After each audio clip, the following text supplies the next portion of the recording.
Chapter 1. Taking Xiao Wu as a disciple. In the year 2637 of the Douluo calendar, within the city of Wuhuan and the Douluo Palace, a young man sat upon the steps, holding a token that represented the prestigious Tiando 6 imperial tokens. Etched upon the token was a resplendent name, Shui. Originally, this should have been the Tiando 7 imperial tokens. Shui once stood as a limit Douluo with a soul power level of 99. However, during the evaluation by the Rakshasa God, he fell victim to a treacherous scheme orchestrated by the Rakshasa God. In that moment, he exerted every ounce of his strength, dispersing his immense cultivation to avoid falling into madness. Yet, opposing the divine came at a grave cost, and now, Yishu's soul power had diminished to a mere 9th level of soul master. A middle-aged man clad in gray approached slowly, smiling as he spoke. "Yido, have you come to sit here again?" Shui glanced over, curling his lip in response.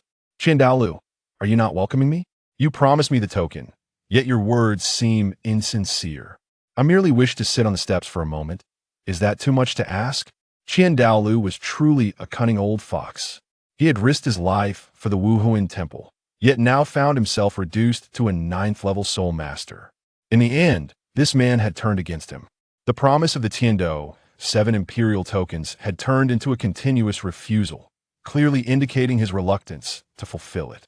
If the soul of a 9th level soul master were to be inscribed upon the Tiando 6 imperial token, it would be a disgrace for the Wuhuan temple, tarnishing its prestige should the people of the Douluo Continent learn of it.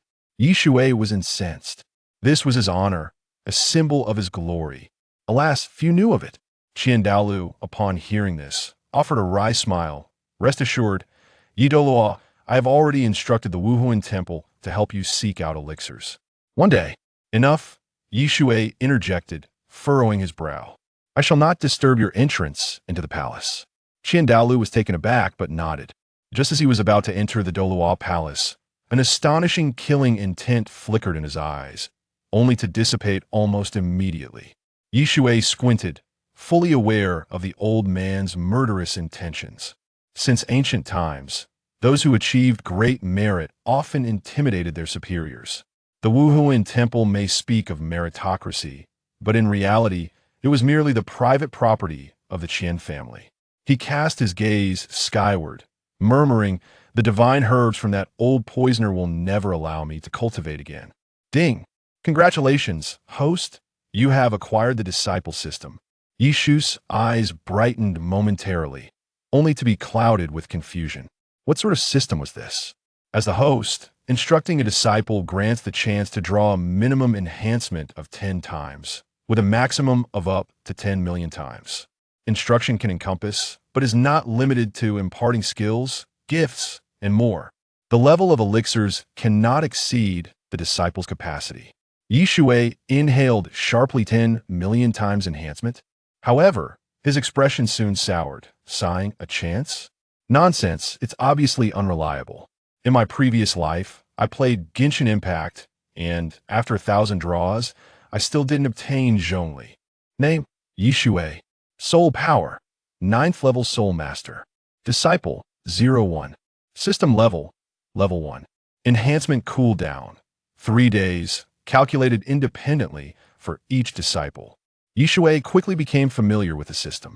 Currently, he could only accept 1 disciple, and after his first session of instruction, he would be guaranteed a tenfold enhancement.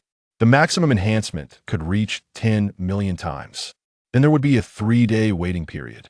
If it were skill impartation, the minimum enhancement would be 10 times his own power. If it were a gift, the minimum would be a tenfold enhancement of the gift's potency. Most importantly, these gifts could evolve, meaning a common blue-silver grass could transform into a blue-silver emperor. Yet, how many enhancements would that require? "Congratulations, host, you have received a beginner's gift pack." Shui smirked. "Open it." "Congratulations, host, you have received a limit Douluo experience card, valid for 5 minutes." Shui clenched his fists. He glanced into the distance, where the Star-Do forest lay. Initially, he had planned to bide his time and seek out Tang San, for he was the protagonist. However, that was no longer necessary. He had already set his sights on his first disciple, Xiao Wu. She should be on the verge of leaving the Stardow Forest. Half a month later, at the nodding Junior Soul Master Academy, Shui was quite at ease. He had already instructed the dean here to summon Xiao Wu the moment she enrolled. A knock echoed at the door. "Come in." Shui took a deep breath. A charming young girl pushed the door open, momentarily stunned upon seeing Shui. He examined Xiao Wu's long hair, cascading past her waist, styled in scorpion braids, and her sparkling eyes brimming with curiosity. Her fair face, flushed with a rosy hue, resembled a perfectly ripe peach. At merely 6 years of age, one could already foresee the beauty that could bring nations to ruin in the future. "Teacher," Xiao Wu greeted with a bow. Smiling, "Did you summon me?" "Close the door." Shui nodded. "Then take a seat." Xiao Wu shut the door and obediently sat down. Shui smiled gently and inquired, "Xiao Wu, when enrolling, all the students write their parents' names. Yet you left yours blank." At his words, the once bright sparkle in Xiao Wu's eyes dimmed. Shui sighed, a rueful smile on his lips. "Apologies, I seem to speak rather bluntly. I am, after all, a teacher a limit Douluo." Xiao Wu's complexion paled. "A limit Douluo? Did that not imply?" She stared intently at Shui, gritting her teeth. "What do you intend to do?" Shui could not help but nod. Such a disciple was indeed worthy of his attention, not subservient, yet not arrogant. He smiled and asked, "Are you interested in becoming my disciple? I was once a limit Douluo, but alas, due to certain circumstances, I now possess only 9th level soul power." Xiao Wu scrutinized Shui, her heart filled with astonishment. "A former limit Douluo?" She sighed in relief and replied, "I'm sorry, teacher, but Xiao Wu has no interest." Shui was not taken aback, frowning as he responded, "I am well aware of all the bottlenecks that soul masters face. I am still the Grand Elder of the Wuhuan Temple." Xiao Wu lowered her head, her eyes filled with murderous intent, then raised her head, her expression neutral. Still, she shook her head and replied, "Xiao Wu has no interest." Shui chuckled softly, asking, "Then what would it take for you to become my disciple?" Xiao Wu appeared perplexed, shaking her head, "I don't know. Teacher, I shall take my leave now." With that, she turned to leave. Shui smiled slyly. "I once read in a certain book that becoming a god can reverse everything. If you wish to resurrect your parents, then become my disciple." This was, of course, a fabricationo deity possessed such power. However, he did have the potential for 10 million times enhancement. Recreating the universe was feasible. Resurrecting individuals would be a trivial matter. Xiao Wu halted, disbelief etched across her face as she stammered, "You're not deceiving me, are you?" "I would never." Shui shook his head. "I've even prepared the tea for the master-disciple ceremony. All you need to do is bow 3 times. From this day forth, you shall be my disciple, and no one shall wrong you." Xiao Wu was momentarily taken aback, and with an inexplicable impulse, she asked, "What about the Wuhuan Temple?" "Forget it. That would be too troublesome for you." "The Wuhuan Temple?" Shui scoffed. "They are unworthy. If you don't believe me, I swear by my Wuhuan, Galaxy Wuhuan, manifest." Boom! Xiao Wu witnessed a shocking sight as boundless starry skies appeared behind Shui, resembling a river slowly swirling. Galaxy Wuhuan? What was this? "I, Shui, swear by the Galaxy Wuhuan, regardless of what my disciple does, life and death shall be shared. Otherwise, divine punishment awaits." Shu's demeanor turned grave, standing tall with an imposing presence that radiated immense authority. Chapter 2. Bestowing Gifts upon Xiao Wu. Xiao Wu's heart trembled at the oath sworn upon the Wuhuan, which invoked the divine. Should Shui ever betray his vow, a deity would surely strike him down. Though she was a soul beast, she held the divine in reverence. "Is that sufficient?" Shui asked with a slight smile. "Xiao Wu, I understand your concerns. Thus, I shall demonstrate through action. If you wish for your parents to be resurrected, then become my disciple." Xiao Wu no longer hesitated. She knelt upon the ground, respectfully bowing 3 times. Subsequently, she presented tea to Shui. Upon finishing the tea, Shui heard the system's notification. "Congratulations, host. You have accepted Xiao Wu as your disciple. Xiao Wu, a 10th ascend to your soul, be soft bone rabbit, transformed Age 6, first soul skill, waist bow. Soul power. Soul master. Due to her essence as a tenth soul beast, she will only truly transform into a human upon reaching the soul emperor level. Rise! Shui exclaimed with delight. Xiao Wu stood up. Shui found himself in a quandary. What gift should he bestow? Imparting skills was clearly out of the question. Soul guidance devices? For him, they provided no enhancement whatsoever. Elixirs? That could work. Perhaps he could cultivate. Yishu's eyes sparkled as he smiled. Xiao Wu, I have arranged accommodation for you. Let's forego the dormitory. It's too crowded. Yes, teacher, Xiao Wu nodded. Yishui was quite satisfied. He did not want this disciple to fall into Tang San's influence. No, it wasn't about being taken advantage of. It was about her being led astray by Tang San. Well-reasoned and utterly convincing. Before long, Xiao Wu received the key to her single dormitory and departed. Yishui furrowed his brow. Unfortunately, there were no good elixirs available, and even if there were, that old Ku Qian Douluo would never part with them. In his eyes, those were treasures belonging to the Qian family. What use would they have for a waste like him? However, it mattered little. Xiao Wu was currently just a soul master and could not accept elixirs of too high a grade. In Nodding City, at the Wuhuan branch palace, Yishui donned a black robe, leading Xiao Wu inside. Upon seeing Yishui, the guards called out, "What business do you have here?" Yishui displayed the renowned Tiando 6 imperial tokens and calmly stated, "I wish to meet the branch lord here." The guard glanced at it and was instantly taken aback. This was the legendary Tiando 6 imperial tokens. Yet, this individual was clad in a black robe, and his voice seemed to belong to one merely in their 20s. Could it be real? Please wait a moment. The guard performed a salute before departing. He need not worry about the authenticity when it comes to the Tiando 6 imperial tokens. It was imperative to report to the branch lord. Should this individual prove to be an imposter, execution would follow on the spot. Xiao Wu turned her gaze towards Yishui. Was he truly an elder of the spirit hall? Otherwise, how could he possess the Tiando 6 imperial tokens? Before long, an elderly man in a white robe emerged, bowed respectfully, and inquired, "Your Excellency? Let us discuss inside."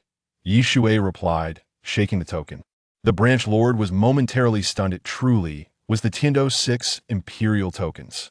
He immediately bent down and respectfully said, "Your Majesty, please."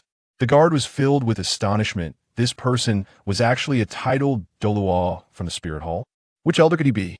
Xiao Wu pondered thoughtfully. Soon, Yishui settled in a room, unveiling his black robe as he said coolly, "Branch lord."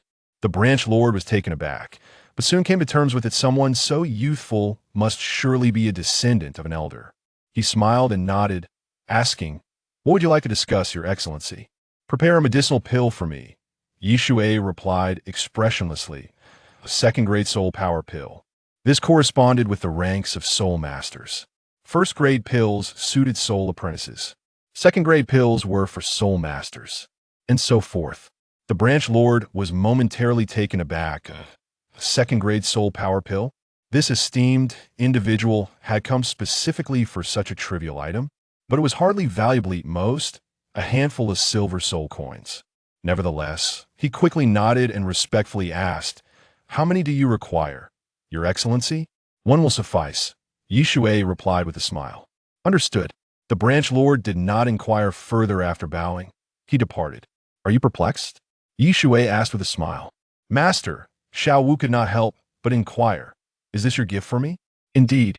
Yishui nodded, countering, "Curious, are you?" "You shall know in due time."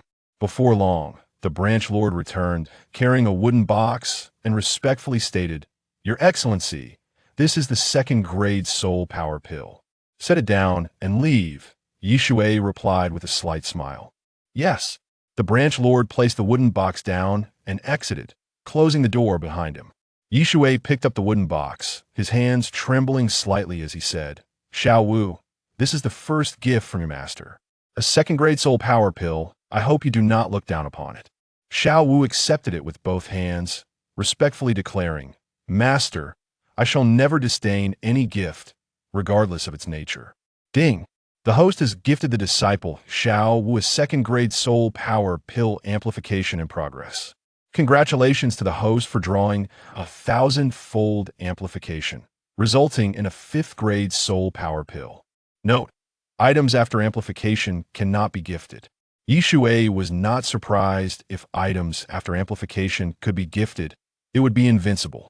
A fifth-grade soul power pill was sufficient to transform someone utterly powerless into a soul sect master. Of course, this was predicated on not being overwhelmed by the immense soul power to the point of exploding. Currently, Shui was merely a soul master, yet his body was genuinely that of a titled law. Thus, upon acquiring the fifth-grade soul power pill, he swallowed it whole. However, there was no immediate reaction. Shui could not help but feel a tinge of disappointment, sighing, "What a waste." Xiaowu looked at Shui and asked, "Master, what did you say?"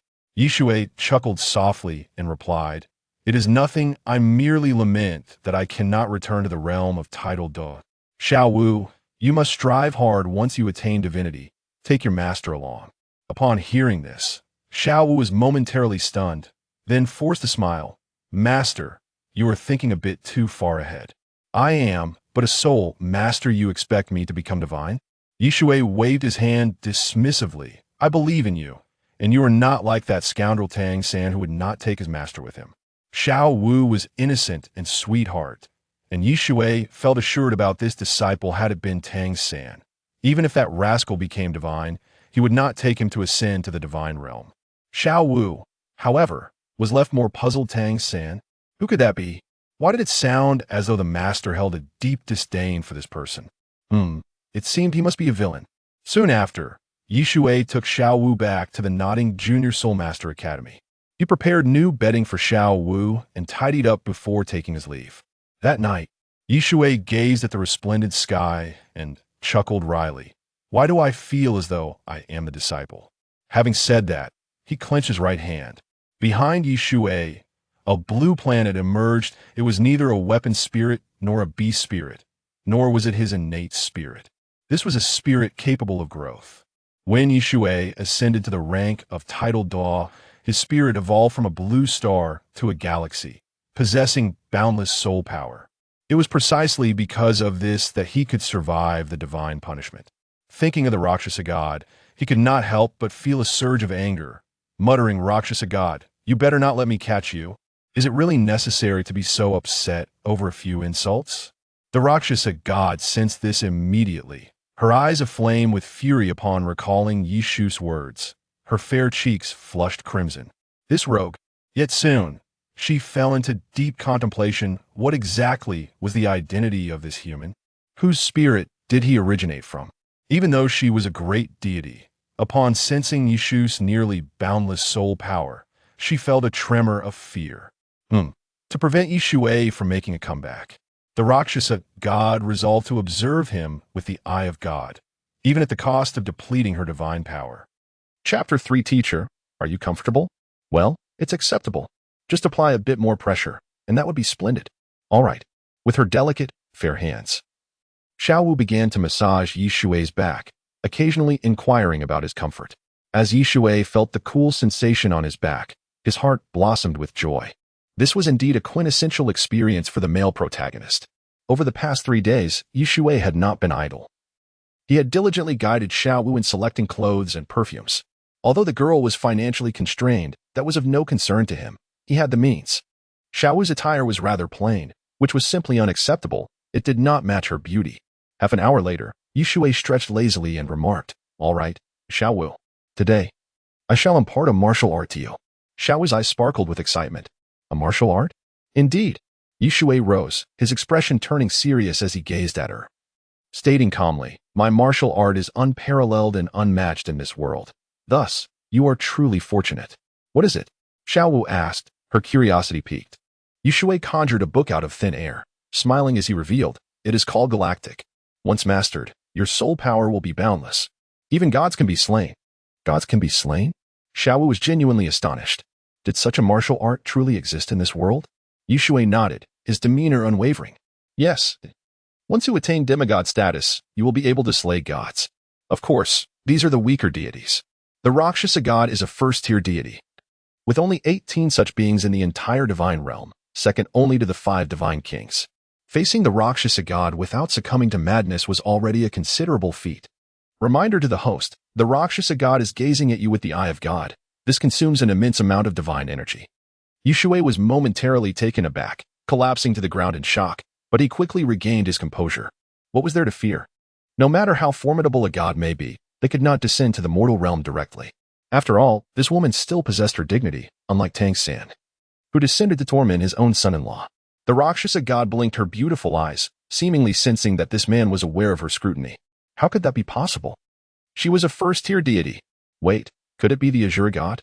The expression on the Rakshasa God's face shifted. She was most reluctant to provoke the Azure God, who was exceedingly powerful. Yet, she soon smiled charmingly. After all, the Azure God was one of the 3 law enforcers of the divine realm and had significant limitations. Teacher, what's wrong? Xiao Wu asked, her face filled with surprise. Why was Shui sitting on the ground? Shui stood up, brushing the dust off his clothes, and replied nonchalantly, it's nothing, just a bit fatigued. Take this Galactic. All right. Xiao Wu accepted the Galactic. Beep. Host has gifted disciple Xiao Wu Galactic, enhancement in progress. Congratulations to the host for obtaining a tenfold enhancement, acquiring the divine level martial art Galactic 9 turns. Note, items that have undergone enhancement cannot be gifted. Shui's expression was one of elation. Indeed, it was a divine level martial art. Although it was only a tenfold enhancement, it was sufficient. He had begun creating martial arts when he became a titled Douluo and ultimately developed Galactic. Now, with a divine level martial art, perhaps he could finally cultivate. This was an immense blessing. Moments later, Xiao Wu closed the Galactic and exclaimed, Teacher, this martial art is astonishing. Of course. Shui smiled slightly. I created this when I became a titled Douluo. It can be considered a demigod-level martial art. Xiao Wu seemed to grasp some of it but asked, Teacher, shall I begin my cultivation? Shui nodded. Xiao Wu immediately sat cross-legged, channeling her soul power according to the instructions of Galactic. Boom. A powerful aura surged forth. Behind Xiao Wu, the ethereal silhouette of a rabbit appeared, her true form, the soft-bone rabbit. Shui raised an eyebrow. It seemed the martial art was so potent that Xiao Wu had awakened the soul beast aura hidden deep within her. This was indeed a fortuitous development. As long as the soft-bone rabbit evolved, her innate talent would elevate even further. To his astonishment, a soul ring manifested behind Xiao Wu, and it was purple. A 1,000-year soul ring. Under normal circumstances, a soul master's first soul ring would be white or yellow, with a maximum age of 400 years. A first soul ring of purple? Unheard of. When Xiao Wu awakened, her face was filled with shock as she inquired, Master, is my soul ring purple? Shui stood with his hands behind his back, replying coolly, what significance does a first purple soul ring hold? Xiao Wu, think further ahead. In the future, I want all 9 of your soul rings to be red, and the 10th to be blue gold. The 10th? Xiao Wu looked bewildered. But doesn't that mean becoming a god? Indeed. Shui nodded, smiling, rest assured, and once you ascend to godhood, you will not be the weakest deity. At the very least, you will be a first-tier god. Xiao Wu was even more puzzled and asked, deity? And a 10th soul ring? Shui pondered for a moment before responding, well, the 10th soul ring is a planet, blue in color. It harbors numerous forms of life. Xiao was taken aback. Shaking her head, Teacher, I don't want that. Why not? Shui was now frustrated. He had cultivated Galactic 9 turns, and in the future, he would have the opportunity to communicate with the civilization of the Blue Star. The light of civilization represented the consciousness of the Blue Star. Once Xiao transformed the Blue Star into her soul ring, she could possess the power of an entire planet. If it's life, if I bind with them, will they die? Xiao expressed her concerns. Silly child. Shui chuckled softly. Fear not. They shall not perish. What level are you currently at? Though he could not discern Xiao Wu's exact level, he could sense her aura and knew approximately what it entailed. Xiao Wu contemplated briefly before respectfully replying, Teacher, my soul power has reached level 20. Once I assimilate the soul ring, I shall become a great soul master. Excellent. Shui exclaimed with excitement. Come. I shall take you to the soul-hunting forest. There lies your second soul ring. Although Shui was aware that Xiao Wu did not require a soul ring before reaching level 70, he himself did. Ideally, he hoped to acquire a 1,000,000-year soul ring. His soul ring had been depleted after confronting the Rakshasa God, effectively resulting in a self-detonation of his ring. Shui's mood suddenly soured as he muttered, Damn girl. Just wait. The Rakshasa God gritted her teeth, contemplating whether this insolent man was truly seeking his doom. Ultimately, she withheld her ire. Ascending to godhood? Ha! Foolish man. Yet, despite her words, deep down, the Rakshasa God harbored a hint of admiration. Had this man not been so arrogant and opted to inherit the divine position after passing the Azura God's evaluation instead of establishing his own, she would not have been able to attain him. This fellow's strength had previously approached that of a demigod. Half a day later, at the soul-hunting forest, which was neither too far nor too near, Shui had engaged a soul king, a powerful assault type with a nimble cat martial spirit, named Xiao. Sir, we have arrived. As Shui disembarked from the carriage, he immediately heard the bustling sounds reminiscent of a marketplace. There were hand orders for group hunts targeting intelligent soul beasts, with a shortage of 2 individuals. For hunting strength-type soul beasts, 10 individuals were needed for the hand order, costing 10 gold soul coins. They were still short 1 soul master, above level 15. Shui glanced at the astonished Xiaowu beside him and smiled. The shops here thrive on the existence of the soul-hunting forest. Thus, they offer essential items for soul masters. By the way, the soul beasts here are no older than 1,000 years, as they are raised in captivity. Xiaowu, you are a good child. You won't be saddened, will you? Shui's only concern was that Xiaowu might feel sentimental, considering her true form was the soft-bone rabbit. Chapter 4. Raising a Lolita is quite challenging. Xiaowu shook her head, a hint of unnoticed sorrow gleaming in her eyes.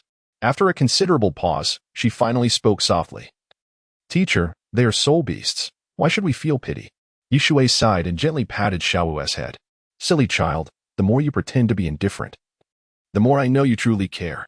Naturally, her hair is also quite smooth. Li Xiao, standing nearby, caught Shui's eye and said nonchalantly, from now on, you will be the one to protect us. Rest assured, sir. Li Xiao nodded vigorously. The man before him was a significant figure in the spirit hall, even if he was unaware of his true identity. Shui stepped forward, smiling as he remarked, Xiaowu, the human body's limit for the second soul ring is 764 years. However, your martial arts are exceptional, so an additional 100 or 200 years should be feasible. Xiaowu followed closely, her expression earnest. Li Xiao was astounded at this revelation, questioning in disbelief. What sort of martial arts is this? I've never heard of it. At that moment, he was filled with respect. Shui was undoubtedly a future luminary of the spirit hall, a truly terrifying figure.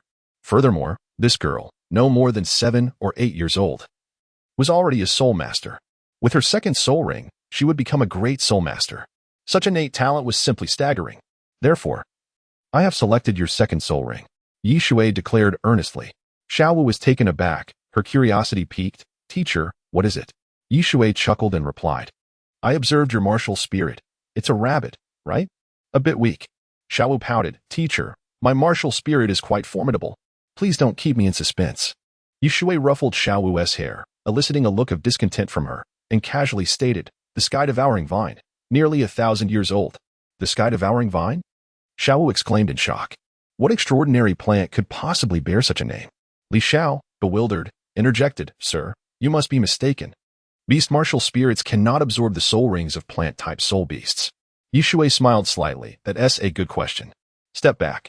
I'm about to demonstrate my prowess. He nodded and countered. That is indeed the case. But consider this. How many years have passed in the Douluo calendar? Xiaowu cheerfully replied. The Douluo calendar is 2,637 years. Clever. Shui praised, giving her a thumbs up. With over 2,000 years having passed, has anyone been curious? Thus, within the upper echelons, there exists a theory known as the martial spirit mimicry theory, which states that. Xiaowu gazed at Shui with admiration, urging, Teacher, please continue. Shui's vanity was instantly satiated as he calmly explained. Depending on the nature of the martial spirits, beast martial spirits can absorb plant-type soul rings, and plant martial spirits can likewise absorb animal-type soul rings. Xiaowu couldn't help but ask, but what if they conflict? Li Xiao nodded in agreement. As a level 51 soul king, he had never encountered this theory before. Exactly. Shui's expression turned serious, furrowing his brow. Why has no one tested this? Because many who attempted have perished, and those who survived, or their ancestors, faced tremendous challenges. Would they selflessly share their findings? Xiaowu blinked, smiling. Teacher, your theory. Speak plainly. Shui looked skyward as if a sage. I am quite skilled at receiving compliments. Xiaowu rolled her eyes. That is utterly useless. Shui nodded in agreement, acknowledging the truth in her words. Merely speaking is of no use. What good is it if not practiced? And if it leads to death? What then? Master, your martial spirit mimicry theory is so flawed that even a 6-year-old girl can point it out. I'm impressed. Tang San, you too. One dares to speak, and the other dares to test. Shui cleared his throat and chuckled. The theory may be flawed, but what I propose is indeed valuable. So, I have found a method for you to absorb perfectly without conflict. Do you trust me? Xiaowu hesitated momentarily but soon nodded. Shui then handed her the carrot in his hand, affirming, "Good child. Savor it. This can even be used in medicine. This is no ordinary carrot. Infused with soul power, it's worth at least 1 gold soul coin. 1 gold soul coin can sustain a family of 3 for several months. The purchasing power is quite steady. Raising a little girl these days is incredibly costly." Xiaowu finished the carrot in a few bites and exclaimed, "Burp. Teacher, let us go." As they walked, Shui inquired, "Xiaowu, do you know what it means when they talk about forming a group and issuing commands?" Xiaowu shook her head. Shui pondered for a moment before explaining, "In nature, it's survival of the fittest. Soul beasts that have survived to this day possess either great intelligence or innate strength. Humans, on the other hand, have companions. They cooperate in groups to hunt soul beasts, which is what is meant by forming a group." Upon hearing this, Xiaowu's eyes suddenly glistened with emotion. Shui gently stroked her hair and added, "Of course, these groups are merely superficial. A true hunting team for soul beasts requires at least 5 members, a food-type support soul master for supplies, a recovery-type support soul master for restoring conditions and soul power, an agile battle soul master for reconnaissance, a strength-type battle soul master for frontline defense, and an attack-type battle soul master for exterminating enemies." At that moment, many glanced over, their faces darkening. "Did you just insult us?" A burly middle-aged man approached, sneering. Shui shook his head, responding calmly, "Do not misunderstand. I did not insult you." The man erupted in laughter. "Looks like this kid is scared." "Of course. Mu Suo is a level 25 strength-type battle soul master. His martial spirit is the mighty bear." "How pathetic. This is dull." Mu Suo scoffed, dismissing Shui's words, thinking he would surely be terrified upon encountering a soul beast in the forest. With that, he reached out his large hand, intending to grab Shui's head. "Li Xiao." Shui remained expressionless. Li Xiao immediately stepped forward, seizing Mu Suo's arm and throwing him forcefully. "Sir, it seems these fools are not compliant." He was a soul master exclusive to the Spirit Hall and never shied away from a challenge. Bang! Mu Suo's body collided with a nearby tree, drawing the attention of many. How is this possible? Mu Suo is a strength-type battle soul master. Could this person also be a strength-type battle soul master? Otherwise, it would be impossible to throw Mu Suo away with just one hand. Shui turned to Xiaowu, smiling. "Xiaowu, strength-type battle soul masters are indeed powerful, yet they are also quite weak." Xiaowu was momentarily taken aback and respectfully asked, "Please enlighten me, teacher." Shui pointed at Mu Suo and calmly stated, "With gain comes loss. Therefore, while strength-type soul masters are robust and possess great strength and resilience, as you can see, he is unharmed." Mu Suo struggled to rise, nearly spitting blood upon hearing Shui's words. This brat was mocking him. Is there a primary soul master academy nearby? About 400 miles away. There's a place called the Nodding Primary Soul Master Academy. Mu Suo's face turned pale with embarrassment. He was ridiculed and tossed aside with just one hand. How utterly humiliating. Mu Suo's expression fluctuated between green and white. He immediately approached Li Xiao, frowning. "Friend, are you also a strength type?" Chapter 5. The First Soul Ring. Purple. Is he the elder of that young man? It must be so, accompanied by a little girl. They likely came to obtain the first soul ring. Wow, what a prodigy. Judging by her age, she awakened her martial soul at 6. She can't be more than 7, right? Incredible! To everyone's astonishment, Li Xiao turned to Shui and clasped his hands in greeting. "Sir." The crowd was stunned. "Sir?" At the very least, he must be a figure of a grand soul master. How could he address a seemingly powerless youth as sir? They even thought they had misheard. Yet, Li Xiao's gesture was undeniably sincere. Shui cast a sidelong glance at Mu Suo and casually said, "Release your martial soul. In truth, I wasn't criticizing you. I was merely stating facts. Groups like yours are always like this, right? There are advantages to being the first to charge forward. Risking your life, who would be willing to sacrifice themselves?" Many faces turned pale. This was indeed the truth. However, speaking the truth does not grant one the license to voice it openly. Numerous individuals clenched their fists, evidently contemplating delivering a profound lesson to Shui. Yet, Li Xiao stamped his foot. "Martial soul, agile cat. 3 yellow and 2 purple soul rings materialized before everyone's eyes. He glanced at the crowd and calmly proclaimed, "Strong attack system, level 51 Soul King, Li Xiao." Everyone was taken aback. A Soul King? How could that be possible? The Wuhuan division in Notting City might not even have a level 51 Soul King. A Soul King? I must be seeing things. How could there be a Soul King here? And why is he addressing this youth as sir? Shui casually surveyed the crowd, and anyone who met his gaze immediately lowered their heads, unwilling to make eye contact. "Little Dance, you too, reveal your soul." Little Dance was taken aback, unsure of her teacher's intention, but she still released her martial soul. Martial soul, soft bone rabbit. A purple soul ring dazzled before everyone's eyes. The crowd was astonished. A purple soul ring? How could that be possible? This is an ironclad rule of Douluo Continent. The first soul ring must always be yellow, without exception. The first soul ring, purple. She has only one, which means she is here for the second soul ring. Impossible. The onlookers were left speechless, eyes nearly bulging out. Yet Little Dance's soul ring remained purple. Shui gently patted Little Dance's head and said, "You find it strange, don't you? Why I asked you to release your martial soul?" Little Dance nodded. Shui smiled slightly and replied, "Because in this world, strength is paramount. This is your first lesson from me, strength." Strength. Little Dance's heart trembled, her delicate hands clenched tightly. If she were strong, her mother would not have died. Strength. I must become stronger. At this moment, Little Dance looked at Shui, genuinely impressed. This is what a teacher should be. Shui held Little Dance's hand and led her forward, saying softly, "Being strong is not just about power. It also resides within the spirit. If you constantly cower and hesitate, you are not a strong person but a coward. This is what I have recently realized. I hope you gain something from it." Once, he was a limit Douluo. Now, he is merely a level 9 soul master, even fearful of cultivation. For no matter how much he cultivates, it seems futile. However, he now understands that it is not the techniques but rather his own heart that fears progress. The crowd watched in astonishment as Shui and Little Dance departed the marketplace. For a moment, everyone exhaled in relief. Many felt their backs, now damp with sweat. They had lived here for many years and had never seen a Soul King, let alone a prodigy with a Millennium Soul Ring. It was too terrifying. Shui and Little Dance soon arrived at the outskirts of the forest. Towering trees loomed overhead. Not far away was a massive iron fence, bristling with spikes. The fence stood at least 10 meters high, an intimidating sight. 100 soldiers patrolled in formation, clad in armor that glimmered faintly, clearly made of fine iron. Each soldier wielded a spear, forming a cohesive unit.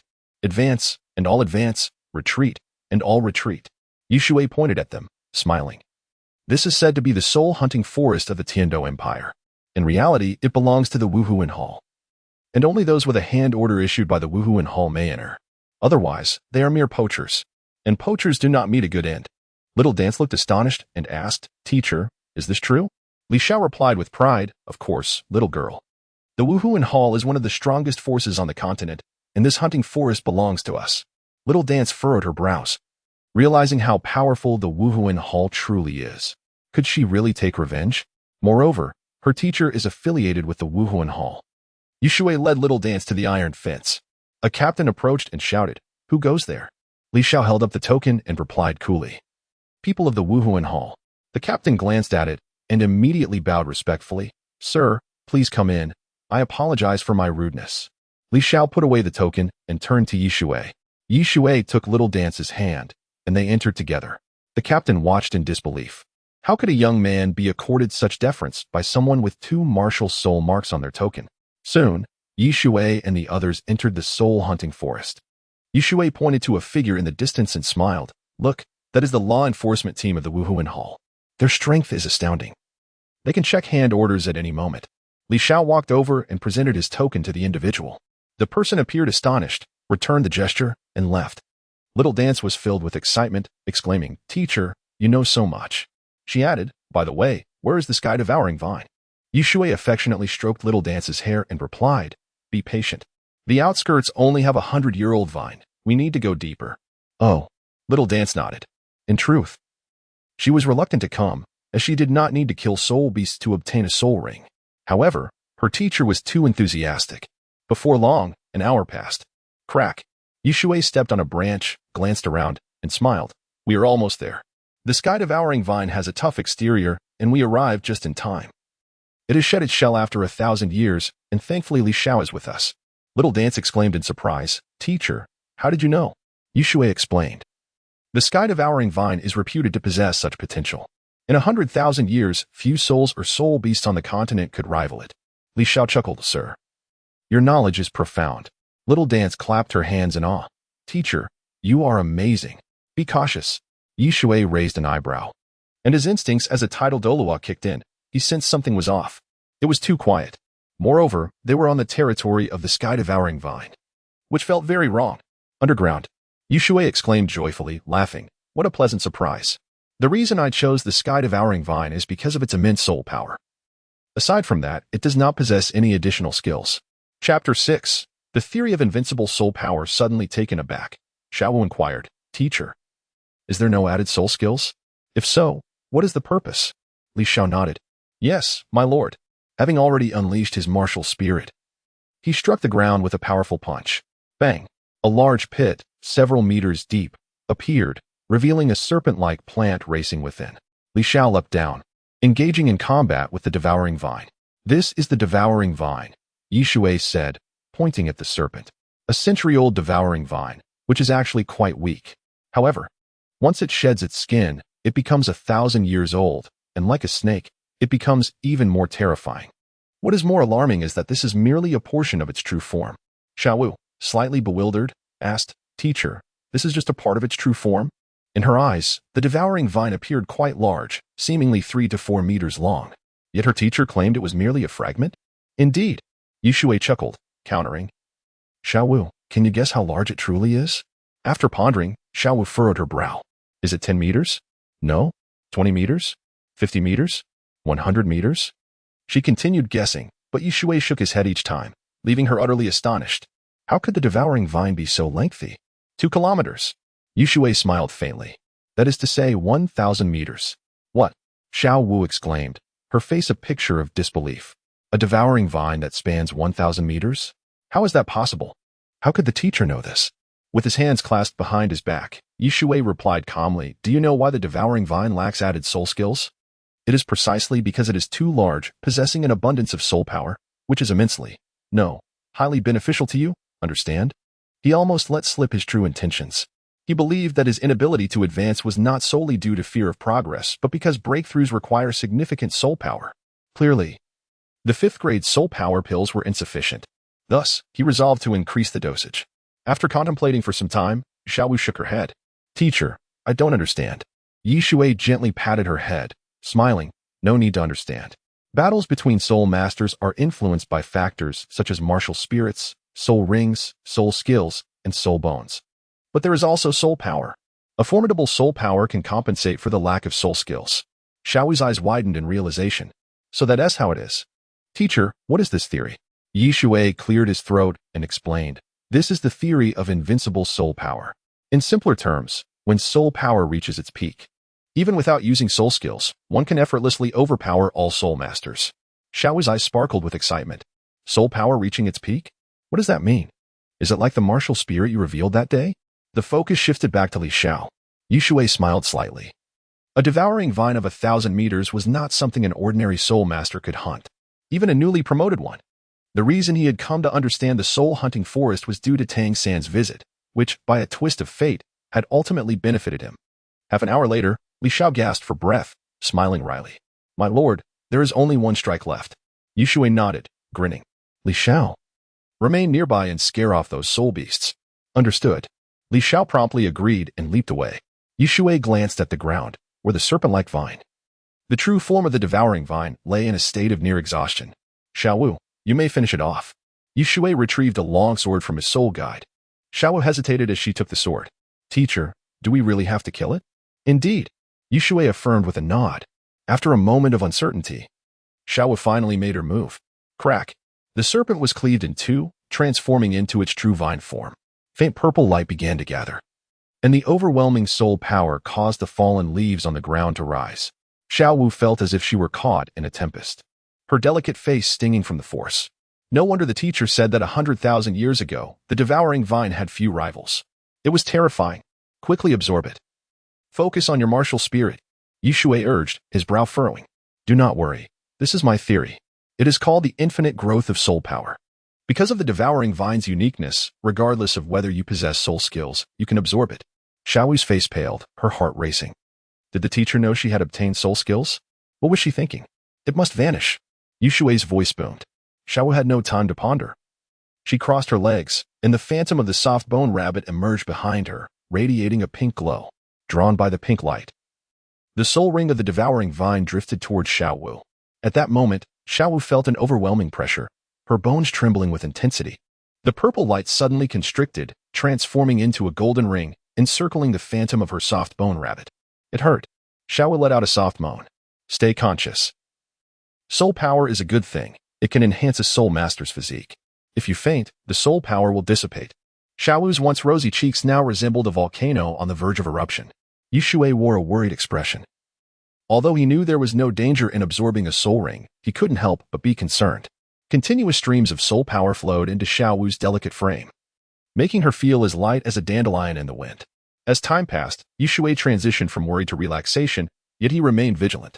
Suddenly, Xiaowu opened her eyes, her beautiful gaze fluttering. She no longer needed to absorb the soul ring, but how was she able to? Could this be the theory of infinite growth of soul power? How does it feel? Yushui asked with a smile. Xiaowu contemplated for a moment, then respectfully replied. Teacher, it feels as though I am floating on a cloud, absorbing soul power throughout my entire being. Yushui chuckled, nodding in approval. Indeed. Take a look at your body. Having personally experienced the pleasure of absorbing a soul ring, he knew it was more delightful than any other experience. He then handed Xiaowu a mirror. Upon gazing into the mirror, Xiaowu noticed that she seemed to have matured. Her already fair skin appeared even more radiant. Moreover, she felt as though she could leap effortlessly into the sky. Ding. Host gifts disciple Xiaowu with the 1,000-year soul ring of the devouring vine. Amplification in progress. Congratulations to the host for achieving a 10,000-fold amplification, obtaining the 10,000,000-year soul ring of the devouring vine. Note: items after amplification cannot be gifted. Yushui's expression brightened. He yearned to absorb it immediately, but after a moment's thought, he realized he might be on the brink of a breakthrough. No. He needed to find a safe place. All right, let us depart. Xiaowu eagerly nodded. With a single leap, she astonishingly soared 4 to 5 meters high. My goodness. She had intended to bounce playfully, but lost control and soared so high. Ah! Xiao Wu exclaimed, unsure of what to do. Yushui, looking exasperated, caught her as she fell, asking, What are you doing? Teacher, Xiao Wu blushed, wriggling out of his embrace, and offered a wry smile. It's nothing. How did I jump so high? Yushui smiled gently, explaining, the reason the added soul ring enhances your physique is that you absorb the essence of the soul beast, which naturally includes soul power. Now do you understand? Chapter 7 Master, your theory is utterly worthless. Understanding dawned upon her, and a look of reverence adorned Xiao Wu's face. Master, you possess such vast knowledge. Excellent. Yushui beamed with pride, surveying his surroundings. This time, their soul-hunting endeavor was a resounding success. Let us return to the academy. All right. Xiao Wu appeared somewhat exhilarated, her joy manifesting in her bouncy demeanor. Although unforeseen events had transpired, she felt reassured knowing her master would protect her.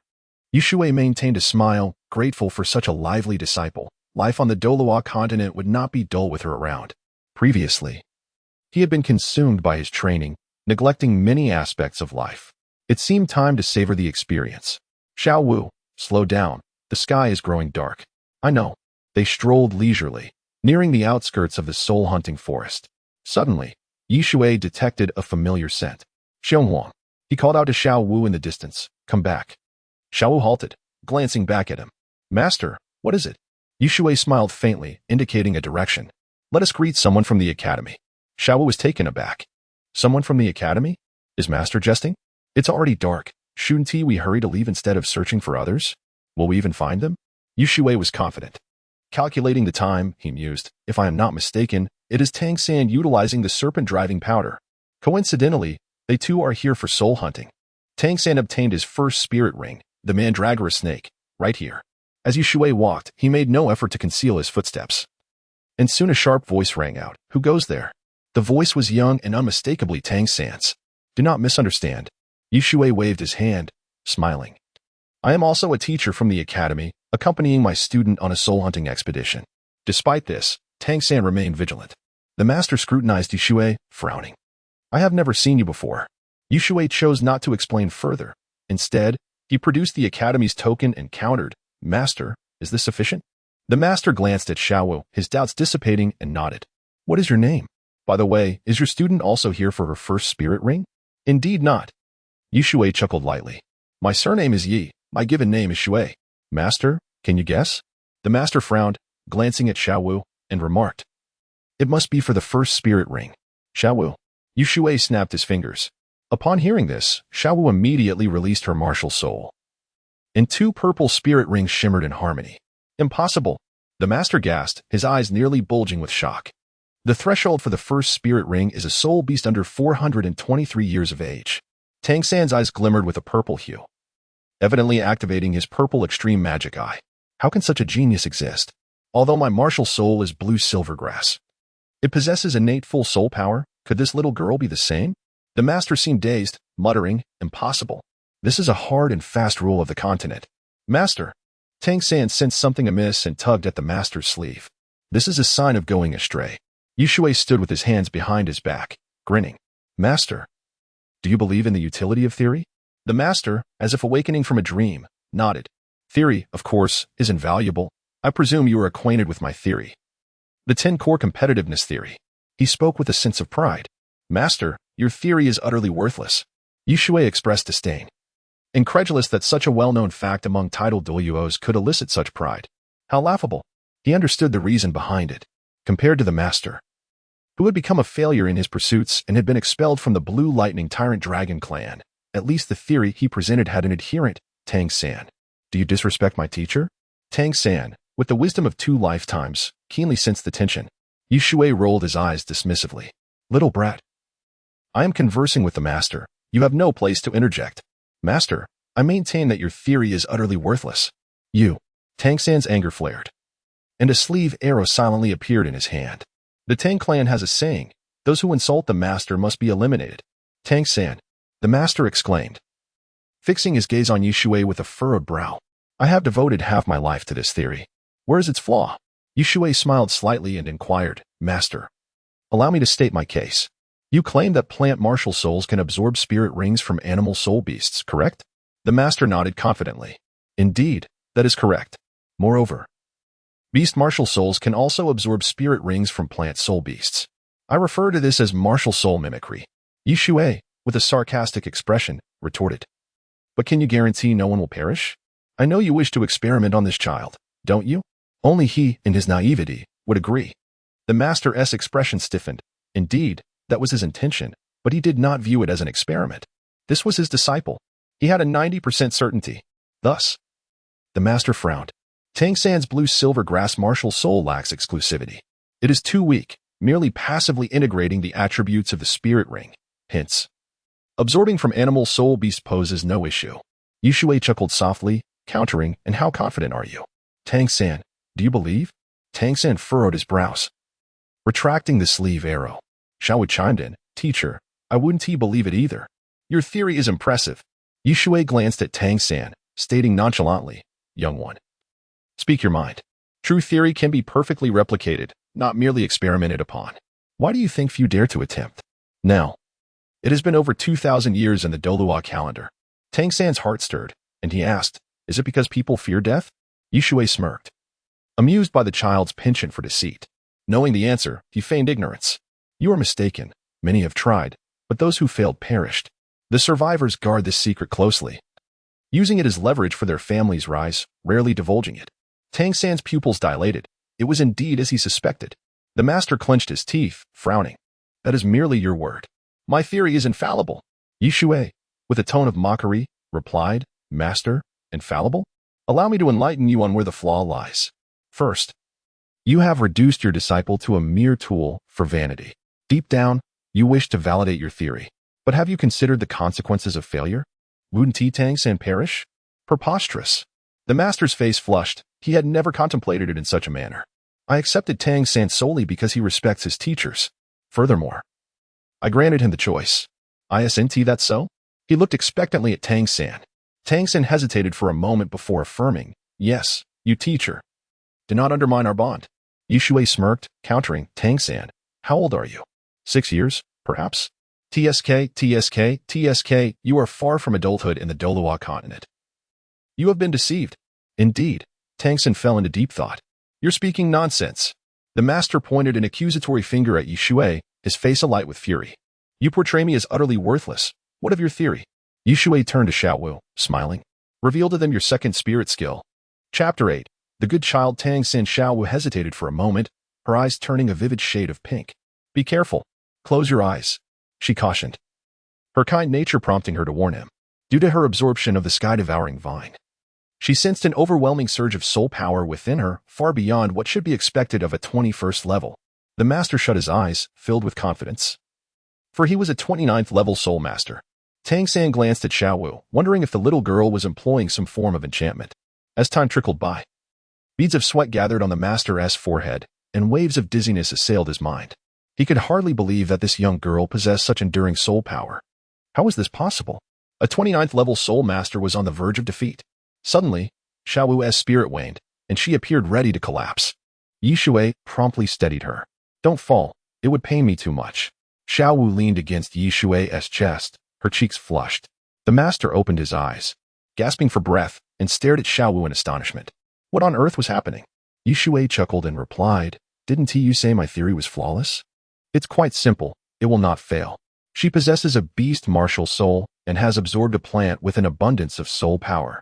The master's expression shifted. He realized this was indeed the case.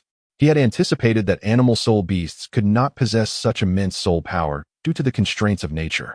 However, plant soul beasts were an entirely different matter. For instance, the bamboo he had previously mentioned to Tang San. Bamboo under a century old could already reach 7 to 8 meters in height. A century-old bamboo could soar to 10 meters tall. Such a massive size naturally meant substantial soul power. Tang San regarded Shui with a flicker of intrigue. This individual seemed youthful, yet exuded a distinct aura. Perhaps he had taken on a master far too early. Shui caught a glimpse of Tang San's burgeoning curiosity. Truly, he was Tang San, still the familiar essence. He looked towards the master and inquired, Are you convinced yet? Understanding theory is one thing, but knowing how to apply it in practice constitutes true mastery. Xiao Wu, let us depart, he declared, taking her hand. Yes, Xiao Wu replied, leaning against Shui. Utterly drained, the master, witnessing their departure, felt a pang of bitterness. How could this be? He was the foremost theoretical master on the continent. How could this young man surpass him? If Shui had known the master's thoughts, he would have scoffed. What did that matter? You are a mere waste. Discarded by the spirit hall. After a while, Shui lifted Xiao Wu onto his back and joked, Silly child. You only need to let him know of your soul power. Xiao Wu snuggled against his sturdy back, feeling a sense of security as she replied. I was hoping to bring glory to you. Foolishness, Shui said, his expression turning serious. The glory of the teacher is mine to claim. I do not require assistance from a child like you. Do you think I am a master? Xiao Wu pouted, blowing air against Shui's neck with a playful laugh. Teacher, you are indeed a soul master. Ah, you dare to tease me. Shui turned to meet her bright eyes. What of being a soul master? In this realm, I am invincible. Xiao Wu's laughter only grew brighter at his words. Shui felt a tremor in his heart and shook his head.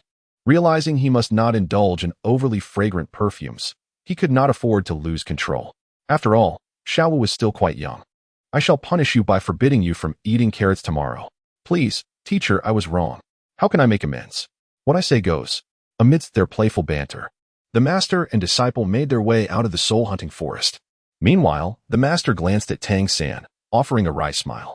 Little San, are you all right? Tang San shook his head. No problem. Roar. The master's mutated martial soul, the three-headed cannon, growled. The master suddenly became alert and looked towards a specific direction, where over 10 ghostly green lights flickered. Be cautious, he warned. However, Tang San, with a flash of violet in his eyes, already discerned the nature of the lights. 6 wolf-like soul beasts, measuring around 1.6 meters in length, their bodies a steely gray. The green glow emanated from their eyes. A moment later, the master dispatched the phantom wolves with his three-headed cannon. Suddenly, a rustling sound broke the silence, signaling the arrival of the mandala snake. True to the original tale, Tang San vanquished the mandala snake and, under the master's eager gaze, absorbed its soul ring. Yet, Tang San felt a sense of dissatisfaction. Shui's earlier words echoed in his mind.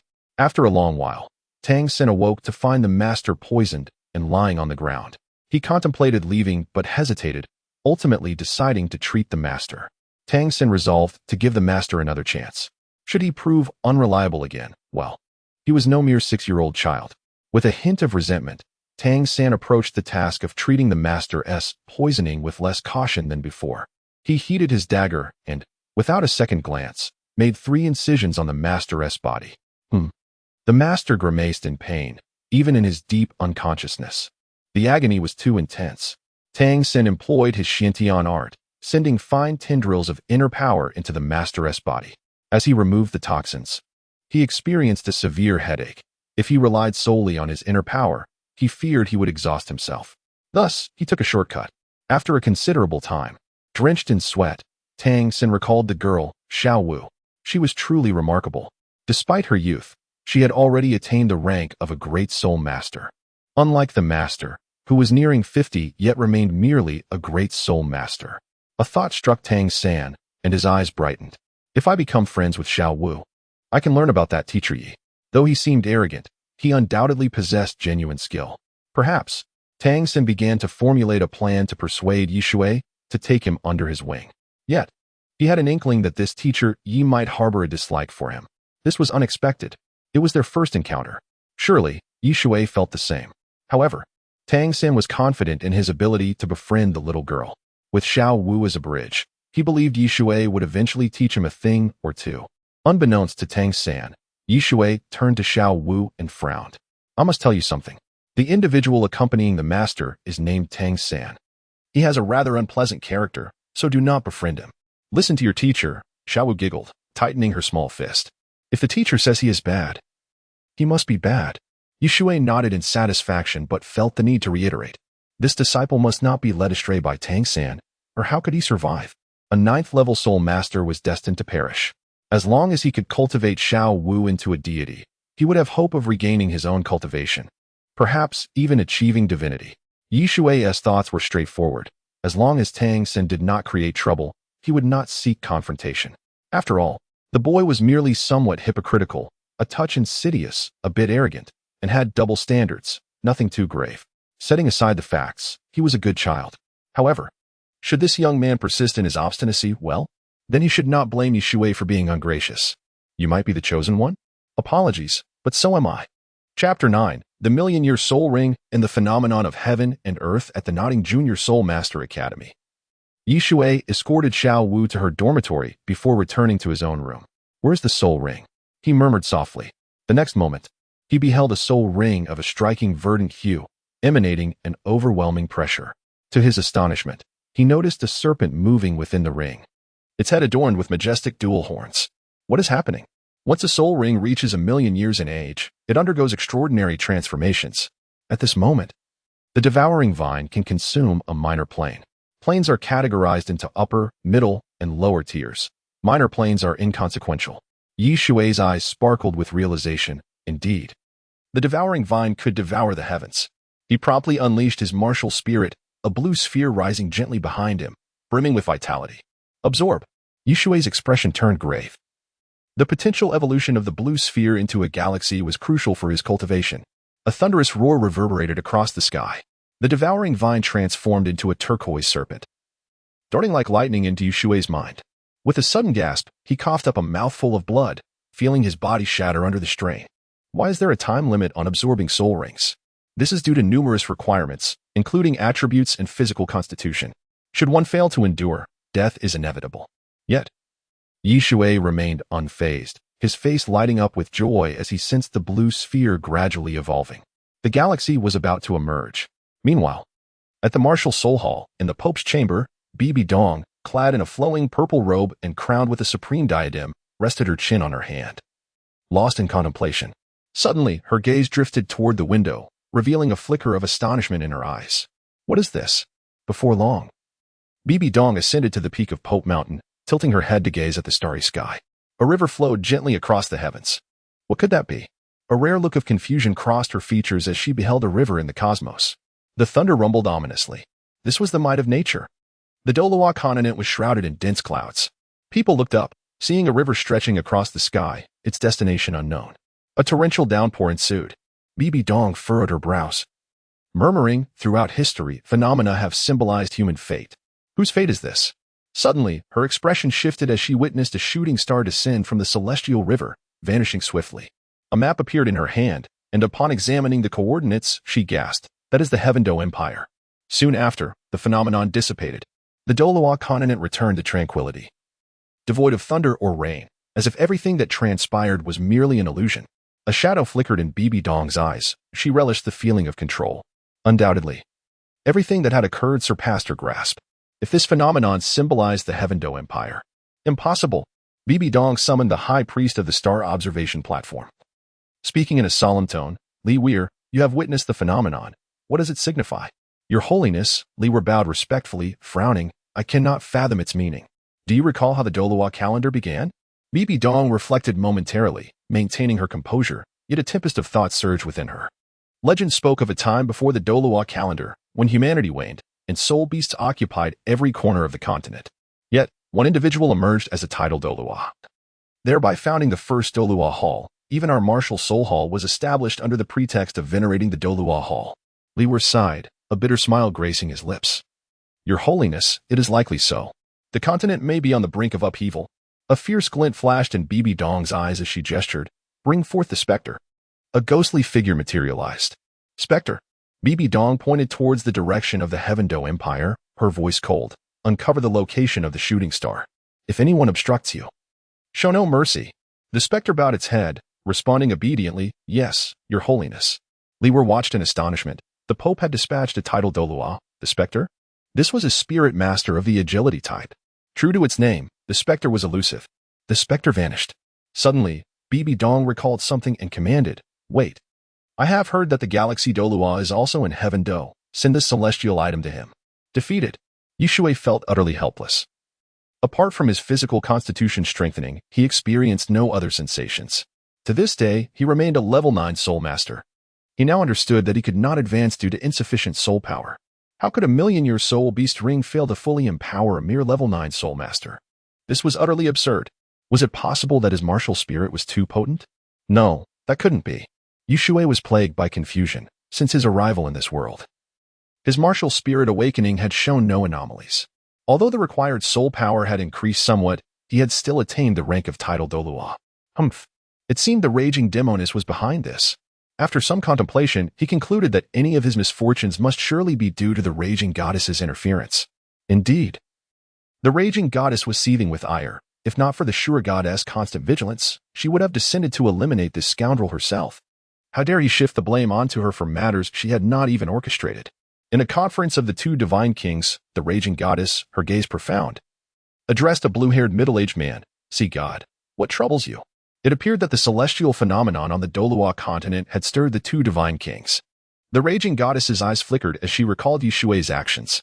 How had this youth accomplished such feats? The phenomenon had even alarmed the divine kings of the god realm. Was he truly just a mortal? "Very well, I understand," the raging goddess concluded, retracting her divine sight, her mind already devising plans to eliminate Shui.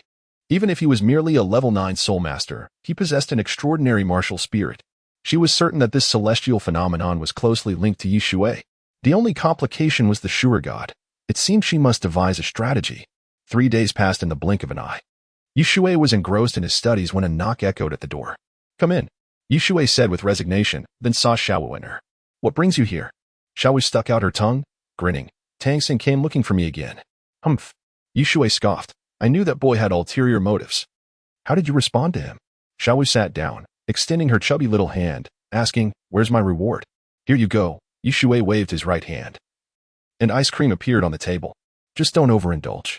"All right." Xiao Wu nodded eagerly, already taking a bite of the ice cream, mumbling, "He said he wanted me to be his friend." Shui smiled slightly, asking, "Did you agree?" "No." Xiao Wu shook her head, playfully shaking Shui's arm. "Teacher, do you have any carrots?" "Little glutton." Shui looked at Xiao Wu with affectionate exasperation. "By the way, I have something for you.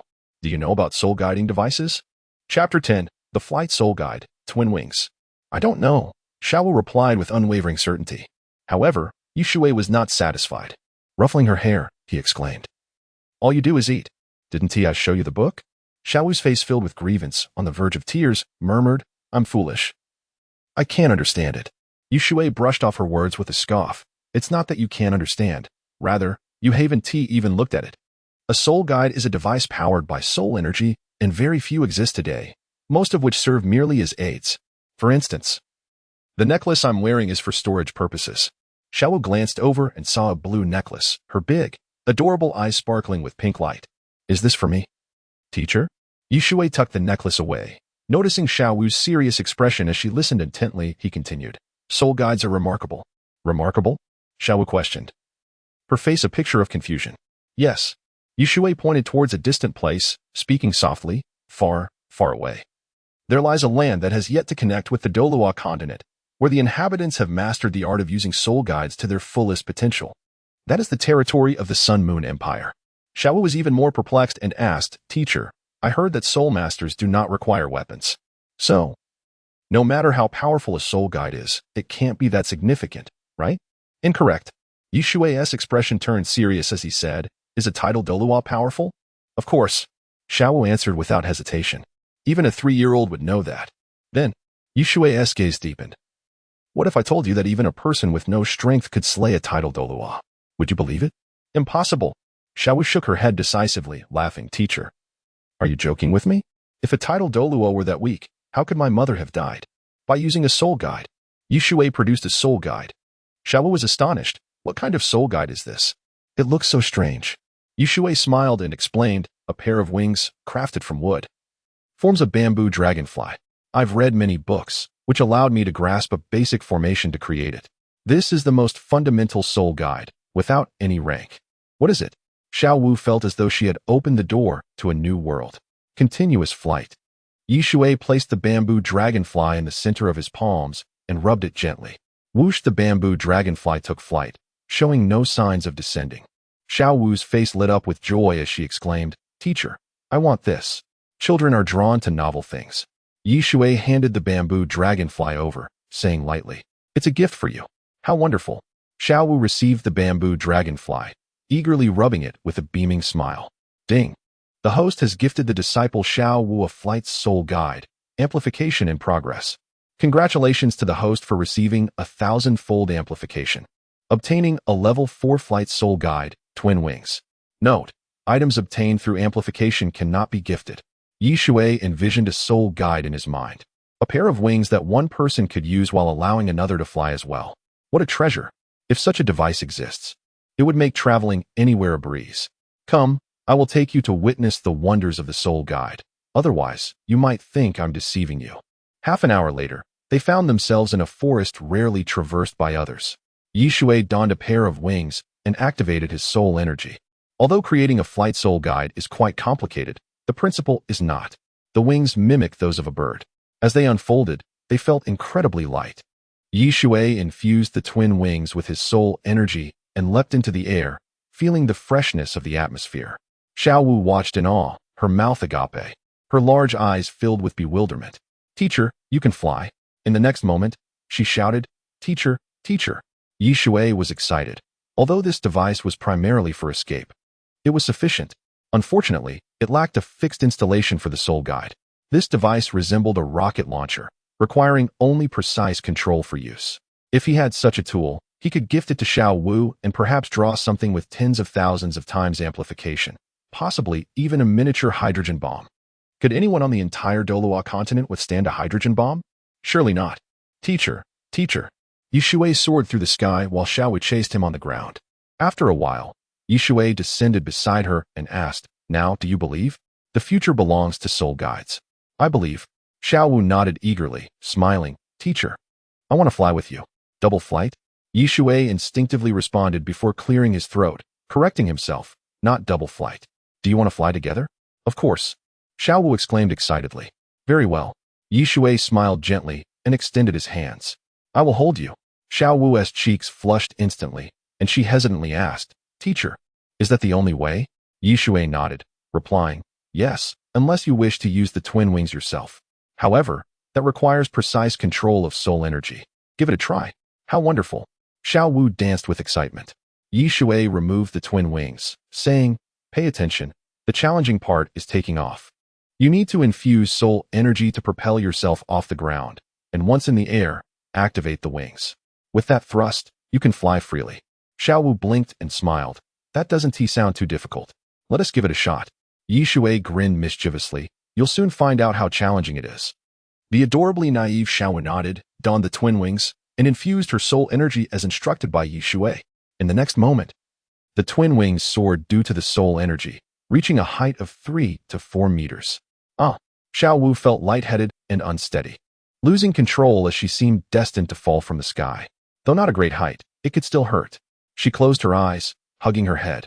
Well, if I fall, it will only hurt a little. However, Xiaowu quickly discovered that she did not feel pain, but rather was caught in someone else's embrace. Opening her eyes, she found that it was teacher Shui.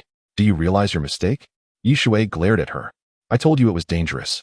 Yet you insisted on trying. Hee. Xiaowu's body softened as she slipped from Shui's arms, sticking out her tongue. I was just curious, teacher. Shui, unable to resist her charm, chuckled. All right, try a few more times. I'll watch you from below. Okay. Xiaowu nodded eagerly. For the next half hour, the scene was quite comical. Teacher, help me. Teacher, save me. Teacher. Xiaowu once again fell into Shui's embrace. Shui cleared his throat, frowning. Are you done playing? Now, it's time to teach you. Suddenly, his brow furrowed as he noticed something in the distance. Tang San, what is this boy doing here? If he were not a former limit Douluo with countless life and death battles under his belt, he would not have detected Tang San's presence. Teacher, please carry me while you fly. Xiaowu wore a distressed expression, realizing how challenging this was. Chapter 11. Flying with Xiaowu at this moment. Tang San felt a shiver run through him. Did Shui discover him? It seemed impossible. He was utilizing the purple extreme magic eye, observing from a considerable distance. So how could he be detected? Such strangeness. Tang San's gaze deepened.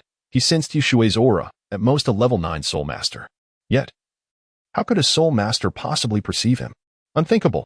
Teacher, Xiaowu gently shook Shui's arm. Shui withdrew his gaze, donned his twin wings, and half squatted down with a smile, saying, come aboard. All right. Xiaowu responded with a mix of excitement and trepidation. She extended her soft, fair hands and embraced Shui's chest tightly. Feeling the warmth of her delicate form, Shui's heart fluttered momentarily, but he quickly regained his composure. Then, let the flight commence. Shui smiled faintly, channeling his soul power. In the next instant, he leaped into the air. Xiaowu found herself 3 or 4 meters above the ground, instinctively clutching Shui. He wore a helpless expression. This posture seemed rather too intimate, did it not? Tang San, witnessing this scene, was utterly astonished. How could this be possible? After he became a disciple, he had inquired extensively about flight from his master, who had informed him that aside from specific flying martial souls and soul bone skills, typically only titled Douluo could soar through the skies. Yet, neither Shui nor Xiaowu conformed to that criterion. Was it that peculiar device? Tang San quickly grasped the crux of the issue, murmuring. It resembles a contraption from the Tang sect, the wooden kite, but that is crafted from bamboo, whereas this is metallic. Shui ascended to a great height and finally caught sight of Tang San, who had presumably followed behind. He chose to ignore him and flew towards the mountain. Teacher. Xiaowu, experiencing her first embrace with a man, felt the ambiguity of their position. Yet, within Shui's presence, she sensed a long-lost sense of security, accompanied by a faint aroma of musk. It reminded her of her mother, who had protected her until her last breath. Would her teacher do the same? No. She chastised herself. Her teacher would be fine. What is it? Shui suddenly felt Xiaowu's body radiating warmth, and he looked down. Her eyes sparkled like 2 gems, and her cheeks were flushed. You will always protect me, right? She asked eagerly. Of course, Shui replied, gently teasing her nose with his finger. Don't overthink things. Thank you. Xiaowu beamed, and Shui was momentarily captivated by her youthful beauty. If she blossomed further, it would be unimaginable. It seemed necessary to maintain some distance. Crossing the bounds of teacher-student relations would not bode well. Half an hour later, atop the mountain, Shui touched down and asked with a smile, how was the flight?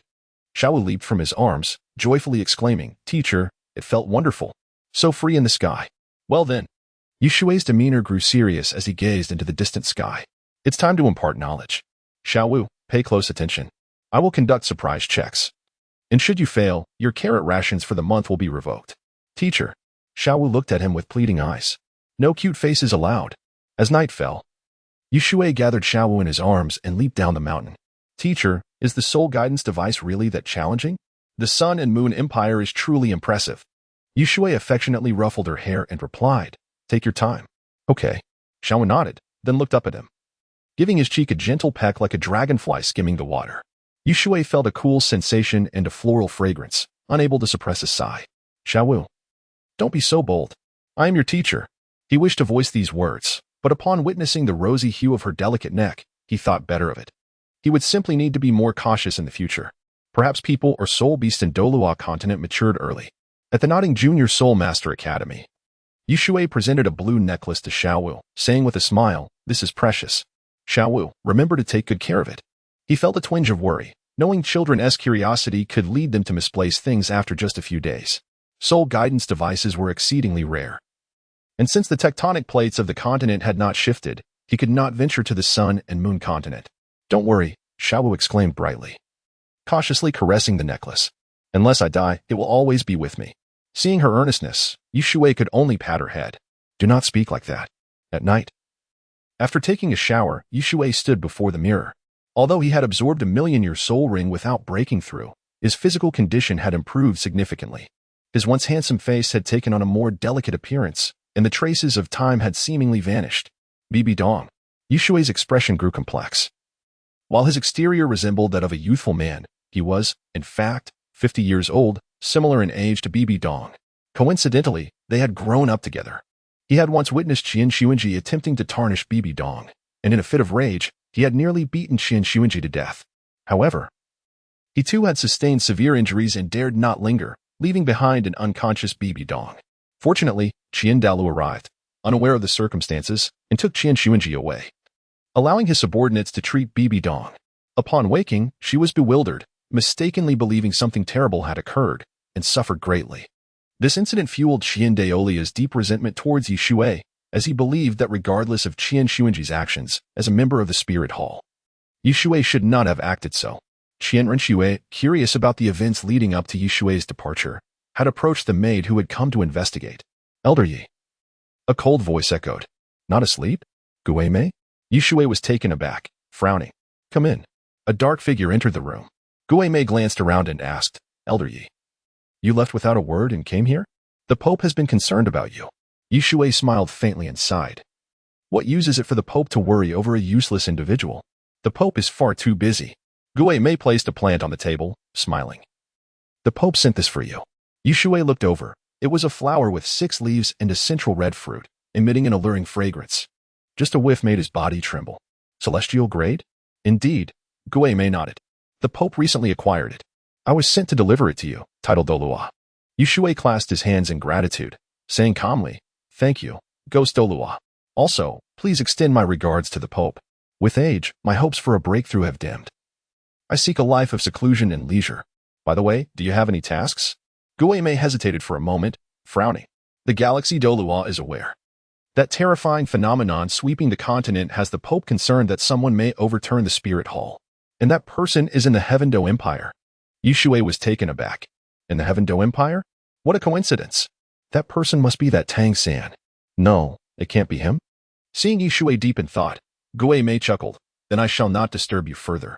Remember to return to Spirit City when you have the chance. With the Pope there, it is quite safe. You need not worry. With that, Gue Mei vanished. Shui furrowed his brow. Returning to Spirit City was out of the question. Although he shares a good relationship with Dong, this woman, after her descent into darkness, is destined to unify the Douluo Continent. Moreover, he has sworn an oath by his martial soul. What a predicament! Chapter 12, An Awkward Evening. The Arrival of the Ghost Douluo. Shui was utterly astonished, for this was a genuine title Douluo. He glanced at the celestial fruit on the table and murmured, This item has alleviated my urgent predicament. The Liuha Tongshin fruit. After consuming it, Xiaowu would not only enhance her martial soul's quality, but also conceal her presence. In the Douluo Continent, the awakening of one's martial soul determined their entire life. However, this was not an absolute. Certain high-quality soul bones or celestial herbs could also enhance a martial soul's quality post-awakening. The first generation of the Shrek 7 monsters each had flaws in their martial souls, yet they resolved these shortcomings by consuming the celestial items bestowed by Tang San. Regrettably, Xiao Wu had refrained from taking them due to the profound significance of the heartbroken red. Otherwise, no matter how formidable Bibi Dong was, she would never have discerned that Xiao Wu was a 100,000-year soul beast. I must deliver this to Xiao Wu swiftly. Shui took a deep breath and ultimately dismissed the notion of amplifying the fruit's effects. The situation was too urgent. If the ghost Douluo were to return, Xiao Wu could be in grave danger. After all, a 100,000-year soul beast was akin to a check worth billions, enough to entice even the world's richest individuals. Reminder to the host, the gift is precious. Shui snorted. No matter how valuable the gift, it pales in comparison to my disciple Xiao Wu's life. Though he had taken Xiao Wu as his disciple with some selfish motives, when her safety was at stake, he showed no hesitation. A true teacher ought to be this way.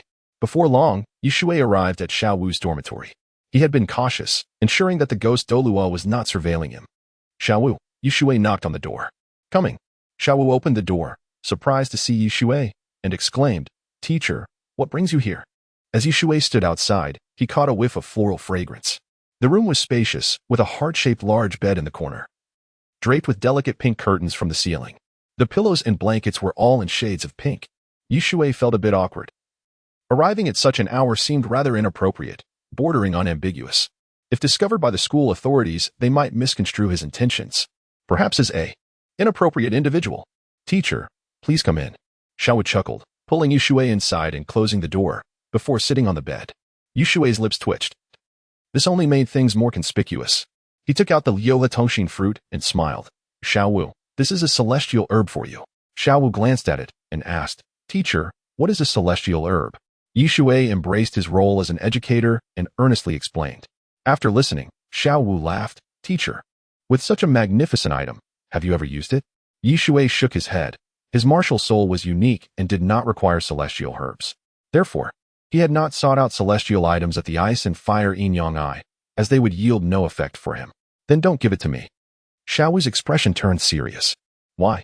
Shui inquired, surprised. Xiao Wu chuckled and replied, Teacher, you were once a limit Douluo. Now that you have a celestial herb, perhaps you could. No. Shui interrupted, frowning. Take it. Xiao Wu, the Liu fruit has another crucial function. It can conceal all your information. If consumed by a soul beast, even a tidal Douluo cannot discern its true form. Xiao Wu was momentarily taken aback, her eyes glimmering with desire. If she consumed it, she would no longer need to fear encountering a tidal Douluo. But what about Shui? Thus, Xiao Wu shook her head, saying with a wry smile, Teacher, I acknowledge it is a great item, but I cannot accept it. You should use it. Shui wore a helpless expression. Xiao Wu.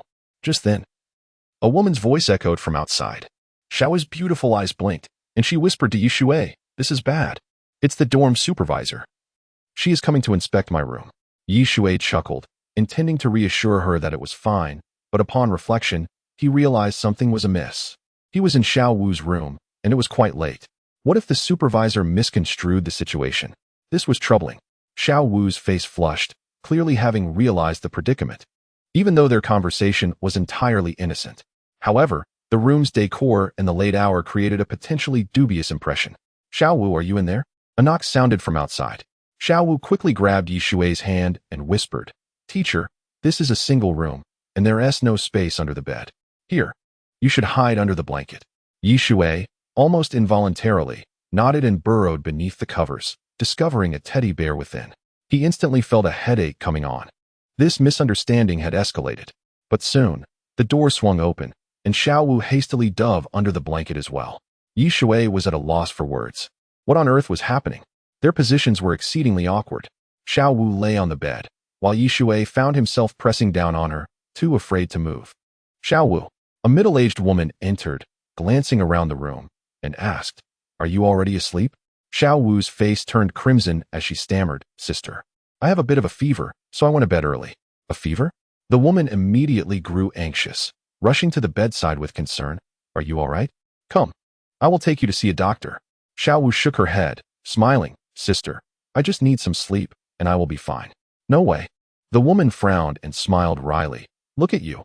Your little face is all red. You must be burning up. Children are particularly vulnerable. A fever can have severe consequences if not addressed. I don't need to. Xiao Wu quickly shook her head. This was a fever. It was just her blushing face, burning hot.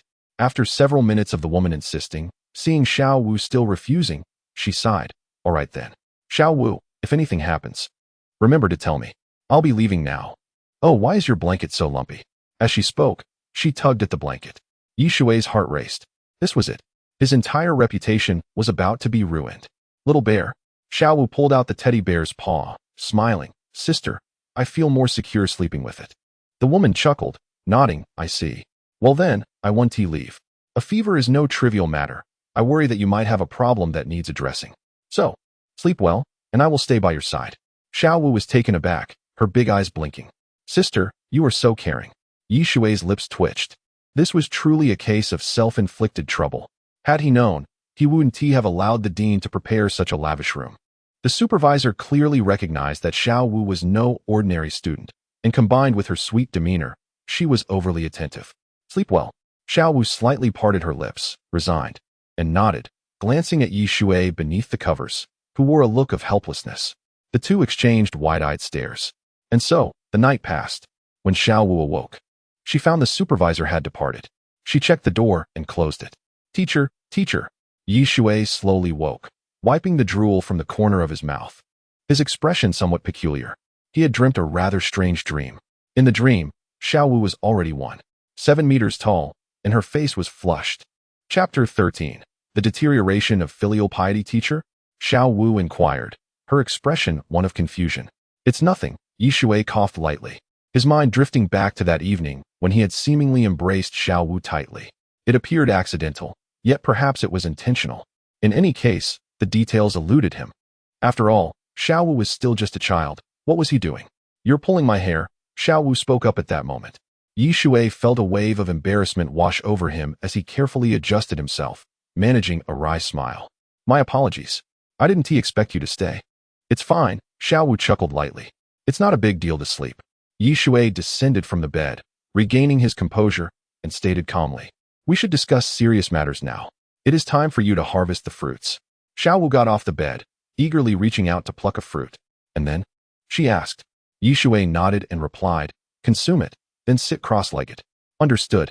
Xiao Wu wiped the fruit and took a few bites before swallowing it. Instantly, her complexion flushed. Xiao Wu. Yi Shui's expression turned serious as he furrowed his brows. I became a limit Douluo quite early on, but my glory was short-lived. I devoted myself to reading, attempting to find solutions, during which I delved into countless tomes. Now, you must channel your soul power. Upon hearing this, Xiao Wu immediately began to channel her soul power, but soon noticed a tumultuous force within her body, as if it were poised to engulf her. Do not panic, channel the galaxy. Within her dantian, a stream emerged, guiding the surging power away. Xiao Wu sensed the dantian and indeed discovered the river, a profound current formed by countless stars. Each flow of water resonated with the symphony of all things. Focus, she urged herself, nodding quickly as she carefully directed the force, and instantly, the painful pressure in her body eased significantly. Now, slowly absorb it, Yi Shui sighed in relief, murmuring, the celestial fruit, if mishandled, can be a toxic substance. Fortunately, I had the leisure to peruse the entirety of the continent's literature. I never imagined it would come in handy now. Why did Bibi Dong merely send the celestial fruit through Ghost Douluo without instructing on its consumption? Because Bibi Dong believed in your capability.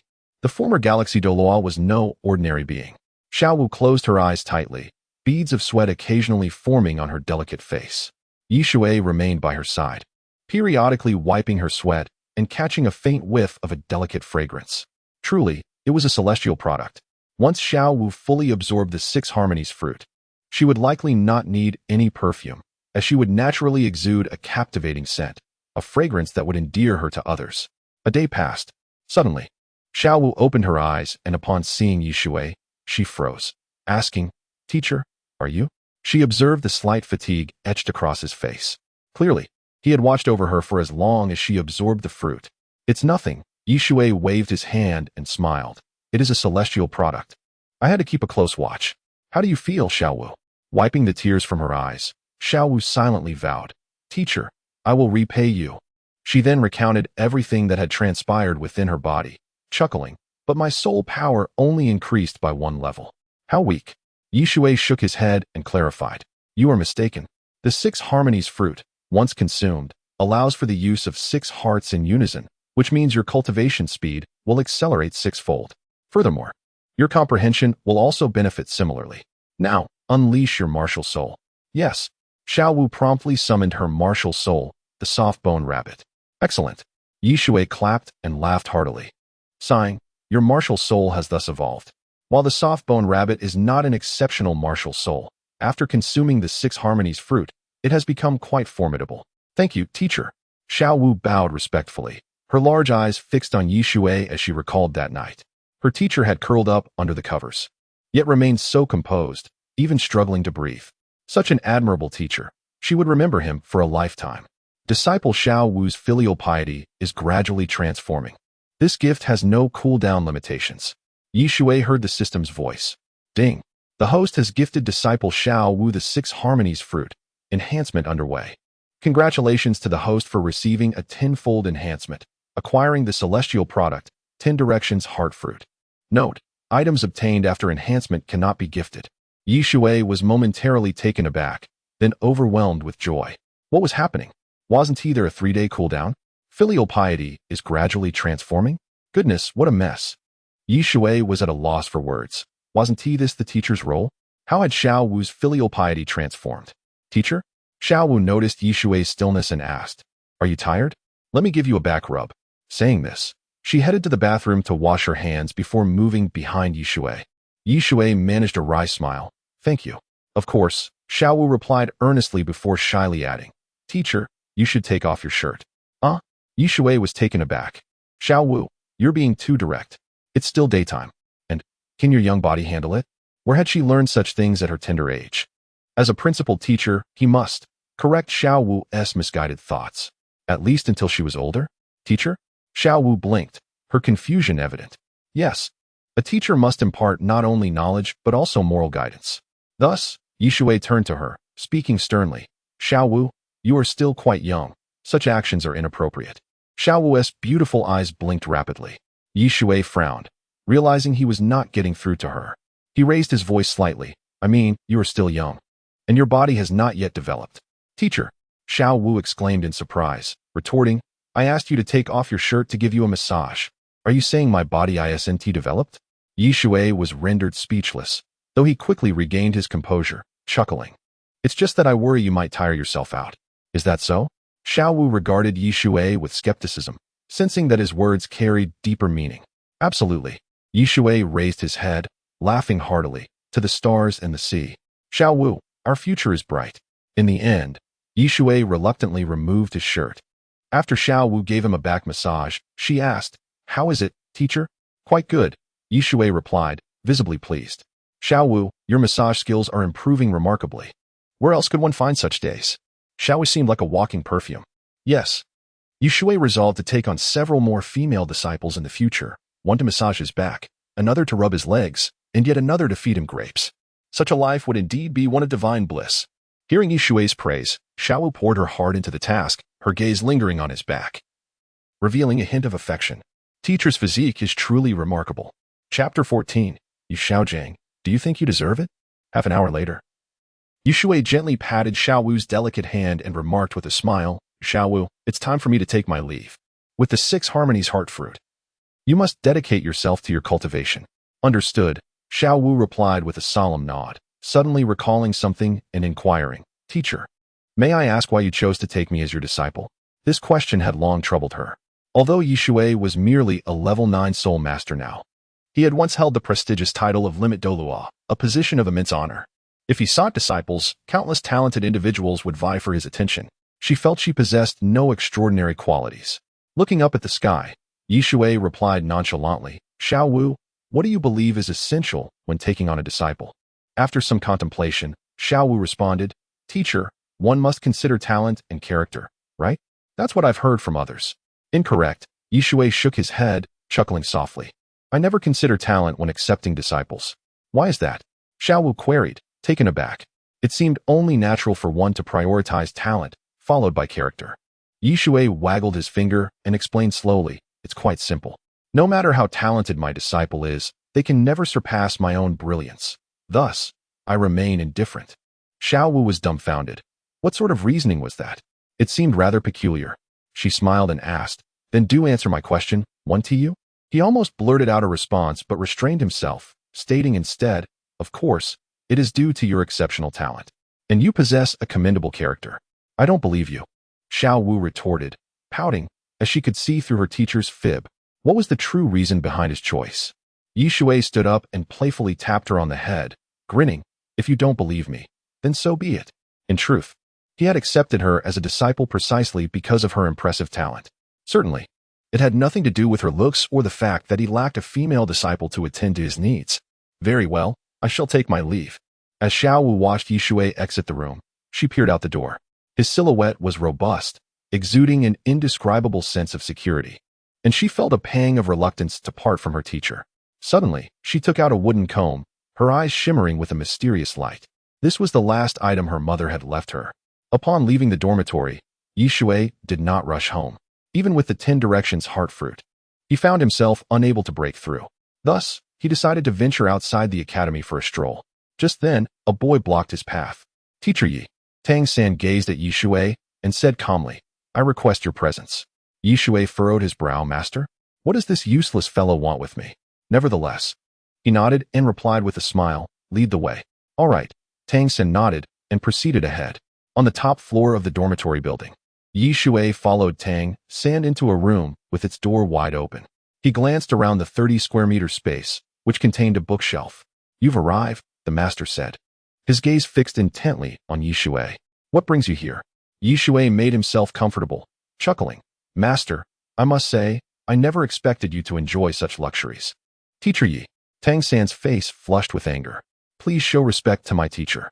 Although he had developed some doubts about the master due to Shui, their interactions over the past few days had revealed a fatherly love from the master.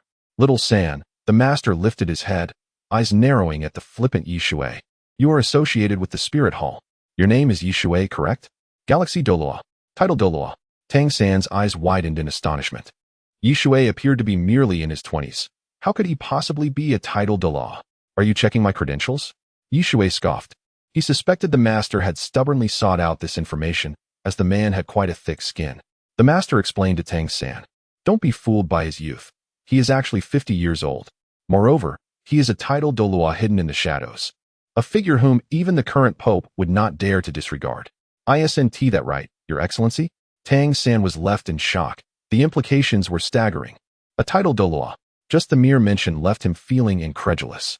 Shui smiled faintly, replying, "No need for such formalities. That was in the past. Now, I am merely a level 9 soul master." "Master, have you come to show off?" The master shook his head, his brow furrowing. "I have devised a theory regarding that little girl.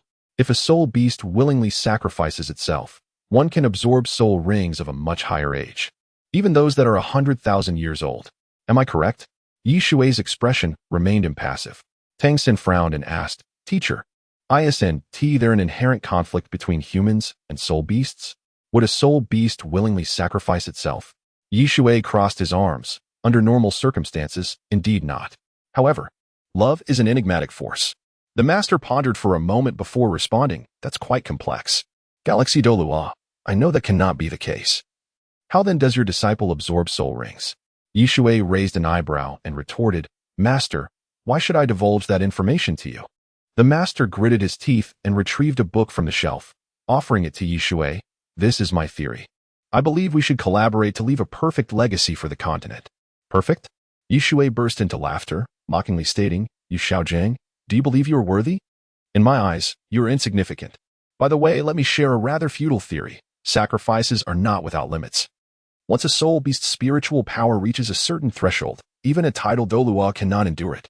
Shui was referring to the dream of heaven. A caterpillar with a million-year cultivation, yet it was utterly useless in battle. The master felt a jolt of apprehension and asked, "How many years of soul beast is that?" "1 million years," Shui said as he rose to his feet and approached the door, glancing at the stunned Tang San. "Kid, I advise you to cease your entanglement with my disciple. Otherwise, even a title Douluo standing behind you won't be able to save you." As Shui departed, a glimmer of murderous intent appeared in Tang San's eyes. In the Tang sect's handbook, Article 3, identify your adversary as an enemy if they harbor intentions to kill. Show no mercy, or you will only invite further troubles for yourself. The master sighed in disappointment. What a pity. This individual is far too mysterious. Had I not inquired, I would have been none the wiser. Tang San furrowed his brow and reassured, Teacher, do not lose hope. No matter how formidable he was in the past, he is merely a soul master now. That is hardly anything. Furthermore, who says a title Douluo is a prerequisite for teaching a student effectively? The master's eyes lit up as he excitedly grasped Tang San's shoulders, exclaiming, Exactly, little San. You truly are a remarkable student. Tang San smiled in return, though his eyes were clouded with darkness. What did being a title Douluo matter? Humph. Once I create the Guanyin tears, will you not regret not accepting me as your disciple? Chapter 15. Turmoil in the Divine Realm. The Rakshasa God descends. In the Divine Realm, the Rakshasa God furrowed her brow and inquired, See God, is the situation truly this perilous? The sea god nodded solemnly and replied, Rakshasa God, do you still remember the origins of Douluo? Initially, Douluo was quite ordinary. But due to the leakage of divine energy and the subsequent fall of numerous divine beasts, the amalgamation of these energies gave rise to soul masters and soul beasts. The expression of the Rakshasa God shifted dramatically as she recalled that legendary battle, voice trembling, the terrifying war. It is said that the emotional turmoil of the dragon god precipitated this conflict. Indeed, the sea god concurred, his countenance equally grave, murmuring, Such a magnitude of cosmic anomalies is exceedingly terrifying. The divine king harbors suspicions that the silver dragon king may be drawn to it. Impossible, the Rakshasa God snapped, her beautiful eyes narrowing. This is Douluo. We have been vigilantly observing it. The silver dragon king is already at the end of his rope. Entering here would be tantamount to courting death. The sea god cast her a sidelong glance, offering a rueful smile. Are you aware that the dragon god has split into two, the golden dragon king and the silver dragon king? The golden dragon king has inherited the powers and abilities of the dragon god. However, this does not imply that the silver dragon king is weak. She has inherited the dragon god's mastery over elements, and we may not be able to detect her. The Rakshasa god's pupils constricted as she stammered. What should we do? The sea god sighed, shaking his head. Although I ascended to godhood later than you, I am aware of the circumstances surrounding Douluo. The divine king has indicated that it could be now or later. The silver dragon king is a potential threat. Presently, the golden dragon king is suppressed in the divine forbidden land. Only she has the power to overturn the divine realm. The Rakshasa god was taken aback. Overturn the divine realm? Surely that is impossible. Yet, as she pondered the dragon god's enigmatic abilities, a chilling thought emerged. If the silver dragon king absorbed the bloodlines of the divine beast descendants of Douluo, the future could be dire. Suddenly, a light laugh echoed through the air. Azura God. Upon hearing the voice, the Rakshasa god's expression darkened immensely, and she vanished in an instant. However, she soon reappeared, her eyes wide with terror. Is this the Azura God, one of the three enforcers of the divine realm? Such formidable power. She had previously communicated with the spatial realm, yet had still been infiltrated by an eerie force. Azura God. The Rakshasa God bit her lip. The Azura God glanced at her, speaking nonchalantly. Why do you flee upon seeing me? Has the Divine Council's meeting concluded? By the way, do you have a way to contact someone named Shui? The Rakshasa God scoffed, her brow furrowing. I do have a means, but why should I reach out to that scoundrel? He is a rogue. The sea god's eyes lit up, sensing some amusement in the unfolding events. The Azura God, maintaining a serious demeanor, replied, I do not care for your sentiments. You must communicate with Shui and ensure he remains vigilant. Should anything occur in the Stardow Forest, he must inform us immediately. The Silver Dragon King may be drawn in. The Rakshasa God rolled her eyes and sneered. Don't even think about it. I fear you to some extent, but it is utterly impossible for me to heed your commands. The Azura God, visibly displeased, retorted, Rakshasa God, I advise you not to act impulsively. Shui is of interest to me. Your meddling nearly led him to madness. Fortunately, he is already a demigod. Otherwise, it would have ended badly. The Rakshasa God turned her head away, frowning. That is not my concern. If you must assign blame, then let it fall upon that fool's loose tongue. The sea god's interest piqued. He inquired, loose tongue? Do elaborate, Rakshasa God. You know how much I enjoy gossip. The Rakshasa God shot him a glare, her divine power rippling. Though she could not contend with the Azura God, dealing with the sea god was still manageable. The Azura God felt a surge of dissatisfaction and contemplated suppressing the Rakshasa God, but was reminded of the current turmoil in the divine realm. Thus, with a cold demeanor, he declared, Rakshasa God, I grant you an opportunity to comprehend the elements, life and destruction. This is the power of the dragon god. Is it not sufficient? Excellent. The Rakshasa god beamed. The dragon god, though now divided, remains the most powerful deity in the history of the divine realm, without exception. If I can grasp even a fragment of this power, I shall be invincible. Meanwhile, Shui was engrossed in his cultivation, feeling immensely invigorated. Although he could not break through, the soul power coursing through him was undeniably pleasurable. One must acknowledge that the 10 Directions heart fruit is indeed a marvelous item. His cultivation speed had consequently increased tenfold. Originally, Shui was a prodigious talent, having reached the pinnacle of Douluo before the age of 30, almost eternally youthful. Now, with a tenfold increase in speed, he was undoubtedly the foremost individual in history. Shui even entertained the notion that should he undergo cultivation anew, he could become a pinnacle Douluo within 5 years. The thought of an 11-year-old pinnacle Douluo was terrifying. Suddenly, Shui heard a voice imbued with seduction. He paused for a moment, then recalled that he could never forget this voice. Rakshasa God. Shui gritted his teeth. It was indeed her mischief that obstructed his breakthrough. A breathtaking ethereal figure appeared in the room. The Rakshasa God, clad in a flowing red gown, had her attire artfully parted, revealing glimpses of her snow-white long legs. Shui was momentarily entranced, stammering, "What do you want? I warn you, you are a deity. Descending to the mortal realm unprovoked will lead to dire consequences." Now genuinely alarmed, he cursed inwardly, "Asura God, you are utterly unreliable." As one of the 3 enforcers of the divine realm and a sworn enemy of the Rakshasa God, how could he allow this situation to unfold? The Rakshasa God yearned to deliver a lethal blow to Shui, yet for the sake of elemental comprehension, she settled down, elegantly crossing her pristine legs, forming the most exquisite of arcs. Shui found it hard to avert his gaze, unable to resist licking his lips. After a lifetime of cultivation, what harm was there in indulging a little? Have you had your fill of gazing? The Rakshasa goddess' face was frosty. Not yet. No, I have seen enough. Shui tilted his head back, frowning. I had thought perhaps it was the Asura goddess' incompetence or demise that hindered me. It seems there is a deeper reason. Rakshasa God, it has been a while, and you seem to have even fairer legs. You seek death.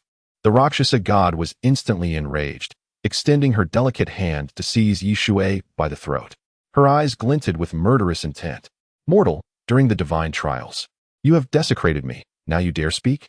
Do you not fear death? Shui's face turned crimson, yet he displayed no fear, sneering. Do not attempt to intimidate me. You have obstructed my breakthrough, and I have yet to settle the score with you. The Rakshasa God retracted her fingers, frowning. Mortal, I have not impeded your progress. To be precise, I am unaware of it. Shui remained skeptical. Who else but a deity could possibly restrict his advancement? Surely it could not be the techniques themselves? The Rakshasa God felt a headache coming on. This young man was astute and likely aware of some hidden truths. Thus, she inhaled deeply and stated, "If you agree to assist me with a matter, I shall overlook your previous transgressions.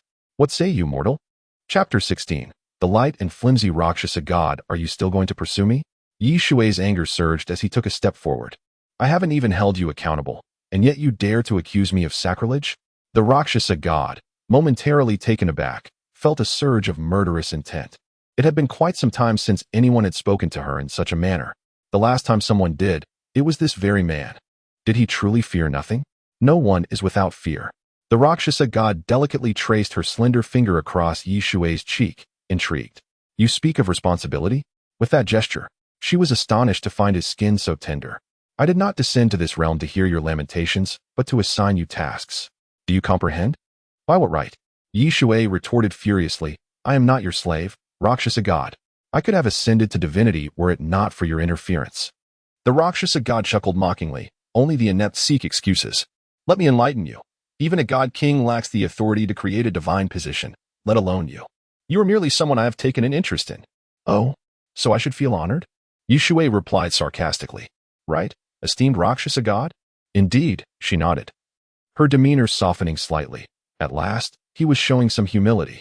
Had Shui bowed his head back then, he could have become the second Rakshasa God. She had even promised him a chance to pursue her, but he had chosen to ignore it. At that moment, Shui boldly reached out and grazed the soft contours of the Rakshasa God, astonished by the reality of her form. It appeared she had fabricated a physical manifestation. The Rakshasa God froze, utterly unprepared for such audacity. Though they were close, to her, any mortal opposing a divine being was courting death. Shui may have been bold with his words, but actions were a different matter. Just a touch, and you're this petty? He remarked nonchalantly. Mortal, I shall slay you. The Rakshasa God leapt to her feet, her gaze icy as she glared at Shui, divine power radiating from her. Although this was merely her divine manifestation, everything it experienced would be relayed back to her true self. This meant that she had been desecrated by a mere mortal, an unforgivable act. Furthermore, prior to her ascension, she had never engaged intimately with any man. Rakshasa God. A cold voice emerged. Attend to matters at hand. Ignoring the command, the Rakshasa God conjured a long sword of divine energy, aiming for Shui's head. Shui frowned. Asura God, be more formidable. This woman has thwarted your 2 inheritances. You are one of the enforcers of the divine realm. Do not be so timid. Bang. The sword shattered, divine power dissipating into the ether. Rakshasa God, this is the command of the God King, and you must obey. Now, take him to the Douluo forest. Under no circumstances reveal any information. The Rakshasa God's expression shifted, realizing she had lost her divine power. Cursed Asura God. Truly one of the 5 supreme beings of the divine realm. Seeing the sword break, Shui understood he was now safe and smiled. Rakshasa God? It seems you cannot kill me. Furthermore, someone once mentioned that upon my inheritance of the Rakshasa God's position, I would be granted a chance to pursue you. Is it not too late now? The Rakshasa God glared at Shui, her beautiful eyes filled with murderous intent. You have not inherited. Had you done so, I would have offered you a chance. Shui chuckled. This woman is a natural-born tease. If I had truly inherited, she would have merely strung me along, never truly agreeing. He was not one to be deceived. Rakshasa God. She glanced around, furrowing her brow. I have a mission. We must go to the Douluo forest. Shui was taken aback. The Douluo forest? What business do we have there? It is the home of Xiao Wu, as well as De Ming and Air Ming. What mission could the Rakshasa God possibly have? He immediately shook his head, laughing. If you want to disclose the mission, I shall not accompany you. The Rakshasa God clenched her teeth but ultimately subdued her anger, asking, why? There is no reason, Shui replied flatly. You altered the inheritance of the Rakshasa God. I initially believed it was the Asura God's legacy, only to realize afterward that you have ensnared yourself. The Rakshasa God's brow furrowed. She had indeed done so, for it had significant advantages. Yet Shui was an exception. The reason she could descend was that the inheritance was still ongoing. This implied that Shui remained the Rakshasa God's inheritor. Have you come to a realization? Shui presumed he held the upper hand, stating coolly, to be honest, I intend to refrain from washing this hand for a year. Rakshasa God, after all, is a noble deity, and I have touched her. Moreover, that particular area. Silence. The Rakshasa God's enchanting eyes seemed ready to spit fire. You cannot break through? Are you not curious? Promise me you will go to the Douluo forest and swear an oath with your martial soul. A light flickered in Shui's mind. He understood the situation. His soul power was insufficient. But how to resolve it was the real dilemma. He pondered for a moment and frowned. Tell me how to resolve it, and I shall go. Agreed. Surprisingly, the Rakshasa God agreed readily. Shui immediately summoned his martial soul, stating, I, Shui, swear by the galaxy martial soul. If the Rakshasa God assists me in resolving this issue, I will take her to the Douluo forest. He was not a fool. He recognized the significant loopholes in oaths. If the Rakshasa God could not find a solution, he was under no obligation to comply. The Rakshasa God sighed in relief, smirking. The solution is simple, ascend to divinity. Shui was momentarily stunned, frowning. Speak of something practical. Ascend to divinity. The Rakshasa God replied expressionlessly. And I assure you, I have not placed any hindrances. You merely lack sufficient soul power. To illustrate, the soul power you currently possess is equivalent to that of 100 limit Douluos. Shui raised an eyebrow, astonished at the magnitude. However, why was he unable to break through? The Rakshasa God, sensing Shui's reluctance, furrowed her brow. Your situation is quite unique. Perhaps it is due to elemental conflict. There is a method, but I cannot find it. Shui was suddenly struck with inspiration, recalling a certain individual, perhaps the Silver Dragon King, Guyana. She was the second generation of the Soul Beast Alliance, inheriting the unparalleled elemental control of the Dragon God. However, it was troublesome. In the original story, The Silver Dragon King had fled to the mortal realm using elemental power, but had suffered a complete shattering of her consciousness, leaving only her spiritual awareness. If the timeline were to proceed, it would take at least 20,000 years for the Silver Dragon King to fully recover, during which she could make an appearance. However, engaging in battle would extend the time of recovery due to the severity of her injuries. All right, Shui suddenly nodded, saying, I agree to go to the Stardow Forest. The Rakshasa God sighed in relief. Her words were merely vague advice, and if Shui sought to delay, he would not violate his martial soul oath. But why would he agree? Rakshasa God, Shui smirked. Will your manifestation accompany us? He scrutinized her with a playful gaze, contemplating the implications of taking advantage of her in this very moment. How intriguing. Chapter 17. The martial soul of the Rakshasa God. The expressionless Rakshasa God tightened her delicate hand. I shan't jest with you any longer. It is quite dull. Shui offered a few teasing remarks before turning away. He had not yet descended into madness. On another note, should he truly go down that path, a chilling tale would surely circulate throughout the Douluo Continent. A mere mortal had dared to desecrate a deity, and in a most corporeal manner. The Rakshasa God's gaze flickered as she exhaled in relief. To the Stardow Forest? Could it be that the Shura God believes the Silver Dragon King resides there? How is that possible? How did he come to know?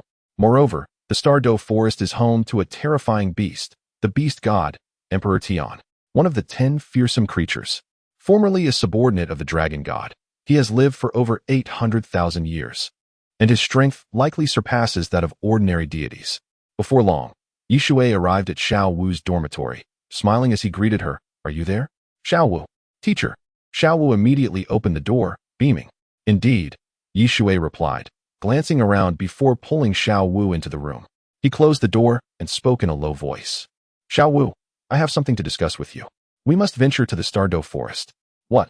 Xiao Wu exclaimed in shock. The Stardow Forest? Teacher, have you lost your mind? It is said that there are soul beasts that have existed for 100,000 years in there. Are we seeking our own demise? Shui raised an eyebrow, retorting, Xiao Wu, how do you know that? Xiao Wu's expression shifted to one of surprise as she realized her slip of the tongue. She stammered, Teacher, I heard others mention it. Shui smiled gently, tousling her hair. Precisely for that reason, we must go. The vast primordial forest has a complex terrain, filled with wetlands and swamps. Thus, we must prepare thoroughly to avoid any issues. Xiao Wu's heart raced. Could it be? At that moment, she felt a surge of anxiety for Deming and Air Ming, asking, Teacher, are you planning to hunt soul beasts?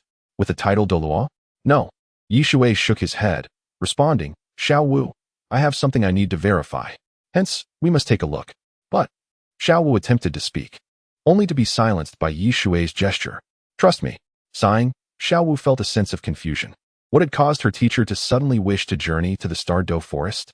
The only explanation she could fathom was that he had discovered a theory he wished to test on a 100,000-year soul beast. If that were the case, her dear friend would be. Do not overthink it, Shui said, gently patting Xiao Wu's head. 5 days later, they arrived at an ordinary small town, bustling with various shops resembling a miniature city. Naturally, the majority of goods were related to soul masters, given that the Stardow Forest lay merely 100 kilometers away. At last, they had arrived. Shui smiled slightly, glancing at the stoic Rakshasa God beside him, and inquired, What are your thoughts, Miss Rakshasa? The Rakshasa God remained expressionless, casting a fleeting glance at Xiao Wu. I was previously concerned about one matter, but no longer. I truly cannot fathom how you managed it. Shui shot a glare at the Rakshasa God before turning to the dazed Xiao Wu, asking, What troubles you? You seem unsettled since our arrival. Xiao Wu offered a wry smile, responding, Teacher, I merely feel a bit ill at ease. She had distanced herself from the Stardow Forest to avoid dwelling on the past, yet now she had no choice but to come. Thankfully, her teacher had not brought a title Douluo with them. Very well, Shui nodded, smiling. We shall find lodging here first and proceed to the forest tomorrow. The two women readily agreed. Suddenly, the Rakshasa God flashed a sultry smile, playfully inquiring, Shui, it seems trouble is approaching? Shui glared at the Rakshasa God. What was this trickery she was up to?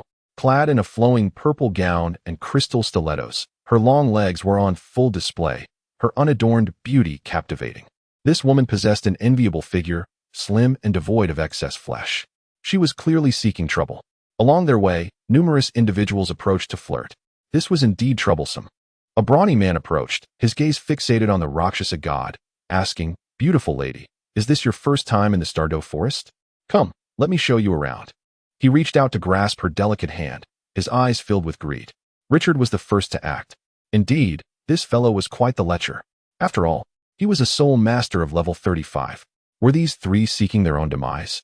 Shui extended his hand to swat the man's away, frowning, "My good sir, we do not know you." Only then did the man turn to Shui, sneering, "You dare come here as a mere level 9 soul master? Seeking death, are you?" Shui's expression remained impassive. "Damn it." The man, incensed by Shui's demeanor, swung a fist at him. Shui sidestepped, swiftly throwing the man to the ground. Richard found himself dizzy, unable to rise for a moment. Many onlookers gaped, rubbing their eyes in disbelief. A level 9 soul master had just taken down a level 35 soul master? Surely, they were not mistaken. How could this be? My heavens! Is a level 9 soul master truly this formidable? Shui merely smiled silently. Though he lacked soul power, his physical prowess was that of a limit Douluo. Dealing with the soul master was effortlessly within his grasp. Not bad. The Rakshasa God suddenly reached into Shui's shirt, giving it a playful squeeze. Quite sturdy. Shui felt a chill run down his spine and shot a glare at the Rakshasa God. What manner of person are you? Previously, you were all doom and gloom. Yet now you tease me? The Rakshasa God cast a sidelong glance, sneering, "Young man, do not give me that look. I prefer to take the initiative. Consider yourself fortunate to witness me in this light." After a moment's hesitation, Shui asked, "Rakshasa, what was your martial soul when you were in the Douluo Continent?" The Rakshasa God revealed her pearly white teeth, playfully pinching her red lips, becoming even more alluring. "Let me think. Ah, I remember now. It was the Black Widow." Shui's lips twitched. The Black Widow? That is an exceedingly powerful soul beast, rumored to exist for 100,000 years. Even more terrifying is that this beast consumes its mates. No wonder the Rakshasa God is so enchanting. No one, mortal or divine, dares to approach her. Who would know if they might become the Rakshasa God's nourishment? Xiao Wu observed the two playfully bantering with wide-eyed innocence. The Rakshasa God scoffed, disdainfully declaring, "Cowardly men. Once I reveal my martial soul. They are all but cravens. Not true men." Shui felt a surge of indignation and stepped forward, standing tall. "Not a true man? Rakshasa, if you doubt that, shall we put it to the test tonight?" "Very well." The Rakshasa God's eyes gleamed with a glint of menace as she replied coolly, "You may find yourself biting off more than you can chew." Chapter 18. Easier than biting a carrot. "I doubt you can resist." Shui scoffed, "Engaging in a verbal spar with me, but you are overestimating your abilities." "I am adept at verbal duels." "Not at all." The Rakshasa God displayed a hint of mockery, sneering, "I merely worry about getting food stuck in my teeth." "Well, it wouldn't hurt to do some dental cleaning." Shui was truly taken aback, then coldly retorted, "Let us find a time to test that. I'm curious to see how you'll clean your teeth." "Teacher," Xiaowu, bewildered, asked, "What are you two talking about? And you've been arguing all the way here." The Rakshasa God cast a glance at her and replied indifferently, "What would a child understand? Just be quiet." Xiaowu immediately felt aggrieved, casting a pitiful glance at Shui. Shui shot a glare at the Rakshasa God, asserting, "You have no right to admonish." He continued with a smile, "Don't take it to heart, she hasn't had that in a long time. A little release would do her good." Hiki. The Rakshasa God clenched her teeth. If it weren't for her pursuit of elemental comprehension, she would have slapped Shui into oblivion. This fellow's tongue is far too sharp. She is a great deity, not the first generation of Rakshasa God, but still a high-ranking divinity. There are only 18 in the divine realm. Xiaowu seemed to grasp only part of it. Shui took Xiaowu's hand, preparing to find a hotel to stay. "Kid." At that moment, Richard climbed to his feet and unleashed his martial soul. A gigantic silver ape emerged, adorned with 3 yellow soul rings, the last of which shimmered with purple, clearly nearing a millennium in age. Silver ape martial soul. A power soul master. This kid is doomed. A 3-ring soul sovereign would defeat him without breaking a sweat. Indeed, the disparity is too great. The crowd murmured in hushed tones. Shui glanced over and said coolly, "Get lost." Richard thought he had misheard. He showcased his 3 soul rings. Even the dimmest of minds should grasp that he is a soul sovereign. Yet this fellow actually told him to leave? Are you truly seeking death? Get lost. Shui's patience was wearing thin, and he threw a punch. Seeking death. Richard grinned maliciously and retaliated with a punch, for he was a power-type battle soul master. With the enhancement of his martial soul, his punch could shatter a rockery, let alone this seemingly frail lad. Bang! A figure was sent flying, landing several dozen meters away. The scene fell into silence. Everyone stared at Shui, utterly shocked. Is this a 9th-level soul master? He sent the power-renowned soul sovereign Richard flying with a single punch? Xiao Wu was somewhat astonished. She had always thought her teacher weak, yet he was so formidable? It is true. After all, he was once a limit Douluo. Let us go, find a place to stay. Shui shot an annoyed glance at the Rakshasa God, a smile playing on his lips. As if suggesting a trial later tonight, the Rakshasa God turned to Xiao Wu, gently saying, "Carrot." Xiao Wu paused, took out a carrot, and reluctantly handed it over. "Sister, this is quite expensive. 100. The Rakshasa God took the carrot and placed it in her mouth, biting down while glancing at Shui. The sound was exceptionally crisp. Shui inhaled sharply, feeling as though this woman was not merely biting a carrot. The Rakshasa God swiftly finished off the carrot. "Let us go?" Shui felt a chill run down his spine. This is the Black Widow. She is not to be trifled with.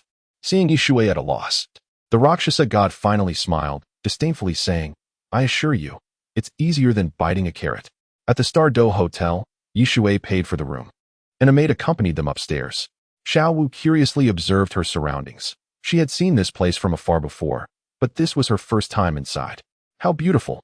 The supreme VIP room. Shui stepped inside. The 5-bedroom suite was spacious, with a grand living room and an unobstructed view from the balcony. All necessary amenities were present. Shui settled onto the soft sofa, smiling. "Little girl, bring me something to eat. Here, your reward." With that, he tossed a silver coin onto the table. The maid picked up the silver coin, respectfully saying, "Certainly, handsome." Soon, she returned with food and water, even bending slightly before Shui, revealing a glimpse of her beauty. Shui merely waved his hand. The maid's expression darkened as she glanced at Xiao Wu and the Rakshasa God, realizing where she fell short. One was elegant and poised, the other adorable and innocent, while she was merely of average looks. Once the maid left, Shui frowned and asked, "Rakshasa, do you have a target?" The Rakshasa God lazily pinched a grape, placing it into her rosy mouth, and replied, "No target." The Shura God sent her to the mortal realm to alert Shui to the happenings in the Stardo Great Forest. Yet she was inclined to explore herself, to see if the Silver Dragon King was present. After all, as a manifestation of divine power, death would not matter. Shui had his own thoughts. If he could accept the human embodiment of the Silver Dragon King, Guyu Na, as his disciple, it would be splendid. Perhaps he could cultivate her abilities. The Rakshasa God mentioned a conflict of elements. He suspected that during the divine power inheritance, he was tainted by the Shura God's slaughter and the Rakshasa God's malevolence. Both are deities of evil thoughts. Coincidentally, the Silver Dragon King masters the 7 great elements: water, fire, earth, wind, light, darkness, and space. "Teacher." Xiao Wu took a bite of the carrot and inquired, "What kind of soul beast is the Black Widow?" She was curious why her teacher feared it. Shui pondered, frowning. Actually, Black Widow is merely a colloquial term. The soul beast is called the Abyss Devourer. It is said to consume the abyss. The Rakshasa God remained expressionless, stating, "Moreover, if this soul beast finds a mate and combines." He. Xiao Wu, eyes wide with curiosity, asked, "Then what?" The Rakshasa God glanced at Shui, pinched a grape, and bit down. "Just like this, it devours." Terrifying. Xiao Wu's fair face paled. "It actually consumes its own kind." The Rakshasa God nodded, smiling. "Yes, so you must be cautious. Your teacher is the Abyss Devourer." "Nonsense." Shui glared, ruffling Xiao Wu's hair. "Don't listen to her ramblings." The Rakshasa God displayed a smirk. Humans are perpetually this foolish. They have no understanding that the Abyss Devourer does not necessarily consume its mate. It is merely that after pregnancy, the Abyss Devourer lacks nutrients from the outside world, which leads to consumption. Soon, night fell. Shui found a room, locked the door, and lay down to sleep. He had no desire to encounter the Rakshasa God tonight, lest she simply bite him as easily as a carrot. Heaven knows how sharp this woman's teeth are. One of the Abyss Devourer's abilities is consumption, so naturally, its teeth are formidable. At this moment, Xiao Wu, feeling melancholic, gazed at the moon for a long time, unable to sleep. After some time, she quietly left the hotel. The Rakshasa God opened the door and stood outside Shui's room, casually saying, The Lolita you raised has gone to the Star Do Great Forest. Shall I kill her? Bang. The door swung open instantly. Shui glared at the Rakshasa God, coldly stating, Rakshasa, you have crossed my line. Should there be a next time, do not blame me for turning hostile. The Rakshasa God appeared somewhat surprised, replying nonchalantly, perhaps, if she were to willingly sacrifice herself, you could continue your cultivation. Moreover, this girl is a traitor. She likely fears you going after soul beasts. Chapter 19. Entering the Star Do Forest. Get lost. Shui exclaimed, his face ablaze with fury. What do you take me for? Rock God. Rock God was taken aback, furrowing his brow. Isn't this your idea? Do you wish for her to become a deity? Haha. Shui cast a sidelong glance, retorting, and what if I do? Foolish. Rock God sneered, contempt evident in his expression. Soul beasts can never ascend to divinity. Do you understand? If not, I shan't enlighten you. With a dismissive scoff, Shui replied, I understand far more than you think. It is merely that you gods have sealed off the path for beasts to ascend to the divine realm, even stripping away the original position of the beast god. Rock God's expression shifted. How could this human possibly know? How could it be? Could the Azura God have disclosed this information? Unthinkable. The Azura God, being an enforcer of the divine realm, could not possibly break the law. Minor transgressions might be overlooked, but the inability of soul beasts to achieve divinity was a consensus among the higher echelons of the divine realm, a profound taboo. Shui glanced out the window, his tone nonchalant. Rock, I know much more than you can fathom. For instance, the beast god Emperor Tian. He is a soul beast with a cultivation level surpassing 800,000 years, comparable to a pseudo-deity. Rock God's gaze darkened. This individual actually knew of Emperor Tian?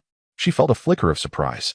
Shui was undoubtedly an ultimate Douluo, yet at best, he was a demigod, with true deities above him. In strict terms, Emperor Tian, being the foremost among the 10 ferocious beasts, was the true strongest being of Douluo Star. Shui turned to leave. Where are you going? Rock God couldn't help but inquire. To Star Lake. Where's that? In the heart of the Star Do Forest. At that very moment, as Xiaowu stepped into the Star Do Forest, 200,000-year soul beasts immediately sensed her presence. Deming and Ming exchanged excited glances. Sister Xiaowu is home? Deming, being the more composed of the two, instructed Ming to go greet her, cautioning him not to roar, lest it incite a beast tide. Ming nodded, his massive form racing silently through the woods. Soon, Ming spotted Xiao Wu, his enormous eyes sparkling with joy. Ming. Xiao Wu waved. Ming extended a giant hand, and once Xiao Wu was atop, he inquired, Sister Xiao Wu, you've returned? Xiao Wu nodded, her expression bittersweet. Ming, I think I have found a way to revive my mother. What? Ming was taken aback, his voice trembling. Sister Xiao Wu, is that true? Yes. Xiao Wu thought of Shui and replied solemnly, as long as I become a deity, there will be a way. But my teacher must come to the Star Do Forest. Teacher? Ming was astonished. Sister Xiao Wu has taken a human as her teacher? What kind of fortune has this human stumbled upon? Suddenly, Ming halted, frowning. Sister Xiao Wu, a human is approaching our direction. It seems he is following you. Wait. Xiao Wu exclaimed anxiously, frowning. He seems to be my teacher. Quickly, Xiao Wu communicated with Ming. In the Star Do Forest, countless soul beasts resided, some even reaching ages of 10 or 20,000 years. Despite their status as the rulers of the forest, they dared not be careless. Teacher. Xiao Wu's head throbbed. How was she to explain her presence here? After a moment's thought, she feigned unconsciousness. Before long, Shui arrived, amused yet exasperated, wearing a worried expression. Xiao Wu, what has happened to you? Rock God crossed her arms, sneering, pathetic acting. After a considerable pause, Xiao Wu finally regained consciousness, staring at Shui with a blank expression. Teacher, how did I end up here? Isn't this the Star Do Forest? Shui could only do his utmost to play along, offering a wry smile. Fortunately, I felt something was amiss. When I went to your room, I found you missing. I suspected a powerful soul beast with strong mental capabilities was affecting you. Xiao Wu let out a sigh of relief, her voice trembling. Thank goodness you came, teacher. Shall we head back? Shui nodded, then shook his head. I did not protect you adequately. However, we shall not return. Why not? Xiao Wu was astonished. The Star Do Forest at night is exceptionally perilous. While she knew Ming was with her and that danger was not imminent, Shui was unaware of this. Shui glanced into the depths of the Star Do Forest, his tone calm. I wish to meet the king of this place. Who? Xiao Wu asked, curiosity piqued. The heavenly blue bull python. 100,000-year-soul beast. Xiao Wu gasped, clutching Yishui in fright. Teacher, are you out of your mind? 100,000-year-soul beast can kill. Trust me, Yishui replied with a gentle smile, ruffling her hair.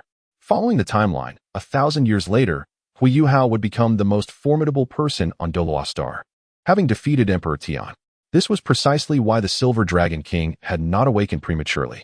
A millennium later, the Silver Dragon King's injuries would be completely healed. He intended to test if he could communicate with the Silver Dragon King.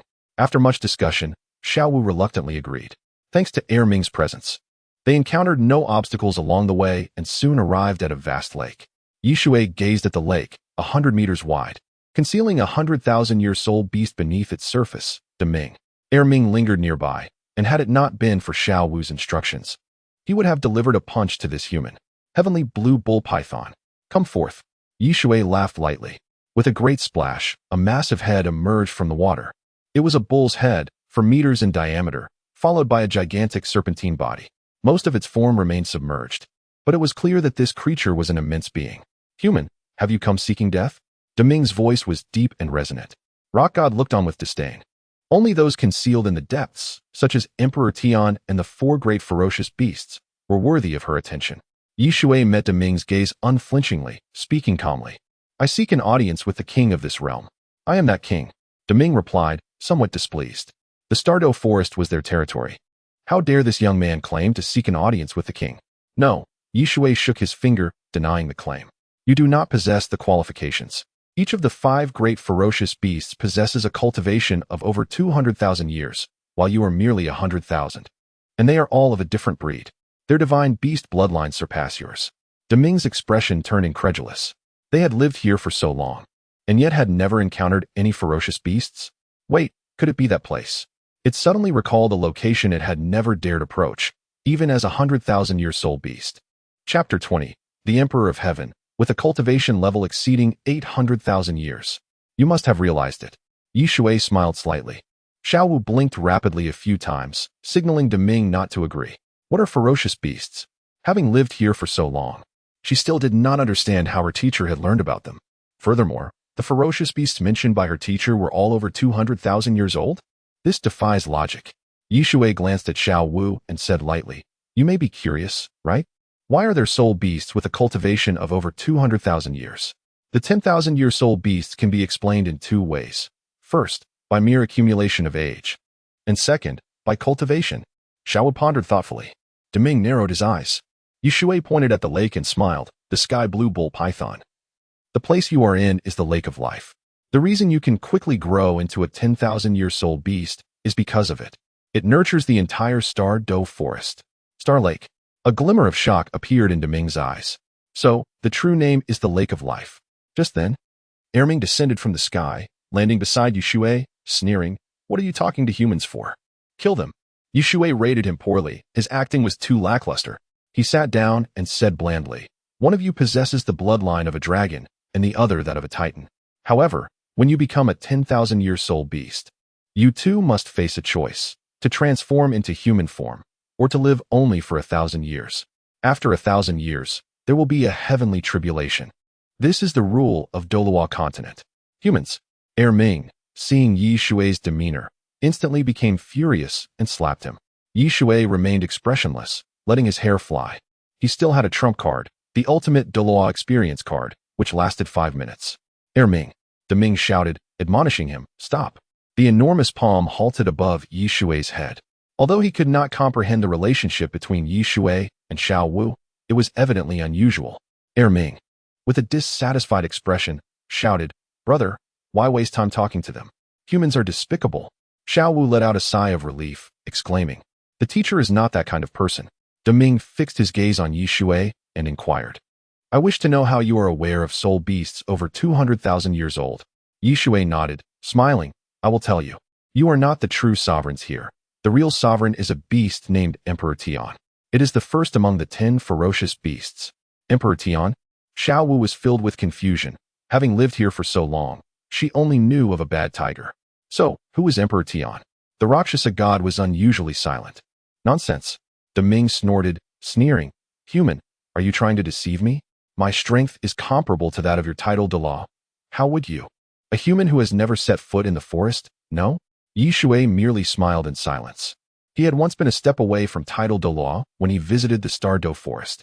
Even if Deming and Ming teamed up, they would not be his match. At that time, Shui had contemplated hunting one of them, but reconsidered, thinking ahead. If anything unexpected occurred in the future, he could still connect with Tang San. Thus, he ventured to the extreme north. There, Shui obtained the 9th spirit ring. It was red with a hint of snow white. Ming quickly nodded, shouting, "Human, do you dare to lie?" Shui scoffed, "Do I need to lie? To be honest, if it weren't for them absorbing the heavenly dream, you would have had no chance to come here." Xiao Wu furrowed her brow. Were they ferocious beasts? Deming, somewhat irritated, coldly remarked, "What is the heavenly dream?" Shui looked at Xiao Wu, leaning down to whisper. The heavenly dream is a soul beast on the verge of reaching 1,000,000 years. It comes from the extreme cold land and was captured by another soul beast. After hearing this, Xiao Wu was stunned. Could a 1,000,000-year soul beast truly exist? She did not doubt her teacher, but found it entirely implausible. In the Lake of Life, there are treasures left behind by the beast god Emperor Tian. Shui spoke astonishingly. It is the golden-eyed Black Dragon King. In ancient times, the Dragon Clan ruled the Douluo Continent. They were the undisputed overlords. Subsequently, chaos erupted within the Dragon Clan, leading to the rise of soul beasts. Emperor Tian possesses a cultivation of over 800,000 years. Xiao Wu was taken aback. Dragons? Do they truly exist? Deming's heart trembled. Possessing the bloodline of a dragon, he naturally understood the might of the Dragon Clan. The golden-eyed Black Dragon King? Over 800,000 years of cultivation? Among the myriad dragon bloodlines, only those with direct lineage or a high concentration of bloodline could bear the name of dragon. Was Shui referring to the Dragon King? A glimmer of surprise appeared in the Rakshasa God's eyes as she murmured, "Treasures." After that great battle, the Dragon God split into two. The Golden Dragon King fell, and the Silver Dragon King went missing. However, that does not mean the entire Dragon Clan was annihilated.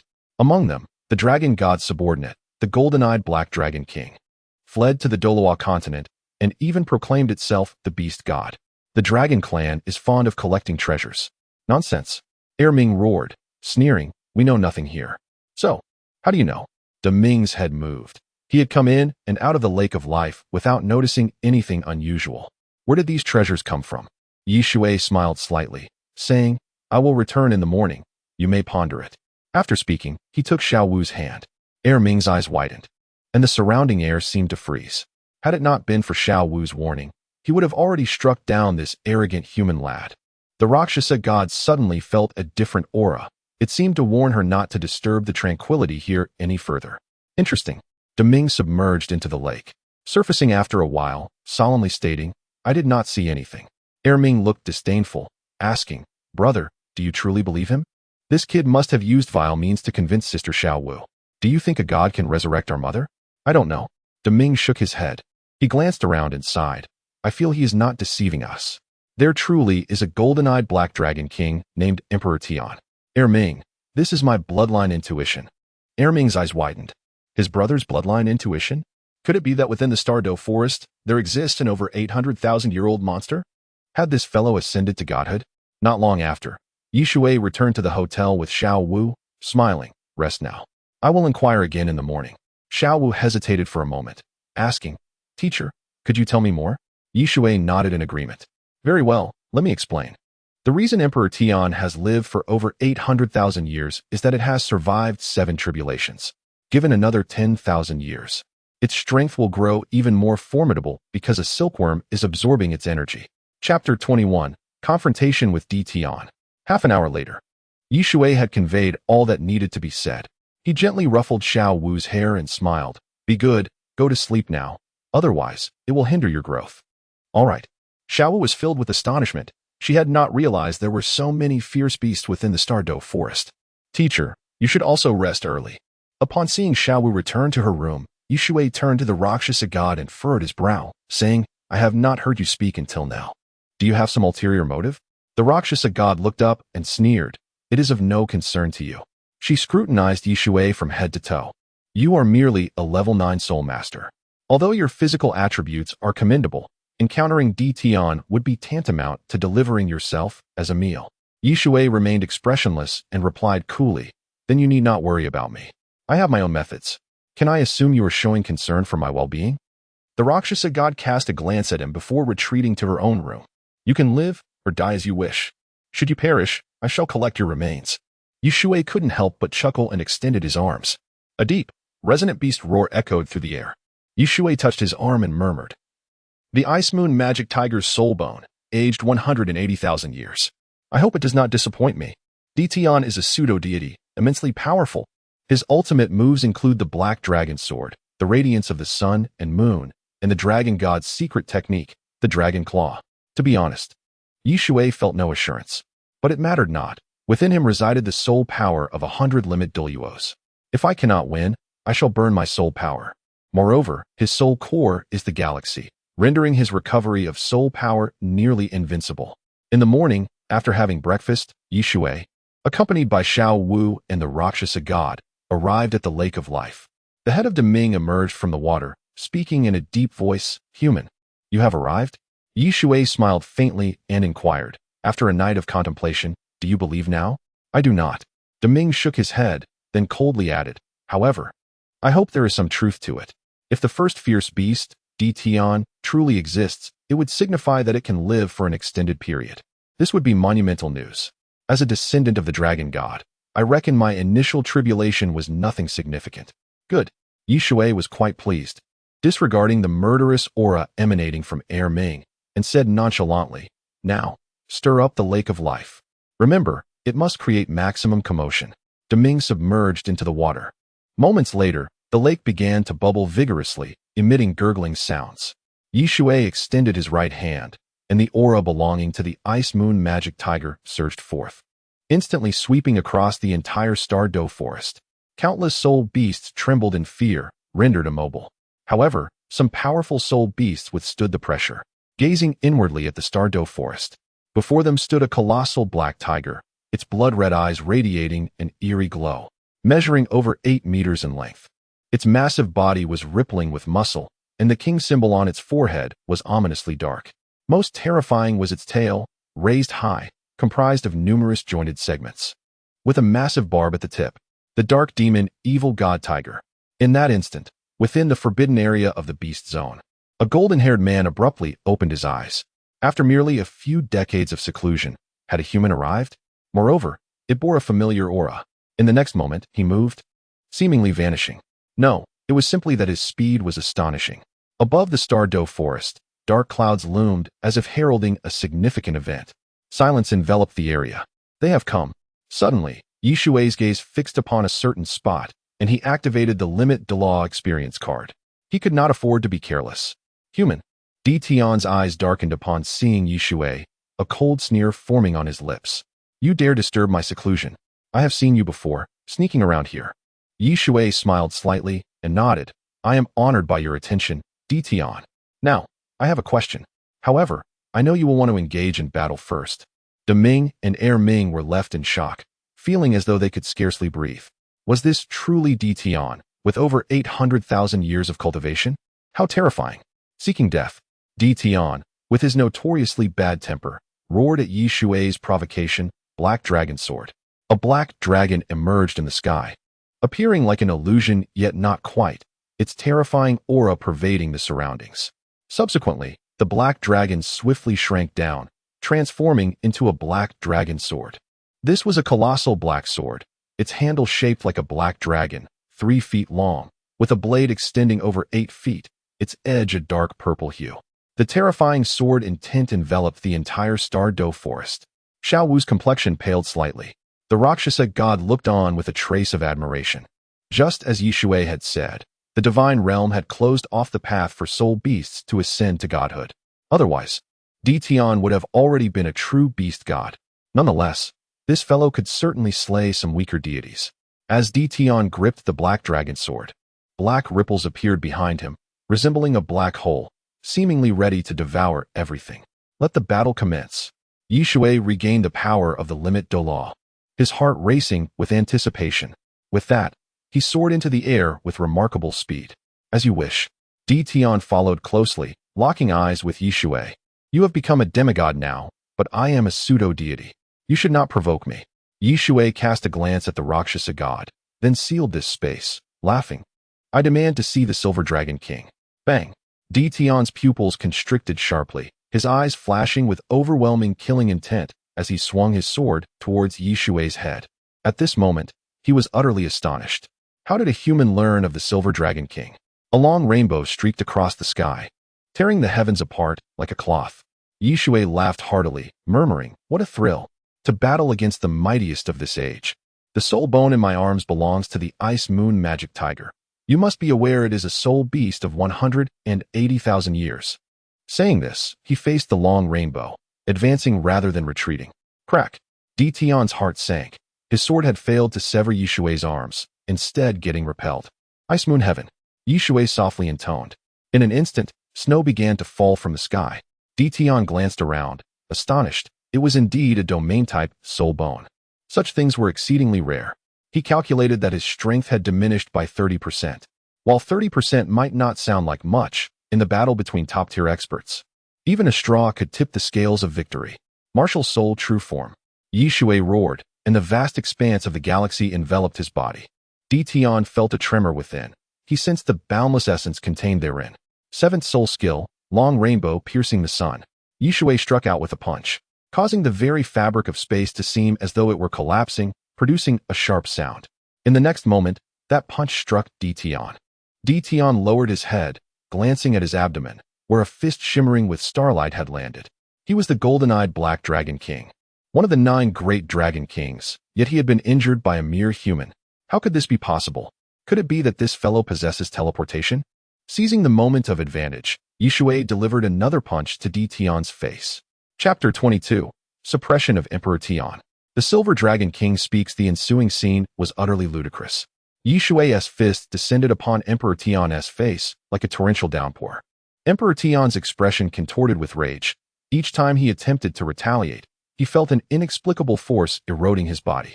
Though Shui's strikes were not particularly painful, he was a proud member of the dragon race. Did he not care for his dignity? Xiao Wu, witnessing the spectacle, gaped in astonishment and inquired, "Teacher, is he really that formidable?"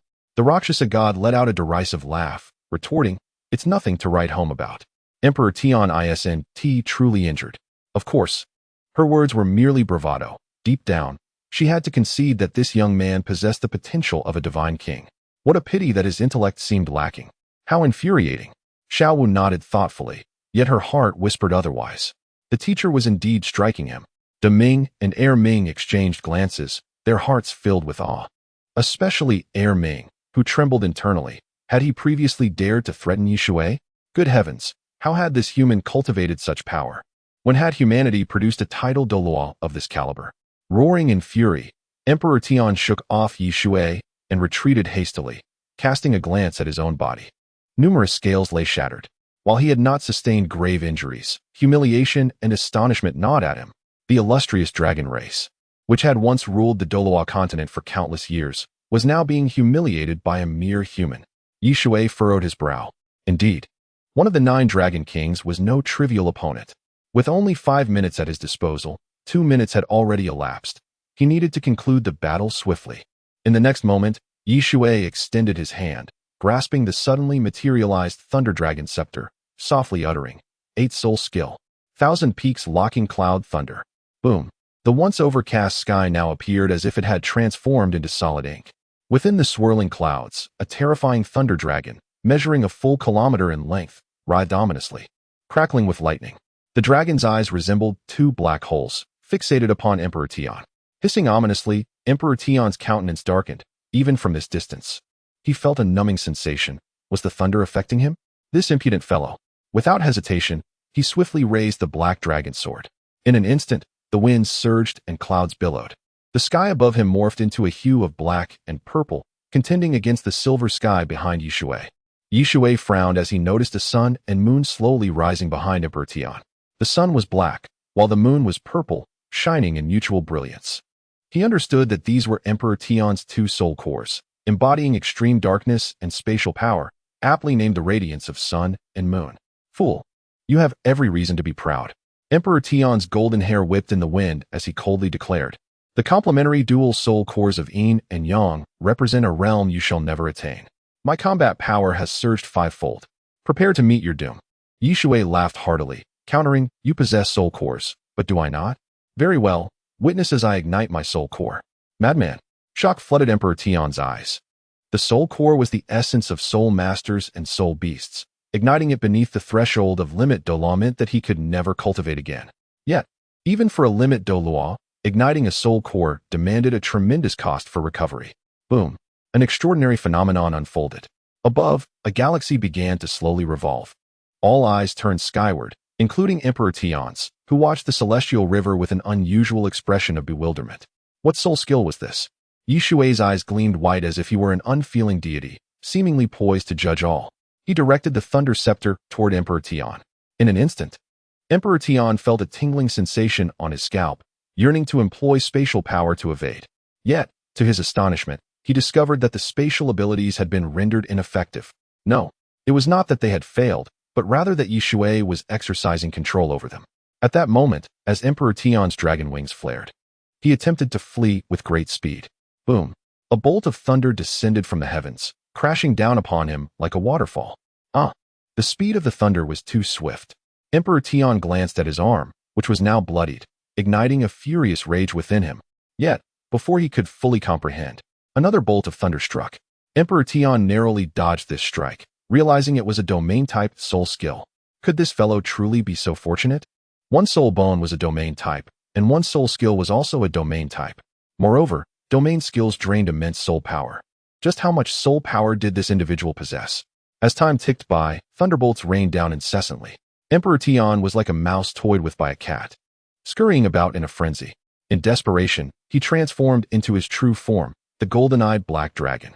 A massive black dragon, 1 kilometer in length. Its large pupils glimmering with gold, symbolizing its nobility. However, the black dragon was battered and bruised, revealing flesh beneath its scales. The Rakshasa God observed the commotion from Emperor Tian's direction and murmured, "Such a cacophony, yet no one comes to aid? It seems the Silver Dragon King is no longer present." The Shura God's reasoning was flawed. Emperor Tian, the golden-eyed black dragon, has lived for over 100,000 years, with cultivation surpassing 80,000 years, even receiving guidance from the Dragon God personally. Such a formidable being must possess countless treasures. After the Silver Dragon King descended, his divine sense was shattered, leaving only spiritual awareness. It is only natural for him to come here to recuperate. But reasoning is merely reasoning. At that moment, Shui furrowed his brow. Why was there still no response? Your subordinates are on the brink of annihilation. Of course, annihilation was impossible. Emperor Tian, being a dragon, was resilient and difficult to kill. Human, cease your actions. A voice, ethereal and elusive, materialized. Shui's heart leapt with joy. He had finally awaited the true master. Silver Dragon King, I know your purpose here. I cannot intervene, but the woman beside you must be the Rakshasa God. Her malevolence is too profound. Now, release Emperor Tian, and I shall meet with you. Shui complied, and Emperor Tian suddenly froze, experiencing an unprecedented sense of relief. The ice moon heaven had vanished. His immense eyes fixated on Shui, the murderous intent uncontainable. Yet, in the next moment, he narrowed his eyes, flaring his dragon wings and retreating. Shui descended. Furrowing his brow, he actually fled. He understood the implications of this turn of events, but had to maintain the faade for the Rakshasa God. Teacher, Xiao Wu exclaimed in astonishment, her joy overflowing. You are incredible. The host has gained sufficient admiration from the disciple Xiao Wu. System level upgraded to level 2. Congratulations to the host for receiving a level up gift package. It's nothing. Shui gently ruffled Xiao Wu's hair, his heart elated. He recalled that the system had only been at level 1. So the upgrade must have been a result of the disciple's admiration. This time, the reward was substantial, directly elevating him. Deming and Air Ming exchanged complex glances as they regarded Shui. Shui turned to Air Ming and asked, "Do you have something to say?" Air Ming, its large face flushed, replied coolly, "Human, what are your intentions?" It could discern that this young man had reached the rank of a level 9 soul master. How utterly perplexing. Chapter 23, Abundant Promotion Rewards. Nothing much, Shui chuckled, inquiring, "Do you wish to be my underlings?" Deming and Air Ming were taken aback, their expressions quickly shifting to indignation. Air Ming scoffed, "Human, You think too highly of yourself.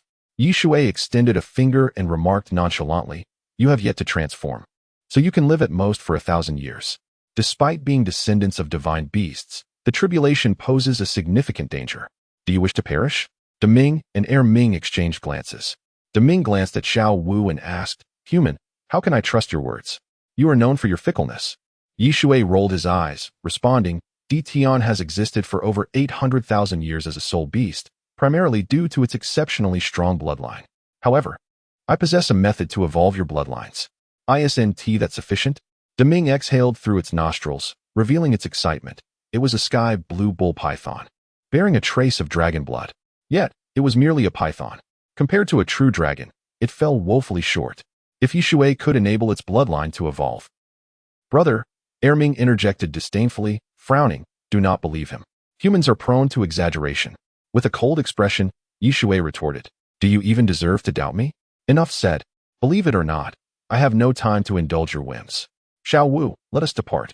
Xiao Wu cast a lingering glance at Deming and Ming, her face revealing a hint of reluctance. However, that sentiment quickly faded. She yearned to follow her teacher and become a true deity. Shui turned and left. Congratulations to the host for opening the second-level treasure chest. Rewards are as follows. Limitless Douluo experience card, usable for 5 minutes daily, countless times. Ancient exotic beast, golden destiny dragon inner pill. Qiankuan Inquiry Valley illustration. Fate power. Xiao Wu hurriedly caught up, noticing Shui lost in thought. She couldn't help but ask, Teacher, what is wrong? I've struck gold. Shui laughed heartily, lifting Xiao Wu and spinning her around several times before gently setting her down. Xiao Wu's cheeks flushed. Is that so? Is it that significant? Shui, filled with excitement, exclaimed, these are extraordinary treasures. The experience card speaks for itself. The ancient exotic beast. The golden destiny dragon? I'm unsure what kind of dragon it is, but I am familiar with ancient exotic beasts.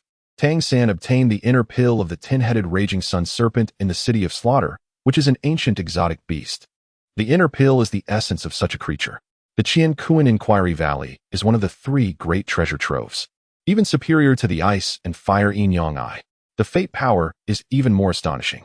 It is a capability possessed by the 3-eyed golden lion, capable of accelerating the growth of soul beasts.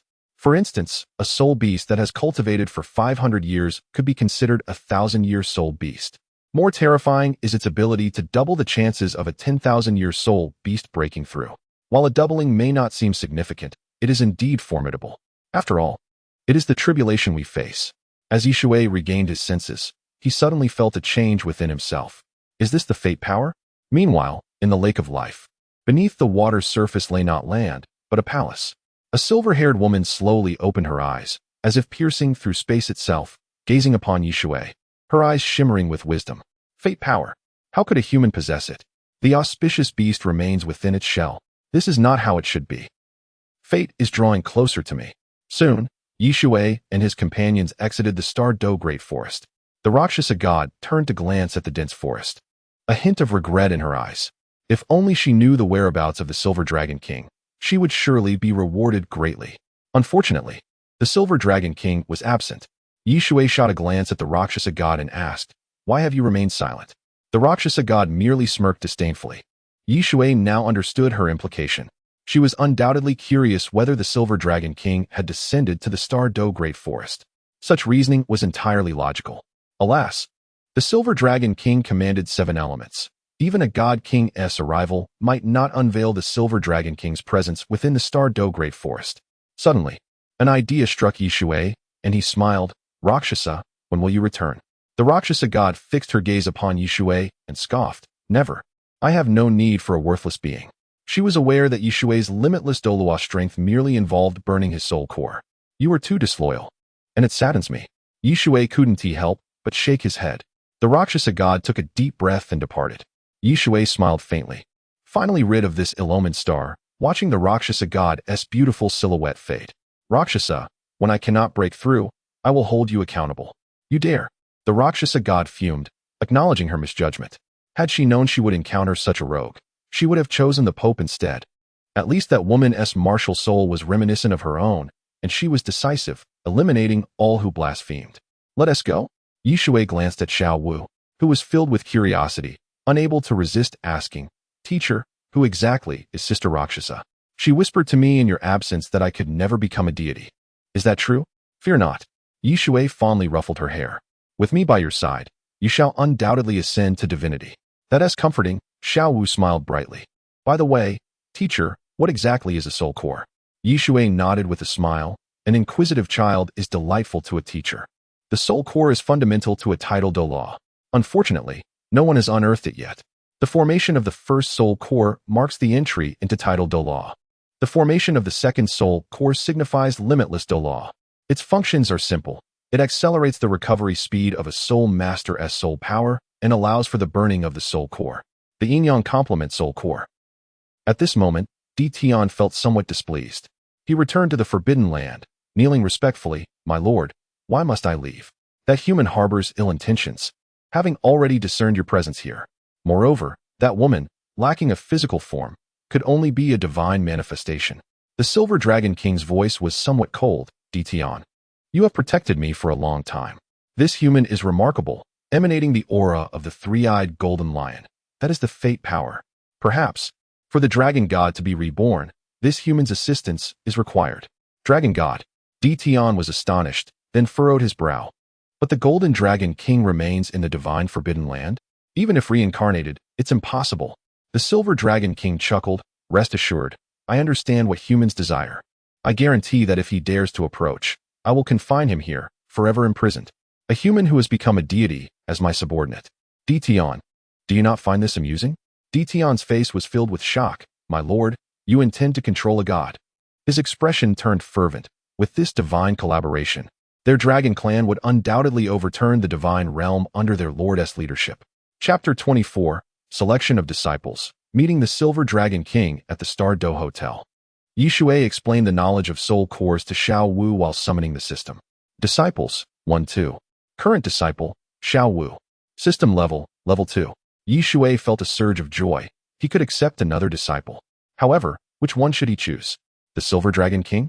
It seemed quite challenging to persuade him. The Silver Dragon King was not as naive as Xiao Wu. Convincing him would be difficult. Yet, it was worth a try. If it didn't work out. Shui had alternative options, Zhu Zhuqing and Ning Rongrong. Zhu Zhuqing was merely a bit aloof, but Ning Rongrong had a temper befitting a young lady. And he knew he would have to guide her carefully. "Teacher, when are we going back?" Xiao Wu couldn't help but inquire. Shui snapped back to reality and smiled. "Don't rush. I have a few matters to attend to." "Xiao Wu, I am preparing to accept another disciple." "Huh?" Xiao Wu was momentarily taken aback and asked, "Teacher, is it a boy or a girl?" "A girl." "All right." Xiao Wu appeared somewhat distracted. Shui affectionately patted her head and reassured her, "Don't worry, I won't overlook you. Xiao Wu, I will always be your teacher. I understand you might feel I could be biased, but I assure you, you will both receive equal treatment." "That is not it." Xiao Wu shook her head, her expression forlorn, her lips quivering before she fell silent. She couldn't quite understand why the news of her teacher accepting a female disciple suddenly unsettled her. Shui dismissed it as mere childish insecurity about losing affection. He chuckled and revealed a jade bracelet. "Xiao Wu." She glanced over, her eyes sparkling with surprise. "Teacher, what is this?" Shui elaborated slowly. "This is a level 2 soul guidance device, the Liu white jade bracelet, which can automatically generate a protective shield in times of danger. I discovered it in ancient ruins. It may not be significant, but I wish to give it to you." Xiao Wu picked up the bracelet, her large eyes quickly brightening with joy. "Thank you, teacher." She put on the bracelet and asked, "Teacher, does it look good?" "It looks splendid." Shui nodded. Xiao Wu beamed instantly. What could surpass a teacher's praise? Ding. The host has gifted disciple Xiao Wu a level 2 defensive soul guidance device. Amplification in progress. Congratulations to the host for receiving 100-fold amplification. Obtaining a level 4 defensive soul guidance device, the Vast Sea Ring. Note: items after amplification cannot be gifted. In his mind, Shui visualized a blue ring, which was indeed the Vast Sea Ring. A level 4 soul guidance device was equivalent to a soul sect. Better than nothing. After a moment, Xiao Wu left. Shui wondered how that little girl was faring. He suddenly smiled, as that was precisely the direction of the Tiando Empire. At this moment, Qian Rinxue still held the identity of Shueqinghe. As for why Qian Rinxue existed, it was naturally due to the convergence of timelines. Qian Xuanji attempted to defile Bibi Dong, but was interrupted by the peaky Shui of that time. In his fury, Qian Xuanji, having been drugged, vented his frustration on a maid, resulting in Qian Renshua's birth. Upon awakening, Bibi Dong believed she had been sullied and harbored deep resentment towards Qian Xuanji, taking it out on Qian Renshua, whom she never treated kindly. Ultimately, Qian Xuanji met a gruesome end, courtesy of Bibi Dong, who nearly fell into madness herself. Considering that Qian Xuanji was a titled Douluo, and the cost of devouring a titled Douluo was exorbitant. Had it not been for Bibi Dong's early acquisition of the Rakshasa God's legacy, she would never have succeeded. Days passed in silence as Shui diligently cultivated, knowing the Silver Dragon King would meet him, for he was aware the Silver Dragon King was present. That reason sufficed. Human, come to the Lake of Life for our meeting. Shui opened his eyes, surprised. Was this truly the Silver Dragon King, who commanded the power of the 7 elemental forces? He began to comprehend the situation. The essence of all things in the world is composed of these 7 elements, meaning the Silver Dragon King could communicate with him through any medium. This, of course, was a one-sided communication. Thus, Shui rose and stepped into the Stardow Great Forest, where silence enveloped the surroundings. At the Lake of Life, Shui encountered Tian, who wore an expression devoid of emotion, though a hint of murderous intent flickered in his eyes. Tian harbored a deep-seated hatred for Shui. Human, although I do not know how you learned of my master, I advise you to show some respect. Shui scoffed, derisively replying, Tian, you are merely a defeated foe. Huh. Tian's demeanor darkened. If he unleashed his bloodline power, augmented by the Silver Dragon King's strength, he could slay deities. This foolish boy remained oblivious to the brutal reality that awaited him. Very well, I shall spare you this time. With that, Tian entered the Lake of Life. Shui followed closely behind, feeling his mood uplifted upon contact with the life-giving waters. Indeed, this was a remarkable treasure. The lake, spanning 100 meters in width, nourished the entire Stardow Great Forest. As a member of the Dragon Clan, Tian possessed one of his soul cores infused with spatial power, allowing him to swim with remarkable speed. After a brief moment, he turned back, ready to taunt Shui, only to be taken aback. Shui, how can you move so effortlessly? Shui, his expression impassive, replied coolly, no need for astonishment. This is the water avoidance pearl, a rare treasure. Tian let out a cold snort and approached a rock face, placing his hand upon it, channeling spatial power. In the next moment, a luminous portal appeared. Shui stepped through, surveying his surroundings. It was a grand hall, sparsely adorned, with a singular throne at its center. Upon the throne sat a silver dragon, its eyes resembling clear amethyst. Its claws gleamed with a silvery hue, covered in hexagonal scales that refracted an extraordinary light, reminiscent of both a rainbow and a spectrum beyond. At the sight, Shui instinctively bent slightly. Annoyed, he raised his head to meet the Silver Dragon King's gaze and said, there is no need to intimidate me with your presence. How audacious. Tian roared in anger. My master is the Silver Dragon King, a descendant of the Dragon God. You, an insignificant ant, are fortunate to be in the presence of my master. Shui curled his lip in disdain. What descendant of the Dragon God? Merely a misfortunate dragon. The Dragon God has been split in two. The Golden Dragon King is imprisoned in the divine Forbidden Land, while the Silver Dragon King lies gravely wounded, as if I should be in awe. Tian's eyes glimmered with malice, and a phantom claw of a dragon loomed behind him. This was the divine skill passed down by the Dragon God, the Dragon Claw. Wait. The Silver Dragon King suddenly smiled. A guest from afar should not be met with rudeness. Human, please take a seat. With that, it lifted its claw, and a grand throne materialized. Shui raised an eyebrow. Was this a display of authority? He was aware that the Silver Dragon King measured 300 meters in length, and he did not appreciate being looked down upon. Chapter 25, Patience. Emperor Tian reigned in his murderous intent, his eyes filled with disdain. Indeed, even the master could not tolerate this human. Such a grand throne, even if Shui were to occupy it, it would merely be comedic, akin to an ant attempting to claim a mountain. Should he choose not to sit, it would be even more embarrassing. Truly, the master is formidable. Just a mere stratagem was sufficient to stifle humanity's arrogance. Emperor Tian turned his gaze towards Shui, and indeed, the human appeared troubled. A foolish creature. To show disrespect to the master invites dire consequences. But little did Emperor Tian know, Shui was not pondering whether to sit, but rather contemplating how best to do so.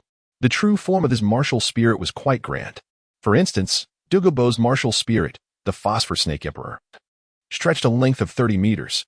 Yet here, it appeared childlike. Even the Bear King, one of the 10 ferocious beasts, stood only slightly over 30 meters tall. Only the Dragon Clan could grace this throne. The Silver Dragon King's actions served to convey to Shui that he was not of the dragon lineage. How could he not be intimidated? Human, the Silver Dragon King spoke, her voice cool and melodious. If you choose not to sit, then stand. Shui, feeling somewhat awkward, inquired, Silver Dragon King, are you certain you wish for me to take a seat? I fear it may become rather embarrassing. Emperor Tian, immediately irked, barked, human. This is the highest decorum of our dragon clan. Should you refuse to sit, it would be a blatant disregard for our kind. With a sidelong glance, Shui scoffed. And what of it? Disrespecting your dragon clan holds no consequence for me. This is a world ruled by humans now. You dragons can only skulk in the shadows. Do you dare to stir up trouble? The divine realm has already sealed your path to divinity. Emperor Tian was taken aback, wishing he could devour Shui whole. Upon seeing the master, he knew the master's injuries were nearly healed. Just grant the master a few more millennia. One day he would storm the divine realm. Emperor Tian even entertained thoughts of toppling the divine realm and restoring the glory of the dragon clan. However, Shui's words jolted Emperor Tian, reminding him that the divine realm still belonged to humanity. Setting aside the 18 first-level deities, consider the 5 supreme powers of the divine realm, especially the god of Azura. This was the god of malevolence and battle. Did he still dare to disrupt the divine realm? Others would uproot him entirely. The Silver Dragon King's eyes flickered with murderous intent, but she quickly suppressed it. Her injuries had yet to heal, and this human was exceedingly peculiar. His soul power not only pure but vast. She believed she could not annihilate Shui in one strike. Shui chuckled, seemingly sincere. If I remain silent, does that mean I can sit? Sit, the Silver Dragon King nodded, her tone indifferent. Regardless of what transpires, I shall not hold it against you. Should I regret it? Shui shrugged. Not at all, the Silver Dragon King replied, somewhat displeased. You must swear. If I ruin the Great Hall, you shall not owe any recompense. The scales of the Silver Dragon King shimmered in a myriad of colors, but she restrained herself and responded, I swear. If a human's martial spirit's true form damages the Great Hall, I shall not pursue the matter. Very well. Shui exhaled a sigh of relief, his eyes brimming with mirth. Silver Dragon King, you are quite naive. The Great Hall is vast, estimated to measure a kilometer in length, width, and height. However, my martial spirit's true form is immense. Emperor Tian, filled with disdain, had witnessed Shui's martial spirit before. It appeared large, seemingly occupying a section of the sky. Yet it was a mere 100 meters. I am quite large. You shall endure. Shui hesitated briefly before breaking his silence. The Silver Dragon King, bewildered, soon bore witness to a scene she would find hard to forget. Shui expanded as if filled with water, his body rapidly inflating to a height of 100 meters. Higher. Shui expressed his dissatisfaction. Then he reached 200 meters, 500 meters, 1,000 meters. Shui continued to ascend, even breaking through the Great Hall ceiling. Emperor Tian was rendered speechless. This was his martial spirit's true form? How could this be? This fellow retained his human appearance despite such size? What manner of martial spirit was this? Higher. Shui smiled as water began to seep in. He looked down upon the Silver Dragon King as one would regard a small dog. The Silver Dragon King's expression changed drastically as she roared, Scoundrel! Shrink immediately! You shall destroy the Great Hall.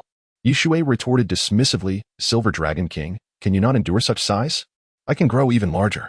With that, he transformed, settling at a height of 300 meters upon the throne, gazing down at the infuriated Silver Dragon King from afar. The Silver Dragon King clenched her claws, her eyes radiating a murderous glare. Heaven knows how long it took to construct this Great Hall. This human, upon arrival, threatened to dismantle it. Was he even human? Master! Emperor Tian gritted his teeth, grasping the black dragon sword tightly. Hey! Shui quickly called out, Emperor Tian, are you going back on your word? Or are you simply itching for a fight? Scoundrel! Emperor Tian erupted in fury, swinging his sword. Emperor Tian! The Silver Dragon King raised her claw and then fixed her gaze on Shui, asking, what is your martial spirit? Is it perhaps a true body martial spirit? A true body martial spirit refers to the intrinsic organs of a being, such as eyes, torso, or limbs. Not at all. Shui shook his head, smiling. The giant race likely does not reach such heights, does it? Carbon-based life forms are constrained by macrophysics, thus rendering such stature impossible. The Silver Dragon King pondered this and found it reasonable. Yet, she had many questions regarding what this man termed carbon-based life forms. Finally, she inquired, then, How large is your martial spirit? Shui contemplated this. It was indeed a significant conundrum. The Milky Way, how vast is it? Before his transmigration, he had chanced upon figures indicating a diameter of approximately 190,000 light-years. Moreover, this number would only grow as humanity's exploration expanded. How large? The Silver Dragon King grew impatient. 190. Preposterous. Emperor Tian could no longer contain himself, shouting, "Human, cease your deception. A martial spirit's true form of 190 meters? What have you consumed?" Shui frowned, dismissively retorting, "What are you interrupting for? I speak of 190,000 light-years." Upon hearing this, the Silver Dragon King and Emperor Tian were rendered speechless. 190, they could comprehend. But light-years? What was that? Left with no choice, Shui assumed the role of a physics teacher, stating calmly, "First, we must establish the speed of light. Approximately 300 million meters per second. 1 year is the distance it travels in that time. Thus, it would take 190,000 years for light to fully perceive my martial spirit as true form." Nonsense. The Silver Dragon King gritted her teeth, her voice ringing with clarity. "Human, you cannot deceive me. Not even the great dragon god could attain such size, let alone a lowly human." Shui, now displeased, scoffed. "Am I deceiving you? How precious you think you are. Do you not? I assure you, my martial spirit as true form is indeed this vast. It is simply that I cannot fully exhibit it at present, likely due to insufficient soul power." Chapter 26, The Path to Divinity. Guyana? The Silver Dragon King wore a perplexed expression. Who was this human referring to? Surely, it could not be to her. After all, it was a majestic dragon, known solely as the Silver Dragon King, and could not possibly bear the name Guyana. "Foolish." Shui scoffed, furrowing his brow. "Guyana? I call your name, and you do not respond?" Tian gritted his teeth, roaring, "Human, do you seek death? The great master can only be the Silver Dragon King. Do not tarnish the illustrious dragon lineage with such mundane names." The Silver Dragon King lifted a claw, speaking calmly, "Human, I am curious. Why do you address me as Guyana?" This question struck a chord. Yet, Shui himself was uncertain of the reason. The plot had simply dictated it. After a moment of contemplation, he replied, "Gu signifies ancient. You, think about it. The feminine represents the moon, and Na symbolizes your graceful form. What do you think?" The Silver Dragon King maintained a stoic facade, yet felt a flicker of surprise. It seemed there was some meaning behind the name bestowed by the human. Ancient. Dragons were indeed the most ancient race of Douluo Continent, worthy of such a title. As the Silver Dragon King, possessing a naturaline essence, it was fitting to be associated with the moon. What, then, is the name of the Golden Dragon King? Shui could not resist inquiring. "Speaking of which, I have come with a question for you." The Silver Dragon King cast a sidelong glance, stating coolly, "Speak, but I do not guarantee a response. Furthermore, is your martial soul truly that immense?" "Immense," Shui nodded, smiling, "so large that you cannot fathom it." "Scoundrel." Tian was not the Silver Dragon King. He was fully aware of the human shamelessness and lechery. This brat was clearly mocking the Silver Dragon King. "You dare to insult the master?" Shui glanced over, dismissively retorting, "Do not slander me. My martial soul is indeed vast. How does that equate to insulting the Silver Dragon King? What do you mean by that?" Tian's expression shifted, stuttering, "Stop your attempts at deflection. It is an insult regardless." "How absurd." Shui extended his middle finger, coldly chuckling, "Tian. How shameful for one with an impressive cultivation of over 800,000. Do you truly intend to twist my words into an insult against the Silver Dragon King? It seems you are the one harboring such thoughts." "Nonsense." Tian's face flushed with anger as he bellowed, "How could I dare insult the master?" "Very well." Shui smirked, coolly stating, "If you have not harbored such thoughts, then swear in the name of the divine. Should you have entertained any unclean thoughts, may you not survive the next tribulation." Tian turned pale, wishing he could strike the human down. Humans were insufferably shameless. If he were to swear such an oath, his fate would be sealed. Shui turned to the Silver Dragon King, shaking his head in dismay. "Guyana, your subordinate seems rather inept.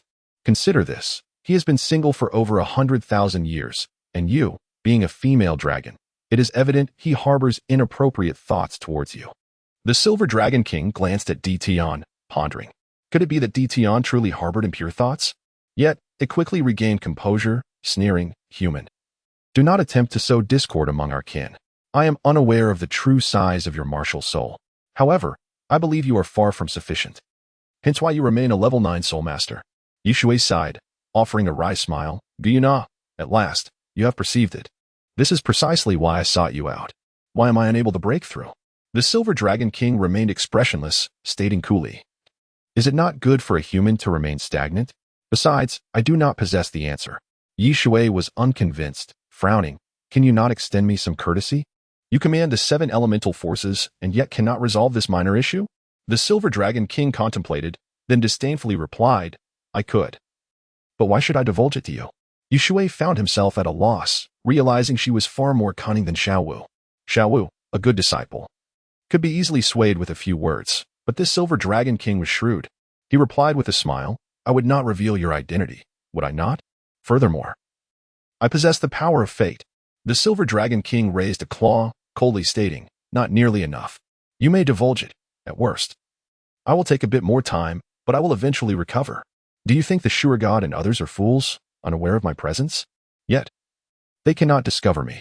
Shui frowned, suddenly struck by an idea, smiling, "You truly will not tell me?" "Indeed, I will not." The Silver Dragon King replied with an icy demeanor. "Truly not?" "Absolutely not." "Impressive."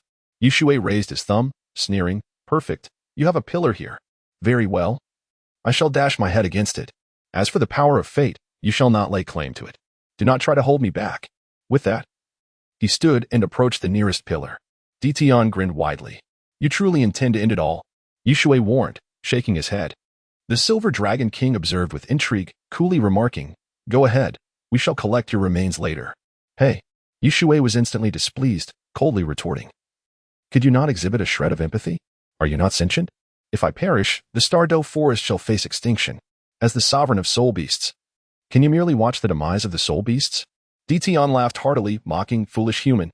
We possess the 3-eyed golden lion. Even if you die, it matters not." Shui smiled faintly, countering, "Foolish? Do you not realize that the fate of the 3-eyed golden lion is intertwined with mine? Should I perish, it too shall cease to exist." The Silver Dragon King, though skeptical, was naturally cautious. It seemed as though it could see through the void, perceiving an eggshell. Upon this realization, it could no longer conceal its expression. The human was not lying. Shui resumed his seat, calmly stating, "Now, do you believe me? Speak.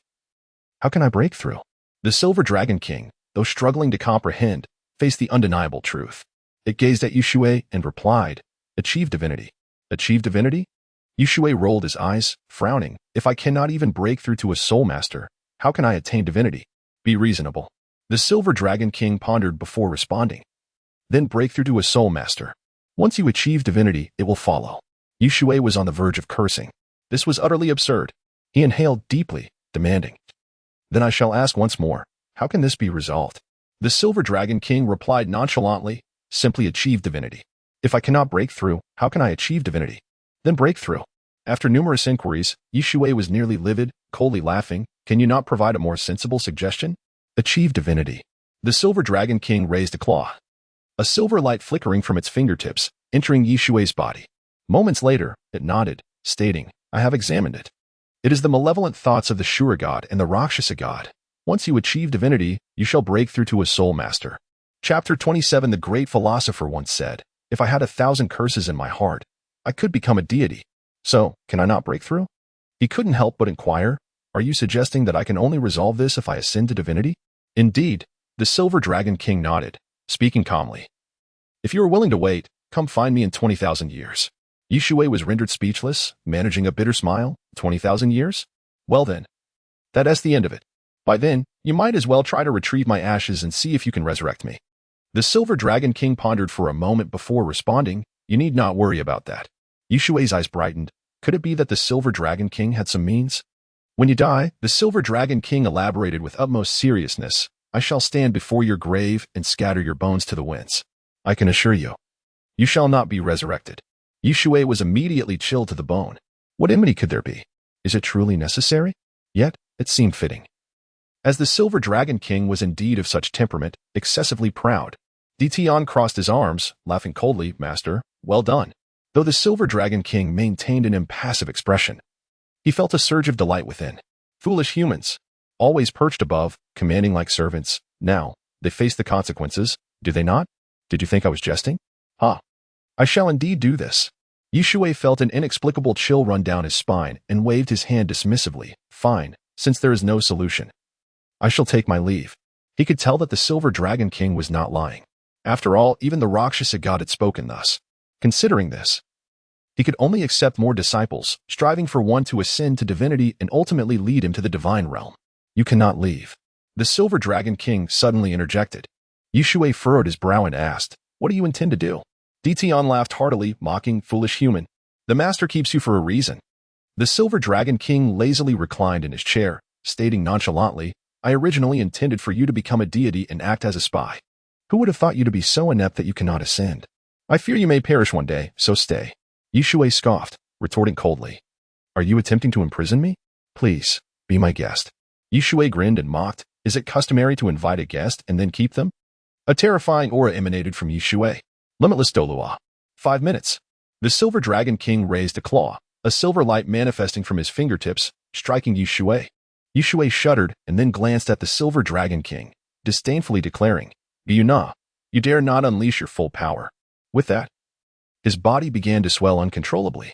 The dome of the great hall cracked, and torrents of lake water poured in. The Silver Dragon King's eyes narrowed. "Before you depart, allow me to impart a saying from the great philosopher Kazik. Change is a good thing. If your dragon clan does not change, a grim future awaits." Human. Tian transformed, revealing the true form of the golden-eyed Black Dragon King. "Master." Tian paused, asking, "Are we letting him leave just like that?" The Silver Dragon King nodded, replying, "If he stirs up trouble, I cannot afford to unleash my full strength. By the way, what of that fellow who claims to be the Golden Pattern?" Tian sneered. "Just a useless being. Almost 1,000,000 years as a soul beast, yet with no combat prowess whatsoever. However, he is quite plump. Bai Ji and Xiang Jun were absorbed in their cultivation of elemental energy and would not disturb them." The Silver Dragon King seemed to ponder something, murmuring, "Tian, do you think this human speaks the truth? We, the Dragon Clan, have not changed in a long time." Tian hastily shook his head, frowning, "Master, this brat is spouting nonsense. You must not believe him." "Very well." The Silver Dragon King closed his large eyes and waved his paw. "You may leave. I wish to be alone." The once cracked dome was shielded by a barrier of space. "Yes." Tian nodded quickly, then vanished in a flash. The Silver Dragon King contemplated for a long time and ultimately made a decision. He would venture into the human world. "Let me send a projection first. If humans can occupy the divine realm, they must possess some advantages." He had always held disdain for them, but after Shui's reminder, he regretted his late realization. Discovering the merits of humanity, only then could he find their weaknesses. Ultimately, to annihilate humanity. What shall I call myself? Do you know? Subsequently, a small girl appeared in the grand hall, seemingly 6 or 7 years of age. Despite her youth, she exuded an air of ethereal beauty.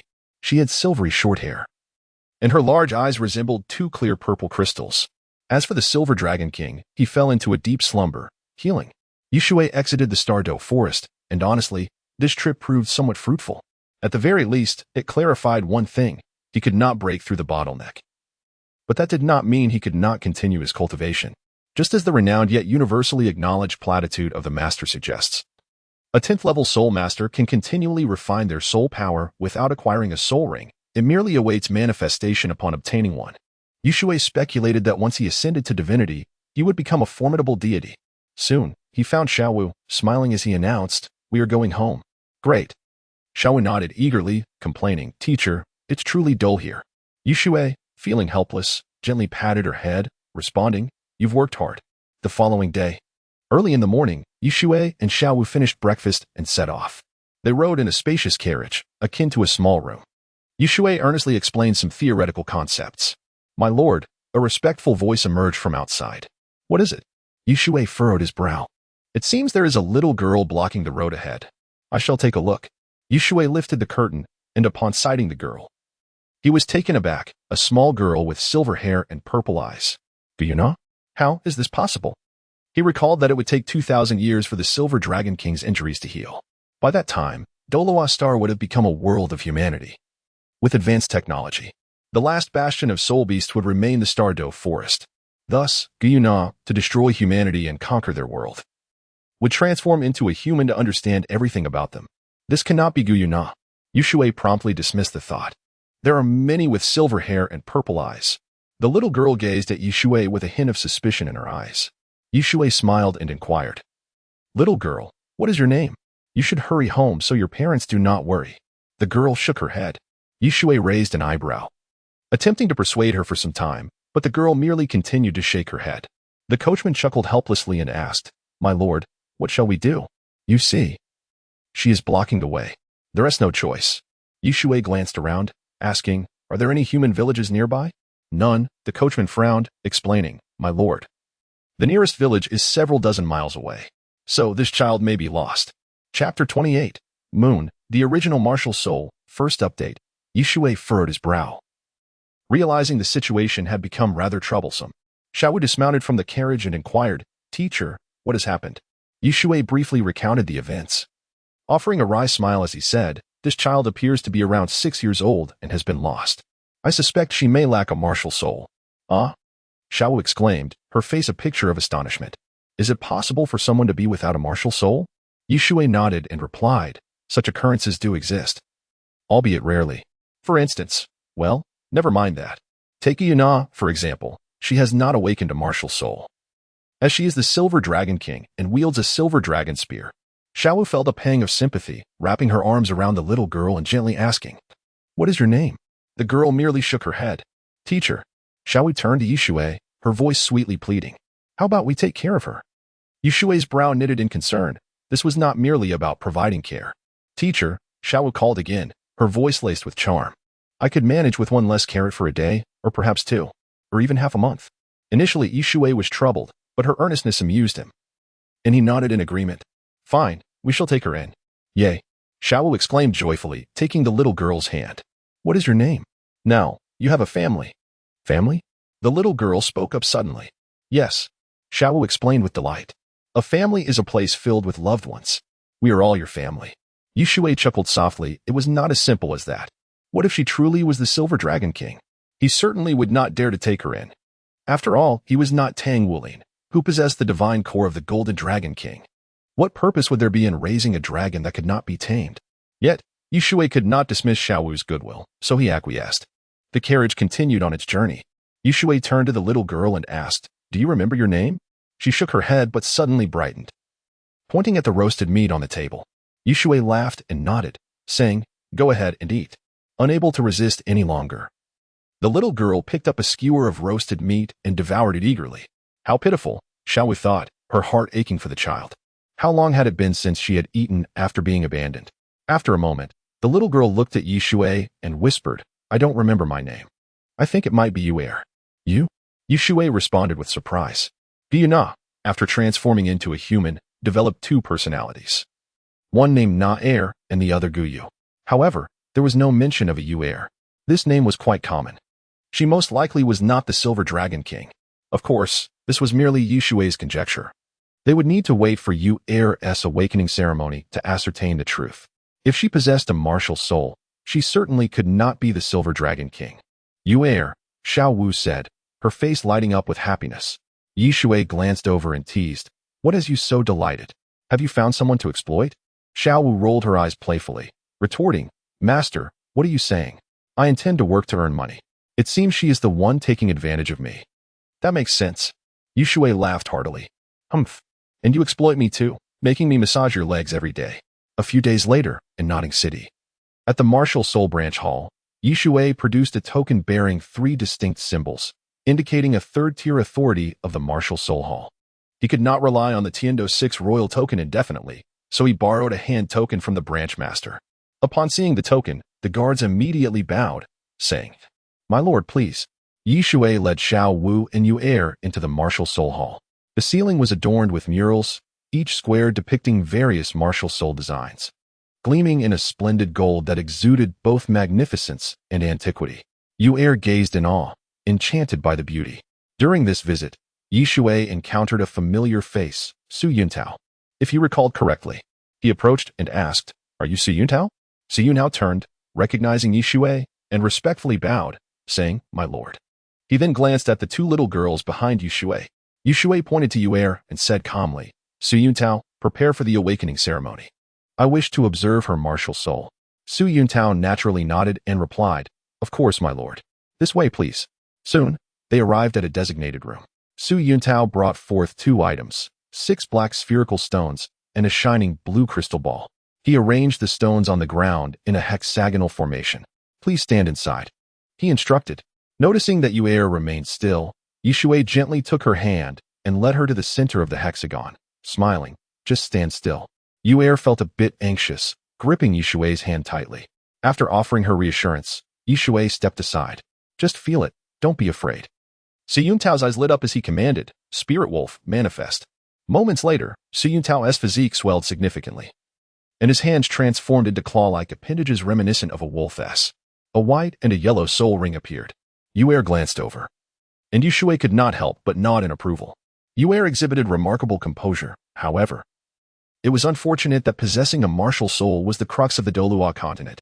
Suyuntao released his soul power, channeling it into the black stones. A golden light erupted, forming a faint golden barrier. Extend your right hand, Suyuntao said in a gentle tone. Yue extended her right hand. Golden light swirling around her, and her beautiful eyes suddenly transformed into vertical slits. A surge of powerful mental energy surged forth. Shui immediately sensed it, his eyes widening in surprise. Suyuntao sighed and shook his head, saying, Unfortunately, there is no martial soul. I have never encountered this situation before. Yue, bewildered, was at a loss for what to do. No. Shui smiled faintly. She possesses a martial soul. Suyuntao quickly bowed, questioning, My lord. But I did not observe one. Shui pointed at Yue's eyes, calmly stating, Look closely. Her eyes are purple, are they not? The purple eyes signify her original martial soul. Test her soul power with the crystal ball. Suyuntao was taken aback. Original martial soul? What is that? Yet, he complied with Shui's instruction and placed the crystal ball before Yue. Place your right hand on it. Yue placed her delicate hand on the crystal ball. In the next moment, a terrifying scene unfolded. The crystal ball illuminated, its dazzling blue light radiating across its entire surface. In the blink of an eye, the ball shattered. Suyuntao was rendered speechless, having never witnessed such an event during his tenure of awakening martial souls. Normally, the crystal ball would react, indicating the presence of soul power. Yet it had shattered? Shui looked on, his heart soaring with joy as he exclaimed, Innate full soul power. Level 20. My lord. Suyuntao gasped in shock, his voice trembling. Are you saying her soul power is level 20? That is impossible. Innate full soul power can only reach a maximum of level 10. Chapter 29. The name Disciple, second update. Xiao Wu was equally astonished, never expecting to stumble upon such a prodigy. Goodness, what fortune! Unable to contain her curiosity, she inquired, Teacher, a soul power of level 20? And a physical martial soul? Does this mean that Yue is a grand soul master? Shui, noticing Yue's gaze, replied nonchalantly. Only by acquiring a soul ring can one be deemed a grand soul master. Your martial soul is your eyes. Suyuntao gasped in shock, while Xiao Wu wore a puzzled expression. Shui, suppressing his excitement, smiled and explained, In this world, there exists what is known as a physical martial soul, where a part of the body awakens. Filled with guilt, Suyuntao sighed. My apologies, this is my oversight. It's a trivial matter. Shui waved his hand dismissively, adding in a solemn tone, You cannot be blamed for this. Such physical martial souls are exceedingly rare, hence few are aware of them. Shui pondered why it had taken 10,000 years for physical martial souls to emerge. The answer was simple. Those who underwent the awakening ritual were oblivious to this phenomenon until someone unearthed the secret. Furthermore, once someone could awaken a physical martial soul, they would be a genius among geniuses, with the potential for a second awakening. How splendid! Xiao Wu exclaimed, embracing Yue. Teacher, I didn't realize she had a martial soul after all. Humph. Yue, your parents would surely regret it if they knew. Yue appeared flustered. But upon seeing Xiao Wu's good intentions, she relinquished her struggle. Shui approached and gently patted Yue's little head, asking, Child, do you miss home? I can have someone find your parents. No. Yue suddenly shook her head, her crystalline purple eyes fixed on Shui as she declared, I want to follow you. Shui could only nod with a smile. Very well. You shall be my named disciple for now. After a moment of contemplation, he ultimately dismissed the idea of Yue becoming his disciple. The reason was simple. Qianren was simply too alluring. She was far more endearing in every regard than Yue. All right, I admit it. I am tempted by Qianren's allure. I am indeed base. Now that your martial soul has awakened, let us depart. Suyuntao hastily stepped ahead. Soon, they reached the entrance, where Shui waved and was surprised to see a familiar face. Tang San? This fellow seemed to have arrived late. Tang San glanced at Yi Shui and remarked, Teacher Yi. Intrigued, Yi Shui asked, Tang San, why are you only arriving now? Tang San, slightly bewildered, explained. My teacher was gravely injured, and I attended to him, hence the delay. Is there something you need? Yi Shui smiled faintly, leading Xiao Wu and Yuer away. How intriguing. It seemed the plot was shifting. As Tang San noticed Su Yuntao preparing to leave, he quickly called out, Master Su. Turning around with a puzzled expression, Su Yuntao asked, Who are you? I am Tang San, the one with the blue-silver grass martial soul and innate full soul power. Su Yuntao's eyes lit up with recognition as he smiled. Ah, now I remember. What brings you here? My teacher sent me. Soon, Su Yuntao escorted Tang San to an office. Matthew raised his head, and Su Yuntao quietly informed him about the physical martial soul. Upon hearing this, Matthew was left in shock. Goodness, what a monumental discovery. At the noting Junior Soul Master Academy, Yi Shui arranged for Yuer to have a single dormitory and instructed the dormitory manager to take good care of her. The manager nodded eagerly, wearing a flattering smile. Sitting beside Yuer, Yi Shui said, Yuer, this shall be your new home. If you need anything, just ask the auntie here. Suddenly, Yuer turned to Yi Shui and asked, Can I stay with you? Yi Shui hesitated, wanting to say yes, but recalling the awkwardness of their previous encounter, he shook his head. Yuer, you must learn to live independently. Yuer nodded reluctantly. Observing her silence, Yi Shui understood the weight of her past, abandoned by her parents at such a tender age of 6. She undoubtedly longed for affection. Yet, he knew he must not indulge her excessively. Love should not be distorted. The bond between teacher and disciple would suffice. As Yuer might struggle to accept reality and risk her mental stability. Having acquired a book titled Galaxy, Yi Shui handed it to Yuer, smiling. This is my technique. You should practice diligently with it. Although you have reached level 20, there is no rush to obtain a soul ring. Yuer accepted Galaxy with a puzzled expression. Yi Shui affectionately ruffled her hair before leaving. He found Xiao Wu waiting outside and cautioned, Yuer is in the room next door. You must take good care of her. Understood. Xiao Wu nodded vigorously, clenching her fists as she declared, No one is allowed to bully Sister Yuer. Yi Shui chuckled, recalling that Xiao Wu had a reputation as a formidable figure at the Noting Academy. Seeing the mischievous smile on Yi Shui's face, Xiao Wu shyly chuckled and stammered, Teacher, I was just a bit too excited. Indeed, just a bit. Yi Shui nodded, his tone becoming serious. I may be away for a few days. Remember to practice diligently. Xiao Wu's bright eyes dimmed at this news as she asked, Is it necessary for you to leave? Yi Shui shook his head with a wry smile. Do not worry. I will return soon. I merely need to recruit a disciple. Very well. After Yi Shui departed, Xiao Wu entered the dormitory and asked, Yuer, what type of disciple do you think teacher will recruit? It seems he has a preference for female disciples. Yuer remained silent, lowering her head. Xiao Wu, having found a confidant, began to chatter away.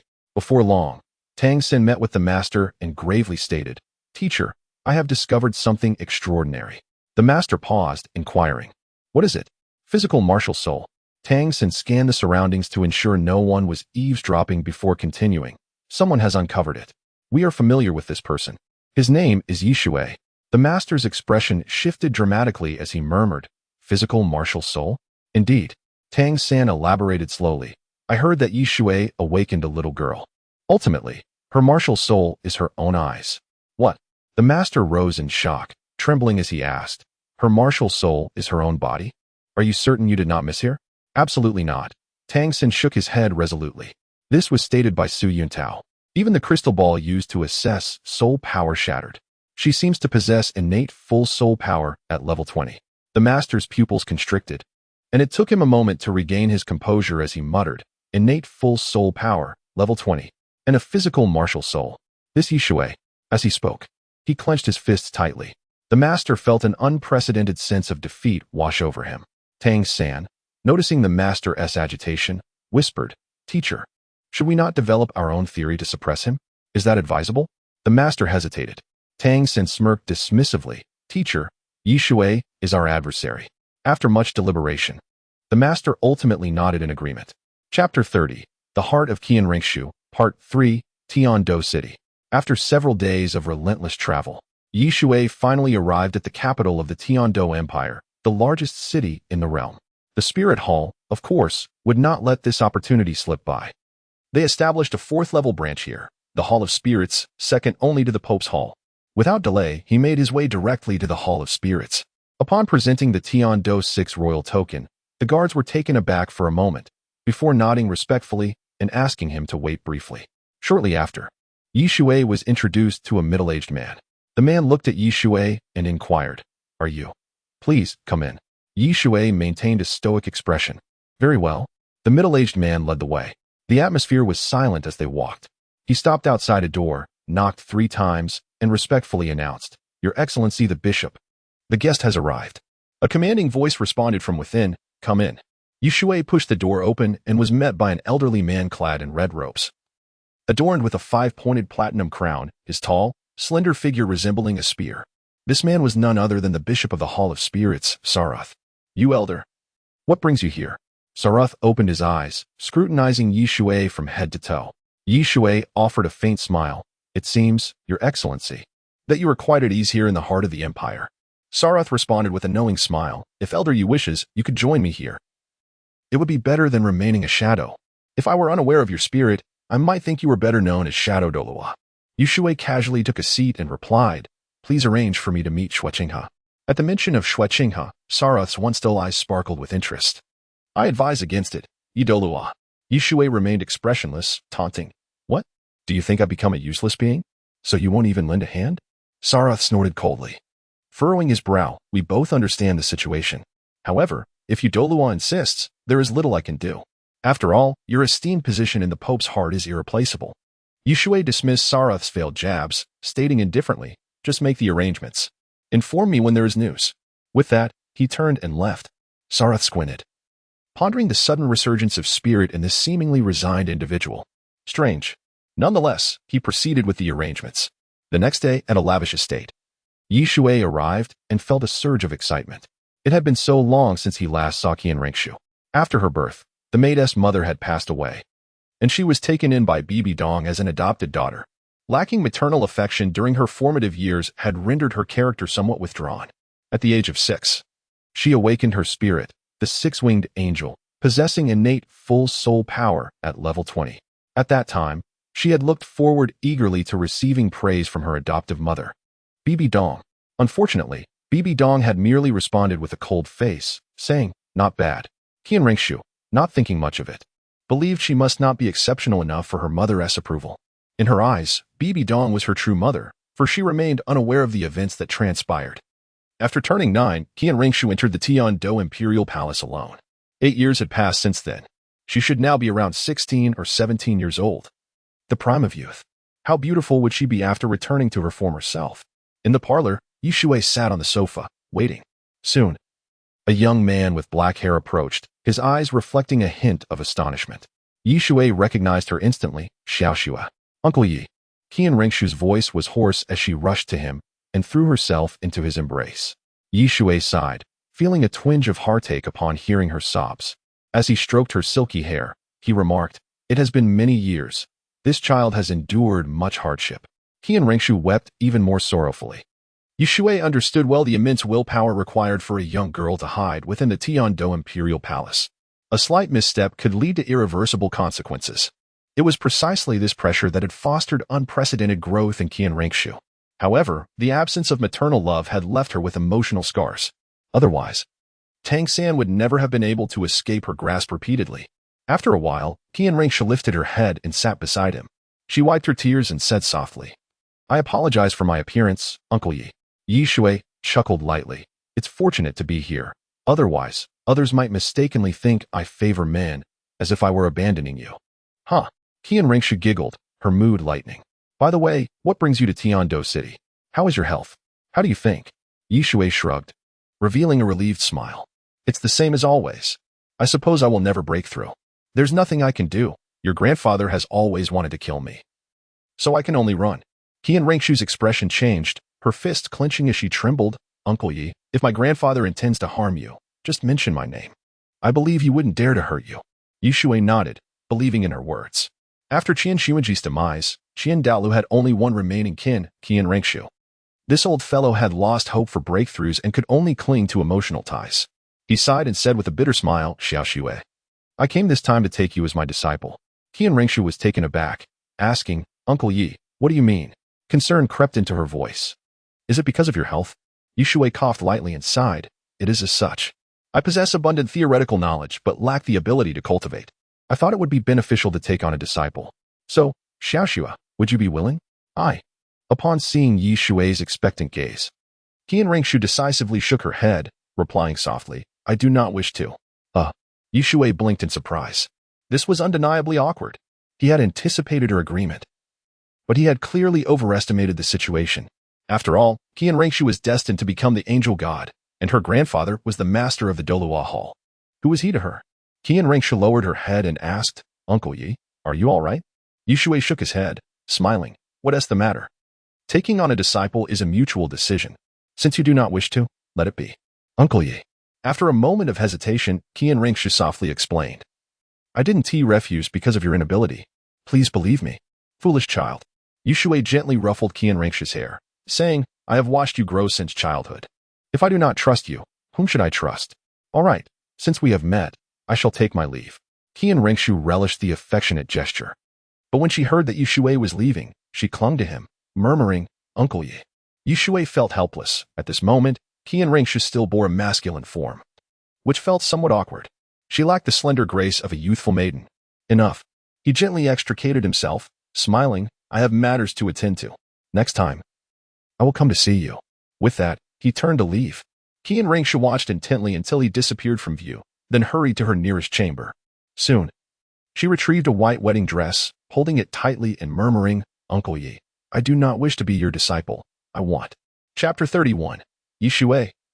The eccentric uncle? Yi Shui was blissfully unaware of the unfolding events. At this moment, he felt somewhat despondent, having encountered an unfortunate setback. He had anticipated a smooth beginning, only to be met with a closed door. It had been a long time since he last saw Qian Ringshu, whose character was resolute and remarkably astute. Given time, even Bibi Dong might think twice before underestimating her adopted daughter. With no other options, Yi Shui turned his thoughts to two other potential disciples. Zhu Shiqing was located in the distant Star Luo Empire, while Ning Rongrong resided near Heavendo City. However, her father, Ning Fingji, was known for his cautious nature. Flanked by two formidable titled Douluos, the Sword Douluo and the Bone Douluo, who would likely not grant permission. Nonetheless, he felt compelled to make an attempt. Unlike his approach with Qian Ringshu, he penned a letter using the most exquisite ink and paper. He entrusted it to a member of the Spirit Hall, then awaited a response in quiet anticipation, feeling a glimmer of hope. After all, Ning Fingji had remained a level 79 soul sage throughout his life. Soon, in the conference hall of the Seven Treasure Glazed Tile sect, a middle-aged man with a refined appearance held the letter, perusing it with great care. A flicker of joy ignited in his eyes. Summon the Bone Douluo and the Sword Douluo, he commanded. Before long, an emaciated elder entered swiftly. His impressive physique not from bulk but from a large skeletal frame, resembling a small giant. He appeared as a colossal skeleton, with only a few strands of white hair adorning his head. Fingji, what business do you have with me? The Bone Douluo seated himself immediately. Ning Fingji took a deep breath, his voice trembling slightly as he said, Uncle Long, I have received a letter. After reading it, I found it hard to believe. Oh, you, of all people, cannot believe it? You are the sect master of the Seven Treasure Glazed Tile sect. The Bone Douluo raised an eyebrow and chuckled. An elder clad in white approached slowly, inquiring, Fingji, what troubles you today? You seem rather elated. Ning Fingji, still somewhat agitated, managed a wry smile. Uncle Jian, are you mocking me? I am nearly 60. Since you have called us, it must be important. The letter is from someone named Yi Shui, claiming he possesses a method to evolve the Seven Treasure Glazed Tile Pagoda. Boom. The two titled Douluos emitted a powerful aura. What? Fingji, are you certain? The Sword Douluo, ever the steady one, spoke with a hint of tremor in his voice. How can this person be so sure? Ning Fingji sighed, because his title is the Galaxy Douluo. The Bone Douluo inhaled sharply, finally grasping why Ning Fingji held such belief. This was an unparalleled genius. Under 30, he had already reached the pinnacle of the Douluo Continent. It was said he was willing to be a shadow. This was precisely why only a select few were aware of such a master within the Spirit Hall. But isn't the Galaxy Douluo incapacitated? The Sword Douluo sat down, his voice grave. If he truly has such capabilities, it is somewhat credible. However, Fingji, he is from the Spirit Hall. You know their kind well. Ning Fingji nodded, replying, Uncle Jian, I am fully aware. Yet, The 7-treasure glazed tile pagoda is the pursuit of my life. Regardless of whether it is true or false, I wish to meet him. The bone Douluo scratched his sparse hair, offering a wry smile. Fingji, I understand your determination. Very well, let us meet him. However, we will ensure your protection. Just in case. Ning Fingji clasped his hands in gratitude, saying, Thank you, Uncle Jian and Uncle Long. The following day, Shui arrived at the 7-treasure glazed tile sect. In the hall sat a gentleman with a demeanor as gentle as jade. Shui offered a respectful nod and spoke earnestly, Sect Master Ning. Ning Fingji rose promptly, smiling, Galaxy Douluo, please take a seat. Though Shui was merely a rank 9 soul master at present, it is often said that courtesy is never excessive. Moreover, he was here to assist in resolving an issue. Shui complied, taking a sip of tea, knowing that Ning Fingji would not easily be convinced. However, he remained confident. Ning Fingji studied Shui for a moment, astonished. Shui had been a title Douluo years ago, and now, after so long, he appeared unchanged. As if still in his youth. This was truly remarkable. He asked with a smile, Galaxy Douluo, I am aware of what you mentioned in your letter. However, this matter is of great significance.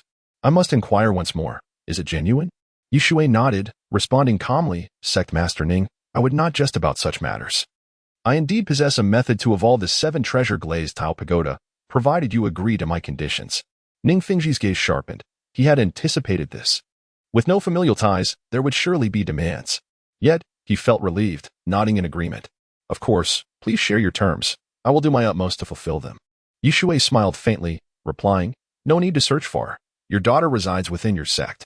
Ning Fingji was taken aback. What do you want with my daughter? Suddenly, a voice boomed, Shui. A cold laugh followed. So you have taken a liking to Rongrong. With me, the bone Douluo, around, you shall not succeed. How old are you, still thinking about such matters? Shui raised an eyebrow as a towering skeleton loomed into view, followed closely by the elder in white, whose eyes were filled with menace. Ning Fingji was stunned. Could it be that Shui was so brazen as to seek his daughter's hand in marriage? This was utterly unacceptable. Rongrong was merely 6 or 7 years old. Ning Fingji glared angrily, his voice low and stern. Galaxy Douluo, you have gone too far. Shui scratched his head, bewildered. Are you all being reasonable? I merely wish to accept a disciple. The sword Douluo, gripping his sword, replied coolly, Shui, I advise you to abandon this line of thought. The sect master is indeed keen on the evolution of the 7-treasure glazed tile pagoda. But he will not acquiesce to your demands. Shui felt a surge of relief. Thankfully, he had hidden himself in the dormitory that day, where he too might have been branded as that type of person. He frowned and asserted, Please do not misunderstand. I simply wish to take Ning Rongrong as my disciple. The bone Douluo chuckled derisively, countering, Shui, having lived so long, have you ever married?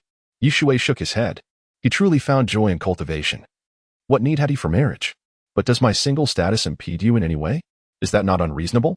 The sword Douluo furrowed his brow, speaking gravely. Shui, if you are willing to disclose how to achieve the evolution, the bone Douluo and I can assist you in 3 matters. Ning Fingji smiled, echoing. Not just the sword Douluo and the bone Douluo, but the entirety of the 7-treasure glazed tile sect. Chapter 32. Rongrong's reluctance. Shui rolled his eyes and replied nonchalantly, Before we discuss this matter, I would like to inquire how you came to believe that I am such a person. Are you not? Bone Douluo appeared astonished, furrowing his brow. This is what I heard from within your spirit hall. It is said that you have a particular fondness for newly awakened children, regardless of gender. Shui's lips twitched, and he wondered who on earth had spread such a rumor. Heavens! Wait, could it be Qiandalu? Humph! That old rascal clearly isn't a decent person. Sword Douluo nodded, speaking in a grave tone. Shui, it is not that we do not trust you, but rather, you have not given us a reason to believe. I wish to ask how many disciples you have taken under your wing. 2. Shui frowned. What are their genders and ages? Shui hesitated, feeling somewhat guilty as he responded, 2 girls, approximately 6 years old. One is merely a nominal disciple. Humph! Bone Douluo scoffed, retorting, Shui, what more can you say? Although you are now a rank 9 soul master, you were once a title Douluo. Many would be willing to become your disciples. Why have you only taken female disciples? And of such a young age? Shui stood tall, replying defiantly, What business is it of yours? I take on disciples as I please. You actually believe such rumors? Have you lost your mind? Bone Douluo shouted in anger, his hair standing on end. Uncle Long. Ning Fingji quickly interjected, staring intently at Shui, his brow furrowed. Galaxy Douluo, I do not care about your preferences. However, how can you be certain that you can facilitate the evolution of the 7 treasure glaze tile? Shui took a sip of tea, smiling. It's quite simple. Allow your daughter to become my disciple. I see. Ning Fingji narrowed his eyes. Let us deliberate this matter. Very well. Shui closed his eyes to meditate, but a plan was brewing in his mind. Damn it, Xiaowu dares not kill me. So he resorts to slandering me? Just wait. I shall have my revenge. Shui had no intention of killing Xiaowu. Instead, he hoped that Xiaowu would willingly sacrifice himself to help Shui ascend to the status of the angel god. However, there exists a method known as attacking the heart while sparing the life. Sword Douluo and Bone Douluo exchanged glances and approached Ning Fingji. Sword Douluo whispered, Fingji, have you lost your senses? Rongrong is your daughter. Furthermore, this man belongs to the spirit hall. Indeed, Ning Fingji understood. Yet he recognized that the importance of the 7 treasure glaze tile outweighed all. Bone Douluo gritted his teeth and coldly remarked, Fingji, if you dare to act on this, I will immediately sever ties with the sect. Rongrong is still so young. Ning Fingji could not help but chuckle bitterly. These 2 titled Douluos were unwilling to yield to one another, yet they were immediately harmonious when it came to Ning Rongrong. He had no doubt that Bone Douluo was speaking in anger. However, he did not share the same sentiment. After a considerable time, Ning Fingji revealed his thoughts to the 2 titled Douluos. Sword Douluo was taken aback, his eyes shimmering with excitement. Bone Douluo's lips quivered as he questioned, Isn't this asking too much of you? Ning Fingji waved his hand dismissively, then turned to Shui, smiling. Galaxy Douluo, we have come to a decision. I will become your disciple. Shui nearly choked on his tea, looking at Ning Fingji in disbelief. You wish to be my disciple? But you are the sect leader. Indeed, Ning Fingji nodded gravely. As long as you can ensure the evolution of my martial spirit into the 7 treasure glazed tile. What does it matter if I call you my teacher? To be frank, with my innate talent, once my martial spirit becomes the 7 treasure glazed tile, I will surely become a title Douluo within 3 years. Shui did not doubt this. However, he was not in need of title Douluos. He sought gods. Ning Fingji's potential made it exceedingly difficult for him to achieve godhood. He shook his head and replied, I'm afraid, sect leader Ning, that it would be a waste. Humph. Bone Douluo sneered. I knew you had ulterior motives. Fengji becoming your disciple would be more than sufficient to bring you glory. Yet you only wish to take Rongrong as a disciple? Shui, unimpressed, frowned and stated, Fine, I shall not indulge your banter any longer. Sect leader Ning, allow your daughter to come and decide. If she is unwilling, I shall leave immediately. A glimmer of sharpness crossed Sword Douluo's eyes. Ning Fingji glanced over, and they exchanged knowing looks. The spirit hall was formidable. However, the 7 treasure glazed sect was not to be trifled with.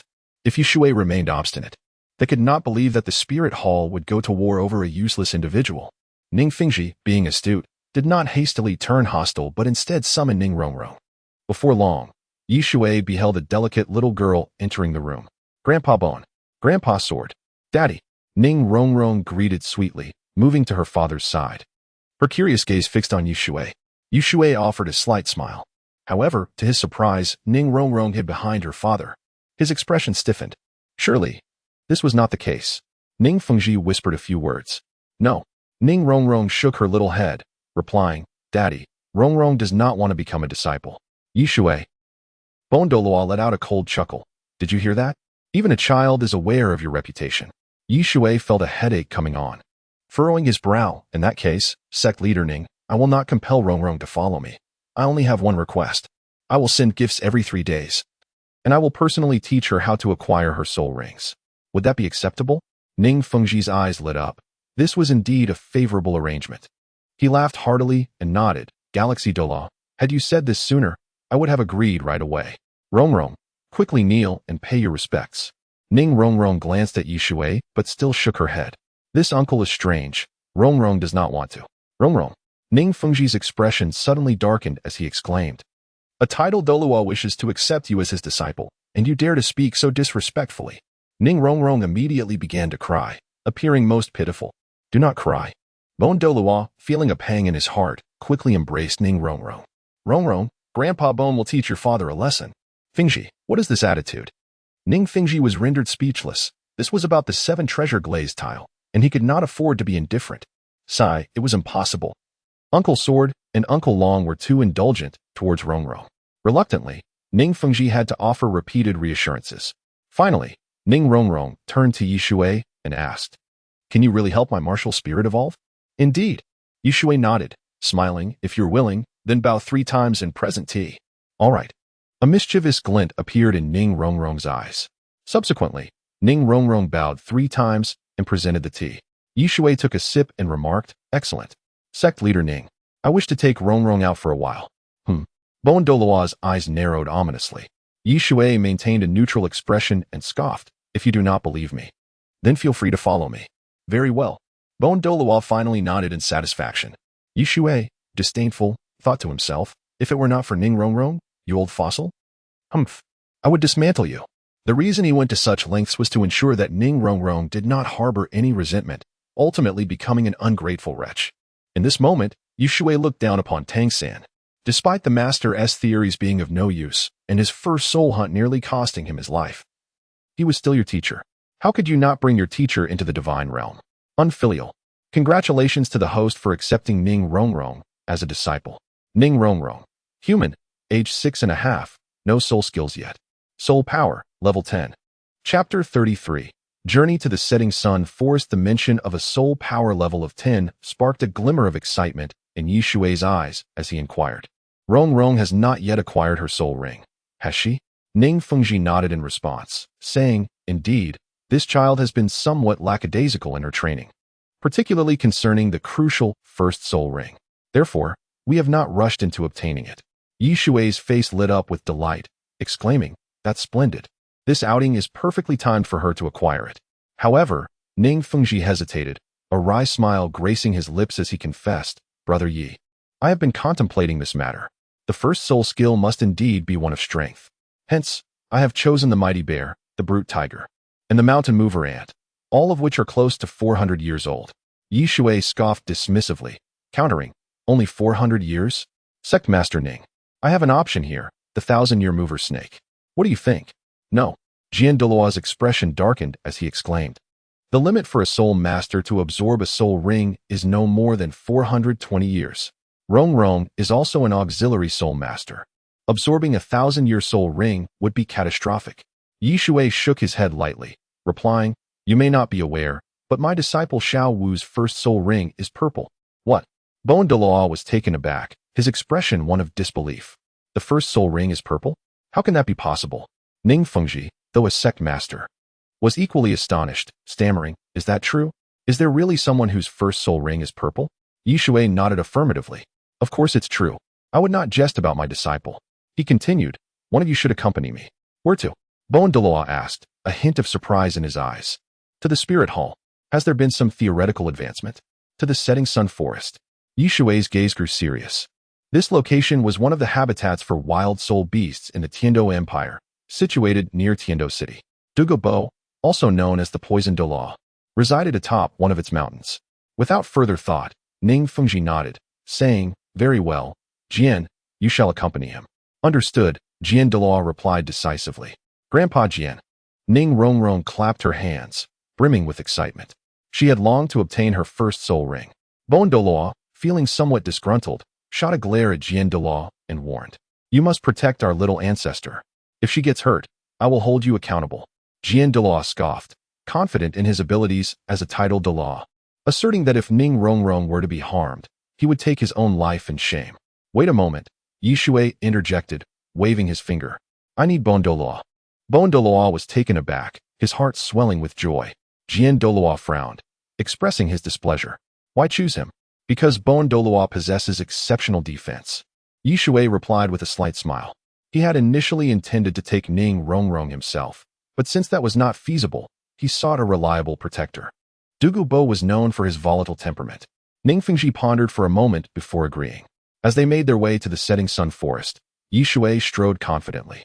"Wait for me," Ning Rongrong huffed, catching her breath. Bon Douluo, somewhat irritable, retorted, "Rongrong is still young. Let her ride on my back." Yishui cast a sidelong glance, stating coolly, "She is my disciple." Bon Douluo could only grunt in response. "Very well, she is your disciple. How do you intend for Rongrong to absorb the soul ring?" Bon Douluo pressed. Yishui smiled faintly, replying, "No need to rush. First, we must visit the Poison Douluo. Bon Deluo's expression soured as he frowned, questioning, what purpose does that serve? Yi Shui, his poison is renowned as the deadliest. What if something happens to Rong Rong? While Douluo's true strength was not particularly formidable, his mastery of poison made even a titled Douluo, known for his defenses, wary. Moreover, the safety of Rong Rong was paramount. Visiting him is essential for aiding Rong Rong in evolving her martial soul, Yi Shui clarified. Lead the way, Bon Douluo grumbled. Reluctant yet compliant, Yi Shui contemplated as they walked. Once Ning Rong Rong obtained the Chilua tulip, her martial soul would evolve into the 9-treasure glazed tile pagoda, making the absorption of a 1,000-year soul ring a mere formality. Grandpa Bon, I don't want to go. I don't want to evolve. Ning Rong Rong suddenly pouted, throwing a tantrum. Bon Douluo turned around, an expression of concern on his face as he sighed. Rong Rong, come, allow me to carry you. Bon Douluo, Yi Shui interjected coldly. I am instructing my disciple. Please refrain from interfering. Bon Douluo exploded with anger, shouting, Yi Shui, are you intentionally tormenting Rong Rong? Yi Shui chuckled derisively, stating, Bon Douluo, for Rong Rong to become powerful, she must shed her childish temper. Fortunately, she is still young. In the future, it will not be so easy to change her ways. Bon Douluo bristled at this remark, retorting, are you implying that we have spoiled her? Yi Shui chose not to respond, instead instructing Ning Rong Rong to sit on the ground and remove her embroidered shoes. He then inspected her delicate feet. Ning Rong Rong's feet were as pristine as art. Drawing a grimace from Bon Douluo, who muttered under his breath about the absurdity of the situation, Ning Rong Rong remained still, intimidated by Yi Shui's imposing demeanor. Turning around, Yi Shui caught sight of Bon Deluo's predatory gaze and frowned, saying, what are you staring at? This child has twisted her ankle. After stating this, he adjusted Ning Rong Rong's bones and stuffed her shoes with cloth. Try walking now. Dazed, Ning Rong Rong stood up and took a few steps, her face lighting up with joy. It doesn't hurt anymore. Bon Douluo sighed in relief. Suddenly, a powerful howl echoed from afar, startling many soul beasts. We're almost there. Yi Shui's eyes brightened. Hurry. Though Douluo was a titled Douluo, he needed to release a howl to vent his pain. Before long, they ascended the towering 500-meter mountain. At the cave entrance halfway up the mountain stood a figure, entirely clad in green. Green hair, green eyes, and nails of the same hue. His gaze was as cold and sinister as that of a venomous snake. Douluo cast a glance at the figure.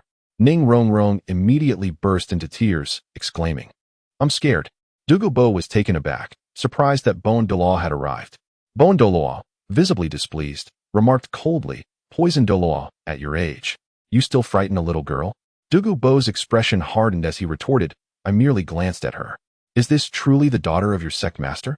She is as timid as a mouse. With that, he turned to leave. Stop, Yi Shui shouted. Douluo turned towards Yi Shui, furrowing his brow. Who are you to speak to me in such a manner? Kneel. Bon Douluo, being of the same rank, afforded Douluo a measure of respect. But Yi Shui was merely a 9th-level soul master. He was courting death. Bon Douluo smirked, saying, Douluo, don't you recognize him? He is the Galaxy Douluo.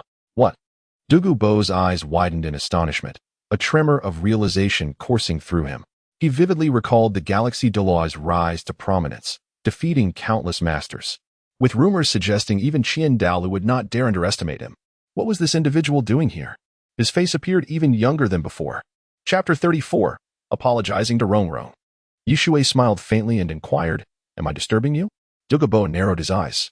In the past, as the Galaxy Douluo, he would have treated him with courtesy. However, now, Yi Shui was merely a waste. His tone was icy. If I am disturbing you, what brings you to my presence? Bon Douluo cast a glance at Yi Shui, who gazed towards the mountain peak and replied nonchalantly, I am here to seek something. Oh? Douluo furrowed his brow, emanating a powerful aura. What is it that you seek? Seeking death, perhaps? Yi Shui remained unfazed. How chilling. Ning Rong Rong trembled slightly, daring not to look at the peculiar green-haired man. Douluo was taken aback. Despite his glare, Yi Shui remained unaffected. Instead, it was Ning Rong Rong who was frightened to tears. Wah, Grandpa Bon, I want to go home. Rong Rong is so scared. Douluo, visibly angered, hurried to comfort Ning Rong Rong.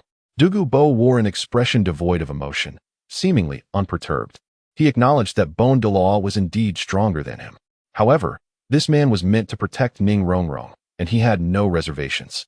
I possess nothing that you seek. Douluo cast a sidelong glance at Douluo and turned to leave. Wait. A glimmer of sharpness flashed in Shui's eyes as he said softly, poison Douluo. Douluo turned around. Apologized to Rongrong. Douluo was taken aback. Although he disdained Douluo, he understood that protecting Rongrong was paramount.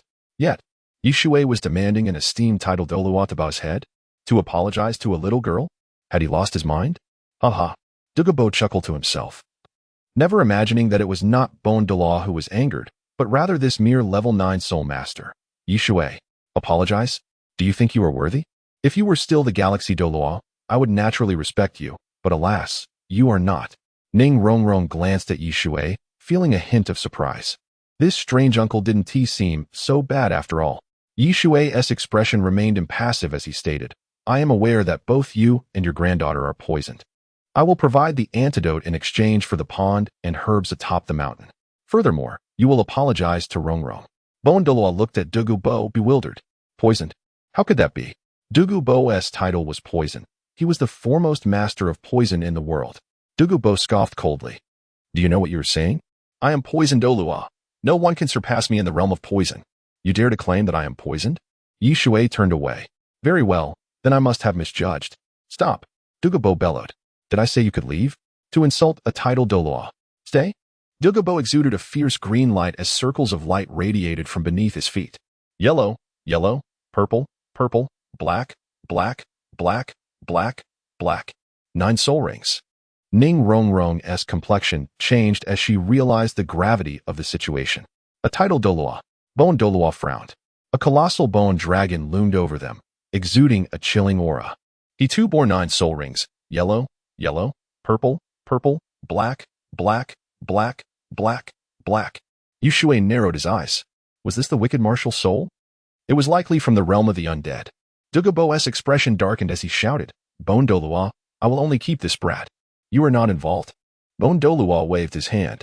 Shui was astonished to find that a layer of bone armor had formed around him. Ning Rongrong exclaimed joyfully. Grandpa Bone's bone dragon armor. Step back. Douluo glared at Douluo, frowning. Then I must apologize. He's Rongrong's teacher. I cannot simply stand by and watch this brat's arrogance. Yet Shui is indeed Rongrong's teacher. He knows how to help the 7 treasure glazed tile pagoda evolve. How could I let him perish? Douluo, reluctant, pondered whether the spirit hall had made some arrangement with the 7 treasure glazed tile sect. Shui chuckled softly. Douluo, do you require my assistance? I know that the poison within you is merely suppressed by rare herbs and cannot be cured. Once it erupts, you will suffer a torturous death. The reward shall be everything from the pond atop the mountain. Douluo remained expressionless, but his heart was tumultuous. This brat actually knew? Make your decision swiftly. Shui pressed on. If you refuse, I shall take my leave. Douluo was filled with doubt. Could it be that this old monster was truly poisoned? Very well. Douluo retracted his martial spirit and frowned. However, how can I be certain you are not deceiving me? If you cure us, I promise the pond and herbs shall be yours. He felt a pang of regret, but for the sake of himself and his granddaughter, he had no choice. Douluo gasped in shock. Shui had actually guessed correctly? All right. Shui cast a glance and stated nonchalantly, I advise you not to entertain any ulterior motives. Rest assured. Douluo's pupils contracted. Shui pointed towards the mountain peak and smiled. Lead me to the pond. Douluo scrutinized Shui deeply. How did this lad know? Let us go? However, I advise you, my poison and the environment of the pond. Your mere level 9 soul power is akin to seeking death. Douluo's smile was enigmatic. Shui took a step forward, calmly responding, we shall see. Douluo's expression stiffened. Brat, do not be overconfident. If you seek death, you must first cure me and my granddaughter. Douluo sat cross-legged, chuckling. Rongrong, just wait. Ning Rongrong nodded and curiously asked, Grandpa Bone, how does that strange uncle know that the odd person is poisoned? Douluo shook his head. How would he know? At that moment, Shui was taking his time walking. Douluo, witnessing that Shui remained unpoisoned, couldn't help but feel astonished. Before long, they arrived at the mountain peak. Shui looked down, where a valley lay beneath, approximately 300 meters deep. I shall descend first and catch you. Douluo glanced at Shui, and then leaped. Shui, however, jumped as well. Douluo, hearing the whoosh above him, was stunned and shouted, Have you lost your mind? Shui did not wish to explain. His physical prowess was such that even a powerful soul master among titled Douluos could not compare. Soon, Shui landed on the ground without even bending his knees. Douluo stared in disbelief. Shui surveyed the oval-shaped water pool, the hot spring displaying colors of pristine white and vibrant red, distinctly separated. Your physical condition? Douluo examined Shui from head to toe, suddenly noticing Shui walking towards the hot spring, shouting, "Do not touch the spring water. The heat and cold are unbearable, even for me." Shui scoffed, slowly approaching, and suddenly dipped his hand into the snowy white hot spring and took a sip. Douluo dashed away, utterly astonished. How could Shui be unharmed? This was inconceivable. It's quite sweet, Shui nodded, looking around until he finally spotted the Qilua tulip. This was a peculiar celestial herb, with roots and leaves resembling wisteria curtains, crowned with a resplendent golden tulip at the top. Chapter 35, The Tenfold Amplification, the Celestial Seven-Star Tree. Douluo took a deep breath, his expression tinged with gravity. The fact that he could not remain in the state of using soul power for long made the idea of drinking spring water seem utterly implausible. How on earth did this young man manage it? Hey, what's wrong with you? Shui replied with a faint smile, as long as one's physical constitution is robust. It suffices. Douluo was left speechless in astonishment. A good physical constitution? Yet another excuse. I'll pluck 2 flowers, Shui announced, proceeding to gather the exquisite Qilua tulip.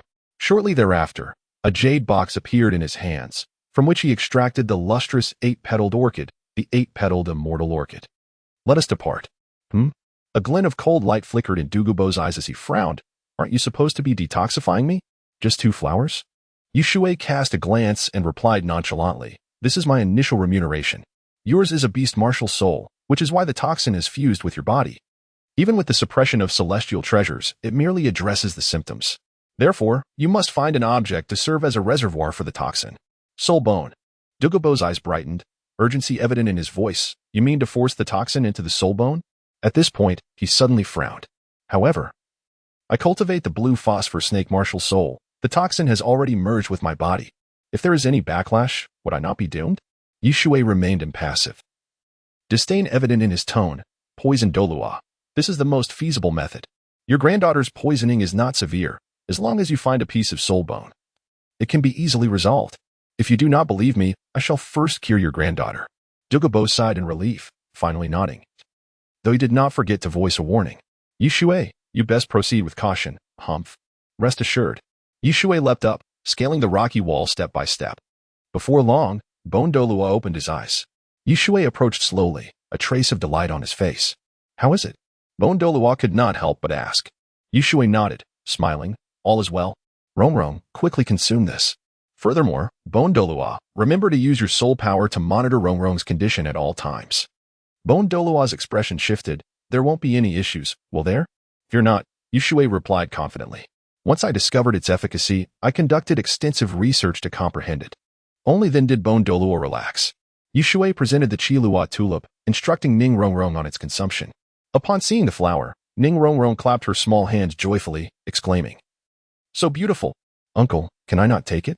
She gazed at Shui with pleading eyes. Shui felt a wave of despondency wash over him. "I have a name." Taking a deep breath, he said sternly, "You must consume it quickly." "All right." Ning Rongrong accepted the Qilua tulip and settled into a meditative position. Ding. The host gifts the disciple Ning Rongrong a Qilua tulip, amplification in progress. Congratulations to the host for drawing a tenfold amplification, acquiring the celestial 7-star tree. A sacred item. Note: items after amplification cannot be gifted. Levels of celestial treasures: mundane, spiritual, immortal, sacred, divine. Shui raised an eyebrow, surprised to find it was a sacred item. Such a treasure. He then swallowed the 8-petaled immortal orchid and turned his gaze to Ning Rongrong. Moments later, a transformation enveloped Ning Rongrong, radiating a rich golden light. The 7-treasure glazed tile appeared, showering her in a resplendent spectrum. Amidst the flowing brilliance, Ning Rongrong resembled a celestial being. With each emergence of golden light, the 7-treasure glazed tile grew increasingly magnificent, resplendent in its brilliance. Shui, expressionless, found that white mist surrounded him. Bone Douluo was astonished as the white mist intertwined with the golden light, filling the air with a fragrance that penetrated the soul. "What is happening?" Bone Douluo could not help but inquire. Shui shot him a glance and replied, "They complement each other. You need not worry. This is a pair of mandarin duck immortal herbs. His concern was that the golden light alone might not enable Ning Rongrong's martial soul to evolve. Hence the consumption of the 8-petaled immortal orchid to restore everything. The effect was straightforward, to consolidate the foundation and expel impurities from within. Yet, Shui couldn't shake the worry that the mandarin duck immortal herb was not to be trifled with. Let us hope such a day never arrives. He sighed, feeling he had invested too much. Thus, half a day passed. Ning Rongrong opened her eyes. Shui nodded, acknowledging that her martial soul had transformed into the 9-treasure glazed tile. Observe your martial soul. Douluo ceased his meditation. Ning Rongrong extended her right hand. Summoning her martial soul, a 9-colored treasure tower materialized before her. This is the 7 treasures. No, the 9-treasure glazed tile. 3, 6, 9. 9 layers. 9 colors. Douluo's heart trembled. It truly was the 9-treasure glazed tile. He looked at Shui, filled with disbelief. Shui had accomplished it. Very well. Shui nodded, smiling. Now, let us hunt the 1,000-year soul beast, the mountain-moving serpent. Excellent. Douluo regarded Shui, his eyes devoid of any trace of condescension. Placing his hand over his chest. Your Highness, forgive my previous rudeness. From now on, anyone who dares to underestimate you shall bear my wrath. Shui waved his hand dismissively. It is of no consequence. Douluo, witnessing this scene, felt a surge of astonishment. 9 layers, 9 colors.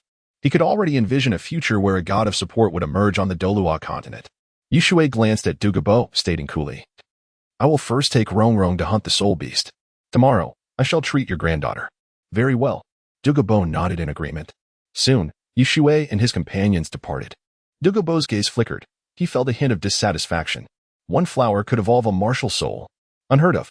Alas, he had no idea how to consume it. He could only gaze at the treasure mountain and lament. After descending the mountain, Shui inquired, Douluo, where can we find the mountain-moving serpent? 1,000 years old. Douluo's face lit with excitement. Follow me. Before long, Douluo suddenly halted, striking the ground with his palm, sending the soil flying and revealing a vast opening. He then extended his hand, sweeping forth like a dragon's claw, seizing a several-meter-long python. The mountain-moving serpent was on the brink of death. Ning Rongrong, wielding a small knife, closed her eyes and plunged it into the serpent's vital point. The mountain-moving serpent struggled for a time, but ultimately succumbed to death. Sit cross-legged and concentrate. Additionally, I chose this serpent for another reason. Ning Rongrong sat cross-legged, her right hand cradling the 9-treasure glazed tile, beginning to draw in the soul ring. Shui held a small, pure golden orb in his hand, which was none other than the inner core of the ancient beast, the golden destiny dragon. As soon as the inner core appeared, a dragon's roar seemed to echo. Douluo looked on, astonished. The previous roar nearly triggered his bone dragon. How is this possible? The serpent can transform into a flood dragon. That is why I chose the mountain-moving serpent. The inner core began to rotate slowly. Surprisingly, the soul ring of the mountain-moving serpent began to spin in tandem. Rongrong. Shui's expression turned grave, his voice firm. You must persevere. As long as you do not faint, you will achieve tremendous progress. Chapter 36. The sword. Douluo, Ning Fingxi, was taken aback. Upon hearing this, Douluo's eyes darkened with concern as he inquired, Your Majesty, could there be any trouble? Rest assured, Shui reassured him with a wave of his hand. Ning Rongrong cast a glance at Shui, clenched her small fist, and exclaimed, All right, strange uncle. Shui looked up at the sky, his expression tinged with melancholy. What was so strange about him? Ning Rongrong focused her soul power and instantly sensed an extraordinary presence, an immense force. Also, her body ached terribly. She quickly shut her eyes, occasionally letting out a soft groan. Douluo watched with a heart full of sorrow, as Shui observed. He noted that Ning Rongrong's fair face was now akin to a volcano on the verge of eruption, even wisps of smoke rising from it. He couldn't help but think of a perfectly cooked lobster. No, this was his disciple. He should be worried, not thinking about food. Ning Rongrong was profoundly shaken. In her mind, she saw a snake, the mountain-moving serpent. More terrifyingly, this serpent had 2 prominent little horns on its head. She was baffled by its appearance. However, the mountain-moving serpent emanated a powerful aura, surging towards her like an unstoppable tide, threatening to engulf her fragile self. The pain was excruciating. Ning Rongrong felt her consciousness slipping away. She envisioned a golden dragon, its eyes seemingly holding the sun and moon, symbolizing destiny. Time passed slowly. Douluo occasionally clenched his fists, sweat soaking the ground before him. Ning Rongrong's state was concerning, resembling a porcelain doll on the brink of shattering. her body marred with frightening blood streaks. Shui couldn't help but nod. He had not anticipated that Ning Rongrong could endure for so long. Yet, this was the path a true powerhouse must tread. Suddenly, Ning Rongrong opened her eyes, a radiant light shooting forth, her small fist clenched in excitement. Grandpa Bone. Rongrong succeeded. Bone Douluo sprang to his feet, laughing. Little ancestor, you had me worried sick. How much soul power do you now possess?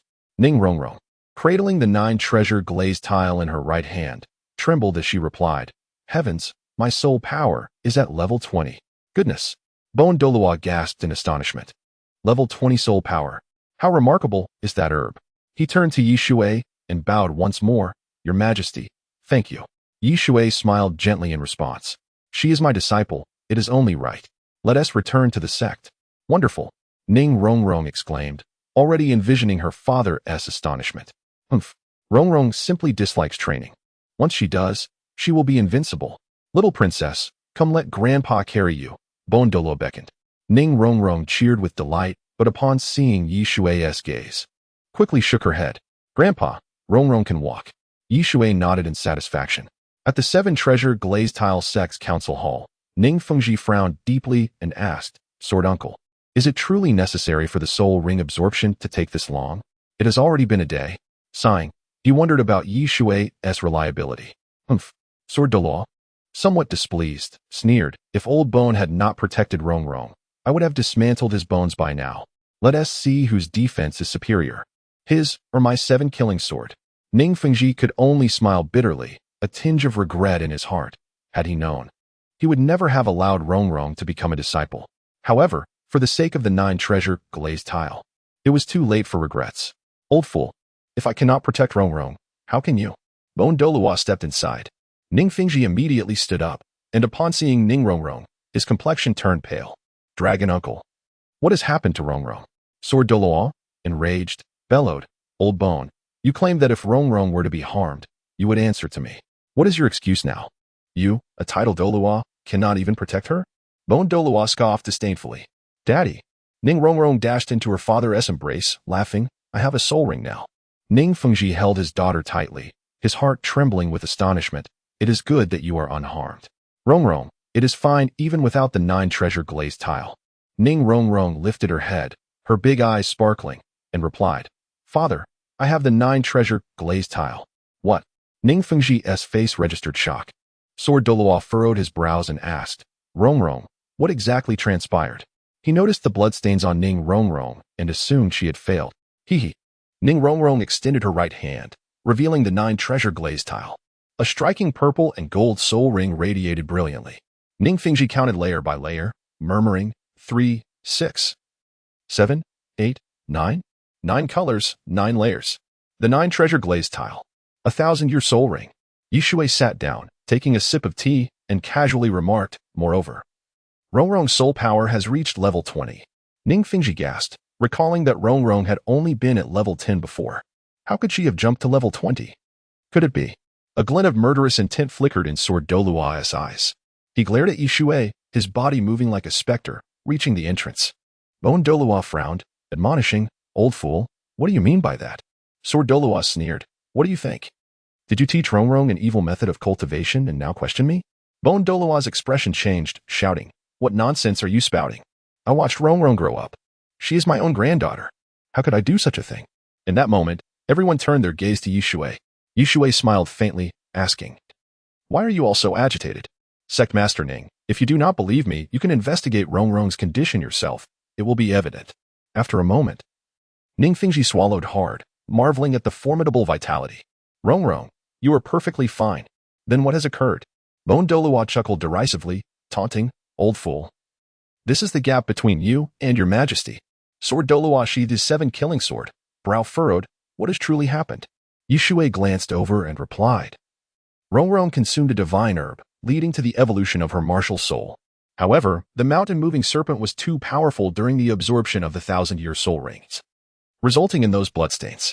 Sword Douluo, upon hearing this, quickly clasped his hands together, offering a wry smile. I apologize for my rudeness, Galaxy Douluo. Ning Fengji chuckled, Galaxy Douluo. I was the one who panicked. It is nothing. Shui waved his hand dismissively, stating, "Moreover, Rongrong is not done yet. Once she absorbs a second soul ring, she is likely to reach level 23. Ning Rongrong placed her hands on her hips, chuckling, "Father, I am far stronger than you." Ning Fingji couldn't help but feel a flicker of interest, replying with a smile, "Little princess, then release your first soul skill. If you surpass me, I shall reward you handsomely." Ning Rongrong nodded eagerly, grinning, "You must not cheat. The 7 treasures have a name. One is strength." In an instant, Ning Fingji felt an overwhelming power surge through him. Astonished, he stammered, 10%. How is this possible? Both titled Douluo were equally stunned. "Fingji, you are a soul sage at level 79. Indeed. So, if Rongrong enhances the strength of a soul master of the same level, wouldn't that mean a baseline increase of 50%? Sect Master, Shui smiled gently. "When shall we arrange a meal? I find myself a bit hungry." Ning Fingji, brimming with excitement, replied, "Galaxy Douluo. I will arrange it immediately. I have heard you enjoy wine. I shall bring forth my treasured Minghuang wine that I have preserved for 100 years. At that moment, within the imperial palace of the Tiando Empire, Shuqingya held a bottle of wine, a smile gracing his handsome face. "Uncle Yi, I forgot to bring wine during my last hasty visit. It is not too late now." After a while, Shuqingya received a message that caused his countenance to change dramatically. "Uncle Yi, why has he gone to the 7 treasures glazed sect? Could it be that Ning Fingji has discovered that so-called celestial artifact?" A trace of resentment appeared on Shuqingya's face. In his state of panic, he had completely forgotten that Ning Fingji was, in fact, his mentor. Chapter 37. The decision of Qianren Shui. 2 days later, in a private room at the Mingwei tea house, Shuqingya's heart was filled with anxiety as she murmured, "Uncle Yi, how are you? If anything happens to you, I shall make the entire 7 treasures glazed sect pay dearly." A glimmer of murderous intent flickered in her eyes. The relationship between the Spirit Hall and the top 3 sects was tenuous. Though they maintained a facade of civility, beneath the surface, animosities simmered. Shuqingya was particularly worried that Ning Fingji might discover the existence of the celestial herb. Suddenly, a shadow appeared. Shuqingya, undeterred by fear, furrowed her brow and inquired, "Uncle Gui, have you gathered any information?" Gui Douluo replied with an impassive demeanor, "Young master, we have no leads. 2 titled Douluo are involved, and according to those within, only outsiders were seen entering the sect, after which there was no further information." "Damn it." Shuqingya's face twisted in hatred as she coldly declared, "It must be Ning Fingji's doing. That insidious man appears gentle, but he is far from simple." Gui Douluo could not help but ask, "Young master, I have a question. Shui is already a rank 9 soul master. However, he is also affiliated with the Spirit Hall. Why would Ning Fingji seek to capture him?" Shuqingya gritted her teeth and replied solemnly, "It likely pertains to that particular item. It is of great consequence." Gui Douluo was filled with confusion. If it were indeed something so critical, how could the young master have knowledge of it? Moreover, how did Ning Fingji come to know? "Uncle Gui." Shuqingya seemed to have made up her mind, stating coolly, "You are to summon Uncle Yi. You shall proceed to the 7 treasures glazed sect. If they refuse to hand over Uncle Yi, eliminate Ning Fingji." Gui Douluo's pupils constricted in shock. He could hardly fathom such a plan. However, concern washed over him as he responded, "Young master, that is unwise. Currently, the Pope is pacifying the populace. If you were to..." "Enough." Shuqingya shot a piercing glance at Gui Douluo, a sharp glint in her eyes as she frowned. If she were aware, she would act similarly. Gui Douluo was taken aback. Has she lost her mind? What position does Shui hold in the eyes of both the young master and the Pope? To threaten the extinction of the 7 treasures glazed sect over a mere cripple, the repercussions would be unbearable. After all, while the top 3 sects may not be blood relatives, their relationships are amicable. If Haoyan sect and Blue Lightning Tyrant Dragon sect were to learn of this, go. Shuqingya's expression turned cold. "Understood." Gui Douluo nodded, frowning as he added, "Uncle Yueguan will accompany me." With that, he vanished. Shuqingya gazed into the distance, a touch of bitterness in her voice as she mused, "You would do the same, would you not? But I have taken the first step. Hence, I must hold a more significant place in his heart." At that moment, Shui was enjoying a leisurely morning, feeling fortunate that he had not overindulged in alcohol the previous day. Otherwise, he might have revealed too much. After becoming a cripple, he had taken to drinking, wallowing in despair. He harbored a rather unfortunate habit of rambling when inebriated. "Strange uncle." A cheerful voice rang out. "This is your breakfast." Ning Rongrong trotted over, placing the meal on the table. Shui looked over, exasperatedly asking, "You may call me uncle, and I shall not object. However, can you please omit the strange?" Ning Rongrong chuckled, responding, "All right, strange uncle. I won't hold it against you." Yi Shui surrendered to the futility of arguing with a little girl and sampled the bun. Not bad. Of course. We are from the top 3 sects. Ning Rongrong beamed with pride. Hurry and finish. Father wants to see you. Grandpa Jian has matters to discuss. Very well, Yi Shui nodded. Moments later, he finished his breakfast and accompanied Ning Rongrong to the discussion hall. Young Master Yi. Ning Fengji greeted with a hearty laugh. Were you satisfied with your breakfast? The reason Ning Fengji referred to Yi Shui as Young Master Yi was primarily due to Yi Shui's own request. Not too bad, Yi Shui casually replied as he settled down, smiling. Sect Master Ning, after tomorrow, I plan to take Rongrong to hunt soul beasts. I have already selected her second soul ring, a 2,000-year-old flying cloud leopard. 3 days should suffice for the process. Even the smallest gain must be seized. Ning Fengji, surprised, asked, "Isn't that a bit excessive? The second normally spans around 700 years. Yi Shui nodded, responding, "That's not an issue. The flying cloud leopard is exceptional. Other beasts may not suffice, but its speed is unparalleled. Many 10,000-year soul beasts cannot match its swiftness." Ning Fengji, while feigning surprise, felt a sense of wariness in his heart. I had no idea Young Master Yi had delved so deeply into the intricacies of our 7 treasures glazed sect. Yi Shui cast a sidelong glance. Ning Fengji likely believed that not only had he researched the 7 treasures glazed sect, but that the Spirit Hall had also invested considerable effort in doing so. Sword Douluo cleared his throat and chuckled. "Young Master Yi, please do not take offense. Fengji is merely curious. We have dismissed the guards, and we hope you do not mind." Yi Shui internally scoffed. One played the role of the villain while the other played the hero. What a performance. What else could he say? No harm done. After all, the Spirit Hall has a somewhat fearsome reputation. I can understand. By the way, Sect Master Ning, I have a request. Ning Fengji nodded, smiling. "Please, Young Master Yi, go on." Yi Shui fixed his gaze on Ning Fengji, stating coolly, "I wish to acquire the method of mind control." Ning Fengji furrowed his brow, unable to suppress his curiosity. "May I ask what Young Master Yi intends to do with this?" Yi Shui clasped his hands and smiled. "It's nothing. I merely possess a bit of soul power. I have heard that the 7 Treasures Glazed sect has a technique that allows for the simultaneous activation of different soul skills, and I wish to give it a try." Ning Fengji scrutinized Yi Shui, frowning. "Young Master Yi is Rongrong's teacher. Logically, I should not refuse, but what if it is not for your own use?" Yi Shui remained expressionless as he replied, "Sect Master Ning, rest assured, it is for my personal use. I will not share it with the Spirit Hall. If you doubt my intentions, I shall swear a soul oath." "That is rather severe." Ning Fengji quickly rose, smiling bitterly. "Young Master Yi, I shall procure it for you immediately."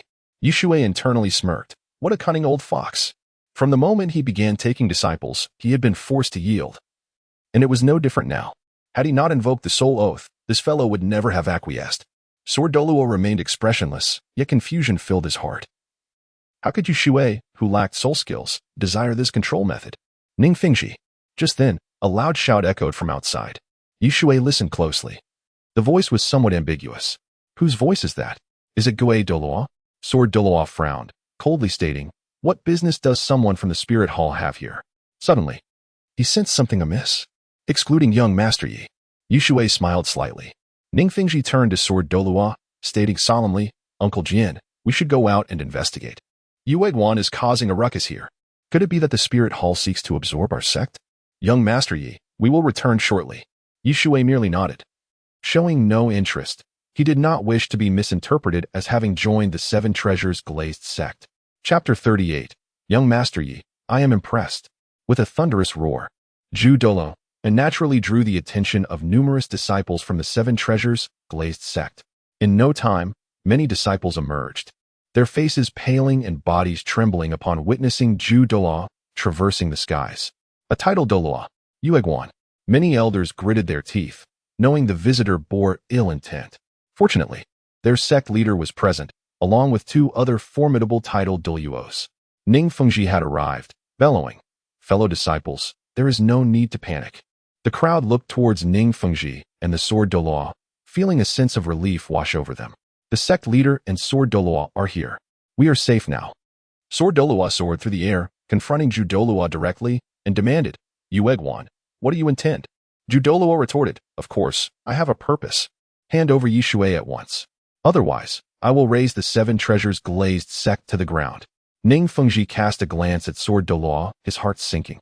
They were indeed here for Shui. Frowning, he scoffed. You people from the spirit hall dare to question us? How absurd. Douluo seemed resolute. Sneering, I knew you would refuse. Very well. Today, let us witness the might of 2 titled Douluos and the world's foremost support type Soul Master. Sword Douluo shouted fiercely, Yue Guan, what do you mean by this? We have not seen Shui. They could not possibly admit to it. For the 3 top sects had previously agreed to unite against the ambitious Spirit Hall. With Shui's arrival, the situation had become precarious. Although Shui was merely a 9th-level Soul Master now, his past glory and closeness to the Pope were well known. It was said that wherever the Pope went, the Milky Way followed. Ning Fengji's expression darkened as he suddenly realized a serious issue and called out, Uncle Long. Bone Douluo appeared suddenly, whispering, What is it? Ning Fengji's face grew grim, and he forced a smile. I fear we have all been played by Shui. What do you mean? Bone Douluo was taken aback. Shui was, after all, Rongrong's teacher. Ning Fengji took a deep breath and elaborated slowly. Have you considered how fortuitous this is? Shui arrives. And then Douluo appears. Everything seems to be a prelude. They have come prepared. Bone Douluo, not one to be fooled, quickly grasped the crux of the matter and whispered, You mean to say they want everyone to know Shui is with us? And moreover, Rongrong is Shui's disciple. Exactly. Ning Fengji narrowed his eyes, murmuring, This fellow, truly worthy of being the former Galaxy Douluo, has devised a scheme that could create a rift between us and the other 2 sects. Bone Douluo gasped in realization. Indeed, he is cunning. This Galaxy Douluo deserves my admiration. Even in his downfall, he still stands tall. Ning Fengji nodded, his brow furrowed. Thus, the more pressing it becomes, the less we can afford to hand over Shui. Otherwise, we can never cleanse our names. Very well. Bone Douluo bellowed, soaring to the side of Sword Douluo. Sneering, let us engage in a decisive battle. Douluo exclaimed, Spirit Hall seeks trouble. Why resort to such despicable tactics? A shadowy figure emerged, laughing heartily. Very well. Today we shall see if the world's foremost sect truly deserves its reputation. Ning Fengji turned to the crowd, commanding, Quickly retreat. The onlookers trembled in fear, not daring to witness the confrontation. For titled Douluos, if a battle were to erupt, it would be terrifying beyond comprehension. Douluo glanced at the shadowy figure beside him and murmured, Did the young master make a mistake? Such a grand display. It hardly seems like a lie. Ghost Douluo chuckled coldly. How could the young master be mistaken? Moreover, I have verified it. The matter is indeed true. The individual has arrived. And for these 3 to claim they have not seen him is to underestimate our spirit hall. At that moment, Sword Douluo launched an attack. Shui, quite leisurely, suddenly heard a commotion outside, taken aback by the sounds of conflict. What are they fighting about? Ning Rongrong asked anxiously. Is my father all right? Do not worry. Shui replied with a slight smile. Your father is the world's foremost support type Soul Master. Your grandfather Jian possesses a soul power of 96, a formidable assault type. Your grandfather Gu has a soul power of 95, a defensive type. Ning Rongrong, only half comprehending, smiled. That's good. Shui suddenly slapped his forehead, chuckling ruefully. It seems I cannot take you hunting tomorrow. I will first teach you the technique Galaxy, and then we can go 3 days later, all right? Ning Rongrong nodded eagerly. All right, strange uncle. Shui accepted the nickname with a resigned heart, hoping for a stroke of luck and a 10,000-fold amplification from Galaxy. Time passed, and the sounds of battle continued outside. Shui was startled. What had happened between Douluo and Ghost Douluo? Were they truly intent on annihilating the 7 treasures glazed sect? Yet, that could not align with the narrative. Suddenly, the noise ceased. Soon after, Ning Fengji entered the room. Shui could not help but inquire, Sect leader Ning, what did Douluo come here for? Ning Fengji smiled broadly, yet furrowed his brow. Young Master Yi. I am in awe. Such a deep scheme. How could he still call him young master at such an age? Bah, what shamelessness. Shui, bewildered, chuckled. Sect leader Ning, please do not wrongfully accuse me. I did not bring him here. Sword Douluo and Bone Douluo were equally grim expressions. Ning Fengji placed a book on the table, stating nonchalantly, Young Master Yi, this is the mind control technique you requested. Remember what you said. Rest assured. Shui's eyes sparkled as he picked up the mind control technique, feeling immensely satisfied. Of course, it would be best if it came with an amplification. He thought of gifting it to Xiao Wu.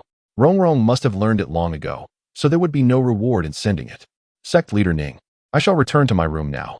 Yi Shui cupped his hands and departed. Ning Fengji wore a dark expression and asked, Uncle Jian, do you think he spoke the truth or a lie? I do not know. Sword Douluo shook his head solemnly. In any case, after his arrival, Ju and Ghost Douluo came. He cannot be unrelated to this. Understood. Ning Fengji nodded, feeling very displeased. He had been outwitted by Yi Shui.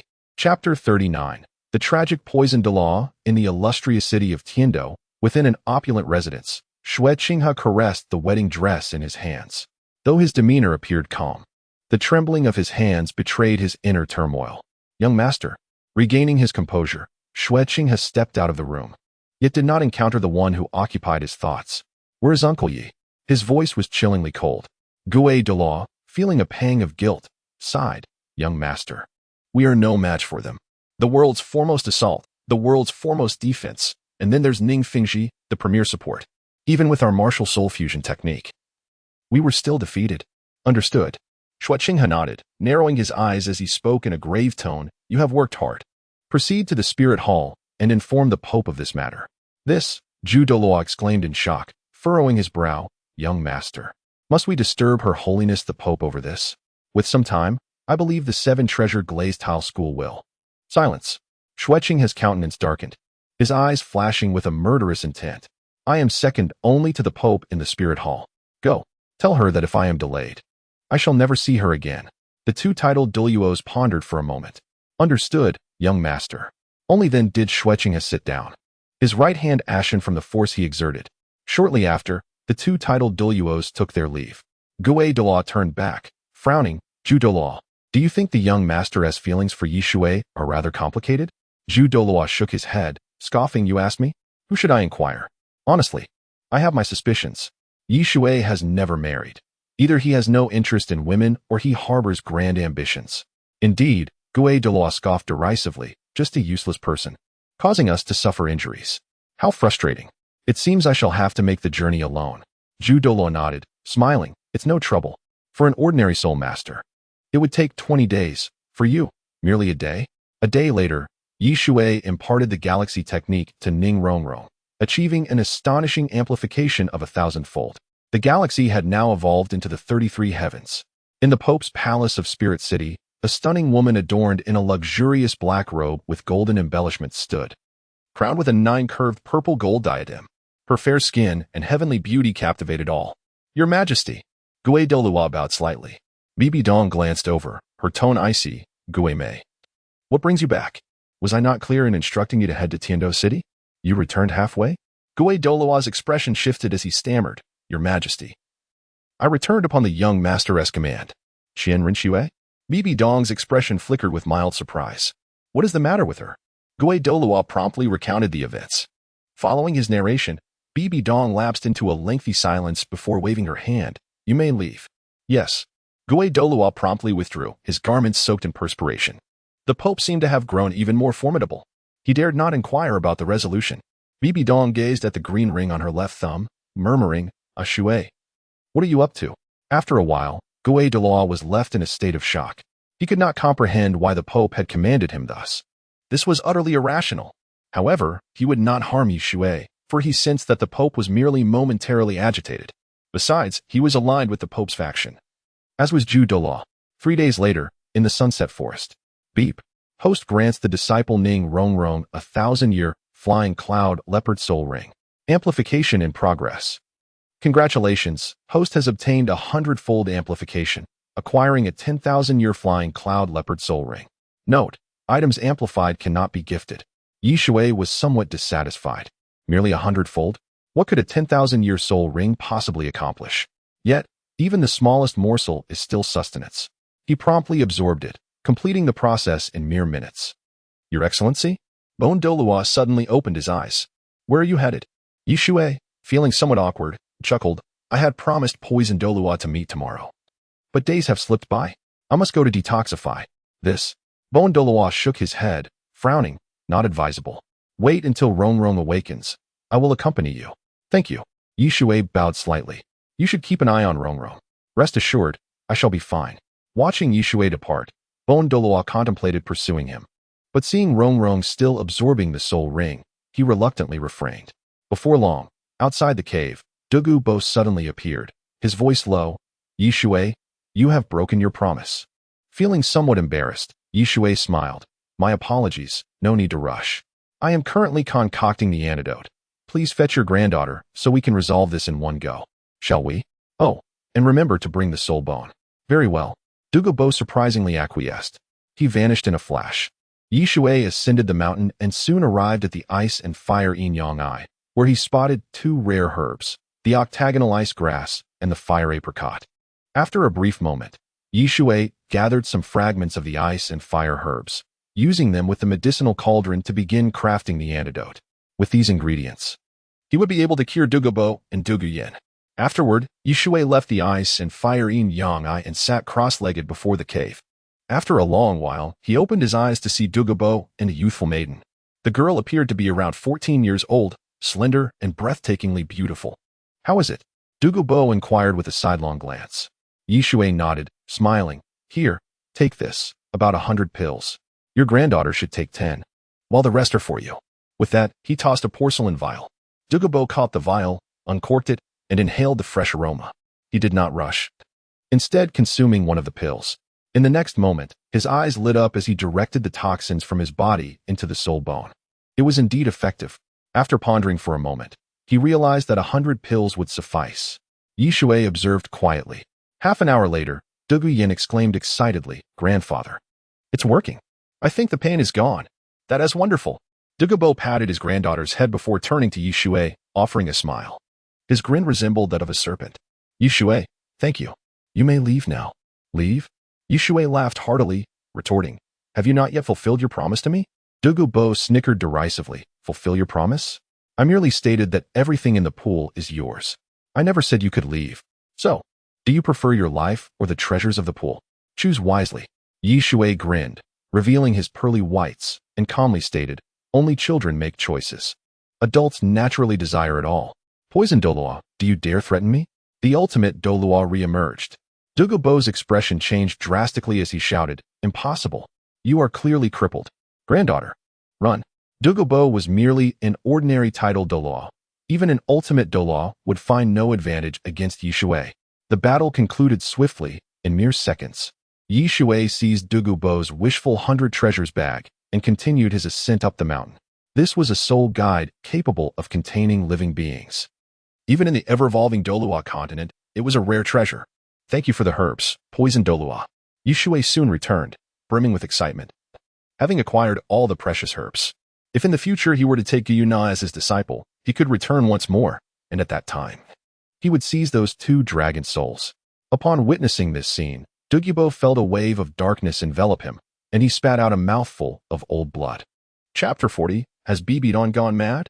In the grand hall of the Seven Treasure Glazed Tile School, Ning Fengji was in high spirits, exclaiming, Wonderful news, Rongrong. I never imagined you have truly absorbed a 2,000-year spirit ring. This is a gift for you. With that, he produced a sparkling necklace. Wow. Ning Rongrong's eyes sparkled as she picked up the necklace, smiling. Thank you, Daddy. The Bon Douluo, equally delighted, turned to Yishui and inquired, Your Grace. Now that Rongrong's spirit power has reached level 22, do you plan to stay a few more days or return? Yishui smiled faintly and replied, Naturally, I shall return. Master Ning, do not forget our agreement. I will send some items in a few days. Of course. Ning Fengji quickly clasped his hands together, feeling some lingering discomfort dissipate. Young Master Yi, to speak candidly, I admire you greatly. Not only is your strength exceptional, but your wisdom is also unparalleled. Yishui felt perplexed. Had he truly demonstrated any cunning? Nevertheless, he nodded and smiled. It is but a trivial matter. Master Ning is also a man of great talent. Who in the world does not know that the Seven Treasure Glazed Tile School is the wealthiest? At that moment, the sword Douluo strode in, his brow furrowed. Fengji, someone from the spirit hall has arrived. Who? Ning Fengji's eyes flickered. What business did they have here? The ghost Douluo. The sword Douluo glanced outside and spoke in a grave tone. He claims there has been a misunderstanding and has come to invite the Galaxy Douluo back to the Spirit Hall. Ning Fengji's brow knitted tightly, as expected. The spirit hall was not yet prepared to openly sever ties, and thankfully, he was astute enough not to leave any incriminating evidence, lest the consequences be dire. He glanced at Shui and asked, "Young Master Yi, are you returning now?" "Rong Rong." Shui turned to Ning Rong Rong and said earnestly, "During my absence, you must diligently cultivate. Remember, do not allow any complacency to creep in." "Understood." Ning Rong Rong chuckled, though inwardly she scoffed. Who would be foolish enough to cultivate? What need had she for strength? The days had been rather excruciating. Ning Fingji laughed heartily, praising study well. Who does not know that young Master Yi is the foremost alchemist in the world? He paused, curiosity piquing. "Pray tell, how does young Master Yi concoct his potions?" Shui cast a sidelong glance, responding indifferently, "That is a closely guarded secret, one I cannot divulge. Furthermore, the Pope has instructed me not to share." "Very well." Ning Fingji did not appear surprised. The Galaxy Douluo was not only formidable in cultivation but also skilled in crafting various pills, the most renowned being the Spirit Power Pill. He had even purchased some with the intent to reverse engineer them, yet all his attempts had failed. "Sword Uncle, I appreciate your assistance." The Sword Douluo nodded, saying solemnly, "I will escort the Galaxy Douluo." Though surprised, Shui did not decline, and together they departed. Ning Fengji turned to the Bone Douluo, asking, "Dragon Uncle, have you noticed anything unusual?" "None." The Bone Douluo shook his head, frowning. "This individual is truly a waste. The fluctuations of his spirit power are quite apparent, albeit somewhat profound. Outside the mountain gate, your people are right here." The Sword Douluo cast a glance. A ghostly figure appeared. "Galaxy Douluo." The voice was hoarse and eerie. "It has not been easy to redeem you." Shui was taken aback, asking, "Ghost Douluo, what does this mean?" "Redeem me?" "Indeed." The ghostly figure smirked sinisterly. Shaking his head, "You infiltrated the 7-treasure glazed tile school. I and the Chrysanthemum Douluo attempted to rescue you but failed. Alas, we can only offer compensation." Shui's teeth clenched in fury as he shouted, "Ning Fingji! That old rascal!" He had been played for a fool by Ning Fingji. He had merely intended to visit. Yet those from the Spirit Hall mistakenly believed he had been kidnapped. What a cunning trick by Ning Fingji. Shui had not anticipated such deception. "Galaxy Douluo, let us depart." A glint of murderous intent flickered in the ghost's eyes. "I shall take you to meet someone." "Who?" Shui was seething, vowing to return the favor. "Who is he?" "The Galaxy Douluo. Have you truly been ensnared by a spirit sage? You will know once we arrive." The ghost smiled enigmatically and led the way. After a brief passage of 10 minutes, Shui surveyed his surroundings. They appeared to be in the Sunset Forest, a desolate area. Could it be that the Pope had come? "Ghost Douluo, who are you bringing me to meet?" The ghost turned, eyes filled with malice, and replied, "Galaxy Douluo. I regret to inform you that His Majesty has ordered us to eliminate you." "What?" Shui was astounded. Bibidon intended to kill him? This was impossible. Had that woman lost her mind? He had been Bibidon's childhood companion, having rendered great services to the Spirit Hall. Moreover, had she not always protected him from Chen Daolia's wrath? A live figure appeared, voice androgynous. "Galaxy Douluo, do not worry. We will be careful, ensuring your remains remain intact. Do not attempt to resist. You face titled Douluos." Shui inhaled deeply, asserting, "I refuse to believe that Donger would kill me." The ghost nodded, saying, "To speak truthfully, I too was incredulous upon hearing His Majesty's command. However, behold, this is His Majesty's ring." Shui's heart sank as he looked. It was the ring he had gifted to Bibidon. Why would she wish to kill him? "Galaxy Douluo, you should take your own life." The Chrysanthemum Douluo said with a faint smile. "Take my own life?" Shui laughed heartily, gesturing with his finger. "Come at me together. I still have 4 minutes and 55 seconds left. That is ample time." The ghost Douluo could not help but shake his head, sighing, "Very well." I knew that the Galaxy Douluo was an unparalleled powerhouse. Even in this weakened state, he remains formidable. Thus, I shall reveal my spirit rings in respect. The ghostly figure's spirit was revealed. Ghostly, a 95th level agility type title Douluo, with 9 rings swirling above him. Yellow, yellow, purple, purple, black, black, black, black, black. The Chrysanthemum Douluo's spirit was revealed, the rare celestial chrysanthemum, a 95th level assault type title Douluo. The 2 titled Douluos stepped forward, exuding an overwhelming aura. The Sunset Forest fell silent. Shui's expression remained impassive as he stated coolly, "Fear not, I shall not kill you. I know Donger would never harm me." Shui. Spirit, 9 Heavens Galaxy, 99th level limit Douluo, infinite spirit power. The two titled Douluos exchanged glances. The two extreme stasis domain. The ghost Douluo unleashed a brilliant silver flame, while the chrysanthemum Douluo radiated a dazzling golden flame. Their 9 spirit rings illuminated simultaneously. As they approached each other, they fused. A terrifying gold-and-silver halo emerged. Shui felt his surroundings blur, the world transforming into shades of gold and silver, everything coming to a standstill. First spirit skill. Radiant starry sky. The heavens sparkled with countless stars. Shui slipped away quietly, leaving behind a calm voice. I am going to the spirit city. You stay here. Should you venture to the spirit city, I will ensure your demise. Boom. A gold-and-silver halo, 100 meters in diameter, exploded, sending 2 figures crashing to the ground, spitting out a mouthful of blood. Had the galaxy Douluo truly been diminished? Your Majesty's ring. Ah, Your Majesty. They gazed towards the place where Shui had vanished, only to behold a radiant sun and moon. They recognized it instantly. The second soul skill of the Milky Way Douluo, the journey of sun and moon. Unmatched speed in the world.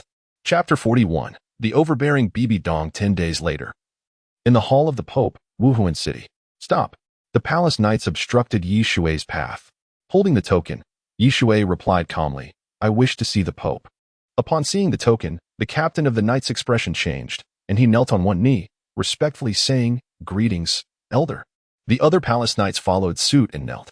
Shui entered the council hall and took a seat. Moments later, a gentle voice resonated, You may wait outside. Shui kept his head down, suddenly sipping his tea. My fault, he murmured. Bibi Dong's voice carried a hint of desolation. Why? Shui lifted his gaze, meeting Bibi Dong's eyes. Particularly struck by her resplendent black robe adorned with golden patterns, a bittersweet smile forming on his lips.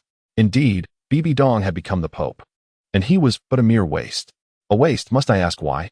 Bibi Dong's expression was complex, filled with guilt, regret, and a deeper sense of helplessness. Shui, how long have we known each other?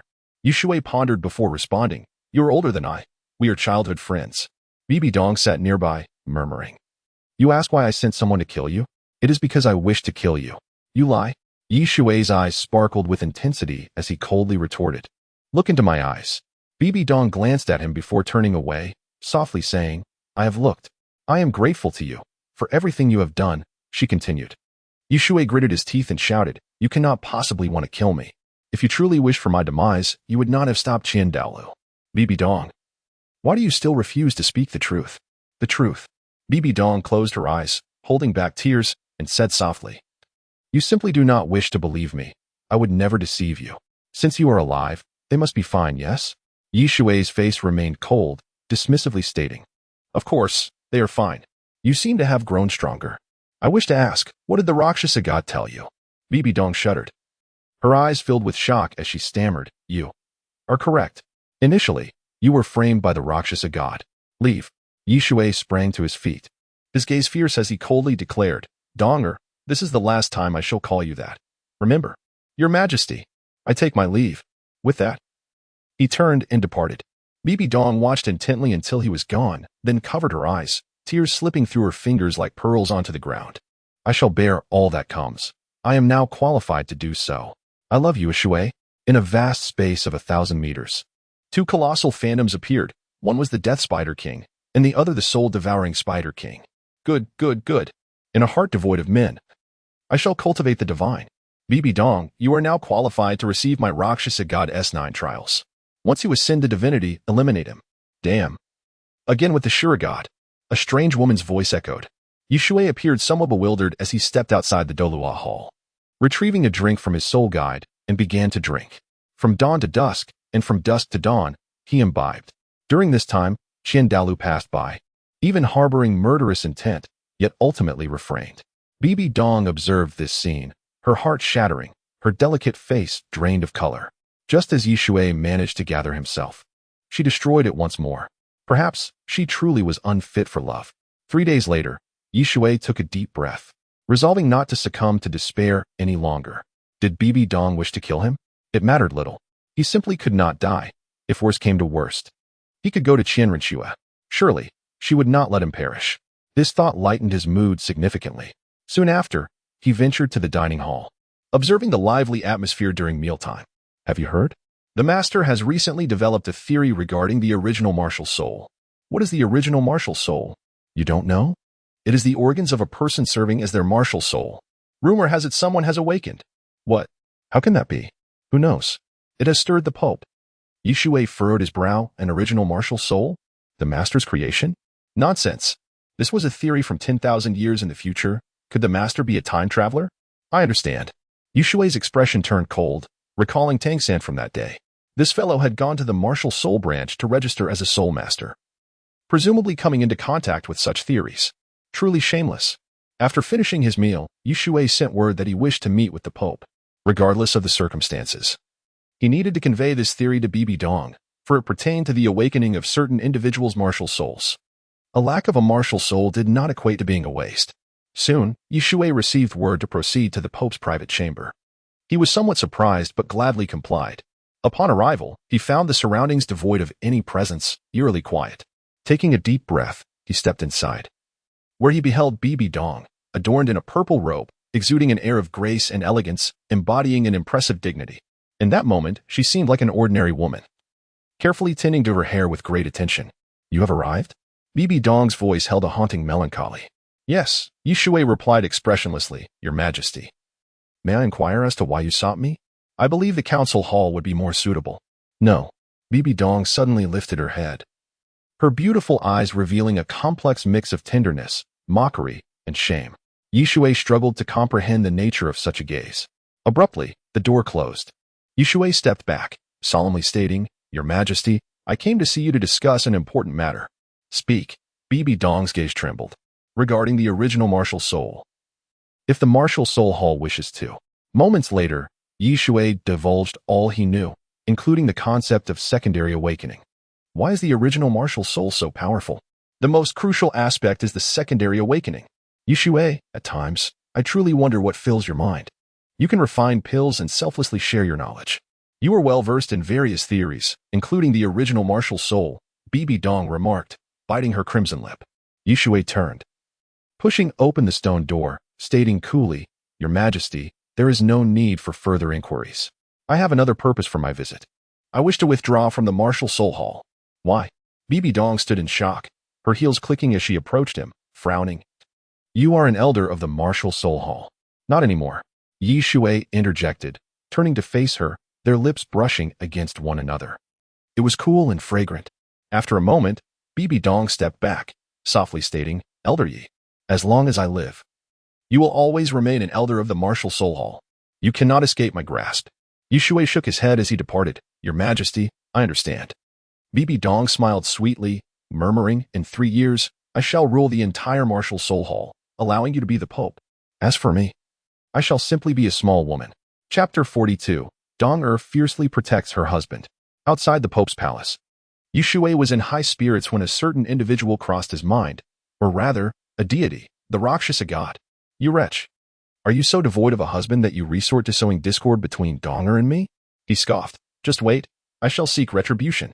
At that moment, a figure clad in gray approached, stating calmly, Douluo, come with me. Shui narrowed his eyes. Douluo? What business do you have? Follow me, came the reply. Very well. Douluo's eyes glinted with coldness as he flicked his sleeve and led the way. After a brief walk, he abruptly halted, frowning. I heard from Snake Spear Douluo that you were captured by the 7 Treasure Glazed Tile School? Shui nodded, smiling, Indeed. I did not expect Ningfengji to be such a person. Douluo cast him a sidelong glance and sneered. Thus, Douluo, I advise you to remain here and avoid further capture. Compensation is trivial, but losing the face of the spirit hall is a grave matter. Shui's expression remained impassive as he replied, Douluo, I wish to pose a question. Why do people perceive my orientation as abnormal? Was it you who spread such rumors? Douluo laughed heartily, retorting, Who besides me could have spread such rumors? I mean no offense. Merely cautioning you. There are actions permissible and actions that are not. His murderous intent stemmed from 2 sources, Qian Xuanji and Qian Renshui.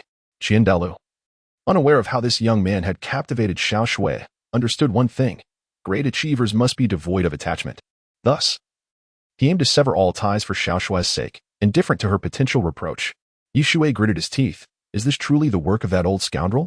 Douluo, the guide of the angel god, bore little resemblance to any descendant of angels. Taking a deep breath, Shui coldly declared, Old man, Do not overstep your bounds. You will never ascend to divinity. Becoming a god is your lifelong aspiration, so what right do you have to lecture me? Douluo narrowed his eyes. It had been a long time since anyone dared to speak to him in such a manner. The last time, it seemed, was this very youth. Are you truly unafraid of death? He stepped forward, his martial spirit quietly unleashed. A colossal six-winged angel appeared, seemingly descending to purify the world.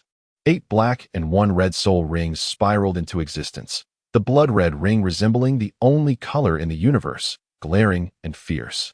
I am Douluo, the master of the Douluo Palace and the Grand Elder. What qualifications do you possess? Is that sufficient now? Shui's expression remained unchanged, clearly intent on demonstrating to this old coot that he was not to be trifled with. Just then, an overwhelming aura erupted into the sky. Douluo, a graceful figure transformed into a streak of light, arriving beside Shui. What do you intend to do? Douluo revealed a hint of apprehension. He was destined to be the next guide of the angel god, thus possessing a trace of the angel god's power. Consequently, he sensed a distasteful aura emanating from Dong. Undoubtedly, this was the Rakshasa God. Shui glanced at Dong. She truly cares for me. Donger, it's nothing. Merely this man wishes to kill me. Douluo cast a glance at Shui, sneering, ridiculous. If I wished to kill you, 100 of you wouldn't survive. Enough. I have matters to attend to. He turned to leave. However, Dong swiftly interposed herself before Douluo, stating coldly, you cannot leave. Oh. Douluo's brows furrowed as he retorted, Pope, it seems you have forgotten? Although you are the foremost figure in the Spirit Hall, the elders of the Elder Hall have the authority to depose you. Dong's eyes glimmered with fierce determination as she disdainfully replied, I do not care. Douluo, should you dare to act as such, do not blame me for being impolite. I shall obliterate everything within the Spirit Hall. Douluo's pupils constricted in disbelief as he coldly laughed. You lack the qualifications to make such threats. Shui has insulted me. You intend to intervene on his behalf? Shui, brimming with disdain, countered, Old coot, how have I insulted you? It is you who has repeatedly attempted to kill me and tarnished my name. What grievance do I hold against you that warrants such treatment?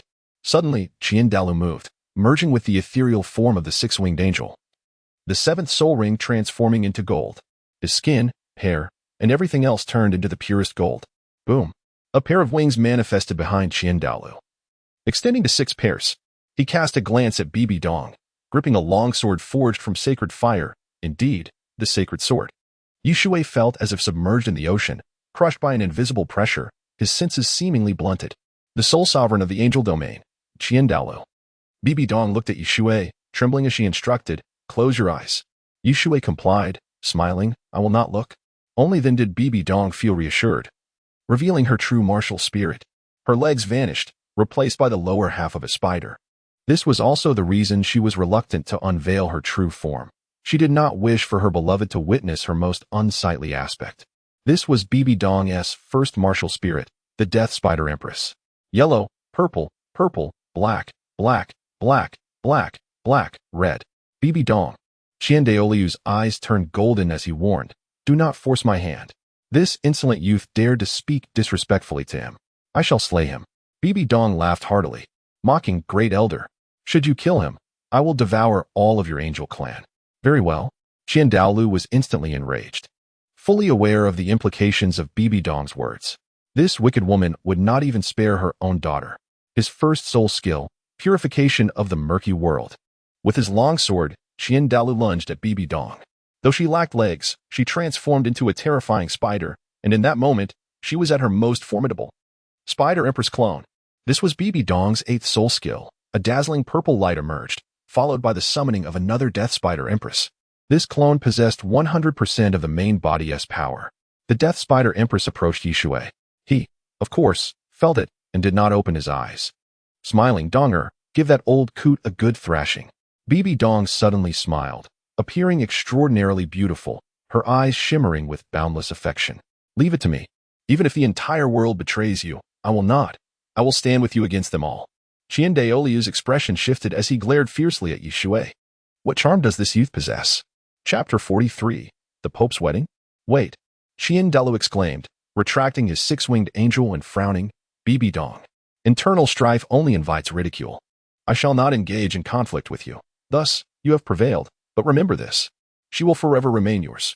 Be silent, Bibi Dong retorted coldly. Qian Daolu merely smiled in silence. Yi Douluo, you were orphaned, correct? Moreover, you were raised within the spirit hall. Therefore, Yi Shui furrowed his brow and inquired. Qian Daolu, speak plainly. Nodding, Qian Daolu responded, in a manner of speaking, I am one of your elders. Thus, I believe it is time for you to wed. Yi Shui raised an eyebrow, perplexed by this old fellow's sudden inclination towards matchmaking. Bibi Dong bit her lip, revealing her unease. Qian Daolu glanced at Bibi Dong and frowned. So, I thought to unite you both. Bibi Dong, you and Yi Douluo have been childhood companions. Now that he is diminished, reduced to a mere level 9 soul master, do you truly hold him in regard? Bibi Dong trembled slightly, struggling to believe the implications of his words. Did she truly think of him that way?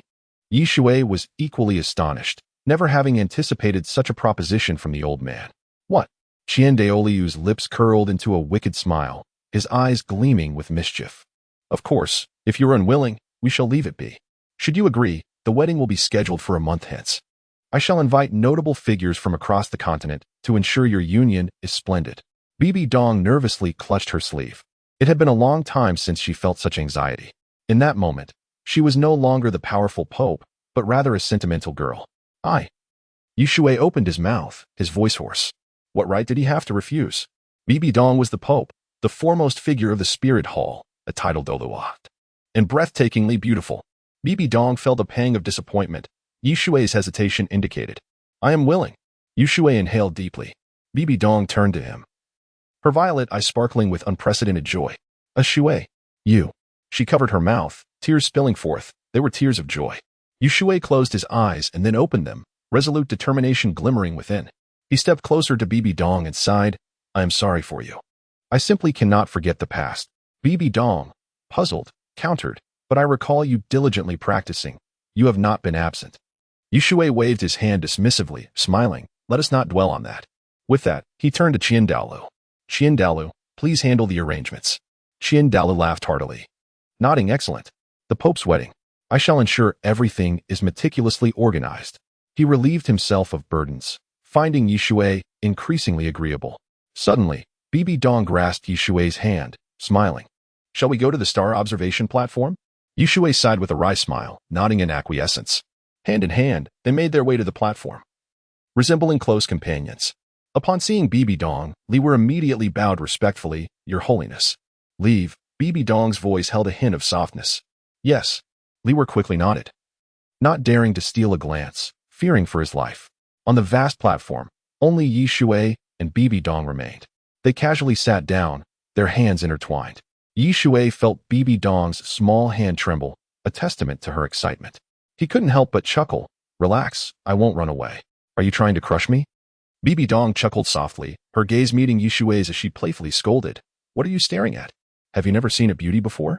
Yi Shui sighed, shaking his head. You should not echo my past words. At that moment, Bibi Dong's heart was tranquil, and she remarked softly, It is said that when one loves another, they hang on to every word spoken. Perhaps that holds true. Yi Shui lifted his gaze to the sky, where the sun shone brightly, obscuring the stars. Yet, he was aware that the Milky Way continued its slow rotation. Is it that I am unworthy of you? Bibi Dong suddenly spoke, her eyes filled with vulnerability and innocence. Yi Shui looked at her, smiling ruefully. Donger, what are you saying? It is I who am unworthy. You are the Pope of the Spirit Hall, the mightiest force in the world, and a title Douluo. I am but a mere invalid. Bibi Dong buried her head in her knees, murmuring, A Shui, from now on. Whatever you ask of me, I shall comply, all right? Yi Shui reached out, stroking her hair as he teased, But you are the Pope. It is I who should be following your lead. However, in certain matters, you must heed my counsel, or else. Bibi Dong lifted her head, catching the mischievous glint in Yi Shui's eyes, and playfully chided, You scoundrel, we are not yet wed. Why speak of such things? Yi Shui suddenly embraced Bibi Dong, feeling her trembling form in his arms, and said softly, It is inevitable. I merely feel that you have aided me greatly. Do you recall our childhood? Bibi Dong closed her eyes, listening to his voice, enveloped by an unprecedented sense of security. In that moment, she must have been the happiest girl in the world. After a long while, night fell, yet they remained shoulder to shoulder.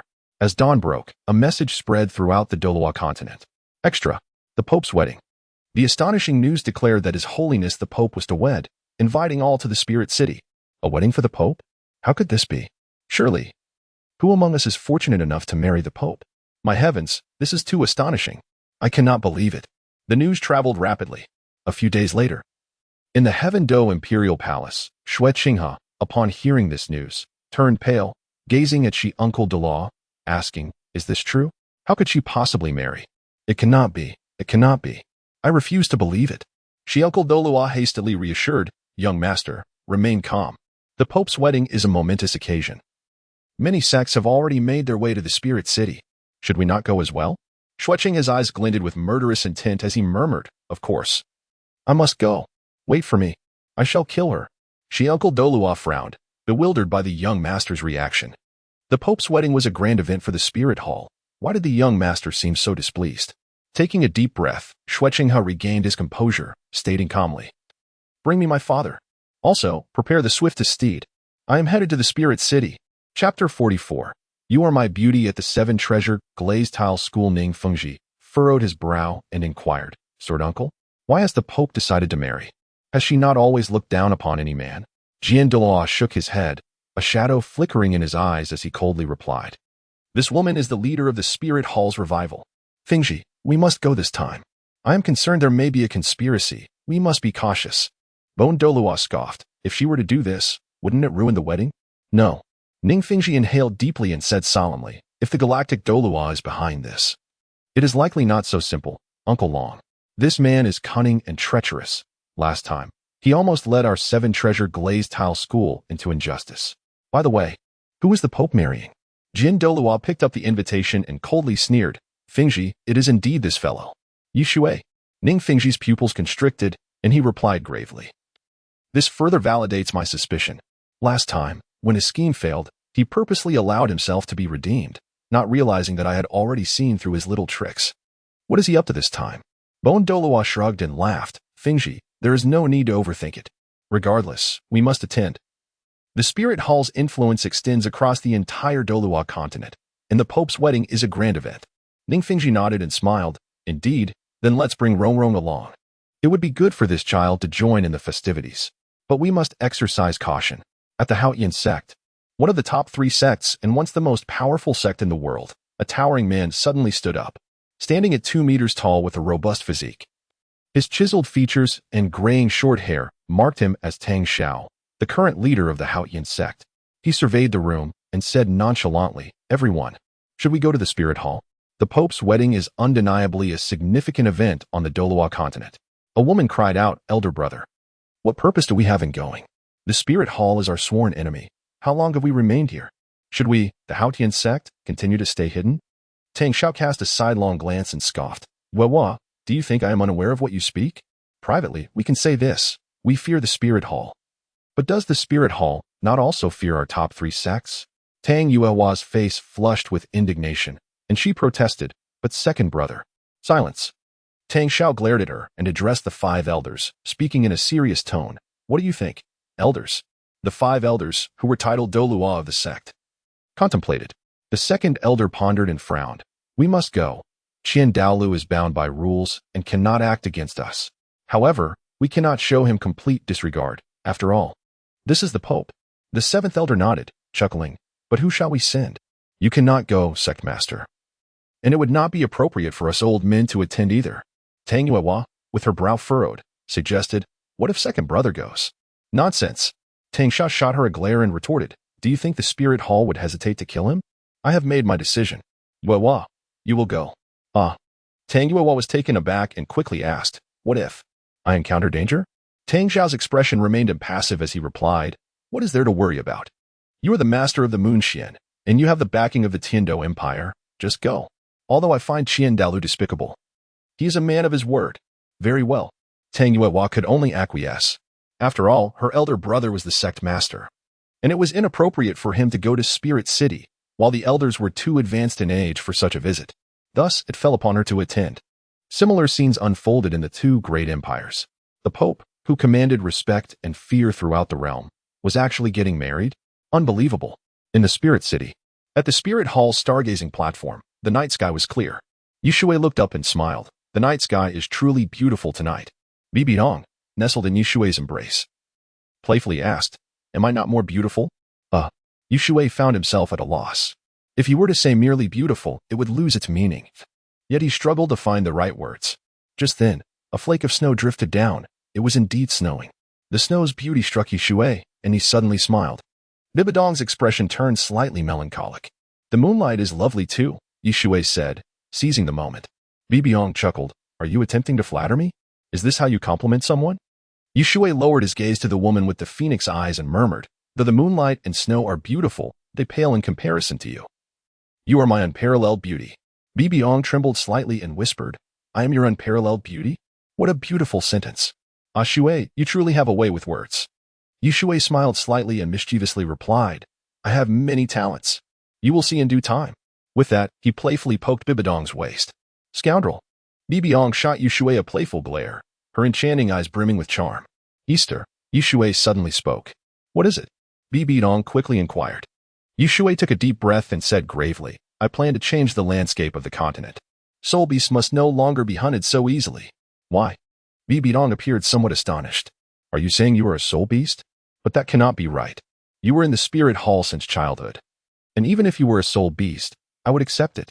Shui poked Bibidong's delicate forehead and chuckled. What are you thinking? After the Douluo era, humanity has risen. If soul beasts continue to be hunted at this rate, they will face extinction. Bibidong rose from Shui's embrace, frowning as she said, I have considered this issue. Therefore, I intend to control the entire Douluo Continent and establish norms that allow soul beasts to thrive, preparing for the events to come. Shui nodded. Bibidong indeed acted on this, as exemplified by the soul hunting forest, a place where the spirit hall raises soul beasts. However, the soul beasts in the soul hunting forest are too weak. How could high-level soul masters heed the spirit hall's wishes? They would undoubtedly hunt soul beasts elsewhere. I have an idea, to create soul rings. Create? Bibidong gasped, staring at Shui in disbelief. Are you sure you aren't dreaming? Shui. The concept of creating soul rings exists, but no one has ever succeeded. Trust me. Shui smiled and countered, just because others have failed. Does that mean I cannot succeed? Do you think I've been idly drinking and reading all these years? Chapter 45. The Little Madman and the Great Madman. In the fleeting passage of a few days, Shui remained in the fitting room, trying on clothes repeatedly. This one is quite nice. Let us try this one again. Good. Bibidong expressed her delight. Shui, with a resigned smile, remarked, must we go to such lengths? A decent outfit will suffice. That simply won't do. Bibidong shook her head, stepping forward to adjust Shui's collar with a smile. This is our first wedding.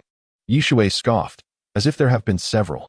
Bibidong, biting her red lips in playful indignation, retorted, are you hoping for multiple weddings? Shui chuckled, countering. In Douluo Continent, isn't polygamy permitted? Indeed, Bibidong's expression darkened suddenly. It was merely a jest. Shui quickly waved his hands. Please don't be upset. I'm not. Bibidong inhaled deeply, frowning as she said, in truth, I could entertain that request. Shui blinked, sensing something amiss. But you are the Pope of the Spirit Hall.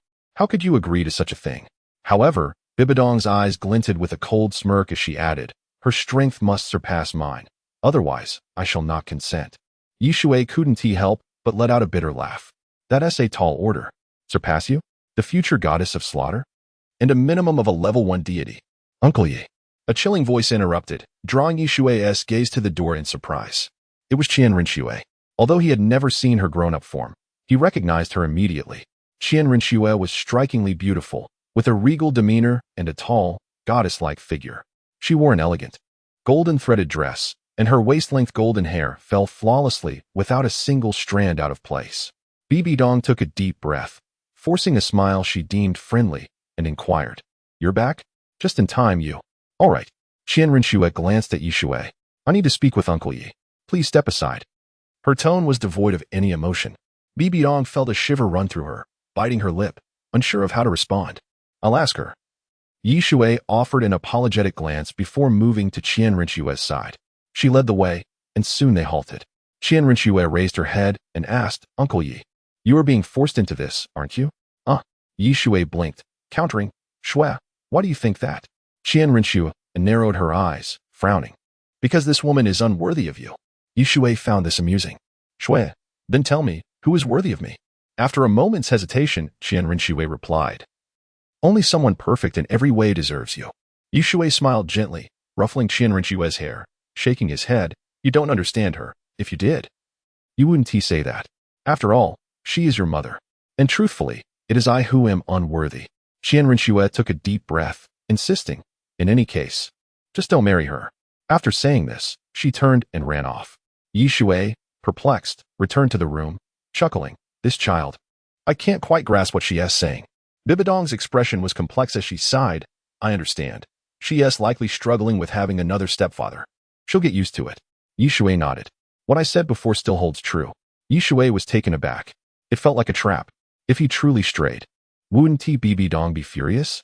That night, in the Pope's exclusive chamber, Bibidong suddenly opened her eyes and said softly, "Come in."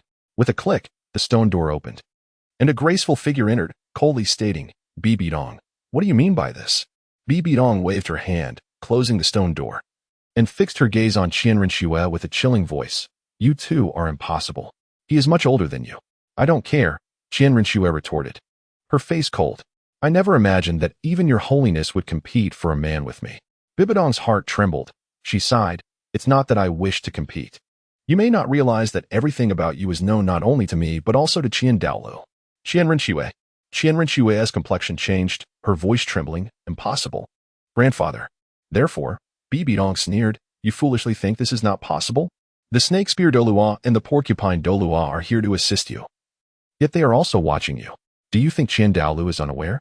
Douluo would go to any lengths for you, his only kin.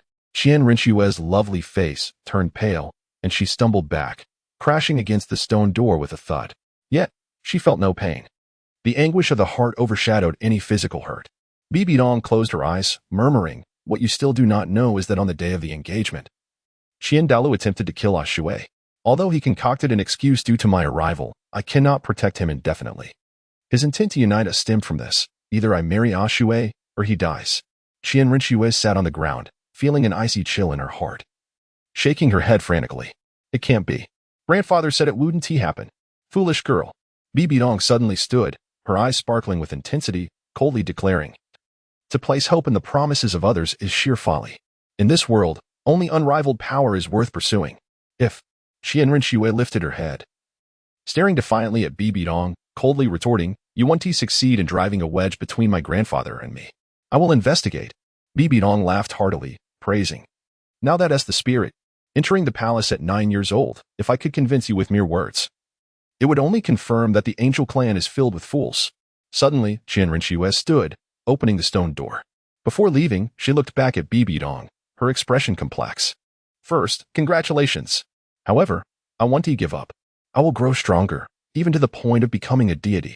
One day, I will possess the power to control everything. Bibidong's eyes glimmered with admiration as she smiled faintly. That cannot be achieved by mere words. By the way, Qianrenyue, I told Shui that should any woman surpass my strength, I would not mind. Qianrenyue suddenly turned, her eyes filled with longing, trembling as she asked, even if it's me, would you not mind? Bibidong replied, I will surpass you. Thank you. Bibidong appeared to lose all her strength, murmuring, I was deceiving you. You are mad, and I am also a madwoman. However, you are not as mad as I. Haha. Chapter 46. The grand wedding on this day. The much-anticipated wedding of the Pope has arrived. Countless individuals eagerly await to discover the identity of the Pope's groom. Whispers circulate, suggesting that he is a figure of immense significance, a being of extraordinary capabilities, destined to ascend to divinity. Yet, there are skeptics. For the continent of Douluo has not seen a deity for millennia. Today, the Spirit Hall is unusually solemn. Knights of the Hall patrol in pairs, acutely aware that even in death, they must not allow any mishap to occur. Otherwise, it would be a source of jest for the Spirit Hall. Their faith, loyalty, and spirit are bestowed upon them by the great Pope. In the Elder Hall, Douluo gazes at the statue of a six-winged angel and remarks, you have been kneeling for over half a month. Little Snow, do you know who the first titled Douluo of the Spirit Hall was? Qianrenyue lifts her gaze, her eyes reflecting confusion as she murmurs, Grandfather, I do not know. Was he not from over 2,000 years ago? Indeed. Douluo nods, a smile gracing his lips. That individual was the first master of the Spirit Hall. The Douluo calendar was established by him, earning him the title of the first Douluo. With a hint of curiosity, Qianrenyue asks, did he ascend to divinity? No, Dalu replies, shaking his head with a sigh. He was one of our angelic kin. Ascending to divinity is an arduous journey. It has been tens of thousands of years since the continent last saw a deity. You may not know, but she has a significant chance. Rinchue's pupils constrict, and she frowns. What deity is she? Rascal. Dalu clutches a book, laughing softly. Perhaps only I and a few others. No, Shui knows of this matter. The inheritor of Rascal must possess a spider spirit. You are not yet qualified. Taking a deep breath, Rinchue trembles as she speaks. Grandfather, I often hear Uncle you mention that the angel god has fallen. Daoliu's eyes gleam with intensity as he coldly retorts, How dare you blaspheme a god? Gritting her teeth, Rinchue responds, When I care for Uncle Yi after he drinks, I sometimes hear him say so. He claims the one most likely to ascend is the angel. Yet, the angel has fallen. A shadow of apprehension crosses Daoliu's face as he nods. It should be so. However, perhaps the gods simply have no time for us. Do not heed his nonsense. Rinchue can only nod in agreement. In the Pope's hall, the spirit hall is enveloped in silence. Only those of great stature are present to witness the ceremony, such as the seven sects, the royal families of the Tiando and Xingluo empires, entitled Douluos. Many eyes are wide with astonishment, for on the dais stands a middle-aged man, Dalu. The once limitless Douluo has resurfaced before the crowd. He is indeed alive. The sword Douluo glances at Dugabo, casually remarking, Old poison, what happened to your hair? Instantly, many turn to look. The old monster's hair is no longer green. How peculiar. Dugabo tilts his head back, laughing, Sword Douluo. You are unaware that my cultivation has advanced, and I am on the verge of a breakthrough. This hair is merely a sign of rejuvenation. The bone Douluo glances over, whispering, Old poison, when Shui visited you that day. You did not make a move against him, did you? Dugabo's face twitches. You truly have a knack for bringing up sore subjects. I am but a weak title Douluo. Why would I strike at that little monster? Who knows how he suddenly unleashed such power? Suddenly, melodious music fills the hall as a pair of golden youth enters. Their names are Shui and Bibidong. Shui is clad in a long robe, exuding solemnity, while Bibidong appears resplendent in a white wedding gown, radiating purity and beauty. Hand in hand, they approach the dais. Dalu glances at them and says, Welcome, newlyweds. The crowd erupts in applause. Yet, some frown, sensing Daoliu's apparent coolness. Shui stands to the right, exchanging glances with Bibidong. Dalu then asks Shui, Do you take Bibidong as your wife, to love and cherish her, in sickness and in health? Without hesitation, Shui replies, I do. Turning to Bibidong, Dalu inquires, Bibidong, do you take Shui as your husband, pledging eternal loyalty to him? I do, Bibidong responds, tears brimming in her eyes. Excellent. Dalu nods, smiling. Now, grasp each other's hands and begin the exchange of rings. Shui takes a green ring, placing it on Bibidong's finger, saying, Donger. Bibidong's face, obscured by the veil, is awash with tears. She has waited for this moment for so long. Once they have exchanged rings, Dalu continues, Now, Shui, you may lift the veil and kiss your bride. Without hesitation, Shui lifts Bibidong's veil and gently kisses her. Daoliu's voice resonates ethereally. From this day forward, you shall remain two individuals, yet share but one life. You shall be steadfast and warm each other. May your future days be long and joyful. Please, bestow your blessings upon them. The crowd, with solemn expressions, applauds in unison. Even Tang Wewa offers her blessings. After all, this is the Pope's grand wedding. With a stoic demeanor, Dalu gazes at a certain spot where one person remains silent. He retracts his gaze and states, The wedding concludes here. Please. The newlyweds may exit. Moments later, Shui and Bibidong depart hand in hand. Dad, Ning Rongrong cannot contain her curiosity. Shall we not go to offer our blessings? Uncle is getting married. Ning Fingji smiles gently, replying, What is the rush? Tomorrow is also a day for blessings. Today is the newlywed special day. Tang Yuehua looks over and smiles. Lord Ning, Master Xian. Ning Fingji nods in return, asking, Did the Haotian sect send Miss Tang to extend their blessings? Indeed. Tang Yuehua glances at Dalu, waiting until he departs before whispering, Lord Ning, I did not expect him to still be alive. Ning Fingji smiles slightly, replying, This was anticipated. The actions of the Spirit Hall have grown increasingly frequent. We must stand united. Naturally, Tang Yuehua's expression turns grave as she sighs. Though I am a woman, I am no match for the Pope. This woman possesses profound ambitions. My elder brother has warned me that the more the Spirit Hall adheres to their rules, the the more it reveals their disregard for them. Ning Fengxi's expression shifts. Your elder brother? That would be Tang Xiao, the tyrant Douluo. Could it be that he has discovered something? That night, naturally, is enchanting and delightful. The couple revels in their joy until they finally drift into a peaceful slumber. Chapter 47. The Ocean Soul Guidance device. The following day, Shui awoke, enveloped in an unprecedented sense of satisfaction. A glance beside him revealed that he was alone. Moments later, a maid entered, bowing respectfully as she inquired, "Young master, do you have any instructions? Where's the Pope?"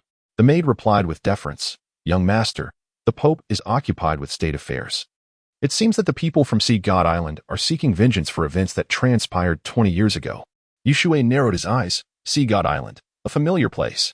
2 decades prior, the Spirit Hall was unrivaled, and Qian Senji dispatched a title de law to eradicate everything related to Sea God Island, aiming to establish the supremacy of the Angel God.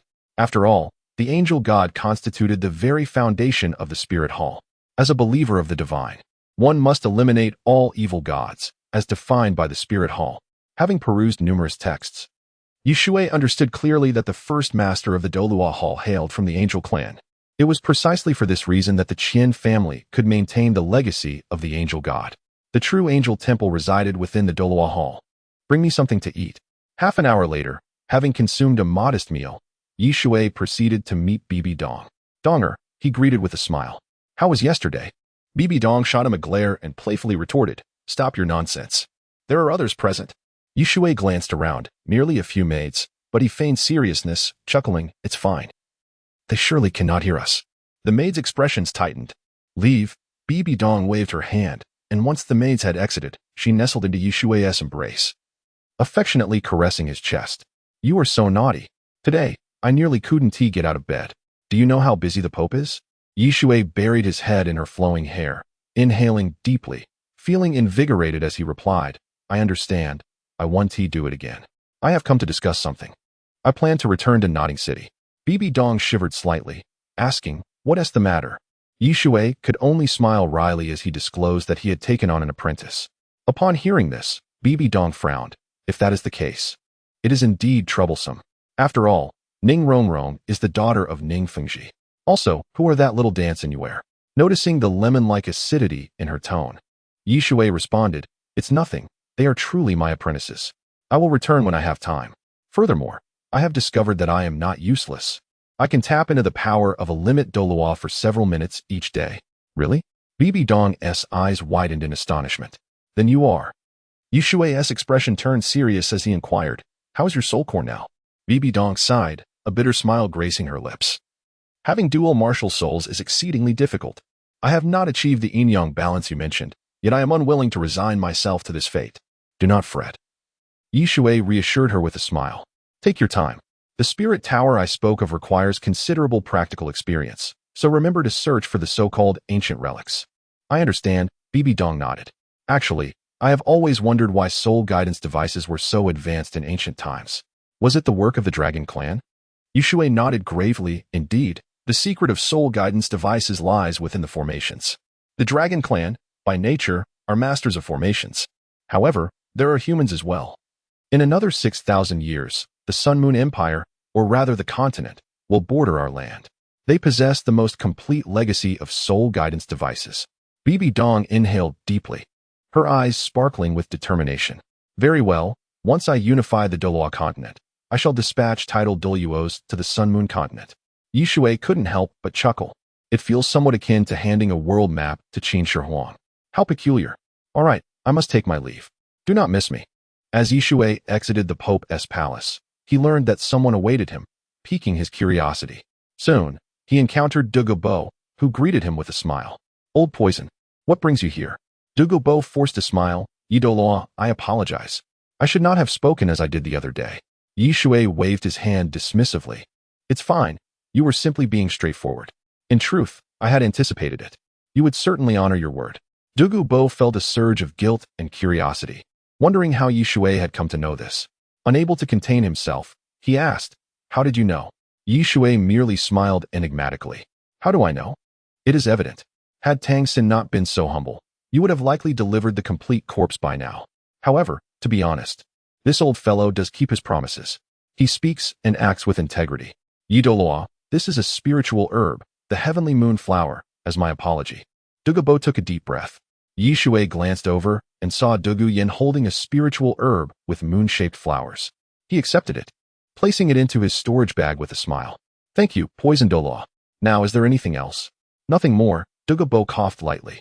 As Yi Shui watched the two depart, he couldn't help but chuckle. This old fellow is indeed amusing. After a while, Ning Fengji approached, smiling. Congratulations, Yi Douluo. Thank you. Yi Shui nodded.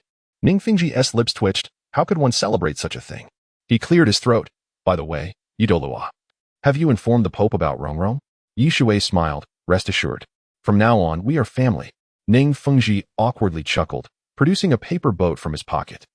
Yi Douluo, do you know what this treasure is? Yi Shui glanced at it, stating nonchalantly, a soul guidance device for maritime use. Ning Fengji appeared astonished, then relaxed, nodding. Exactly. This item is called the Sea-Splitting Ship. Its capabilities are extraordinary, enabling navigation across the seas without fear of storms. Yi Shui extended his hand, and Ning Fengji handed it over. Yi Shui smiled, then offered it to the curious Ning Rongrong beside him.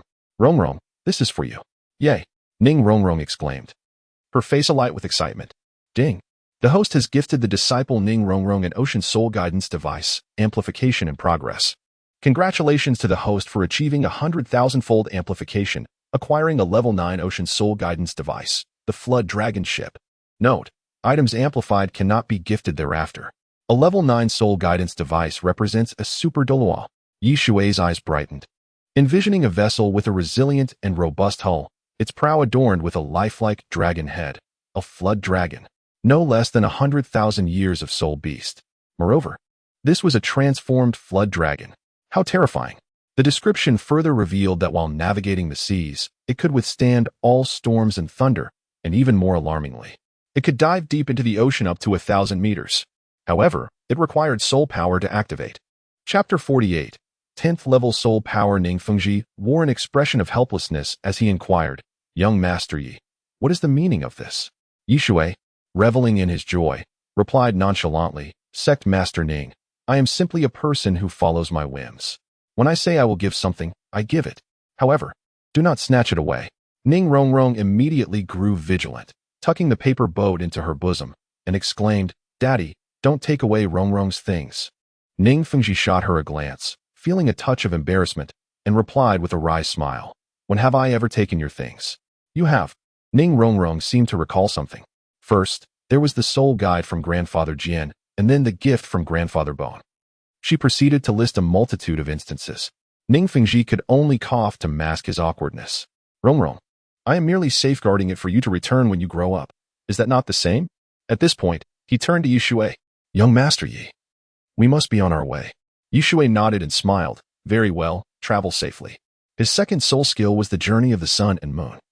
Although limited to 5 minutes of ultimate Douluo power each day, it allowed for swift travel.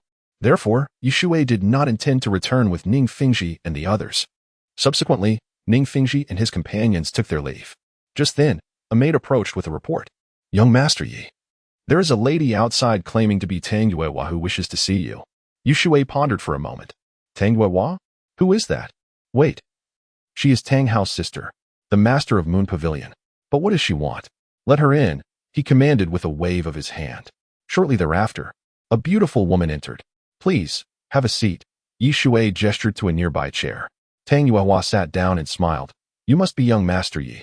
I hear you prefer to be addressed as such? Indeed, Yi Shui nodded, then countered. Tang Yuehua, please speak your mind. Taking a deep breath, Tang Yuehua frowned and said, I wish to request that you do not pursue my elder brother any longer. Yi Shui glanced at her and replied coolly, Tang Hao? That matter is beyond my authority. Both ethically and logically, he is doomed. Tang Yuehua's heart trembled, and she sighed despairingly, but he did not kill the former pope. He merely... Enough. Yi Shui shook his head with a semblance of a smile.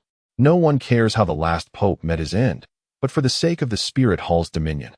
This burden must be borne solely by your Haotian clan. Tang Yuehua gritted her teeth and forced a bitter smile. I apologize.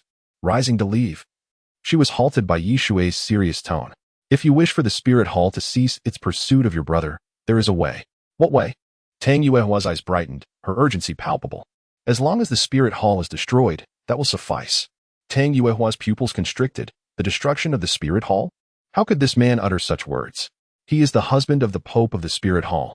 Yi Shui smiled faintly and asked, "You find this puzzling, do you not? Worry not. In due time, you will understand. Now, tell your brother to be cautious, as long as he refrains from causing trouble in Spirit City." Tang Yuehua left, filled with doubt. She had no inkling of Yi Shui's true intentions. Was it a warning or indifference? It felt more like the latter. Yi Shui's gaze flickered. 10 days later, in Nodding City, Yi Shui returned and first sought out Xiao Wu. Xiao Wu stared at Yi Shui in astonishment before leaping into his embrace, murmuring, "Teacher." "Good girl." Yi Shui caressed her head and smiled. "Have you been diligently practicing these days? By the way, what is your current soul power level?" Xiao Wu eagerly nodded, clutching Yi Shui like an octopus, seemingly fearful that he might vanish at any moment. "I studied very hard, and I even taught Yuer. She is amazing. Almost defeated me." Yi Shui looked over. Yuer's eyes were silver, flecked with a hint of color. Unable to contain his curiosity, he asked, "Has your eye awakened a second time?" Yuer shook her head, replying, "I don't know." Yi Shui pondered for a moment before producing a verdant herb, its center adorned with 3 pristine white leaves, each bearing a droplet of dew. "Yuer, this is the autumn water elixir. Since your eyes have awakened, you should consume it. The effect is simple. Just tilt it and drink the dew. Its properties are gentle and nourishing." Yuer timidly accepted it and, in the next moment, the droplets entered her mouth. "Meditate and cultivate," Yi Shui instructed. Yuer nodded and sat down to practice. Xiao Wu exclaimed, "Teacher, what about mine? This is so magical." "What is this herb?" Yi Shui explained with a smile. "This is an elixir that enhances the eyes. Since Yuer's martial soul is her eyes, this herb will help her grow stronger rapidly. In the future, she might even use her spiritual energy to attack enemies, which is quite a formidable ability." Xiao Wu listened, filled with envy. "You have one too." Yi Shui chuckled, revealing a snow-white, crystalline plant. "This is the water fairy bone. After consumption, it opens the meridians. Especially suitable for you, Xiao Wu, as you often use your waist bow." Xiao Wu gazed at it with longing but sighed. "But teacher, did you not say that an elixir can only be given to one person?" Yi Shui gently patted her head and replied, "Do not worry. This one is more auxiliary. After taking it, simply consume the petals and suck the nectar." "All right." Xiao Wu accepted the water fairy bone, her excitement palpable. As long as the teacher bestows gifts, she would be content. She was slightly anxious about favoritism. Ding. The host has gifted the disciple Xiao Wu with the water fairy bone, amplification in progress. Congratulations to the host for receiving 100,000-fold amplification, obtaining the touching void grass, a divine item. Note: items after amplification cannot be gifted. Yi Shui flipped his hand, revealing an herb that seemed to conceal itself in the void, and without hesitation, he swallowed it. The effect of the touching void grass was straightforward. It concealed one's aura and transformed one's essence. While it sounded ordinary, it was exceptionally suited for Yi Shui. Due to the malevolent thoughts of the Rakshasa deity and the Shura deity, he could not advance, remaining merely a 9th-level soul master. Although he possessed vast soul power, its quality was lacking. The so-called theory of invincibility and soul power was predicated on equal quality. Moments later, Yi Shui opened his eyes, a golden light flashing. He clenched his fist. He had actually broken through 10th-level soul power. Yet, he felt no urge to hunt for soul rings. It seemed different from what I had anticipated. Yi Shui furrowed his brows, realizing he needed to find some soul spirits, perhaps venture to the extreme cold land, or seek out Tianming. However, that fellow might not agree, especially after a millennium of torment. Thus, it was time to find Tang San. Chapter 49. The Eloquent Master. After a considerable time, Yi Shui opened his eyes, ensuring that Xiao Wu and Yuer had absorbed the celestial essence without any issues before he departed. "Focus on your cultivation. I have matters to attend to." Subsequently, Yi Shui made his way to the dormitory, only to find that Tang San and the master were absent. Inquiring with the dormitory manager, he learned they had gone to the school's award ceremony, seemingly to receive accolades. Yi Shui's gaze turned icy. These two individuals, appropriating the theories of others, had the audacity to accept recognition? How shameless. Arriving at the school square, he was met with a sea of people, where the stage was graced by several individuals, with Tang San and the master shining the brightest. They stood proudly, basking in the adoration of the crowd. The spirit hall had also sent representatives, including Mu Chade, the sub-hall master Yi Shui had encountered earlier that day. Mu Chade glanced at Tang San and remarked, It is a great honor for me to visit Nodding Academy today. I extend my gratitude to the master and this young man Tang San. They have uncovered a significant theory, the intrinsic martial soul. Upon further investigation, we discovered that those who had not awakened a martial soul were not devoid of one. Rather, their martial souls resided within themselves. Shui paused to listen, a faint smile playing at the corners of his mouth. The moment had not yet arrived. He knew that as the master garnered admiration and seemingly reached the pinnacle of success, his eventual downfall would be all the more painful. The higher one ascends, the harsher the fall. As the minutes passed, Muchade concluded his speech and handed the microphone to the master. The master cleared his throat and smiled. I appreciate the recognition from the sub-hall master. In truth, my top 10 martial souls have gained widespread acknowledgement, yet unfortunately, some have conspired to suppress me, leaving me heartbroken. Shui narrowed his eyes, unable to suppress a chuckle. Was he referring to him? I am but a fallen individual, yet the truth cannot be stifled. My aim is to promote these theories, so that both soul masters and non-soul masters may comprehend them. Only then will the future of Douluo Continent shine ever brighter. The atmosphere in the square ignited with fervor. Well said. Master, we misjudged you. The crowd erupted in applause, their excitement palpable, as they became enthralled by the future the master envisioned. Then, stepping aside, the master allowed Tang San to take the stage. Esteemed guests, I am the master's student. Tang San. My martial soul is blue silvergrass. Upon revealing his martial soul, the crowd was initially skeptical, but their disbelief turned to astonishment as they witnessed the emergence of blue silvergrass in Tang San's hands. Moreover, my soul power is at level 13, and I am only 6 years old. Gasps erupted from the audience. My heavens, is that a soul ring? Blue silvergrass possesses a soul ring. A genius. This is pure genius. Tang San, satisfied, replied with a calm smile. What many do not realize is that my first soul ring is named Mandala Snake, a beast-type soul beast. But how am I able to absorb it? It is precisely due to the core competitive edge of the top 10 martial souls. A collective gasp rippled through the crowd. Wait, plant-type martial souls can only absorb plant soul rings, right? How can one absorb a beast soul ring? This defies the laws, murmured the crowd in disbelief. Indeed, this is utterly astonishing. Tang San took a deep breath and stated softly, however, I do not recommend that everyone follow this path, as it may pose dangers. My existence serves to validate my teacher's correctness. In that moment, the entire square erupted with excitement. An elderly man clad in red nodded and proclaimed, Tang San, impressive. I hereby invite you to join the Spirit Hall. Please introduce yourself. I am Salus, the hall master of the Spirit Hall. The vast square fell silent, with many kneeling in reverence. The master observed with a grave expression. Salus. Tang San was taken aback. Realizing the significance of the hall master's position, the 4 individuals beneath the Pope, though not the most powerful, their authority was immense. Tang San immediately bowed respectfully. Thank you for your invitation, esteemed hall master. However, I must consult my teacher. Shui raised an eyebrow. Salus had arrived? What was this old man up to? Salus, with a warm demeanor, smiled. Master, I have long admired your renown. What requests do you have? You understand my position. The master, though thrilled, maintained a composed facade. Solemnly replied, esteemed hall master, my request is quite simple, to promote this theory. Salus beamed with delight, nodding granted. With my presence and the formidable power of the Spirit Hall, it shall not take a year for this to become common knowledge. Your name will be eternally remembered. At that moment, a voice rang out, Master, my son has no martial soul.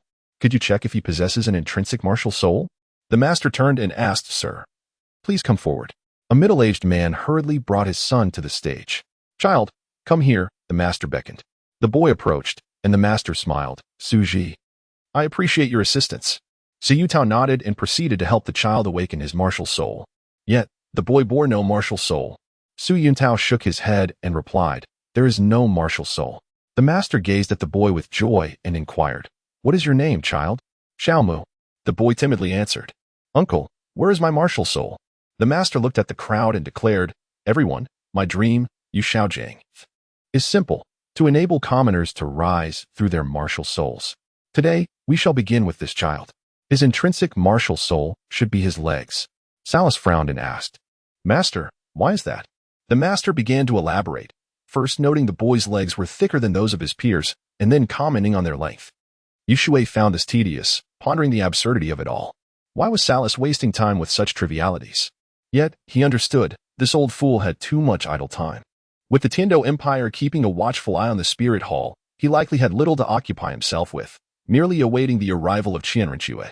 After all, the imperial family was not foolish. They were well aware of the Spirit Hall's intentions.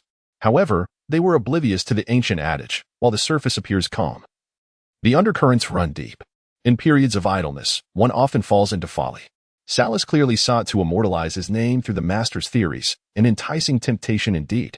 Truly, they were colluding. After a long while, the master finally addressed the crux of the matter.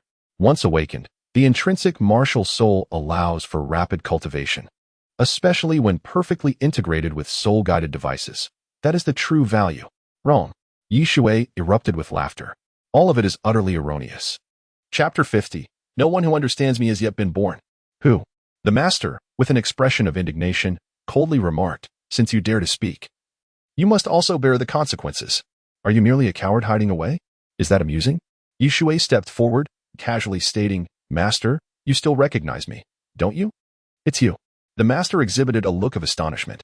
Teacher. Tang San immediately interjected, casting a reassuring glance. The master took a deep breath, frowning. Shui, what brings you here?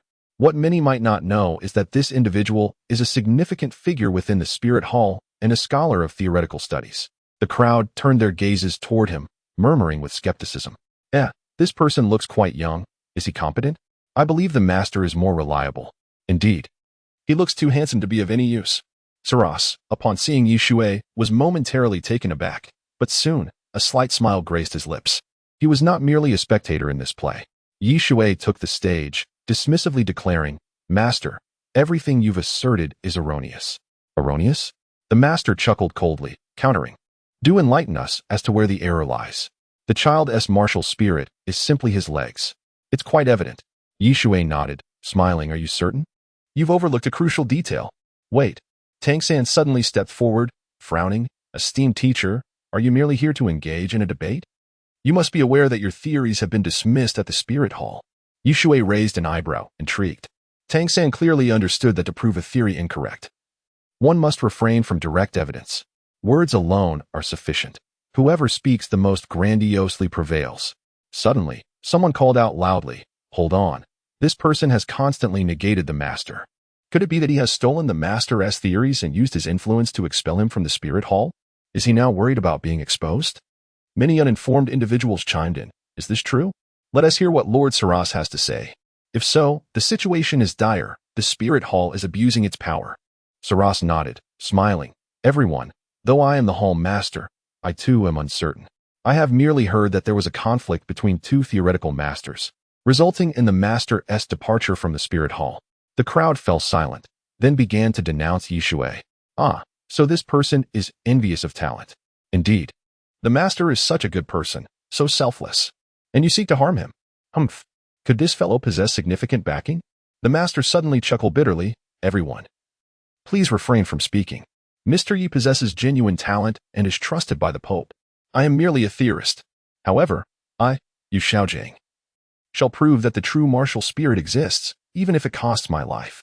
Tang San couldn't help but laugh. He who gains the people's favor wins the world. You are but a rank 9, no, a rank 10 soul master. What do you amount to? In an instant, nearly everyone glared at him. Get out. Get out. How dare you show your face here? Shui glanced at the master, calmly stating, in truth, you should not heed Tang San's words.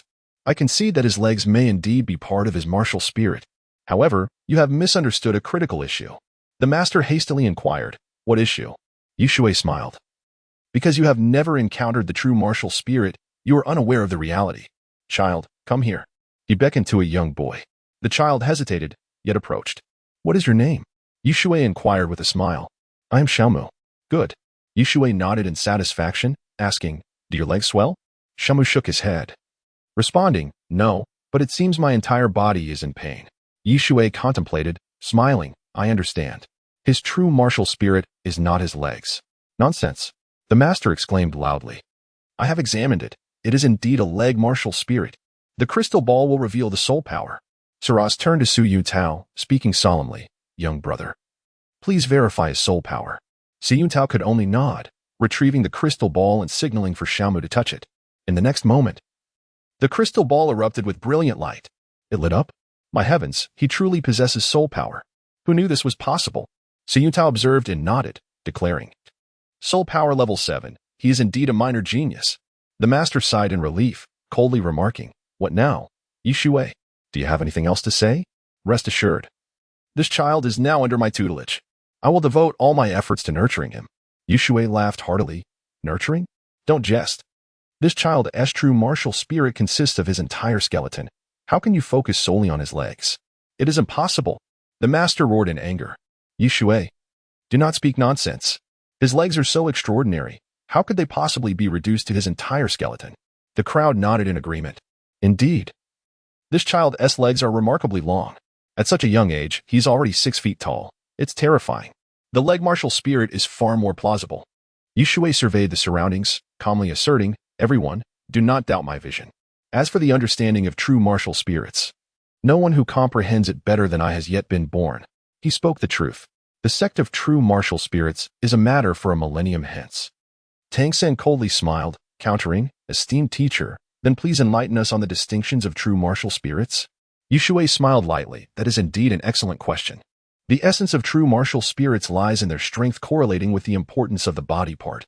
For example, the brain, eyes, and so forth. Tang San smirked, asking, Then, how can you ascertain this? What if you are merely deceiving us?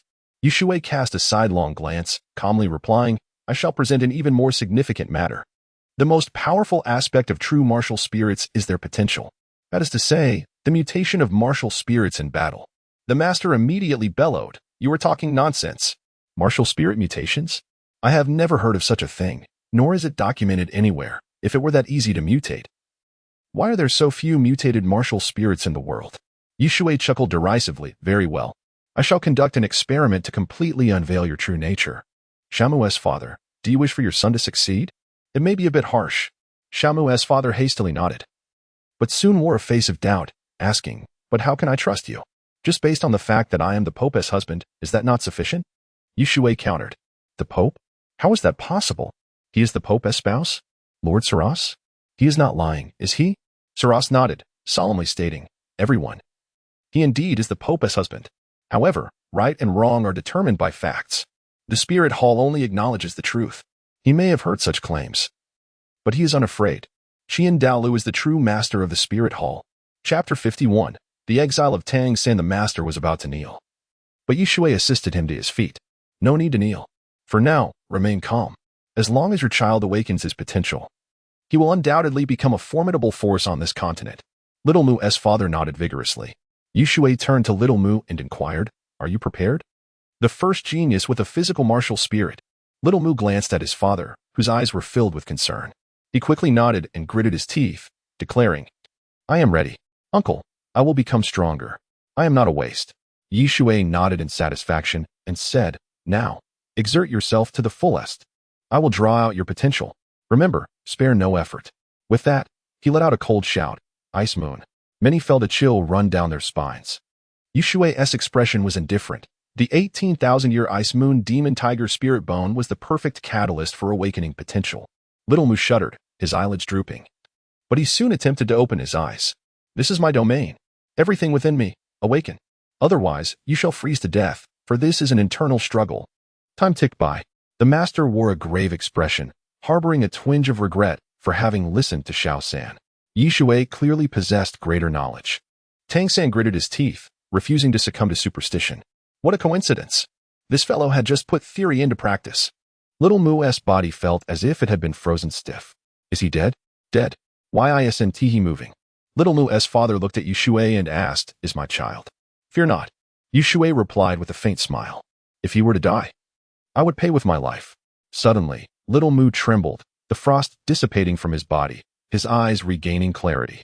A terrifying sight unfolded. A skeleton materialized behind Little Mu. Its eyes hollow. Yet everyone beheld an eerie flame, causing their very souls to quiver. The flames enveloped Little Mu in an instant. His body gradually became transparent, revealing countless silver bones. But how could a human possess silver bones? Remarkable. Silver grade. You may not know, but physical martial spirits possess 4 talent grades: black iron, bronze, the rare silver, and the illustrious gold, of which only one or two exist across the continent. The crowd was left dumbfounded, reluctant to believe. Yet the evidence lay before them. Little Mu's martial spirit was a complete skeleton, and furthermore, it was silver-grade. The master's complexion paled. Saras was astonished. Rising to his feet, this boy has achieved the impossible? How can this be? A physical martial spirit? A complete skeleton? Shui smiled faintly. The strength of a physical martial spirit has another reason. It can mutate through battle. Although Little Mu did not engage in combat, the domain enveloped him entirely. Thus he has fought a great battle. Xiu Tao assessed the martial spirit. Xiu Tao quickly nodded, prompting Little Mu to touch the crystal ball. Bang! The crystal ball exploded. What? Xiu Tao's face registered shock. He recalled the girl Shui had brought, who also possessed a physical martial spirit. The hall fell silent. No one dared to question further. Shui turned to the master and sneered. What do you have to say now? I care not for your pilfered theories. They do not concern me. However, you are ruining lives. The master, forcing himself to maintain composure, shouted, How have I ruined lives? I merely sought to understand some things. Shui scoffed, Understand some things? First, you failed to ensure safety by allowing your disciple to absorb animal spirit rings. Second, you conspired with Saras, tarnishing the reputation of martial spirits. Third, you were incited by your disciple, deceiving the world for fame. Tell me, how do you not ruin lives? How would you explain that? The master extended a finger, suddenly spewing a mouthful of blood. Shui's words left him unable to refute. Saras. Shui turned his gaze to a certain spot. Saras trembled, having just risen to depart, could only look over and frown. What is it? Good news. Shui smiled slightly.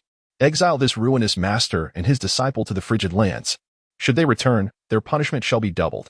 The master's expression changed. Feeling defeated. The frigid lands. That place is lethal. How could he survive there with Xiao San? Saras waved his hand and bellowed. Go. Those who dare deceive me. Exile these two to the frigid lands. Suddenly, Shui sensed someone watching. Tang Hao? How amusing. If you seek death, come forth. Subsequently, the master and Tang San were bound by the spirit hall members and dragged away, resembling two lifeless dogs. Shui turned to Little Mu and said solemnly, You now face a choice. Join the spirit hall, which will nurture you, or cultivate on your own. Choose wisely. Little Mu's father quickly knelt down, pleading mystery. You must take my son as your disciple. Shui glanced at him, frowning. I have no time for that. Join the spirit hall. If the Pope learns of this, he will surely be pleased. Saras, you shall personally escort them. Saras's expression darkened, and he could only snort in displeasure. He was truly frustrated. This fellow was enjoying the benefits. Then, Shui addressed the crowd, stating, Everyone, I have an important announcement. Anyone who awakens without a martial spirit may come to the spirit hall. All possessing a physical martial spirit will be prioritized for cultivation. Afterward, Shui returned to his solitary dormitory. Xiao Wu, look, what is this? He produced a ship the size of a fist. Wow. Xiao Wu's eyes sparkled. What a beautiful dragon. What kind of dragon is this? Shui smiled gently, replying, This is the flood dragon ship. In the future, we shall traverse the oceans. We will need it. Only you are too weak. Once you grow stronger, we will journey to the sun and moon continent, where you shall witness extraordinary soul-guiding devices. Shui was already feeling excited. However, Xiao Wu was still too weak, barely reaching level 30, though her soul power was somewhat abundant. Then, Shui retrieved a seed, the size of a fist, which was the celestial 7 stars tree. The effect was straightforward. Simply plant the seed in the soil, and a grand tree would emerge, adorned with star-like fruits. The fruits were of celestial quality. The 7 stars fruit, once consumed, would cure all ailments and also strengthen one's foundation. Shui took a small pot and buried the seed within. In the next moment, the seed rapidly expanded, transforming into a small tree. Oh. Xiao Wu set down the flood dragon ship, her face filled with curiosity. What is this? Shui explained, smiling, when it bears fruit in the future. It will be indispensable for you. Thank you, teacher. Xiao Wu licked her lips, eagerly anticipating the future. Shui sat cross-legged, preparing to consume the inner core of the golden destiny dragon when he noticed Yu approaching. Give it to me. Chapter 52. Is she your daughter? To give you? Shui queried, somewhat perplexed, and chuckled. What do you intend to do? This was the first time Yu had taken the initiative. Xiao Wu was equally curious. To eat, Yu replied honestly. Shui winced at the thought. The golden destiny dragon had lived for 100,000 years. its power equivalent to that of a million-year soul beast. The essence contained in its inner core was akin to that of a soul ring, preserving the very essence of the golden destiny dragon. If he consumed it, he might gain a fraction of its divine power. The so-called destiny? It is what fate has ordained. Please, Yuer's expression remained impassive, yet her tone softened considerably. Shui could only nod in agreement. Not possible to give. Yuer glanced at Shui and shook her head. I no longer want it. However, I wish to accompany you. Deep down, she felt that consuming it would lead to her demise. Very well. Shui smiled faintly, then sat cross-legged, beginning to channel the 33 heavens. One must admit, the name was quite imposing. He eagerly anticipated when his soul power would transform into the 33 heavens. After a considerable time, Shui's mind was as tranquil as water as he swallowed the inner core. Instantly, he felt a tremendous surge of power within him, a golden dragon materializing, emanating a heavenly might. Mortal, I am the celestial dragon. How dare you consume me? Release me at once. Shui closed his eyes, concentrating his spirit to manifest a small figure. He gazed at the towering celestial dragon and sneered, Fool, reduced to an inner core, yet you dare to threaten me. With a thunderous roar, the dragon exclaimed, Mortal, you truly do not know the meaning of danger. Even in death, a dragon is not to be desecrated by your kind. Shui merely smirked. Why would I desecrate you? If there were to be any desecration, it would be more fitting for the mother dragon of the Stardow Forest. As for you, simply fade away. 33 heavens, suppress. The dragon raised its head, witnessing a terrifying sight as layer upon layer of heaven descended, repeating 33 times. The dragon was reduced to a pool of golden liquid. Shui manipulated this liquid, channeling it through his limbs and even ensuring that no vital area was neglected. It made no sense to enhance his whole body while leaving that part unattended. Eventually, Shui opened his eyes, only to feel a bite on his arm. He turned to see Yuer, and his expression turned to one of amusement. What are you doing, Yuer? You smell delightful. Yuer's eyes sparkled like stars, drool escaping her lips. However, how could she bite through? Unable to bite, Yuer remarked, slightly frustrated. Xiao Wu quickly restrained Yuer, earnestly advising, Yuer, you must not behave in such a manner. Shui felt a sense of pride. She was indeed his first disciple, showing great care for others. If you were to bite your teacher to death, what would happen to my carrots? And besides, you have no money for food. Remember that. Xiao Wu spoke with utmost seriousness. Shui's lips twitched. It seemed his praise was in vain. This glutton. He turned to Yuer, smiling, come here. Let me examine your body. Yuer shook her head. Shui modified his request. Let me check your eyes. Only then did Yuer nod and approach. Unleash your eyes, Shui instructed, then focused on Yuer as golden patterns appeared around her eyes, transforming her pupils into pure gold, exuding a formidable aura. Xiao Wu trembled slightly, noticing her soft ears had elongated. She gazed at Shui, feeling an urge to worship him. It was as if the person before her was the sovereign of soul beasts. As Yuer's eyes shifted, they turned into slitted pupils, resembling an emotionless sovereign surveying all deities in the world. Yet soon, a hint of confusion flickered within those eyes. Shui heard a girl's whisper, Daddy? Taking a deep breath, Shui frowned. Could it be the fragmented consciousness of Guyuna? He was momentarily taken aback. Had Guyuna emerged? Although it was merely a fragment, everything Yuer experienced would be known to Guyuna once their consciousness merged. Thus, it was not entirely incorrect to claim Yuer was Guyuna. Daddy! Yuer called again, her voice filled with joy. Xiao Wu, astonished, exclaimed, Teacher, is she your daughter? What? Shui lightly tapped Xiaowu's head, chuckling, What daughter? Do not speak nonsense. If you say it again, I'll withhold your carrots. No. Xiaowu quickly clutched Shui's garment, looking pitiful. If Yuer is not your daughter, then why does she call you daddy? Shui pondered for a moment and replied, Perhaps it is due to the destiny dragon? It seems the dragon goddess' supreme status is closely tied to destiny. Or perhaps many worlds are interconnected. The golden destiny dragon was a primordial beast. In the Tang sect world, during ancient times, it must have been a primordial era. Until later when humanity took over. Thus, it could explain why that lad Tang San was able to rise. Xiaowu shook her head, indicating she did not comprehend. Teacher, please explain again. Daddy, Yuer beamed with joy. Shui patted Yuer's head. He certainly could not acknowledge being a father. Strictly speaking, the dragon god was Guyuna's father. Yet, he was not. Do not call me that. Address me as teacher instead. Yuer nodded and smiled. Teacher. Shui then responded with a nod and said, All right, teacher will take you back to the Douluo forest. Additionally, we shall retrieve the dream of heaven. With it, our training speed will accelerate. And let us not forget the three-eyed golden lion. At this point, Shui felt quite overwhelmed with the multitude of significant tasks ahead. How troublesome.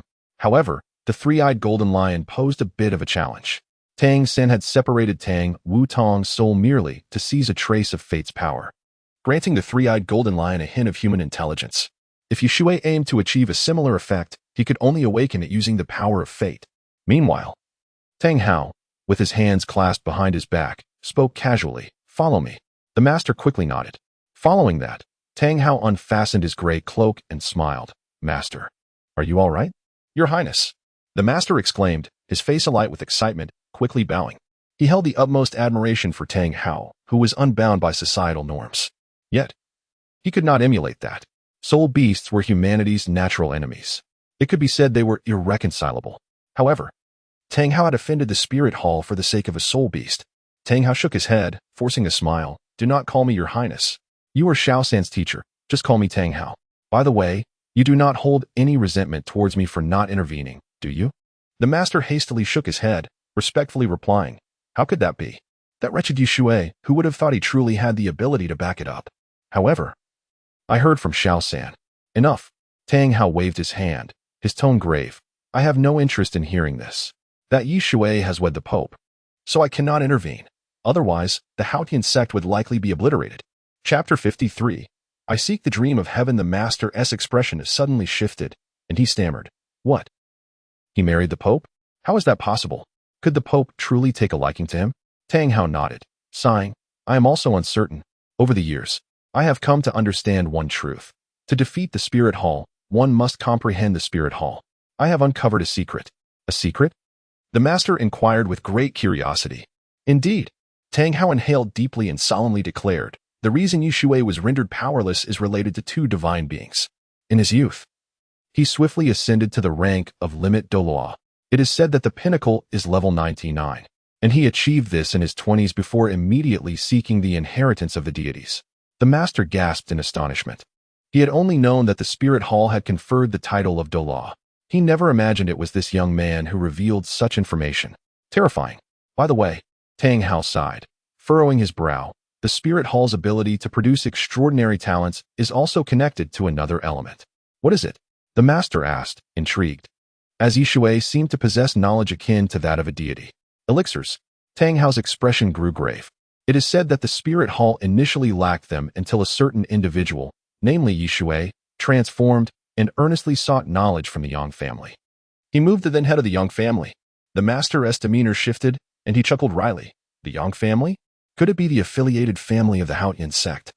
The Pa family? This Shui? Indeed. Tang Hao nodded, coldly stating, no one would have anticipated he would take such action. The master inhaled deeply, asking, "Then how did he become powerless?" Tang Hao pondered for a moment, furrowing his brow. "To be honest, it is quite strange. He became powerless the very year he attained the rank of limit Douluo. At that time, Bibi Dong was still the holy maiden of the Spirit Hall." The master lamented for a while before finally shaking his head. "I am not as formidable as he." "No." Tang Hao shook his head, smiling. "Master, you may not realize that in terms of theory, you surpass him. Little San, I entrust you with this. I have complete faith in you. Consider this a small lesson for you all. Without experiencing storms, it is ultimately difficult to achieve great things." The master could only nod, but soon his brow furrowed deeply. "However, in the vast Heaven Do Empire, there is no longer a place for us to hide." Tang Hao pointed into the distance, stating nonchalantly, "The Star Luo Empire. There, too, lies a broad horizon. Enough. Do you have anything else to say?" The master clenched his fists, coldly retorting, "Your Highness, you speak the truth. In that case, let us venture to the Star Luo Empire. I refuse to believe that after a lifetime of theoretical study, I am not as capable as Shui. While my martial soul may be crippled, I am not." "Excellent," Tang Hao exclaimed with delight, patting the master on the shoulder. Yet his eyes were icy. "Is the Spirit Hall truly so formidable?" "Humph. Were it not for Wewa informing me, I would insist that this Shui must perish." Tang Hao cared little for the Spirit Hall but valued the Haotian sect. Days later, in the Douluo forest, Shui strolled leisurely with Xiao Wu and Yuer. They walked slowly, and the surroundings were devoid of any soul beasts. Xiao Wu, puzzled, asked, "Teacher, Why are there no soul beasts? Shui patted her head with a grin. Let me share a secret. I possess the conqueror's haki. Just a mere tremble of my powerful physique sends them fleeing. Xiaowu struggled to break free, glaring at Shui. I'd believe you if I were foolish. Perhaps the soul beasts are simply asleep? Shui chuckled. Having consumed the inner core of the golden destiny dragon, radiating an overwhelming dragon aura that deterred ordinary soul beasts from appearing. Save for some exceptional soul beasts over 100,000 years old, the rest had long since fled. Before long, Shui arrived at the Lake of Life, where he greeted Ming with a smile. Long time no see. Ming glanced at Xiao Wu. His mood considerably brightened, but he frowned. Human, what brings you here? You are not welcome. I have no desire to be your subordinate. Shui laughed heartily, shaking his head. You are no longer qualified to be my subordinate. Initially taken aback, Ming then rolled up his sleeves, angrily pounding his chest. A bull-headed figure emerged from the water, asking, what is your business? Shui shook his head, replying, I have no interest in you. I merely wish to see DT on. DT on. He bellowed. DT on. DT on. The name echoed, accompanied by a faint dragon's roar. At that moment, DT on was quite displeased, absorbing the energy of the golden patterns. Irritated by the constant arrival of humans, he sensed the aura, gritting his teeth in anger. That damned human again. Soon, DT on flashed several times, encountering Shui. Frowning and demanding, what is it that you want? You come here every day. He was more subdued now, although this human appeared to possess only level 10 soul power. He was undoubtedly more than that. It was likely he had used some artifact to conceal his aura. Last time, he had been caught off guard and had been forced to take a beating. Shui extended his hand, smiling. Here's the thing. I have come to acquire the Dream of Heaven. The Dream of Heaven? DT pondered carefully, sneering. What is that? I have never seen or heard of it. Impossible. Shui scoffed dismissively. You have been absorbing it. How could you possibly not have encountered it? DT's mind stirred. Could it be the golden patterns?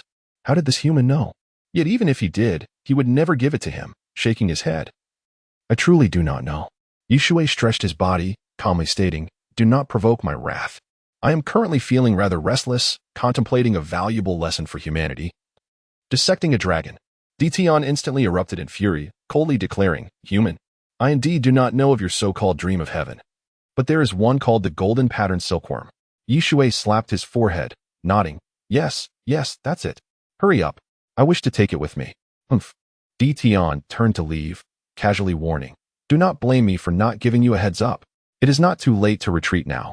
Of course, if you are not afraid of death, then come. All right. Shui glanced back at Ming and Ming, instructing, you too, protect my disciple. Is that acceptable? After saying this, he followed after DT. DT felt the aura behind him and scoffed disdainfully. You little brat, are you feeling arrogant now? Just wait. When the fierce beasts surround you, you will understand what it means to be mistaken. Before long, DT suddenly halted, unleashing a wave of pressure. In the next moment, a bear appeared, followed by a woman. Xiangjun, Bai Ji. Xiangjun transformed into human form, somewhat displeased, asking, we are still absorbing energy, aren't we? Yes. Bai Ji gazed affectionately at DT. Could it be that something significant has occurred? DT pointed at Shui, sneering. This brat seeks death.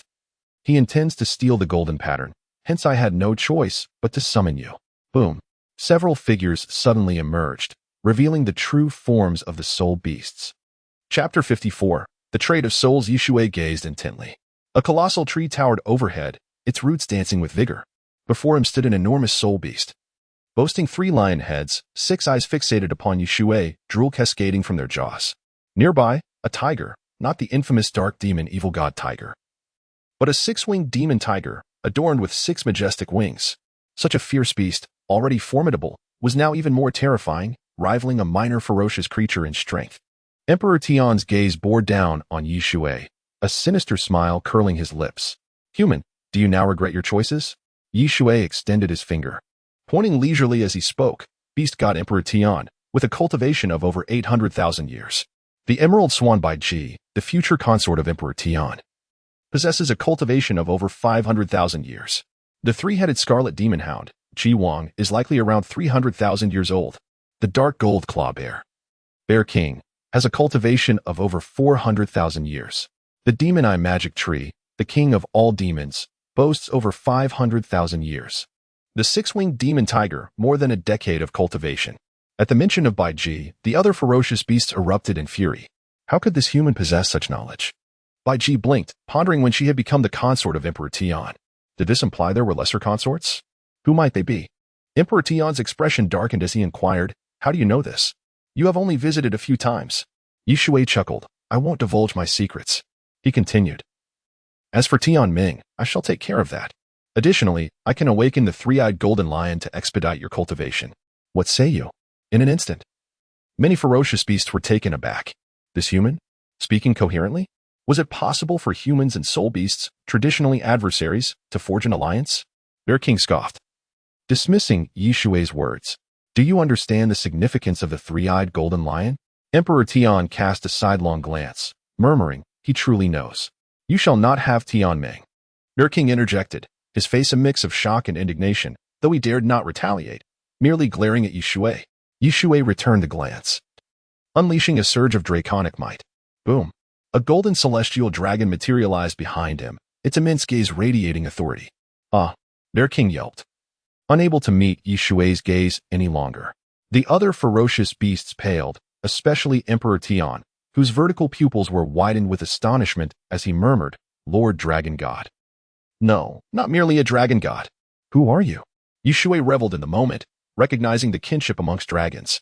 He fixed his gaze on Emperor Tian and calmly declared, "I propose a trade to alleviate the conflict between humans and soul beasts." Emperor Tian's tone softened considerably. "What kind of trade?" "Soul spirits." Shui gestured, conjuring a chair for himself before sitting down with a smile. "They can be likened to soul rings. Dying soul beasts willingly become soul rings." The air fell silent. Emperor Tian erupted into laughter, derisively stating, "Willingly? Are you dreaming? That is akin to death." The other ferocious beasts echoed his anger, their intelligence far surpassing that of ordinary humans. "No." Shui shook his finger, calmly asserting, "Soul spirits are a fusion of spirit, energy, and bloodline. More importantly, they possess consciousness and can exist outside the human body." Emperor Tian's pupils constricted. Consciousness? Existing outside the body? He suddenly envisioned a future where many aging soul beasts might be willing. Yet, could he trust Shui? Seeing Emperor Tian hesitate, Bear King growled, "Humans cannot be trusted. Just because he speaks of consciousness doesn't mean it's true. It's merely eloquence."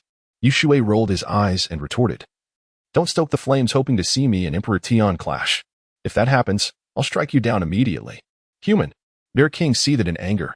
Emperor Tian shot a cold glance at Bear King, commanding silence. Bear King, despite his resentment, lowered his head, acknowledging the truth of his thoughts. Emperor Tian turned back to Shui, furrowing his brow. "How can I ascertain that you're not lying?"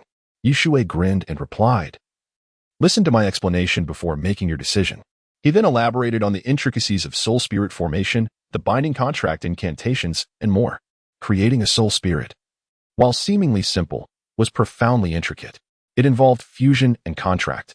With the correct example from the necromancer Saint God, Ilex, Shui had scoured the continent's texts and finally devised a substitute. However, he knew that mastering it had pushed him to the pinnacle of Douluo, leaving him no time or inclination to pursue it further. After hearing him out, Emperor Tian fell into deep contemplation, relaying his newfound knowledge to the other ferocious beasts. Bear King was the first to voice opposition. "I disagree. Humans are exceedingly cunning." Bai Ji laughed lightly. "I find it quite feasible." "Emperor Tian, it seems you have some affection for him." "Enough." Emperor Tian's expression remained stone-faced, dismissively stating, "I merely owe him a favor.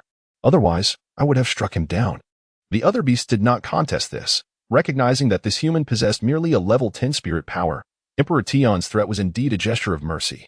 Emperor Tian sighed in relief, grateful that he had summoned a dragon, or else he would have lost face. The esteemed golden-eyed black dragon king, bested by a mere human. Enough. Are there any further questions? Emperor Tian surveyed the ferocious beasts, who all shook their heads. As the sovereign of the Stardow Forest, Emperor Tian stepped forward to Shui, solemnly stating, "You must show us results." "Understood?" Shui nodded, smiling. "Naturally, that poses no issue. However, gaining acceptance from others will not be an easy endeavor. I shall negotiate promptly. Is that agreeable? After all, human factions are rather complex." Emperor Tian scoffed. "I knew it. Humans never change." Infighting. Shui had no time for banter with Emperor Tian, replying coolly, "Take me to the three-eyed golden lion. I intend to bestow upon it the power of fate." Follow me. Emperor Tian turned, his voice icy. Remember, do not harbor any harmful intentions towards the auspicious beast. Shui maintained a stoic expression. Soon, Emperor Tian halted. Shui's eyes widened at the sight before him, a colossal eggshell, towering hundreds of meters high and wide. Within, a small figure was energetically nibbling at the shell. Emperor Tian turned his head, frowning. The eggshell is a delicacy for the auspicious beast. Shui scoffed. I am not a fool. Creatures emerging from eggs often consume their shells for nourishment and the legacy it holds. Roar. The three-eyed golden lion turned, glaring fiercely at Shui. Shui approached, his power of fate resonating like a finely tuned string. Moments later, the irritable three-eyed golden lion calmed, its large eyes now gazing at Shui as if seeing a beloved elder. Chapter 55. The hypocrite Tang San Tian was utterly astonished. He was well aware of the temperament of the three-eyed golden lion, which was far more temperamental than that of a titan giant ape. Yet, how could the three-eyed golden lion not be angry upon seeing Shui? What was going on? Shui stood with his hands clasped behind his back and spoke calmly. Where the auspicious beast resides, all creatures are sheltered. Its essence is supreme, and humans may connect with it. With auspicious blessings, the future is boundless. Tian, bewildered, furrowed his brow and demanded, what does that mean? Be clear. Fool. Shui rolled his eyes and slowly approached the three-eyed golden lion. He then extended his hand to pet the lion's head. Tian found it hard to believe. Even he would provoke the lion's ire if he got too close, let alone a human. Moreover, the three-eyed golden lion despised any contact with soul beasts, yet it did not react negatively to Shui's touch. The three-eyed golden lion lay on the ground, exposing its golden underbelly. Tian was left dumbfounded. Typically, animal-type soul beasts would never reveal their underbellies, as that is their most vulnerable area. Yet, here was the three-eyed golden lion doing just that. Tian felt a pang of sorrow. He had often been reprimanded by the lion for merely attempting to connect with its spiritual energy. He had endured it, but this was its first encounter with a human. And what merit did this human possess? Shui stroked the lion's belly, and it let out a series of joyful sounds. His heart sank. Tang San, look at the trouble you've caused. The imperial auspicious beast was perfectly fine, but in your pursuit of destiny's power, you attached your daughter's consciousness to the three-eyed golden lion. And you shamelessly claim that without your daughter's consciousness, the lion would lack such intelligence. So, the imperial auspicious beast is merely a tool? It has never truly existed? Nonsense. Thus, Tang San is the true hypocrite. Tian approached, and the three-eyed golden lion ceased its laughter. Tian felt a wave of frustration wash over him. Shui turned his head and said dismissively, Tian, you should keep your distance. Do not disturb the bond between me and the auspicious beast. Tian gritted his teeth, feeling that the situation was utterly bizarre. Shui played with the three-eyed golden lion for a moment and then said, Hey, auspicious beast, do you desire wisdom? The lion blinked its eyes. Tian, feeling helpless, could only shout in the universal language of soul beasts, warning that the lion should be cautious of treacherous humans. Shui, unable to comprehend, sensed that Tian was undoubtedly slandering him. The three-eyed golden lion eagerly nodded, its tongue lolling out. Shui could not help but chuckle. The lion now resembled a playful puppy, perhaps still in its juvenile stage. He extended his right hand and touched the lion's forehead. Instantly, the three-eyed golden lion trembled. Shui observed his right hand as strands of destiny's power flowed forth. Connection seemed to be an unfavorable action, so Shui chose not to pursue it, opting instead for a more subtle approach to avoid future awkwardness. Tian frowned deeply, witnessing a series of distorted halos enveloping the three-eyed golden lion. After a while, Shui withdrew his hand and could not help but exclaim, The auspicious beast is truly remarkable. The imperial auspicious beast, there exists but one in this world, born with the potential of a demigod. Whether it achieves this potential depends on its fortunes. The power of destiny I provide may elevate the imperial auspicious beast's potential, ensuring its ascension to a second-tier deity is within reach. Tian could not restrain himself. Is it all right? Does its closeness to you stem from the power of destiny? He had his suspicions, yet he wondered where a human could possibly acquire such power. At that moment, the three-eyed golden lion remained with its eyes closed. Yet each tremor altered its form. Shui rolled his eyes and scoffed. Of course. Did I not mention this? It appears the auspicious beast's evolution can be expedited significantly. By the way, where is my Tianming? Tian snorted, somewhat reluctant, and frowned. Are you certain that the auspicious beast now possesses 2 strands of destiny's power? Uncertain. Shui shook his head. This is merely my theory. Tian, upon hearing this, gritted his teeth in frustration. However, what choice do you have but to trust me now? Shui replied with a smirk. Are you suggesting relying on the Silver Dragon King? Come on, Tian. You're not a child anymore. Why not find a swan or a female dragon to enjoy life? Isn't that more delightful? Tian's face flushed with anger as he shouted, Nonsense. Human, if you continue this way, you shall not escape the Douluo forest. Shui retorted. It's only a matter of time. Suddenly, Shui's gaze fell upon a soul beast resembling a lion, 3 meters in length and 8 feet tall. Its entire body covered in radiant golden fur. It appeared almost like transparent crystal, with claws akin to a dragon, each adorned with golden flames, and remarkably, it had 3 eyes. 2 of the eyes sparkled with gold, while the third, an eerie crimson, seemed capable of penetrating all things. How magnificent! Shui exclaimed, his eyes lighting up. This was the true 3-eyed golden lion.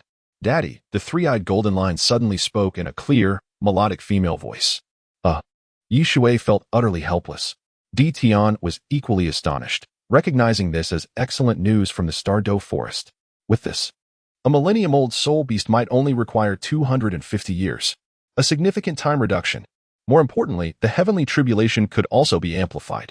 He envisioned a future where, with the 3-eyed golden lion at his side, they could directly retaliate against humanity 1,000 years hence. Hundreds of thousands of 10,000-year soul beasts would surely make humanity comprehend the terror of soul beasts. The master would undoubtedly take immense delight in this sight. Shui extended his hand but felt awkward as the 3-eyed golden lion towered over him at 3 meters. To his surprise, the lion lowered its head voluntarily. As Shui patted its head, he explained, I am not your father. You were born from the heavens, without parents. Remember that. The 3-eyed golden lion nodded and replied, Understood, Daddy. With no other option, Shui continued to instruct the lion before turning to Tian, smiling, Take me to meet Tian Ming. Tian's expression soured. But the thought of the auspicious beast eased his concerns. The absence of Tian Ming was trivial as long as the 3-eyed golden lion was present. Follow me, he said, leading the way. Not long after, Tian suddenly halted, his right hand emanating a silvery light. Clearly, he was utilizing spatial power. Shui felt a tug all around him. He chose not to resist, but to accept it. In the next moment, he opened his eyes to find himself face to face with a plump golden worm. Help! I, Jinwen, do not wish to die. Please don't suck me. I'm going to die. Tian retorted harshly, If you keep babbling, I will roast you on the spot. Do you hear me? Please don't. Jinwen quickly shook its head, smiling apologetically. Big brother, feel free to absorb as you wish. I have plenty of energy. At this point, it suddenly gasped. Oh, why is there a human here? Big brother, you want to kill him? Shui rolled his eyes and chuckled. Tian Ming, your brother has sold you to me. Chapter 56. Brother is the true protagonist. 3 updates today. Jinwen trembled in fear, exclaiming, Big brother, please. I am still of use. You must absorb my essence. I am young and do not wish to perish. Tian, already in a foul mood, as the master of soul beasts, had never encountered such a despicable creature. He immediately struck with a palm, commanding, Silence. If you utter another word, I shall devour you alive. I have never seen such a cowardly soul beast. At this, Jinwen quieted down, merely gazing at Shui, his flabby body quivering. His pitiable face, filled with human-like emotions, resembled that of a woman targeted by a bully. Shui, pleased, remarked, Not bad. As he patted Jinwen's corpulent form, Jinwen was terrified, his flesh trembling like ocean waves. After circling around, Shui estimated Jinwen's length to be about 7 meters, corpulent, and emanating a chilling aura. This was to be expected, for he was indeed an ice silkworm.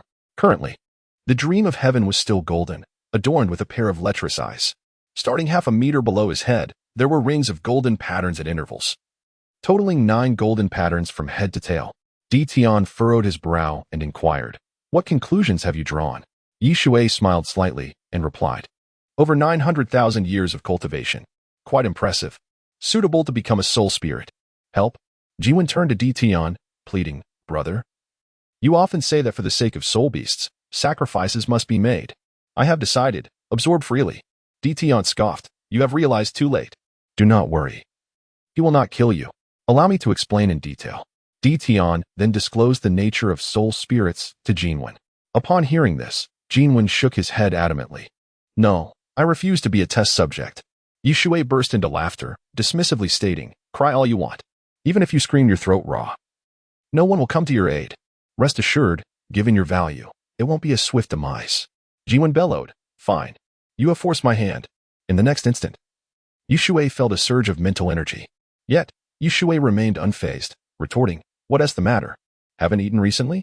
Jinwen was rendered speechless. Though not adept in combat, he should not have been unable to defeat even a human with level 10 soul power. Tian turned to Shui, asking, when will you remove him? Jinwen collapsed in fear, crying out, I have sacrificed for the Stardow Forest. I have bled for you, brother. You cannot treat me this way. Shui shrugged, frowning. Let us keep you here for now.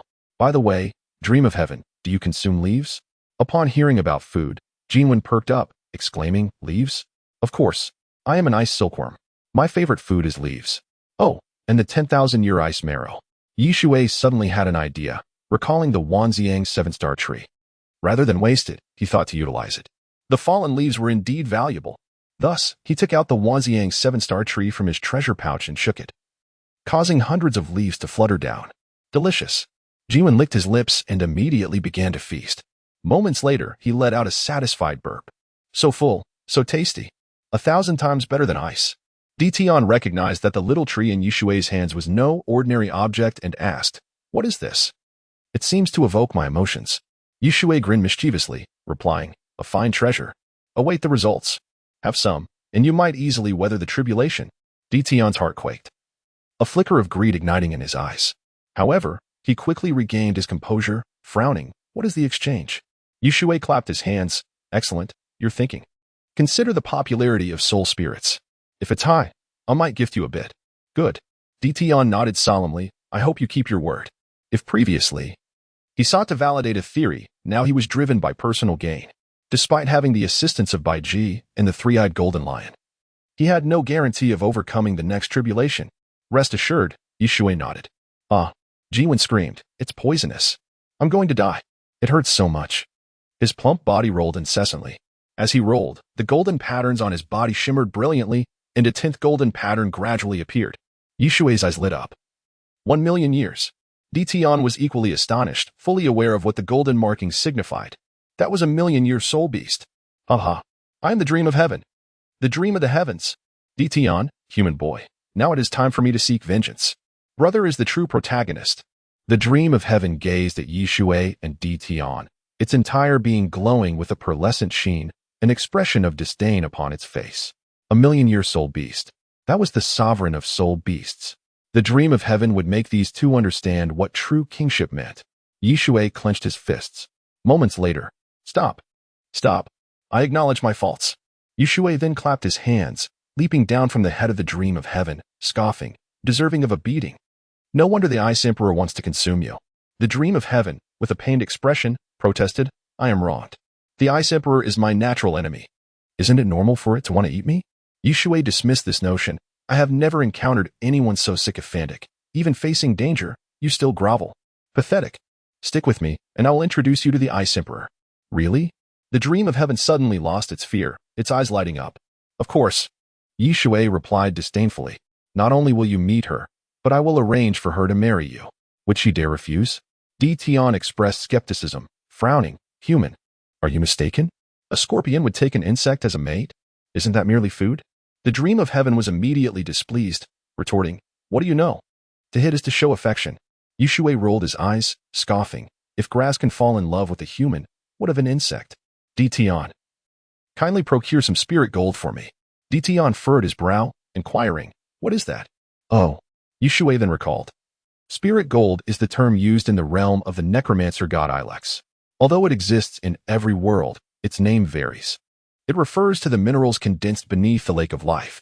Tian coldly laughed. Impossible. That is the essence of the lake of life. It takes over 100,000 years to form. Shui grinned, dismissively stating, I am not asking for your opinion. I am demanding a decision. If you refuse, I shall starve your beloved Yuer. You dare. Tian bellowed in fury, that is the embodiment of our master. If you starve her, when she awakens, she will kill you. Shui shrugged, coldly scoffing. As if I fear such a thing. This is merely an external possession. After you weather the tribulation, won't that be more comfortable? Chapter 57. The misfortunate dream of heaven. What Emperor Tian spoke was certainly mere bluster. However, he did not wish for Shui to perceive it as something easily attainable, thus he elaborated extensively.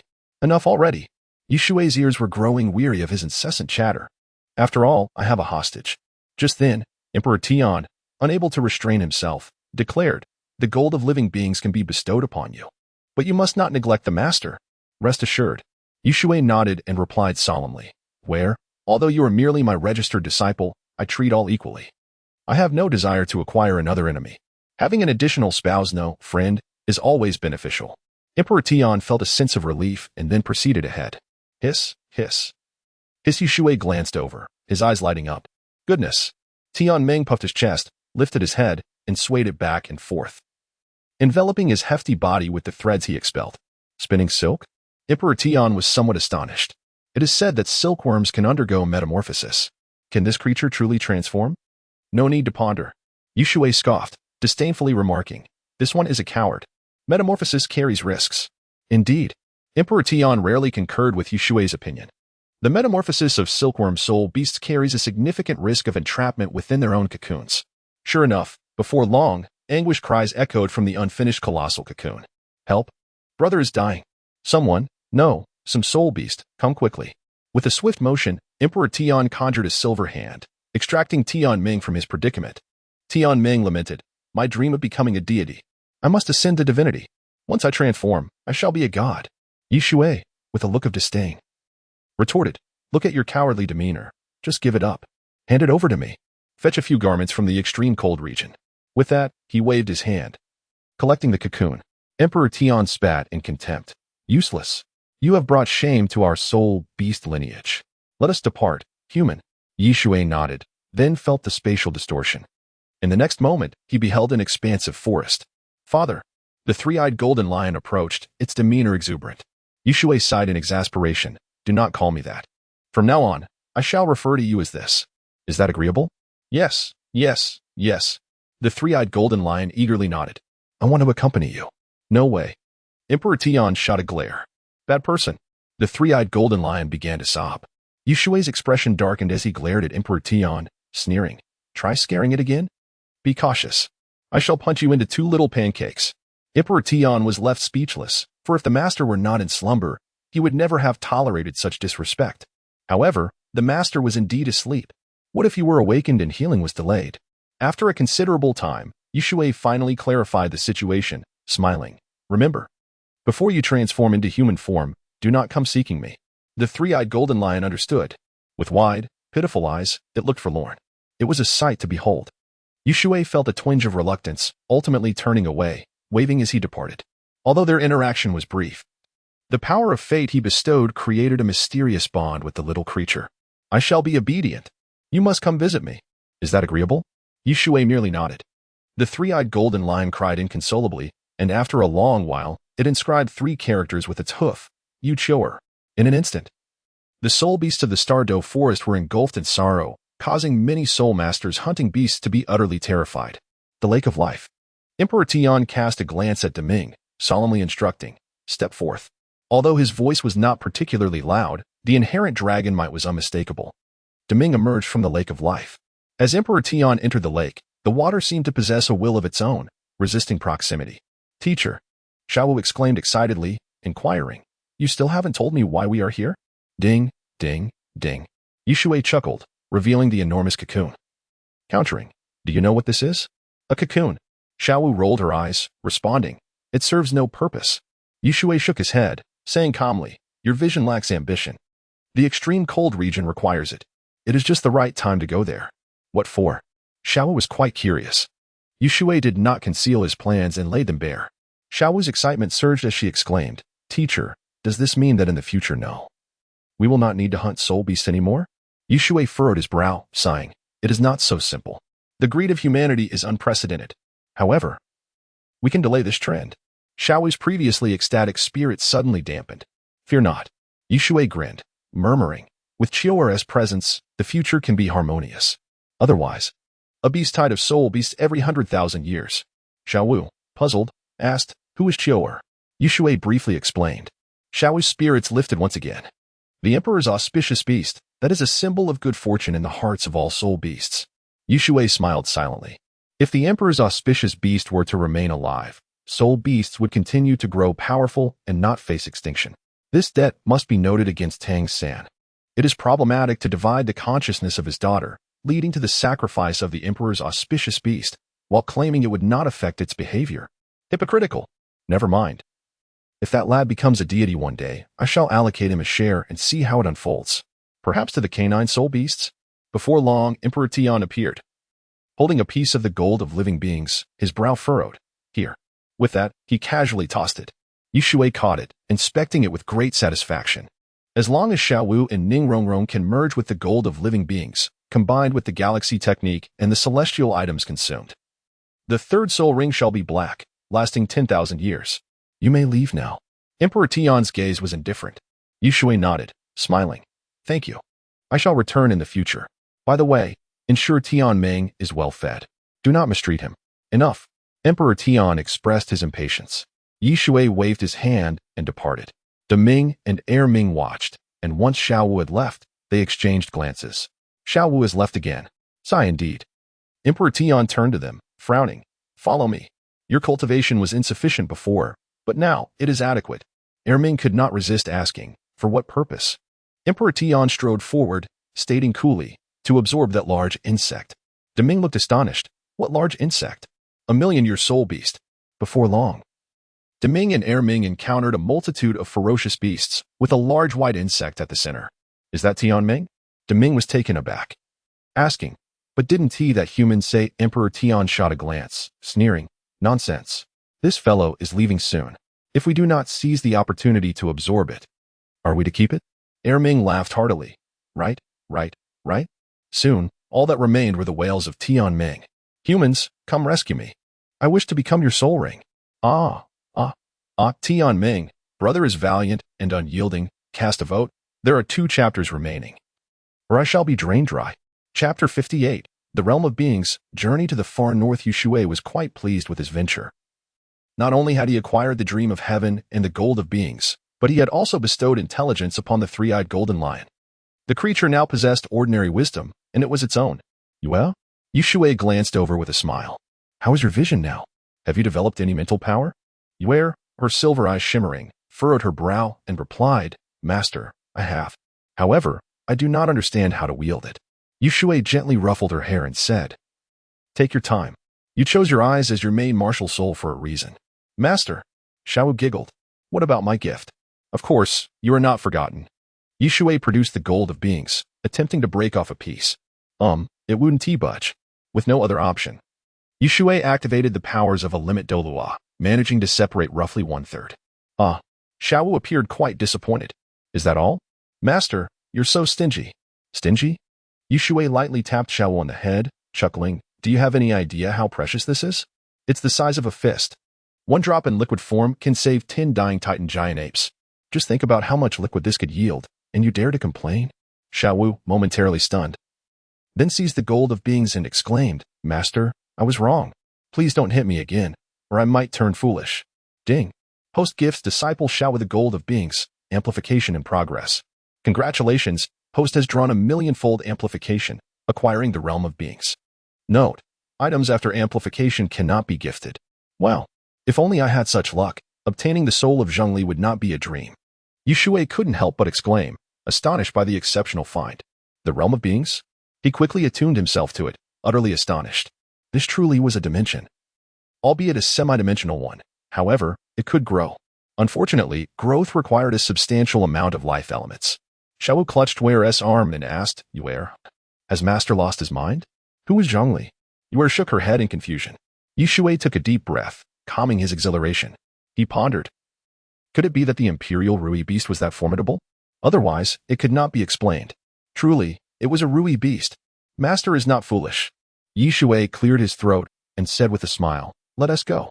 On our way back, I will explain how to utilize the gold of beings. Yue, this is for you. He then broke off another piece of the gold of beings. The final piece, naturally, was reserved for Ning Rongrong. A few days later, Shui and the others returned to Nodding City.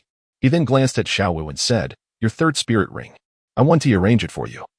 But I will set a limitation. It must be black." "Understood." Xiaowu nodded eagerly, her heart brimming with excitement. Shui felt more resolute about one thing. Change was imperative. At the very least, from this moment onward, he would exert his modest efforts. Days passed swiftly.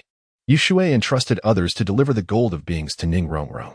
Unfortunately, luck was not on his side this time, yielding only 100-fold amplification. Nevertheless, it was inconsequential. He invested the amplified gold of beings into the semi-dimensional realm. He then called for Xiaowu and Yue. "The clothes are ready, and I estimate they will keep us warm. Therefore, I will venture into the extreme cold lands. I want to go." Xiaowu eagerly raised her hand. Seeing Xiaowu's enthusiastic gesture, Yue followed suit. "Where do you think you're going?" Shui shot them a stern look. "This journey is perilous. The icy terrain is frigid, and the soul beasts are quite irritable." Why would the soul beasts be so irritable in such extreme cold? Shui wondered, uncertain. "I don't care." Xiaowu shook her head defiantly. "Very well." Shui relented, his expression growing unusually serious. However, before they set off, he felt it necessary to establish some rules. "Listen up." Xiaowu clenched her small fist and declared, "Yue and I will behave. My primary concern is you." Shui retorted playfully. "First, you'll have only 5 minutes of invincibility each day, and I will be frugal with that. Second, wear the eye silkworm robe. Third, speak up if anything arises. Understood?" "Got it." Xiaowu waved her fist confidently. "That's easy."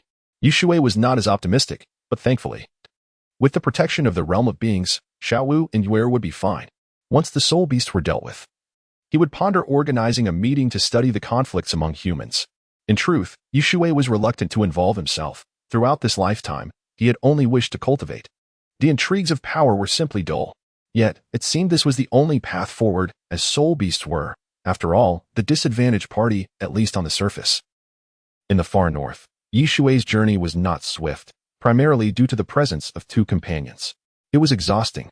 Upon entering a cave, Xiaowu called out, "Master, why not hire a guide?" Shui kindled a fire, chuckling. "Who asked you to come along? You're just making it harder for yourself. Wait until I prepare some broth." With that, he conjured 2 live wild chickens.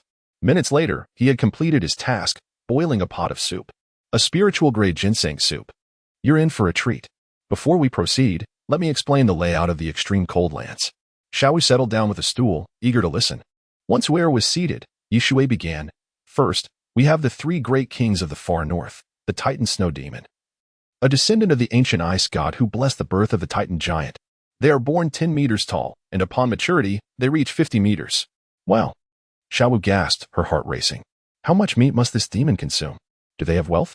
Shui snorted, frowning. The Titan Snow Demon King stands at 100 meters tall. Even sea soul beasts would not dare claim superiority in terms of size. It has a cultivation of 200,000 years. Xiaowu raised her hand, asking, "Master, don't soul beasts only live for 1,000 years?"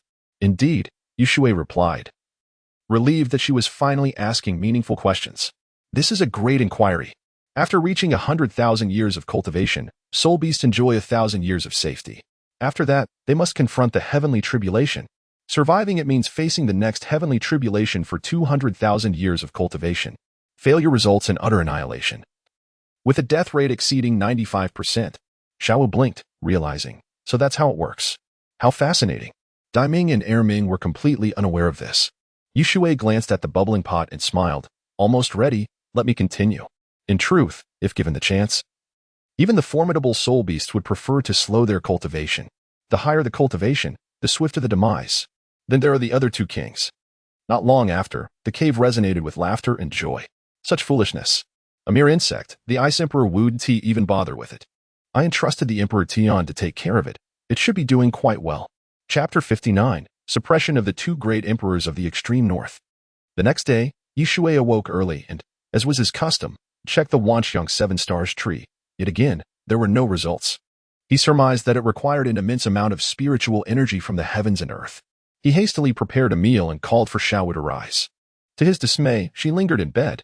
With no other recourse, Shui resorted to the famed Anren Shaoan palm, delivering a playful slap to Xiaowu's round and delicate form. "Ah, teacher, why did you hit me there?" she exclaimed, a mix of embarrassment and anger painting her features. With a stern expression, Shui retorted, "Who told you to sleep in? The moon is already awake." Xiao Wu, displeased, shot him a glare. But I haven't had enough sleep. Shui shrugged dismissively. I am not concerned. Do you think you are a rabbit, hiding away during the day? Hurry and eat. Half an hour later, Xiao Wu patted her belly with a smile. Delicious. Let us set off. Shui stood outside the cave, glancing at the sky, where the blazing sun shone brightly, signaling good fortune.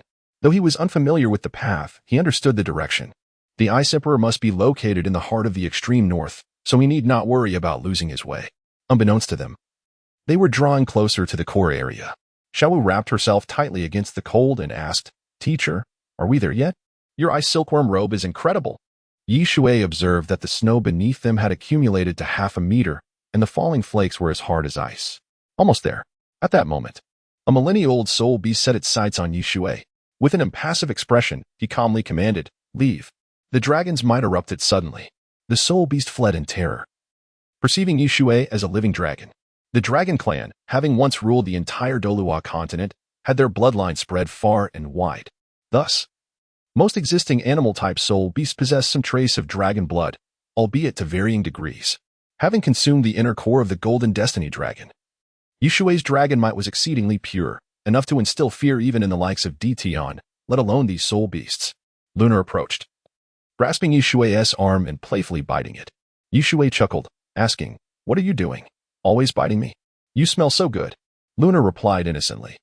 Shui raised an eyebrow, pondering if he had become akin to Tang San's meat. No way, I want a bite too. He then bit his own arm, his teeth aching, yet he could not detect any fragrance. Teacher, you're silly. Xiao Wu laughed heartily. With a glare, Shui warned. Lack of respect for your teacher will cost you a day's worth of carrots. He turned to Lunar. No more biting. All right, Lunar nodded. As they continued their journey, Shui suddenly halted, his expression grave. Be cautious. I am about to unleash my dragon might. In the next moment, he activated the powers of the ultimate Douluo, and the atmosphere shifted dramatically. The very heavens seemed to bow in submission. The sky grew darker, yet here, a radiant golden light shone, as if representing eternity.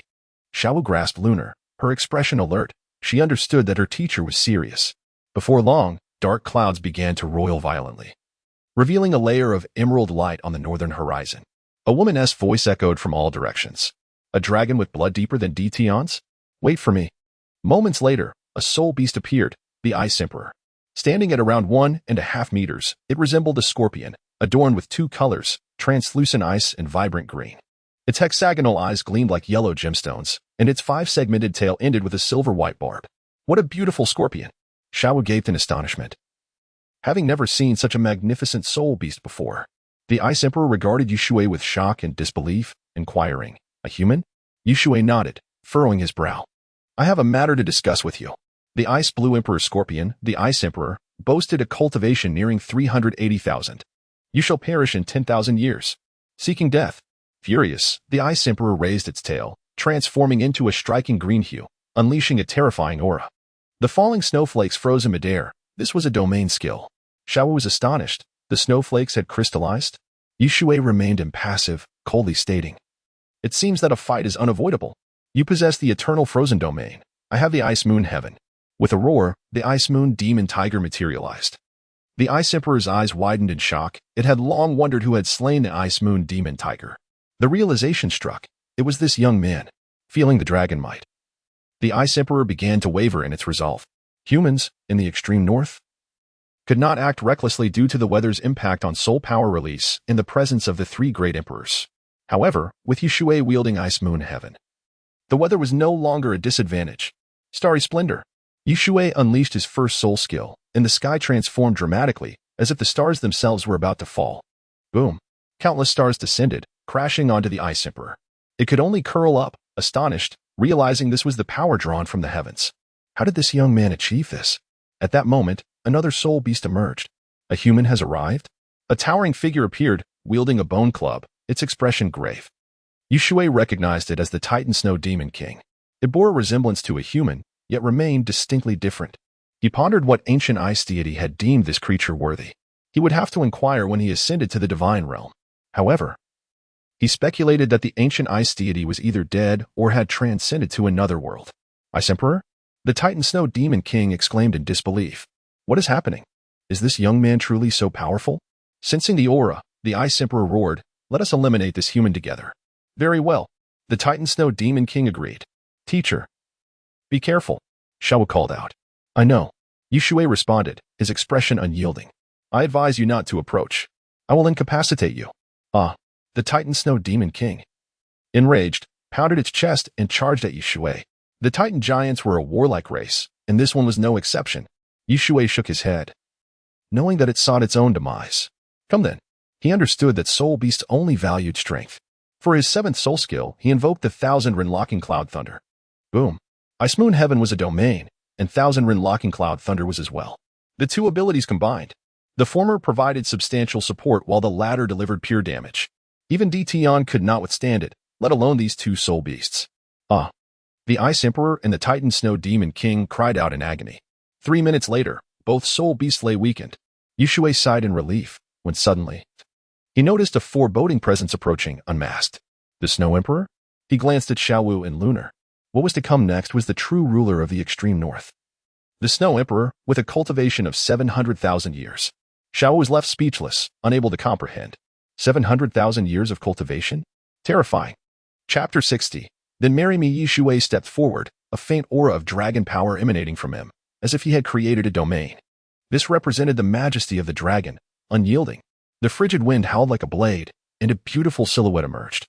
It was a young girl, perhaps 17 or 18, with long, snow-white hair cascading to the ground, untouched by a speck of dust.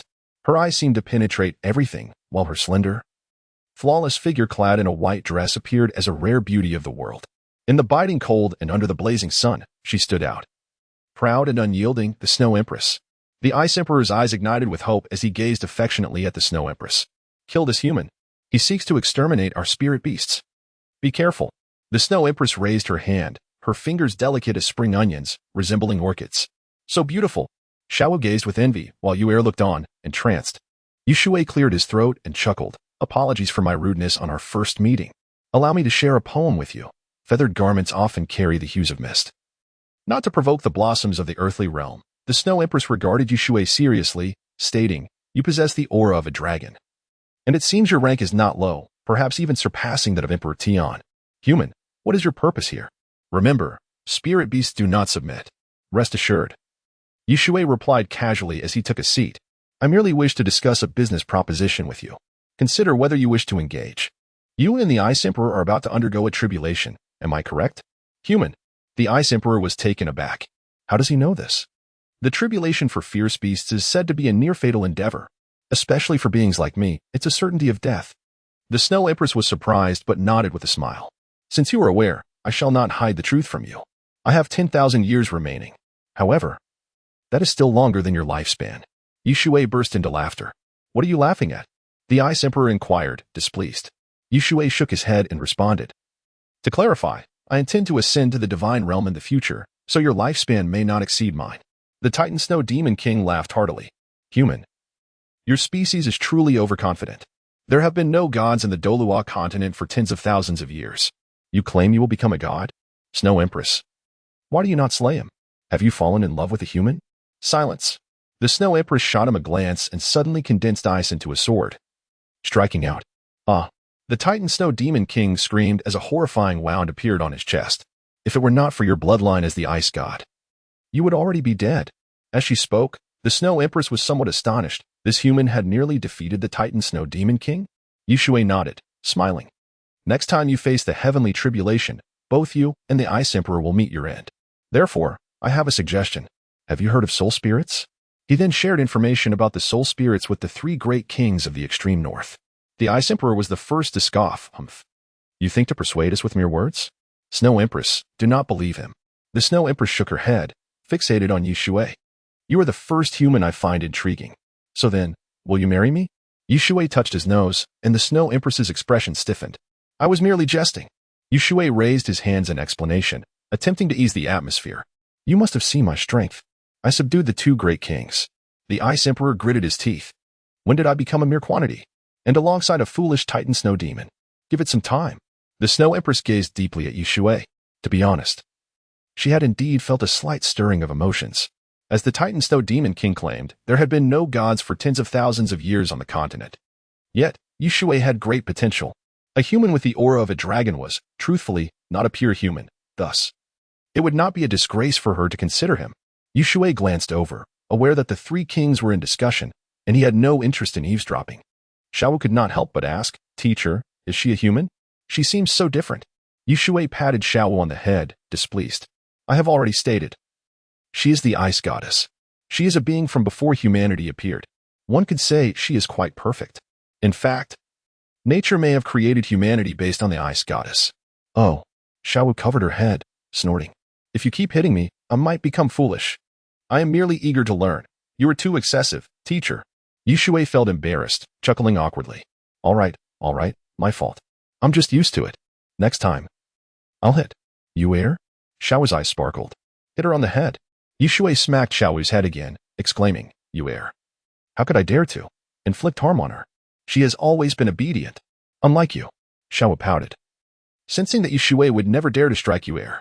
However, she felt miserable, unable to voice her grievances, fearing another hit on the head. Shui decided to gather some firewood and began boiling water for tea. Ordinary people should not attempt to imitate this. Shui used his dragon power to shield himself from the biting wind. Moments later, after taking his first sip of tea, the Snow Empress approached him. "I agree." The Snow Empress nodded, having no reason to refuse, as this was a beneficial arrangement for many spirit beasts. The condition, however, was that Shui had spoken the truth.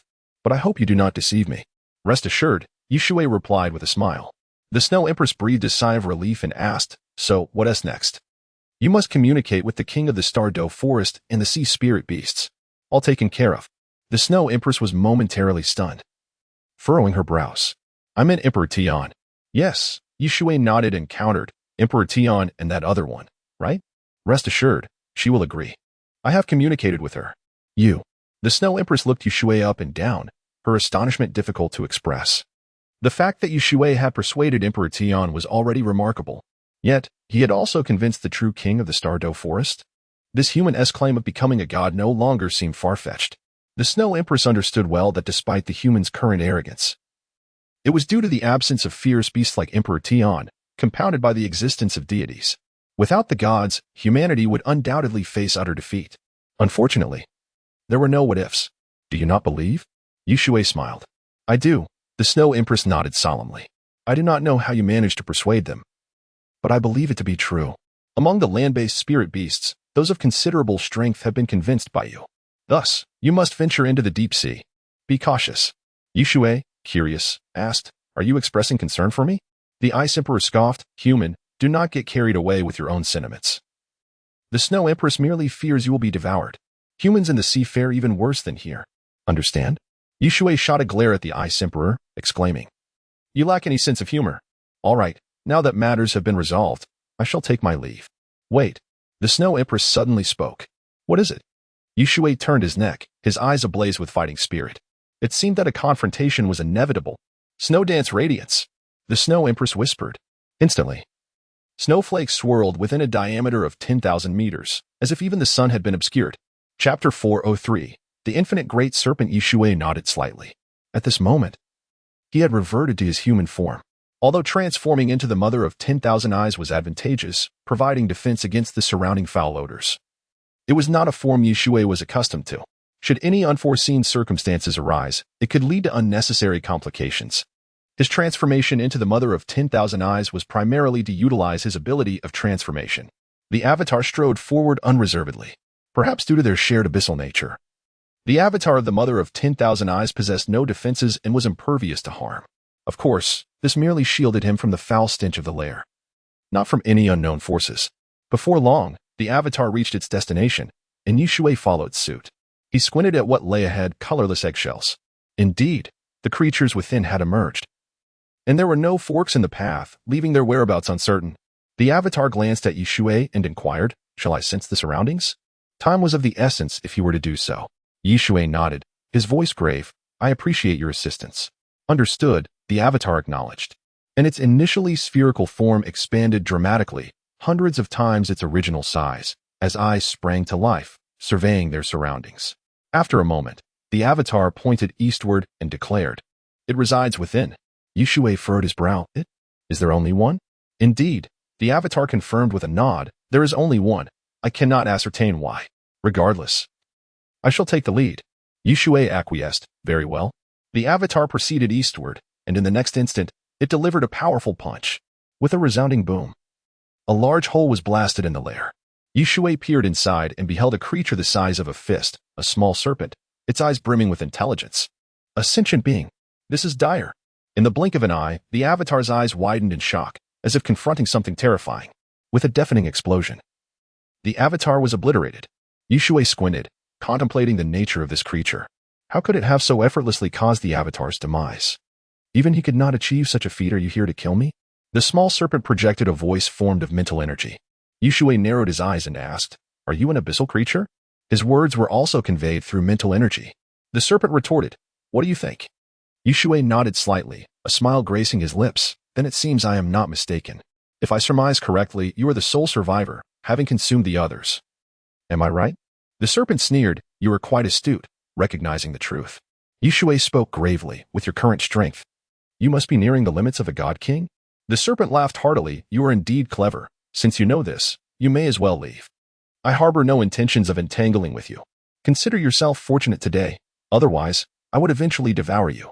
In a sudden move, Shui struck with lightning speed, unleashing an invisible beam of light upon the serpent. Bang! The serpent was sent reeling backward, only to dart toward Shui with even greater speed, as if teleporting. Its voice turned sinister and menacing. Damn it! You are not so easily deceived. Die! No sooner had the words escaped its mouth than the serpent elongated to hundreds of feet, occupying a substantial portion of the lair. Shui transformed, calmly stating, Deceive me? Apologies, but I am not that foolish. In the next moment, Shui engaged the serpent in combat. Their clash resonated like thunder, causing the lair to tremble. The serpent's body shifted from the softness of fabric to the hardness of stone, and even more terrifying was the fluidity of its transformation, seemingly without limitation. Bang! Bang! Bang! After several exchanges, Shui pushed back, furrowing his brow. What is the nature of your body? The serpent scoffed. You finally discerned that, proving you are not entirely foolish. This is my race's innate gift known as the dual moon body. Shui inquired, Dual moon body? What does that signify? The serpent laughed heartily. Are you attempting to extract information from me? Feel free. The dual moon body means that even if you kill me, I will not truly die. Understand? Unless you can destroy both of my bodies simultaneously, you will never be able to kill me. Shui squinted, contemplating the serpent's openness about its weakness. He was uncertain whether to deem it naive or foolish. The serpent mocked, Even if I reveal my weakness, can you kill me? Shui's brow furrowed. Indeed. Even with the serpent's admission of its vulnerability, he was powerless to eliminate it. Yet, what exactly was this serpent's origin? He pondered for a moment before asking, What is your name? The serpent replied indifferently, I am Ouroboros. Shui shook his head, responding, I have not heard of it. What does it represent? The serpent sneered. You have never heard of it? I symbolize the infinite, the eternal existence. Shui continued to shake his head. Ignorant fool, the serpent's vertical pupils brimmed with disdain. If this is all you are capable of, then stay here. Shui squinted, suddenly taken aback as he witnessed the serpent beginning to consume its own tail. What? How is this possible? Meanwhile, the serpent's aura grew terrifyingly potent. Shui could hardly believe that by devouring its own tail, the serpent would become stronger. This defied logic. At that moment, a scroll appeared before Shui. Ouroboros, the embodiment of infinity and eternity, in its adult form resembles a bull, with the body of a dragon, yet lacking the dragon scales. It possesses an insatiable appetite, consuming everything, including celestial bodies. When it bites its own tail, it reaches its peak strength. Shui was momentarily stunned. This scroll had been provided by Tang San, revealing that this serpent, with such a fearsome lineage, was indeed the representative of infinity and eternity. Die. The serpent transformed into a ring, appearing before Shui in an instant. Shui moved, vanishing from sight, and when he reappeared, he was several hundred meters away from Ouroboros. He took a deep breath, refraining from engaging in battle. There was no necessity. At this moment, he could not kill Ouroboros, and fighting would serve no purpose. What exactly are you? Shui's voice was laden with gravity. Ouroboros laughed. I represent eternity. Given your formidable strength, I am willing to acknowledge you as the first powerful being I have encountered. And as a powerful being, it is time for you to be consumed by me. Chapter 61. Dance of the Ice Maiden, Journey to the Frozen Sea. After a considerable time, the Snow Emperor gazed towards a certain direction, his eyes revealing an unprecedented weight of concern. How could he possess such formidable strength? With such power, I am now convinced that he has indeed persuaded the Emperor of Heaven. The Ice Emperor, visibly displeased, furrowed his brows and remarked, I believe that the Emperor of Heaven has merely withheld his full strength. If he were to unleash it, even 100 would not suffice to vanquish him. The Snow Emperor shook his head and replied with a smile, You are mistaken. Here in the extreme northern lands, we are under the grace of the Ice God. Yet this human is not. Moreover, consider his 9th soul skill. Never mind, let us not speak of it. The Titan Snow Demon King, somewhat disgruntled, scoffed. That may not be the case. That fellow has 2 burdens. Should a true battle ensue, we might not be defeated. And what of that girl? Silence. The Ice Emperor bellowed, disdain etched upon his face. The reason we spirit beasts transcend humanity is that we are not contemptible. We may unite to confront that human. But to contend with 2 girls? Humph. How foolish of you to utter such words. The Snow Emperor would not entertain such thoughts. The Titan Snow Demon King seethed with indignation, gnashing his teeth. The Ice Emperor is not one to contend with. And the Snow Emperor is also present. You are all mistaken. The Snow Emperor sighed deeply, and not solely for this reason. Perhaps you have not noticed. But the long-eared girl at his side is a 10,000-year soul beast. What? The Ice Emperor's eyes widened in disbelief as he murmured, Then doesn't he intend to act? He wishes to nurture her? A 10,000-year soul beast must surely possess a soul bone. Oh, I see now. He certainly intends to eliminate her in the future. Alas.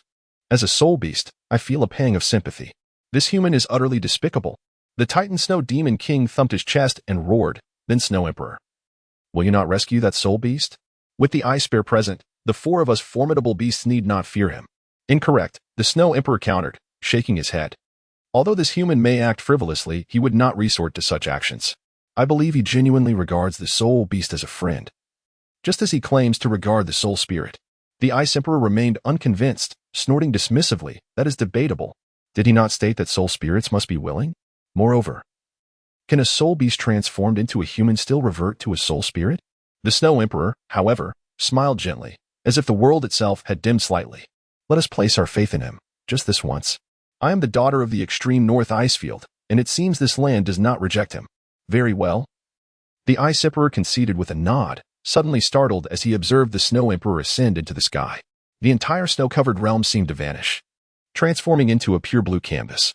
Only the Snow Emperor, dancing in the air, remained as the solitary white in the universe.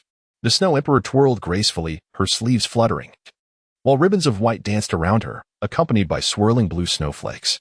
The fierce winds of the extreme north played a melodious accompaniment, both beautiful and poignant. She was the spirit of the snow, the daughter of the extreme north ice field, and she stood at the very heart of this land. The Ice Emperor watched in awe, captivated by the scene. The sky and earth were enveloped in blue, with only a stunning silhouette dancing in the air, resembling a snow spirit. How beautiful, teacher! In a distant location, Xiao Wu, holding a telescope, felt a surge of excitement. I want to dance too. Not a chance. Shui chuckled softly, replying, The dance of the Ice Maiden belongs solely to her. You cannot replicate it. It would be laughable to attempt.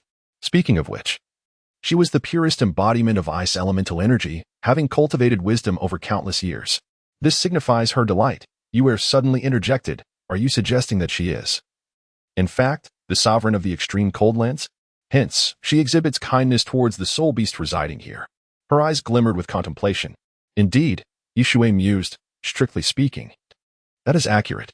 Therefore, she trusts me, and only after this trust does she take action. As a result, she is quite satisfied. Xiaowu shook her head, frowning. I don't understand. Be serious. Shui feigned anger, playfully swatting at her before ruffling her hair. You naughty one. Managing this hair of mine is quite troublesome. Do not tug at it. A few days later. Are we there yet? Xiaowu sulked. Almost, Shui replied without looking back. You said that yesterday. Yesterday was yesterday, today is today. You ate yesterday. Does that mean you will not eat today? Shui responded with a serious tone. Teacher, you make a valid point. Xiaowu acknowledged, but I merely wish to know, are we there yet? Almost. Shui suddenly halted, smiling, let us take a break. We should be arriving soon.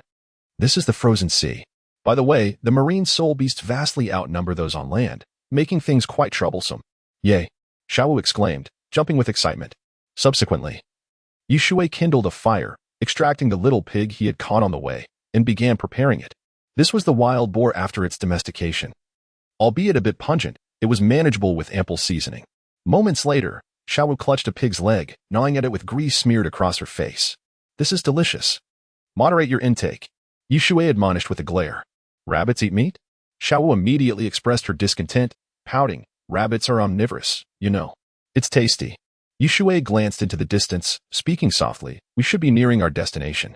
Within the frozen sea resides the sea princess lineage, known for their formidable nature. They are soul beasts adept in mental prowess and are quite troublesome to deal with. The sea princesses are the spirits of the ocean. As Xiaowu continued to eat, she urged, please, continue. Shui glanced at Yu, frowning. The sea princesses possess human-like upper bodies and fishtails below. Most are female, belonging to a matriarchal clan. And regardless of gender, they are strikingly beautiful. The matriarch of the sea princess lineage is known as the sea princess, hence the name of their clan. Even the tyrant of the evil eye in the ocean would not stand a chance against them. Xiaowu paused, asking, Tyrant of the evil eye? Wow, that sounds impressive. Please elaborate. Shui casually explained that it was a creature from the evil forest, requiring a journey across seas to reach the Sun-Moon continent. Furthermore, the sea princesses boast noble bloodlines and disdain all other races. Thus, this encounter could prove challenging.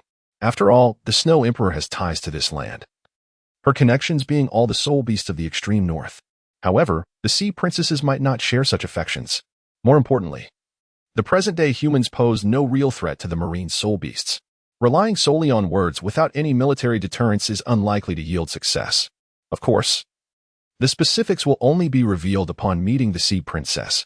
Shui remained confident, believing he could persuade these sea-dwelling soul beasts. Yet, the deep-sea demon whale king presented a more significant dilemma. This creature was determined to become a sea god and to transform into another soul spirit, which was utterly impossible. Chapter 62, The Majestic Dragon Boat. Unexpectedly, you are familiar with the sea princess. A melodious voice echoed through the air. Who is it? Xiaowu quickly rose, her gaze darting nervously around. Along their journey, they had encountered numerous soul beasts, making it improbable for a human to venture this deep into the wilderness. Relax, Shui replied, turning his head to see a beautiful woman materializing amidst the swirling snow. Snow Empress, are you not surprised? The Snow Empress inquired, a hint of astonishment in her voice. What is there to be surprised about? Shui shrugged, a faint smile gracing his lips. I assume you wish to assist me and perhaps observe how I handle the situation? With your presence, I feel considerably more at ease. He added. Xiaowu tilted her head, asking, Teacher, how can she help us? She is from the extreme north. The Snow Empress smiled gently. Shui felt a slight flush of embarrassment and shot a glare at Xiaowu, exclaiming, the ice sea, it indeed contains ice. As long as there is ice, it is the domain of the Snow Empress. Ah, Xiaowu exclaimed, realization dawning upon her. That's good to know. It seems we are not in danger. The Snow Empress turned serious, her voice low. In truth, it is quite perilous. However, as long as we do not venture too deep into the ice sea, we should be fine. When the time comes, I will step forward to brief you on the situation. The sea princess will also provide me with assistance. Shui nodded, offering his gratitude with a slight bow. He indeed believed in her words, for the extreme north was adjacent to the ice sea, and the two great soul beast kings must have some form of communication. Would you like a bite? Shui kindly offered, slicing a piece of meat and extending it towards the Snow Empress. She shook her head, replying, You eat. He did not press further. I'm quite curious about the Sun and Moon continent. Where is it located? The Snow Empress settled down, a chair fashioned from ice appearing beneath her. Shui chuckled softly, replying, It is still quite far. If we were to swim there, I fear we would exhaust our soul power before arriving. But for me, it is not a concern. The Snow Empress appeared intrigued but refrained from probing further, respecting the privacy that everyone is entitled to. Since you are acquainted with the Sea Princess, you must understand that mere displays of force are ineffective. I am curious how you managed to persuade her. Shui smiled slightly, retorting, Why must I persuade her? The Snow Empress was momentarily taken aback. Not persuade? Are you implying that you intend to fight? That is quite the ludicrous notion. Eat up. We are about to set sail. After a considerable time, they reached the ice sea, an expanse of ocean that seemed boundless. However, the surface was not entirely frozen, with massive icebergs and floating ice scattered about. The winds here were notably more ferocious. The Snow Empress began to inquire about the two girls. But then she saw a vessel the size of a fist appearing before Shui. Shui channeled his soul power, causing the dragon boat to enlarge to a length of over 10 meters and a width of 4.5 meters. That resolves our dilemma, he remarked. The Snow Empress's eyes widened slightly in surprise. The boat exuded a faint draconic aura, albeit not as powerful as the one emanating from Shui. A dragon boat. How extravagant. When was the last time a dragon appeared on the Douluo Continent? What a treasure from ages past. Everyone aboard, Shui called, stepping onto the vessel first. Everything is ready. Choose a cabin. With this ship, we can charge ahead without worry.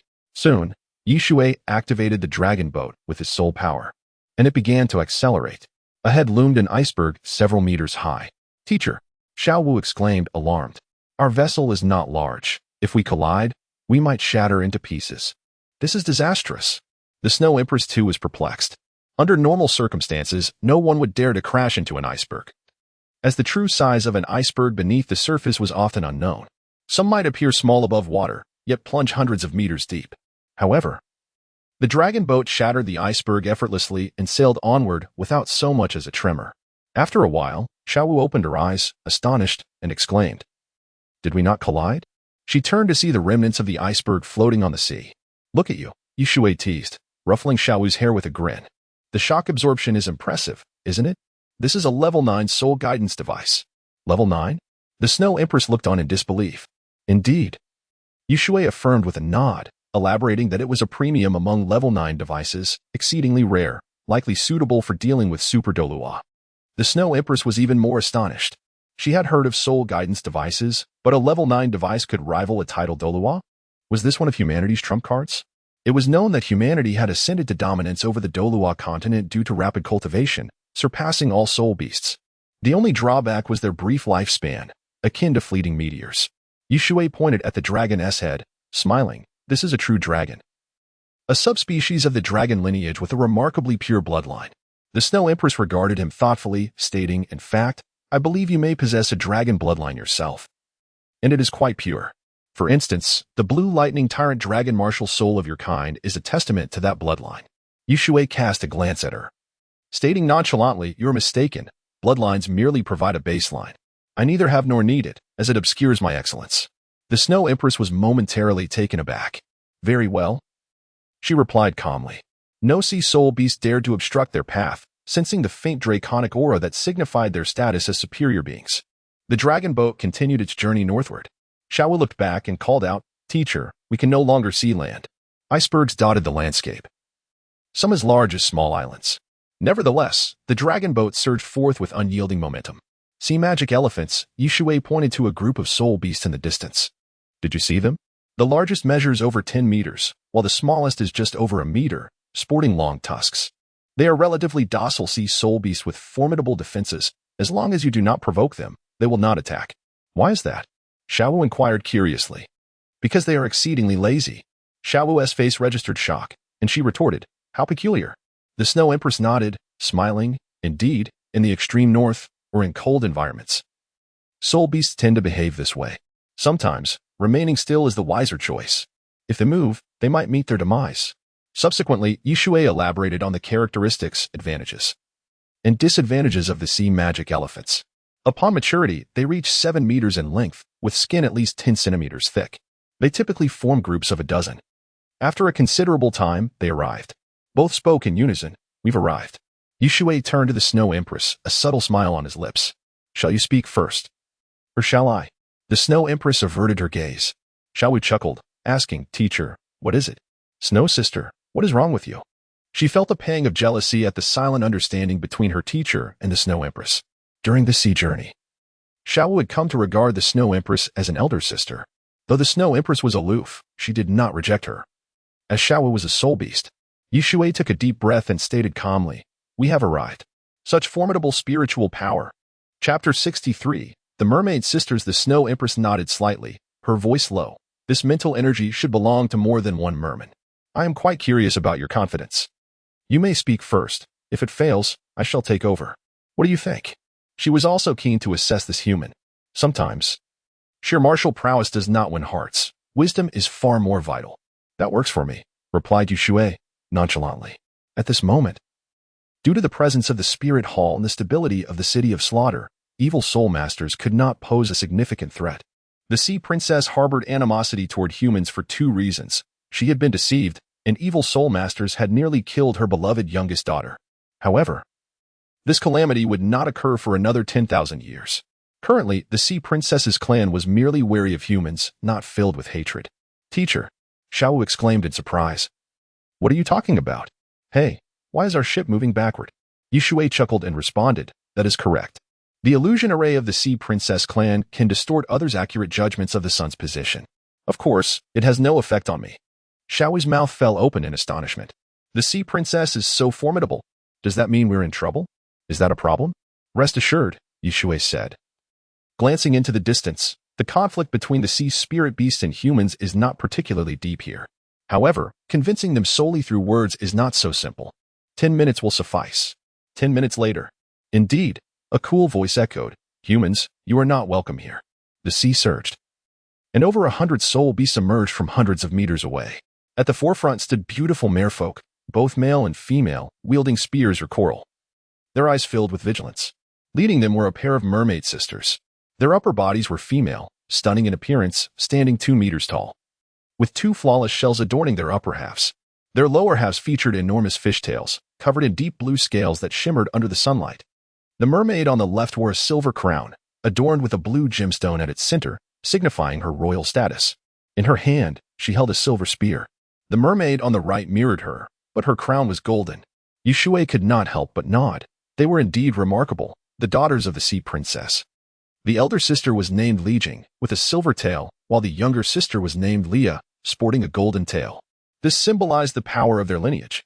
The golden hue indicated the next generation of Sea Princess. Leah appeared lively, grinning. Humans, how did you come to this place? And this ship is terrifying. It exudes the might of a dragon. Li Jing, being the elder, was more cautious and commanded, humans, speak swiftly. Shui pointed to the merfolk.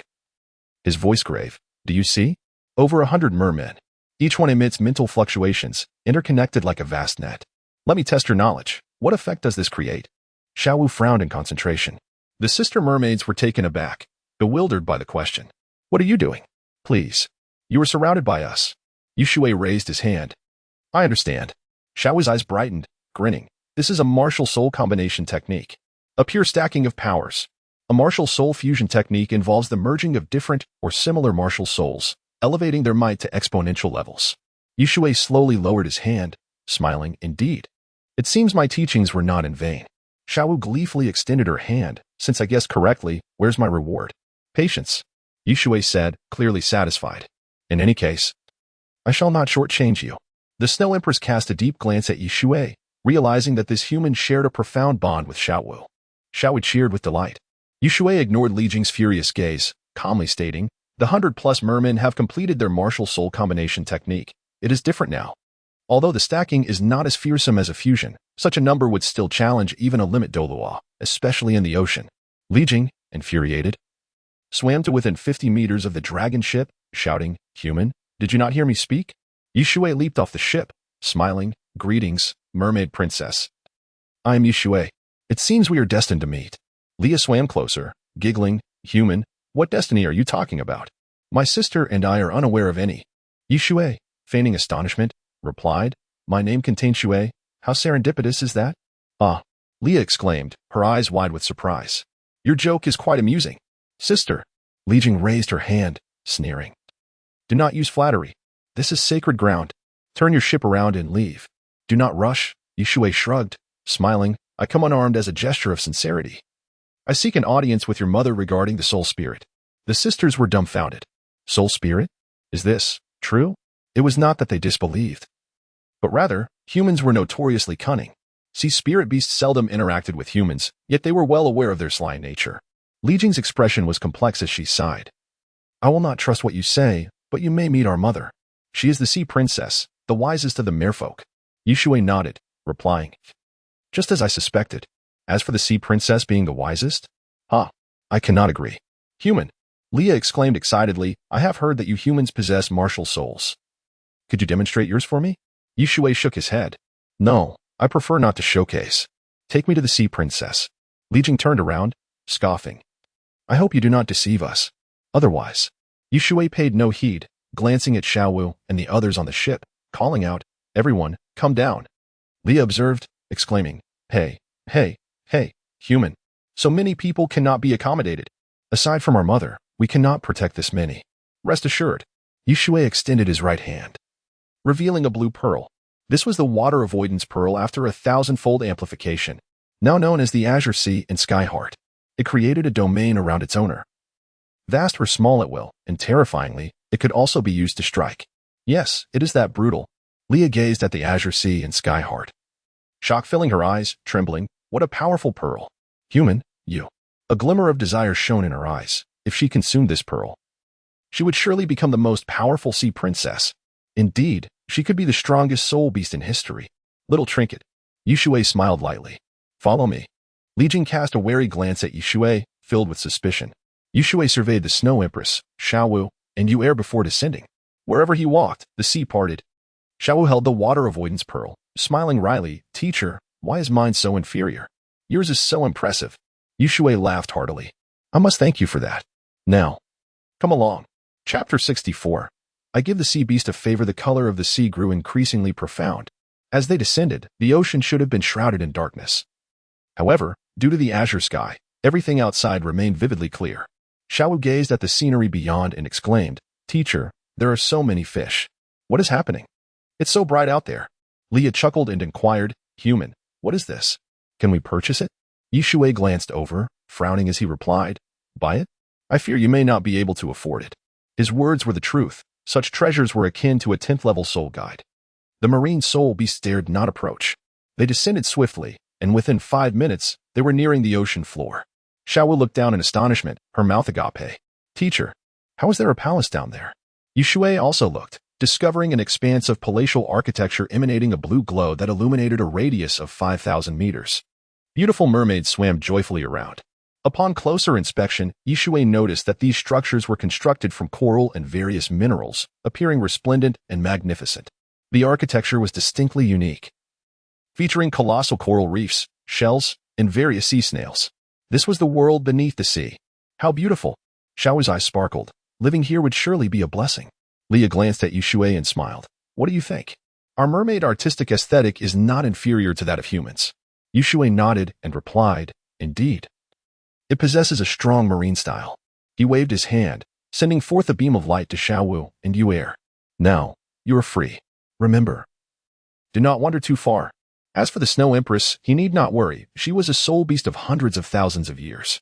Follow me, Li Jing said, casting a glance at Shui. She had already dispersed the blue bubbles. Communication could be done telepathically.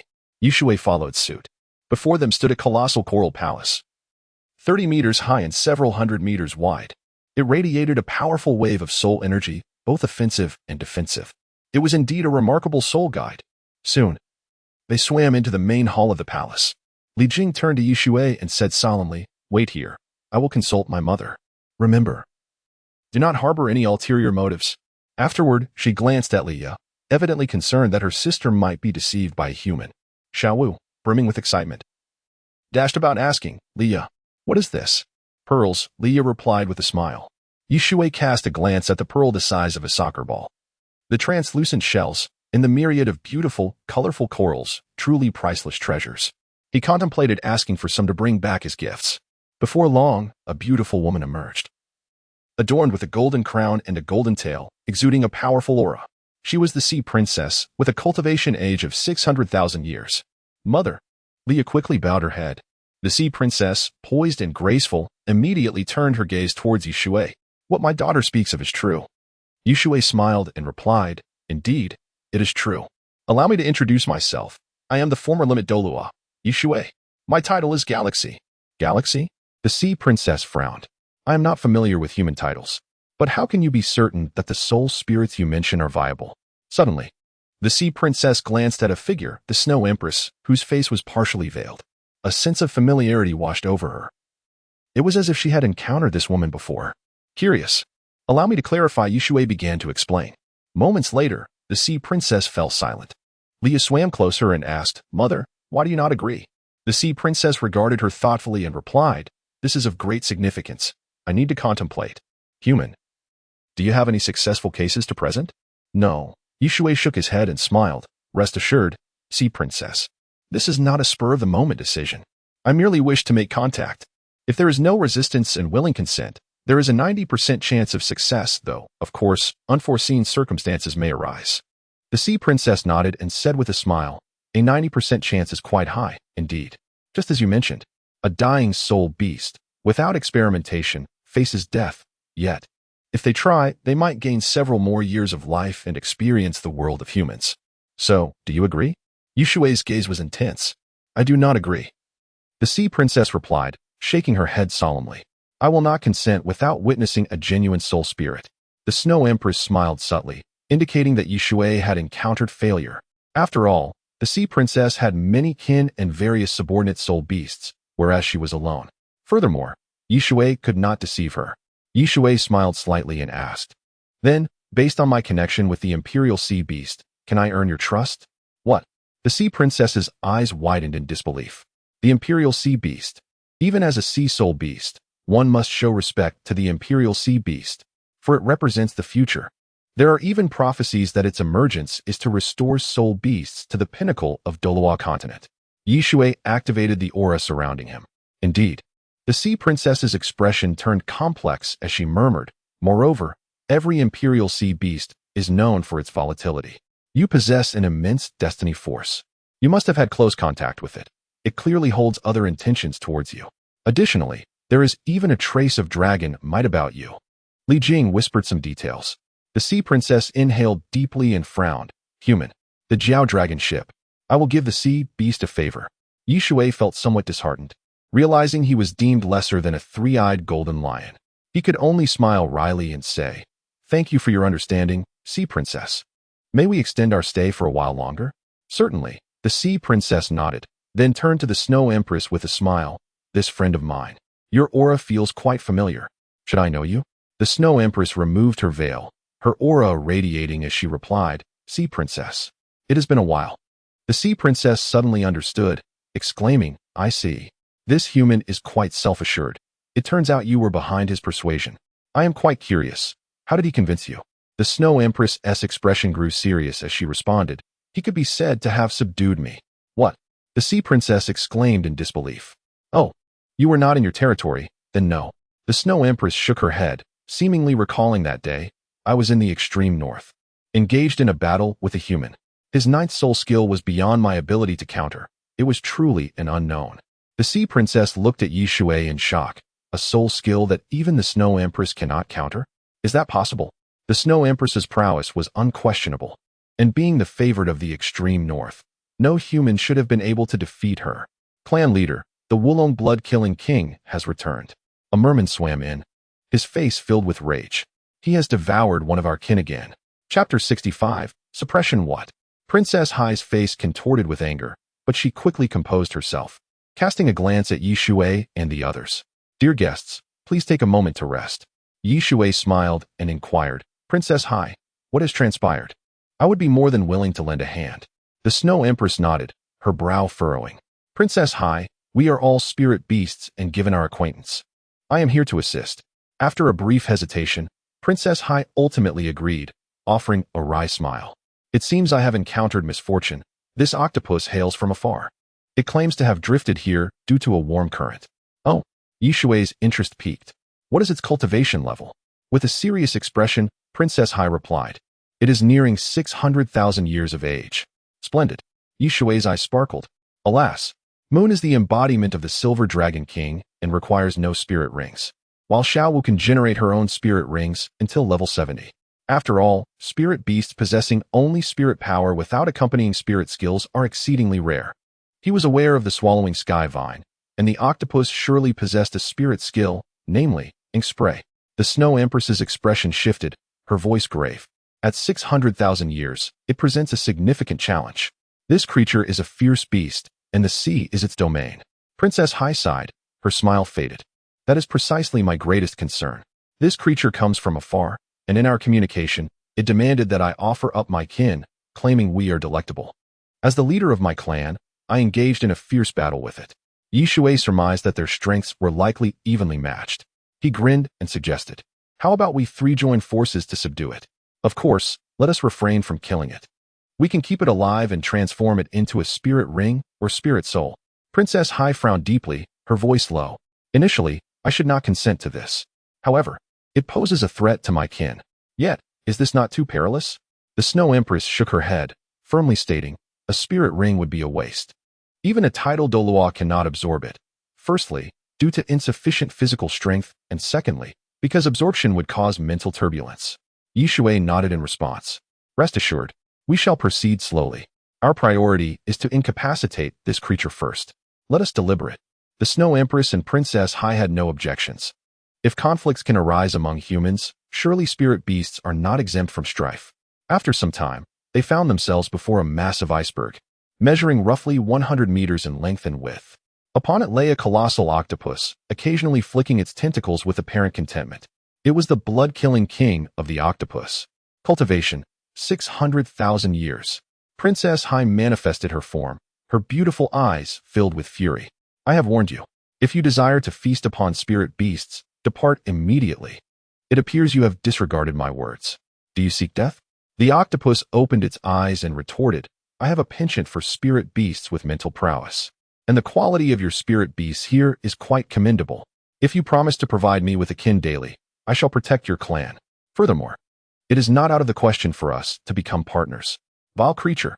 Princess Hai, already irate, erupted in anger at such insolence. Soon, a melodious song resonated across the ocean. It was Princess Hai singing. In the distance, within a certain domain, Shui's eyes brightened as he exclaimed, Princess Hai's voice. Truly enchanting. The Snow Empress, captivated, inquired, a battle has commenced. What shall I do? Do not be hasty, Shui replied, shaking his head. I have conceived a plan. I have prepared something to present to it. We can nurture it for now and utilize it later. Leave this matter to me. The Snow Empress understood that Princess Hai was feigning weakness to lure the octopus here, yet the specifics eluded her. Both were spirit beasts with 600,000 years of cultivation. A confrontation would undoubtedly be cataclysmic. Xiao Wu watched, astonished as the ocean seemed to boil. Ah! Shui exclaimed in surprise. How fortuitous. This octopus possesses a trace of dragon bloodline, albeit faint. No wonder it has reached 600,000 years of cultivation. At that moment, Princess Hai retreated, seemingly attempting to flee. The octopus, witnessing this, laughed heartily. Do not run. If you become my partner, I shall spare your kin. Unforgivable. Princess Hai was infuriated, yet she quickly regained her composure, swimming towards the location Shui had indicated. The performance was about to commence. Shui glanced at the Snow Empress before crafting a portal. The Snow Empress's expression tightened as she gazed at the door beside Shui, her eyes filled with uncertainty. What a potent life force. The door expanded, opening without wind. Strike. Shui's aura surged, having activated the power of a limit Douluo. He was now akin to a demigod. Moreover, he sensed that the threshold of godhood was drawing near. Do not flee. The octopus emitted a lewd chuckle, unaware that everything before it was a facade, and charged boldly inside. The next moment, the octopus was taken aback. Where's this? Such formidable spirit beasts. And an even more powerful human. As it turned to escape, it encountered the Snow Empress, whose face was darker than ink. Dragon blood. Shui waved his hand, grinning. Surprised? Unexpected? Human. The octopus seethed with rage. Have you betrayed the sea god? Collaborating with humans to hunt down our sea spirit beasts. If you are still a loyal follower of the sea god, then join me in exterminating them. Shui scoffed disdainfully, taunting, What sea god? The sea god you speak of is merely human. Who do you heed? The octopus's heart sank as it noticed the expressionless faces of Princess Hai and the Snow Empress. Gritting its teeth, it finally spewed ink, instantly tainting the sea. Submit. Shui delivered a swift punch, propelling the octopus away with blinding speed. Yet, this was merely the beginning. He unleashed a relentless barrage of strikes in all directions. The Snow Empress stared, astonished. Why do you need me to intervene? Moments later, the octopus lay on the brink of collapse, gazing at Shui with disbelief. Why are you unaffected? Here, I am the master of the sea. Shui patted its head, chuckling. Haven't you noticed? The domain here is different. Now, go and reside in the realm of beings. With that, Shui seized the gigantic octopus and hurled it through the portal. All set. The Snow Empress, intrigued, asked, What lies beyond? Shui replied with a smile, A world. Perfect for nurturing. Chapter 66. The captivity of the octopus in the city of Hanhai. A few days later, Shui entered the realm of living beings. His initial impression was that the vitality here was overwhelming. He even harbored no doubt that a human could live a worry-free century in this place. As a title Douluo, one could expect a lifespan of at least a millennium. This was indeed somewhat terrifying. A threefold increase in longevity. The octopus was filled with astonishment and inquired, "What is this place?" Shui smiled and countered, "Where do you think this might be? Now, I present you with two choices. 1. I could slay you and harvest your soul ring and soul bone. 2. You could become a self-aware spirit." Upon hearing this, the octopus fell into a prolonged silence. Its astonishment and horror too profound for words. A spirit? This was a system that could alter the world. "Have you made your decision?" Shui smiled gently, assuring, "Rest assured, I shall honor your choice. If you opt for the soul ring, it would be quite straightforward. I would torment you until your demise, filling your heart with resentment, thus enhancing the quality of your soul bone." The octopus shivered. Despite Shui's smiling demeanor, it discerned the seriousness behind his words. It immediately exclaimed, "I choose to be a spirit. You may call me Wulong." "Well done," Shui replied with satisfaction. "You have swiftly accepted your identity as a defeated creature. Truly, you are a formidable beast. By the way, who is your ancestor?" Wulong's tentacles flitted about as it responded. "It seems to be the six-hearted black dragon." "Is it?" Shui chuckled mockingly. "Indeed, only such a dragon would be indiscriminate in its choices, thus giving rise to you. I presume you have inherited the fine traditions of your forebears?" Wulong appeared somewhat embarrassed and stammered, "There was no inheritance. It was merely a path I walked, and I could not control it." Shui scoffed, "I have no interest in your tales. Remain here. In the future, I shall bring others in, and that will be the time for you to transform into a spirit. There is no need for you to feel disheartened, because my disciple shall surely ascend to divinity." Wulong's eyes widened, trembling as it asked, "Is that true?" "Master, it's not that I don't believe, but becoming a god is exceedingly difficult." "Enough." Shui waved his hand, vanishing from sight. A knock sounded at the door. Shui opened it and smiled. "What is it, little princess?" Princess Leia appeared delighted and replied, "Mother said to send you to the main hall. She wishes to bestow upon you some pearls." "Very well," Shui nodded.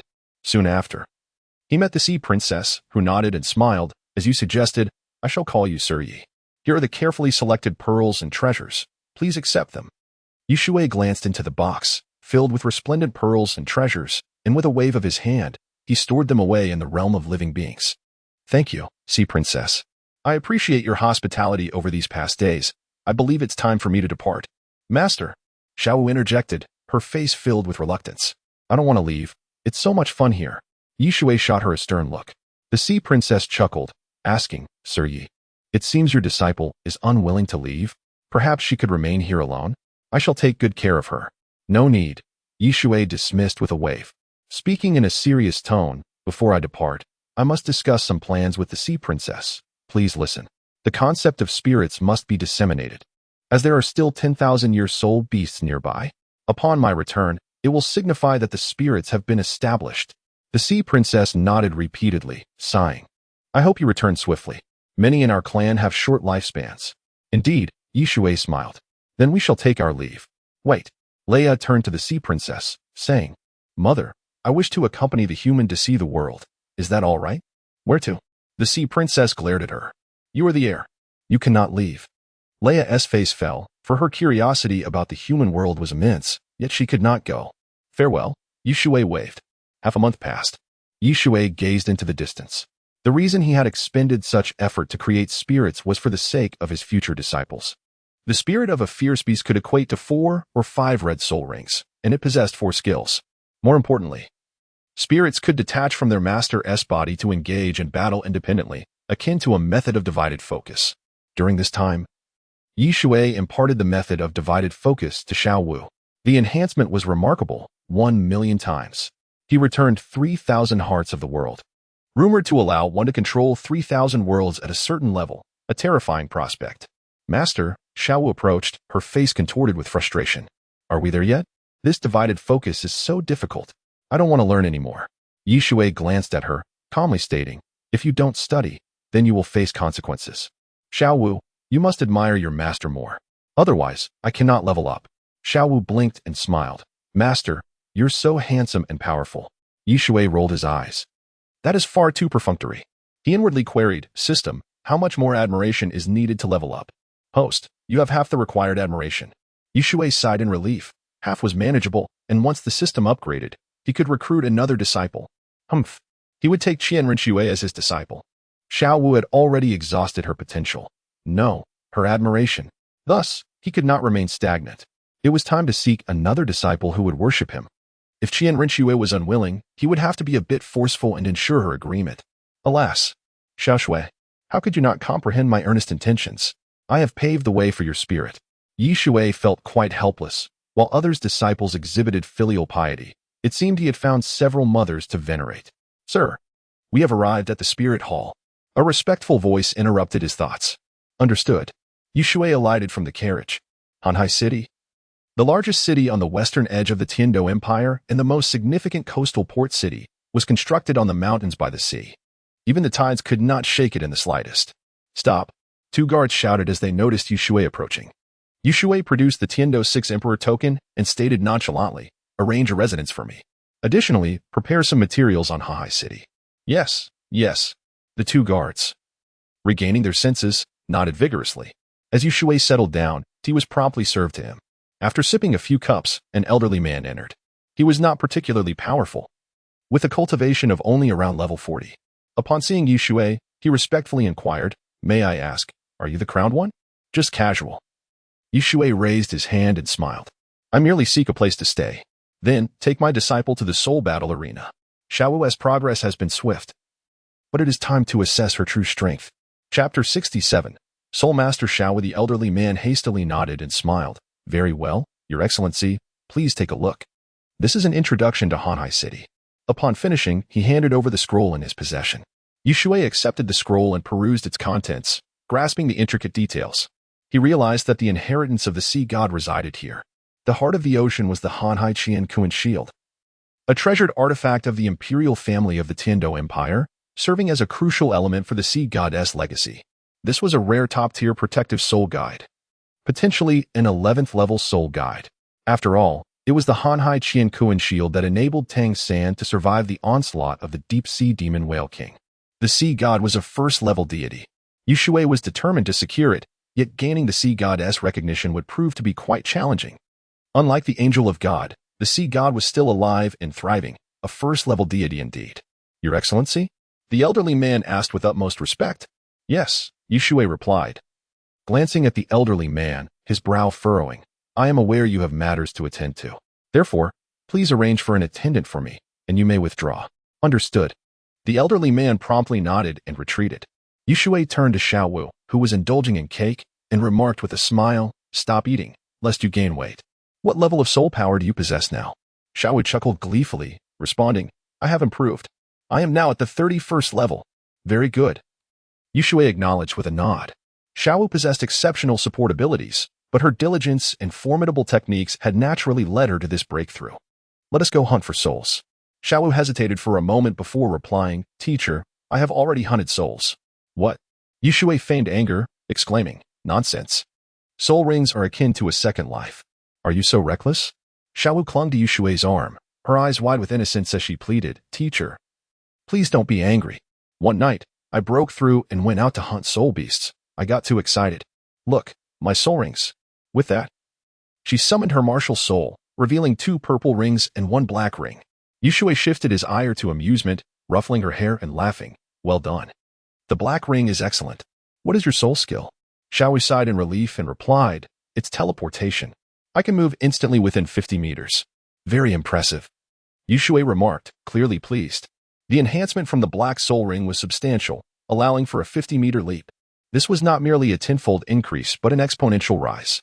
Many would perceive 50 meters as a safe distance, yet if Xiao Wu struck unexpectedly, few would be able to react. Xiao Wu extended her hand, grinning, Teacher, what is my reward?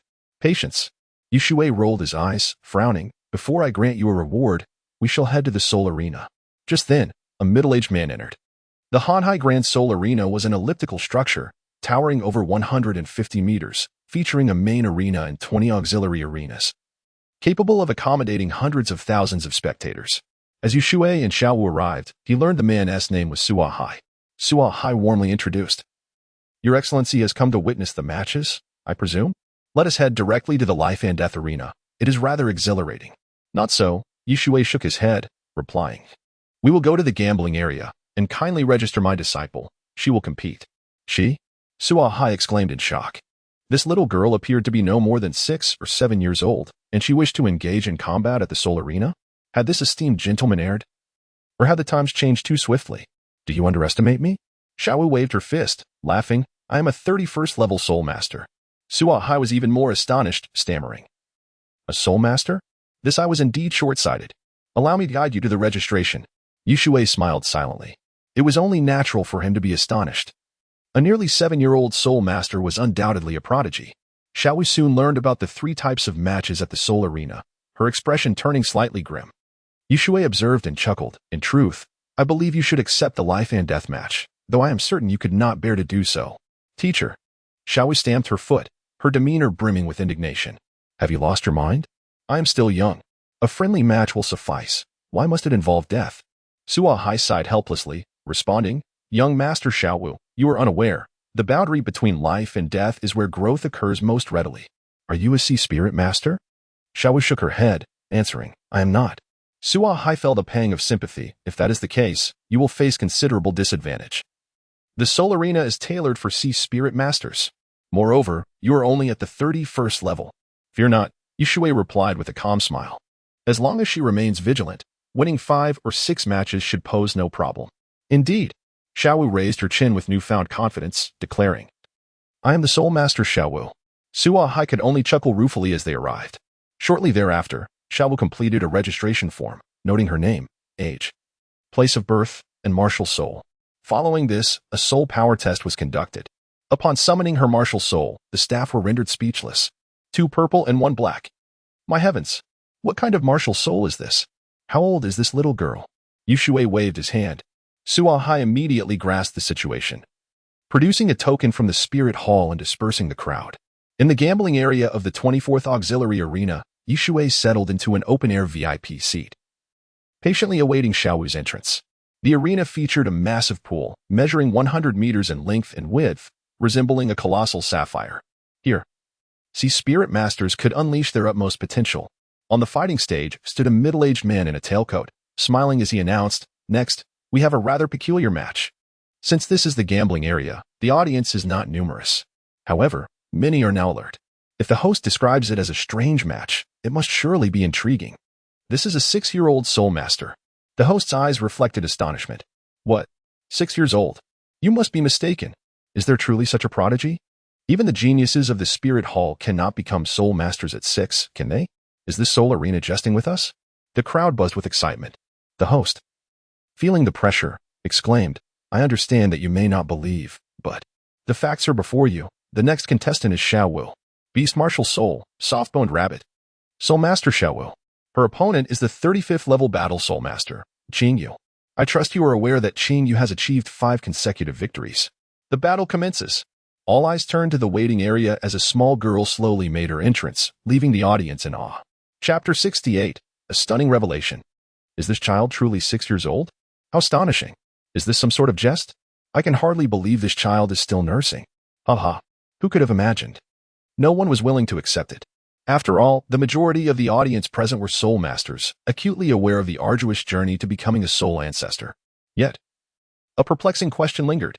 The host could not possibly tarnish the reputation of the Soul Arena. Could it be that this little girl, Xiaowu, is indeed a Soul Ancestor? Upon hearing the uproar around her and catching glimpses of countless eyes upon her, Xiaowu felt a flutter of unease. However, she quickly regained her composure, turning her gaze toward a girl in the distance. This girl, with an ordinary appearance, seemed to be in her 20s. And Xiaowu nearly thought she was hallucinating. Was she truly expected to battle a mere child? What was going on? Qingyu immediately interjected, Host, this must be a mistake. How could my opponent be a girl, and one so young at that? The host chuckled, Miss Qingyu, your opponent is indeed her, Xiaowu. She is a newly registered Soul Ancestor. Let the match begin. Qingyu was taken aback, but soon broke into a smile. This was a guaranteed victory. Since the Soul Arena had acknowledged it, what more could she say? Perhaps she should go easy on her during the match? With that, Qingyu approached the edge of the pool and swiftly summoned her martial spirit. A blue fish emerged, roughly 1 to 2 meters in length. Blue fish. Martial spirit blue dragonfish, 35 level Battle Soul Ancestor. I look forward to our match. The once sparse audience area began to fill with spectators. Their expressions hurried as they seated themselves to observe the battle between Xiao Wu and Qing Yu. Upon seeing Xiao Wu, they were taken aback. Wow, she really is so young. Is this what they call young? This is a child who has tea even fully grown. One spectator exclaimed. If the soul arena is playing tricks on us, I swear I'll never return. A 6-year-old soul ancestor? I might as well claim to be a 6-year-old title Douluo. The audience erupted into a cacophony of voices. Xiao Wu stepped forward, drawing the attention of all. She halted and summoned her martial spirit, a pink rabbit. Quite ordinary, indeed. 2 purple and 1 black soul rings spiraled into the air. Xiao Wu, martial spirit soft bone rabbit, 31 level battle soul ancestor. The spectators were rendered speechless. As if struck by a spell, the previously noisy audience fell silent, the sound of a pin dropping resonating like thunder. Qing Yu was equally astonished, soul ancestor. Moreover, what an extraordinary soul ancestor. The first soul ring was purple, and the third was even black. This signified a 10,000-year soul beast. Following the silence, a surge of excitement erupted, with many spectators abandoning their seats to gather closer. The staff of the Great Soul Arena rushed to intervene. The host shouted desperately, Shui, what are these rascals doing? Some individuals even attempted to enter the water's vicinity. Stop right there. If you interfere with the match, there will be no mercy. Thunderous wrath. This is also the wrath of a title Douluo. Shui's voice was not loud, yet it resonated clearly in everyone's ears. Suo Hai glanced at Shui and was so frightened that he fell to his knees, respectfully declaring, Your Grace. He never anticipated that this individual was a title Douluo.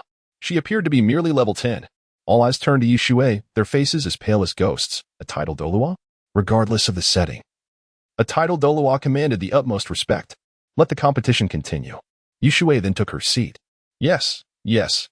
The host wiped away cold sweat and announced, the match resumes. Any further disruptions will be met with severe consequences. This is a command from an adult. Who dares to disobey? Qing Yu stepped into the pool, smiling. Since you are a soul ancestor, it's not a case of the strong preying on the weak. Let us engage in a fair fight. Very well. Xiao Wu also entered the pool. Unlike Qing Yu, she felt a sense of discomfort. The water imposed an overwhelming pressure.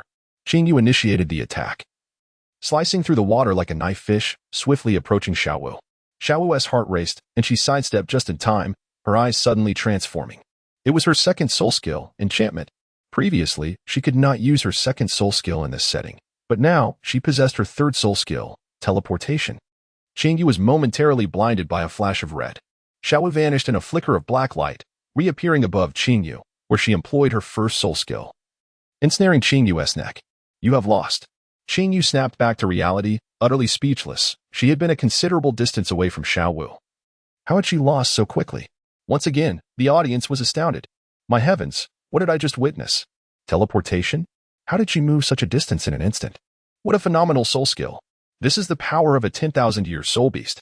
Indeed, once a soul ring reached the 10,000-year mark, it heralded monumental changes. However, this girl's transformation was staggering. Shui could not help but nod in approval. Indeed, Xiao Wu recognized that her advantage lay in her element of surprise, using enchantment to swiftly eliminate her opponent. If that tactic failed, this battle would become exceedingly difficult. After all, she was not a sea soul master. The host regained composure and announced, Congratulations to Xiao Wu for winning the match. Good heavens, I have truly witnessed something remarkable today. A soul ancestor so young, so decisively ending a battle. This is a duel not seen in 100 years, no, 1,000 years at the Soul Arena. The audience erupted into enthusiastic applause, welcoming the captivating performance of Xiao Wu and Qing Yu. Xiao Wu jumped down, smiling, Sister, are you all right? Qing Yu sighed, how polite. She could only nod and reply. Thank you for showing mercy. I had no idea you were such a prodigy. I underestimated you. If I'm not mistaken, your teleportation must have a distance limit, right? Xiao Wu nodded, grinning. You're right, but I want to disclose the specifics. Farewell. With that, she executed several teleportations and appeared at the spectator area. In an instant, all eyes were on Xiao Wu. They were curious as to whom this little girl was seeking. Was it her father? An elder? Teacher? Xiao Wu chuckled and dashed into Shui's embrace, beginning to act adorably. Hurry, I want a gift. You. Shui shot her a glare, exclaiming, You're still dripping wet and climbing into my arms. You're ruining my clothes. Xiao Wu could only stick out her tongue, looking even more adorable. I'm just excited. Shui was helpless. Once Xiao Wu displayed her cuteness, he was utterly defenseless. All right, all right. I will get you a gift. Your performance was commendable. However, you must quickly upgrade your badge. This was merely a result of your opponent's carelessness. If she hadn't been careless, you wouldn't have emerged victorious. The crowd gasped in astonishment. No way. Xiaowu performed so admirably. We all witnessed it. Yet, this man dares to say commendable? But considering he was a titled Douluo, no one dared to voice their disagreement. Chapter 69. A new record, 8 victories out of 10. Soon after, the master of the arena arrived. He greeted Shui and inquired about the specifics, such as the appearance fee. Indeed, Xiaowu would receive 100 gold soul coins just for participating, regardless of victory or defeat. Upon hearing this, her eyes sparkled with excitement. 100 gold soul coins was a considerable sum. She then cast a pitiful glance at Shui. He nodded in agreement and replied with a smile, I have one request. You must face a soul master of at least level 35. The man hesitated for a moment but then nodded, smiling. Rest assured, my lord. His original plan was to find several soul masters around level 30 to serve as sparring partners for Xiao Wu, enhancing the spectacle. However, with this lord's directive, he dared not oppose. Xiao Wu extended her hand and teased, Teacher, you cannot embezzle this money. Why the rush? Shui rolled his eyes and chuckled. This money will be kept with me until you grow up, and then I shall give it to you. What do you mean, Hurry up and compete. Suahai, you are responsible for supervision. Suahai quickly nodded and respectfully replied, Yes, your highness. He then turned to Xiao Wu with a friendly expression, Lady Xiao Wu, please proceed. Xiao Wu was displeased, muttering as she walked, How can my little beauty be made to work like this? Teacher, you have no compassion. Before long, Xiao Wu stepped into the arena. Her opponent was a burly man with a turtle shell martial spirit, clearly a sea soul master. The man dared not underestimate her, hiding behind his shell, ultimately exhausting all of Xiao Wu's soul power. Shui furrowed his brow but soon relaxed. It was indeed a challenge for Xiao Wu, who was barely 6 and approaching 7 years of age. He had been too strict. In the subsequent battle, her opponent wielded a spearfish martial spirit with a unique soul skill capable of unleashing waves of water as an attack. Each time Xiao Wu attempted to teleport, her opponent seized the opportunity, leading to a devastating defeat. Thus, 9 battles concluded, and Xiao Wu's expression soured. She had only won once. That victory was due to her last opponent underestimating her. If that opponent had taken her seriously, she would have lost. At that moment, Xiao Wu finally comprehended why her teacher had brought her to the arena. This was indeed a paradise for soul masters. Here, one could learn a myriad of skills and styles from various soul masters. For instance, those with abundant soul power utilized long-range techniques for attrition, while the heavily armored ones resembled turtles retreating into their shells.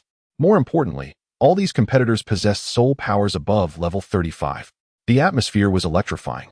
Despite Xiao Wu's solitary victory, her popularity only intensified, with spectators eagerly discussing her performance.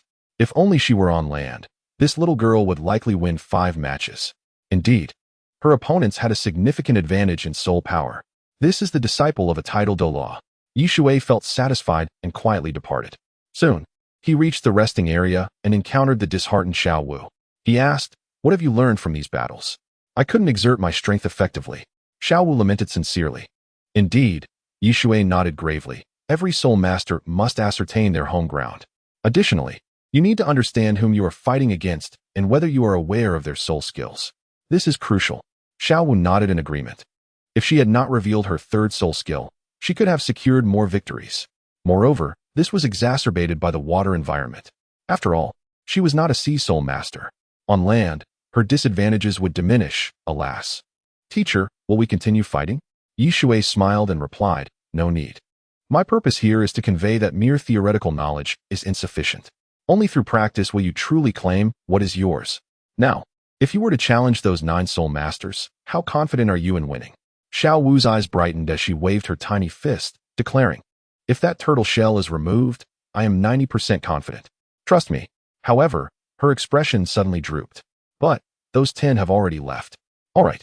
Shui applauded lightly and stated, Leave it to me. I have already spoken to the master of the arena. They will remain. You must defeat at least 6 of them. The more you defeat, the greater your reward. Xiao Wu nodded eagerly, her eyes brimming with excitement. At that moment, she was already strategizing her next battles in her mind. Many spectators grew disappointed at Xiao Wu's prolonged absence, assuming her participation had concluded. Of course, After 10 matches, that is commendable. After so many losses, who would continue fighting? They are in team masochists. The host, overhearing the murmurs, laughed heartily. Ladies and gentlemen, do not rush to leave. Xiao Wu has decided to challenge 10 more opponents. This meant she would take on Qing Yu and the remaining 9. Instantly, everyone was astonished. 1 against 10. Naturally, it wouldn't be a simultaneous battle. It would still be one-on-one, so do not miss this. Many spectators settled back in their seats, curious about Xiao Wu's newfound progress. Even if she had gained insight, could it truly be so swift? Was it sheer determination? I believe she has learned about her opponent's soul skills, hence her decision to fight again. But knowing them is one thing. Executing it is another. Few held high hopes for Xiao Wu, particularly since the water environment was pivotal. The audience was well aware that Xiao Wu's martial spirit was the soft-bone rabbit. And in the water, it was as if she were bound by restraints. Unless her soul power was sufficiently high, her performance would be severely hindered. Next, please welcome Qing Yu and Xiao Wu to the arena. Teacher. Xiao Wu took a deep breath, holding a gem, the water avoidance pearl. Go for it. Shui chuckled. With the water avoidance pearl, the water no longer remains your weakness. Your soul power is comparable to theirs. Your only disadvantage was experience. Xiao Wu nodded earnestly and stepped out of the resting area, greeted by the cheers of countless spectators, her eyes sparkling with indescribable excitement. Xiao Wu, Xiao Wu, the host jovially announced. Let the 2 contestants take their positions. Xiao Wu and Qing Yu faced each other, then both summoned their martial spirits. Qing Yu took a deep breath and smiled. Sister Xiao Wu, this time I shall not hold back. Your teleportation distance should be around 40 to 50 meters. As long as I keep my distance, you cannot defeat me. You are mistaken. Xiao Wu grinned mischievously and stepped into the water, moving as if it were solid ground. Before long, everyone was left speechless. What was happening? In her new set of 10 battles, Xiao Wu achieved an astounding 8 consecutive victories. The arena fell silent. Even the spectators who were accustomed to life and death battles were captivated, merely watching from afar, feeling exhilarated. 1 person against 10 sea soul masters. And she managed to win 8 of them. This was utterly astonishing. Xiao Wu's face turned pale. Her overexertion led to physical discomfort. Shui approached and embraced her, smiling. Well done. As a reward for your hard work, we shall visit the auction house. Buy whatever you desire. Everything will be on me, young Master Yi. Chapter 70. The Living Soul Bone. The Hanhai auction house stands adjacent to the Soul Arena. Shui presented a third-class order from the Spirit Hall and was promptly treated as a distinguished guest by the auction staff, seated in a prominent position. The auction took place in darkness, illuminated only by the light from the auction stage. Xiao Wu curled up in Shui's embrace like a frightened rabbit. With a sigh of resignation, Shui inquired, "Can't you come out?" "I'm too exhausted." Xiao Wu rolled her eyes. Shui, conceding to her, smiled and said, "The auction has commenced. You must listen carefully. If you desire any treasures, just let me know."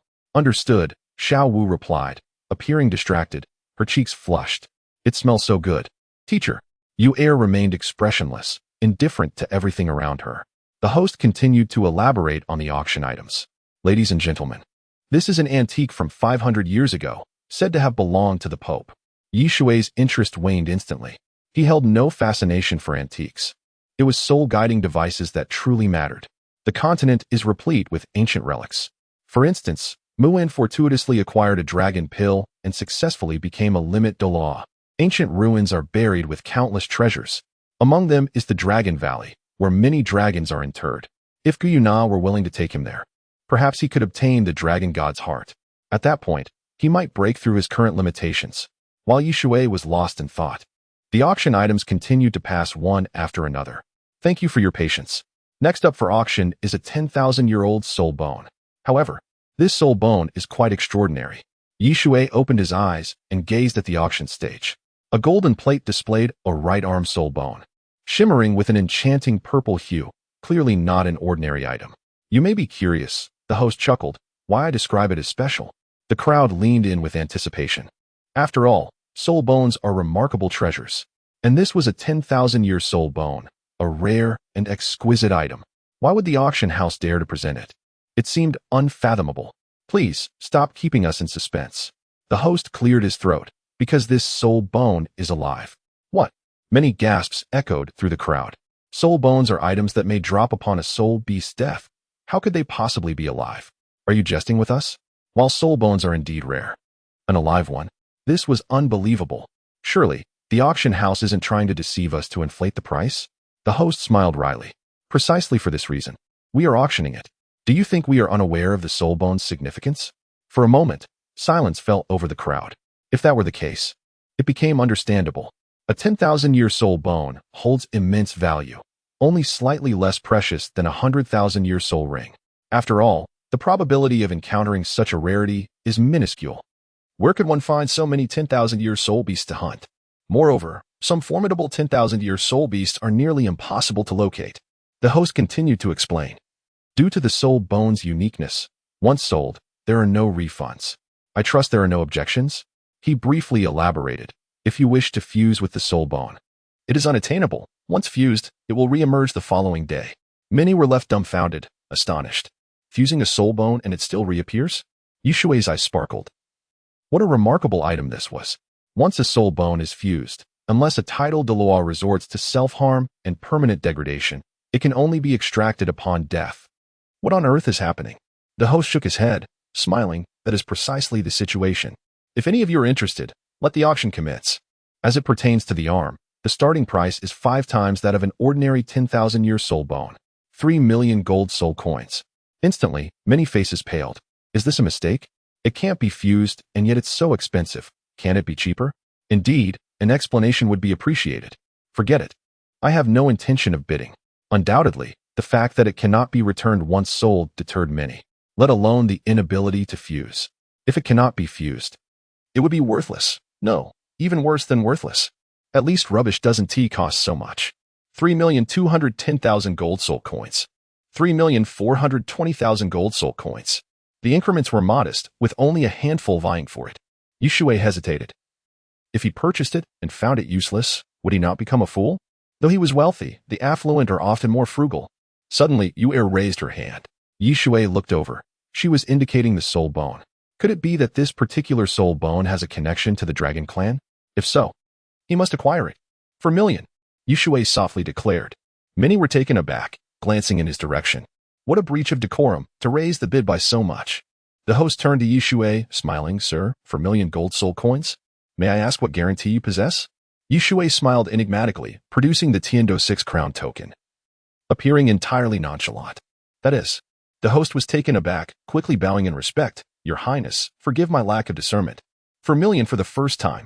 For 1 million for the second time. For 1 million for the third time. Sold. Yishui exhaled in relief, hoping it would indeed be a valuable item. If it were to fall short, he could always gift the soul bone to Xiao Wu, enhancing her capabilities immensely. Would that not be delightful? The subsequent auction items were rather mundane. Xiao Wu acquired some intriguing novelties.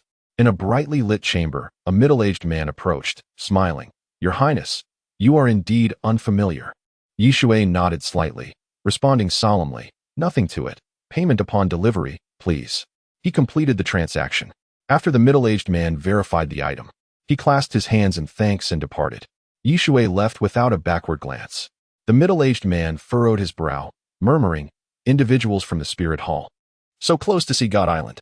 Could it be that they still harbor resentment from their defeat years ago? Yishui returned to the room arranged for them by the spirit hall. Xiao Wu extended her hand, smiling. Teacher, where's the soul bone? I want the soul bone. Yishui rolled his eyes, scoffing. Do you think soul bones are as common as cabbages on the street? For 1 million gold soul coins, allow me to see it first. If it proves useful, then it is yours. All right, Xiao Wu exclaimed, her excitement palpable. Yishui retrieved the soul bone. It was a soul bone radiating a purple light, seemingly alive, even emitting a sound reminiscent of breathing. Suddenly, Yu stepped forward, her small hand touching the soul bone. Moments later, an ethereal voice echoed. I am the god of life. To my surprise, someone has triggered the mechanism. However, you are not quite qualified. God. Xiao Wu was taken aback.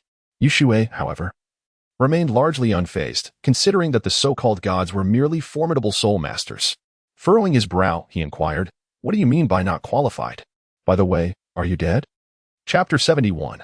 Auspiciousness. Seeds of the divine realm. Xiao Wu's expression suddenly changed, for she was not as bold as Yishui to directly ask if the deity had perished.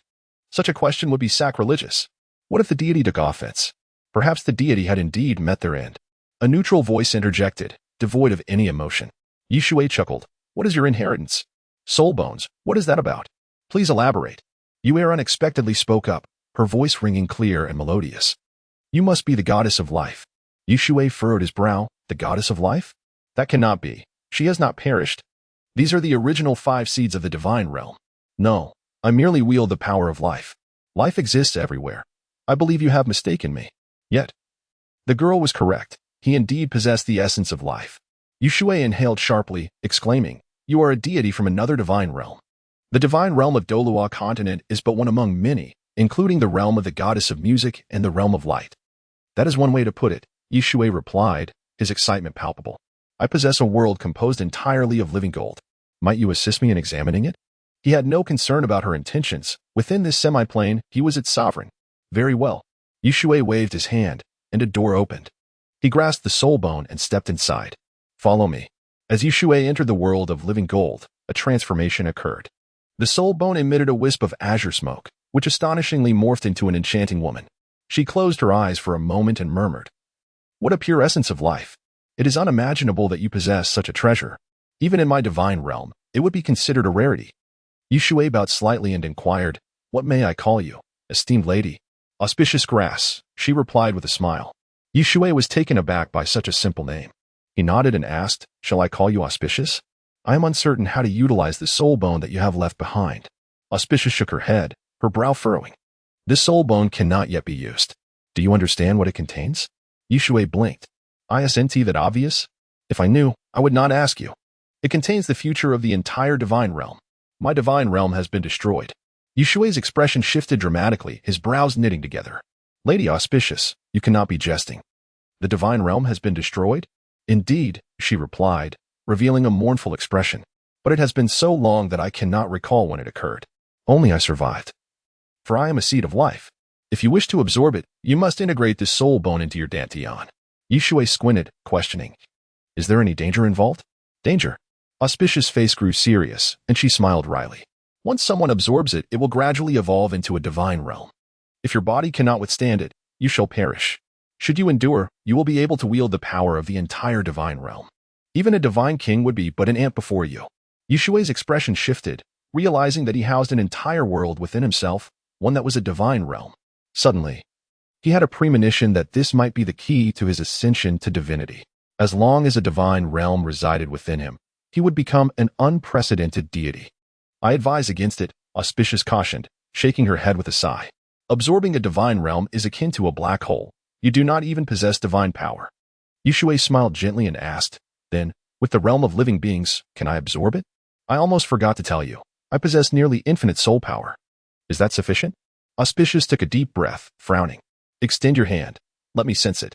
Shui obliged, and as Auspicious clasped his hand, a torrent of memories flooded her mind, cosmic stars stretching infinitely.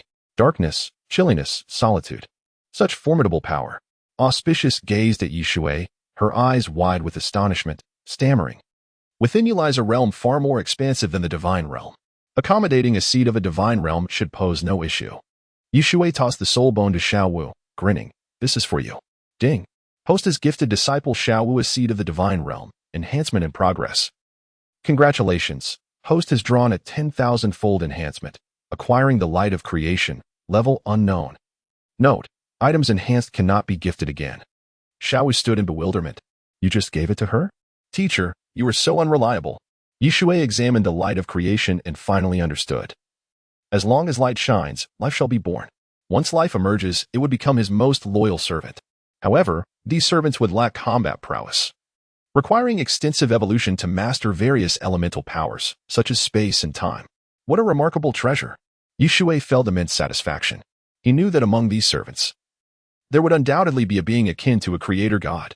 In due time, with the heart of the 3,000 worlds, he could command it all simply perfect. Auspicious glanced at Shui, questioning, You were simply giving it to her? In truth, it would suit you better. Shui shook his head, smiling. The opportunities of my disciple are not for me to seize as her teacher. Auspicious expression reflected respect. This is indeed a valuable gift. Once you ascend to divinity and wield the power of an entire divine realm, you will become a creator god. This man is generous. Shui cleared his throat and asked, Why are you looking at me? Assist my disciple in her absorption. Rest assured. Auspicious took a deep breath, her tone solemn. The seed of the divine realm represents my hope. Thus, I shall aid her diligently. Oh, and I forgot to mention. My presence makes the fusion of the soul bone quite simple. You won't hold it against me for concealing that, will you? Shui shook his head, saying lightly. Everyone has their own secrets. Even if there is danger, I can intervene. His cultivation method, the 33 heavens, was vastly superior to Galaxy, which emboldened his confidence. The next day, Shui, accompanied by Xiao Wu and Yu, arrived at the seaside. He deliberately chose a less populated area to avoid drawing attention. Aboard the dragon boat, Shui glanced at Xiao Wu, speaking with gravity. This time, it will not be so simple. We are to face a soul beast nearly 1,000,000 years old, the deep-sea demon whale king. 1,000,000 years. Xiao Wu gasped, her mouth agape before quickly shutting it, coughing a few times. Shui chuckled. I told you not to gape. Let us depart. Soon after, the dragon boat set sail. The sea was calm, and after an indeterminate period, Shui suddenly opened his eyes, sensing a soul beast approaching the dragon boat. Though the dragon was merely a subspecies, it was still a dragon. Chapter 72. Such harmony. Teacher, Xiao Wu's voice echoed in. Shui rose and opened the door, speaking in a low tone. Don't panic. I'll take a look. With that, he stepped out onto the deck. The triangular blade sliced through the ocean. No, to be precise, it was a killer whale. Shui grinned. Instead of encountering the deep-sea demon whale king, he had stumbled upon the soul beast overlord near Sea God Island, the evil spirit killer whale. In his previous life, killer whales rarely harmed humans and were not known for their bloodlust. However, the killer whales here were evidently under the control of evil forces. Not only viciously attacking, but also proactively assaulting ships, truly a menace of the sea. Suddenly, an evil spirit killer whale breached the surface. It was an enormous creature. Its eyes filled with a murderous intent, estimating a length of 40 to 50 meters. This was indeed terrifying. Seeing Xiao Wu take a step back in fear, Shui quickly embraced her, reassuringly saying, adult killer whales typically range from 20 to 25 meters. Their teeth are razor-sharp, making them the rulers of the sea. But their numbers aren't significant. I counted over 100 here. Xiao Wu's lips twitched as she asked, isn't that a lot? Even 100,000-year soul beast would likely not survive here, would it? Indeed, Deming would not stand a chance. Shui thought to himself. Then fixed his gaze on the largest evil spirit killer whale, stating calmly, they are likely to surround us. It's a perfect opportunity to meet the evil spirit killer whale king. With that, he leapt into action. Xiao appeared over the edge. Shui landed steadily on the water's surface, as one after another, the evil spirit killer whales revealed their forms. Yet, their inherent bloodthirst did not trigger an attack. After all, this was the target of their king. Shui approached, looking at the massive evil spirit killer whale, and spoke in a deep voice, Evil Tiger. I trust our first meeting won't be hostile? Human? The evil tiger's voice held a hint of surprise. How do you know my name? I find your ship quite intriguing. I believe if I devoured it, I could overcome several tribulations. Shui grinned and countered. You desire it? That is quite simple. Become the spirit of my disciple. Spirit? The evil tiger's brow furrowed. Its naturally violent disposition was barely contained, drool dripping from its fangs. Shui explained further. The evil tiger laughed heartily, its voice dripping with mockery. You think to deceive me into offering a sacrifice? You truly overestimate yourself. Shui sighed, shaking his head. What a pity. I had hoped to avoid conflict. The evil tiger thought it had misheard. A human with a soul power of level 10 wanted to challenge it in the ocean. Even the mightiest tidal Douluo could not conquer it here. As for you, you are far from enough. A massive mouthful of sharp teeth snapped down. Shui remained expressionless. The next moment, the evil tiger was stunned. It had not crushed him. This human had halted its bite with a mere hand. Bang! The evil tiger sensed an overwhelming force, reminiscent of the sea god. No, perhaps even more formidable. Above, a colossal figure was tossed about like a ball by a minuscule human, utterly defenseless. A minute later, Shui tossed the evil tiger onto the water's surface, sneering, Now, shall we have a proper discussion, evil tiger?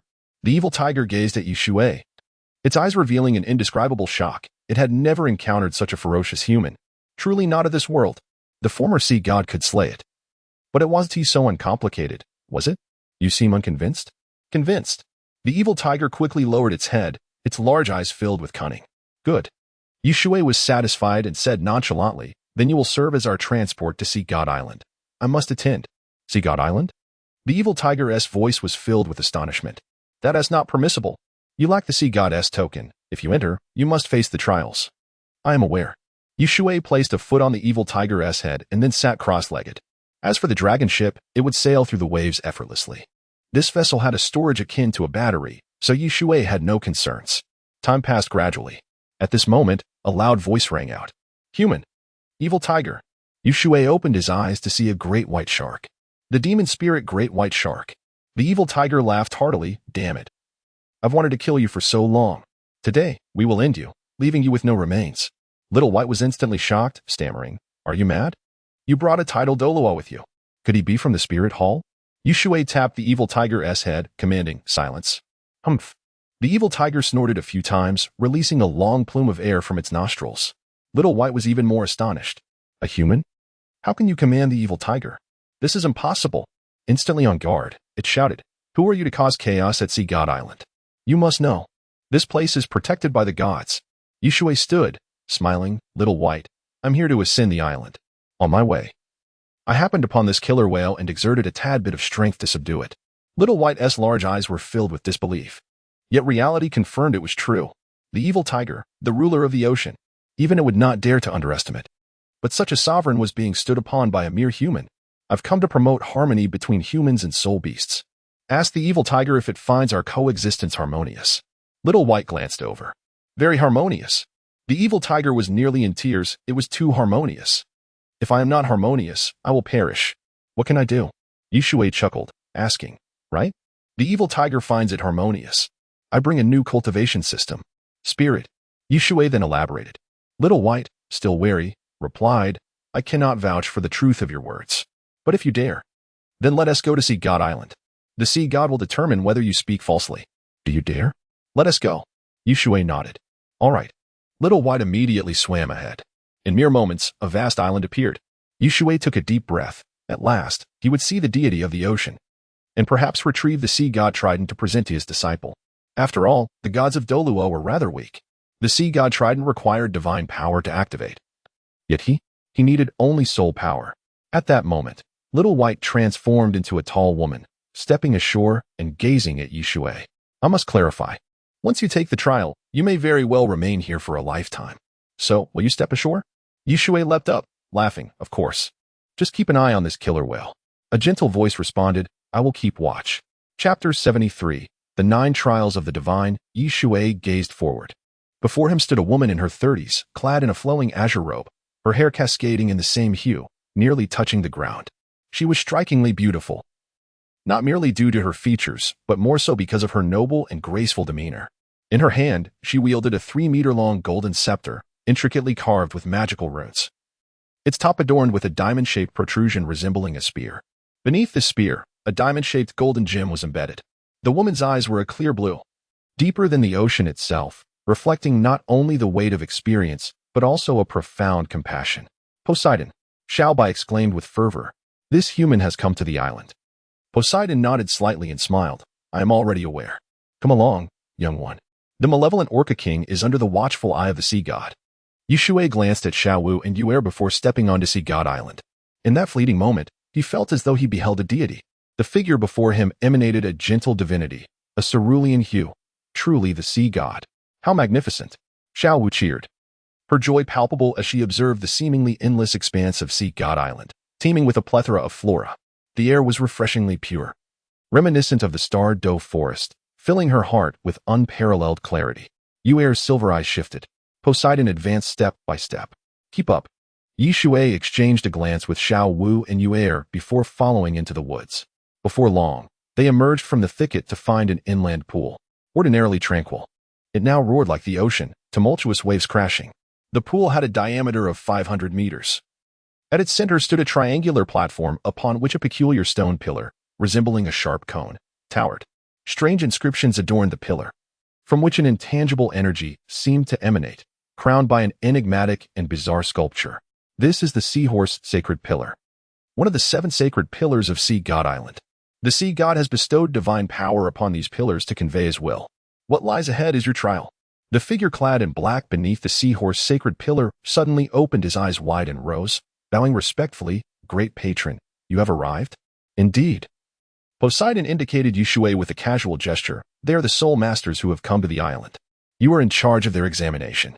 If they pass, they shall come to see me. Understood. The seahorse Douluo nodded eagerly, his gaze shifting to Shui and the others, filled with both suspicion and awe. How could these individuals warrant the great patron's attention? It's astonishing. Poseidon turned to Shui, speaking in a grave tone. You must now undergo the trial. This is the will of the sea god. I neither dare nor intend to defy it. Shui chuckled, replying with confidence, Fear not, sea god. I am quite familiar with such matters. Poseidon smiled. Upon seeing Poseidon depart, Xiao Wu asked, Master, how do we pass this trial? The seahorse Douluo remained silent for a moment, his brow furrowed. Your strengths are rather insufficient. 1 at level 10, and 2 below level 40. Next, you must traverse the sea of the sea to reach the seahorse sacred pillar to be considered for the trial. Very well, Shui replied with a respectful gesture. Apologies. The seahorse Douluo chuckled, puzzled. Apologies? How amusing. As a title Douluo, standing here, you might struggle to penetrate my defenses. Suddenly, the seahorse Douluo's expression froze, his eyes wide with shock. Heavens! What is that? A ship? And it emits a faint dragon's roar. Shui activated the dragon boat, which slowly expanded, and he grasped Xiao Wu in air, leaping onto the deck. The dragon boat surged forward with tremendous force. The seahorse Douluo, realizing the situation, became enraged, waving his right hand, causing the waves to rise 10 meters high.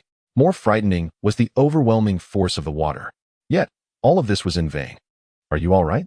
Shui leapt into the air, landing steadily on the seahorse sacred pillar, locking eyes with the seahorse Douluo. You. The seahorse Douluo was left speechless.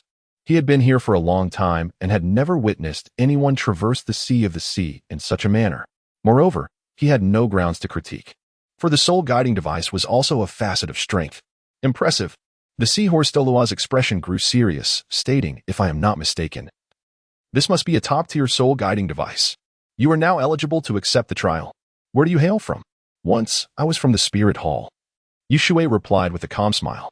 The seahorse Douluo's demeanor instantly darkened, retorting, People from the Spirit Hall? Years ago, you attempted to meddle here. Are you still unrepentant? Shui shook his head, responding, That was in the past. It is not the case now.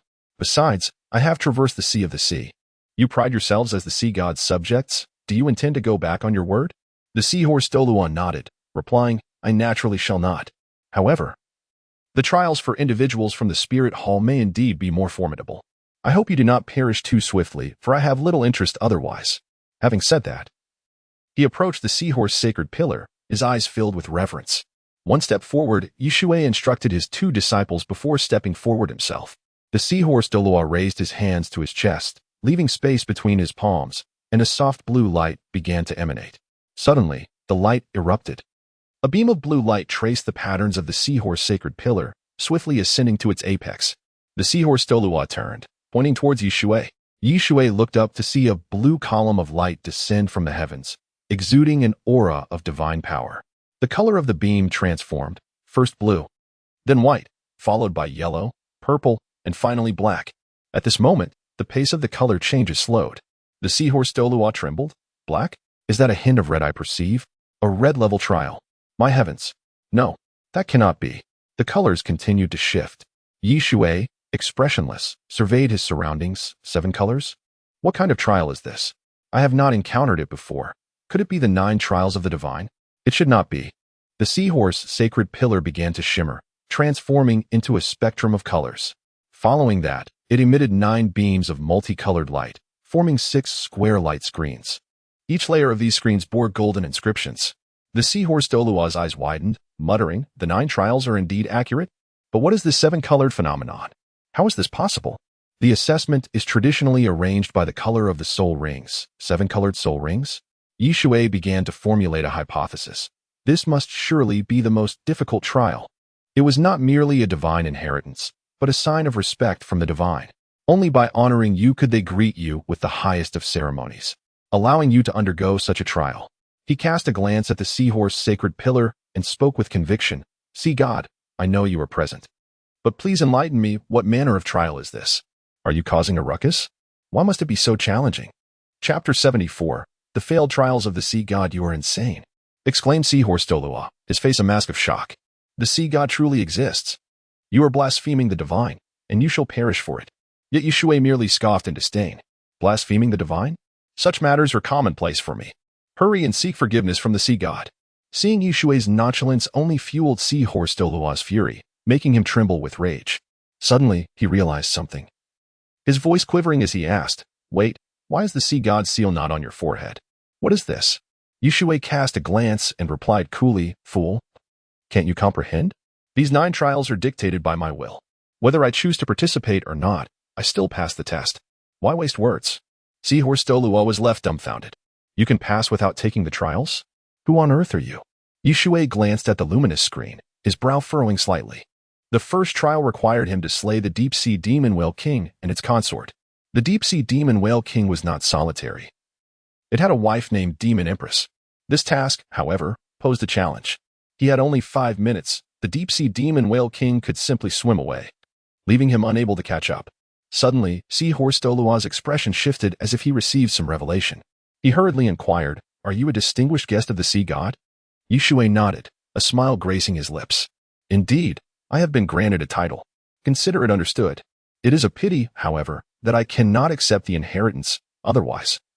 Obtaining a position as the sea god would be quite splendid. Alas, it is too feeble, otherwise, I would have taken it long ago." Seahorse Douluo stood there, speechless, struggling to find his voice. He could discern Shui's disdain, as though he believed the sea god's position was beneath him. How could this be? It had been countless millennia since anyone ascended to godhood on Douluo Continent. The sea god had once amassed the faith of all oceanic beings to become a deity. A god is eternal, exalted above all.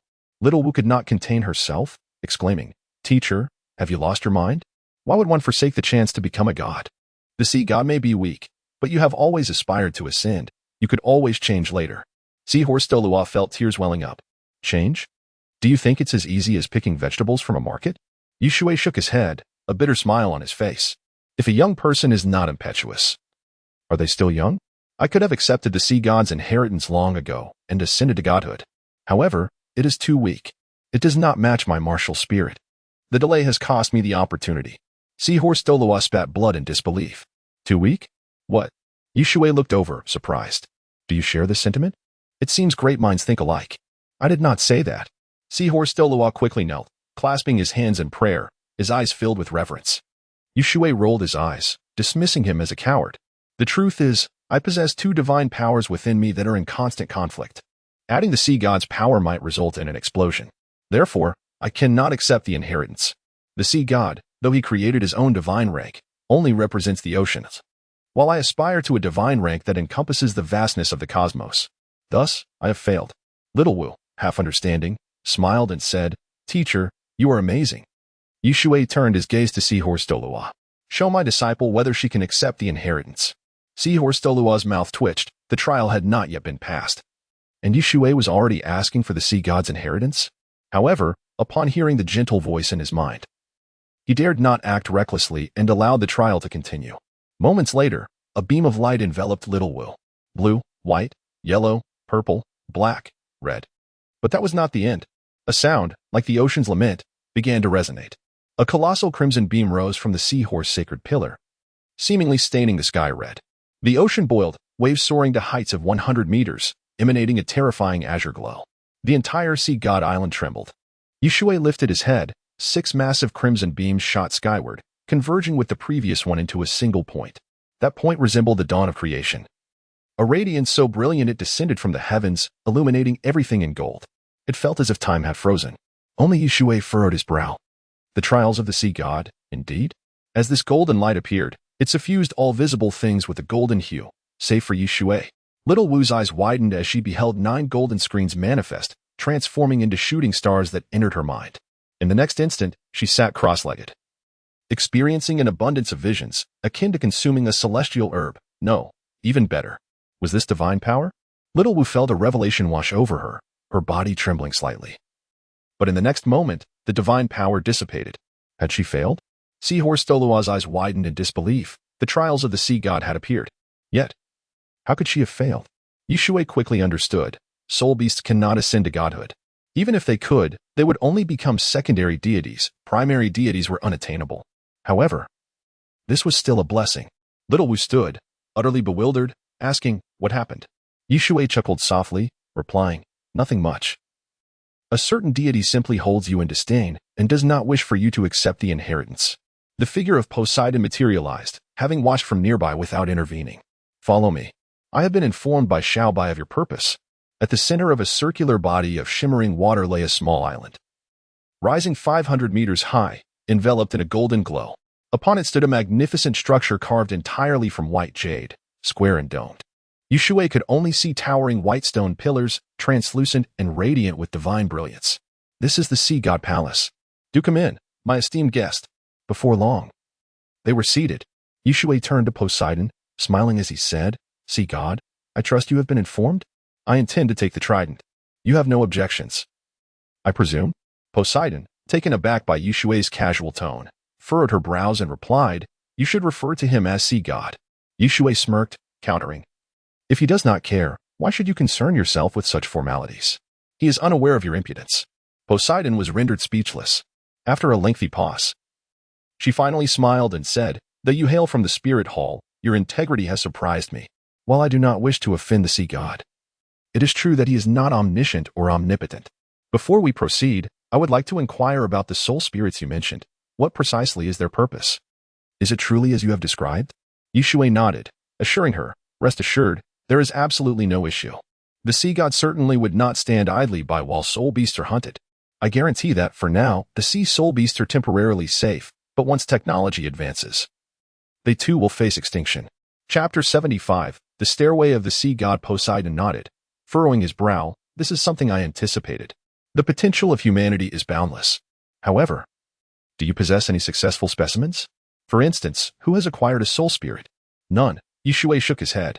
"It's not due to a technological issue, but simply because success has yet to be achieved. I came to see God Island seeking treasures. After attaining divinity, he should have lingered for a while. Thus, there must be quite a few treasures, right?" Poseidon's expression darkened as she retorted, "Is this your sole purpose for coming here?" "Of course." Shui replied with a slight smile. "Do you think I arrived here without reason?" Poseidon narrowed her eyes. After a moment, she suddenly nodded and smiled. "Very well. If you seek treasures, you must ascend the stairway of the Sea God. Your safe passage thus far was granted by the Sea God's approval. But now the Sea God is displeased." Shui was skeptical. The Sea God was renowned for his gentle nature. How could he be angry? "You must undergo trials to earn the treasures. That is the intriguing part. By the way, you cannot ascend alone. You must bring your friends." Poseidon indicated towards Xiaowu and Yuer. Shui chuckled, "Certainly." Shortly thereafter, they arrived at the foot of Sea God Island. Poseidon pointed to the steps. "There are 1,001 steps. I forgot to mention that only guardians of Sea God Island who have passed assessments of purple rank or above are qualified to enter the Sea God Temple for worship. Otherwise, the light of the Sea God will manifest." Shui nodded, calmly stating, "I understand." He looked at Xiao Wu and Yuer. "In a moment, I will carry you as we fly. Make sure to hold on tightly. There are fish in the circular sea." "Okay." Xiao Wu quickly nodded, glancing at the circular sea before them. "But why didn't we see any fish when we ascended before?" Poseidon gazed at Shui, increasingly intrigued. How did he know? Even the Sea God was paying attention. She was aware that Shui had once been the galaxy Douluo, but after becoming a limit Douluo, he had fallen. Like a brilliant meteor, Shui placed Xiao Wu and Yuer on his back, activating the powers of a limit Douluo. This trial would undoubtedly be formidable. The light of the Sea God likely surpassed that of a limit Douluo, and he could not afford to be careless. Poseidon's pupils constricted. The power of a limit Douluo? Remarkable. Furthermore, I sense that Shui is on the verge of a breakthrough. At that time, even I would struggle to defeat him in the sea. Naturally, Shui should not expect to conquer me either. Hold tight. Shui exclaimed, feeling the softness of the two girls behind him. With a powerful leap, he surged towards the stairway of the Sea God, employing his second soul skill, Journey of the Sun and Moon. Bang! The circular sea roiled as it transformed into a colossal wave, teeming with fish measuring 5 meters in length. Shui maintained an impassive expression, activating Ice Moon Sky. In the next moment, the mighty wave solidified into a massive block of ice. Subsequently, Shui set foot on the first step. Poseidon shouted a warning.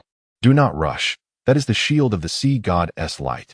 You may be unharmed, but the two young girls behind you will not." Shui understood well that this was a test of physical endurance. He gently set Xiao Wu and Yuer down, frowning, "Be cautious.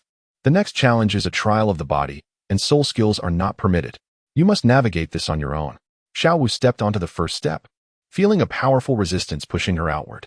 Unable to contain herself, she asked, "What if I can't move?" This resistance is quite formidable, and this is merely the first step. There are still 1,000 more to go. Then I shall not proceed. Shui replied stoically. But, teacher, if we do not advance, 1T the treasures you seek. Enough? Shui looked over, his face softening. Compared to treasures, I wish for your safety above all. Teacher. Xiaowu bit her lip, nearly on the verge of tears. Shui stepped onto the first step and instantly felt an overwhelming resistance. 50 levels of soul power? His expression soured. This was merely the first step, requiring a level 50 soul master to exert their utmost to remain steady. Moreover, these 1,001 steps increased in intensity by 10% cumulatively. This was no simple addition, it was a function. For him, the light of the sea god posed no significant challenge, merely a small trial. However, for Xiaowu and Yuer, it was an almost insurmountable task. Teacher. Why are you dazed? Xiaowu's dissatisfied voice broke through his thoughts. Shui snapped back to focus, only to see Xiaowu ascend to the second step. He was momentarily taken aback, a smile gracing his lips, no more dazing. I shall ascend now. Unbeknownst to him, he had come to see them as family. Though Shui had initially taken Xiaowu as a disciple for selfish reasons, after all they had endured together, he regarded her as kin. Wait for me. Yuer's voice called from behind. Shui smiled. All right. I will wait for you at the top.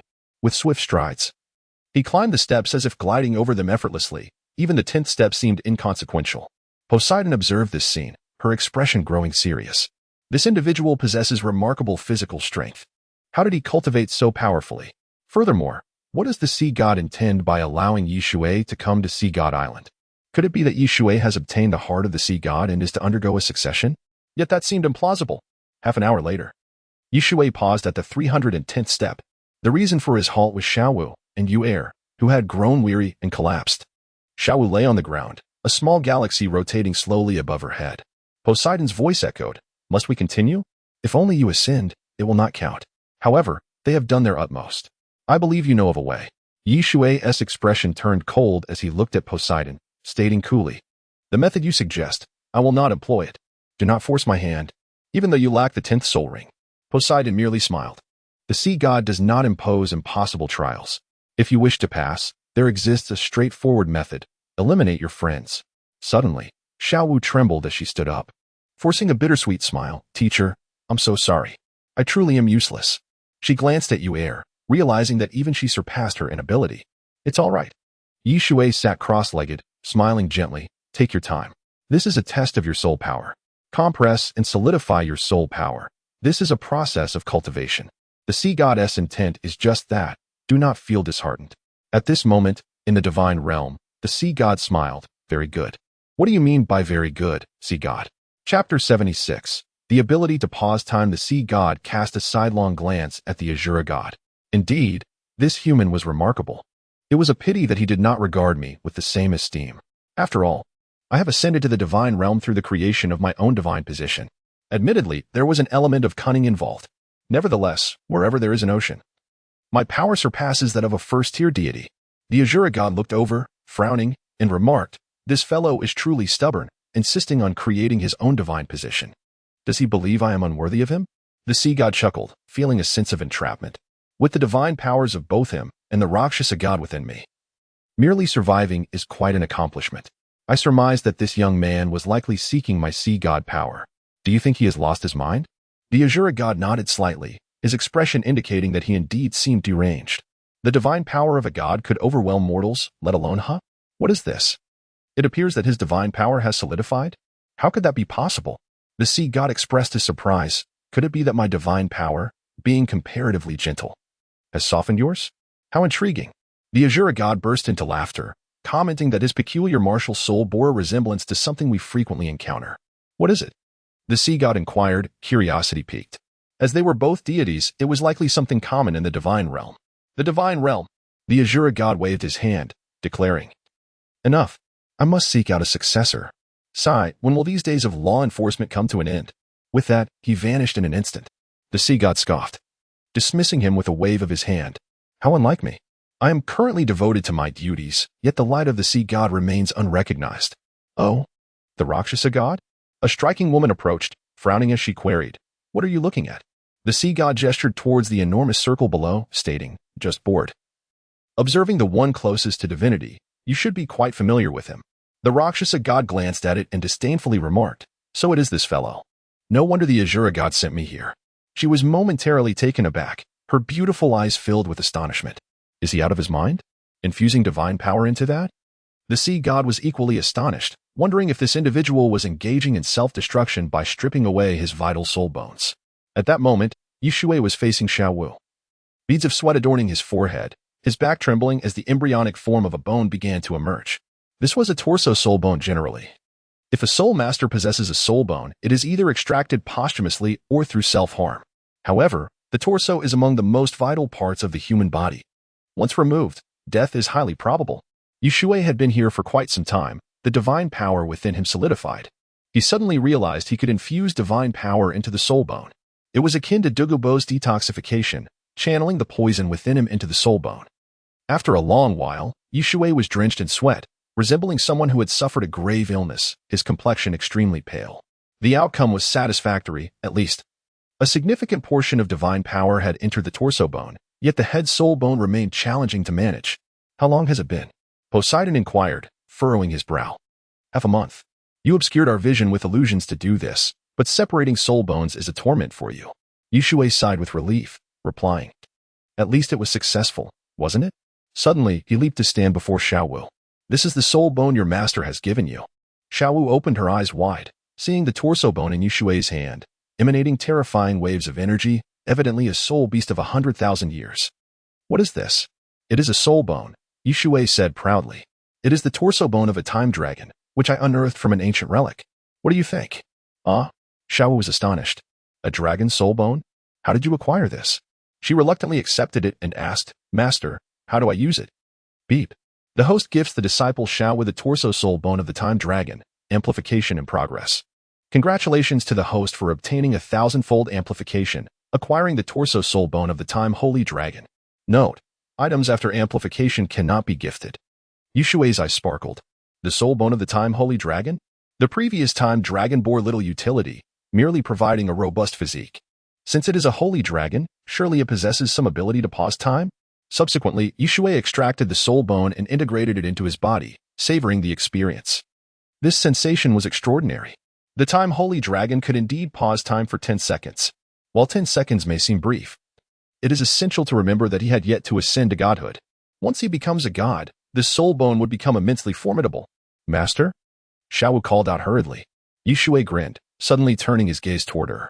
Xiao Wu's expression froze, resembling a statue, utterly motionless. Shui pinched her cheek, discovering it retained some elasticity, confirming that time had indeed stopped. This ability seemed rather impressive. After 10 seconds, Xiao Wu furrowed her brow and asked, "Master, what happened to my face?" "I do not know," Shui stammered, clearing his throat. "All right, quickly fuse the soul bone to enhance your physique. I estimate you will reach new heights." "All right," Xiao Wu exclaimed, her face alight with excitement. "Sit down." Shui smiled faintly, then guided the soul bone into her body, instructing her to operate Galaxy. "Remember, fusion will be painful. You must endure." "Yes." Xiao Wu trusted Shui's words implicitly. Soon, her body transformed into a vortex, absorbing the spiritual energy of heaven and earth. Shui glanced over, noticing Poseidon observing them. Poseidon's expression was complex as he frowned, asking, "What exactly is happening to you? You simply gave her a soul bone? Do you believe you cannot break through?" Shui shook his head, smiling mischievously. "Poseidon, this is none of your concern. However, you have been watching us closely. Are you afraid that the Sea God Palace will be dismantled? You seem to have encountered some trouble." "What?" Poseidon's expression changed drastically before he swiftly departed. "What have you done?" Shui chuckled silently. Thus, a month passed. Xiao Wu astonishingly reached the 400th tier. A truly terrifying achievement.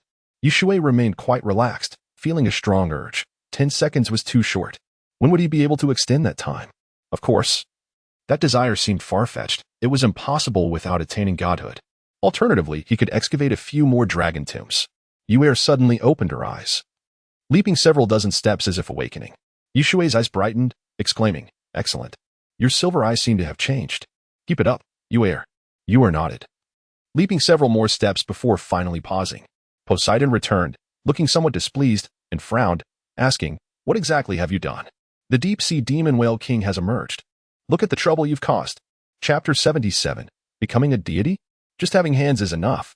Shui smiled lightly, stating, "I merely awakened the dragon energy." Allowing the deep-sea magic whale king to sense it, hence it naturally approached. It is of no great consequence. In fact, I am eager to witness the prowess of the deep-sea magic whale king. Poseidon snorted coldly, "If you collude internally and externally to destroy Sea God Island, the Sea God will descend. Although the Sea God holds you in high regard, do not overestimate yourself." Shui nodded slightly and replied calmly, "There is no need for your reminder. I am well aware." He continued, "I wish to inquire if it is true that the ocean is 4 times larger than the land, and that the sea harbors 100-fold more 10,000-year soul beasts than the land?" Poseidon furrowed her brows and responded, "The Sea God has stated thus. One must understand that in the deep sea, in the open ocean, there exist numerous soul beasts that remain undisturbed by humans, gradually developing over time, leading to the abundance of 10,000-year soul beasts." Shui's eyes brightened, realizing that what Xiaobai had said was indeed correct. Only the Sea God knows the true number of 10,000-year cultivators beneath the ocean. On land, the number of 10,000-year soul beasts is estimated to be around 20. So by that estimation, there must be at least 2,000 in the sea. Such a figure is utterly terrifying. Do you have any further questions? Shui shook his head and smiled, saying, "No, I only ask that you take care of my disciple." "Very well," Poseidon nodded. Shui then walked through the air and soon vanished. Such incredible speed. Poseidon's pupils constricted. She had never anticipated Shui could move so swiftly. This must be the limit of a tidal Douluo. Before long, Shui departed from Sea God Island, flying a distance before coming to a halt. Then unleashing his dragon energy, waiting quietly. A terrifying vortex emerged. A massive figure slowly surfaced, its body a deep azure, with 2 eyes on its head, one of which was a profound black hole. This colossal creature resembled a small island, measuring an impressive 200 meters in length. "Human." Its voice enveloped Shui from all directions. Shui maintained a stoic expression and replied nonchalantly, "What is it? Do you wish to engage in battle?" "I have no interest in that. I am here to negotiate a deal." "A deal?" The deep-sea magic whale king expressed surprise, countering, "What sort of deal? I am a soul beast. I lack for nothing. You have nothing that can sway me." "Not true. The dragon energy you possess might." Shui smiled faintly. "What do you think? Does it move you?" The soul eye of the deep-sea magic whale king brimmed with astonishment, becoming a deity, but it quickly regained its composure. Sneering, "How ludicrous. You are merely a human, not a god. You yourself have not attained divinity. Why should I believe you can grant me that?" "Ah." Shui nodded, frowning, "You have a point. Tell me, do you have the confidence to weather the final heavenly tribulation and transform into a dragon?" "I know that the dragon energy I possess is insufficient for your evolution. However, if we engage in a grand business deal, wouldn't it be delightful to become a deity afterward?" "Humph."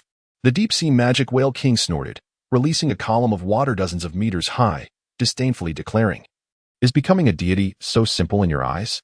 Just having hands is enough."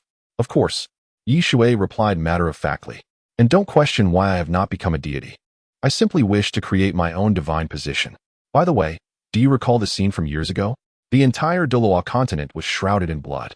I was the one involved." As he spoke, he emitted a trace of divine power. "This is the malevolent energy of the Rakshasa God, the Rakshasa God. It's you." The deep-sea magic whale king was even more astonished. It remembered that day as if it were the end of the world. "If you have the courage, then come with me." "Where to?" Shui smiled. "To my home." "Very well." Shui decisively nodded, but before proceeding, he added, "I must bring 2 individuals." In the depths of the magic whale sea, beneath the deep sea, lay endless darkness. Not even sunlight could penetrate here, yet now, a glimmer of light emerged. "How dark?" Shui chuckled, responding, "Of course it's dark. This is a trench, and it's normal not to have fish here. This large whale eats far too much." "Who are you referring to?" A voice of discontent echoed. "Ah," Xiaowu shrieked, for she had spotted a plump figure, one eye blind, appearing exceedingly eerie. "What's wrong with him?" Shui shot a glance. "It's just a missing eye." "Look at your cowardice." The deep-sea magic whale king snorted. "Your people are tender and delicate. I could easily consume over 1,000 in one sitting, and I would still be merely sated." Xiaowu was further terrified. Hiding behind Shui, stammering, "Who is this person? He eats humans?" Shui smiled gently. "This is the deep-sea magic whale king. Given his size, I must admit, I find it more reasonable for him to eat krill." However, he consumes everything, which has drawn the ire of the sea god. Do not mention him. The deep-sea magic whale king immediately grew furious, his face contorted with menace. Oh, so you are a soul beast. Xiaowu breathed a sigh of relief, laughing. Uncle Fatty, may I ask how old you are? The deep-sea magic whale king, infuriated, sprayed water from his nostrils and glared at Xiaowu. She was nearly brought to tears from fright. We have arrived. The deep-sea magic whale king's lips moved, producing a deep, resonant sound. Who? Moments later, a large and a small whale swam over. Shui smiled in silence. The wife and daughter of the deep-sea magic whale king. The large whale transformed into a beautiful woman, poised and elegant, approaching the deep-sea magic whale king, asking, Magic whale, who are they? She could easily discern that these were humans. Yet, why did the magic whale not kill them? Shui smiled, Greetings, Magic Empress, and Lanfozi. I am but a human, here to visit your home. The Magic Empress was momentarily taken aback. Visit? She glanced at her husband, frowning, Magic whale. Are they truly guests? The Magic Empress was well aware of her husband's ferocity. He had even provoked the sea god in the past. Why was he now treating humans with such civility? The magic whale furrowed his brow and replied, They are guests.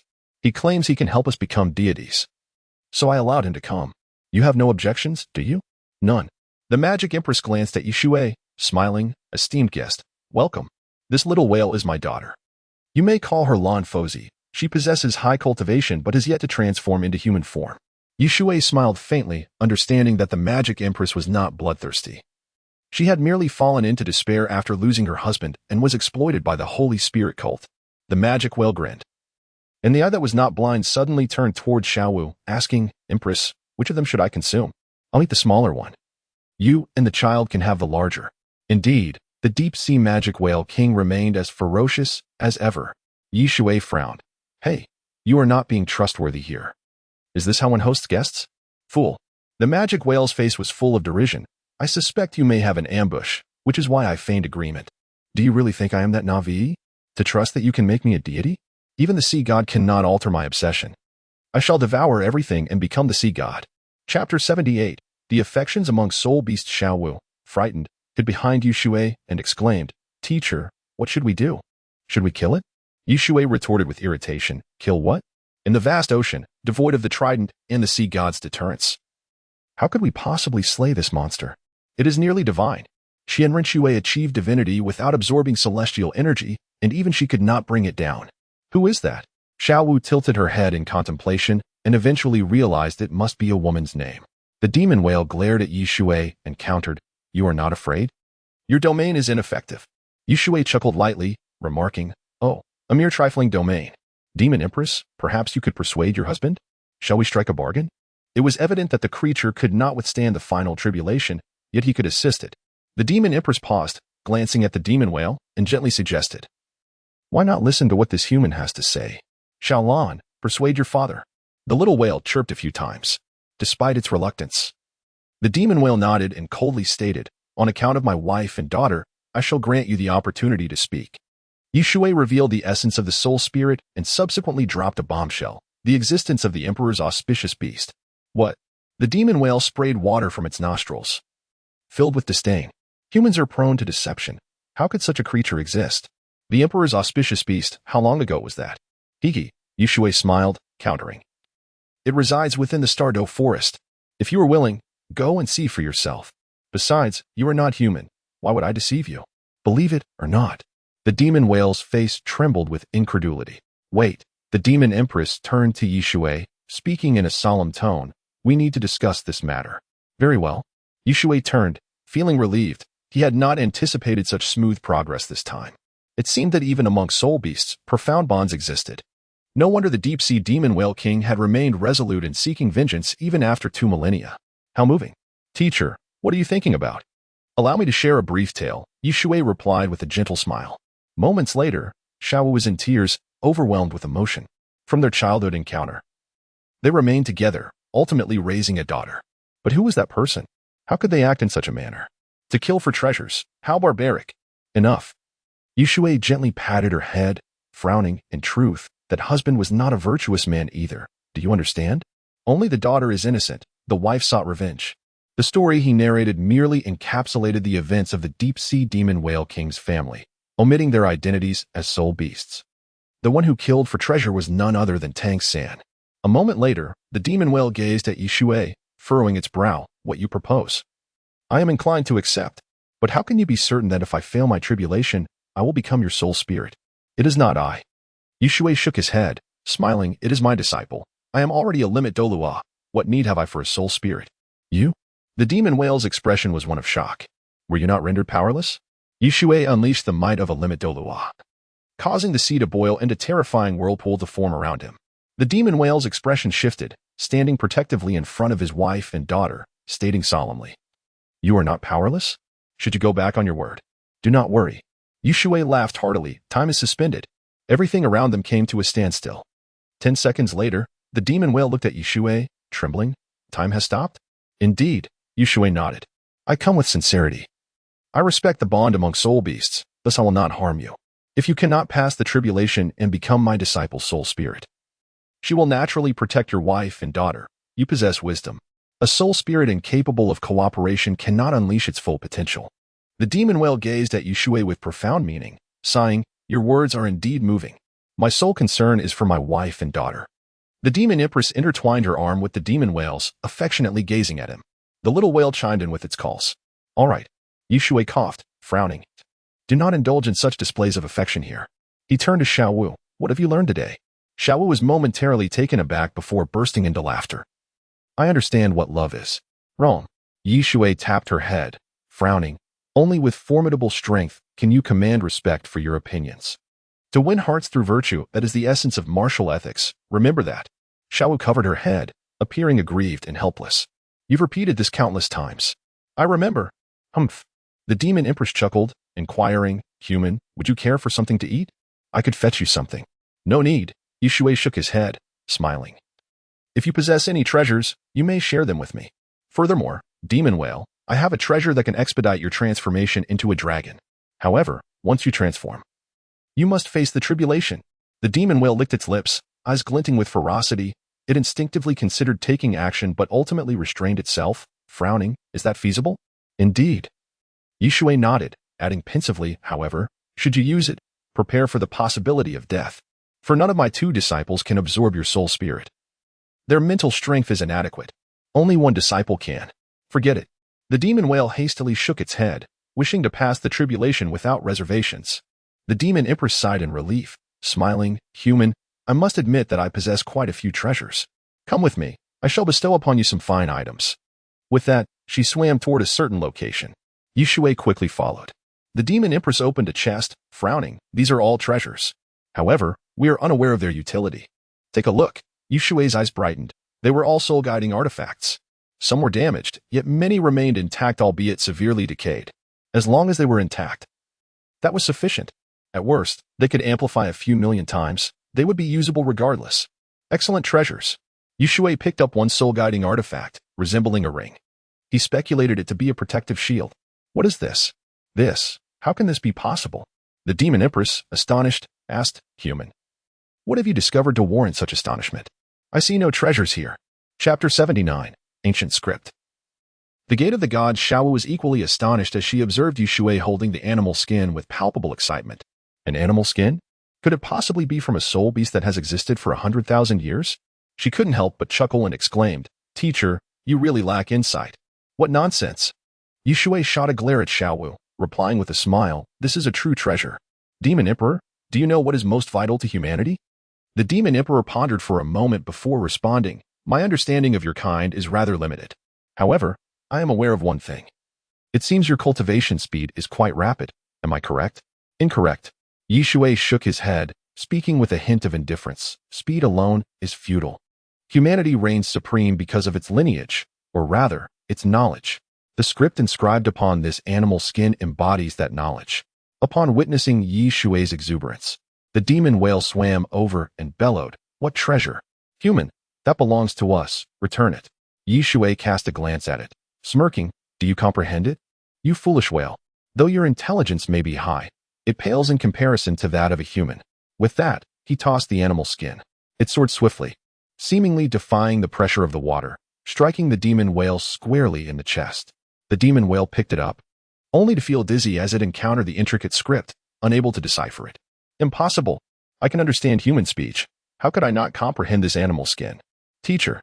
Xiaowu chimed in, equally curious. But the skin is incomplete. You only have a fragment. It's useless. Return it. Shui turned to the demon whale. Humph. The demon whale was displeased but reluctantly returned the skin to Shui. Explain what is going on. Shui nodded, responding, this is an ancient script. You may not realize this, but the language of Douluo Continent is universal, said to have spread during the reign of the dragon god over Douluo Star. However, this script is used by the noble dragon race to distinguish themselves from mortals. Xiaowu, astonished, asked, Teacher, are you implying that while the spoken language is the same, the written script differs? How peculiar. Indeed, Shui remarked as he perused the animal skin, appearing quite content. This is a fragmented animal skin. Yet there is one aspect that piqued my interest. It's called the Gate of the Gods. What purpose does it serve? The demon whale could not help but inquire, feeling frustrated that it had possessed such treasures for so long without knowing their secrets while Shui grasped them immediately. Shui chuckled, responding, it functions as a sort of portal.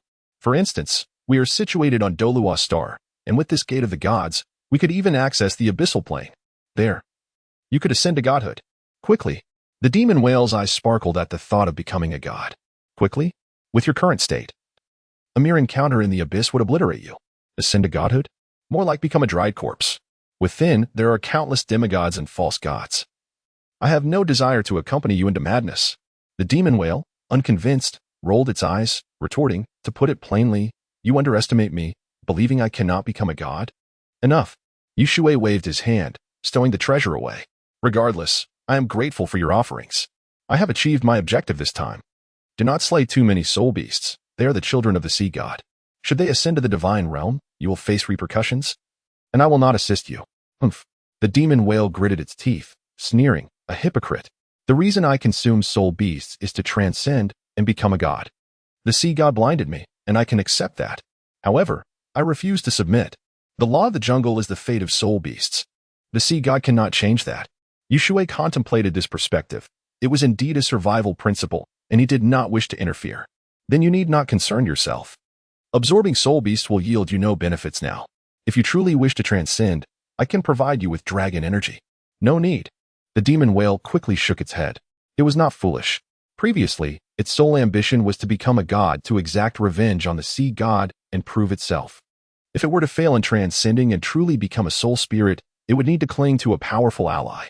Shui turned to the demon emperor, smiling. As I have said, I will not meddle in your decisions. I am merely a purveyor of information. Of course, my reward is a soul spirit. The demon emperor sighed, a bitter smile crossing his face. I understand. I will not obstruct the demon whale's quest for divinity. However, as you mentioned, if it could become a soul spirit, that would be splendid. Xiao Wu. Shui looked at her. It's time to head home. Yay. Xiaowu cheered with excitement. Half a month later, in the Tiando Empire, at the Seven Treasure Glazed Tile School, Shui arrived with Xiao Wu and Yu'er. Ning Fingji quickly cupped his hands and smiled. Young Master Yi, back again? Where have you been these days? Oh, is this your disciple? Shui pointed at Xiao Wu, and Yu'er introduced, this is Xiao Wu, with the martial soul-soft bone rabbit, possessing 2 purple and 1 black soul ring. This is Yu'er, with the martial soul silver eyes, currently without any soul rings. Ning Fingji's pupils contracted, 2 purple and 1 black soul ring? That's terrifying. Unable to contain his curiosity, he asked, Young Master Yi, may I inquire how you accomplished this? Shui countered, do you know about spiritual power, Sect Master Ning? Spiritual power? Ning Fingji nodded, replying, I am aware. Our 7 Treasure Glazed Tile School possesses formidable spiritual power. But how is that related to soul rings? It is relevant. Shui's expression turned serious as he stated, because spiritual power determines your ability to absorb stronger soul rings. Sect Master Ning, when absorbing soul rings, not only does the physical body undergo trials, but spiritual power is equally tested. Yet, the most crucial factor is spiritual power. Ning Fingji sighed, a rueful smile gracing his lips. Alas, I am too old. If I were 20 years younger, being your disciple would be quite appealing. He certainly did not doubt Shui's words, for there was evidence before him. Not to mention, his daughter's first soul ring was purple. Furthermore, Shui had resolved the limitations of the 7 Treasure Glazed Tile Pagoda. Shui's lips twitched. He truly wished to declare that he did not accept male disciples. Ning Fingji glanced at Yu'er and then smiled, asking, Young Master Yi, Did you come this time to assess Rongrong's cultivation? Indeed, Shui smiled in return. Moreover, I have another matter to discuss. Your sect is currently the foremost in the world. With your support, my plan can be executed, which will astonish everyone. Ning Fengji couldn't help but feel curious. Astonish everyone? Are you suggesting to dominate the continent? That cannot be. He had a keen eye for character, and Shui did not strike him as someone enamored with power. Chapter 80. The decaying old forces. Soon, Ning Rongrong rushed in, exclaiming, "Father, what is the matter?" Rongrong has been diligently cultivating. Shui glanced over, noting that Ning Rongrong was dressed in a vibrant blue dress, radiating vivacity. "Hey, strange uncle." Ning Rongrong turned to Shui. "You're here." Shui twitched the corner of his mouth, suppressing a smile, and replied, "Yes." "What level of soul power have you attained now? Today, I shall test you." Hee. Ning Rongrong chuckled proudly. Rongrong has become quite formidable. Uncle Bone has been praising me, calling me the greatest talent of the 7-treasure glazed tile school. In the future, my father will also be a pioneer, and then perish on the beach. Ning Fengji, who was sipping tea, nearly spat it out, managing only a wry smile. Shui glanced at Xiao Wu and said, "Be gentle with your junior sister. No soul skills allowed." "Understood." Xiao Wu replied excitedly, finally finding someone she could tease. Xiao Wu, 32, level battle spirit. Martial soul, soft bone rabbit. With that, she immediately summoned her martial soul, a pink rabbit encircled by 2 purple and 1 black soul rings. Indeed, Ning Fengji gasped in astonishment, although he had believed it before. Seeing it in person was still shocking. This child appears to be only 6 or 7 years old, about the same age as Rongrong. Yet she has already become a soul master. Shui remarked with a smile. Originally, she was at level 31, but has just made a breakthrough. Ning Rongrong was taken aback. This was also a prodigy. How terrifying. Not one to back down easily, she stepped forward and declared, "Ning Rongrong, level 29 Great Soul Master. Martial Soul, 9 Treasure, Glazed Tile Pagoda. I look forward to your guidance." Xiao Wu chuckled. "Are you ready? Since the teacher said no soul skills, I shall rely on my physical strength instead. The 9 treasures are renowned. The first is strength, the second is speed." Ning Rongrong's eyes brightened. Such immense power. And speed too. This girl was bound to lose. However, her eyes widened in disbelief as Xiao Wu vanished. Above, Xiao Wu disappeared like a rabbit. Ning Rongrong looked around, but there was no sign of her. Younger, Shui couldn't help but shake his head. Indeed, Xiao Wu's scorpion braid had ensnared Ning Rongrong's neck. "You've lost." Ning Fengji sighed, somewhat helpless. Rongrong did her best. Yet, without experience in battle, she was easily deceived. If it were a matter of life and death. Ning Rongrong's expression froze as she sensed the threat of death, and the scorpion braid retracted. She gazed at Xiao Wu, her expression complex. Xiao Wu extended her hand and smiled. "Hello, I am the teacher's first disciple." "You." "Hello." Ning Rongrong bit her lip, a hint of tremor in her eyes. Ning Fengji glanced at Xiao Wu, frowning. "Young Master Yi, where did you find this prodigy? This girl is exceptionally gifted. How is it that she hasn't been taken by the spirit hall? By the way, what were you discussing?" Shui explained the soul spirit system, stating plainly, "Master Ning, what are your thoughts on this?" Ning Fengji's eyes widened in astonishment, and he chuckled wryly. "The news you bring is, to be honest, nothing short of, how should I put it, revolutionary. I have no objections on my end. After all, you've mentioned that the effects of the soul spirits are the same. What about the royal family?" Shui smiled slightly. Ning Fengji's expression grew somber. "You must understand, your actions are meant to maintain the unification of the spirit hall, correct? As the teacher of Qinghe, I know how the royal family thinks. They are unlikely to agree. Because, monopoly?" Shui scoffed, deridingly stating, "I am well aware of the concerns of these empires. They merely fear that soul masters may become too powerful, jeopardizing their rule. The decaying, old forces." Ning Fengji fell silent. Shui narrowed his eyes, sneering, "Let me be frank, Master Ning. I am not negotiating with the empire. Rather, I am issuing a demand. Or to be more extreme, a command." Ning Fengji's pupils constricted, followed by a resigned smile. "You've presented me with quite the conundrum. You claim not to be part of the spirit hall. I can believe that, but that one certainly will not. The emperor?" Shui replied with a smile that was neither here nor there. "I am not concerned about that. We only need to support Shui Qinghe to the throne. Surely he will believe." Ning Fengji's countenance changed dramatically, and he stood abruptly, staring at Shui in a daze. This fellow seemed to be speaking seriously. "The transition of power is quite normal." "I don't believe it." Ning Fengji shook his head, exasperated. "Your identity is too sensitive. How about this?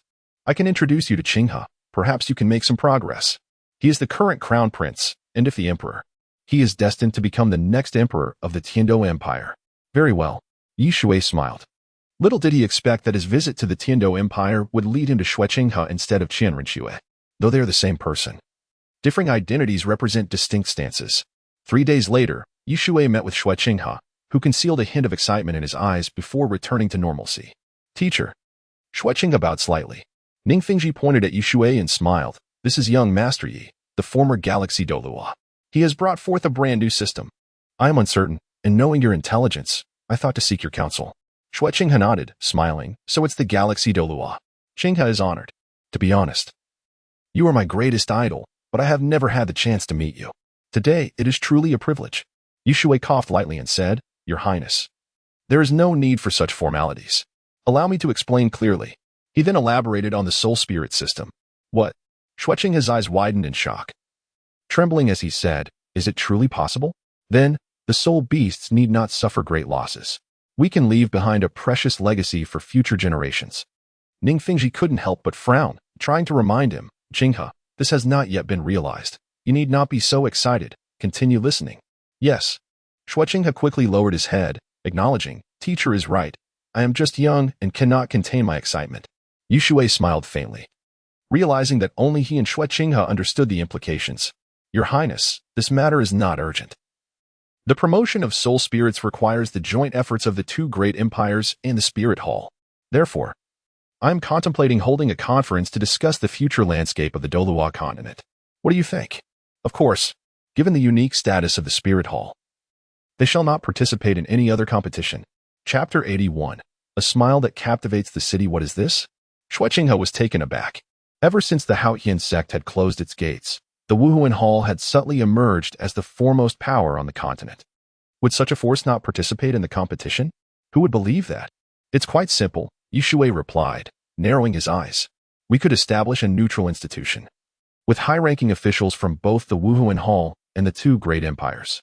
The 7 sects could also join if they agree, making decisions through a voting system. Of course, the specifics would require further discussion. Ning Fingji's expression shifted. This was tantamount to courting disaster. To strip the Wuhuan Hall of its supreme authority? Shui Qinghe smiled knowingly. Douluo, that sounds rather appealing. However, for the Emperor and the Pope, it would not be so supreme. Ning Fingji nodded gravely. Young Master Yi, your proposal is commendable, yet somewhat radical. Yi Shui smiled lightly and countered.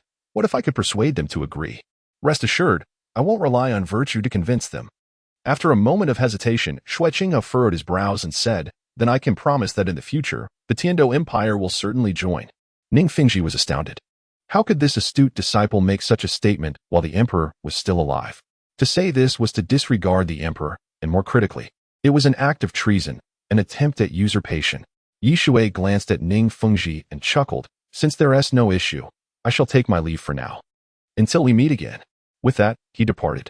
Ning Fingji turned to Shui Qinghe, speaking solemnly, Qinghe, I am eager to know your thoughts.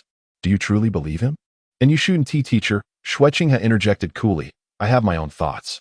Just as Yi Douluo stated, the empire adopts a policy of oppression against the weak. From a certain perspective, we are even more resistant to progress than the Wuhuan Hall. If we do not join this institution, we will surely regret it in the future. Ning Fingji's expression was complex as he sighed. Very well, do as you wish. Why should I concern myself? You are nearly an adult now.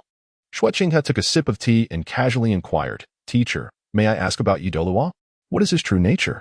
Ning Fingji inhaled deeply, frowning, Qinghe. I must tell you, this fellow is exceedingly cunning.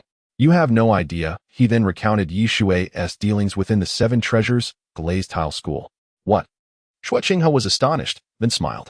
It seems this is a misunderstanding. Ning Fingji believed that Yi Shui's intent in coming to the 7 treasures glazed tile school was to convey a partnership with the Wuhuan Hall. As for Yi Shui, he was merely seeking disciples, perhaps unaware of the larger context. Later that evening, in a lavish villa, Yi Shui smiled softly as he gazed at a golden-haired girl in the distance, struck by her beauty. A smile that captivates the city. The girl was Qianren Xue. Her appearance flawless, akin to a divine masterpiece.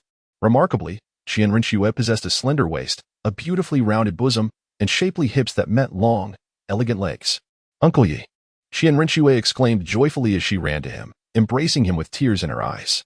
"You child," Shui responded, equally pleased, as he gently stroked her hair. "How old are you now? Why are you still crying? And why are you dressed like this?" After a while, Shui, feeling helpless, glanced at Qianren, who still clung to his arm, and chuckled. "All right. We're sitting on the sofa now. You can let go." But Qianren shook her head, playfully protesting. "I want to hold you forever." Shui's expression changed, and he admonished, "You must not entertain such thoughts. If your sister hears this, it would be troublesome." A glint of mischief sparkled in Qianren eyes, but she quickly composed herself and smiled. "Very well, I won't hold on any longer. Uncle Yi, I advise you not to establish this institution." "Oh." Shui was intrigued and countered. "Why do you think that?"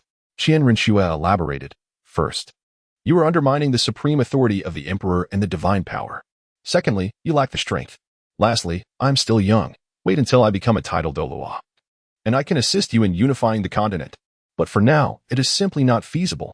Shui teased her by gently pinching her nose, chuckling. "So, in your eyes, am I merely a power-hungry tyrant hell-bent on ruling the continent?" Qianren shook her head, her brow furrowing. "It's not just my opinion.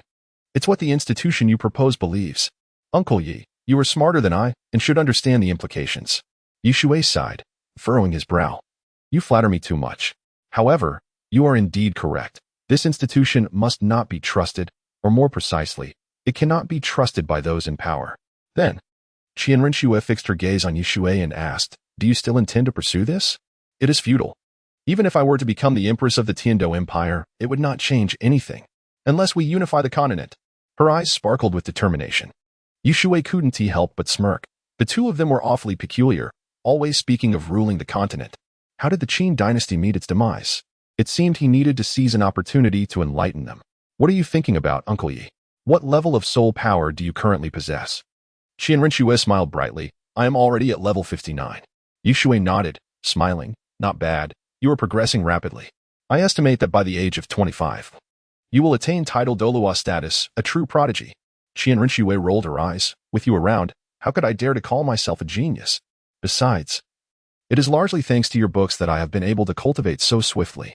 Shui took a deep breath and asked, "Little Shui, do you wish to possess a spirit soul?" "Ah?" Qianren exclaimed in shock, her voice trembling. "A spirit soul? But, Uncle Yi, didn't you say we would seek out a dying spirit beast? Where would we find one?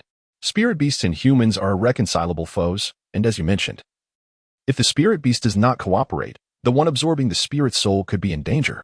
"Fear not," Shui replied with a calm smile. "I am fully prepared. Moreover, you shall not be the first. I will ensure your success in absorbing it completely. I estimate that a ferocious beast spirit soul could provide you with 2 to 3 spirit rings." Qianren eyes lit up. "Uncle Yi, you mean I should not rush to hunt spirit beasts, right?" "Exactly," Shui affirmed. "A soul master cannot advance without absorbing spirit rings. But that does not mean you cannot cultivate. As long as you continue your training, your soul power will steadily increase." Chapter 82. Will you give me your heart? 3 days later, in a luxurious villa, Shui suddenly turned to look outside the door and smiled. "How are things progressing?" Xiao Qianren appeared somewhat fatigued and replied with a wry smile, "Teacher, I've had a discussion. That old emperor is quite obstinate and refuses to agree." "That's to be expected," Shui remarked, understanding the implications of such negotiations in front of others.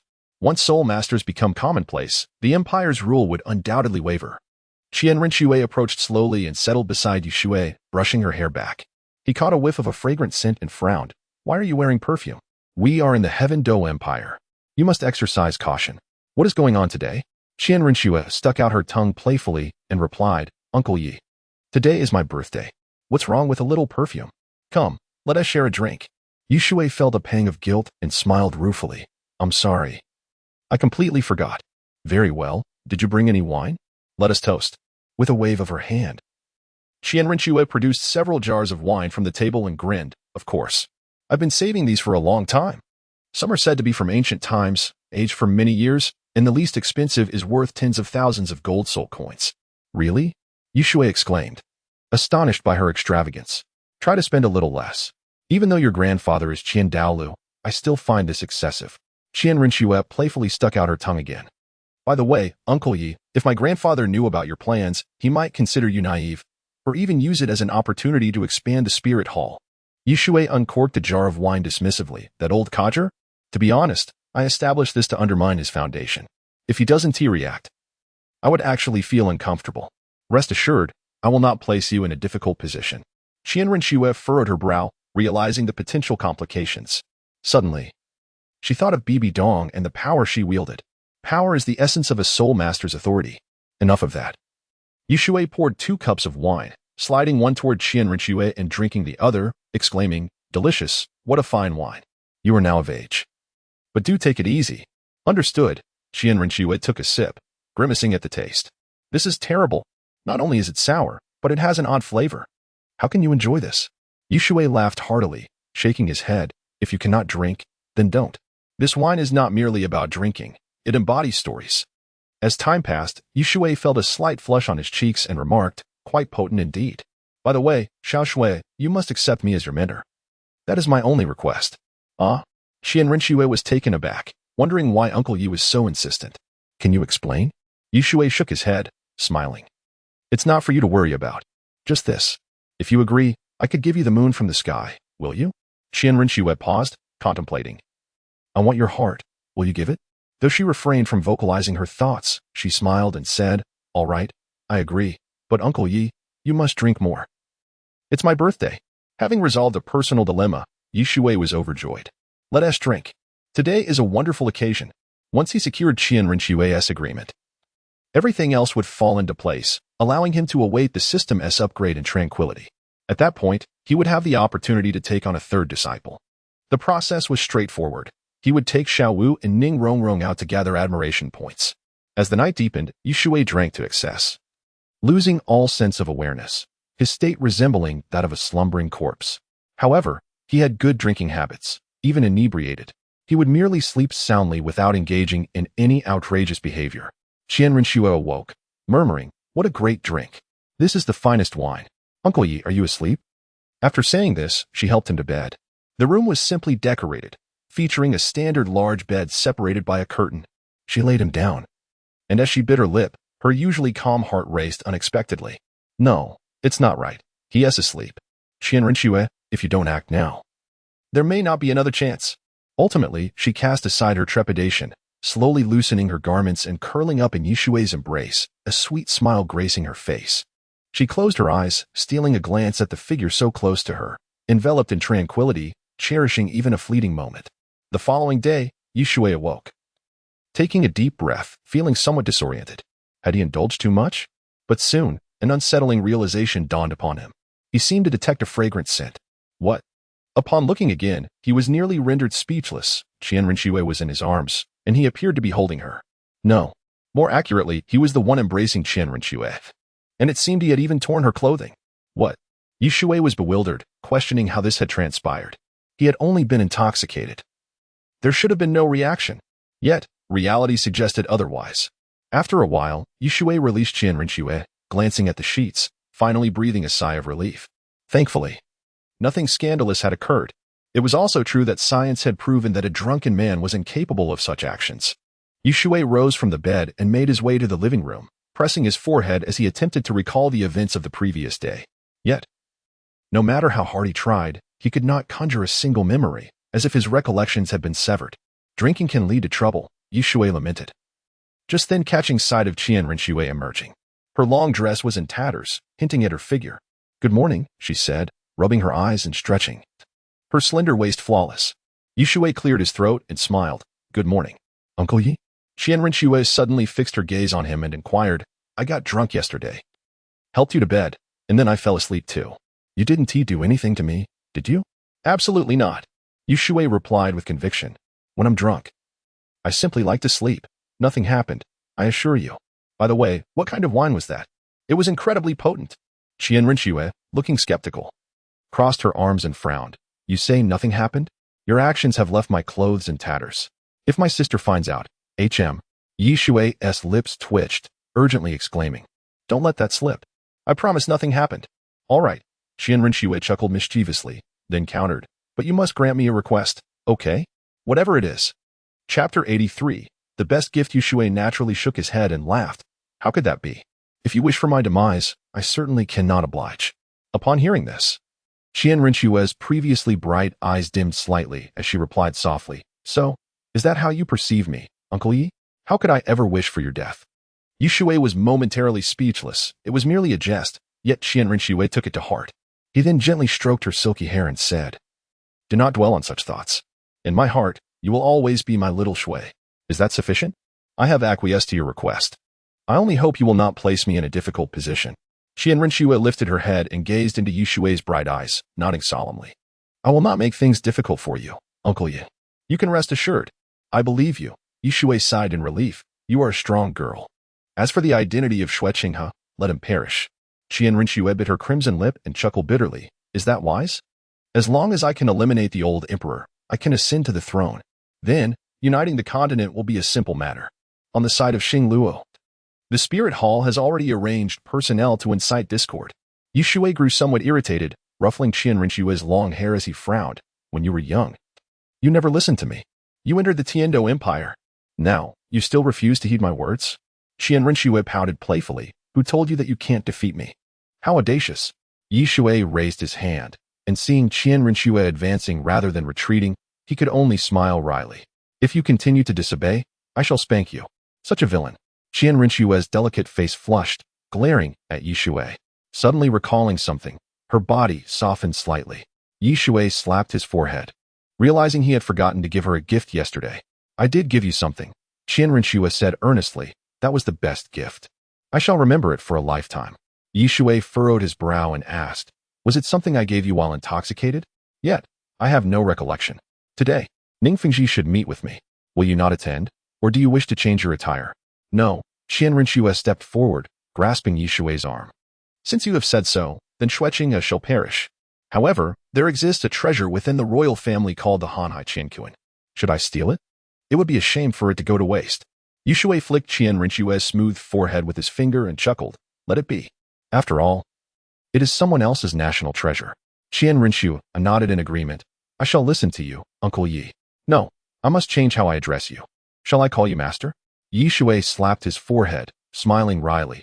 "As you wish, but I have not formally accepted any disciples yet. Once I finish my discussions with Ningfengji and the emperor, I shall take you to enjoy some fruits. They should be ripe by now." "Fruits?" Qian Rinshue inquired curiously. "Yes, the Tianxiang Qixing fruit, a magnificent treasure among celestial products." Upon meeting Ningfengji, Shui casually inquired, "Master Ning, what did the Tiando emperor say? What do you think?" Ningfengji responded enigmatically. Shui laughed heartily, his eyes gleaming with intensity. "Then I can unleash the beast tide from the Star Do Great Forest. The entire Tiando Empire will be plunged into chaos. This emperor will not remain in power for long." Ningfengji inhaled sharply, astonished. He could tell Shui was not lying. Could it be that Shui truly possesses such power? After a long pause, Ningfengji sighed. "I can take you to meet the emperor, but can you explain why the beast tide occurs?" "Emperor Tian." Shui maintained an impassive expression. "Emperor Tian? Who is that?" "The strongest soul beast on the Douluo Continent." As they approached the Tiando Palace, Shui strolled leisurely, marveling at the grandeur of the architecture. He had visited the Forbidden City, but its structures pale in comparison to this palace. However, this was to be expected. The Forbidden City was built in ancient times by human labor, while here, the labor force consists of soul masters. Shortly thereafter, Shui and Ningfengji entered a grand hall. Seated upon the throne was a middle-aged man, his countenance exuding a cold demeanor, a trait honed over years of being in power. "Your Majesty," Ningfengji bowed respectfully. The Snow Knight Emperor merely nodded and then turned his gaze to Shui. Speaking in a deep voice, "You are Shui of the Spirit Hall. Why do you not bow?" Shui grinned, "Because I am a titled Douluo." "Humph." The Snow Knight Emperor narrowed his eyes, scoffing. "That was in the past. Your refusal to bow does not compel me to force you. I am aware of your matters. But I shall not consent, nor dare to consent. Members of your Spirit Hall would not agree either. In the past, you may have had a slim chance, but now, you possess no qualifications." Ningfengji's brow furrowed deeply. The Snow Knight Emperor spoke the truth. In this world, strength is paramount. The mightiest fist dictates reality. Is the Emperor Tian that Shui mentioned truly feasible? This is humanity's domain now. Even 10,000-year soul beasts can only remain localized, too fearful to act brazenly. After all, the Spirit Hall can slay 10,000-year soul beasts. They can collaborate with Sword Douluo and Bone Douluo. Shui nodded and frowned. However, if your majesty does not consent, there is someone who will compel you to agree. Who? The Snow Knight Emperor laughed heartily. From the moment I became the crown prince, even the late emperor had to heed my counsel. It has been long since anyone dared to refute me. You Spirit Hall are no exception. Incorrect. Shui shook his head, countering, Your Majesty, whose realm is it now?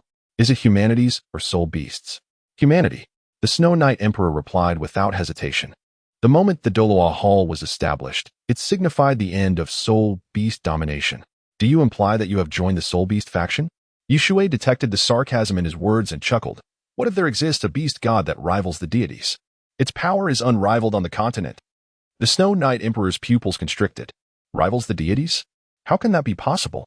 He took a deep breath and inquired, Then how do you know this? If such a soul beast exists, why does it not appear but instead hides? Is the Emperor Tian you speak of located in the extreme north? Shui shook his head, replying nonchalantly, If your majesty wishes to know, then in half a month's time, I shall host a grand assembly. The content is simple, to discuss soul spirits. You will encounter it there. The location is the Stardo Great Forest. Ningfengji could not help but ask, How many 10,000-year soul beasts does it possess? Is it truly the strongest? Shui smiled. It has been cultivated for over 800,000 years and possesses the Dragon God's Claw, commanding all soul beasts. The Snow Knight Emperor and Ningfengji were left dumbfounded. Over 800,000 years of soul beast?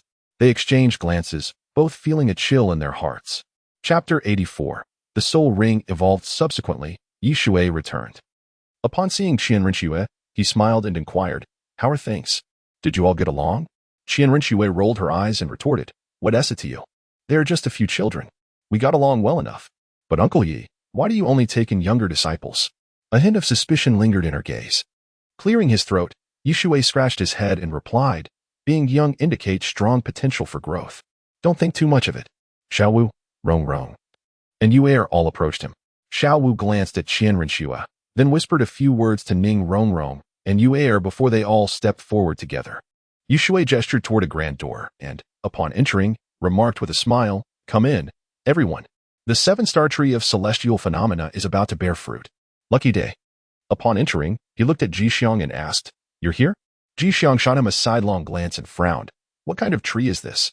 Such a powerful vitality. It surpasses even that of the divine realm. Shui nodded solemnly. You are correct. This is a divine-grade tree. He turned to gaze at the 7-star tree, smiling as he estimated there were 5 or 6 fruits on it. Indeed, a divine-grade tree.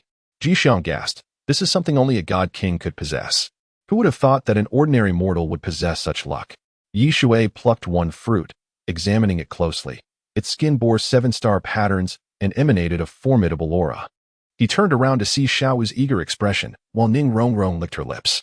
Qianren remained silent, but her urgency was evident in her eyes. Yue was practically drooling. They all anticipated whom Shui would give the fruit to, as it would signify that person held a special place in his heart. Shui couldn't help but chuckle before swallowing the 7-star fruit whole, casually stating, Not bad. Quite fragrant. If you all wish to eat, feel free to pick your own. This was a dilemma he would not impose on anyone, for no matter who he chose, the others would inevitably feel discontent. Fine. Xiao huffed, glancing at Qianren with a glare full of animosity. Qianren maintained a cold demeanor, inwardly dismissive of the young girl. Soon, they all picked fruits and, upon taking a bite, their eyes lit up. So fragrant. Qianren felt the sensation most profoundly. The moment she consumed the fruit, her body trembled as if reaching ecstasy. This exquisite feeling was breathtaking. Even absorbing 100,000-year soul ring could not compare to the joy she experienced at that moment. Suddenly, 6 magnificent wings unfurled from Qianren back. What? Xiaowu gasped in astonishment. Could a person grow wings? Moreover, she could tell that Qianren now exuded an aura of nobility and purity, accompanied by a subtle authority that commanded respect. The angelic silhouette behind her radiated majesty and divinity, embodying the essence of the angel god, the most exalted of deities. Beneath her, soul rings spiraled, revealing a configuration of purple, black, and black. What? Ning Rong gasped, almost doubting her own eyes. This girl was merely a decade older than her. Yet she was already a soul sect master? The configuration of her soul rings was overwhelmingly powerful. Shui smiled slightly. Qianren, with her eyes closed, suddenly unfurled her wings and soared into the sky, causing the spiraling soul rings to shift. The first purple soul ring transformed into a faint black hue, before completely morphing into black. Most astonishingly, the last deep black soul ring shifted to red, making it seem as though that color was the only one that existed in the universe. This signified the color of a 100,000-year soul ring. They all stood in awe, particularly Xiao Wu, whose heart trembled. Could soul rings truly evolve? What on earth was happening? After a while, Qianren descended gracefully, still as stunning as ever. But her demeanor had become even more elegant and dignified. Yushui glanced at her, feeling a twinge of inferiority, and couldn't help but smile. This phenomenon could actually evolve soul rings. Yet, what did she gain from a 100,000-year soul ring? Qianren looked at Yushui, her heart filled with astonishment, and with a wry smile said, "My holy sword is evolved. It is the sword of judgment, representing the angels, tasked with judging all evil. Anyone embodying wickedness, hypocrisy, deceit, or cowardice may be subjected to its judgment. Those judged will automatically have their strength diminished by 30%. Yushui's expression shifted. Such a formidable soul skill? His curiosity piqued, he said solemnly, "Very well. Then, try to attack me." Yushui was eager to see what effect this sword would have on him. What about Tang San? No. Qianren shook her head. "I will not strike." Yushui did not press the matter, chuckling, "All right then, good progress. However, your sisters seem to have yet to find the key to their breakthroughs. Why not guide them?" "No need." Xiaowu raised her chin defiantly. "I can manage on my own." "Sister." Qianren glanced at her and smiled. "All right. I shall refrain from intervening." Yushui said nothing further, but internally he felt troubled. It appeared Xiaowu was unwilling to accept Qianren. He couldn't show favoritism. Never mind, he thought. As long as Xiaowu matures, or they spend some time together, their bond would surely strengthen. A day later, both Xiao Wu and Ning Rongrong's soul rings similarly evolved. Xiao Wu's configuration was purple, black, black. Ning Rongrong had yet to reach the 30th rank, so her soul rings were merely purple and black. However, she informed Yushui that she felt an overwhelming power within her, as if once she obtained a soul ring, it would erupt completely. Yushui, having gifted 2 disciples, naturally reaped the rewards of amplification. 1 divine grade 7-star fruit and 1 god grade 7-star fruit. After consuming them, he felt an unprecedented sense of exhilaration, even feeling his soul rings beginning to coalesce. Alas, he ultimately failed. Nevertheless, Yushui was thrilled, for he was but a step away from pseudo-godhood. 10 days later, Yushui led his disciples to the Stardow Forest. The meeting would take place here. He naturally needed to inform others before heading to the Star Luo Empire. "Zhu, you should join us," Yushui thought. Ever the perfectionist, having already taken in so many disciples, he might as well gather more. "You've arrived?" Ditian squinted at Yushui's entourage of young women, a glimmer of astonishment in his eyes. Yushui nodded, smiling. "Just wanted to inform you. In a few days, we will hold a meeting, and you will be the one to demonstrate your power to humanity. Is that agreeable?" "Of course," Ditian replied with a cold smirk.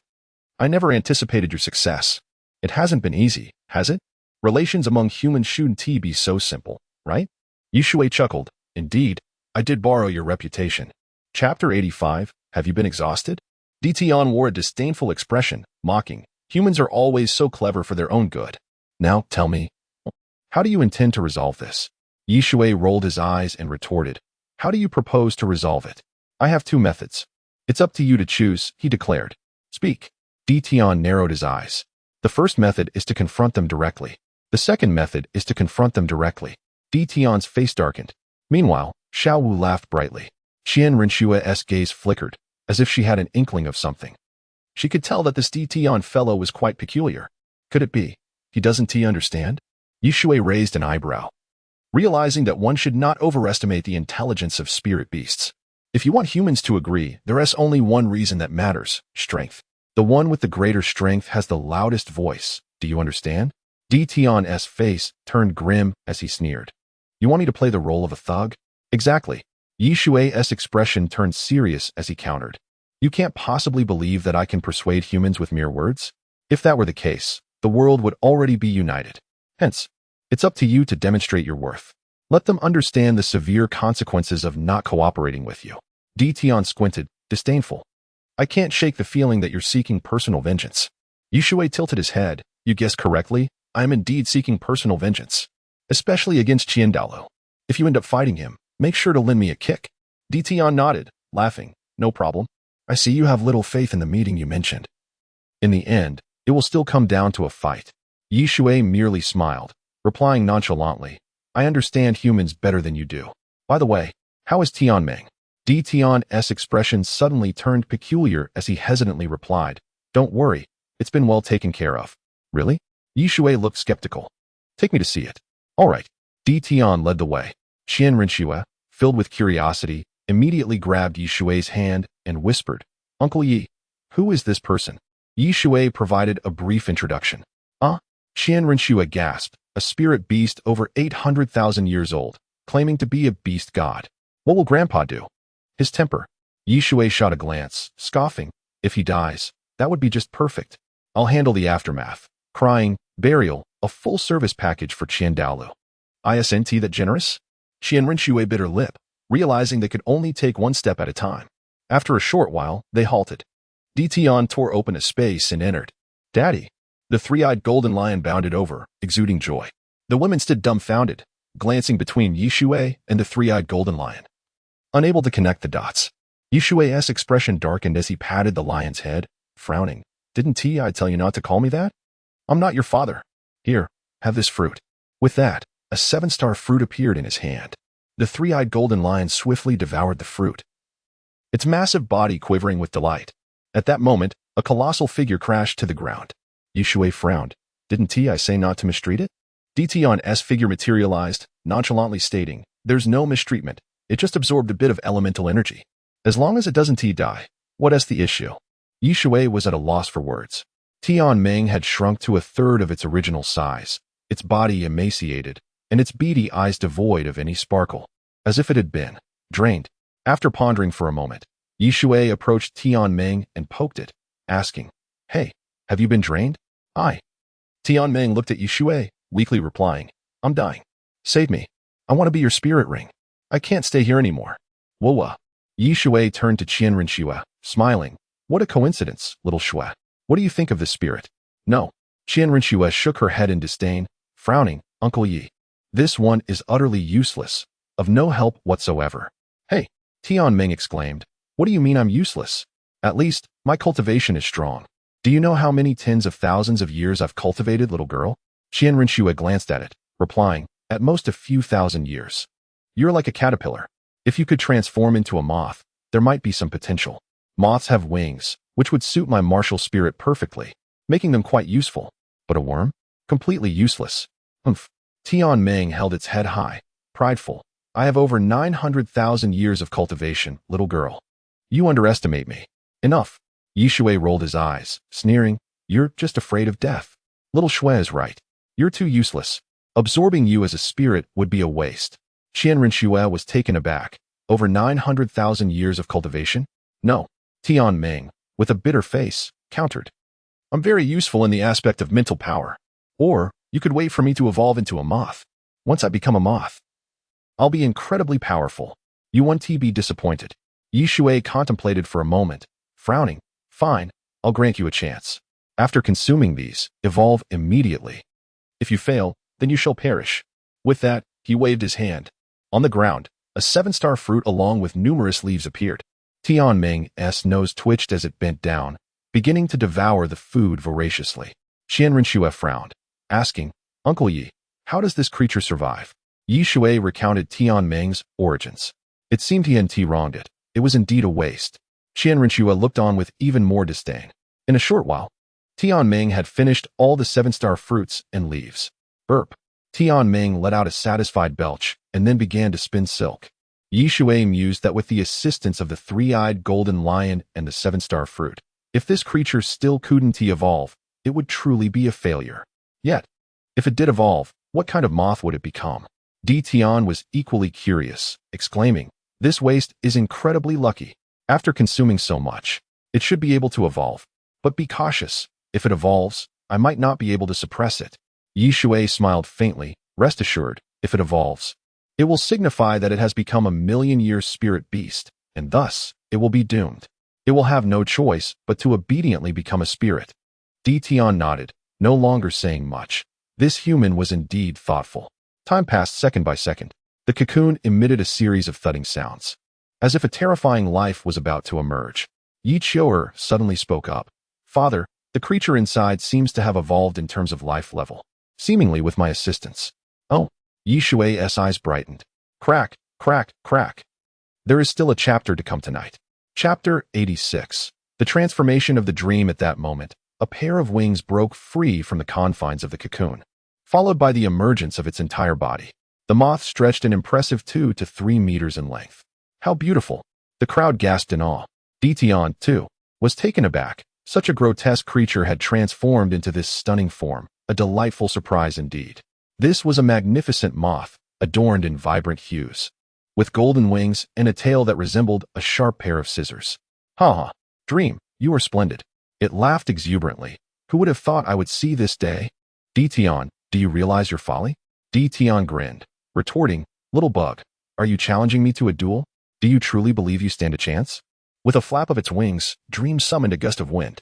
If I were still the ice silkworm even after 1,000,000 years, I would still be no match for you.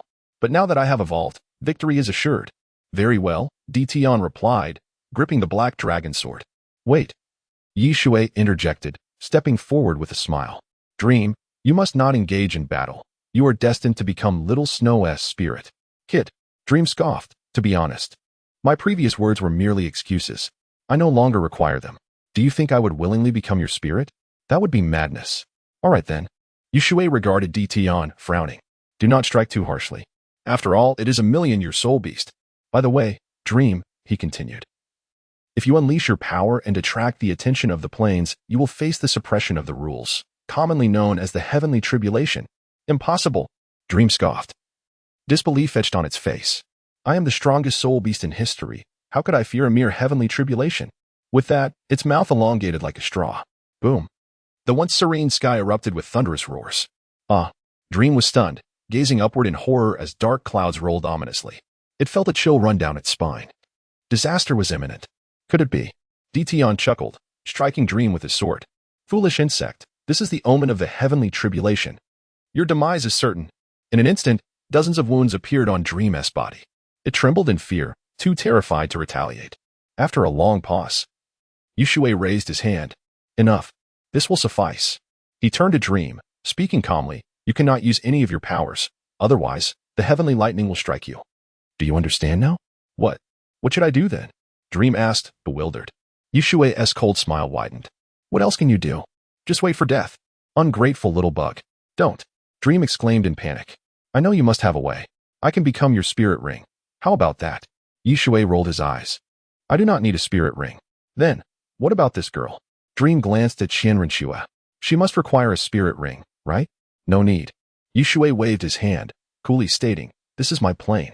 If you enter, you will be safe. However, once you step inside, your life and death will be in my control. With that, he opened a door. Dream hesitated for a long moment, but as the heavenly tribulation loomed closer, fear compelled it to step inside. Tian remained expressionless, asking, So, shall we proceed with our matters? Spirit, are you ready? Yi Shui nodded, smiling yes. From the 7 Treasures Glazed Tile School and the Spirit Hall, both forces shall send 2 representatives, totaling 4. The lowest cultivation must be 3 rings, the highest 5 rings. Very well, Tian extended his hand, stating calmly, let this signify the beginning of our collaboration. Yi Shui raised an eyebrow. Since when did you learn to shake hands? If it were a dragoness etiquette, it certainly wouldn't be this. Yi Shui reached out, shaking hands with Tian. Then smiled. Several days later, at the outskirts of the Stardow Forest, Master Ning, you have come. A chilling voice rang out. Ning Fengji looked over, chuckling. Ah, it is Bishop Salus. What a coincidence. At that moment, Yi Shui and Tian emerged from the forest. Salus maintained a stoic expression. Yi Shui observed, noting Ning Fengji, Shuixing, and Salus. Ning Fengji, the leader of the 7 Treasures Glazed Tile School, Shuixing, the prince of the Heaven Do Empire, and Salus, the platinum bishop of the Spirit Hall.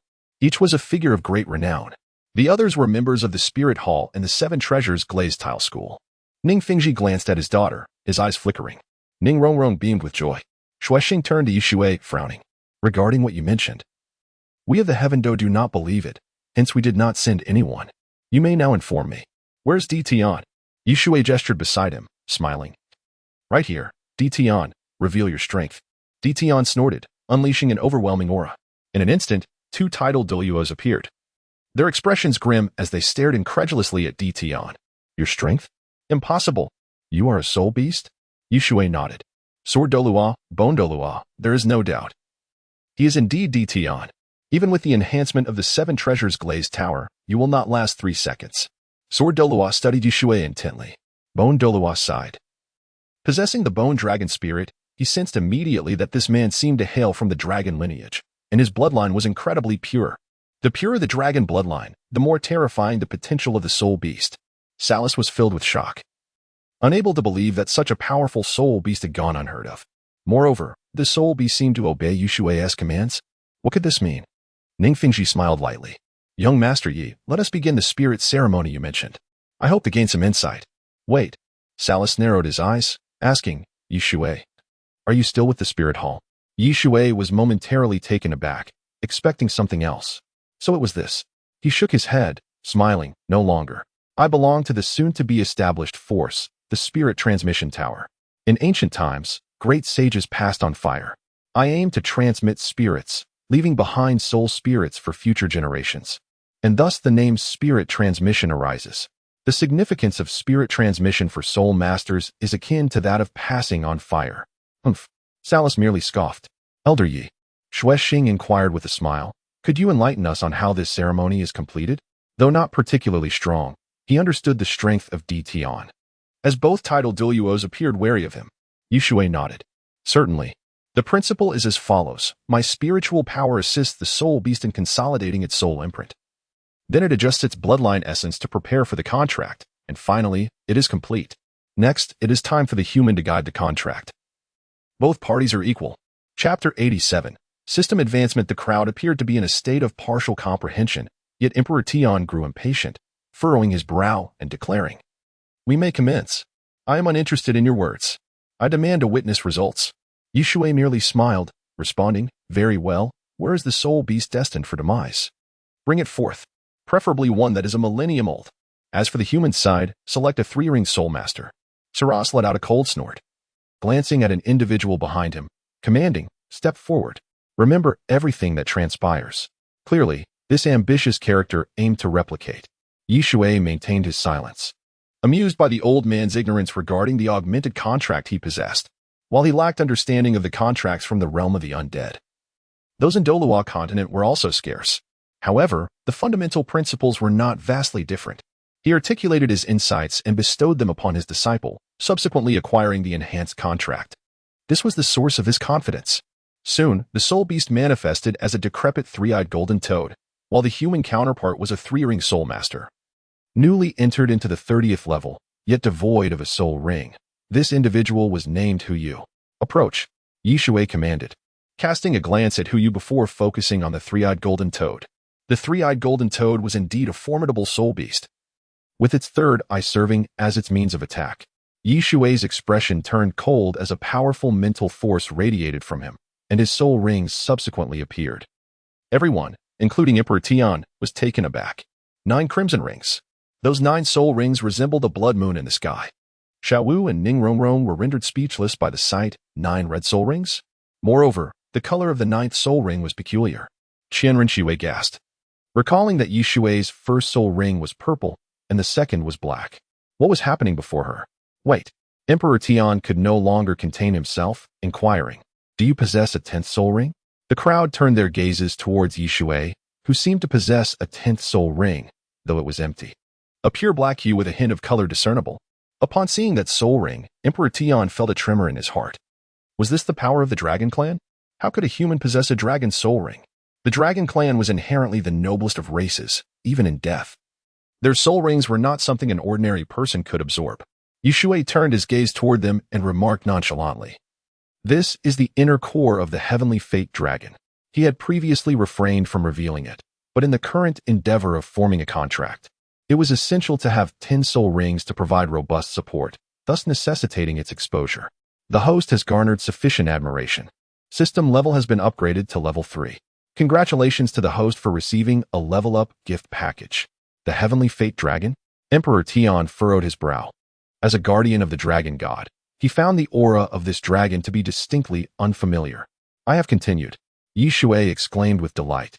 As the system level had once again ascended, he glanced at the three-eyed golden toad. His formidable mental power plunged the three-eyed golden toad into a deep slumber.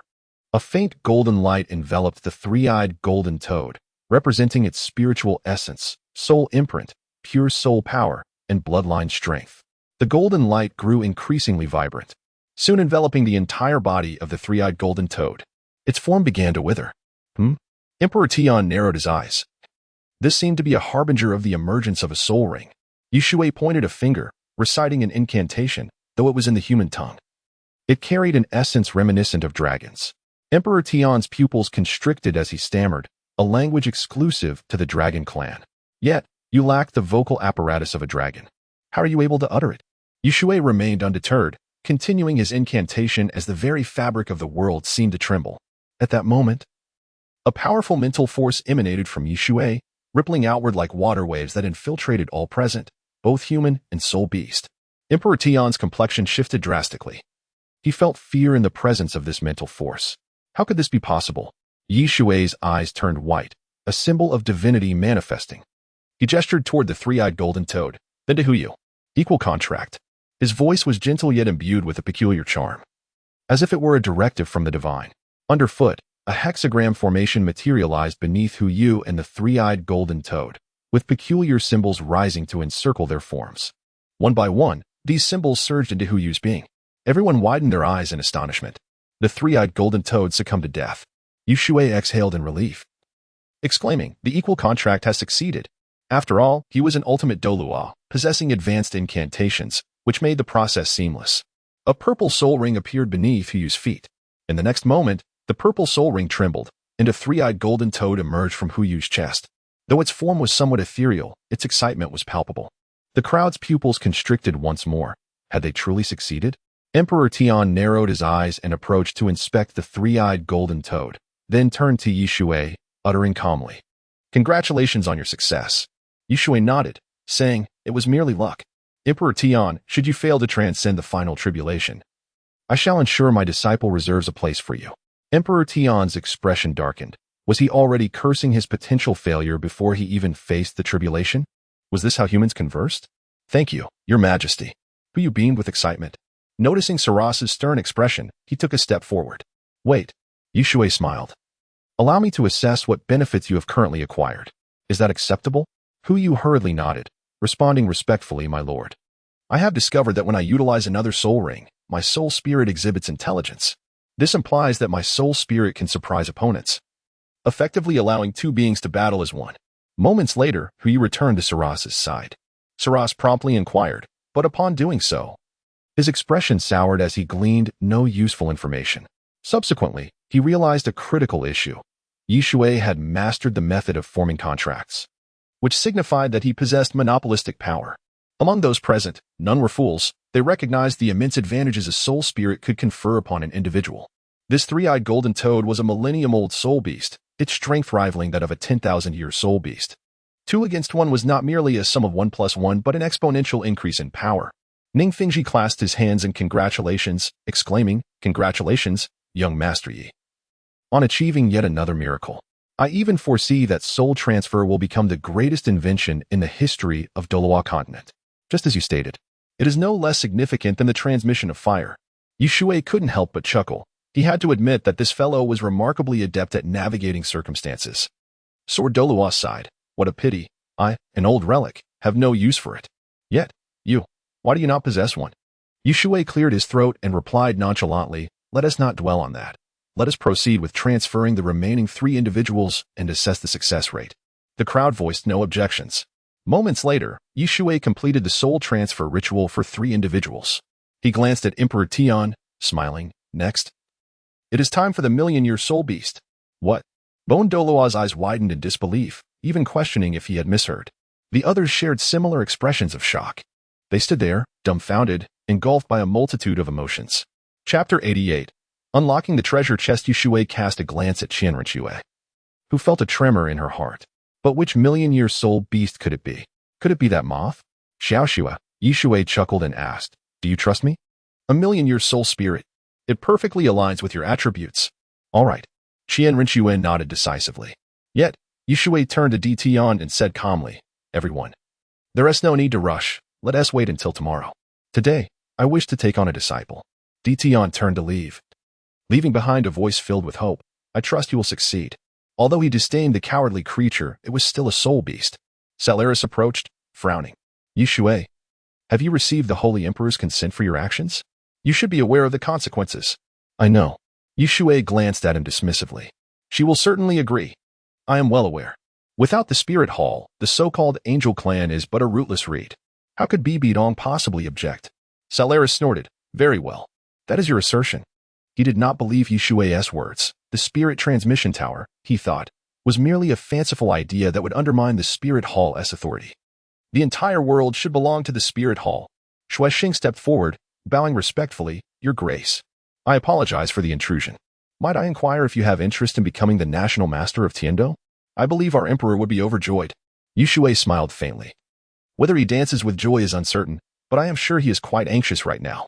"Shui Xing, you are quite astute. Do you know the saying, the trends of the world are unstoppable?"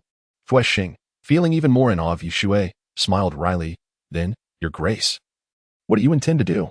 "Not I," Shui replied firmly. "It is you. How you choose to act will determine everything that follows." Shui Xing's pupils constricted, and he took a deep breath, saying gravely, "Yes, Your Grace, I understand." Though he was often arrogant, he was not frivolous. Shui's meaning was clear. The Tiando Empire must either join or face obliteration. There was no middle ground, for this was the inevitable tide of the times. Sweeping forward, Sword Douluo approached, his face a mask of astonishment. "Your strength has been restored? 10 red soul rings? How did you achieve this?" Everyone perked up. It was the first time they had seen someone with all red soul rings. When did 10,000-year soul beasts become as common as cabbages? Shui pondered briefly before responding nonchalantly, "It's nothing, merely a matter of receiving a legacy. Master Ning, from this day forth, I shall keep your daughter by my side. Furthermore, I will select a suitable soul spirit for her. Is that agreeable?" "No." Ning Fingji laughed joyfully. "It is a great fortune for Rong Rong to learn from young Master Yi. Moreover, this is a blessing for our 7-treasure glazed tile school." Shui recalled numerous fanfictions where Ning Fingji's portrayal was quite consistent, as if he were eager to see a genius take his daughter. He could understand. For Ning Rongrong possessed the world's best support-type martial spirit and was the next sect leader, making her status exceedingly sensitive. "Very well. Let us proceed to the Stardo Hotel." Shui looked at Qian Rinxue and said lightly, "Now, if you kneel and bow 3 times, and I drink this cup of tea, you will become my disciple." Qian Rinxue promptly bowed her head and then presented the tea.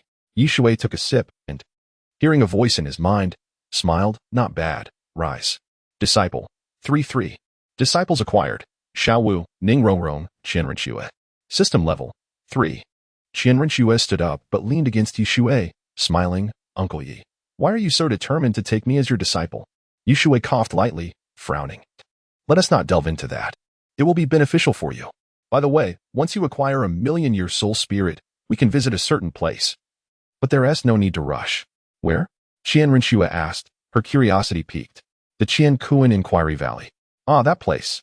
Qian Rinxue's eyes flickered. She seemed to have heard of it, a tale Shui had shared while intoxicated. It was a tragic legend. The god of love, the most beloved in the divine realm, was betrayed by their lover, leading to immense sorrow and downfall. In the end, the heavens were turned upside down, and the sun and moon became lakes. The god of love harbored a deep hatred for betrayal, and only those with profound feelings could traverse the Qian Kuan Inquiry to gain immense rewards. As for those who spoke sweet words, they would face severe punishment. Shui was unaware of Qian Rinxue's thoughts and simply focused his mind, opening the treasure chest. "Congratulations, host, for unlocking the level 3 treasure chest. Rewards are as follows. External soul bone, angel wings, silver dragon reverse scale, 7-colored dragon armor." Shui examined each item. The external soul bone, angel wings, was specifically crafted for Qian Rinxue. The silver dragon reverse scale was a scale from the Silver Dragon King, once bound. It could summon the Silver Dragon King in times of peril. The 7-colored dragon armor was forged from 7 different elemental dragons, an artifact. All were splendid treasures. Shui smiled with delight. However, it was not the time for gifts. He would wait until tomorrow after Qian Rinxue accepted her soul spirit. 1,000,000 years of dream of heaven guarantees at least a tenfold enhancement. "Why are you smiling?" Qian Rinxue tilted her head, her face full of curiosity. Shui instinctively reached out, then realized it was inappropriate. She was not Xiao Wu, and he must not touch her casually. Go ahead and touch. Shui, however, seized Shui's hand and guided it to her hair. Shui was momentarily speechless, asking, "How did you know I wanted to touch your head?" Humph. Shui smirked. "I heard from Xiao Wu, who complained that you love to touch other people's hair. She even said that if this continues, she would go bald." That's Xiao Wu. Shui could only smile wryly. "If I said it was merely a habitual action, that wouldn't be inappropriate, would it?" "No problem at all." Shui smiled sweetly, her gaze filled with affection. "Uncle Yi, you can touch for as long as you wish. And if you prefer not to, that's fine too." "I want to mind." Shui's lips twitched, but he retracted his hand, saying helplessly, "All right, I do mind." As he spoke, he fell silent. For Shui wore a cold expression. "I do not wish to hear that. Teacher, you've worked hard today. Allow me to give you a shoulder massage?" Shui was puzzled and asked, "Why do you want to give me a massage?" He had never suggested it himself, though he had considered it. But thinking about it, it was illegal, right? Xiaowu said you enjoy exploiting child labor. I am no longer a child laborer, so it's fine. Shui moved behind Shui, her delicate hand stretching out and gently resting on his shoulders, slowly kneading. After a while, the room was filled with Shui's pained voice. Be gentle. Is it comfortable, teacher? Shall I apply more strength? Chapter 89. Jealousy and rivalry outside the door. Xiaowu pressed her rabbit ears against it, a look of suspicion on her face. Why did it feel so peculiar? It was still daytime, yet such sounds could be heard? Could the teacher be that kind of person? Her heart was heavy with sorrow as she muttered softly, "Humph. Bad teacher. You've forgotten your old love for a new one. I shall cast a spell to curse you. May your soul power remain stagnant. May your shoulders always ache. And may you choke on your food." Before long, the door swung open suddenly. Xiao Wu exclaimed, losing her balance as she tumbled inside. Shui caught her. The moment filled with warmth as she fell into his embrace. He shot her a glare, frowning. "What are you doing out here? I thought a thief had come." Xiao Wu's cheeks flushed as she reluctantly stepped back, pouting, "I was just curious, wanting to show my respect to the teacher." "Teacher, I've been practicing diligently and have finally learned how to give a shoulder massage." Shui's expression hardened as he tugged at her ear. Seeing her face turn crimson, he released her, snickering. "Xiao Wu, what do you take me for? Cultivation is important. Hurry back to your training. One day, the teacher will grant you a soul spirit." Shui chuckled from the side. "That's right, Xiao Wu. Cultivation is paramount. Leave these trivial matters to me. Don't tire yourself out." Xiao Wu felt a surge of anxiety. She truly sensed a looming crisis. If things continued this way, her status in Shui's heart would undoubtedly diminish. "Rest assured, sister. I have a peculiar habit of helping others with shoulder massages," Xiaowu declared. Shui frowned, realizing he had previously compelled her to do so under duress. Why was she so eager today? Perhaps this disciple was indeed worth keeping. He waved his hand with a smile. "All right, teacher appreciates your filial piety. There will be a chance in the future. Let us forget about today." Xiaowu, seeing Shui's smug expression, gritted her teeth and replied, "Fine." Shui's eyes brimmed with disdain. She was merely a little girl, thinking she could outplay her? She was truly overestimating herself. It seemed she needed to find an opportunity to speak to this girl. "What's wrong?" Shui asked, looking at Shui. "Nothing," Shui smiled. "Teacher, shall we continue? I hope I didn't hurt you. It's my first time, so I'm a bit unfamiliar." Shui wanted to dismiss it, but softened at the sight of her guilt-ridden face. All right, I'll give you another chance." He truly could not endure it. The thought of having Shui massage him was already thrilling, yet the reality was daunting. As night fell, in the corridor by the window, Shui suddenly turned to Xiao Wu, saying coolly, "Shall we have a chat?" "Certainly." Xiao Wu nodded, curious. "What do you wish to discuss?" "Humph." Shui stepped forward, pinning Xiao Wu against the wall, her beautiful eyes filled with disdain. "Little brat, I know you have many thoughts, but they are of no use." Xiao Wu, who was fearless by nature, tilted her head back and sneered. "You dare call me a little brat?" Shui frowned. "I can tell you possess a maturity not typical for your age. So, you've been pretending to be innocent, have you? Little thing, what concern is it of yours?" Xiao Wu retorted, reaching out to push Shui away. However, Shui remained unmoved, her golden eyes sharp as an eagle's, coldly stating, "What concern is it? The teacher is the one I have my eyes on. So tell me, what concern is it of yours?" Xiao Wu narrowed her eyes, surprised. So you're targeting me for that reason? Of course, Qianren Xue smiled sweetly. Otherwise, what makes you think you have the qualification for me to target you? Now go back. Forget about today's events or else. Xiao Wu lowered her head, but a spark of inspiration flickered in her mind. She quickly tickled Qianren Xue's armpit and dashed away. You. Qianren Xue regained her composure, feeling a sudden ticklishness, her face flushed with embarrassment and anger. She glared at Xiao Wu, then abandoned the thought of reprimanding her. It was late, and even the slightest noise could disturb Minnie. Back in her room, Xiao Wu furrowed her brows deeply. This girl certainly harbored ill intentions. However, she had an advantage. The next day, Shui brought his disciples to the outskirts of the Stardow forest. Today, only a handful of people were present to witness the event.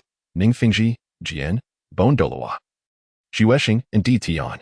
When Di Tian saw Shui arrive late, he frowned. You're only just arriving now. Apologies. Shui yawned and smiled wryly. I slept too soundly last night. If you can't sleep, find someone to massage you, Di Tian replied, his face turning a shade darker. Good morning. Shui waved, then opened a portal, pulling out a moth. Help. As Tianming emerged, its wings curled in fright. The sky changed dramatically. Thunder and lightning erupting as if an extraordinary event were unfolding. Jin Douluo, upon seeing Tianming, asked, Is this the million-year soul beast? Absolutely. Tianming, now somewhat emboldened, proudly looked at Shui, frowning. Let me make it clear. If things go awry, it's not my responsibility. Enough. Shui, filled with confidence, knew the six-winged angel was an exceptional martial spirit. Under his guidance, there was no danger. Tianming looked up, witnessing a bolt of lightning strike down, trembling in fear. Di Tian appeared displeased, thinking it unwise to come today, as it would only serve to amuse the humans. Step forward. Shui beckoned to Qianren Xue and Tianming. Without hesitation, he carefully extracted the soul spirit and began to chant a spell. Originally, Tianming had another chance to transcend, and Shui had advised it to take that route. But this creature insisted on becoming a soul spirit. Too timid. Moments later, after completing the incantation, Shui noticed Tianming's life force fading. Now was the most crucial moment. Qianren Xue revealed her martial spirit, shocking many. Ningfingji's expression darkened. A six-winged angel? That belonged to the spirit hall. Di Tian frowned, his eyes sparkling with intrigue. The six-winged angel was a highly esteemed martial spirit. He understood well why humans could rise so rapidly. First, because of the six-winged angel, and second, due to their unity. He was well acquainted with the history of Douluo. At this moment, Qianren Xue closed her eyes, her brows furrowed, enhancing her beauty. Chapter 90. The evolution of the six-winged angel. Strange symbols danced through the air, causing the very essence of this realm to tremble. A million-year-old soul beast could be deemed the pinnacle of the Douluo Continent. Moreover, having consumed the seven-star fruit and its leaves, the life essence of Tian Dream had undergone a transformation. It was no longer an ordinary moth. Is everything all right? Ningfingji could not help but inquire. It seems these runes have ceased their movement. Shui smiled gently, assuring him, rest assured. My mental prowess has reached its zenith just below the divine realm, and there is absolutely no cause for concern. The zenith just beneath the divine? Jian and Douluo were momentarily taken aback. Does mental power possess levels as well? Boom. A golden streak swept across the sky, heralding the arrival of a soul bone. Is that? Shui's eyes sparkled with recognition. The angel said. A deep voice followed. Have I arrived too late? Shui emerged. Qianren Xue raised her head. This was the most crucial soul bone. She realized immediately, as her teacher had informed her grandfather. Only thus could her grandfather arrive at this moment. Teacher. Qianren Xue gazed at Shui, tears glistening in her eyes. Merge. Shui exhaled. For this was his final gambit, the head soul bone of the angel's set. Given that Qianren Xue's martial soul did not govern mental power, facing the transformed Tian Dream posed a risk. But now, there was no need for concern. Jian and Douluo exchanged puzzled glances. Who was this newcomer? Was he also a titled Douluo? And how powerful he was? Qianren Xue sat cross-legged and began to merge with the head soul bone. In that instant, she seemed to behold a deity, her eyes filled with majesty. This was the angel of God, embodying purity, judgment, and the vanquishing of evil. Her martial soul was also a legacy of this deity, as strange symbols flowed into Qianren Xue's body. Qianren Xue softly murmured. A trickle of blood escaping from her lips, her complexion growing increasingly rosy. Time passed second by second. Qianren Xue unfurled her wings, her pupils transforming to a snowy white, all the while sensing a peculiar power emanating from afar. Shui was astonished. Was this the power of faith? Although the angel of God had perished, faith could not be extinguished. At this moment, as Qian Rinxue absorbed this power of faith, her expression grew more serene. This power of faith could not elevate Qian Rinxue to divinity, but it would certainly assist her with ease. Boom! With a powerful flap of her wings, Qian Rinxue soared into the sky, then folded her wings around her. Bolts of heavenly tribulation rained down. Initially concerned, Shui felt relieved upon witnessing that the angelic wings remained unscathed. What is happening? The crowd was bewildered. How could there be thunderclaps in such serene conditions? Tian's eyes flickered. Is this little girl on the verge of becoming a deity? No. It is that Tian dream. This little girl's wings have evolved. Is this the evolution of a martial soul? Shui chuckled joyously. What a delightful surprise. Xuexing could not contain her curiosity. Can martial souls truly evolve? Indeed. Shui nodded, elaborating, you may be unaware, but there are numerous rare treasures capable of facilitating the evolution of martial souls. However, each is exceedingly precious, not easily attainable by ordinary beings. Little Shui's martial soul evolution is particularly unique. Perhaps few are aware of it, and even those who do are likely divinities.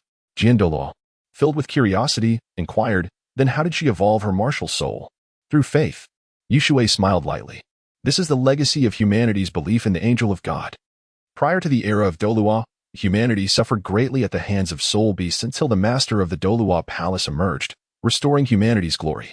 And the master of the Douluo palace was a servant of the angel of God. Ningfengji gasped, furrowing his brow. The history is far too ancient. Those who experienced it are no longer among us. But one question remains. Why did the angel of God not expand her faith? In an instant, all eyes turned to him. Indeed, this was the most perplexing matter. The angel represented purity. Yet, there are so few who still believe in the angel of God. And even those who do so merely because of her beauty and sanctity. I do not know. Shui shook his head. Perhaps it is due to the interference of other deities, or possibly because the angel of God has fallen. The crowd was dumbfounded. A deity has fallen? They could scarcely fathom such a notion. Who could have slain a god? Crack, crack, crack. Shui lifted his gaze, seeing the wings begin to crack. A worried expression crossing his face. Yet, in the next moment, his eyes widened in astonishment. It was not that the wings were breaking. Rather, the outer layer had shattered, revealing wings that shimmered with golden light, captivating all present. How beautiful! Xiaowu exclaimed in genuine admiration. Pure. As Qian Rinxue unfurled her wings, her visage became even more stunning, yet her demeanor grew solemn. This was the earthly incarnation of the angel of God. Qian Daoliu's eyes brimmed with tears at this sight, murmuring, the recognition of the angel of God? Impossible. This can only occur within the Douluo palace. Qian Rinxue descended gracefully, her gaze fixed upon Shui, her heart brimming with questions. Why had she received the recognition of the angel of God? That deity had revealed to her that she was now the new inheritor. An inheritor possesses the potential to inherit divine status. Teacher. Shui raised a finger, signaling Qian Rinxue to remain silent. He turned to Ningfengji and the others, stating calmly, have you all finished observing? Now, are there any opinions regarding the soul spirits? Feel free to share. Ningfengji bowed respectfully, asking, as one of the top 3 sects. The Seven Treasure Glazed Tile School believes that soul spirits should be made accessible to the masses. However, with the Haotian school currently in seclusion, you must notify them. Otherwise, all of this is mere talk. Shui nodded, smiling. That is certainly not an issue. Xuexing, do you have any opinions? Xuexing trembled slightly, bowing deeply as she replied, Your Majesty, I have no objections. With Lord Tian present, along with your esteemed authority, soul spirits are destined to be promoted. And we of the Tiando Empire will also contribute our efforts. Good. Shui glanced at Jian and Bon Douluo, speaking solemnly. Time is of the essence. Therefore, I did not visit the Star Luo Empire. However, it matters not. When I take my disciples out for training, I shall clarify matters with them. Then, there is the establishment of the Spirit Transmission Tower. Once the Spirit Transmission Tower is established, no soul master shall hunt soul beasts without permission, or else. The crowd's expression stiffened. Tian, however, smiled slightly. The master was currently in slumber, and as the overlord of soul beasts, he naturally bore the responsibility. He could not help but admire this human more and more. It was rare to find someone willing to stand on the side of soul beasts truly remarkable. Kill. Chapter 91. Corrupted filial piety. The crowd discerned Yi Shui's murderous intent. It was no jest, but a genuine expression of emotion. Kill. A single, simple word. Their hearts trembled. For the Douluo Continent was about to be engulfed in a tempest. In the midst of this storm, who would survive? Who would be the greatest beneficiary? Amidst the chaos, the true dragon would emerge. Enough, Yi Shui smiled faintly. I do not have grand ambitions. As long as no one crosses the line, we are all friends here. Now, this meeting is concluded. I bid you all farewell. Jin Douluo smirked. Why does it feel as though you're issuing commands? Having spoken, he turned and departed. Naturally, he was indifferent. After all, he was a titled Douluo, having acquired all his soul rings. What need was there to hunt soul beasts any longer? It would be utterly unnecessary to slay soul beasts for their bones. Moreover, adhering to this rule would immensely benefit their 7-treasure glazed tile school. Without delving into distant advantages, Ning Rongrong had taken Yi Shui as her mentor, making it effortless for her to acquire a soul spirit in the future. Ning Fengji. The Bone Douluo shared this sentiment. As beneficiaries of the rules, they would ensure that no one dared to break them. Moments later, they departed. Yi Shui turned to Di Tian and smiled. Well, the task you deemed impossible has been accomplished by me. Humph. Di Tian snorted coldly. It was merely luck. Yi Shui, unimpressed, retorted, why don't you give luck a try yourself? By the way, when will she awaken? She? Di Tian paused, then sneered, that seems unrelated to you. The master would certainly not commend you. Until we meet again. With that, Di Tian vanished. Yi Shui clutched a massive silver scale, belonging to the Silver Dragon King. In times of peril, it would summon a great dragon to battle. How delightful. Master. Qianren Shui gleefully embraced Yi Shui, suddenly planting a quick kiss on his cheek. Thank you. Disciple Qianren Shui's filial piety has significantly transformed. This gift has no cooldown time limit. Filial piety transformation levels. Simple, difficult, severe. Feel free to select. Vast as the ocean. Ding. The host has gifted Disciple Qianren Shui a million-year soul beast. Amplification in progress. Congratulations to the host for achieving a 10,000-fold amplification, obtaining a 100-level soul beast and a second-tier deity.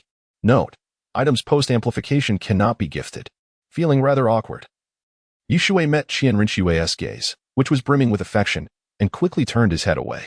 Hey, what is this all about? He could hardly doubt that if he were to push Qianren Shui down at this moment, she would likely not refuse. This was a clear case of severe transformation of filial piety. Why are you turning away? Qianren Shui teased. Yi Shui felt a rush of warmth envelop him. Hey. Xiao Wu approached, grasping Yi Shui's arm and casting a glare at Qianren Shui, exclaiming, what do you think you're doing? Qianren Shui's eyes glinted coldly as she frowned. I was merely expressing gratitude to my master. What about you? Xiao Wu's cheeks flushed as she stammered. I was also expressing my gratitude.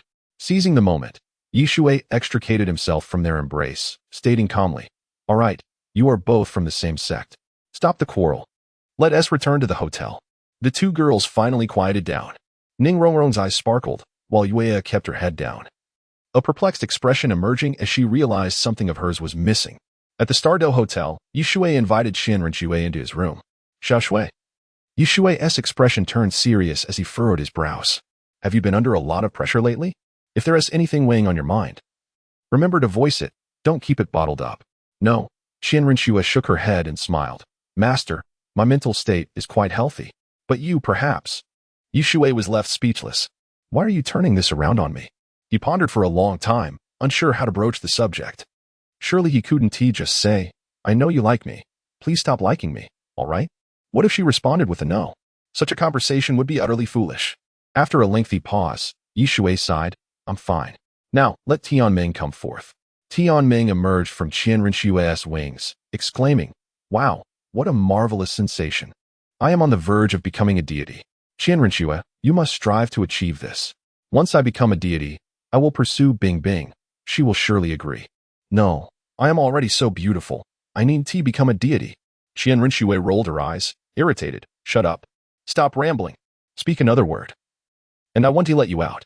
Love-struck fool. Yi Shui shot a glare before turning back to Qianren Shui, smiling. Have you acquired its soul skill? What is it?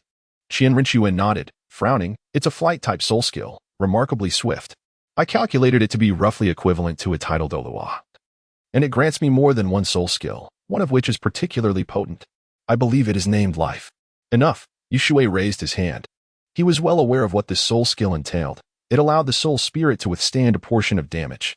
With Tianming present, even if a tidal Douluo pursued Qianren Xue, they would likely not be able to kill her. This soul skill was extraordinarily formidable. Tianming tilted its head, eager to announce, "This is my brother's presence." The soul skill bestowed upon her is the life reflection shield, framed by her spiritual sea, capable of rebounding all physical and spiritual attacks. If the opponent is weaker than her, the entirety is reflected. If they are stronger, a portion is rebounded, and I will bear the remainder. Unless I am slain. She is absolutely safe. Yishui scoffed, "Is that all? Too weak." Weak? Tianming flitted about in disbelief, having never encountered someone so foolish as to deem its bestowed soul skill weak. "Fine, you wouldn't understand. This isn't your concern. I'm going to sleep." Yishui sipped his tea and inquired, "What color is your current soul ring, and what level are you?" Without hesitation, Qianren Xue responded, "Master." Tianming said it could evolve my soul rings, and I agreed to that request. It should be 6 golden rings. With that, she unleashed her martial soul. Wings extending from her waist. 6 golden soul rings shimmered, resembling the most sacred of colors, utterly perfect. Yishui was quite pleased, smiling, "Not bad. You've done well. Originally, you were at 59, and now you've just broken through." Qianren Xue gazed at Yishui, smiling, "Master, it is thanks to your fruit. Today, shall we have a drink to celebrate?" Yishui instantly grew wary, frowning. "Why would we drink? I dare not partake in your liquor. Why will I get drunk?" His physical constitution was extraordinarily robust. There was no way he could become inebriated. Suddenly, Qianren Xue rose and kissed Yishui. Chapter 92. I don't mind either. Yishui was momentarily taken aback, his mind blank. Was she really that bold? Just as he was about to speak, he realized that his mouth had been blocked by a moist little snake.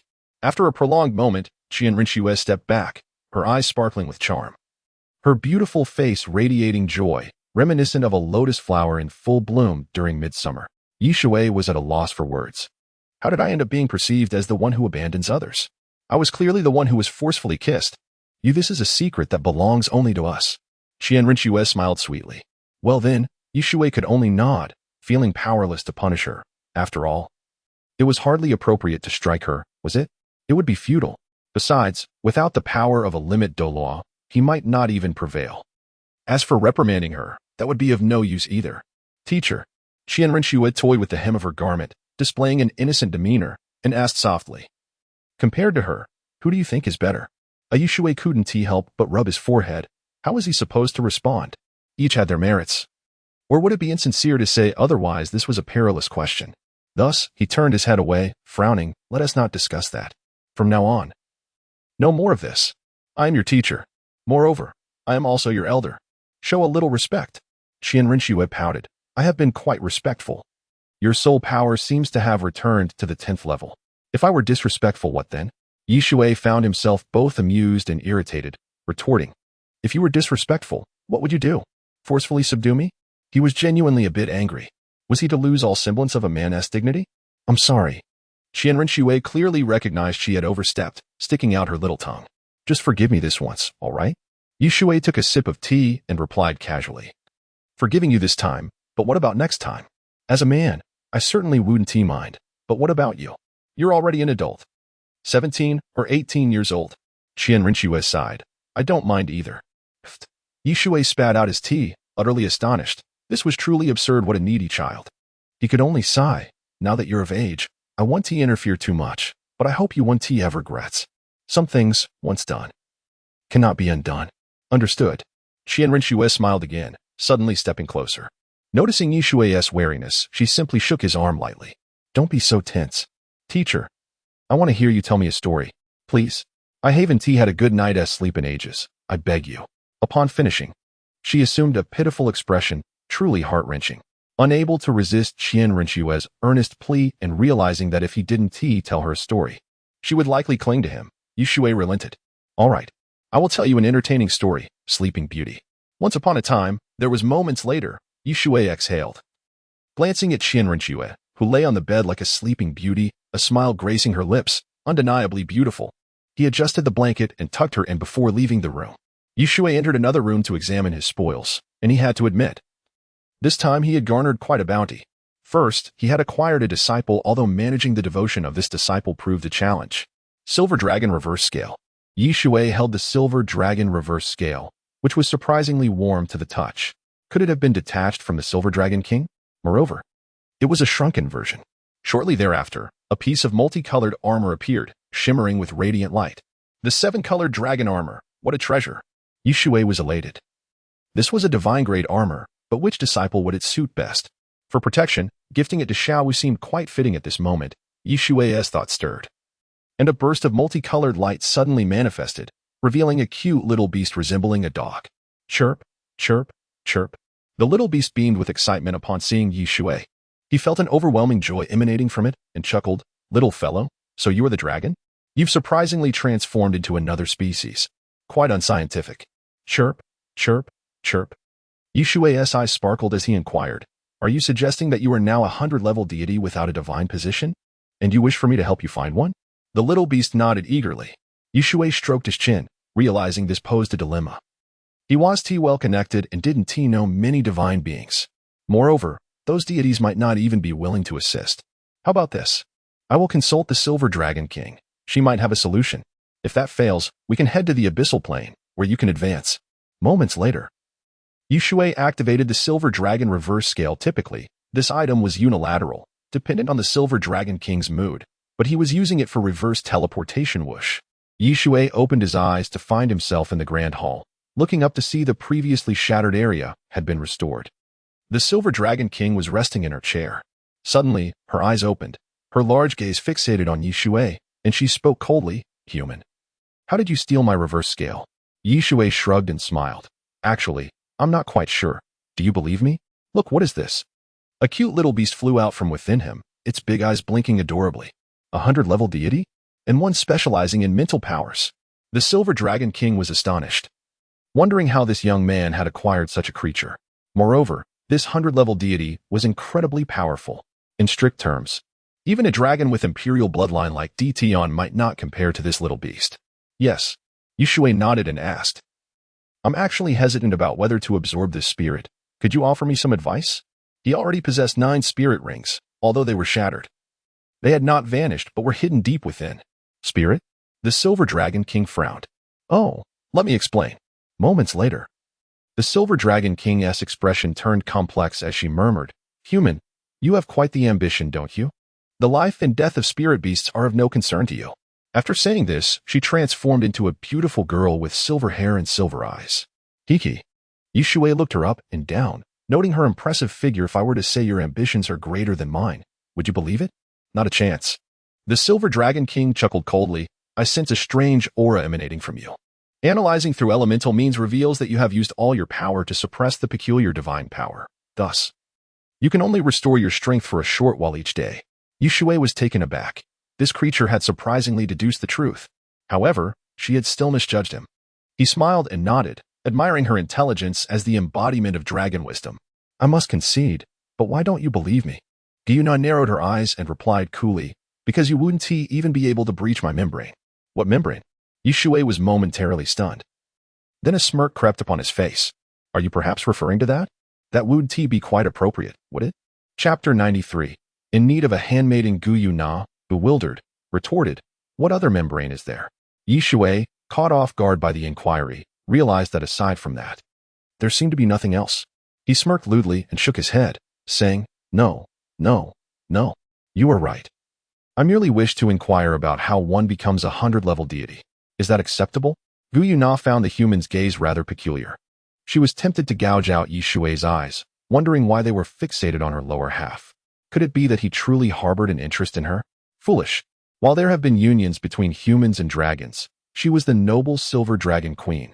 How could she possibly lower herself to a mere waste? What was he thinking? Shui chuckled. "What are you pondering?" Snapping back to reality, Gyuna frowned and asked, "What is your current realm?" "Spiritual power." Shui answered without hesitation.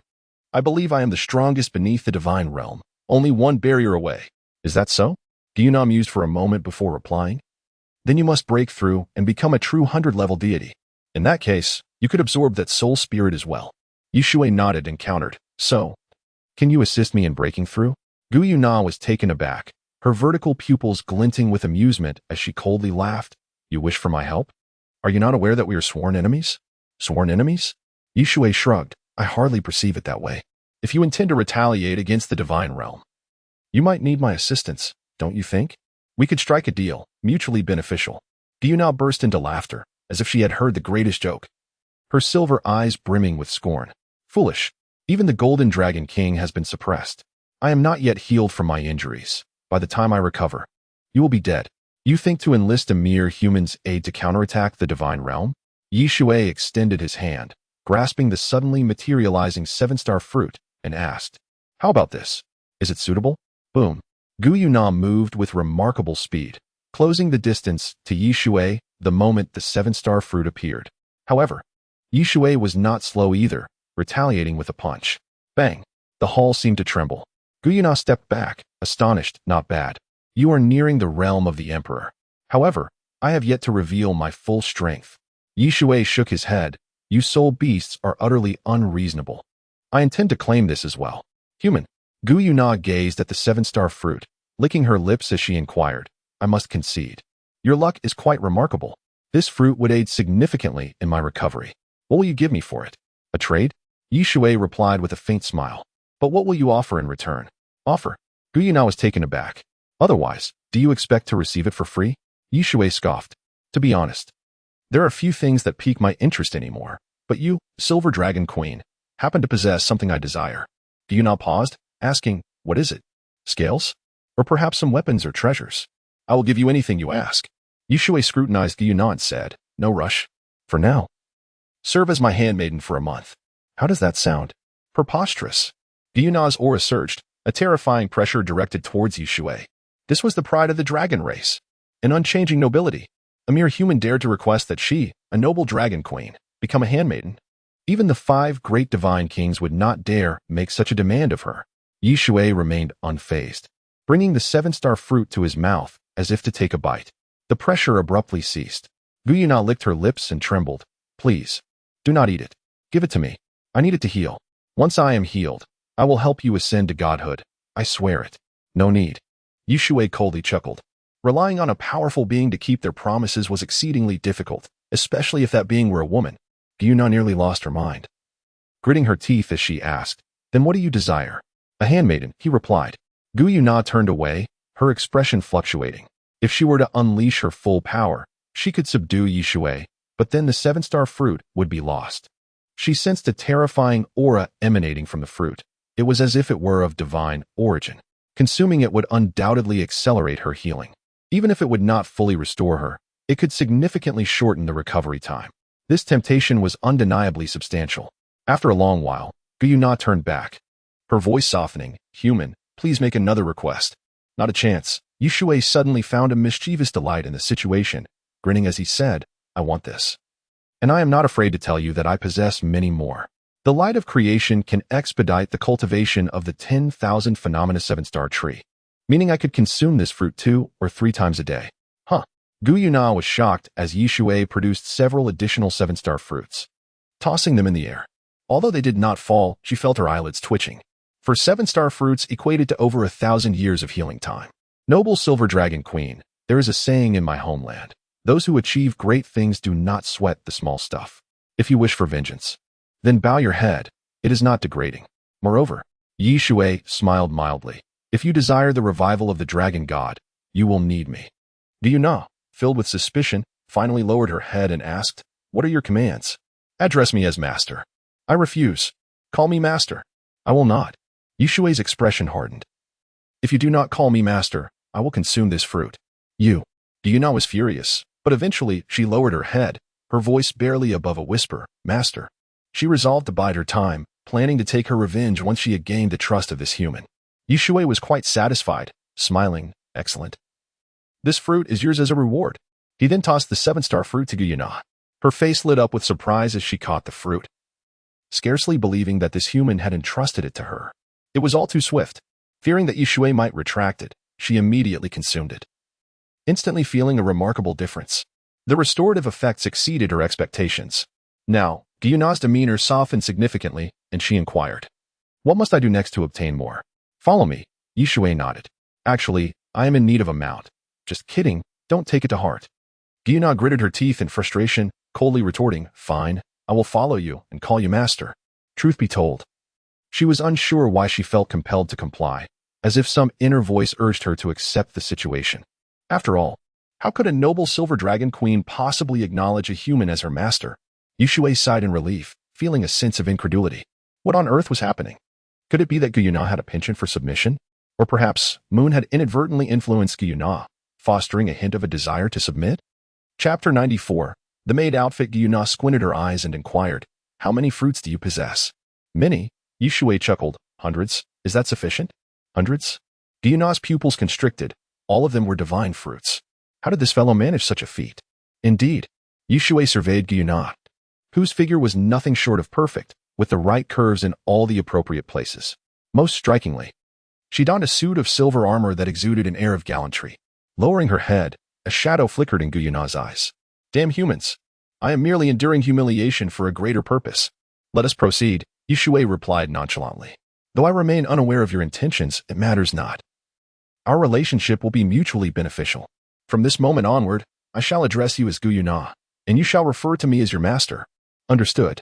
Guyuna lifted her head, but suddenly, her mouth fell slightly open, and a sound wave expanded outward. Moments later, Tian arrived, bowing respectfully, "My lord. How may I serve you?" He then glanced at Shui, bewildered. Why was he here? Had he interrupted the lord's recuperation? "Do not fret," Guyuna interjected, raising her hand. "This individual is of use to me and poses little threat. I am not recuperating here. You shall guard this place. Once I have fully healed, we can commence our plan to revive the Dragon Clan." "Yes." Tian knelt on one knee, filled with anticipation.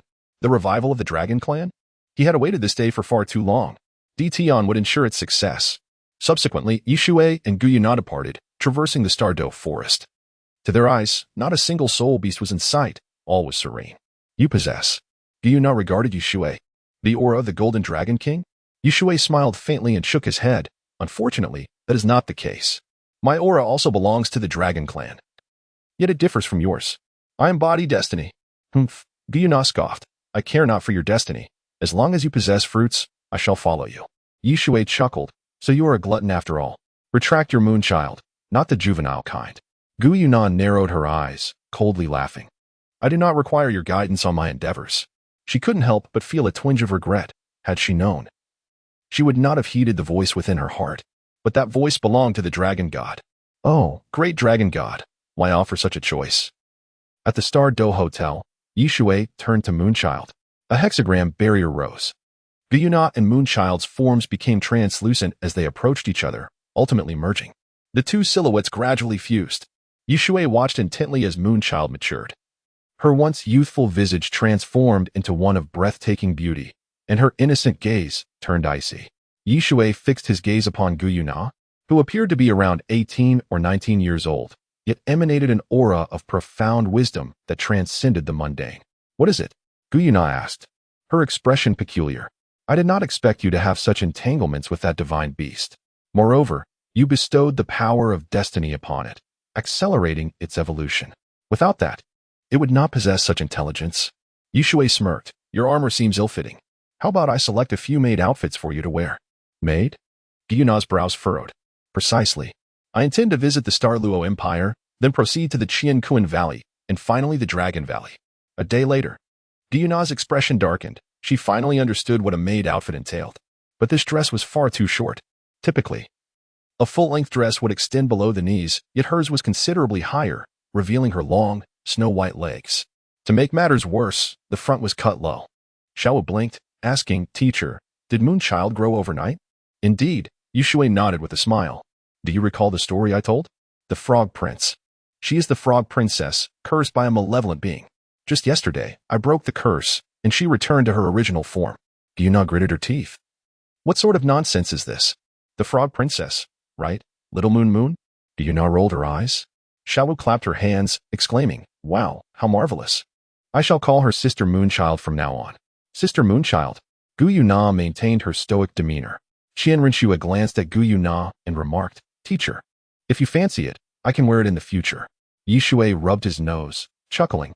"No need for that. It is just fine as it is." "How much for this, shopkeeper?"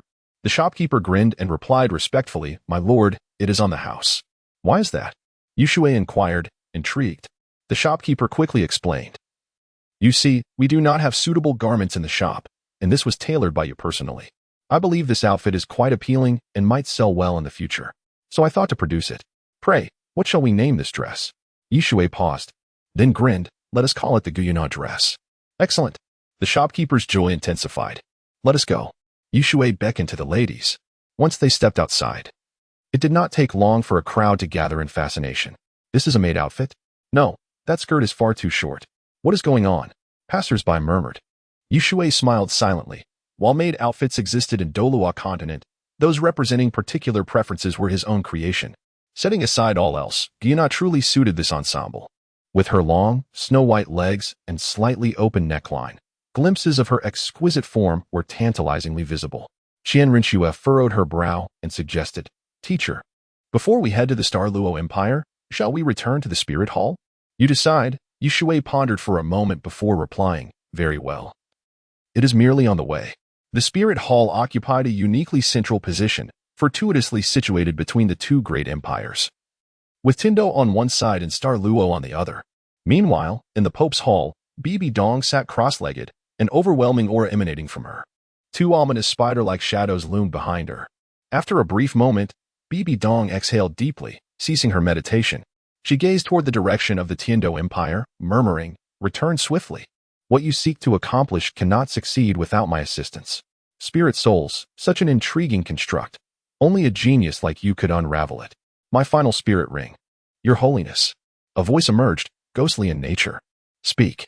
Ghost Douluo reported respectfully, it appears that many in the Hall of Offerings oppose this, believing it undermines the foundation of the Spirit Hall.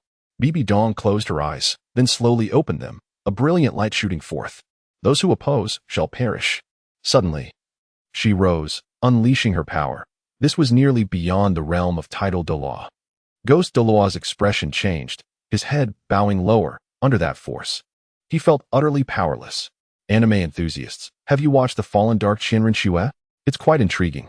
I'll write one when I have the time, though it is easy to harmonize, so perhaps I'll create a group to share it later.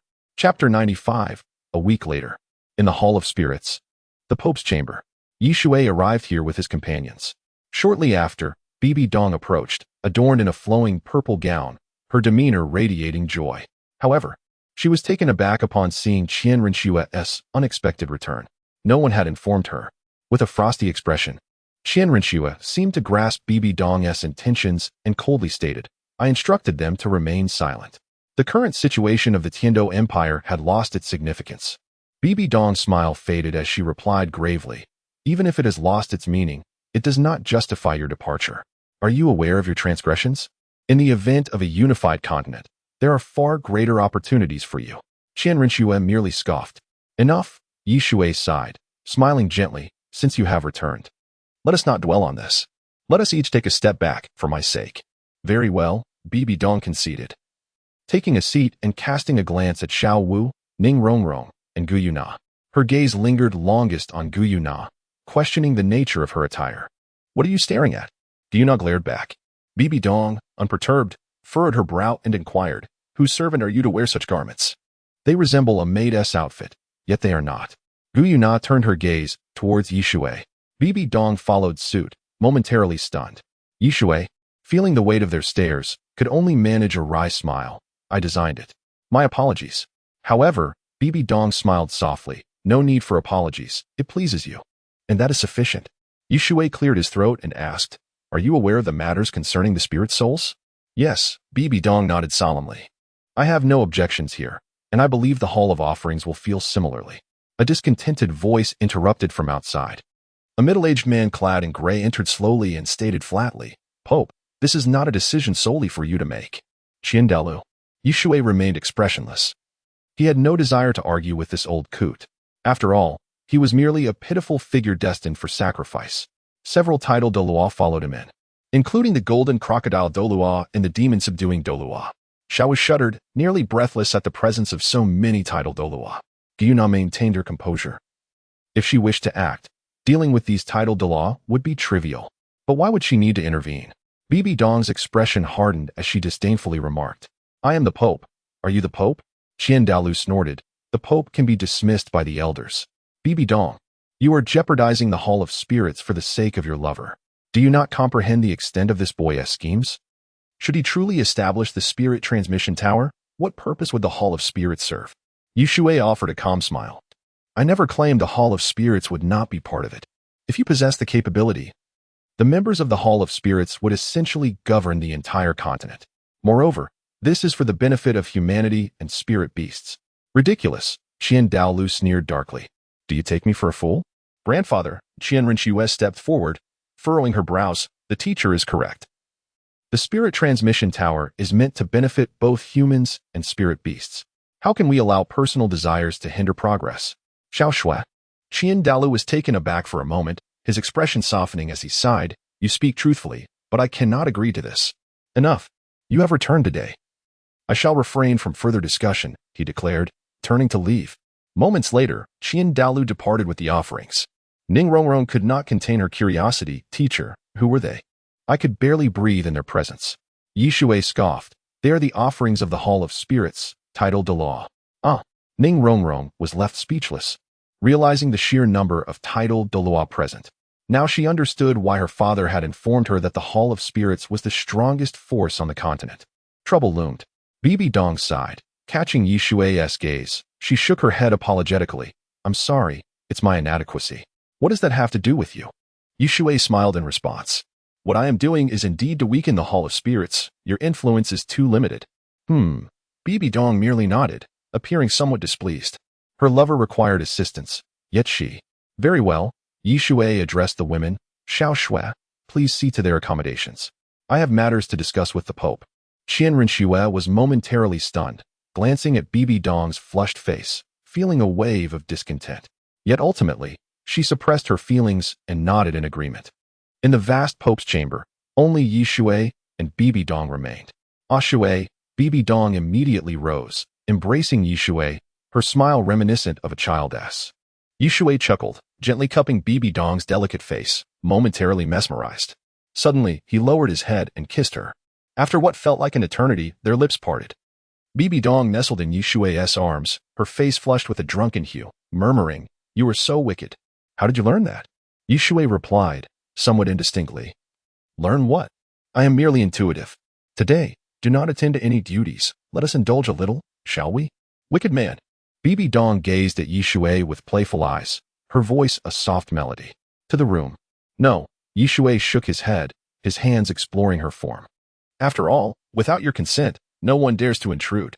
As you wish, Bibi Dong was already lost in the moment. Soon, sounds of heightened passion filled the air. Meanwhile, Rinxue turned to her grandfather, asking, He is my teacher. Teacher? Douluo snorted, a worthless individual. What qualifies him to be your teacher? Moreover, you are destined to be the master of the Douluo. Forget him immediately. No.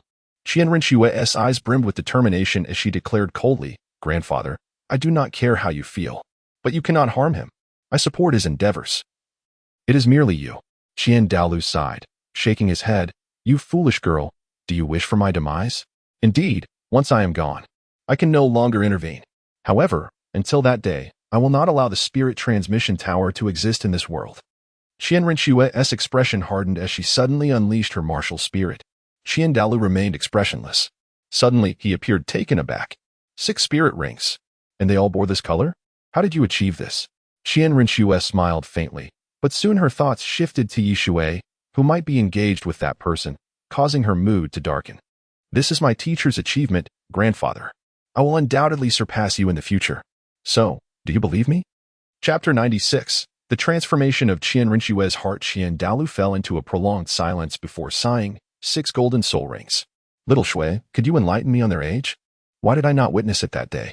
Rinxue briefly recounted some details, then furrowed her brow and declared, Grandfather, I do not care what you are thinking. However, I will not allow you to harm him. Otherwise, I would rather perish. Daolia's body trembled slightly as he slowly closed his eyes, appearing suddenly much older. I understand. I will not harm him. However, little Shui. He suddenly opened his eyes, which shone like a sharp sword, radiant with golden light. But you must not develop feelings for him. Do you understand? Rinxue pressed her lips together and, with conflicting emotions, replied, I have not. Grandfather, you misunderstand. Misunderstand? Douluo snorted coldly. Your eyes have betrayed you. Do you realize what you now possess? Qian Rinxue shook her head. What is our martial spirit? The six-winged angel. Indeed. Qian Dalu nodded. And your martial spirit has evolved. Although I do not know its level, it has surpassed mine. Qian Rinxue touched her wings, murmuring, the sacred angel? Teacher said it was the power of belief that allowed me to evolve. Grandfather, what is the power of belief? Qian Dalu furrowed his brow, a bitter smile forming. It seems I have underestimated this individual. The so-called power of belief. Do you remember the statue of the angel in the Douluo Palace? Qian Rinxue nodded. As long as someone offers devotion to the angel statue, there will be power of belief, and this power can elevate you to become a divine angel. Her beautiful eyes were filled with astonishment. A divine angel? Can I truly ascend to divinity? Qian Dalu seemed to read her doubts and replied mildly. If it were in the past, I could not guarantee it. But now it is possible. The divine angel may no longer exist in this world. Yet the power of belief remains. Thus, you have gained the recognition of the divine. Qian Rinxue was taken aback. The recognition of the divine angel? After pondering for a moment, she inquired, but if the power of belief truly exists, why doesn't the spirit hall mandate every household to worship the divine angel? Qian Dalu shook his head. It is not that they do not wish to, but rather that it is unfeasible. I will not interfere with how he chooses to guide you, but you must not allow your emotions to sway you. Do not claim misunderstanding. At this point, he revealed a trace of a bitter smile. Go now. Yes, Qian Rinxue responded, her heart filled with confusion, yet she departed. As Qian Dalu watched her leave the grand hall, he murmured, foolish child, I too was once young. How could I not understand?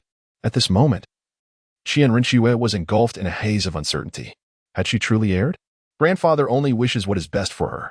Tianming emerged, curious, and asked, what do you intend to do? As Qian Rinxue's spirit, it could easily sense that her emotions were somewhat amiss. Can you conceal my presence from the tidal Douluo? Tianming answered without hesitation, of course. Even when I was the ice silkworm, I could accomplish that. Now, with my heightened life level, it is even easier. Good. Qian Rinxue inhaled deeply. You will mask my aura. Under no circumstances must I be discovered. Tianming nodded, grinning, rest assured, as a million-year soul beast. I am far superior to an ordinary tidal Douluo. However, your assistance will be necessary, as this woman is quite formidable. Qian Rinxue gazed towards the papal palace, taking her first step, which trembled slightly. Soon, she arrived outside the papal palace. There were no guards present. The sound of a clear voice emanated from within, like the most beautiful melody. Qian Rinxue's complexion paled. It was Bibi Dong's voice. She bit her red lip, yearning to rush inside, but quickly regained her composure and listened expressionlessly. There was no one else. What a villain. I am a tidal Douluo, yet I can only maintain a semblance of reconnaissance. But fortunately, even if they come, I will still detect them. To disguise her identity, Qian Rinxue had released her martial spirit. Her angelic wings bore a hint of darkness. Then, the darkness quietly vanished. It concealed itself at the center of her wings, resembling an eye that looked down upon all living beings. After a long while, Qian Rinxue's heart trembled. Her eyes were filled with disappointment. Just as she was about to leave, a low, hushed voice emerged. What do you truly feel for little Shui? What feeling? Stop pretending to be ignorant. All right then, I feel nothing, merely pity for her. What of it? Are you her mother, not caring enough to show me any affection? That is not the point. Rather, you have crossed the line. I know my boundaries. Thank you. Suddenly, Qian Rinxue smiled, lowering her head as tears fell to the ground. The tenderness of that lowered head resembled a water lily, delicate and shy against the cool breeze. Then, Qian Rinxue lifted her head, revealing not a trace of fragility, but rather a profound determination buried deep within her. At that moment, she seemed reborn. This was a unique epiphany belonging solely to her. Memories of her childhood replayed in her mind like a fleeting panorama. A young man lay on the ground, allowing her to climb atop him, then galloping like a horse. Later, that young man sat outside the Douluo Palace, despondently drinking. At that time, she did not understand what had transpired and approached to inquire. The young man merely said it was nothing, just a bad mood. She did not comprehend what a bad mood entailed. She only knew that it was the first time she had been rejected. Now grown, she finally understood why the young man had rejected her, yet she would also distance herself from the spirit hall. In the end, when she encountered the young man again, the excitement in her heart shattered her completely. It turned out that feelings, as the young man had said, were like a fine wine, growing richer with time. Why concern herself with so much? As long as she cherished him, was that not sufficient? Qian Rinxue, no one can take your love from you, not even her. Become mine. I will save you. My name is Fallen. This was the voice resonating deep within Qian Rinxue's heart, tinged with urgency. No. Qian Rinxue parted her crimson lips. My love, I will pursue it myself, even if you are my inner demon. You do not deserve it. If the title Douluo cannot attain love, then I shall become a deity. If becoming a deity yields no love, then I shall surpass the divine and continue onward. Qian Rinxue gazed towards the horizon, as if the entire sky had become lighthearted. The birds chirped with clear calls. This was the redemption of her soul. As long as there was love, that was enough, regardless of whether it was unrequited. She cared only for one person, her teacher, Shui. Chapter 97. Because I wish to showcase it for you the next day, Shui Yu awoke to find the space beside him vacant. A bitter smile crossed his face. After all the turmoil of yesterday, it was impressive that Bai Dong could rise, truly befitting of a title Douluo. Awake? A gentle voice floated in. Bai Dong entered, carrying a basin of water, and said with a smile, It's quite late now. Wash up and let us have breakfast. She is waiting for us. She? Shui's face was filled with confusion. Is it my disciple? Bai Dong gritted her teeth and replied, It's Qian Rinxue. Shui couldn't help but smile as he rose, embracing Bai Dong. Noticing the panic in her eyes, he asked, Aren't you going to change? Do you wish to call her Qian Rinxue for the rest of her life? She is your daughter. Bai Dong trembled slightly, breaking free from Shui's embrace, and replied calmly, I know. However, I shall call her Shui. She may not appreciate it. Let us leave it at that. Very well. Shui could only manage a wry smile. The one who ties the knot must also untie it. He excelled in many matters. But understanding the human heart was his Achilles heel. The heart of a woman is as elusive as a needle in the ocean. It was impossible to fathom. Oh, he was too weary to ponder it any longer. After a moment, Shui finished washing up and, together with Bai Dong, headed to the hall.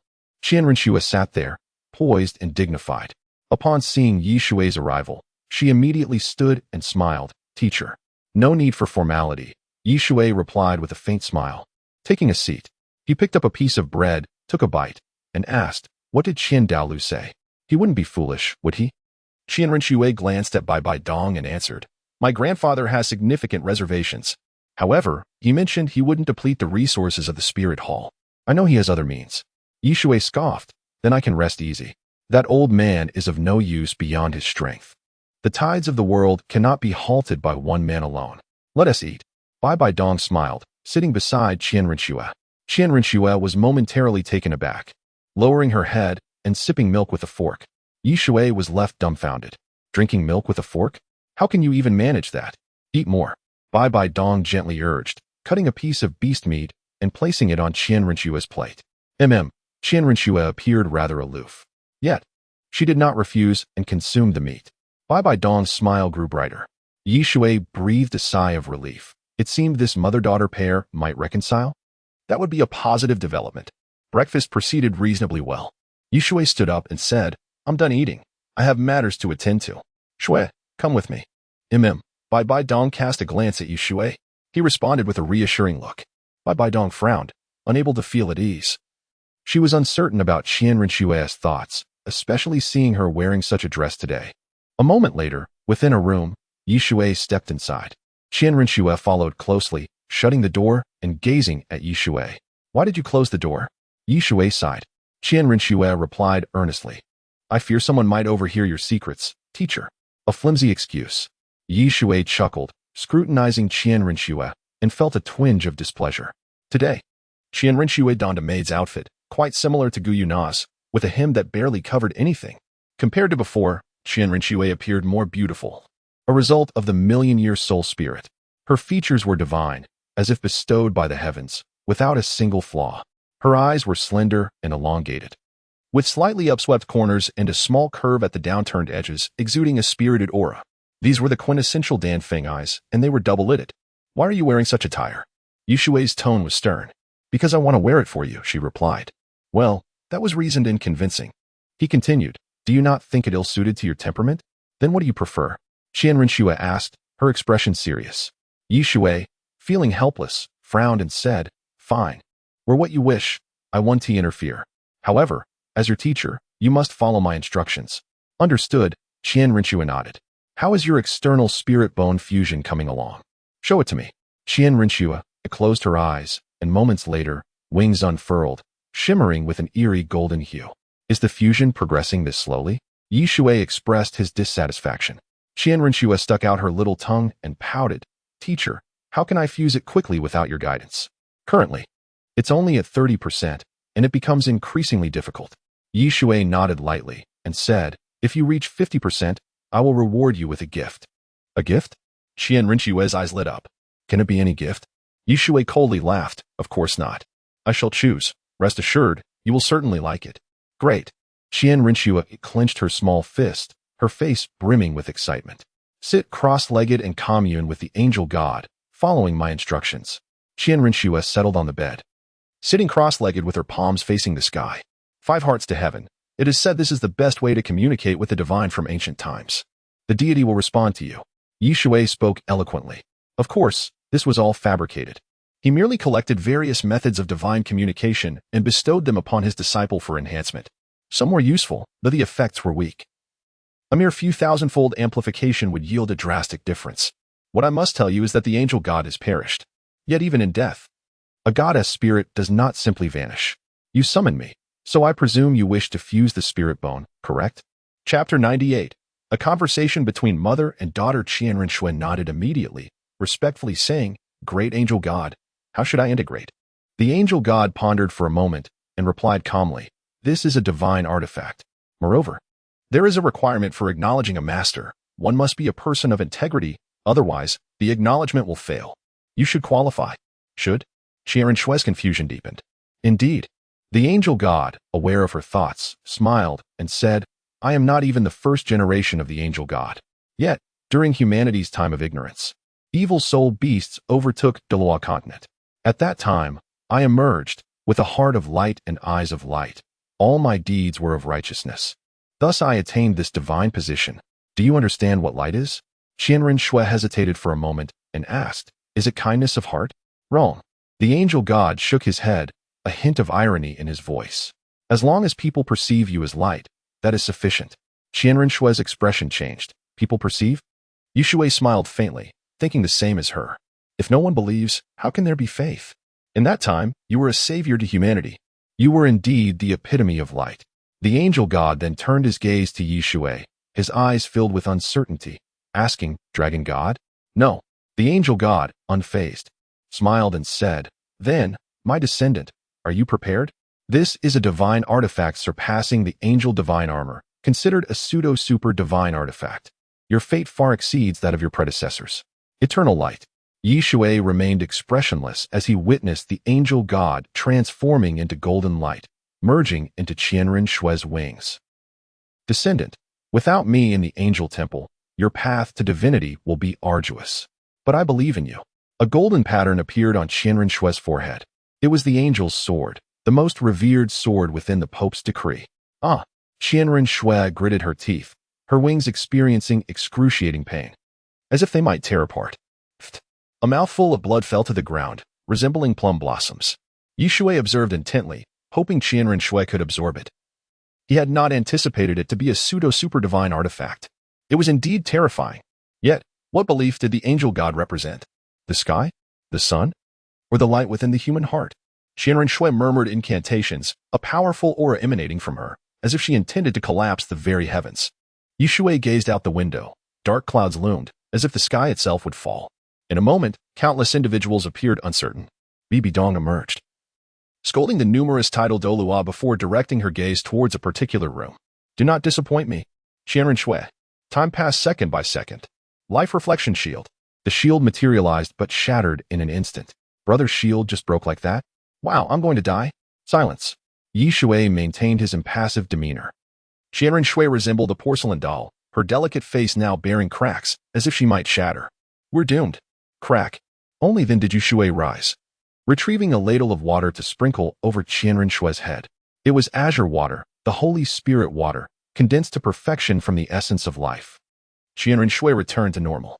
After several repetitions of this, she suddenly opened her eyes, joy radiating from her expression, looking at Shui and saying, Thank you, teacher.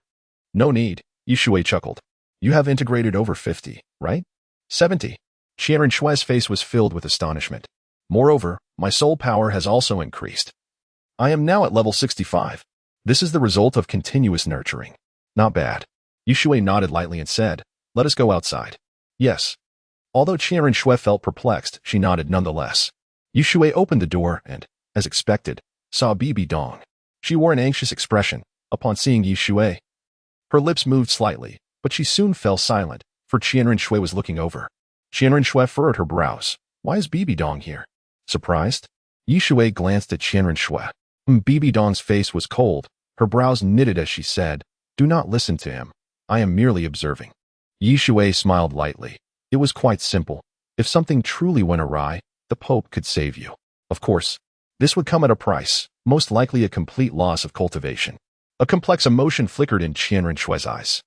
Bibi Dong felt a tremor in her heart but maintained a steely facade, seemingly unconcerned. Noticing the atmosphere had grown heavy, Shui asked, by the way, have you collected the soul tools I requested? Bibi Dong nodded and replied, I have collected many, along with extensive data.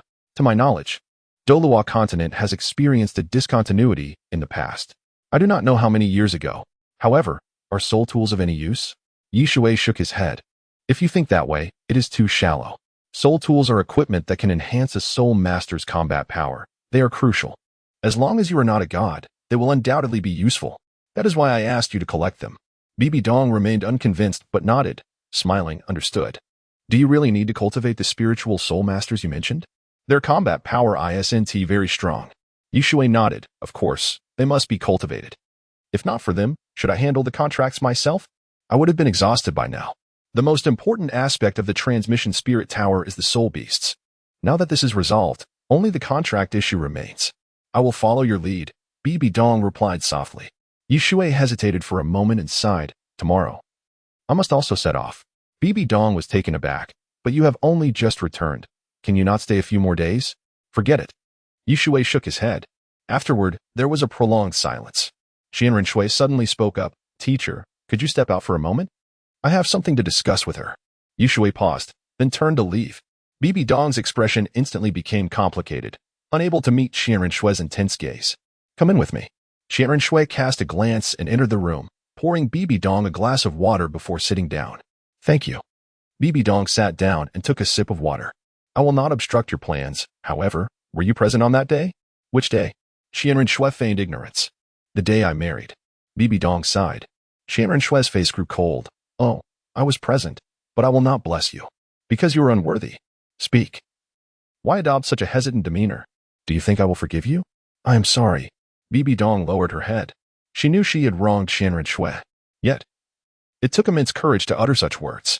Shui remained expressionless. No need for feigned sympathy. If I were dead, you would rejoice, wouldn't you?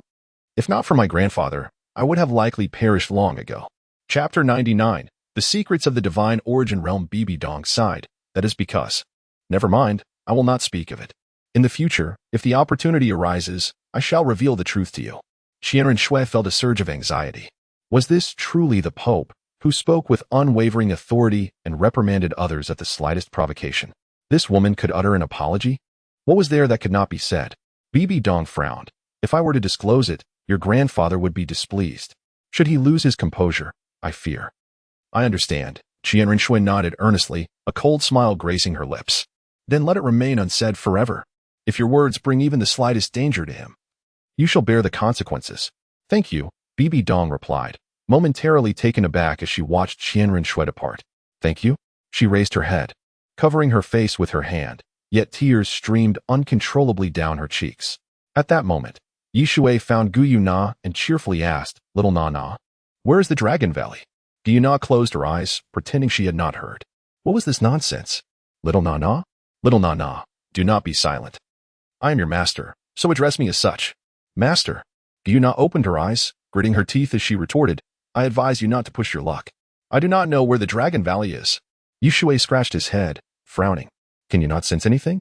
If we find the Dragon Valley, your injuries would heal faster. Guyu Na scoffed. You think it's that easy to locate? It is simply another realm. Shui pondered for a moment. There was no rush for the Dragon Valley. Guyu Na's recovery would not benefit him. Then, he said, his eyes lighting up. Do you know where the Golden Dragon King is imprisoned? How can I obtain the bloodline of the Golden Dragon King? Just you? Guyu Na laughed coldly. The Divine Realm? You must first reach it. Moreover, the Golden Dragon King possesses the most formidable strength of the Dragon God, and I am the epitome of wisdom. Shui smirked. It seems the Dragon God is not that bright either. Do you dare to insult the Dragon God? Yuna's teeth clenched. No. Shui shook his head. I merely speak the truth. Even you are so astute. What more of the Golden Dragon King? The Dragon God sought a wife and reincarnated, while the God King Tang San also sought a wife and took his own life. Such intelligence is undoubtedly unparalleled in history. Yuna was filled with confusion. Tang San, when did such a God King appear in the divine realm? Enough jesting. Let us get down to business. Shui frowned. If I wish to break through to the divine origin realm, how can I achieve that? Yuna's expression turned serious as she shook her head. It is exceedingly difficult. It is beyond your capacity. If you were another person, I would have a 5-layer assurance, but the current you is quite peculiar. 3 divine powers maintain a delicate balance. Shui smiled. The divine power of the Shura God, the Sea God, and the Rakshasa God. If I were to gather all the divine powers, would I become stronger? You would explode, Yuna replied with an odd look, as though gazing at a corpse. Give it to me. I shall teach you how to break through the divine origin realm. All right. Shui tossed her a 7-star fruit. Yuna consumed it. Her smile growing brighter as she calmly said, First, you must understand a concept. There are 6 levels of mental power, and I shall not speak of the higher ones. They are the spirit origin realm, spirit communication realm, spirit sea realm, spirit abyss realm, spirit domain realm, and finally, the divine origin realm. And I am in the divine origin realm. She tilted her head back, pride radiating from her face. Shui touched his nose, observing the most beautiful sight, and sighed. Look at the attire you are wearing. Only then did Yuna realize, hastily lowering her head, her face darkening. Close your eyes. The divine origin realm is akin to divinity itself, nearly allowing one to traverse the cosmos. However, this realm is exceptionally challenging. To illustrate, without the inheritance of a god, those from Douluo would never be able to touch it in their lifetimes. Shui nodded, sighing, Indeed. Even someone as intelligent and invincible as I find it difficult to comprehend. It truly is a challenge. Yuna's expression remained stoic. Can you not be any more shameless? If you wish to break through, I offer you 2 pieces of advice. One is to accept the inheritance of a god, and the other is to steal the faith of a god. Especially if the god is powerful, the faith you receive will be far greater. Shui coldly laughed. Am I insane? Steal the faith of a god? The sea god would surely kill me. Yuna chuckled coldly. That is not my concern. Those are your only 2 options. Shui furrowed his brow, realizing the trouble he faced. His primary goal was to resolve the chaotic divine power within him, restoring his original strength, and then breaking through to the divine origin realm. At that point, he estimated he could even create his own divine position and ascend to divinity. But what is the faith of the galaxy? Surely it cannot be from a bunch of earthlings and extraterrestrials? Yuna hesitated for a moment, frowning. Perhaps you have another option. The divine beast, do you know of it? Of course, Shui nodded. If you can guide it.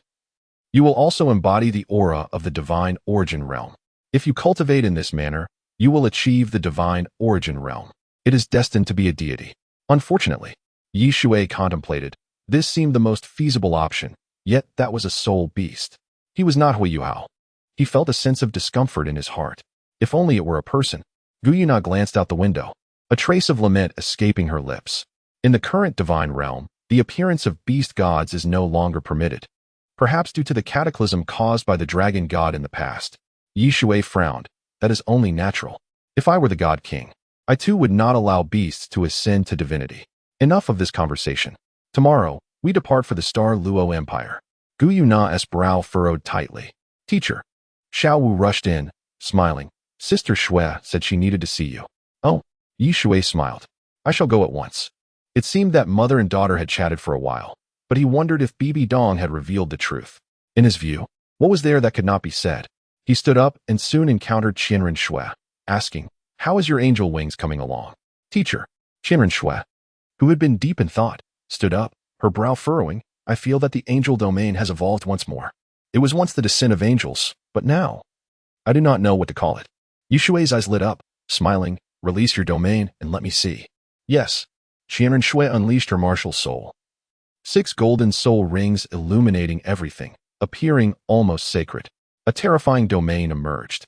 Shui sensed it, stating solemnly, a commendable domain. Should it grow stronger, it would be akin to a pseudo-divinity.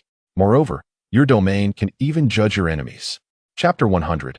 I want you to be my Su Xian. Half an hour later, Yi Shui came to understand Qian Rinchue's domain, aptly named the sacred domain. Within this realm, adversaries would be enveloped by divine light, causing those with malevolent attributes, particularly evil soul beasts, to suffer a decline in strength exceeding 30%. Even more alarming was the fact that the sacred domain could also affect soul masters, countering undead martial spirits. In a certain sense, Qian Rinchue was the nemesis of all evil. With a smile, Yi Shui departed, intent on spending quality time with Bibidong before journeying to the Star Luo Empire the following day, fulfilling his duties as a husband. Yet, he wondered if Bibidong would be able to handle it. However, considering her status as a titled Douluo, she should be quite resilient. As he walked, Yi Shui suddenly paused, noticing Xiao Wu seated on the steps, her delicate face buried in her knees, evidently troubled. Her once perked-up ears had drooped. Yi Shui slowed his pace, approaching her from behind and gently inquiring, Xiao Wu, what troubles you? Teacher? Xiao Wu merely lifted her head to respond, you deceived me. Deceived you? How so?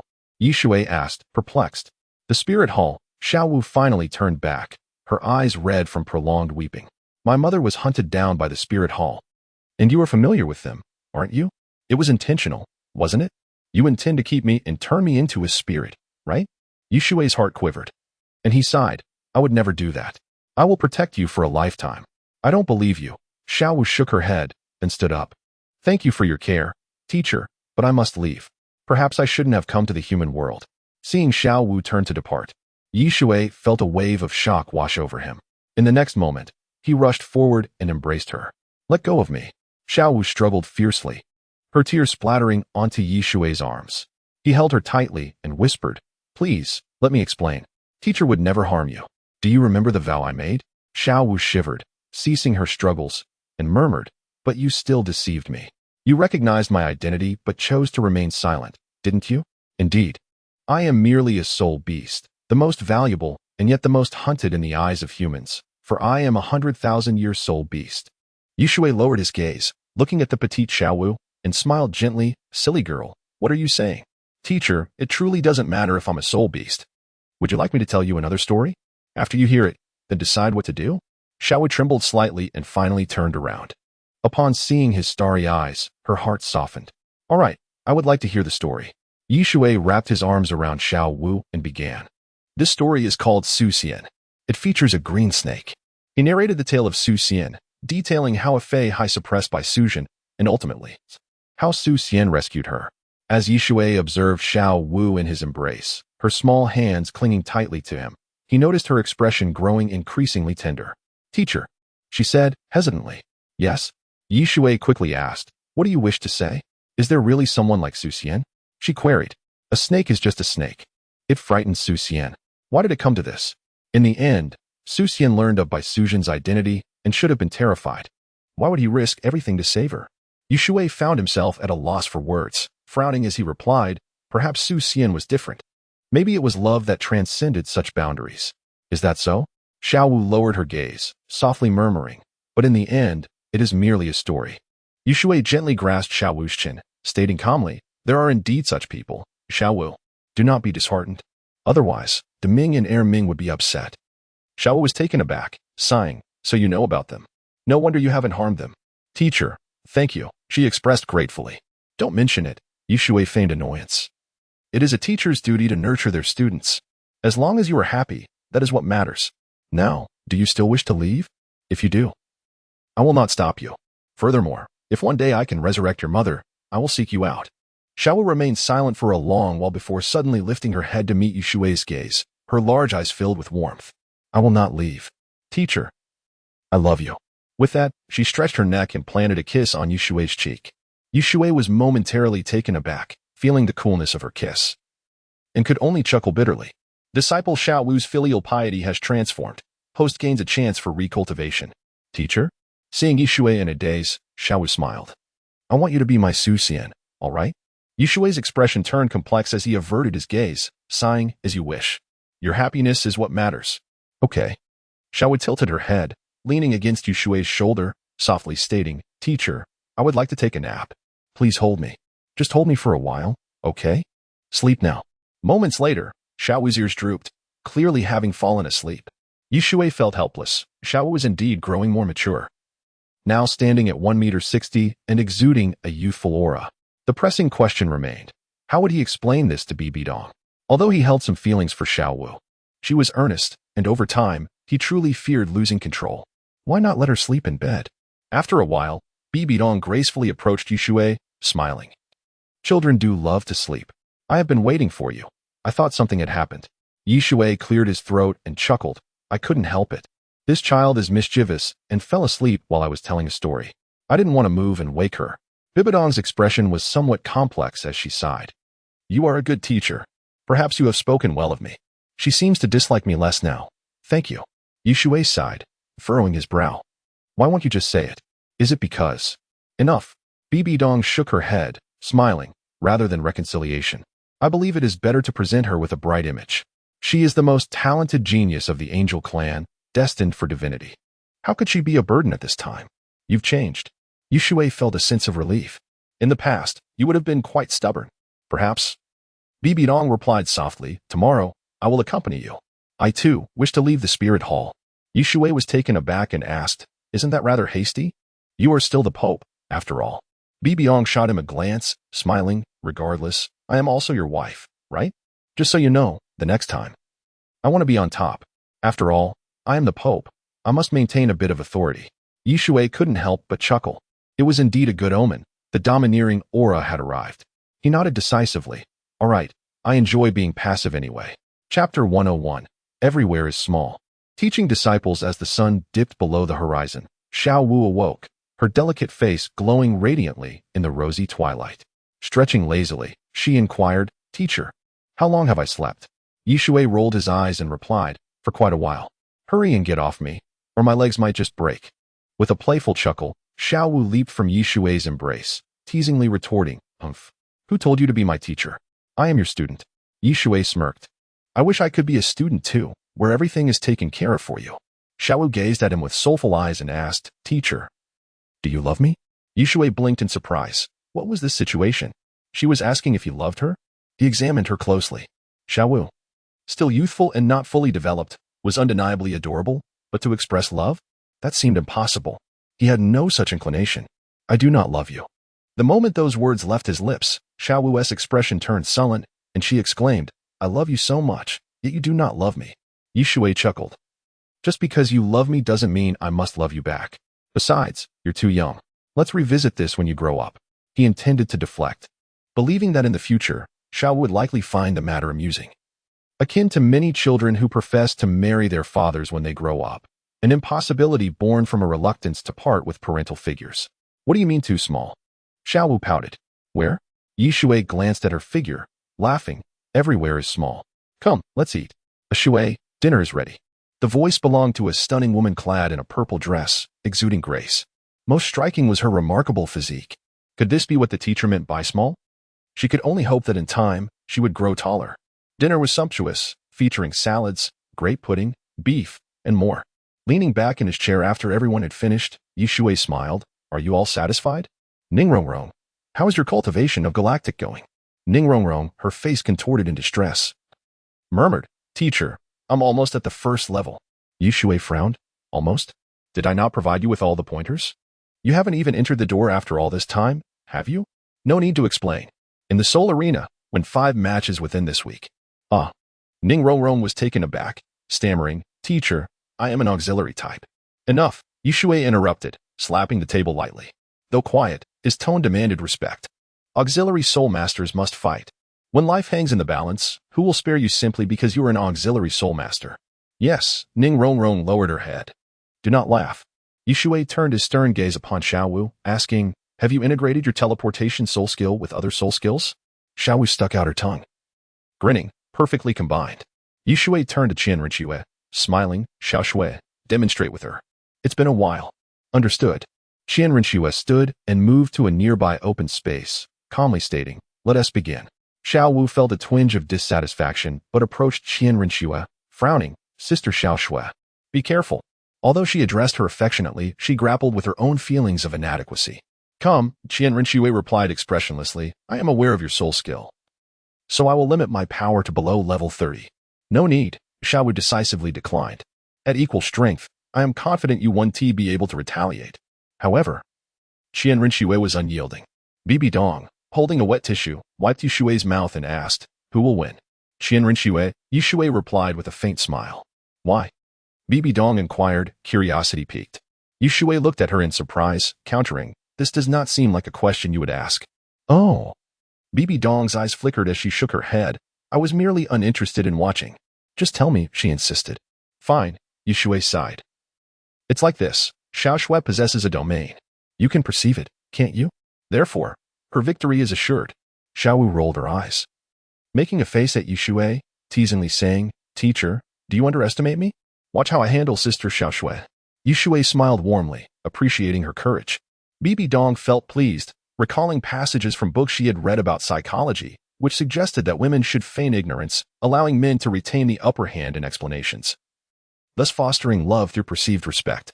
She believed Yishui merely wore a facade of confidence, as he had become despondent after reaching the title of Douluo. She hoped to use this strategy to help him out of his slump. "Let us begin." Yishui raised his glass, feeling quite pleased. He had not anticipated that the system would allow him to cultivate anew. This time, he was 90% confident of achieving divinity, once divine. He would not merely be a level 1 god, but potentially a god king or higher. Moreover, his recultivation would not require soul rings but would instead grant him divine soul rings, becoming available at his level and with the most perfect configuration. Qian Rinshui remained still. Suddenly her gaze sharpened, and Xiaowu vanished. The next instant, she unhesitatingly unleashed her holy domain, sensing a powerful aura. Xiaowu reappeared, her eyes wide with astonishment, her scorpion braid lunging towards Qian Rinshui. In a swift motion, Qian Rinshui caught the braid and said coolly, "You have lost." Xiaowu's body shuddered, her head bowing in defeat, though she felt a twinge of indignation. If only her opponent had known. "Enough," Yishui smiled lightly. "A loss is a loss. No need for excuses. Just keep pushing forward. 10 victories in the soul arena." "Understood." Xiaowu rolled her eyes. Qian Rinshui turned to Yishui, who pondered for a moment before saying, "Communicate more with Tianeng. Also, learn how to compress your holy domain to a smaller area, thus enhancing your suppression." "All right." Qian Rinshui nodded. "Dismissed. Get some rest. We depart tomorrow." "Understood." As the night deepened, Bibi Dong sat at the vanity, meticulously applying her makeup with great seriousness. Yishui pushed the door open, frowning. "Why are you putting on makeup at this hour?" "Come in." Bibi Dong turned her head, shooting him a sideways glance, frowning. "To look better." At that moment, a flush crept across her cheeks as she glanced at the large bed in the room. "Lie down." Bibi Dong's voice was gentle. Yishui shook his head, replying, "Perhaps not. I was just joking." Bibi Dong rolled her eyes at him and commanded, "Now, you will listen to me."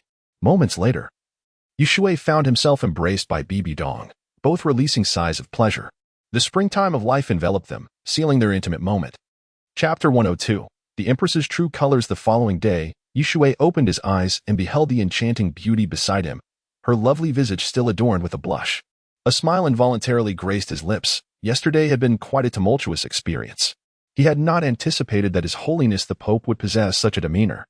In their initial encounter, there had been an air of unfamiliarity, yet after several encounters, Bibi Dong had seamlessly resumed her regal essence, as though she were the sovereign of the spirit hall, effortlessly dominating him. Yishui chose to divert his thoughts from those intoxicating memories and rose from the bed. He made his way to the sofa in the living room and settled into a meditative posture. With a newfound opportunity for rebirth, he resolved to commence his journey anew. Previously at the 9th level, he had consumed a divine herb, which had propelled him to the 10th level. He had believed that only through the sea goddess stairway could he achieve such a breakthrough. To his astonishment, however, in the next moment, Yishui closed his eyes, and a profound celestial expanse emerged behind him, a galaxy that commanded reverence from all beings. The galaxy spun gracefully, a sight of unparalleled beauty that ensnared his gaze. Bibi Dong, seemingly stirred from a dream, wore a satisfied smile. Suddenly, she sensed a vast aura and opened her eyes. Momentarily taken aback, was it Shui? Yet, how could such a formidable presence emanate from him? This must be the pinnacle of power beneath the divine. And she felt a strange familiarity with this aura, as if she had encountered it before. With a deep exhale, Yishui expelled the stagnant energy within him, and the galaxy transformed into radiant light, merging with his being. "You." Shui finally opened his eyes and declared with a smile, I have undergone a rebirth. I have discovered the solution. If all goes well, this time, I am confident I shall ascend to divinity. Starting anew then, Bibidong exclaimed, rushing to his side and inquiring. Is it true? Certainly, Shui affirmed with a nod. How wonderful! Bibidong beamed, her beauty radiating as she bestowed a gentle kiss upon his cheek. Just as she intended to retreat, Shui playfully ensnared her in his embrace, leaving her to gaze into his eyes, her cheeks flushing crimson. Please, it is daytime, she murmured, her voice barely above a whisper, wary of being overheard. Shui lowered his head and kissed her deeply. After a prolonged moment, they parted. Is that sufficient? Bibidong asked, feigning innocence. There are guards outside. Shui gently repositioned her, burying his face in her silken hair. Inhaling the delightful fragrance of roses and musk, Bibidong's blush deepened as she playfully scolded, I am the Pope. Shui, release me at once. Shui chuckled, for today. I shall assume the role of Pope and give orders. What a rogue. Bibidong shot him a playful glare, her allure undeniable. Even worse things lie ahead. Suddenly, there came a series of sharp knocks at the door. Shui frowned, pondering who would dare to knock so brazenly. Is it the guards? Are you awake? Seizing the opportunity, Bibidong extricated herself from Shui's grasp, casting him an irritated glance. She has arrived. Shui nodded, a mischievous grin forming as he said. Your sister is here. Let us postpone for now, he added, feeling a twinge of displeasure. Why had Rinshue chosen this moment to arrive? Could she not have waited an hour longer? Though an hour would suffice. Humph. Bibidong adjusted her attire and opened the door.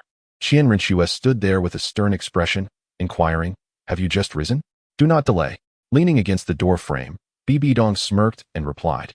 We've been awake for a while. It was truly a restful slumber yesterday, especially with the company.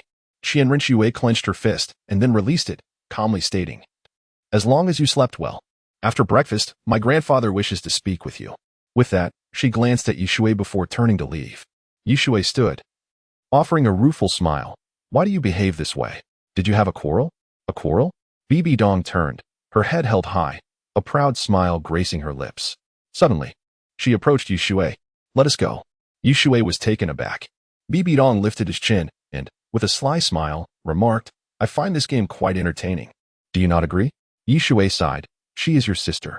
Rising on her toes, Bibidong pressed a fervent kiss upon Shui's lips, feeling her spirits lift significantly. I am the Pope. Regardless of her status, if she wishes to compete, let her come. Now, my knight, you promised to protect me for a lifetime. However, as of now, you lack the qualifications, so allow me to protect you in the meantime. Shui furrowed his brow and inquired, For how long? Until death. Shui scoffed, That will not be necessary. I believe I will soon match your prowess. He felt somewhat disoriented.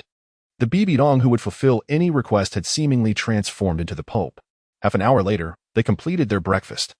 Bibidong took a napkin and dabbed Shui's lips before turning her attention to Rinshue. Let us go. The teacher has also arrived. Rinshue cast a glance at Shui, who nodded in acknowledgement. Before long, they encountered Douluo, who sat cross-legged, still clad in gray. Suddenly, Douluo opened his eyes, a golden light striking Shui, his expression one of astonishment as he furrowed his brow. Your strength? Level 1 spirit power? Shui frowned. What business do you have? With that, he retrieved a fruit and began to munch on it. Douluo did not dwell on the matter. For even if Shui could undergo retraining, it would still take over a decade to attain the title of Title de Law. He deemed it inconsequential. As the Pope prepared to depart, it was essential to relinquish her authority. Otherwise, should any incident arise, it would be difficult to explain. Thus, Pope, please transfer your authority to Xiaowu. Rinchue's face registered shock. Bibidong laughed coldly. If you wish for me to relinquish it, I suppose it is possible. But my dear sister may not necessarily accept. Rinshue appeared anxious, fidgeting with her clothing. Xiaowu? Douluo blinked in confusion, asking, Do you disagree? Rinshue gritted her teeth, replying, Grandfather, I wish to train alongside the teacher. Nonsense. Douluo's anger flared. He had only agreed to Bibidong's departure to ensure Rinshue would become the next pope. Now, Rinshue opposed it? He had previously disregarded Bibidong because he believed that once Rinshue matured, the spirit hall would inevitably belong to the Qian family. However, seeing Rinchue's rapid growth, he resolved to emerge from seclusion and take command of the spirit hall on behalf of his granddaughter. Enough, old man. Xiaowu has already disagreed. What more do you demand? With a cold demeanor, Dalu barked, do you have the right to speak here? Boom. Bibi Dong looked at Yishui, shock written across her face, and stammered. Your spirit power?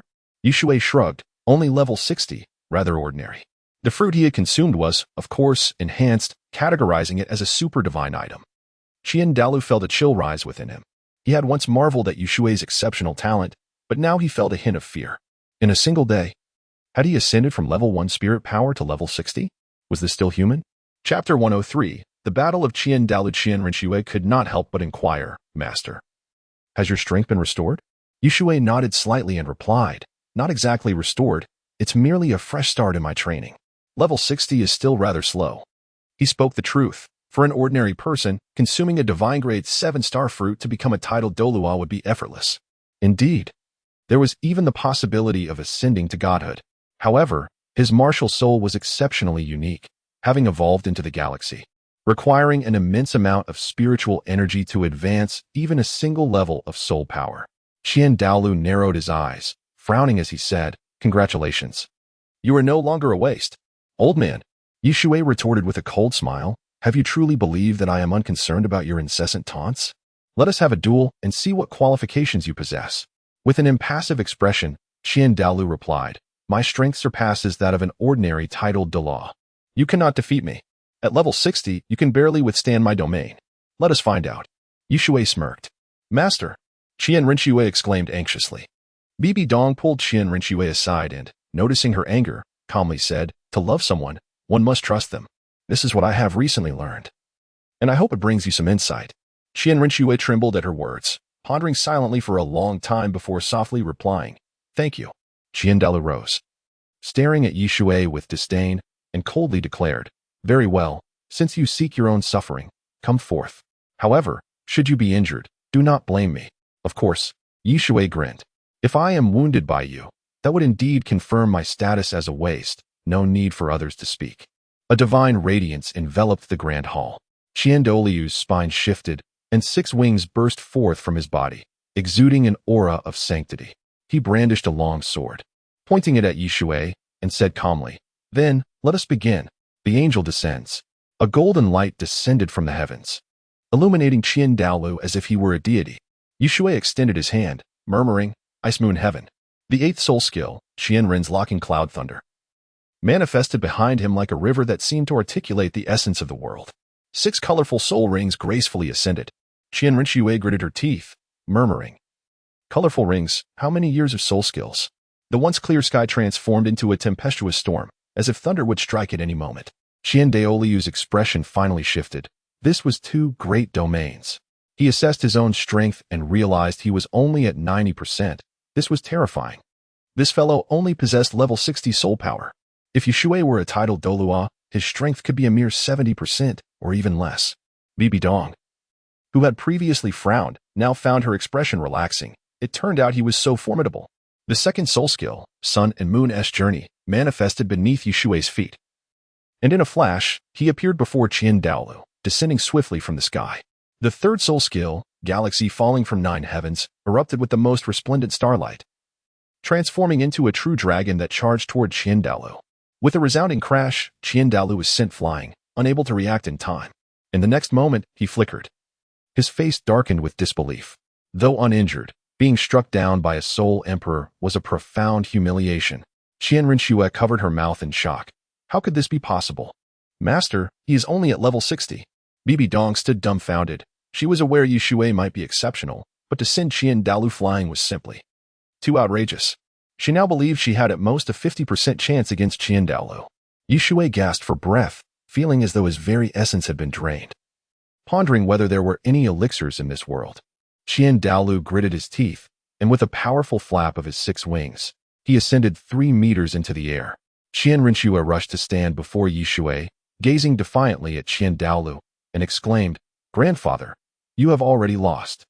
Dalu remained expressionless and replied, Xiaowu, step aside. My battle with him is not yet concluded. No. Rinxue unleashed her martial soul, her 6-winged angel soaring majestically, resembling a true deity descending from the heavens. You. Dalu gasped. The eyes of the 6-winged angel shimmered with an otherworldly brilliance. At this moment, he turned to Shui. How could you make my space stagnate for a second? Shui merely chuckled coldly. It is just a soul bone. I have already triumphed over you. The time-sacred dragon soul bone can halt an area for 10 seconds, but against an opponent like Douluo, 1 second is the limit. Douluo gradually descended, frowning as he said, You have won. Go to the spirit hall, and I shall temporarily manage it for you. When you return, the Pope will still be yours. He pressed his hand against his forehead, overwhelmed by an unprecedented fatigue. Grandfather, Rinxue gasped. Her lips parted in surprise. Child, go forth. Your future world will be far more brilliant than mine. Shui turned to leave, and though Rinxue felt reluctant, she ultimately nodded and followed him. Bibi Dong cast a sidelong glance, a cold smirk gracing her lips as she remarked, Douluo, this is no longer your era. I sense that if I were to consume her, I could ascend to divinity. Dare you? Douluo's energy surged, his eyes filled with malice. Do not think you can act recklessly. Bibi Dong strode away, leaving behind a disdainful remark. It is merely a feeling, yet you tremble with fear? Humph. However, I would not resort to such actions. Otherwise, how would I be any different from your son? 5 days later, Douluo City. Wow, the architecture here seems incredibly exquisite. Xiao Wu exclaimed, her excitement palpable as she had never before visited Douluo City. Master, you mentioned that the people here are martial-oriented. Why are the buildings not rugged but rather filled with artistic flair? Shui surveyed his surroundings and replied nonchalantly, In this world, there are no absolute contradictions. Martial individuals need not lack artistic sensibility. Bibi Dong nodded in agreement, smiling. Heavendo's City boasts grand and imposing architecture, while Douluo City is delicate and beautiful, each exhibiting a distinct style. The surrounding people cast curious glances, wondering if these individuals hailed from the Heavendo Empire. Naturally, their attention was particularly drawn to Guyuna, or rather, her attire, an unusual maid outfit, the hem of which was so short that it revealed her snow-white legs. Shui clicked his tongue in admiration. My taste in aesthetics remains impeccable. Next time, I shall craft a few more outfits for you, including those for Kuching and Ningguang. And of course, stockings must be included.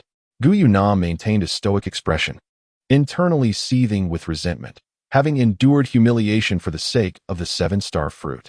Rinxue, feeling uncomfortable under the gaze of so many, frowned and suggested, Let us proceed to the Holy Hall and continue with our next plan. Chapter 104. The scarcity of fabric increases its value in the Hall of Martial Souls. The elder smiled respectfully, his demeanor one of utmost reverence. He was none other than the lord of the Martial Soul Hall. Shui nodded slightly and inquired, Zelras, have you gathered any information regarding the Douluo Empire? Yes, Zelras responded promptly, furrowing his brow. However, my lord, acquiring intelligence from this region proves quite challenging. The concentration of royal power prevents the Martial Soul Hall from extending its reach here. That is of no concern, Shui replied with a gentle smile. Please arrange for our accommodation, and then retrieve the information. Understood, Zelras answered dutifully.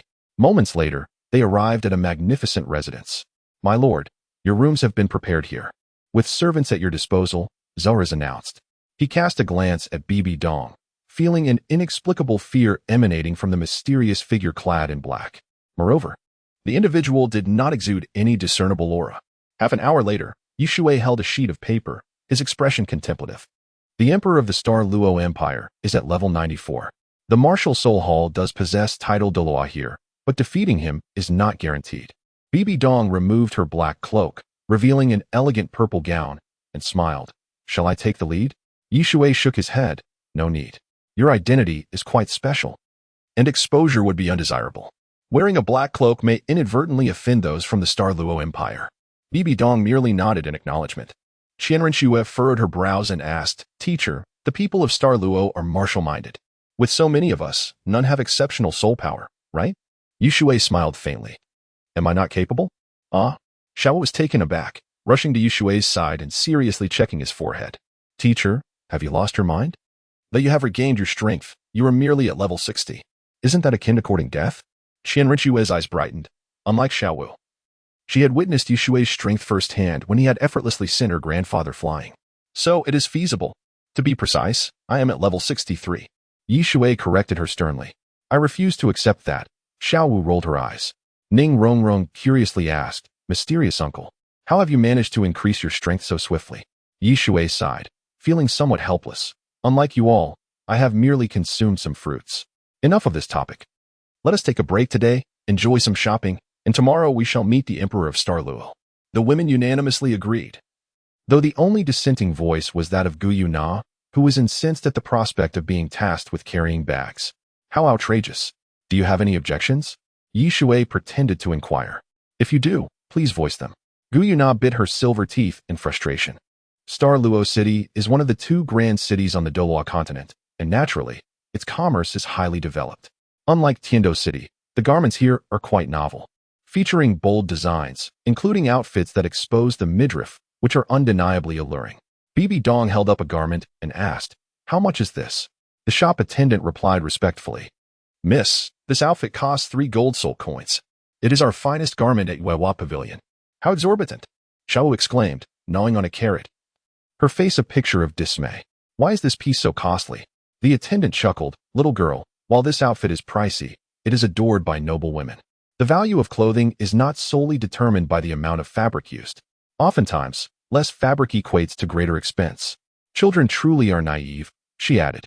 "Oh," Xiaowu muttered, her understanding vague. She simply thought that such an expensive garment could buy 3 carats, yet it was so scant. "Wrap it up." Bibi Dong glanced at Shui, her mind racing with thoughts. Shui licked his lips, imagining some rather inappropriate scenarios. Though Bibi Dong looked splendid without attire, the allure of clothing that subtly concealed was undeniably fascinating. Qianrenxue frowned. What purpose do those noble women have for such garments?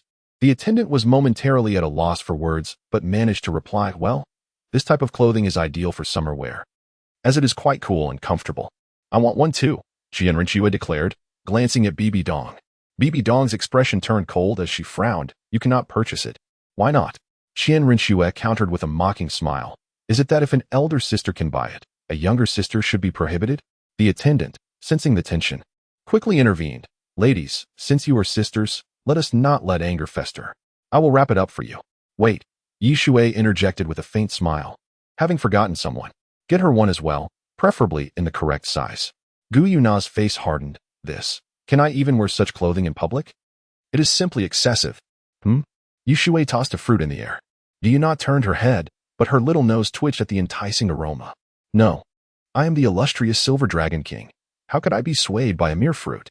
"Why?" Bibi Dong, exasperated, observed Qianrenshue's stubbornness and coldly remarked, "Wrap it up. Who will you be wearing it for?" Qianrenshue retorted, "No need for sister to worry. Naturally, there are those who wish to see." With that, her gaze fell upon Shui. In an instant, all the women turned their attention to him. Shui felt a chill run down his spine and chuckled. "All right. We are not short on funds. Let us buy. Choose a few more. Attendant, can I place a custom order for clothing?" The attendant nodded eagerly, smiling. "Of course, sir. Please specify what you desire." Shui sketched a few designs based on memory, although the drawings appeared somewhat crooked. The attendant assured him they would be executed perfectly. Afterward, they departed. Unbeknownst to them, an hour had slipped by. Feeling fatigued from shopping, they settled in a quaint hotel, indulging in ice slush and ice cream. The establishment was not crowded, with only a few patrons present. "Hey, have you heard? A Shrek Academy has emerged in Starluo City." Shui suddenly froze, the name striking a familiar chord. "Is it established by Flender? How did he come to Starluo City?" "Oh, this academy is quite prestigious. It is said that even the third prince has enrolled. The faculty is reportedly formidable, garnering considerable attention." Shui rose, approaching the 2 individuals with a smile. "Gentlemen, please do not be alarmed. I merely wish to inquire about the details of Shrek Academy.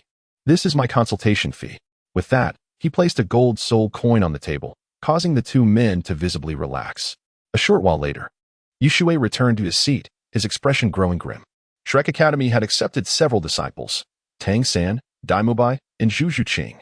He had clearly instructed Salas to detain Tang San and the master and send them to the extreme cold land. What was going on with these 2? Chapter 105. Meeting the Starluo Emperor. Bibi Dong grasped Shui's large hand and gently inquired, "What has transpired? Why do you appear so despondent?" Shui, without withholding any details, recounted the events involving Tang San and the master. Bibi Dong's phoenix eyes narrowed coldly, and she furrowed her brows. "So it is they. Such well-known figures engaging in deceit is one matter, but to have deceived you, Shui, is utterly unacceptable. Leave it to me. I shall immediately summon others to rend them limb from limb and avenge this grievance.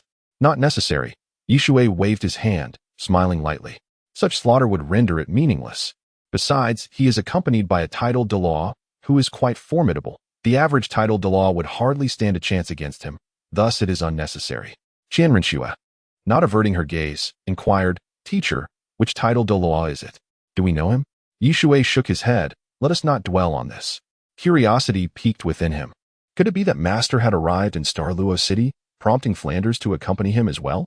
It seemed he would need to find time to visit Shrek Academy. At the very least, to rescue Zhu Zhuqing. The matter of taking in disciples was, after all, one that could only benefit. Bibi Dong waved her hand, enveloping the space around them, and questioned, why must we be so courteous? In my view, we should simply conquer the two empires by force. If you are concerned about indiscriminate killings, I alone can eradicate these royal families. Shui sighed. No matter how much we eliminate, it will lead to the suffering of countless innocent lives, which I do not wish to witness. Of course, if you desire to ascend to divinity swiftly, then inciting war is the way to go. The Rakshasa God represents the evil within the hearts of men, should war arise. Erecting a statue of the Rakshasa God would allow Bibi Dong to absorb the power of belief. Ascend to divinity? For a moment, the women gazed at Bibi Dong, their eyes filled with either shock or horror. Bibi Dong smiled sweetly, echoing Shui's words, to win the heart of just one is sufficient. I know your heart is kind. Therefore, I shall be the protector. Shui could not help but chuckle, tightly holding Bibi Dong's small hand. Qianrenxue's gaze fell, seemingly oblivious to the unfolding scene, yet her expression grew increasingly frigid. Xiao Wu watched with a hint of discomfort. That afternoon, Shui and Bibi Dong were inseparable, akin to a pair of exquisite lovers.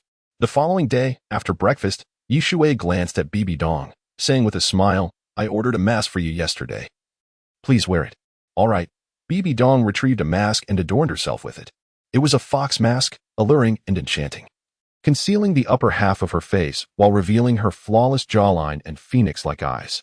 Those autumnal eyes harbored boundless affection, revealed solely for one. Today, Xiao Shui Donger, and I shall visit the imperial palace. Xiao Wu, Rong Rong, you must hasten to gather the victories for me. Understood? Understood, Xiao Wu replied, yawning weakly. Got it, uncle. Ning Rongrong responded nonchalantly.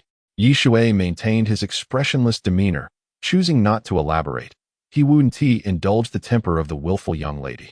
In the Douluo Palace, as Shui stepped into the grand hall, he was met with a pair of imposing, sinister eyes. The Douluo Emperor, a titled Douluo, at level 94, possessed the white tiger martial soul. He was a robust and upright sovereign, exuding an aura of authority that was reminiscent of a resting tiger, his gaze radiating an overwhelming menace. The emperors of the Douluo Empire were selected through relentless struggles, ensuring that each ruler possessed formidable strength, at the very least. A titled Douluo, if not a soul Douluo. Moreover, due to the unique nature of the white tiger martial soul, he could even contend against titled Douluos of higher rank. The Spirit Hall.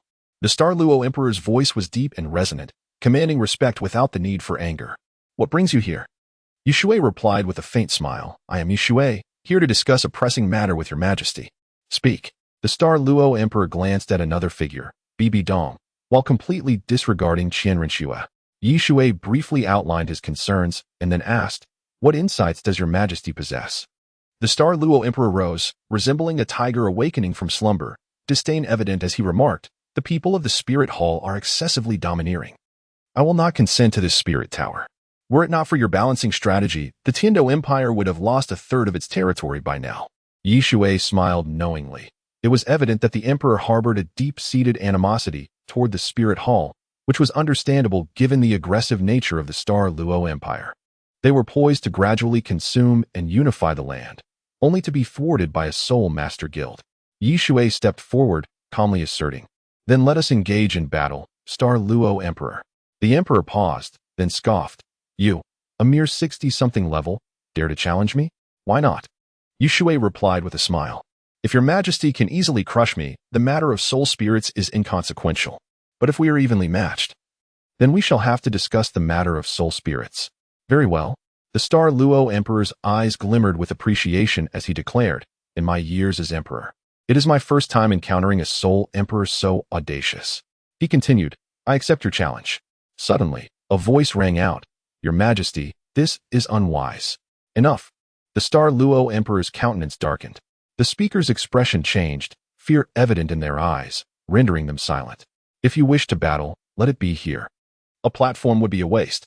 The Star Luo Emperor did not believe that fighting a Soul Emperor could disrupt the hall. Even though this youth was already a Soul Emperor at such a young age, Shui unleashed his martial soul, a terrifying aura erupting in an instant. The Star Luo Emperor felt a surge of astonishment. What an overwhelming presence. Most astonishing of all was the 6 radiant-colored soul rings shimmering beneath Shui's feet. What are these soul rings? Shui remained silent, delivering a punch while simultaneously activating 2 powerful domains. In that moment, the Star Luo Emperor's countenance shifted. His strength had been diminished by over 20%. The domain of a Soul Emperor could actually influence him. With a roar, a tiger's howl echoed. As if suppressing the domain, White Tiger true form, the Star Luo Emperor extended his hands, sharp claws resembling the most lethal of tiger talons, lunging fiercely at Shui. Akin to a tiger descending from the mountain, his speed was remarkable, closing the distance in an instant. Yet, Shui was equally swift. He refrained from utilizing time suspension, opting instead for a head-on confrontation, perfectly suited to test the limits against one of the world's premier martial souls. White Tiger Diamond Fury. A surge of ferocity erupted, sending shivers through those within the hall, as though they beheld a god of slaughter. Bibi Dong and Qianren Shui maintained their stoic expressions. Suddenly, Bibi Dong spoke up. You are teacher and student, correct? Qianren Shui turned to her and asked, what does that have to do with you? Bibi Dong smiled brightly, nothing in particular. Merely finding it amusing. The coincidences of this world are both intriguing and revolting. Chapter 106. Hard Collision, Negotiation. Qianren Shui felt utterly perplexed. Does the master-disciple relationship disgust you? Humph. What does this woman mean? As long as I am pleased, I care not whether you are disgusted or not. Bibi Dong cast a sidelong glance. Her expression a mixture of amusement and danger. She would intervene when the moment called for it. Only then did Qianren Shui exhale in relief and softly utter her gratitude. Thank you. Suddenly, her expression grew serious. White Tiger Meteor Kill. The Emperor of Xingluo roared, charging towards Shui like a meteorite, determined to obliterate everything in his path. Bring it on. Shui laughed heartily, then unleashed a punch. The power of thunder erupting suddenly. The 8th soul skill, Qianren Locking Cloud Thunder, not only suppressed the enemy but also augmented Shui's physical strength. Thus, it was a clash of titans. Shui was indeed unafraid. Even the Haoyan sect, known as the strongest in the world, might not match his might. Seeking death. A look of disdain flickered in the Emperor's eyes, and in the next moment, his fist collided with Shui's. Suddenly, his expression changed dramatically. Bang! A figure was sent flying. Your Majesty, how is this possible? Did I see wrong? The officials of the Xingluo Empire were dumbfounded. That was the Emperor's 5th soul skill, yet this punch not only failed to defeat Shui but was instead repelled. Who exactly is this young man? Could it be that the talents of the Spirit Hall are this formidable? The Emperor of Xingluo felt a surge of blood and suppressed it with great effort. Furrowing his brow. It seems we have met before? Indeed, Shui's lips moved, though no sound escaped. It's you. The Emperor's pupils constricted sharply. And after a long silence, he slowly uttered 6 words. You have actually recovered? He then returned to his throne. A minister approached and whispered, Your Majesty. The Spirit Hall is bullying us. Should we not set a trap to ensure they leave with nothing? The Emperor indeed entertained this thought, though it stemmed from his ignorance of Shui's true identity. However, now that he was aware, could he still proceed with such plans? He waved his hand, his voice stern. No, you shall inform them that I wish to dine with our guest in the front hall. The ministers were astonished, some even questioning if they had misheard. The Spirit Hall has come knocking, and they are still referred to as guests? This was the same imperial ruler who boasted of toppling the Spirit Hall, the Soul Master Guild. The Emperor of Xingluo fixed his gaze on Shui, smiling. I never expected it would be you. Bring them to the front hall, treat them well, should our esteemed guest harbor any grievances. I will not let you off lightly. Thank you. Shui clasped his hands in a gesture of respect. Given their courtesy, he had no reason to be dismissive. Bibi Dong felt a weight lift from her heart, stepping forward to take Shui's hand, her voice gentle. Are you all right? Yes, Shui grinned, suddenly pinching Bibi Dong's chin and planting a light kiss before pulling away. Qianren Shui lowered her head, not wanting to witness the scene, her silver teeth clenched tightly. In the front hall, only Yi Shui and his companions, along with a few serving attendants, remained. Yi Shui admired an oil painting, exclaiming, "What a finely detailed oil painting. It carries the style of Picasso." Curious, Qianren inquired, "What is the style of Picasso?" Oh, Yi Shui felt embarrassed. He had merely been boasting, hardly understanding the art himself. Perhaps it is the classicism style? Qianren smiled, enchanting. Yes, yes. Yi Shui smacked his forehead. Xiao, you truly are clever. Bibi Dong, casting a sidelong glance, asked, "By the way, where can I find this Picasso? I shall proclaim it to the world and ensure I locate him." How bold. If the spirit empire truly comes to fruition, wouldn't you be an empress? Yi Shui's lips twitched. I was just speaking casually. You truly intend to find Picasso? The key is, he is not in Douluo Continent. Galaxy Douluo, the emperor of Xinglua, entered, his voice gravely deep. I never expected you would be here. My apologies for earlier. Yi Shui turned, smiling. Your Majesty. He understood this was the emperor's gesture of goodwill. Otherwise, he would not address him as Galaxy Douluo. Had his strength not been restored, the emperor would show him no such courtesy. Strength signifies one's weight in the hierarchy. Not everyone is as polite as Ning Fengji. Please, have a seat. The emperor smiled, then took his place at the head of the table, asking, You are not here merely for soul spirits, are you? Yi Shui countered. Then what do you think my intentions are for this visit? The emperor scrutinized Bibi Dong, frowning. I can't shake the feeling that this young lady looks familiar. Might you unveil your mask? No need, Bibi Dong replied coldly. Very well. The emperor did not press further, then turned his gaze to Yi Shui. I am quite curious. Do you intend to become the master of the spirit tower? Yi Shui waved his hand dismissively. I have no interest, as long as the spirit tower operates. Anyone can be its master. The emperor raised an eyebrow, skepticism evident in his expression. Then, may I take on that role? Yi Shui nodded, smiling. Certainly, but your majesty. The master is not a sole authority. Thus, even if you ascend, it may not be more comfortable than the position of emperor. The emperor pondered for a moment, then spoke solemnly. That sounds rather agreeable. If I get the chance, I shall surely eliminate your spirit hall. However, setting that aside, your proposal to protect soul beasts is indeed viable. I have long been concerned that if this continues, there may be no soul masters left in the future. This issue was also a concern for high-ranking soul masters, as soul beasts grew at an agonizingly slow pace. Among humans, prodigies could ascend to title de law in mere decades. No matter how many soul beasts there were, could they contend? Moreover, the more pressing issue was the continual increase in high-end combat power. Currently, few soul masters possess 10,000-year soul rings, but that may not hold true in the future. Has your majesty agreed? Yi Shui smiled, then. I have one more request. I wish to take on a disciple. Her name is Zhu Shiqing. Approximately 7 or 8 years of age. The Zhu family? The emperor's expression turned to one of surprise. He never expected Yi Shui sought this. However, he shook his head. I cannot agree to this at present, as I respect the child's choice. Yi Shui felt disdain in his heart. Those who could ascend to imperial power were indeed different. He nodded, stating coolly, Very well, should your majesty inquire about that child, please provide me with a response. Certainly, the emperor nodded with a smile, though inwardly he pondered. Who is Zhu Shiqing to the Zhu family? He recalled that his son, Davis, had a childhood companion named Zhu Zhuyun. Could there be a connection? Yet, why was Yi Shui interested in this girl named Zhu Shiqing? The banquet was sumptuous, and Yi Shui savored the royal feast, finding it delightful. Moments later, he took his leave, accompanied by Bibi Dong and Qianren Shui as they exited the palace.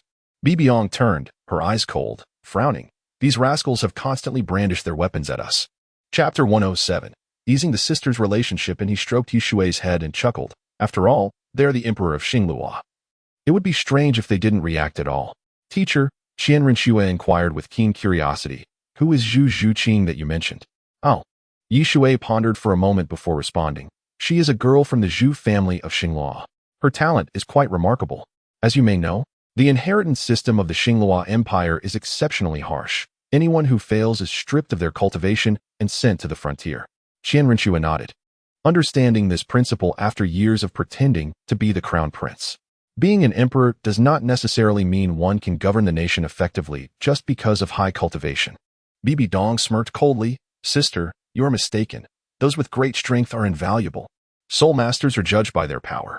The primogeniture system in Tiando is the gravest error. Qian Rinxue remained expressionless, stating, I disagree. In my view, if external forces were absent, Tiando would thrive. She continued, Xinghua may shine brightly for a time, but it is destined to fall apart. Bibi Dong retorted sharply, if I had not implemented a policy of balance, Tiando would have already perished. A nation ruled by a bunch of useless individuals cannot command the respect of powerful soul masters. Qian Rinxue frowned. Yi Shui stepped in, embracing both Bibi Dong with his left arm and Qian Rinxue with his right, and laughed, you both have valid points. However, royal power is not eternal. Donger, I agree with you. Without strength, Tiando would falter. If the great kingdoms had geniuses, they could certainly overturn Tiando. Bibi Dong glanced at Qian Rinxue, her smile blooming as if a flower had blossomed. In her heart, receiving Yi Shui's praise was a sweetness far beyond that of sugar water. Qian Rinxue turned her head away, but Yi Shui urged, must you persist in this manner? Bibi Dong looked at Qian Rinxue, who gritted her teeth. After a long pause, Yi Shui finally released them, remarking, I am quite uncomfortable being caught between you two. Understood. Bibi Dong fell into a long silence. Qian Rinxue nodded without speaking, her expression softening considerably. Yi Shui sighed with relief. These two sisters were indeed challenging, both embodying the archetype of cold exteriors but warm hearts. Without facing life and death experiences, they might never recognize their true feelings. Perhaps we should visit the Qian Kuan asking for Love Valley? He suddenly thought, sensing a spark of potential. The risk shouldn't be too great. After all, Bibi Dong was a titled Douluo at the pinnacle of strength, with formidable spiritual power. And Qian Rinxue, having inherited the legacy of the angel god and possessing angelic wings, was undoubtedly capable. In the Soul Master Hall, a grand estate, Yi Shui sat on the sofa, his mind preoccupied with thoughts of the Qian Kuan asking for Love Valley. While it was a manifestation of the god of love, familial love could also be considered a form of love, right? Moreover, there were many valuable treasures there that could not be overlooked. Xiao Wu, nibbling on a carrot with elegance, asked, Teacher, what are you pondering? Snapped from his reverie, Yi Shui smiled. Oh, nothing much. Has the custom-made clothing arrived yet? Not yet. Xiao Wu shook her head. Yi Shui smiled faintly, just as Qian Rinxue entered, her expression slightly peculiar. Teacher, are you certain there is a tidal Douluo watching Tang San? Of course, Yi Shui replied decisively. If I'm not mistaken, the master came to the Xinghua Empire because of Tang Hao. Saralas is cunning and treacherous. Having failed to utilize Tang San for fame, he would not let him go easily. That's strange, Qian Rinxue frowned. I discreetly sent someone to inquire. And the strongest individual is the dean, along with Xiao Wu. But the title Douluo has not been seen. Fool, Yi Shui couldn't help but chuckle. He must be lurking in the shadows. Never mind him. I've decided to dismantle the Master S. Shrek Academy. Those two, instead of being confined to the extreme cold land, are still living freely here. It's quite frustrating. Curious, Qian Rinxue asked, what did those two do to offend you, teacher? Yi Shui recounted some of Tang San's and the master's negative traits, sneering, they are merely seeking fame and recognition. They claim ownership of things that are not theirs. I hold no deep-seated grudge, just a sense of irritation. Qian Rinxue coldly laughed. Then shall we go disrupt their gathering now? How can one claim that only the weak possess useless martial souls? It's utter nonsense. They mislead future generations. The blue silvergrass martial soul is forever useless. Inferior even to a hoe. Yi Shui wholeheartedly agreed. Indeed, blue silvergrass was a waste. Of course, the exceptional blue silvergrass was not. But if yours can be extraordinary, what of others? What if a martial soul like herbicide emerged, capable of countering all plants? Or, in the worst case, if his galaxy martial soul manifested, it would surpass even that of the divine realm. I'll join as well. Should that title Douluo appear, I can protect you both. Bibi Dong gracefully moved, carrying a tray laden with various cookies and desserts. Yi Shui was momentarily taken aback. You two? His heart soared. It seemed that through his mediation, the sisters' relationship had softened significantly. Qian Rinxue wore a complex expression but refrained from arguing. Had it not been for Yi Shui's intervention, she might have remained oblivious to the fact that he was always caught in the middle. Please eat. Bibi Dong set down the tray, smiling. I made these. They should taste all right. Yi Shui picked up a small bear-shaped cookie, took a bite, and his eyes lit up as he exclaimed, delicious. Donger, I didn't expect you had such skills. Bibi Dong replied softly, I just learned. If you find it tasty, that's enough. Everyone should enjoy. Xiao Wu, already tempted, snatched a cookie and exclaimed with a mouthful, So delicious. Donger, You should have some too, Shui urged, casting a meaningful glance at Shui complied, taking a cookie as well. Bibi Dong's joy was evident. Not bad. Chapter 108. Trouble at Shrek in an office at Shrek Academy. Flinder felt a sense of joy as he turned to the master beside him, smiling. Xiao Gang, it appears your wooden head has finally come to its senses. With us here, along with you, we can undoubtedly dominate the Douluo Continent. The master cast a sidelong glance at Flinder and retorted. Let us put aside other matters for now. Have the Academy's expenses been settled? We cannot afford any shortcomings in the education of these children. Flinder sighed, furrowing his brow. You are truly obstinate. Why not seek out that person and cozy up to a wealthy lady? Isn't that a much better option? With your stringent requirements. How can we sole masters who do not take on side jobs gather such funds? Hearing this, the master displayed a heart-wrenching smile. She is my sister. Flinder understood that the master still could not overcome this hurdle, so he shifted the topic. By the way, the Academy has attracted some impressive talents. One is the third prince of the royal family, and the other is a young lady from the Zhu family. They have been betrothed since childhood. The master's expression brightened considerably at this news. I didn't expect you to have such capability. Flinder laughed heartily. Do you not recognize who I am? The Academy has produced a considerable number of strong individuals. With my promotion, it is only natural for them to join Shrek. You have also taken in a small genius. Flinder continued. The master, recalling Tang San, wore a proud smile and replied solemnly. He is undoubtedly a genius. By the way, he has gone to Gingshin City. What could he be doing there? Flinder shook his head. I don't know. Suddenly, a surprised voice came from outside. You are both here? Flinder's expression changed. He hadn't noticed their presence at all. Shui entered with a smile, followed closely by Bibi Dong and Shui. It's you. The master's pupils constricted. Instinctively rising to his feet. What brings you here? You should be in the extreme cold land. Flinder shot a glance at the master before addressing Shui with seriousness. Who are you? What is your purpose here? Shui retorted. First, answer me, master. What are you doing here? Did I not instruct you to go to the extreme cold land? The master's face stiffened, frowning. Shui, I am right here. What is the matter? You are being unreasonable. Shui sat down, crossing his legs with a cold smirk. I am being unreasonable? If I were, do you think you would still be alive? He declared. Shut down the academy. Otherwise, you shall meet your demise. On what grounds? Flinder shouted angrily. The spirit hall is too overbearing. Xiao Gang has committed no crime. You are devoid of reason. Shui's expression remained devoid of emotion. Reason? Sorry. I am the reason. I did not come here to negotiate with you. Shut the door or die. Flinder, incensed, bellowed. You are crossing the line. This is Xinglua City. Not Spirit City. Are you not afraid of incurring the wrath of the Xinglua royal family? I tell you, within our academy, there is a prince of Xinglua. With him here, it would be foolish for you from the spirit hall to stir up trouble. Shui sneered. Where is Tang San? Why is that little brat not here? The master's displeasure grew. Shui, show some respect. He is my student. Respect? Shui suddenly raised his hand and slapped the master, the sound ringing clear. Do you think respect is warranted for a hypocritical scoundrel like you? The master stumbled from the strike, disbelief etched on his face. You.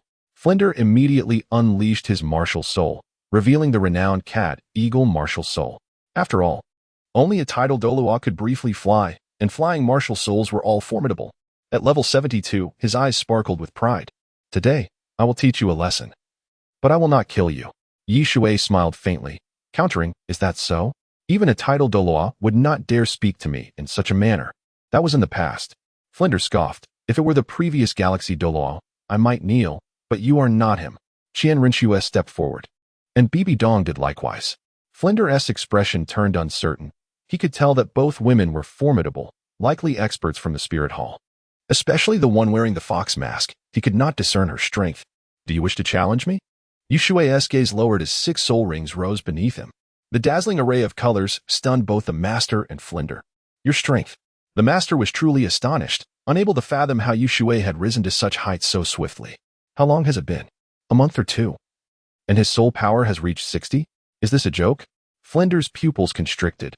He had learned from the master that Shui had only possessed 9th level soul power. Yet now he surpassed 60 levels? Furthermore, the aura emanating from Shui was overwhelmingly powerful. Returning to his senses from the shock, the master furrowed his brow. Have you restored your strength? He called himself a theoretical master, the best in the world, yet had never encountered such a peculiar situation. Shui smiled lightly. I offer you both two choices, either shut down Shrek Academy, or I will take action. Should I take action, your fate will be sealed. Flinder was furious. But the master quickly intervened, whispering a few words to him. Flinder adjusted his glasses, still seething with anger. The master stared at Shui, asking Douluo, how did you restore your strength? Could you share that with me? Shui mocked, what? Are you planning to steal my theories again? The master's face flushed as he argued, that is not stealing. I merely heard someone say it. Besides, I never claimed it was my research. You cannot wrongfully accuse someone. Bibi Dong scoffed. Dare to steal yet refuse to admit it? You have already made the Spirit Hall S-wanted list. If you do not comply, the Xinglua Empire will certainly shut down your academy, and even other teachers may be implicated. Shui was momentarily taken aback. How had he not known this? But soon, he couldn't help but chuckle. After all, she is the Pope. If she claims you are on the wanted list, then you are. The master was struck as if by lightning, trembling as he implored, no, please. He had finally found a new purpose in the academy. Teaching children. Flinder quickly grasped the master's hand, comforting him. Xiaogang, do not be agitated. They are merely deceiving you. The wanted list is not so easily created. Moreover, the Xinglua Empire and the Spirit Hall have always been at odds. Suddenly, Shui slammed the table, narrowing his eyes. You too. Make your choice now. Either shut down Shrek Academy, or I will destroy it and let the Spirit Hall eliminate you. You have gone too far. A figure burst in. Eyes blood red with concealed hatred. Behind him followed a scruffy middle-aged man, seemingly a blacksmith. Chapter 109. The bet. Let Tang San call me father. Bibi Dong was taken aback. Yet her expression remained composed. It was this fellow, the Haotian Douluo. To her surprise, Tang San was his son. However, she felt no panic. For Shui had informed her beforehand to heed his words. Even if Tang Hao had lost his sanity, she was confident in her ability to slay him here. Little San has arrived. Shui remarked with a hint of amusement. Could you enlighten me about your whereabouts? Gongxin City, Tang San replied coldly, countering. What does it matter to you? Shui's eyes brightened. Ah, the renowned Gongxin City, is it? A splendid place indeed. It is where Tang San truly flourished. A treasure trove of materials for various hidden weapons. This is a resource too valuable to ignore. But how shall I proceed? Suddenly, an excellent idea struck him. Tang San, perplexed, furrowed his brow. Even the esteemed figures of the Spirit Hall are aware of this modest city? Shui chuckled slyly and proposed. What do you say we engage in a wager? Tang San immediately became wary, sneering. What kind of wager? Speak plainly, or I shall not agree. Qian Rinxue observed Tang San intently, sensing a maturity about him that was unusual for someone so young. Yet, why would a mere child of 6 or 7 exude such an aura? Very well, Shui nodded solemnly. In this wager, should you call me father, I shall consider myself the victor. Conversely, if you refrain from doing so, the loss will be mine. How does that sound? Everyone was left in stunned silence. Bibi Dong could no longer contain herself, exclaiming softly, Shuiyu. She had never anticipated that the usually astute Shui would propose such a bet, effectively handing the choice to the other party. Surely, Tang San was not foolish enough to accept such terms? Qian Rinxue was left speechless. A glint of murderous intent flickered in Tang Hao's eyes. Quickly subdued as he recognized that this was not the moment for action. Were he alone, he would have acted without hesitation, but with little San, the child of him and his sister, he had to think carefully. Master was dumbfounded, asking, Douluo, are you certain you haven't misspoken? Before he could respond, Flinder interjected. Xiaogang, Douluo speaks with authority. His words are as binding as those of an emperor. How could he err? Moreover, he is the husband of the Pope. This represents the Spirit Hall. One cannot simply dismiss this matter. Shui, expressionless, replied, flattering me, are you? It matters not. After all, Tang San is destined to lose. Tang Hao interjected, this wager is unfair. You should withdraw it. While he harbored disdain for the Spirit Hall, he would not stoop to such unscrupulousness. Bibi Dong approached Shui, gently patting his back, whispering, what are you thinking? This wager is certain to end in loss. There is no glimmer of hope for victory. Shui inhaled the fragrance of musk that wafted from her, leaning closer to her ear, and whispered, Donger, if I win, may I make some rather excessive demands? Bibi Dong's cheeks flushed at the warm breath against her skin. You naughty boy, there are so many people watching. Shui merely smiled, positioning himself to shield her from view, playfully nibbling on her earlobe, and murmured, fear not. I have concealed us from their gaze. Now, will you agree? Bibi Dong's face turned a deeper shade of crimson, extending down her graceful neck. After a moment's hesitation, she replied, "Fine. But do not go too far." Shui was almost tempted to act on the spot, but he restrained himself, softly assuring her, "Rest assured, I shall be reasonable, just that." Bibi Dong was left in a daze, her expression a mixture of embarrassment and irritation, retreating a few steps. She had lost her ability to think clearly. How could he ask her to do such a thing? It was utterly inappropriate. How could he have learned such things? Were there truly women who would comply? Even if one were to wash it, would it suffice? Qianren watched in confusion. Yet she sensed that this was far from a good situation. After all, Bibi Dong was the Pope. It was unfathomable for her to blush so easily. However, there would be time for inquiries later, once they were alone. Tang San remained silent for a long while, having lived 2 lives and considered various scenarios. He could not envision a possibility of defeat. After all, no matter how formidable the spirit hall, they could not compel him to call Shui father. "Will you accept?" Shui's playful tone lingered. Tang San hesitated, furrowing his brow. "Wait, I fear you may resort to trickery. You cannot force me to agree. It must be voluntary. Remember, using your strength to coerce me does not count." "That is acceptable," Shui replied promptly. "However, know this, the wager has a time limit of 1 month. If I emerge victorious, you shall disband the Shrek Academy and transfer one of your disciples to me." Master frowned, asking, "Which disciple?" "Zhu Zhuqing." "Her?" Master exclaimed, astonished. "She belongs to the Zhu family. You must negotiate with them. Speaking with me will yield no results. Nevertheless, I will clarify matters." "Agreed." Shui rose, casting a confident glance at Tang San. "Oh, Tang San, Tang San. Wait." Flinder's voice boomed. "If you lose, what then? I have demands as well. Should you falter, you shall provide gold spirit coins to support our academy, and furthermore, you must refrain from causing us trouble. You will owe us a favor. Is that acceptable?" "Douluo. In the name of your title, the Silver Star." Shui nodded decisively, laughing heartily. "No problem. I am a man of my word. But do not celebrate too soon. A month is quite a span of time." With that, he strode away. Bibi Dong cast a glance at Tang Hao before following Shui. Qianren felt a surge of anxiety. She was uninterested in the wager itself, but rather eager to learn what Bibi Dong had heard. Tang San had a foreboding sense. This individual was far too confident. Yet he shook his head. Perhaps he was being overly vigilant. As long as he was unwilling, and Shui could not use his strength to pressure him, how could he possibly lose? Tang Hao settled down, pondering. This man seems to possess an unusual confidence. "Master, have you discerned any clues?" Master sighed. "None so far." He turned to Tang San. "During this period, remain within the academy. Do not fall under any illusions. I suspect he intends to use dreams to manipulate you into losing this wager. He is quite cunning." Chapter 110. Shui's backup plan. Tang San nodded, intrigued, and inquired, "Master, are you suggesting that such a soul skill exists?" "Indeed." The master replied with a furrowed brow. "You must understand that martial souls are boundless in their diversity.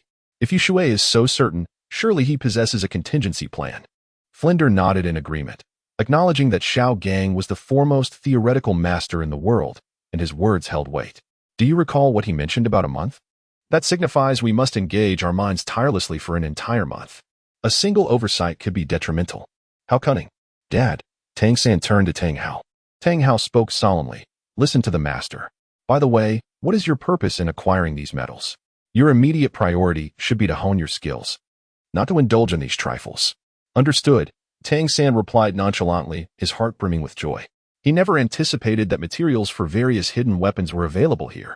He was confident he could forge the top 10 hidden weapons of the Tang sect. With those in hand, ordinary opponents would be no match for him. This was indeed a trump card.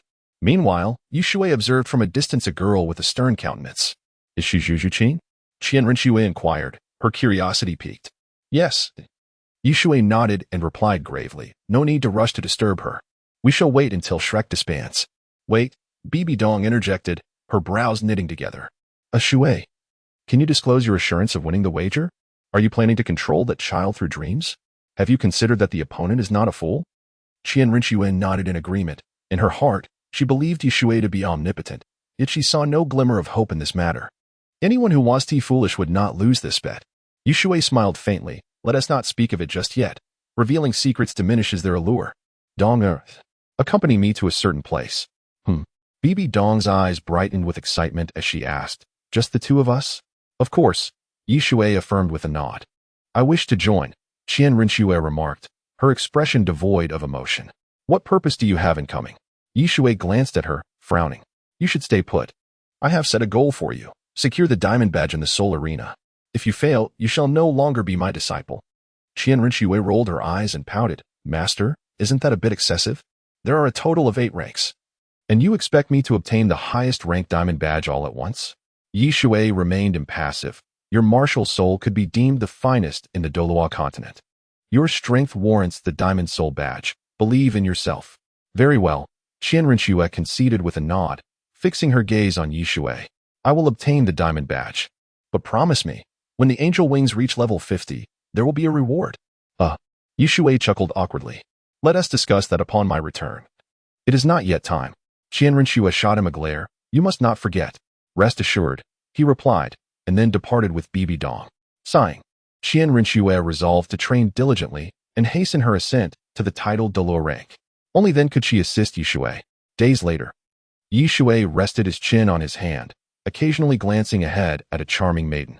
The maiden flipped a branch in her hand, revealing a massive beast leg skewered upon it. Suddenly, she seemed to sense Yi Shui's gaze. "What are you staring at? By the way, we are within the borders of the Tiando Empire, not far from the Stardo Forest. What brings you here? Can we speak of it now?" Yi Shui nodded, smiling. "Is the beast leg ready to be roasted? Let us eat while we converse." "All right." Bibi Dong beamed, feeling her heart swell with happiness. Even if she were not to become the Pope, what did it matter? Let whoever desires to be Pope take that role. Bibi Dong positioned the beast leg, tearing off pieces of meat while gently blowing on them to cool them before offering them to Yi Shui. "Delicious," Yi Shui remarked, savoring the tender meat, giving a thumbs up in approval.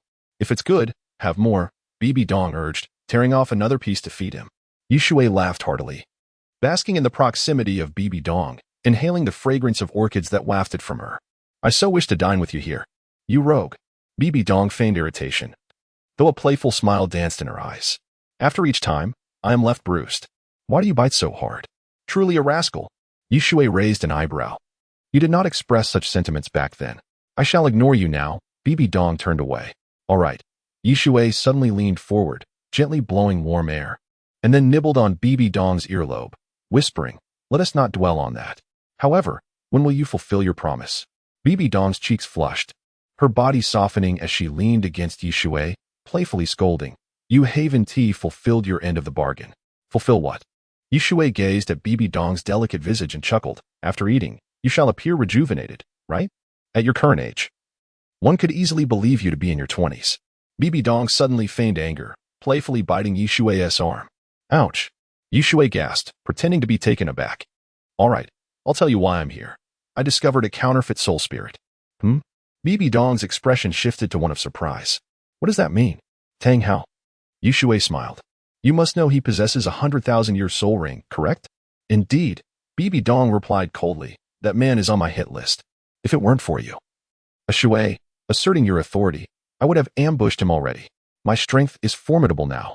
Yi Shui caressed her cheek, which was soft and smooth, and said gently, "Although the blue-silver emperor was sacrificed, it has not perished entirely. What I seek is to find its roots, thereby compelling Tang San to address me as father." Bibi Dong was left speechless, then realized something amiss and frowned. "How did you come to know that Tang San's mother is here?" Yi Shui shook his head. "No, I am unaware. Moreover, to avoid alarming the enemy, I haven't even dispatched anyone here.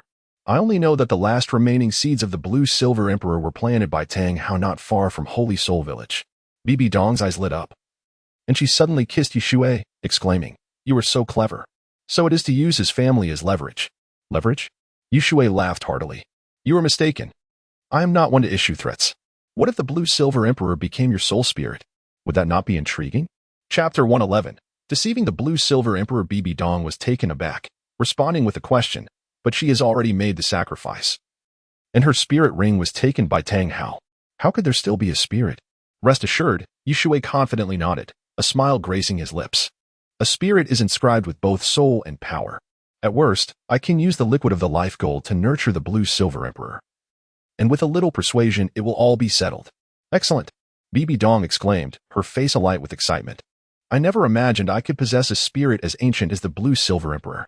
Tang Hao would never have expected this, Shui thought, a smirk playing on his lips. He may not know the precise location of the Blue Silver Emperor, but he was aware of two defining characteristics. 1. It resided in the mountains near the Holy Soul Village, towering high into the clouds, and 2. Within the mountains lay a pool that resembled a massive sapphire. Let us take a break and resume tomorrow, Shui suggested, glancing at the sky. Suddenly lowering his head, he disregarded the soft cry emanating from his arms. Moments later, the air was filled with the sound of melodious chirping. 3 days later, Shui halted in his tracks, faced with a grand valley adorned with a shimmering pool. On one side of the valley, a wide waterfall, spanning 20 meters, cascaded like a jade belt across a nearly 200-meter cliff. The thundering sound was the waterfall plummeting from great heights. As the waterfall splashed onto the ground, countless droplets danced in the sunlight, creating a magnificent rainbow that arched over the pool, an indescribable spectacle. What a splendid place, Bibi Dong exclaimed, her eyes sparkling with delight as she inhaled the crisp, refreshing air, tinged with a hint of floral fragrance, a pure essence of water, surrounded by majestic mountains. The scene was breathtaking, with a colossal sapphire shimmering before them. The waterfall cascades 3,000 feet, as if the Milky Way has fallen from the heavens. Moved by the beauty, Shui couldn't help but recite a line of poetry, laughing heartily. Indeed, it is a marvelous location. Bibi Dong clapped her hands, responding, well said. But what makes it so wonderful? Shui turned to her. Bibi Dong's face flushed with embarrassment. She had merely complimented the scenery without knowing the specifics. Enough teasing, Shui said, playfully flicking her nose before gazing toward the waterfall. Donger, stop the flow of the waterfall. I must find the mechanism. Understood, Bibi Dong replied, taking a few steps before soaring into the sky, approaching the waterfall. Suddenly, the waterfall ceased its flow. Shui leapt up, meticulously searching the stone wall of the waterfall, pressing various stones intermittently. 1 stone, 2 stones, 3 stones. He remained undeterred. The target was not far. In the next moment, he pressed a perfectly fitted stone, which then recessed into the wall. I found it. A portal slowly opened. Donger, conceal your presence. Do not reveal yourself. I believe, with your current cultivation, you can manage that, right? I will conduct the ritual from here. Remember, Shui's expression turned serious. Bibi Dong chuckled. Got it. With a wave of her right hand. A black robe enveloped her, her aura retracting to its utmost limit. Shui stepped through the portal, entering a damp cave that was 3 meters high and 2 meters wide, shrouded in darkness. He took out a spirit guiding device, illuminating the space clearly, revealing every detail. Ahead lay a pathway. Shui soon arrived at a stone chamber of about 10 square meters, with a stone hole at the top. Within the hole, a small mound of earth cradled a blue-silver grass swaying in the breeze, its leaves adorned with delicate golden veins. The leaves of the blue-silver grass measured only 30 centimeters in length. Shui briefly floated above, reaching the small mound, and gently touched the blue-silver grass. It emitted a sense of fear. He took out the life gold, pouring it over the blue-silver grass.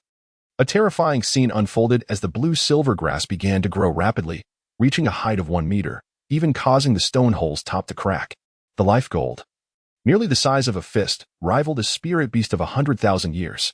Suddenly, Shui paused in his nurturing, projecting a thought. Blue Silver Emperor, I am here to rescue you by command. However, you are now in the most perilous situation. Tang Hao is dying. If you wish to aid him, there is but one choice, to become a spirit. The leaves of the blue-silver grass stirred slightly. Shui quickly understood, speaking softly. The so-called spirit is. Now, it is your turn to choose. Will you remain here forever? Know that even if you recover now, it will take 5,000 years. And your beloved, a mere mortal, cannot endure even 500 years. Do you not wish to accompany him, even if it is only from a distance? The leaves of the blue-silver grass quivered gently. I have a solution, Shui replied with a faint smile. Surely, you have seen that my life gold can accelerate your growth. But there is one condition. You must willingly become her spirit. It is a fair trade, is it not? He spoke the truth. In this lifetime, Tang San, unaware of how to overcome the flaws of his twin martial souls, would likely perish from the backlash. Bibi Dong's expression turned astonished. She could not fathom how Shui knew this. Was it a prophecy? Or had he witnessed Tang Hao's arrival here? Yet, the timeline did not align. He had clearly not been present then. The blue-silver grass seemed agitated, its leaves gently caressing Shui's hand. Very well, Shui nodded, beginning to nourish the life gold. Perhaps due to the unique nature of the life gold, the blue-silver grass transformed into an exquisite woman, its ethereal form solidifying. It was the light of life. Moments later, a blue and gold gown adorned her, exuding an air of elegance and nobility. Complemented by her stunning beauty, her azure eyes seemed capable of piercing through the depths of one's soul. Shui inhaled, catching a whiff of a delicate fragrance, pleasing to the senses. Suddenly, the blue-silver emperor descended to the ground, still in disbelief, asking, "Is this truly me? Am I alive?" Shui nodded solemnly, stating, "Now, fulfill your promise." The blue-silver emperor gazed at Shui, smiling. "Are you a friend of Hao? Fear not, I shall honor my word. Thank you for your treasure."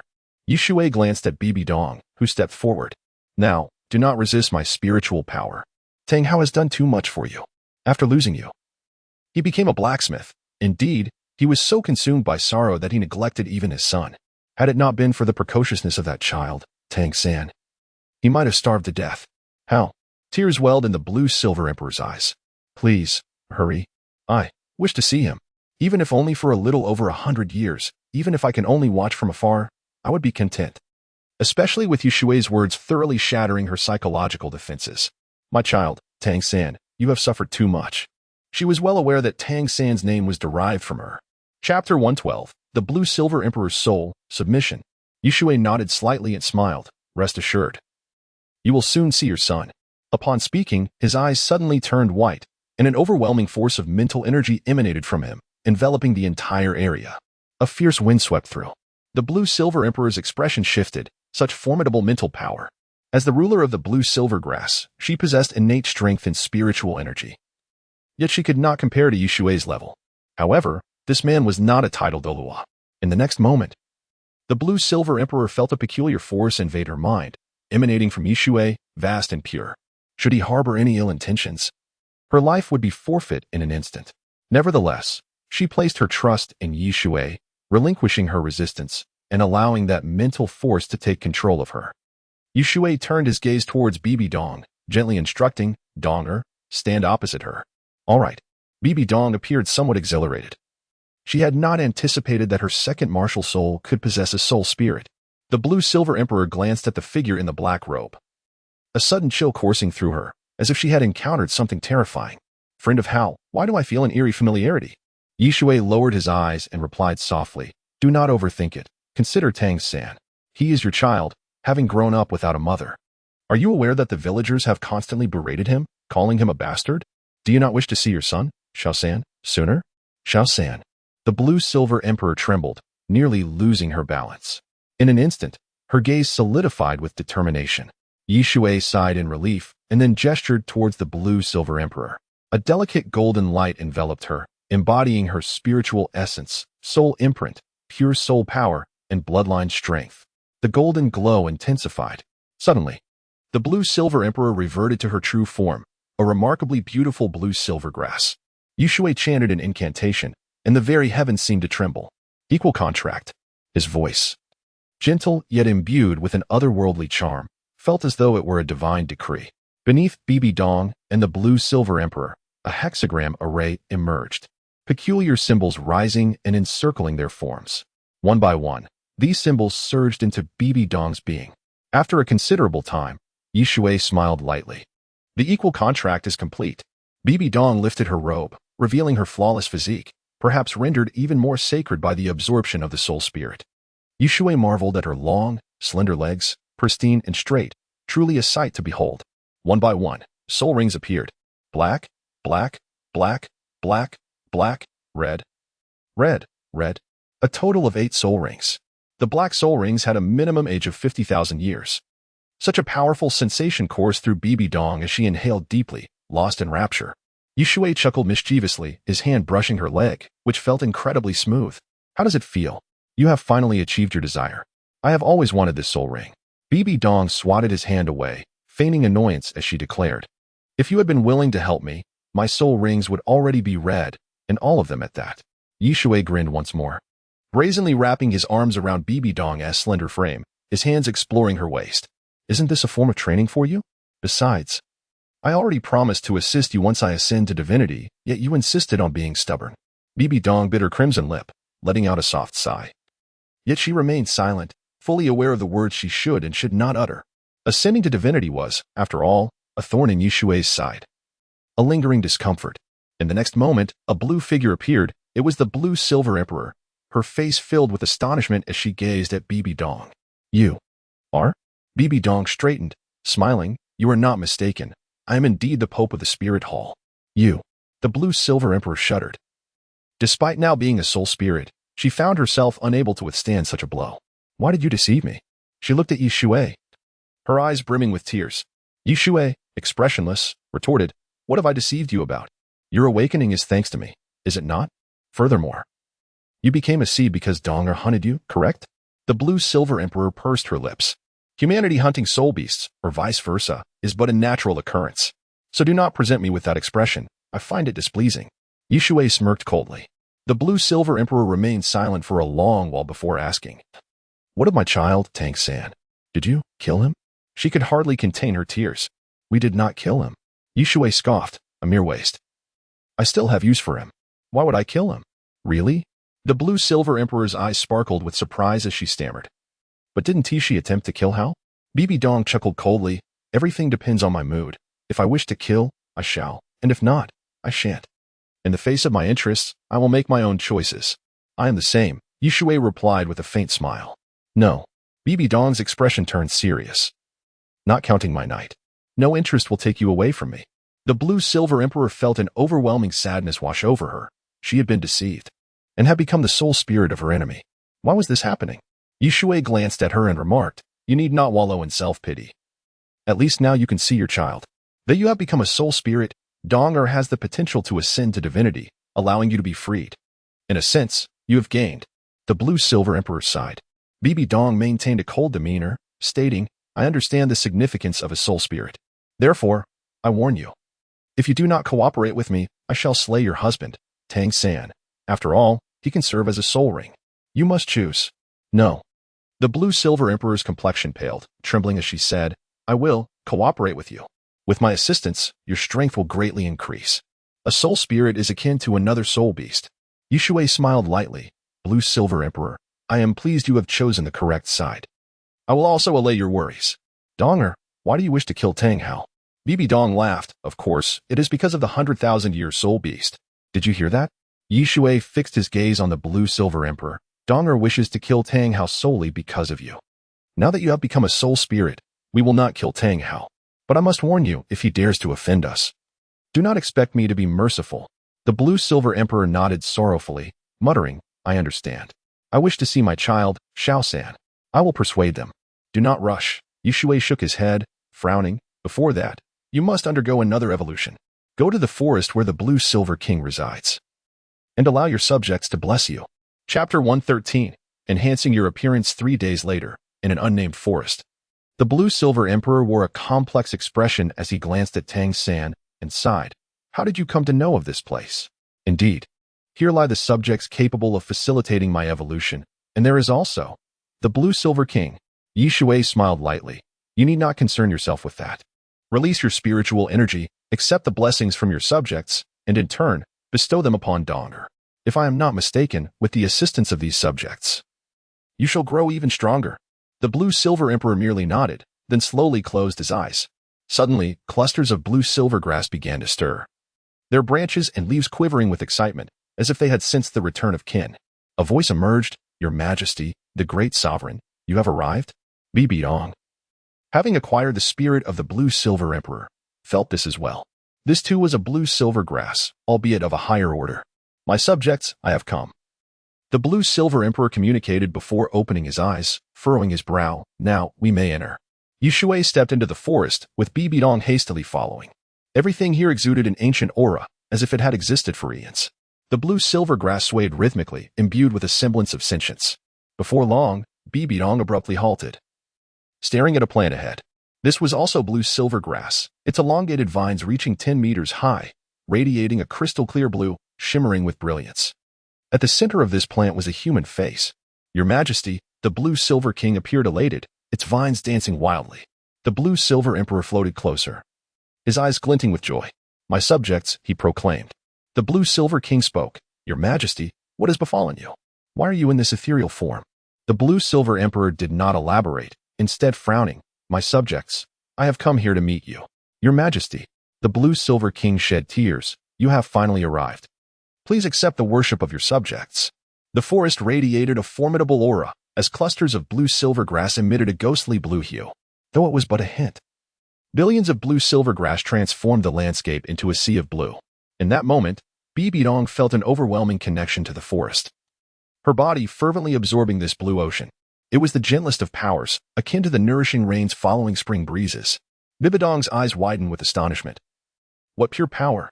She finally comprehended why Shui urged her to form a contract with this spirit. It turned out, the blue-silver emperor was immensely formidable.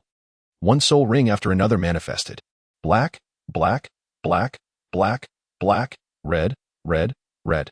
These blue oceans morphed into specks of light, soaring into the soul rings, enveloping them in a layer of blue radiance.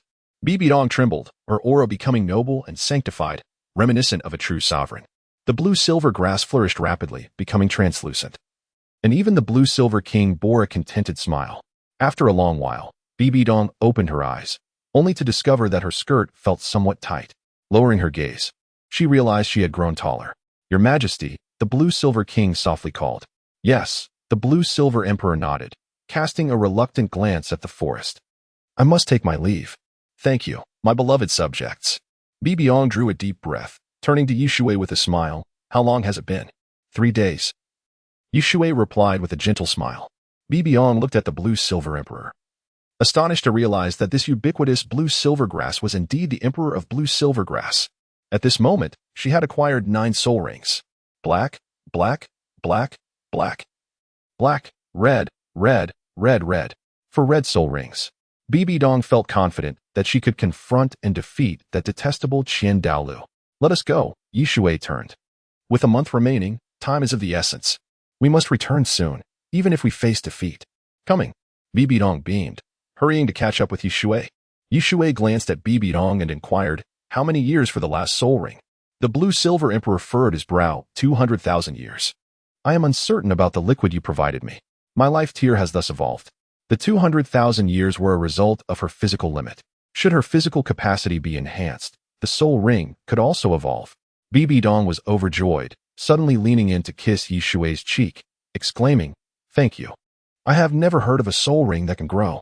Shui audaciously wrapped his arm around her waist, exhaling warm breath. Such a minor expression of gratitude is rather insincere. You have grown taller, your legs are fairer, and I find myself increasingly enamored with you. Bibidong rolled her eyes. You are indeed a superficial person, are you not? What if one day I become unattractive? Will you still love me? Never, Shui smiled faintly, noticing Bibidong's face stiffen. I will only ensure you become more beautiful. What are you thinking? What? Bibidong bit her red lips, her almond eyes wide open. No, that is too inappropriate. Yet Shui grasped her earlobe. I am rather domineering. You must comply. But, in the blink of an eye, a month was nearly over. Shui did not rush to return. Rather, he intended to let Tang San experience despair on the final day. Certainly, it was not due to the return, as that would eliminate their world of two. The past few days had been pure bliss. On this day, Shui awoke, observing Bibidong entwined around him like an octopus. He exhaled softly, cautiously extracting her hand. Moments later, he felt relief and prepared to step out for breakfast. Shui, I desire sustenance. Her voice was laced with allure. Meanwhile, at Shrek Academy, Master exhaled in relief, smiling. Once today passes, Shrek's crisis will be averted. Little San, you have worked hard this month. Tang San smiled. It is thanks to you and Dean Flender. I merely followed orders. Humph. Flender appeared disgruntled. This fellow is far too arrogant. I initially thought he would send someone to infiltrate Shrek Academy. I even set up some precautions, yet found nothing. Master remained calm, frowning.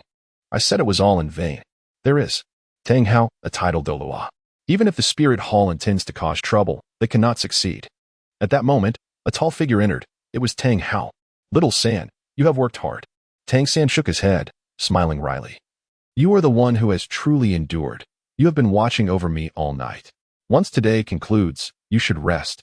After all, you are not a soul master. Chapter 114. The fury of Tang Hao. Just as Tang Hao was about to speak, his gaze suddenly sharpened, fixating on the doorway. Greetings, everyone. Shui waved as he entered. Douluo. The master immediately stood, sneering. It seems you have lost. Indeed, Flinder chuckled. I originally believed that the spirit hall was filled with treacherous individuals who might ambush us. However, I now see that you are quite honorable. Enough with the flattery. Shui replied with a faint smile. Flinder, I regret to inform you. You have lost. Tang San, call me father. A glint of cold light flickered in Tang San's eyes as he scoffed. Shui, you are mistaken. It is you who has lost. What can you do about it? Very well. Shui shrugged and then called out, Donger, come in. First, a slender and snow-white leg stepped through the door, followed by her entire form, a beautiful face. Appearing to be in her early 20s. Tang Hao, Dong looked towards him. Long time no see. It's you. Tang Hao's expression changed dramatically. His eyes filled with overwhelming hatred. Had it not been for Tang San's presence, he would have acted by now. This woman appeared younger and more beautiful. Yet he recognized her instantly. The current pope, Dong. Although Ain did not perish at Dong's hands, to him, it felt as though she had. Had it not been for Dong, he and Ain might have secluded themselves in a beautiful mountainous retreat, nurturing the obedient Tang San. Her spirit hall. Tang San sensed his father's agitation and quickly grasped his hand, whispering, Father, who is this woman? The master's face also darkened as he sighed. She is the current pope of the spirit hall, Dong. Her strength is that of a tidal Douluo, unmatched. Flinder's complexion turned ashen as he pondered how to facilitate an escape for the master and others. Could he alone contend with Dong? Tang Hao calmed himself, coldly stating, It's fine, she is my enemy. What? Tang San was taken aback. How could his father have an enemy who was a tidal Douluo? Was he without cultivation? How could a blacksmith be involved in such matters? The master understood Tang San's confusion and smiled wryly. Little San, I originally did not wish to disclose this to you. I feared it would affect your cultivation, but now I must tell you, your father is Tang Hao, the illustrious Haotian Douluo. Furthermore, the previous pope of the spirit hall also met his demise at his hands. Tang San was left in shock, staring incredulously at his father. Was this some kind of jest? He had a father who was a tidal Douluo, yet why did he choose to live a life of obscurity as a humble blacksmith? Drinking inferior wine daily? A myriad of questions ensnared his heart like a spider's web. Dong turned her gaze to the master, her eyes radiating a terrifying light as she coldly remarked, If you mention that person again, I will kill you on the spot. The master instantly felt a choking sensation, as if an invisible hand had seized his throat, his face turning crimson. Tang Hao waved his hand, fixing his gaze on Dong, and frowned. What do you intend to do? Do you wish to force my son to concede? Foolish. Perhaps I cannot take revenge on you. But you know that a tidal Douluo can inflict catastrophic losses upon your spirit hall. Dong sneered. Why would I need to resort to threats against you? Besides, I am merely here to assist. Flinder promptly interjected to ease the tension. Indeed, everyone should remain calm. There is no need for hostility. Your Holiness. This is a bet between Yi Douluo and us. Although you are his wife, the decision ultimately lies with him. Men, after all, are prone to rivalry. Dong cast a deep glance at Flinder, pondering how this man could be so eloquent.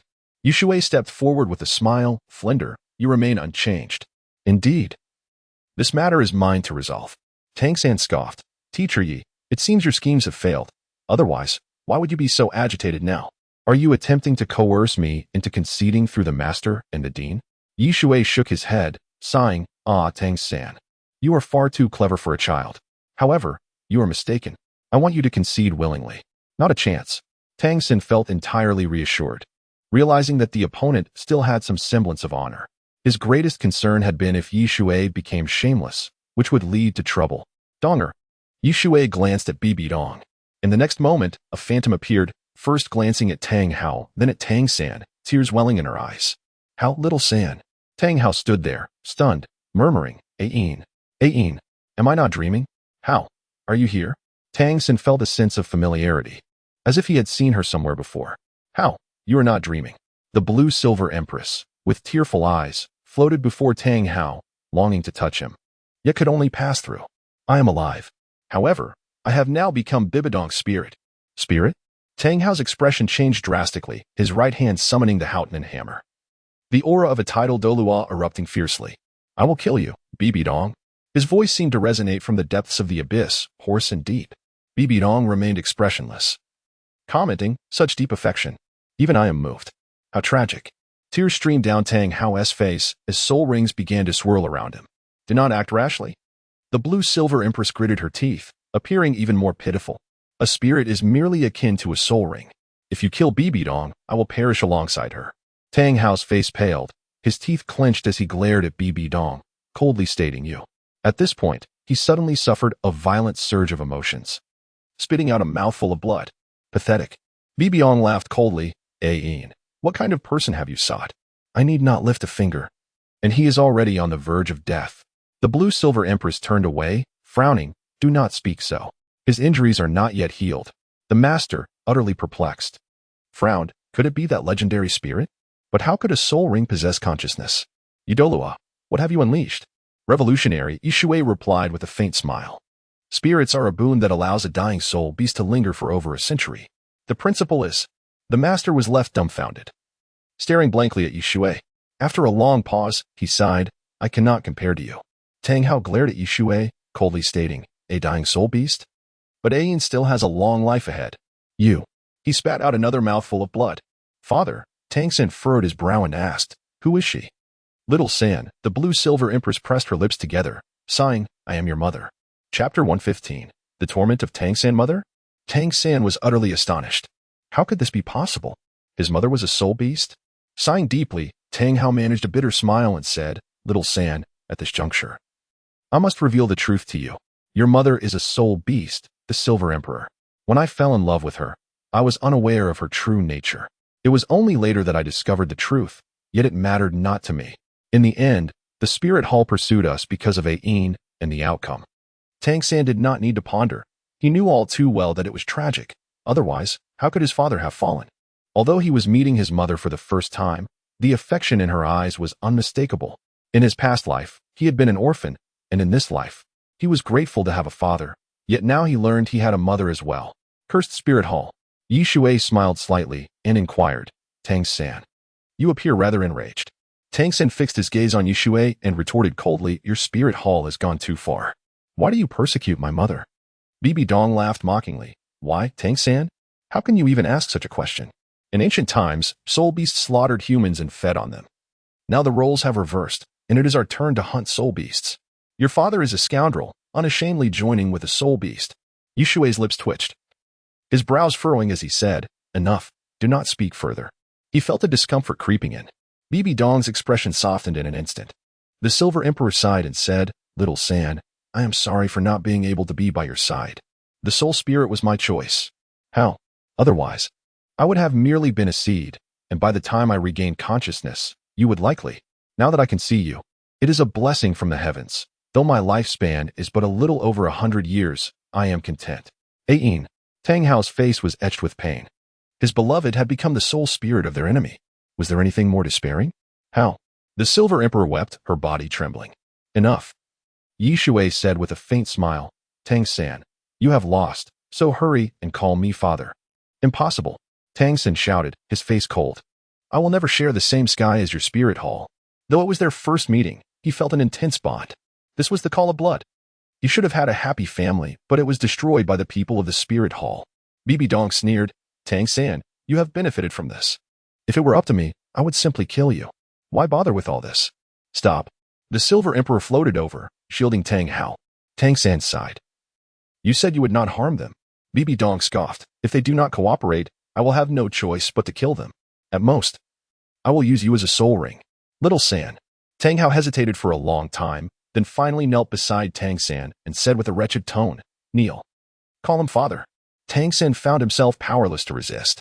Raising his head, he saw the tragic expression on his father's face and quickly lowered his head, hoarsely calling out, Father. Louder. Shui raised an eyebrow and asked, Haven't you eaten? Who are you calling father? Shui, father. Tang San bowed his head, his voice booming. Good son. Shui smiled, walking over to press down on Tang San's head and said coldly, I have been observing you for quite some time.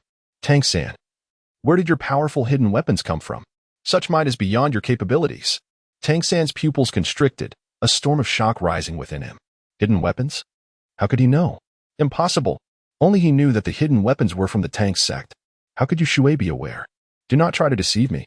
Shui grasped Tang San's hair, pulling him up, and said coldly, Look at your pitiful state. If you deceive me again, do not blame me for being rude. Tang San felt a sharp pain in his scalp but endured it, whispering, I will give it to you.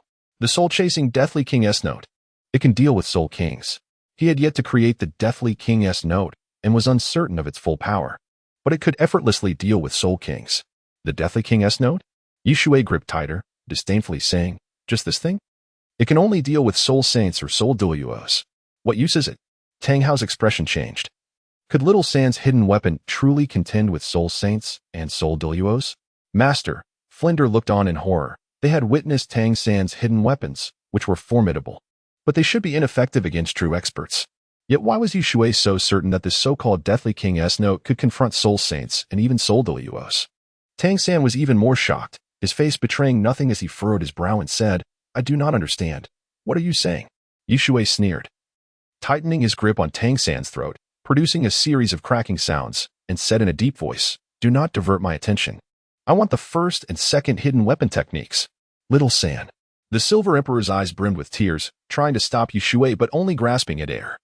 Tang San's face turned ashen, the shock in his heart unwavering. The first and second hidden weapons? Were those not the tears of Guanyin and Bodhi blood? I only know. The Deathly King S-Note. I do not understand what you are saying. Only then did Shui release his grip, kicking Tang San away. And coldly laughed. Are you not going to behave in front of me? Do you wish for me to be poisoned and threatened? The Deathly King S-Note was a double kill. Aside from its poison, its very construct would shatter upon entry, targeting the heart. However, he knew that Tang San was shrewd and would surely minimize the toxin to restrain him, if he were unaware and touched the Deathly King S-Note. Without the Xianyu hands, his life would be in Tang San's grasp. Of course, Tang San was oblivious to the fact that his physical constitution was far beyond what the mere Deathly King S-Note could threaten. Little San. Tang Hao hurriedly supported his son, his face filled with fury as he glared at Shui. Bibi Dong turned to the Silver Emperor and sneered. Let your son hand over the hidden weapons. Hidden weapons capable of dealing with Soul Saints and Soul Douluos? Humph. I am quite curious. Is it truly so powerful? The Silver Emperor sighed deeply. Little San, just hand it over. They. Tang San gasped for breath, frowning. How do you know I possess hidden weapons? At that moment, he felt a flicker of doubt. Could this person also hail from the world of the Tang sect? Shui chuckled. How I know is not your concern. Tang Hao, if you're willing to submit, I can take you as my little brother. What do you say? Tang Hao's expression changed, his hand clenched tightly. How could he ever submit to the spirit hall? Yet he truly wished to see Ain. Even if it were just a distant glance, that would suffice. Forget it then. Shui scoffed. I do not lack for a title Douluo who is gravely injured. Chapter 116. The right leg bone of the blue-silver emperor within Tang Hao's eyes lay profound sorrow, yet he swiftly regained his composure. Speak. What must I do to meet Ain? Whatever the conditions, I shall comply. He understood that the other party would certainly have demands, but he was indifferent. All he desired was a glimpse of Ain, and that was sufficient. Astute, Shui remarked with a smile. It is quite simple. Relinquish the soul bone of the blue-silver emperor.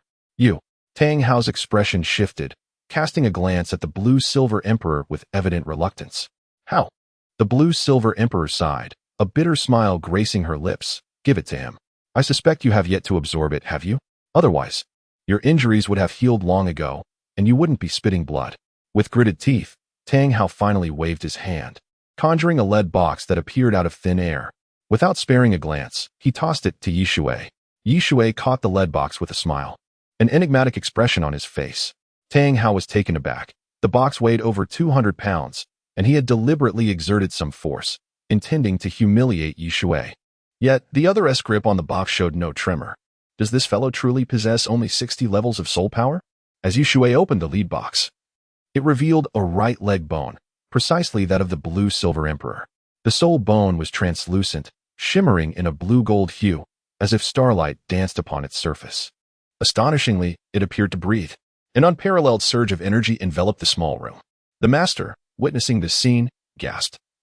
Such phenomena can only be observed in soul bones over 10,000 years old. Could it truly be? Flinder, too, pondered this, a bitter smile forming on his lips. It is said that soul beasts of 100,000 years. At this, he fell silent. Duo air, absorb it. Shui instructed, tossing the lead box towards Bibi Dong. I am uncertain if the absorbed soul bones will clash, but possessing the blue-silver emperor's spirit will undoubtedly strengthen you. From his memories, he recalled that Bibi Dong possessed several soul bones, the external soul bone's 6-winged purple light wings, the head soul bone, and the dual arm soul bones.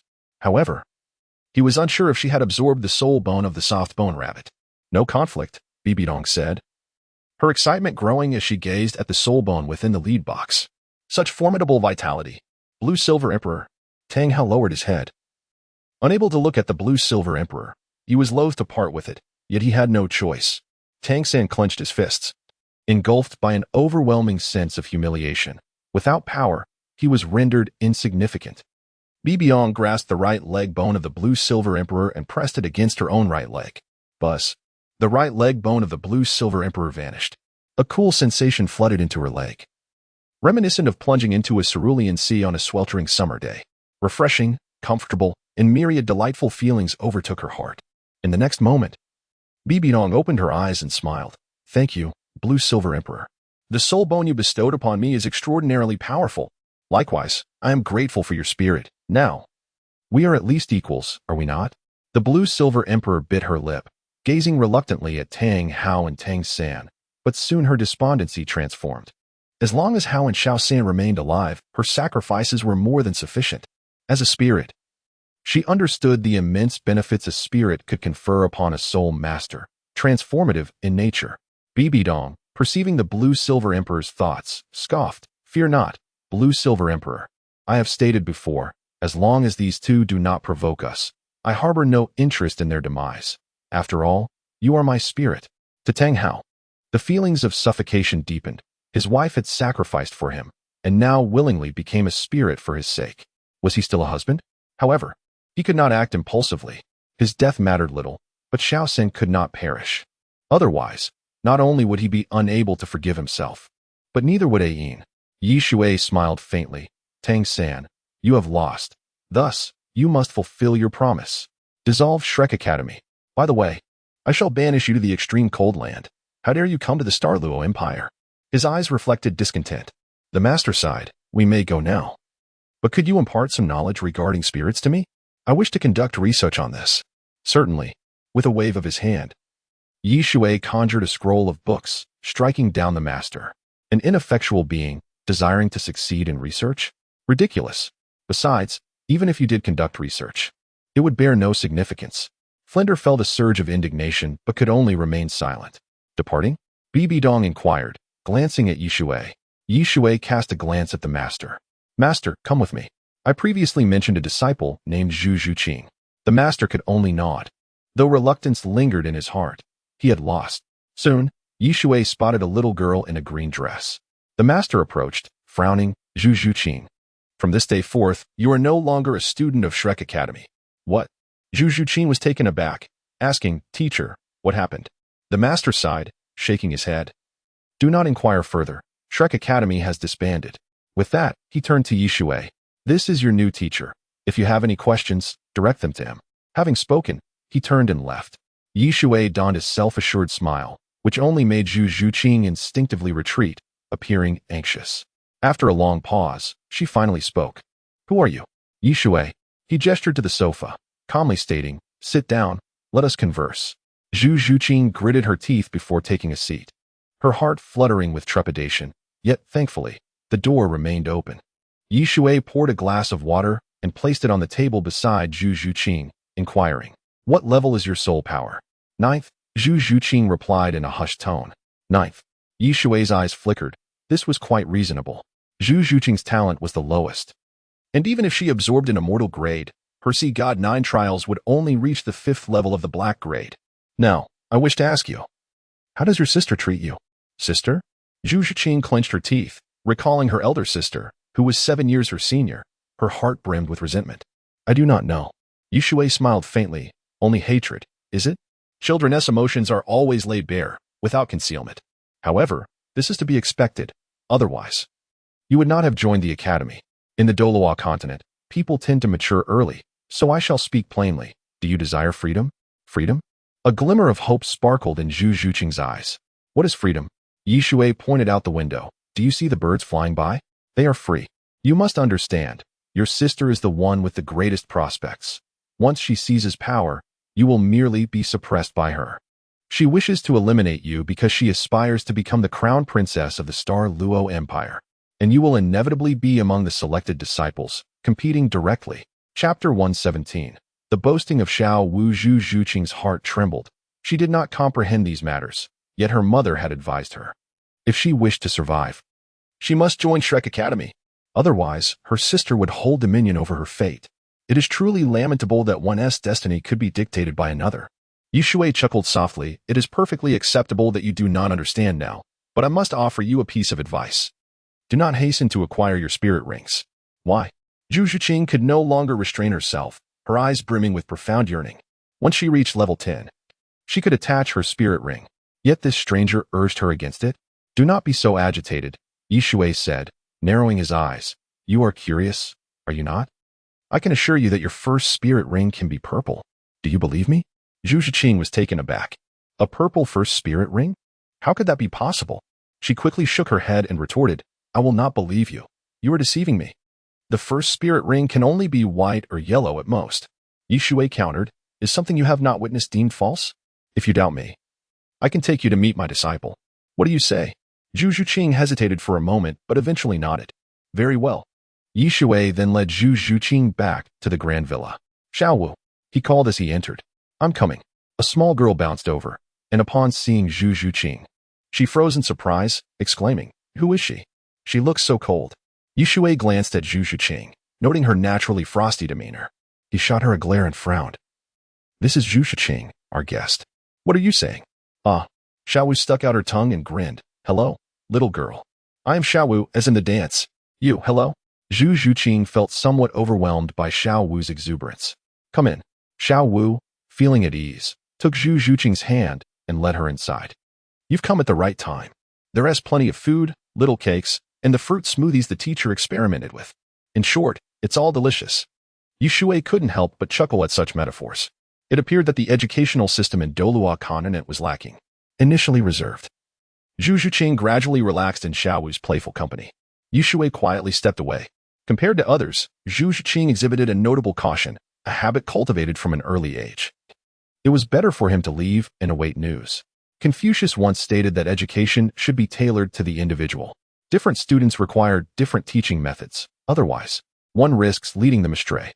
After a while, Zhu Zhuqing glanced outside and, seeing no one, inquired, Xiaowu, what color is your first spirit ring? Purple. Xiaowu replied cheerfully. What about yours? Purple. Zhu Zhuqing's complexion paled. Is that true? But you appear to be the same age as me. How could you absorb a purple spirit ring? She was genuinely incredulous. Xiaowu's big eyes twinkled as she suddenly released her martial spirit, and 3 spirit rings appeared before Zhu Zhuqing. The sight astonished her. 3 spirit rings. This meant that Xiaowu was a spirit elder? She felt her breath quickening. Such a young spirit elder.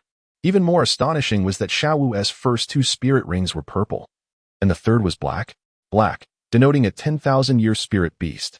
How could this be possible? Xiaowu retracted her aura and smiled. Are you surprised? My first spirit ring is indeed purple. The teacher brought you to meet me because you do not believe, right? Zhu Zhuqing nodded, responding. I did not believe until I saw you. Can you tell me how you acquired your first spirit ring? Xiaowu briefly recounted, suggesting that her physical resilience had increased, allowing her to absorb a higher-aged spirit ring. She emphasized that this was the teacher's theory, not her own discovery. Physical quality? Zhu Zhuqing murmured, pondering. Then why did he advise me against hunting for spirit rings? Against? Xiaowu paused for a moment, then smiled. Oh, I understand. The teacher said not to rush into hunting spirit rings, right? It's quite simple. If you are at level 10 spirit power, you need to hunt for a spirit ring. Yes. Zhu Zhuqing listened intently, detecting a hint of admiration in Xiaowu's tone. Then, Xiaowu's expression turned serious. You must continue your training until the day you need to hunt for a spirit ring. At that time, all your previous training will reflect upon you. In other words, you can instantly reach levels 13, or even 17, or 18 in spirit power. The teacher refers to this as the spirit power bottleneck. What? Zhu Zhuqing's heart raced. So, such a theory existed? The master had not mentioned it. Xiaowu scoffed. That master? Do you know he was expelled from the spirit hall for stealing the teacher's theories? The teacher even sent him to the extreme cold land, but he escaped and established this so-called Shrek in the Star Luo Empire. At this moment, Zhu Zhuqing's emotions were beyond description. She thought of her mother. Perhaps this was her significant opportunity. She truly did not wish to contend with her sister or to grow up without cultivation, becoming trapped at the border. She longed for the freedom to live. Originally, Shrek had been a glimmer of hope, but now, Shui represented her greater hope. After a long while, Zhu Qin finally resolved herself and asked, "Can he help me?" "Who?" Xiao Wu, busily devouring her smoothie, suddenly realized. "Oh, you mean the teacher can help you?" "Absolutely. He is the most handsome, capable, and charming man in my heart. The best in the world." Shui felt quite pleased. Indeed, this disciple was not unworthy of his nurturing. He decided not to withhold Xiao Wu's treat this time. He shook his head and quietly departed. Xiao Wu remained unaware that Shui had not truly left, narrowly avoiding a predicament. Shui was in good spirits. Dealing with each disciple required different approaches. With Xiao Wu, he had sworn an oath upon their first meeting, while for Ning Rongrong, he had sought to establish trust with Ning Fengji. As for Qian Renxue, that was even simpler. She had admired him since childhood. Although Shui could not fathom why his first attempt at taking a disciple had failed, he remained unperturbed, for failure is the mother of success. Now, it was time to visit Nana. It had been far too long, and he missed her dearly. After attending to matters here, it was time to journey to the Valley of Love and Questioning, for Long Valley was located on another continent. Chapter 118. If it were Xiaoxue, it would also be acceptable. Shui quickly spotted Gu Yuna. The woman donned a long dress, her expression somewhat frosty, lost in her thoughts. He felt a surge of dissatisfaction.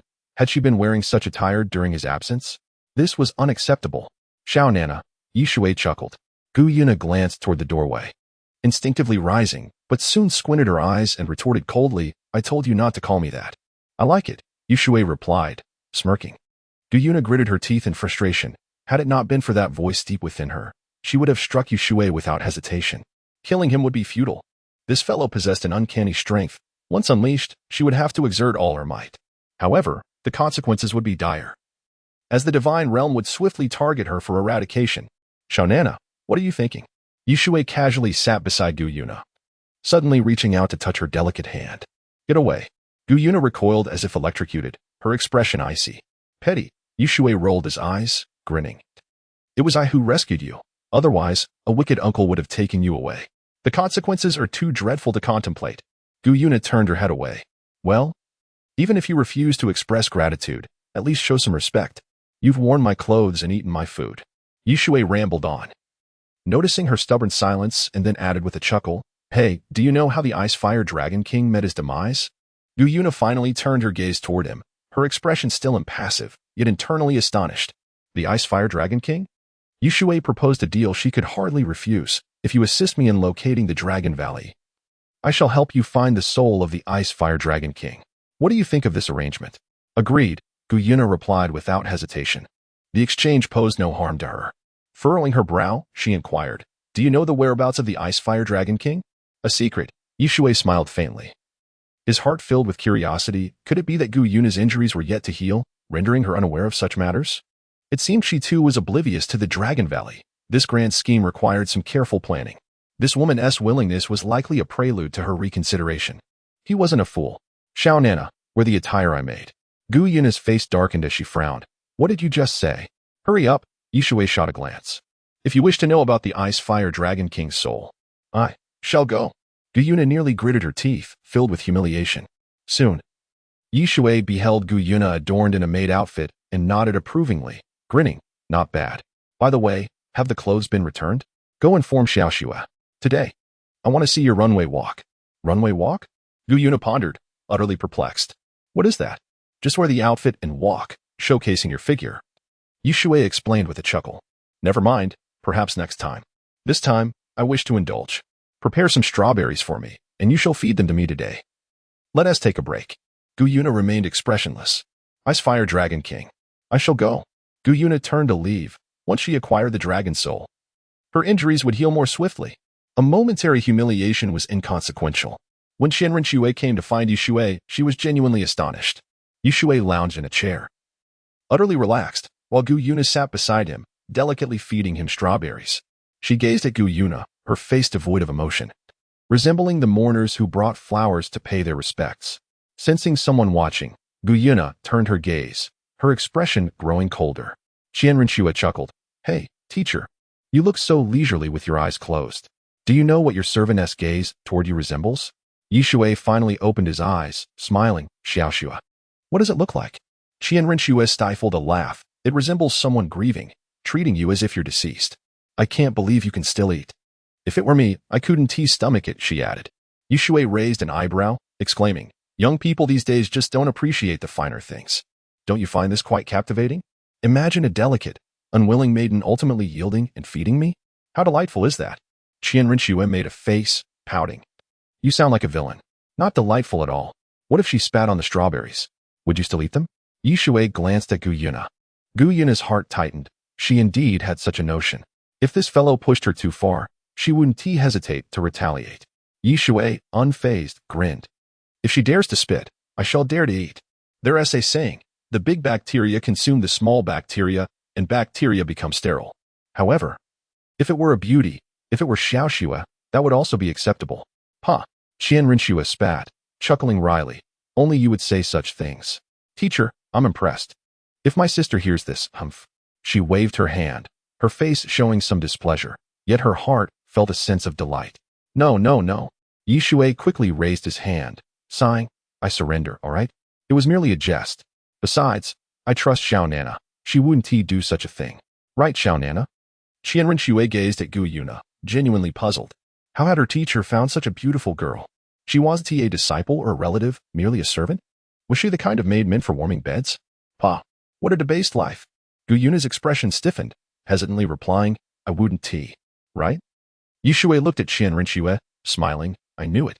Qianren rolled her eyes, wondering why she was so incredulous. This girl clearly had a mischievous streak. Yet her teacher was so naive. All right, what do you need me for? Shui queried with curiosity. Nothing much. Qianren stuck out her tongue. I just wanted to see you. Are you not welcoming? Welcome, welcome, warmly welcomed. Shui reclined back, frowning. Had I known this was the case, I wouldn't have gotten up. If you have something to say, just say it. Xiao Nana, continue feeding me. Upon seeing Shui close his eyes, Gu Yuna's previously forced smile instantly vanished, and she fed him strawberries. Qianren, displeased, poked Shui in the side, saying softly, Hey. Sister said to ask if you have anything else to do. She'll handle it. Bibi Dong will handle it. Shui was taken aback, replying, No need for her. I can manage it myself. It was that he didn't trust Bibi Dong, but rather that he trusted her too much. He didn't even doubt that if he aimed to unify the Douluo Continent, this woman would undoubtedly act without hesitation. Chapter 119. The Zhu family invites you to engage in joyful endeavors. The following morning, you find yourself lost in thought. Bibi Dong gently caresses the back of Yesui, her voice imbued with unparalleled tenderness. Yesui offers a wry smile and confides, there exists a place known as the Valley of Passion and Inquiry. It is said that the god of love fell from grace due to betrayal by a beloved, thus giving rise to that realm. I hesitate to venture there, for the dangers are too great. Bibi Dong, taken aback, laughs lightly, saying, What are you thinking? I am a titled Douluo. Is there truly a peril in this world that can daunt me? Indeed, there is. Yesui sighs. For even a titled Douluo with 99 levels of spirit power faces considerable peril there. Bibi Dong, momentarily stunned, observes Yeshui's serious demeanor and furrows her brow. Is it truly that dangerous? What makes it so special? Yesui briefly elaborates. Bibi Dong realizes, laughing, then I have nothing to fear. What of you? Are you apprehensive? Yesui bites his lip, unsure of how to articulate his feelings, and can only exhale a deep sigh. Then we shall not go. Bibi Dong's voice softens further as she hands Yesui a garment to wear. I understand your cultivation is lacking. Thus, the dangers within are amplified. Yesui closes his eyes, aware that Bibi Dong perceives his unspoken thoughts. She evidently understands that the Valley of Passion and Inquiry does not judge strength, but rather the authenticity of one's heart. Yesui knows that his heart is insincere, steeped in falsehood. Perhaps he still clings to certain thoughts that should not linger. Can he forget? No, he cannot. The bond of sisterhood, that is the essence of his heart. Moments later, Yesui rises, forcing a smile. Let us have breakfast. I suspect there are matters to attend to today. He anticipates Zhu Zhuqing's father will likely disapprove. Very well, Bibi Dong replies without further comment, simply grasping Yesui's larger hand. A wave of guilt washes over Yesui. Soon, they enter the hall, where a table is laden with food. Yesui sits and begins to eat bread. Shortly thereafter, a servant enters, respectfully stating, Master, Lord Zealous wishes to discuss an urgent matter. Understood, Yesui gestures dismissively. He glances at Bibi Dong and chuckles ruefully. It seems Zhu Zhuqing's father has informed Emperor Xinglua. That is to be expected, Bibi Dong replies, unfazed, as she is well aware of the situation's intricacies. After all, they do not trust you. Even if the girl is merely a substitute to motivate her sister, she nonetheless represents the Zhu family. Shall I accompany you? No need. Yesui shakes his head. Once we resolve matters here, we shall return. We must first set the spirit transmission tower in order. That is paramount. As you wish. Bibiong glances at Qian Rengshu, who is left feeling perplexed. Soon, Yesui finishes his breakfast and proceeds to meet Zealous, inquiring, what is the matter with Xinglua? Zealous responds respectfully. The Zhu family of Xinglua has requested an audience with you. Oh, Yesui's eyes flicker, smiling. What do you suppose their intentions are? Zealous ponders before shaking his head. I do not know. Yesui does not dwell on this uncertainty, as the question feels more like an inquiry to himself. Prepare the carriage. After a while, the carriage halts before a grand estate. Master, we have arrived, shouts a bumbling servant. What nonsense is this? Yesui yawns and frowns. Little Wu. I did not sleep well last night. He pats little Wu's head affectionately. Humph. Little Wu snorts. What were you doing up so late? Yesui chuckles. Engaging in joyful pursuits. You're too young to comprehend, and I shan't elaborate. Humph. Little Wu rolls her eyes, but is filled with curiosity.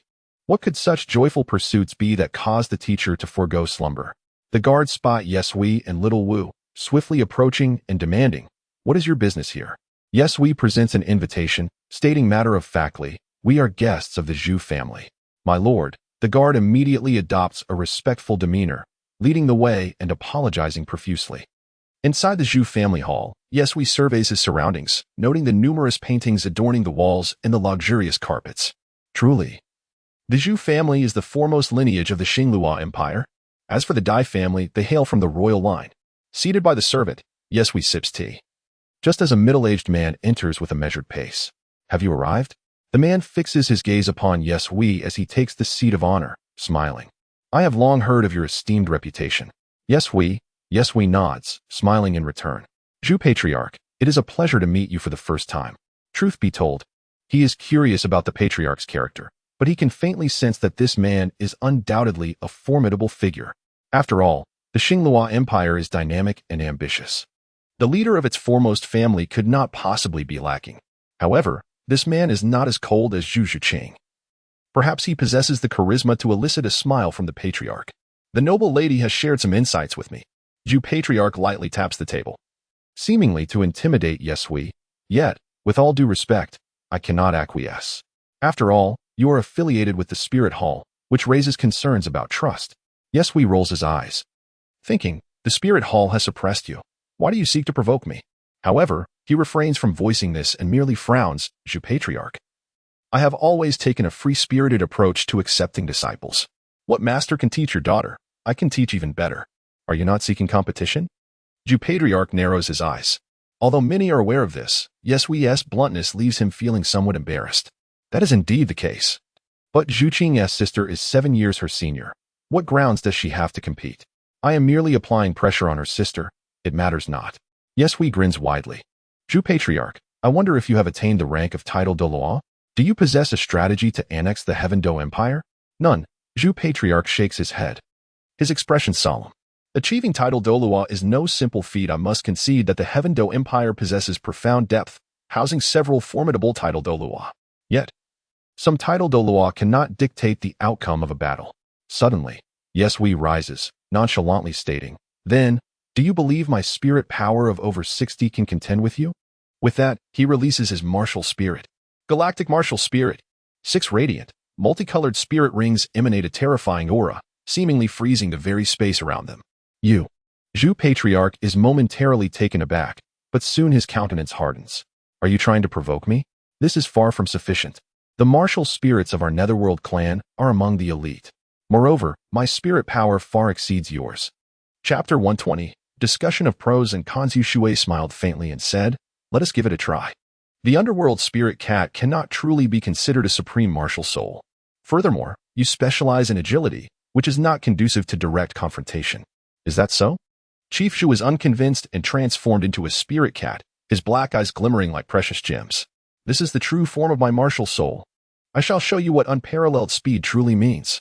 In the next moment, a fleeting shadow zipped past. Shui's expression remained impassive as he suddenly threw a punch into the void. Teacher, Xiao Wu exclaimed, bewildered. There's no one there. What are you striking at? Yet, a figure materialized, his eyes filled with astonishment. Did he predict my position? Instead of engaging directly, he opted to employ his soul technique. In an instant, the very fabric of space seemed to warp, with countless silhouettes emerging, each bearing menacing claws. Shui's gaze flickered, remaining unmoved as those phantom claws approached. He could not discern their true forms, yet it mattered little. The underworld spirit cat, being non-physical, could not inflict harm upon him. Suddenly, Shui's eyes narrowed, for he felt a pair of claws at his waist, sharp enough to pierce his clothing. The owner of the claws was utterly shocked. He could not fathom how his unexpected attack had failed to injure Shui. Shui spoke in a low tone, "Your attack cannot harm me, although your speed is indeed impressive." Humph. Chief Shu swiftly retreated and continued to unleash his soul technique, determined to prove that Shui was not invincible. Be cautious. This is my 8th soul technique, Underworld Thousand Shadows Claw. Boom. Countless claws materialized, surging towards Shui, causing the air to thicken with pressure. This was a comprehensive assault. Anyone within that area would face an onslaught akin to a tornado from all directions. Shui merely executed a punch. Bang! Chief Zhu revealed his form, his expression darkening as he glanced at his own claws, now curled. This is utterly absurd. He could hardly believe that even if Shui stood still, he might not be able to defeat him. This fellow is not weak.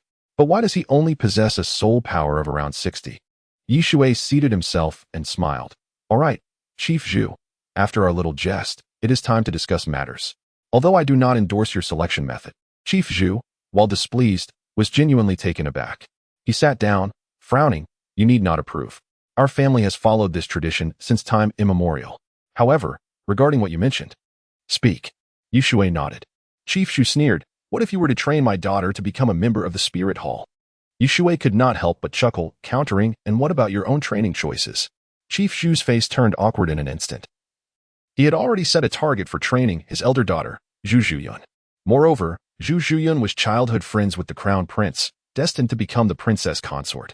Under such circumstances, how could he focus on cultivating Zhu Qingqing? After all, the two sisters shared the same martial soul, despite some differences in talent. Zhu Zhuyun was 7 years older.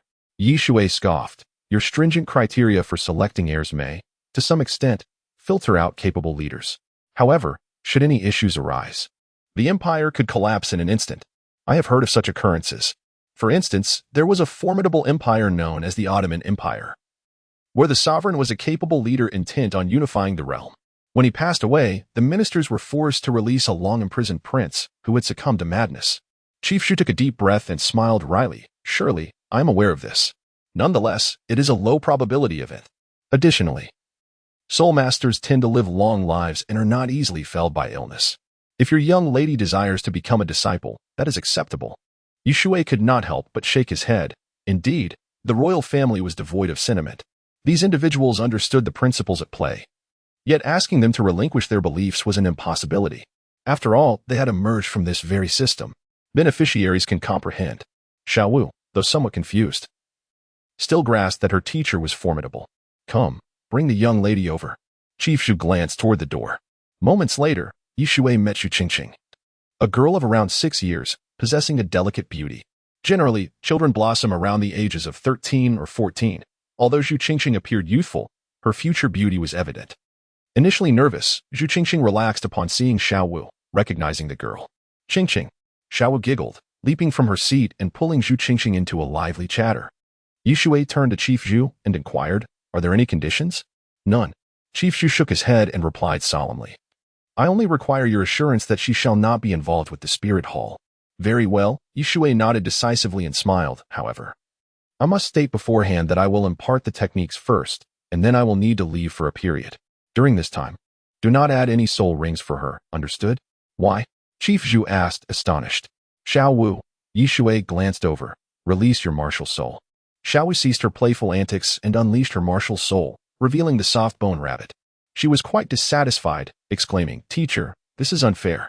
You treat me like a performing monkey every time without any rewards. Chief Shu stood up, utterly stunned. The first soul ring is purple? The third soul ring is black? This implies that this girl, who appears to be the same size as Zhu Qingqing, is a soul dignitary? Yi Shui smiled faintly. Chief Zhu, there is no need for astonishment. She is my disciple and nearly 7 years old. Nearly. Chief Zhu's mouth twitched. Even for a prodigy, this was astonishing. Have you considered my other daughter, who is 13 years old, named Zhu Zhuyan? Her martial soul is also the underworld spirit cat.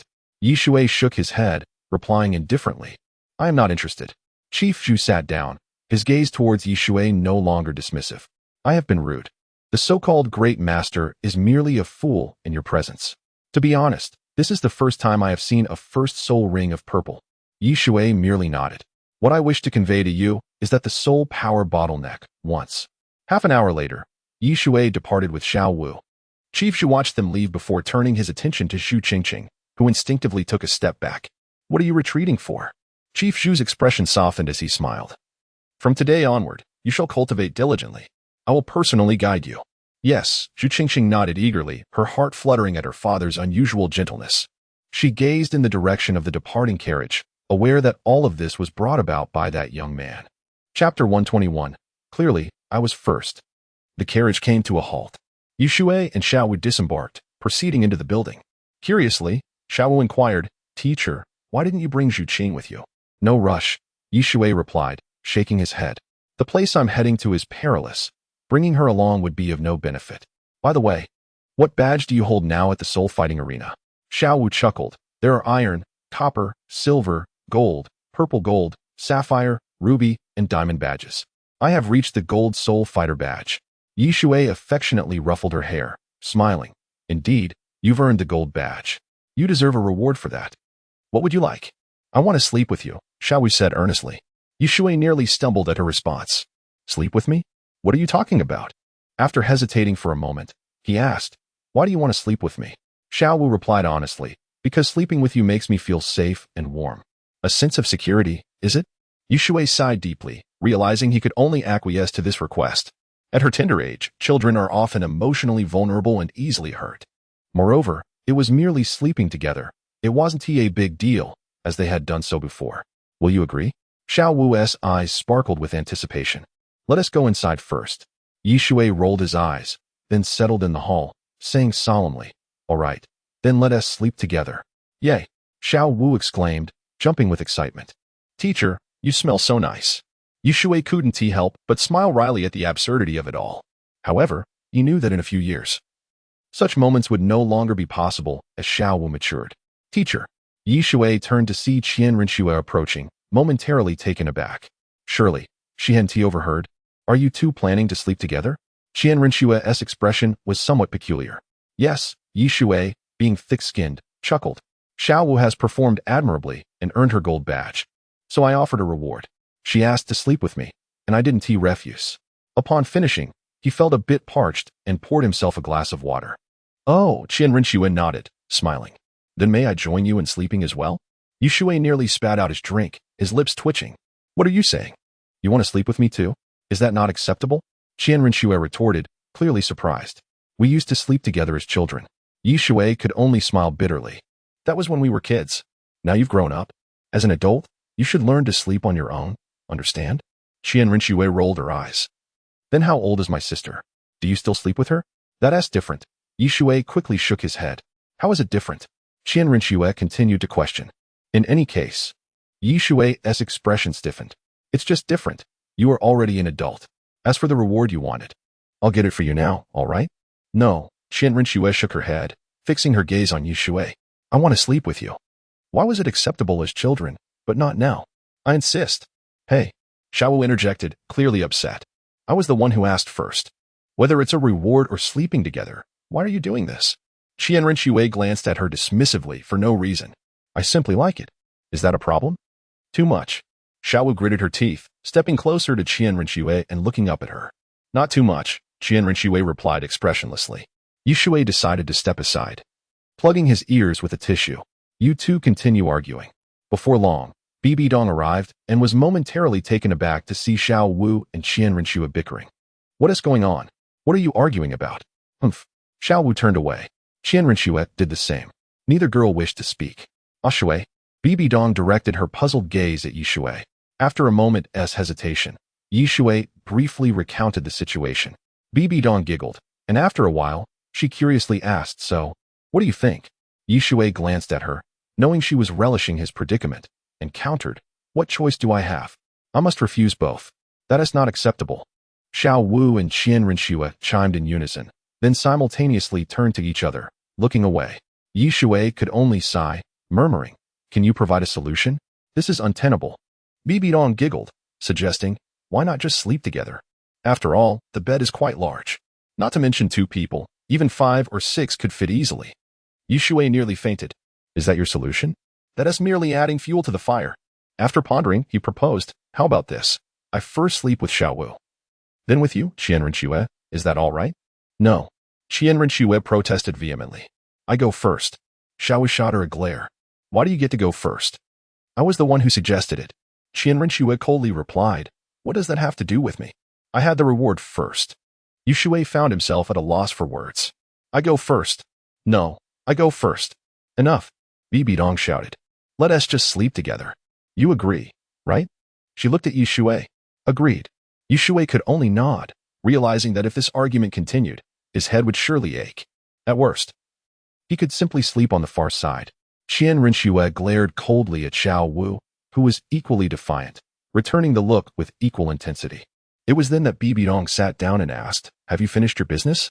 Yishui pondered, considering the destruction of Shrek Academy and his subsequent acquaintance with Zhu Qing, which would allow him to directly accept her as a disciple. Oh, and there is also Tang San. He poses a hidden threat. He needed to handle this carefully, especially since Tang San possessed a myriad of hidden weapons. However, due to the blue-silver emperor spirit, the young man was likely quite obedient now. "Tang San, didn't I instruct you to interrogate him? What were the results?" "There are findings." Bibi Dong produced a sheet of paper, handing it to Yishui with a furrowed brow. "This is what he referred to as the Xian Yu hand.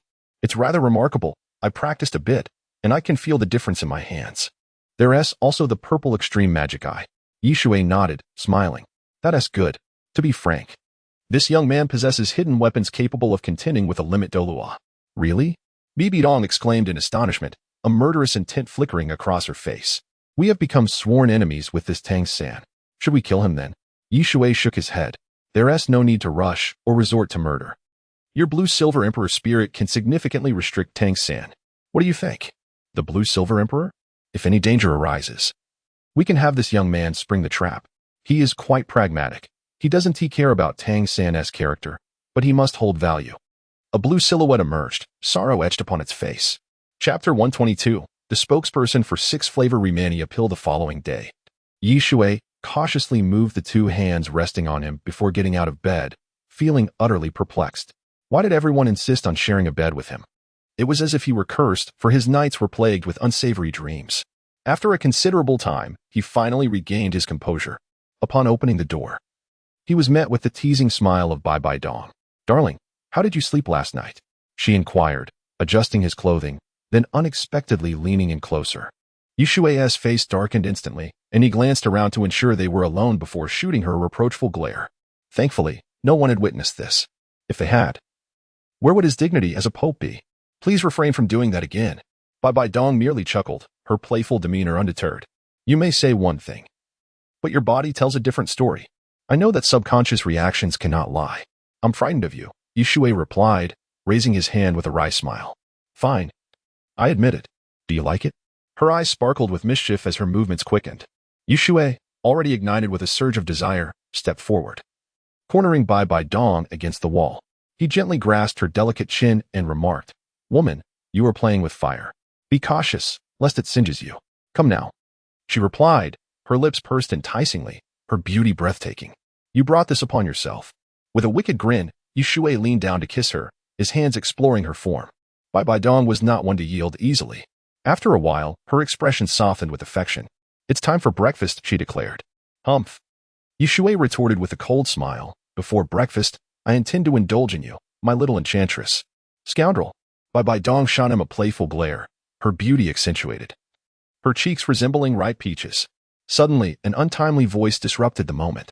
Bibi Dong jolted awake, pushing Yishui away before turning on her heel and departing, seemingly reverting to her role as the Pope. Turning around, Shui was met by the sight of Shui, which instantly filled him with embarrassment. Good morning," he said sheepishly. Shui nodded, glancing at the retreating figure of Bai Bai Dong. "Is this how you spend your mornings? Doesn't it ever bother you? What does it feel like?" Shui chuckled to himself, recognizing the strength of his own desires. After all, he was a mage with decades of experience. Surely possessing a unique ability was too excessive? Yet, how could an 18-year-old girl speak of such matters with a straight face? After pondering for a moment, he replied, "I don't quite grasp what you're implying. Now, let us have breakfast." Shui acknowledged, then unexpectedly added, "You should take care of your health." "Teacher." Shui rolled his eyes dismissively. "Rest assured, I'm the spokesperson for Luwei Dihuangwan, a strategic partner of Beozatang. It's no big deal." Shui was left bewildered by his words. What was he even talking about? She shook her head in disbelief. Not long after, Shui finished his breakfast and went to meet Tang San. Tang San glared at Shui with deep-seated hatred, a vendetta that could not be reconciled. "What do you want?" he spat, gritting his teeth. "Nothing much," Shui replied with a smile, motioning to a seat beside him. "Just thought I'd offer you some advice." "Humph." Tang San sat down, having learned from his father that Shui was formidable. His father had also shared secrets that were unknown to many masters, compelling him to tread carefully. "There's no one else here," Shui said, lightly tapping the table. "You hail from the Tang sect, correct?" A storm of thoughts surged through Tang San's mind, but he quickly regained his composure. Indeed, Shui was from his world. However, what perplexed him was how Shui could know this. In this world, dreams could reveal one's secrets, but Shui was not one to divulge such information. Shui sneered, "I'm well aware of the Tang sect's hidden weapons. If you wish to see your mother again, you must forge those weapons for me." Remember, he intended to test if the enhancement of weapons could yield greater strength, such as the King of Hell seal. Enhancing it a millionfold would surely wreak havoc. Additionally, there was the tear of Guanyin, which had severely injured Shui, the divine angel. Although he was uncertain whether the deities in this world were inherently weak or if Shui had not undergone the cleansing of divine energies. It was undeniably a lethal weapon. A little enhancement would transform it into a formidable trump card. Next time he encountered the Rakshasa God, he would be ready. Tang San turned pale, realizing that Shui had uncovered his secrets. Could he even resist? This was an uneven confrontation. After a long silence, he lowered his gaze, sighing. "I understand. Yet, there are materials I cannot procure, and I may need your assistance." Shui patted his head, grinning. "This will remain our secret. I won't disclose it to anyone. From now on, you shall call me Father Shui. Do you understand?" Tang San glared at him fiercely, muttering, "Don't push it. Push it?" Shui smirked. "Where have I overstepped? At that small academy, I merely embarrassed you. Were you contemplating my demise?" He tightened his grip around Tang San's throat, applying slight pressure. Tang San's face flushed, feeling as though his neck might snap. "Stop making excuses." Shui released him, speaking nonchalantly. "I understand the rules of the Tang sect. When you confirm an enemy, and they possess the means to kill you, there's no hesitation. In your eyes, I'm certainly marked as such. Truth be told, I've shown you mercy." Gasping for air, Tang San dared not betray any emotion on his face, too weary to explain. Shui clearly understood. What good would explanations do? "Are you familiar with the Pope?" Shui asked, glancing at him.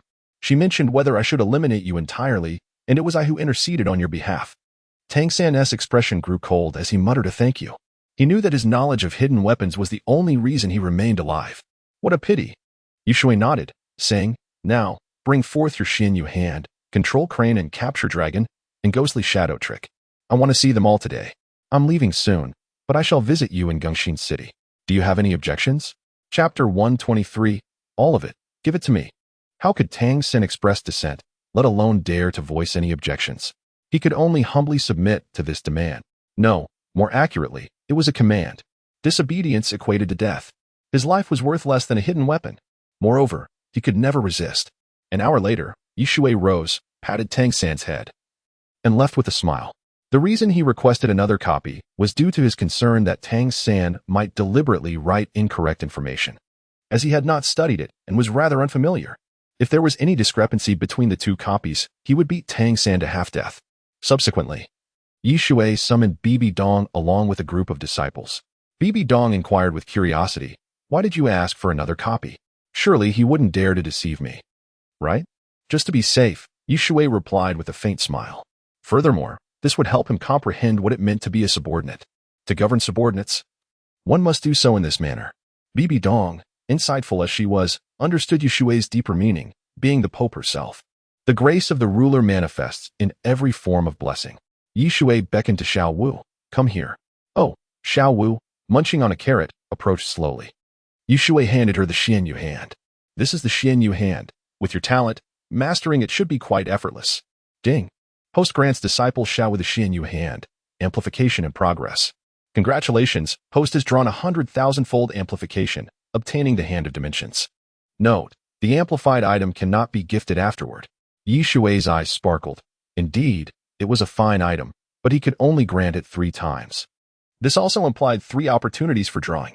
However, time was required since the draws occurred every 3 days. Ning Rongrong, come here. Shui turned his gaze towards her. Ning Rongrong smiled and approached Shui, her face brimming with anticipation. I shall gift you the Ghost Shadow Mysterious Track. This technique enhances your evasion capabilities. As a support-type soulmaster, sometimes knowing how to escape is far more advantageous. Ning Rongrong's eyes lit up, and she exclaimed, Great, teacher, I love this. She preferred flight over fight. Subsequently, Ning Rongrong received the Ghost Shadow Mysterious Track. Ding. Host grants disciple Ning Rongrong the Ghost Shadow Mysterious Track. Amplification in progress. Congratulations. Host has drawn 100-fold amplification, obtaining the mysterious phantom. Note, the amplified item cannot be gifted afterward. Shui felt a twinge of dissatisfaction. Only 100-fold? That name sounded rather mediocre. It seemed he could only pin his hopes on Xiaowu and Qian Rinshui. At least 1,000-fold amplification would suffice? Xiao Shui, Shui called to Qian Rinshui. Qian Rinshui extended her hand and smiled. The best items, please. The best? Shui chuckled. That was uncertain, but this was quite special. A capturing technique known as controlling the crane and capturing the dragon. It will do. He then handed the book to Qian Rinshui. What about mine? Bibi Dong pinched Shui's arm. The item I desire is quite precious. You must personally bestow it upon me. Remember that. Shui looked up and recalled the morning's splendor, smiling wryly. We'll discuss it later. You're far too eager. Do you not realize how precious that item is? It requires time to create. Humph. Bibi Dong pinched Shui's arm. Shui glanced at his disciples and calmly stated, Internal cultivation method, Xian Tian Gong. Hand technique, Shen Yu hand. Eye technique, Purple Extreme Demon Eye. Capturing technique, Controlling the crane and capturing the dragon. Evasion technique, Ghost Shadow Mysterious Track. Lastly, the concealed weapon technique, Concealed Weapon 100 solutions. All of you must study these. Xiaowu exclaimed, how complicated. With so many, how can we learn them all? Oh my, has the teacher lost his mind? Shui shot her a glare and retorted. Do you think I do not exist? Xiaowu, your carrot rations for tomorrow are deducted. Xiaowu quickly covered her mouth, shaking her head frantically, her expressions pleading. As if to say no. Shui ignored her, frowning. The reason I accept you as disciples is accompanied by assessment criteria. Understand? We shall implement a system. Diligent learners will be generously rewarded, while those who do not study will face punishment. At once, his 3 disciples' eyes brightened. Assessment criteria? There are rewards? Shui could not help but nod. Indeed, the assessment system was a wonderful thing. All of it. Give it to me. He smiled approvingly. Everyone's enthusiasm was palpable.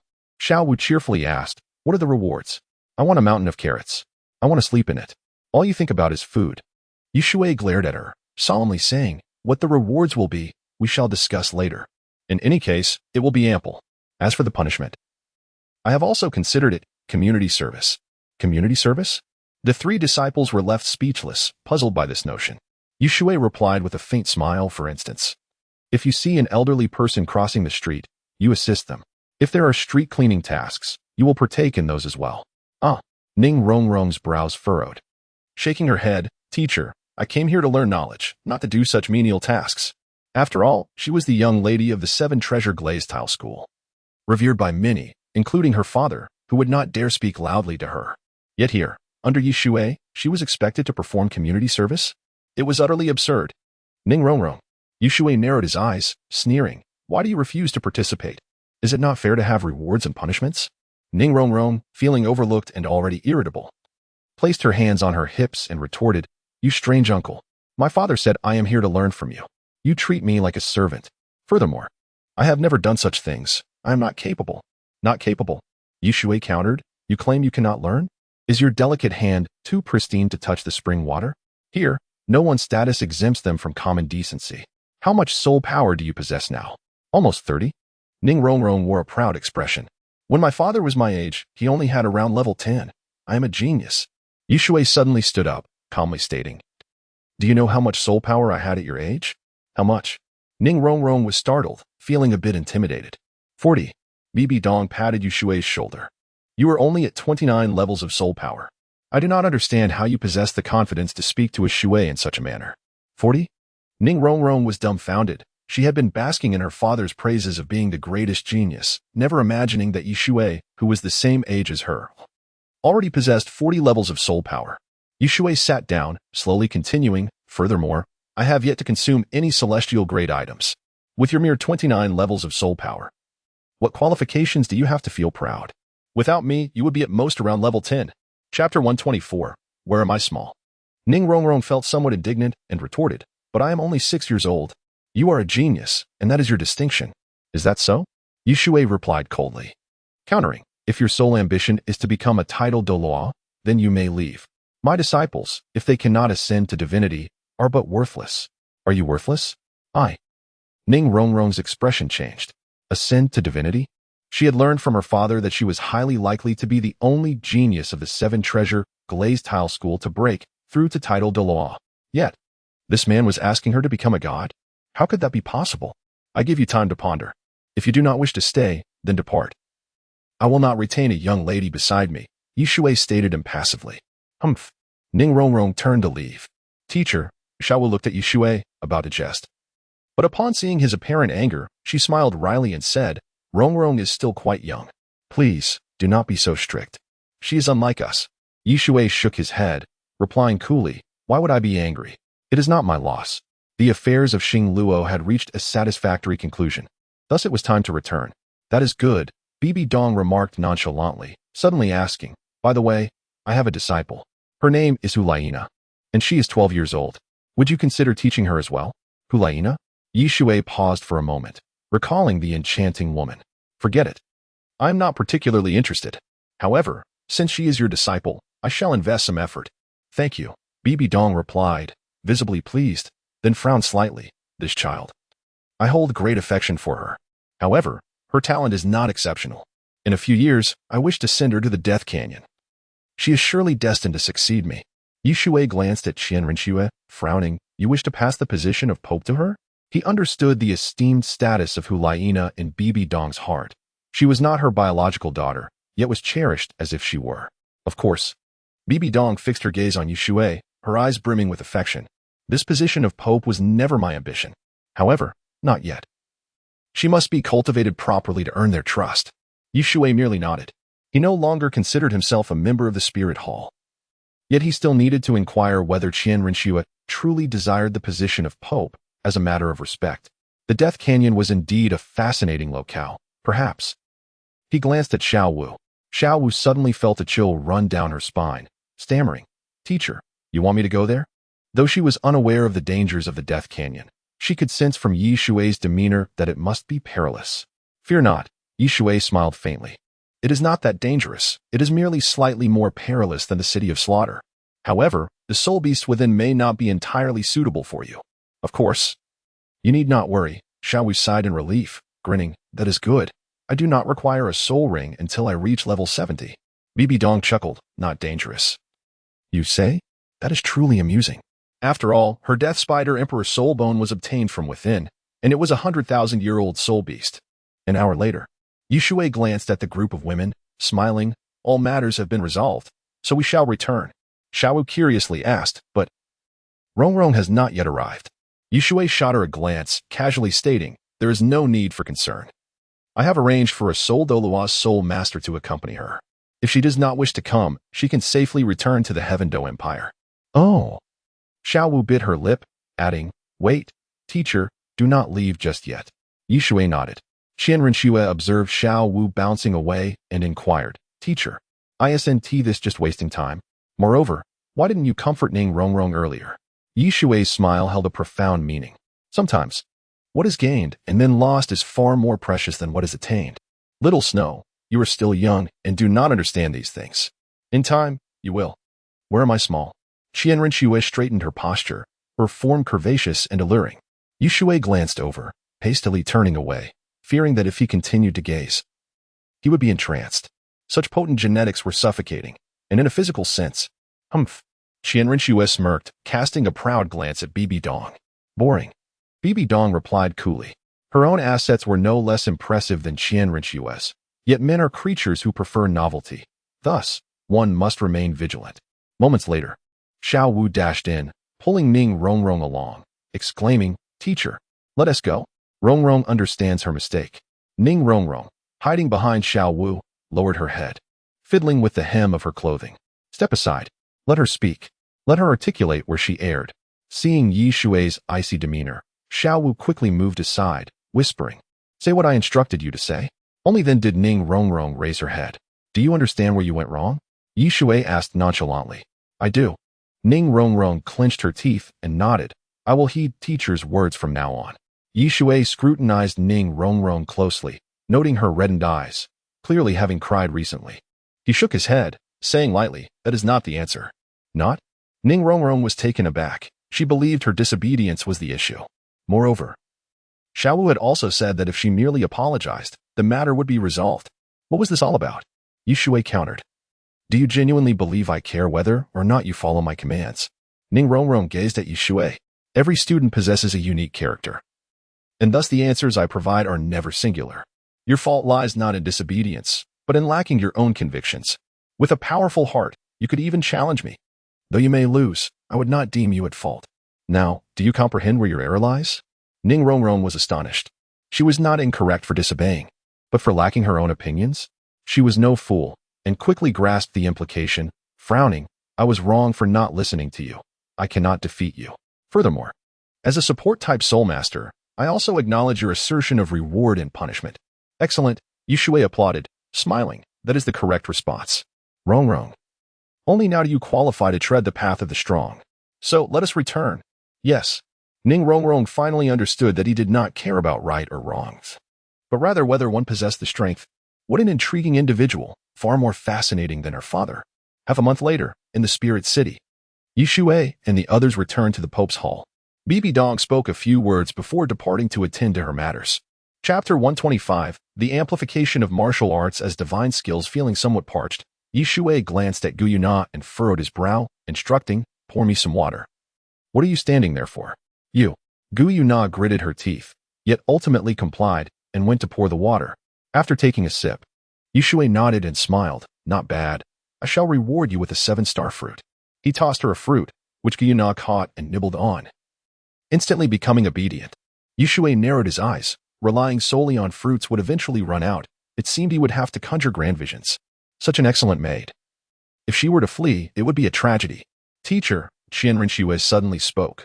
My purple extreme demon eye has sensed the subtle. Is this achievement satisfactory? Subtle? Yi Shui's eyes brightened, and he replied, quite impressive. In the 4 realms, overview, subtle, mustard seed, and vast, your access to the subtle indicates remarkable talent and vision. Perhaps it is due to the angel soul bone? And a dissatisfied voice interjected. The ethereal form of Tian Ming appeared, grinning arrogantly. It is thanks to my assistance that this child has become so formidable. Yi Shui frowned. I almost forgot about you, soul beast. To reward you, I shall bring Bing Bing over to fulfill your wishes. How does that sound? Great. Tian Ming's face flushed with excitement, his large eyes gleaming mischievously. Yi Shui scoffed. You should reflect on your own character. A soul spirit, what use is that? Bullying others. Tian Ming instantly wore a pained expression, exclaiming, Had I known, I wouldn't have become a million-year soul beast. No one warned me it would be like this. Perhaps I should attempt to transcend the heavenly tribulation. Who knows? I might succeed. Enough. Qianren Shui's expression turned icy, causing Tian Ming to transform back into an ethereal form and retreat. Xiaowu, what about you? Yi Shui turned to Xiaowu, stating lightly, You ought to learn from your sister Shui. Otherwise, she will claim the reward. Xiaowu pouted. Fine. Rongrong. What of you? Ning Rongrong forced a smile. I haven't even entered the realm of overview. No worries. Yi Shui nodded reassuringly. Each person's talent varies. I only expect progress in your respective fields. but the assessment remains the same. Understood? I'll handle the rules. Now, off you go. Yes. The three girls responded in unison. Once they departed, Shui retrieved paper and pen, documenting the amplified Xiantian treasure record. Each disciple would have 3 attempts, taking the martial arts with the highest amplification. This was also what he intended to cultivate. Although these were merely Tang Sect's martial arts, once amplified many times over, they could easily be deemed divine skills. For hand techniques, a millionfold amplification of yin-yang creation could generate immense power. For eye techniques, a 500,000-fold amplification of the vast void I could penetrate countless starry skies and unravel all illusions. For lightness techniques, 100,000-fold amplification of the million illusory shadows could instantaneously swap bodies, evading harm. For hidden weapons, a million-fold amplification, countless possibilities. Shui commenced his cultivation. These were all new concepts, capable of significantly boosting his strength. After all, becoming a deity was not the end goal. He aspired to be a god king, unrestrained. Time passed. Awake? Shui slowly opened his eyes to see Dong, holding a damp towel, gently wiping his face and eyes. What time is it? Shui inquired as he touched her hand, smiling. What brings you here? Dong smiled back, retorting, isn't it to show concern for you? But your maid has not been serving you well, and even ran away, infuriating. Shui smirked. After a moment, Dong set the towel down and asked, there will be a battle shortly. Do you wish to watch? A battle? Shui was momentarily taken aback. Ah yes, I am to fight Douluo. Interested? Indeed. Shui's eyes brightened as he grinned. I have long held a grudge against that old curmudgeon. But be careful, his expression is grave. He is the high priest of the angel god and may utilize the angel god's power against you. Dong nodded, her brow furrowing. He may have sensed my difference. Thus, the location is set in front of the Douluo Palace. Shui coldly smiled. Then this old curmudgeon shall meet his misfortune. The effect of a 10,000-year soul spirit. Let us go. I can hardly wait. He rose, taking Dong's jade hand. All right. Dong allowed him to lead her, smiling. This is for your revenge. This fellow. He has long held the core power of the spirit hall. Even the worshippers merely feign loyalty to me, which I have long resented. Before long, Shui and Dong arrived outside the Douluo Palace. Douluo stood with his hands behind his back, seemingly having waited for a long time. He suddenly turned, frowning. Do we really have to fight? Last time, I underestimated him and was sent flying. Shui scoffed. Old man, still making excuses after losing? You must be quite displeased to lose face in front of your granddaughter, right? Humph. Douluo coldly laughed. Dong, I advise you to give up. I do not wish to harm you. Dong glanced at Shui. If I win, you know what that means. This time, I shall be on top. Shui's lips twitched. He felt as though he had been sold out. Dong. Daolia's expression darkened. Even now, you are still flirting? Do you truly not regard me? Once, there were 3 peerless Douluos, and I am the Sky Douluo. You cannot defeat me. Enough nonsense. Dong waved her hand, sending a breeze that positioned Shui aside, then coldly remarked, let us see. Blue Silver Emperor, assist me. A stunning blue visage emerged, seemingly invigorating the space. Huh. Shui instantly beheld a different scene. Blue silver grasses sprouted? How could there be weeds here? On the Douluo Continent, blue silver grasses are ubiquitous. Hence, the Douluo Palace should not have any. Douluo was taken aback, then furrowed his brow. Ah, I see. You already planted the seeds of blue silver grass. I truly wonder if this ethereal form you summoned is indeed a soul spirit?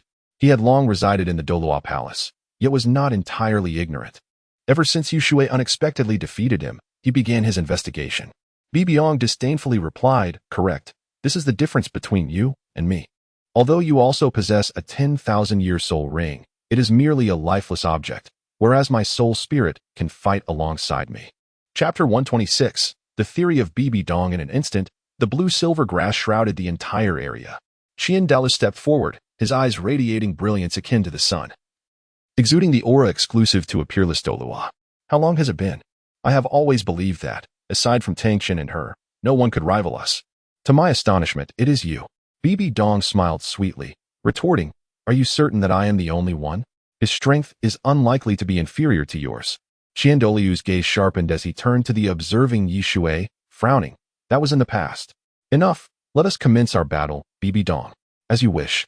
Dong unleashed her martial soul, revealing the Death Spider Emperor, and remarked with a smile, You may not realize what I have mastered now. Hmm? Daolu furrowed his brow and scoffed. Do you believe that using your martial soul is not sufficiently grotesque? Yi Shui's brow knitted in concern. Indeed, if Bibi Dong utilized her martial soul, her upper body would appear normal, yet her lower body would transform into that of a spider. Under normal circumstances, Bibi Dong would never allow him to witness this. Could it be that she has learned to apply her martial soul more profoundly? This. Daolu's eyes widened in shock. Bibi Dong's form remained human, unchanged. Yet, he sensed an overwhelming power emanating from her. How is this possible? How did you accomplish this? His voice turned grave. Daolu understood that Bibi Dong now possessed the power to engage him in a life-and-death struggle. This woman truly possesses extraordinary talent. A murderous intent flickered in his eyes. Had he known, he should have gone all out to eliminate her. Of course. Whether he could indeed kill her remained uncertain, for at that time, she already bore the aura of divinity. It is quite simple. Bibi Dong smiled charmingly. I learned from him. Then, I acquired 2 soul cores, utilizing the method of isochronous resonance, and ultimately, I infused my martial soul into one of them. In other words, I can wield 2 martial souls simultaneously without the concern of time stagnation. What do you think of this outcome? Daolu could not comprehend. Yet it did not hinder his understanding of its formidable difficulty. To infuse a martial soul into an unknown entity? Yi Shui was equally astonished, chuckling bitterly.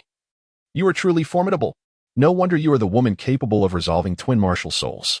He never expected that Bibi Dong would embrace the theory of soul cores and innovate upon it. 2 immense spiders suddenly materialized. One was the Death Spider Emperor.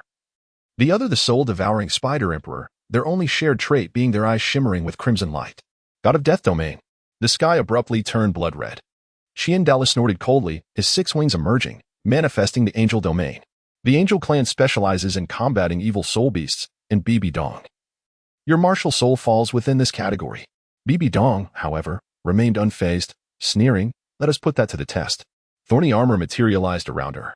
This was the 4th soul skill of her primary martial soul, known as Thorn Spider Armor.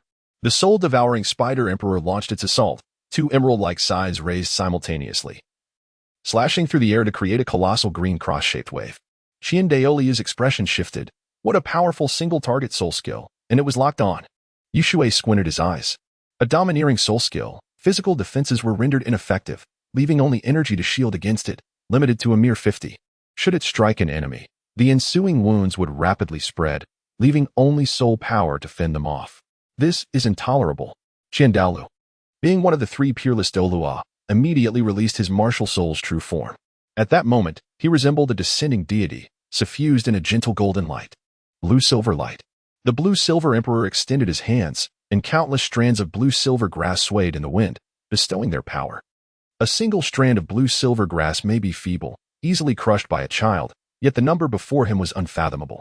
Moreover, these strands resonated with the blue-silver emperor's aura, achieving a breakthrough in their life level. Bang!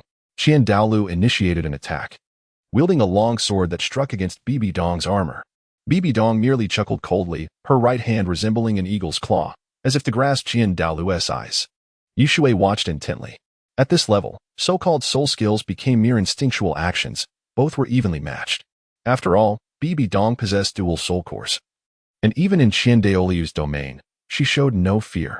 The colossal green pincers of the Soul-Devouring Spider Emperor suddenly closed, unleashing a breathtaking green light blade that tore through space, devouring everything. Yi Shui's eyes brightened, the abyssal slash of space tear.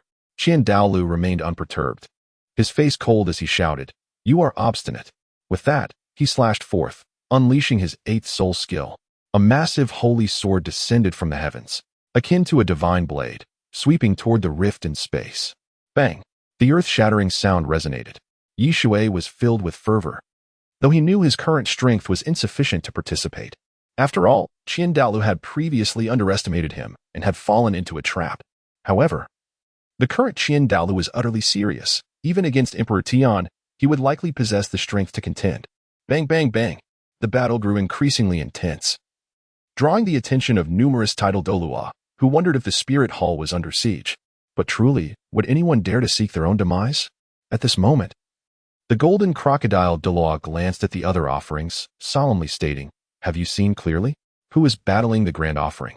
Ghost Jew. Douluo retorted with sarcasm. As for the second offering, we are unaware, but His Holiness the Pope has instructed us to remain stationed here. The golden crocodile Douluo's pupils constricted, coldly declaring, "Get lost. You dare conspire with the Pope against the grand offering? Do you wish to rebel? Conspire?" Ghost Douluo chuckled coldly. "Second offering. You are underestimating us. While you are offerings of the Elder Hall, you should not slander us. We serve His Holiness the Pope." Boom. A thunderous sound erupted once more. The golden crocodile Douluo felt the surge of energy, his expression changing.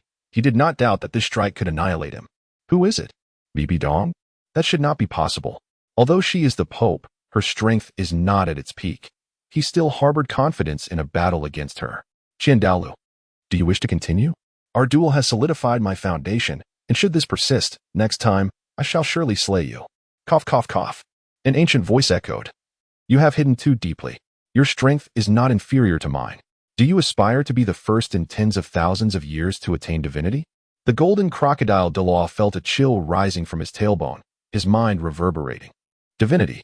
It has been tens of thousands of years since anyone has ascended to godhood in the Douluo Continent, yet the grand offering claims that Bibi Dong possesses that capability? Chapter 127. Various roles. Bibi Dong furrowed her brow and asserted, "You need not worry about this. I am the Pope, while you are merely a worshipper, albeit a significant one." Xiaowu gasped, his eyes reflecting uncertainty. He understood that he could not ascend to divinity. Yet, Bibi Dong harbored that aspiration. Nevertheless, he did not despair, for he still had hope Shui would surely attain godhood. Soon, the angel temple would welcome its rightful master. Shui sighed in relief, surprised that Bibi Dong could match Xiaowu. On one hand, Bibi Dong's strength was indeed unparalleled. On the other hand, she exhibited an audacity unafraid of death. After all, the Night Spirit Ring of the Death Spider Queen granted her immortality. It could be said that, without divine intervention, Bibi Dong would have already been invulnerable. This realization made Xiaowu hesitant. A limit Douluo who feared nothing, even if slightly inferior, could compensate for such disparities. Furthermore, Bibi Dong's power was already immensely close to Xiaowu's. Am I not remarkable? Bibi Dong retracted her martial spirit, gazing at Shui with a smile. Shui chuckled. Donger is indeed formidable. Donger unifies all. How perfunctory. Bibi Dong playfully scolded, though her delight was palpable. Today, I have suppressed Xiaowu for you, avenging your grievances. Is that not satisfactory? Shui nodded, smiling. Indeed, it was perfect. By the way, how did you accomplish it? Did you use both martial spirits simultaneously? Bibi Dong hesitated for a moment, her brow knitting. That I cannot disclose. But rest assured, I will explain in due time. Very well. Shui shrugged off the matter, grinning as he embraced Bibi Dong's slender waist, even playfully squeezing it. His hands, however, became rather mischievous. Slap. Bibi Dong swatted away his eager hand, glaring at Shui, whispering, "We'll discuss this later." You are insatiable. Shui glanced at Xiaowu, who had entered the Douluo Palace and appeared lost in thought, before playfully nibbling on Bibi Dong's earlobe. Now seems appropriate, but it is still daytime. Bibi Dong had only uttered a few words before her lips were silenced, allowing only muffled sounds to escape. Moments later, her body softened, collapsing against Shui, her alluring smile suggesting, "I wonder where you learned this. Yet, you have never courted a woman." Shui smiled nonchalantly. "No need for formal education. I am self-taught." Naturally, he would not confess that it was from various instructional films. In this moment, he felt a deep sense of gratitude. They say that to capture a man's heart, one must first capture his stomach. Of course, the rules differ for women. I speak no falsehood.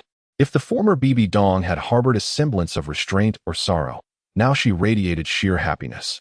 Within a secluded room, surrounded by 100 meters of solitude, Shui unveiled a collection of garments, each crafted from his memories and tailored to perfection.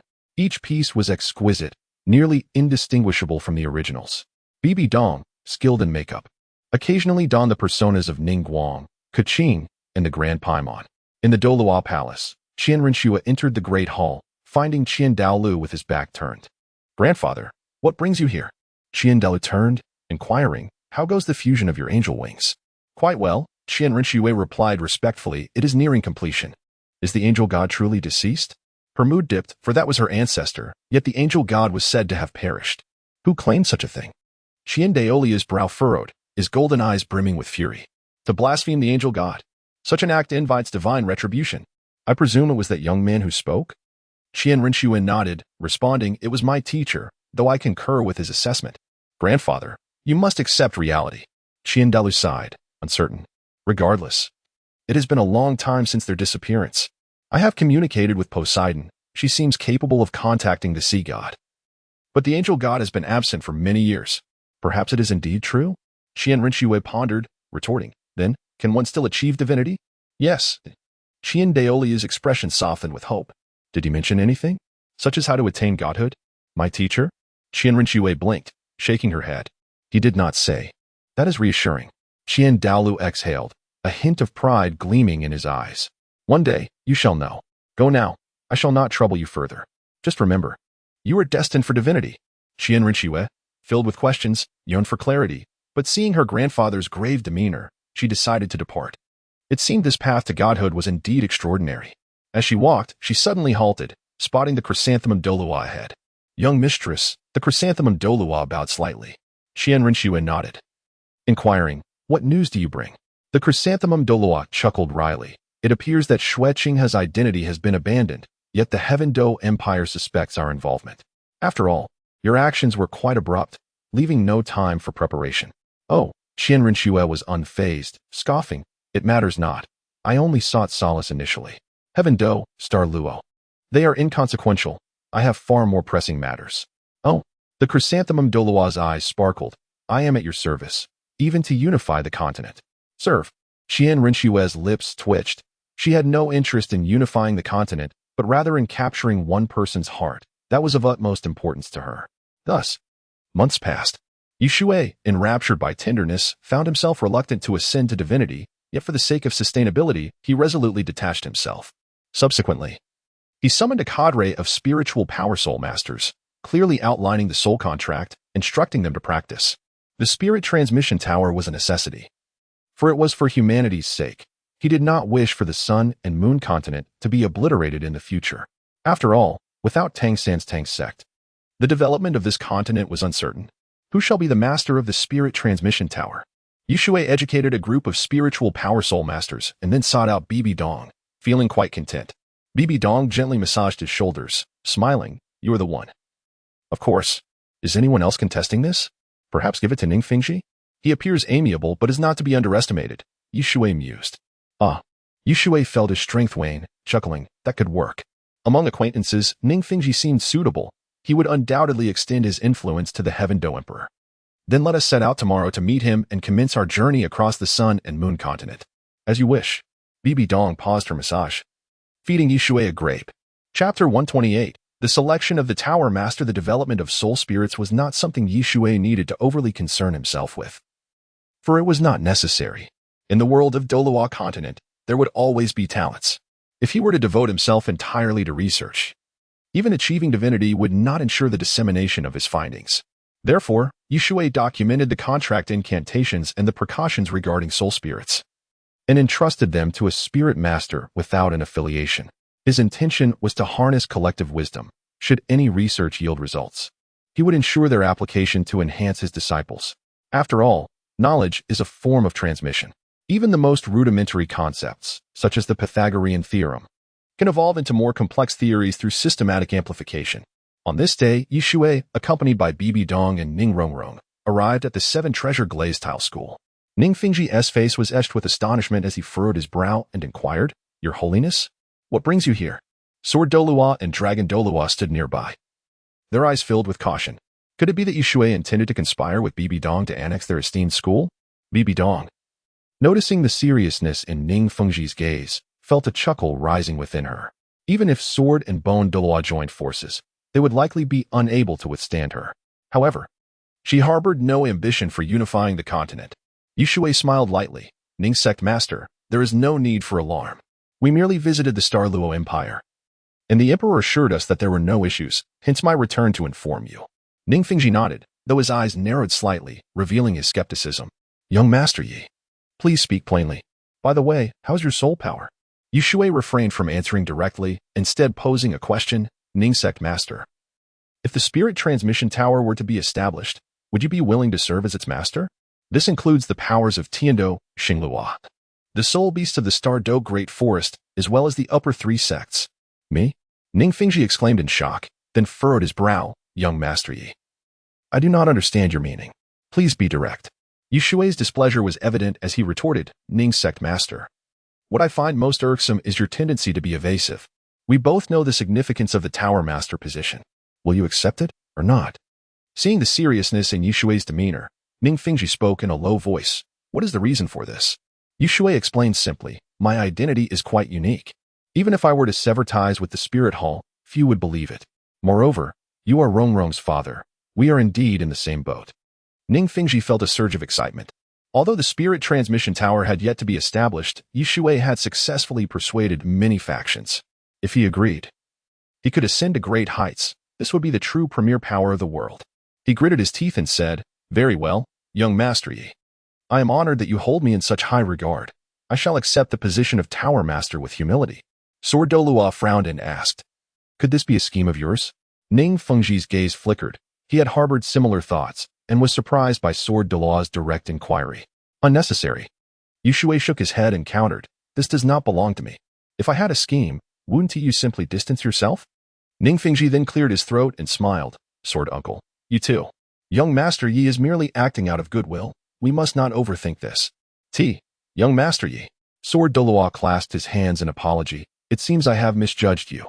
Yi Shui picked up his teacup, inwardly amused by the interplay of their roles, one playing the villain, the other, the hero. After a brief moment, Yi Shui suddenly inquired, Ning Sect Master, may I accompany you to the Haoyan Sect? Ning Fengji's expression shifted. The Haoyan Sect? Rest assured, we only intend to convey a message. Yi Shui smiled nonchalantly. Ning Fengji hesitated, aware that the upper three sects were closely knitted. Now that he was to become the Tower Master of the Spirit Transmission Tower, if the Spirit Hall intervened, the favorable situation could be jeopardized. Bibi Dong scoffed. Ning Sect Master, what is there to hesitate about? If the Spirit Hall wished to obliterate the Haoyan Sect, they would have acted long ago. After all, that sentiment was expressed by Qian Daolu, and I am disinclined to meddle. Contemplating this logic, Ning Fengji nodded. Very well, I shall handle it. However, do be advised. Those individuals are quite temperamental. Please do not provoke them. 300 miles east of Tiando City, nestled among mountains, lay a small village. It was midday, with wisps of smoke rising into the sky. At the village entrance, several children frolicked while farmers tended to their tools, preparing to return home for a meal. Is this the place? Bibi Dong frowned. Though she had heard of the Haoyan Sect, seeing it in person was still surprising. Ning Fengji nodded and smiled. This is merely a forward base. However, he sighed, reminiscing about the days when the Haoyan Sect was the foremost sect in the world until its closure due to a certain event, subsequently paving the way for the Seven Treasure Glazed Tile School. Several villagers approached, their eyes filled with suspicion. Who are you? Ning Fengji produced a token and replied coolly. Seven Treasure Glazed Tile School, Ning Fengji. Ning Sect Master? Someone exclaimed loudly. Yes, Ning Fengji's smile was warm. Please verify. I wish to visit an old acquaintance at the Haoyan Sect. The villager nodded quickly. Moments later, 3 middle-aged men clad in gray approached, and upon seeing Ning Fengji, promptly bowed. Ning Sect Master, what brings you here? Ning Fengji smiled and replied, I merely wish to see Tang Xiao. I would appreciate your assistance. They're all my friends, so you need not worry. The leader of the gray-clad men nodded with a smile. Certainly, please follow me. As they proceeded, Yi Shui beheld a smooth stone mountain towering several hundred meters high, devoid of any vegetation, its cliffs nearly vertical. The gray-clad individuals ran ahead and leapt up the mountain. Ning Fengji turned to Yi Shui with a smile. Young Master Yi, do you require assistance? I can enhance your speed. This was a deliberate test to gauge whether Yi Shui, once a powerful galactic Douluo, had truly returned to the ranks of a soul master of over 60 levels. If so, it would be formidable, indicating that Yi Shui could once again achieve the status of a titled Douluo. Having sensed Yi Shui's presence, he had a premonition that this individual's strength was not inferior to that of a soul Douluo. Yi Shui shook his head, smiling. No need. It is merely a mountain. I shall go first. With that, he took off running, leaping as if he were a bird soaring towards the peak. Sword Douluo's expression changed in astonishment. What extraordinary soul power. Only a titled Douluo can utilize such skills. Sword Uncle? Ning Fengji gasped. Are you implying that he employed techniques exclusive to titled Douluos? Indeed, Sword Douluo nodded gravely. The ability to fly is a manifestation of immense soul power, complemented by skill. I never anticipated he could ascend from the 9th level to over 60 while mastering such techniques. Chapter 129. Meeting with Tang Xiao at Houghton and Sect Shui. Without the need for rest, ascended to the highest point amidst the astonished gazes of the gray-clad figures. The leader of the gray-clad men was left dumbfounded, murmuring, "This fellow is also a soul emperor, just like me. How is this possible? Could it be that he possesses a flying martial soul?" With this thought, his heart felt somewhat at ease, yet it was still filled with envy. After all, most soul masters never reach the rank of title Douluo in their lifetimes. And possessing a martial soul that can fly is indeed a remarkable feat. At this moment, Bibi Dong was walking through the air. The gray-clad man's expression changed again. A female title Douluo, who could she be? However, he pondered deeply and could not fathom her identity. Surely, it couldn't be the Pope of the Spirit Hall? Impossible. After a moment, Shui descended the stone mountain and gazed at the distant ravine. Climbing there would undoubtedly consume too much stamina. Furthermore, if Houghton sect had set traps atop the peaks, even soul masters would find it challenging to penetrate. But who were the individuals present?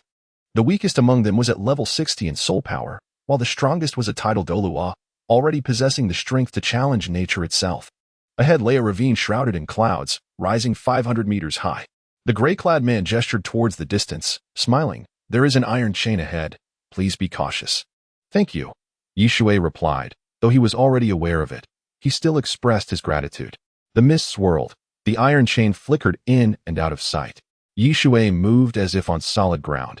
Even when the chain swayed, his feet remained firmly planted. At times, he stepped beneath the chain, where gravity should normally pull him down, yet he did not fall.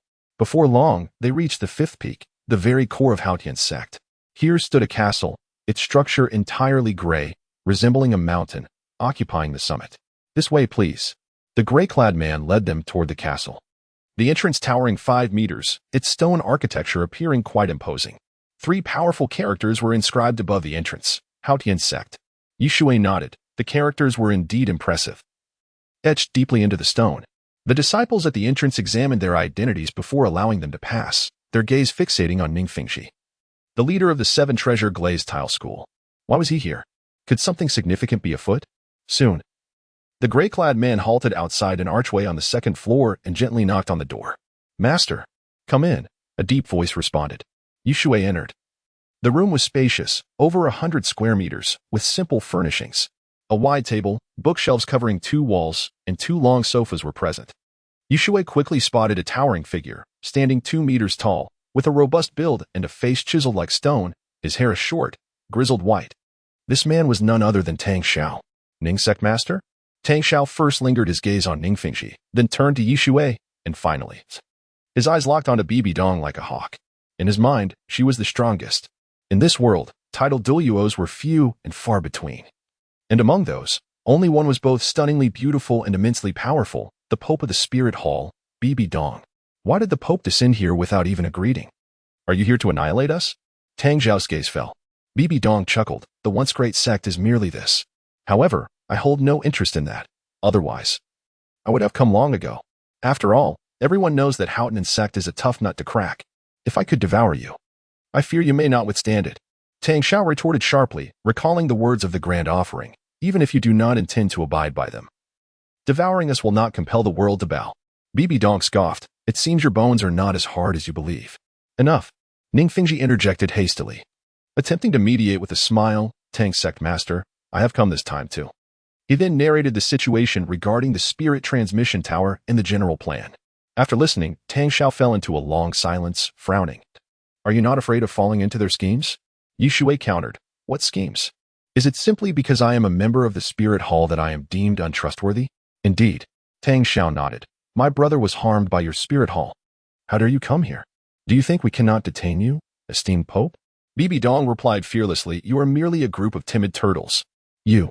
Tang Xiao unleashed his martial soul, the Houghton hammer, a terrifying aura surging forth as if to engulf the area. Bibi Dong, undeterred, remained steadfast, coldly declaring, "If you wish to test that, then come at me. Even the old curmudgeon, Xiandao Lu, could not defeat me." Tang Xiao's expression darkened. He sensed the terrifying power emanating from Bibi Dong. What realm had she reached? It seemed he could not contain her. "I will not agree to what you propose." Ning Sect Master, why have you allied with them? His gaze bore into Ning Fingji. Ning Fingji, somewhat incensed, replied sternly. Tang Sect Master, do you know of a soul beast? A soul beast?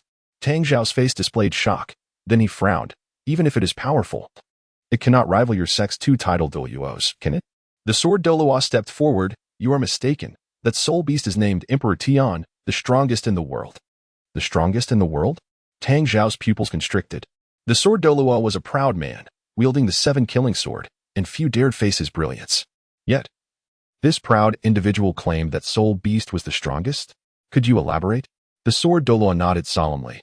Then allow me to expound. He quickly recounted all he had witnessed. Tang Xiao's expression tightened as he looked towards Shui, sighing. So it is you. It seems we at Haotian sect have no choice. If we do not join the spirit transmission tower, the Beast King will undoubtedly be furious. It seems we have been ignorant, believing the Titan giant ape to be the mightiest. Shui smiled. It is splendid that Sect Master Tang thinks so. Additionally, I have met Tang Hao. Tang Xiao's expression darkened. You? Bibi Dong sneered. Fear not. If I wished to kill him, it would be effortless. However, I spared him for the sake of one person. Who? Tang Xiao inquired curiously. Did such a powerful individual truly exist? Could it be his grandfather, Tang Chen? Shui shook his head, smiling. No, but I will not disclose it to you. Let us conclude today's discussion here. Sect Master Tang, you need not trouble yourself to host us for a meal. The specifics can be discussed with Sect Master Ning. Tang Xiao frowned. Are there any restrictions regarding the spirit transmission tower? None, Ning Fingji replied with a smile. The personnel composition is as follows: 10 elders and 1 tower master. Further adjustments can be made to allow more individuals to join, and my thoughts are. Chapter 130. What is the aim? Shui arrived beyond the peak. Gazing at the magnificent landscape before him, he chuckled. This is indeed a splendid place, a tranquil oasis amidst the bustling city. Bai Dong softly inquired, in the past, I would have certainly been unable to enter here. Now my aura has been subdued.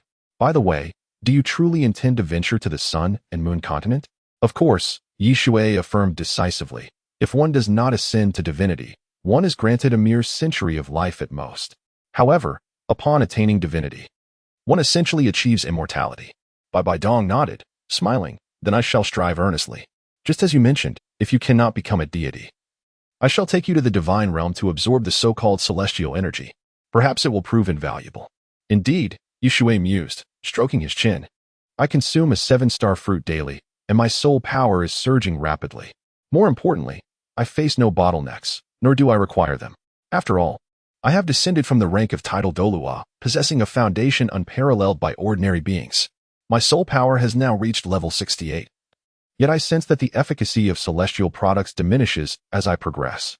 Bai Dong furrowed her brow at his words. Perhaps your martial soul has undergone a mutation?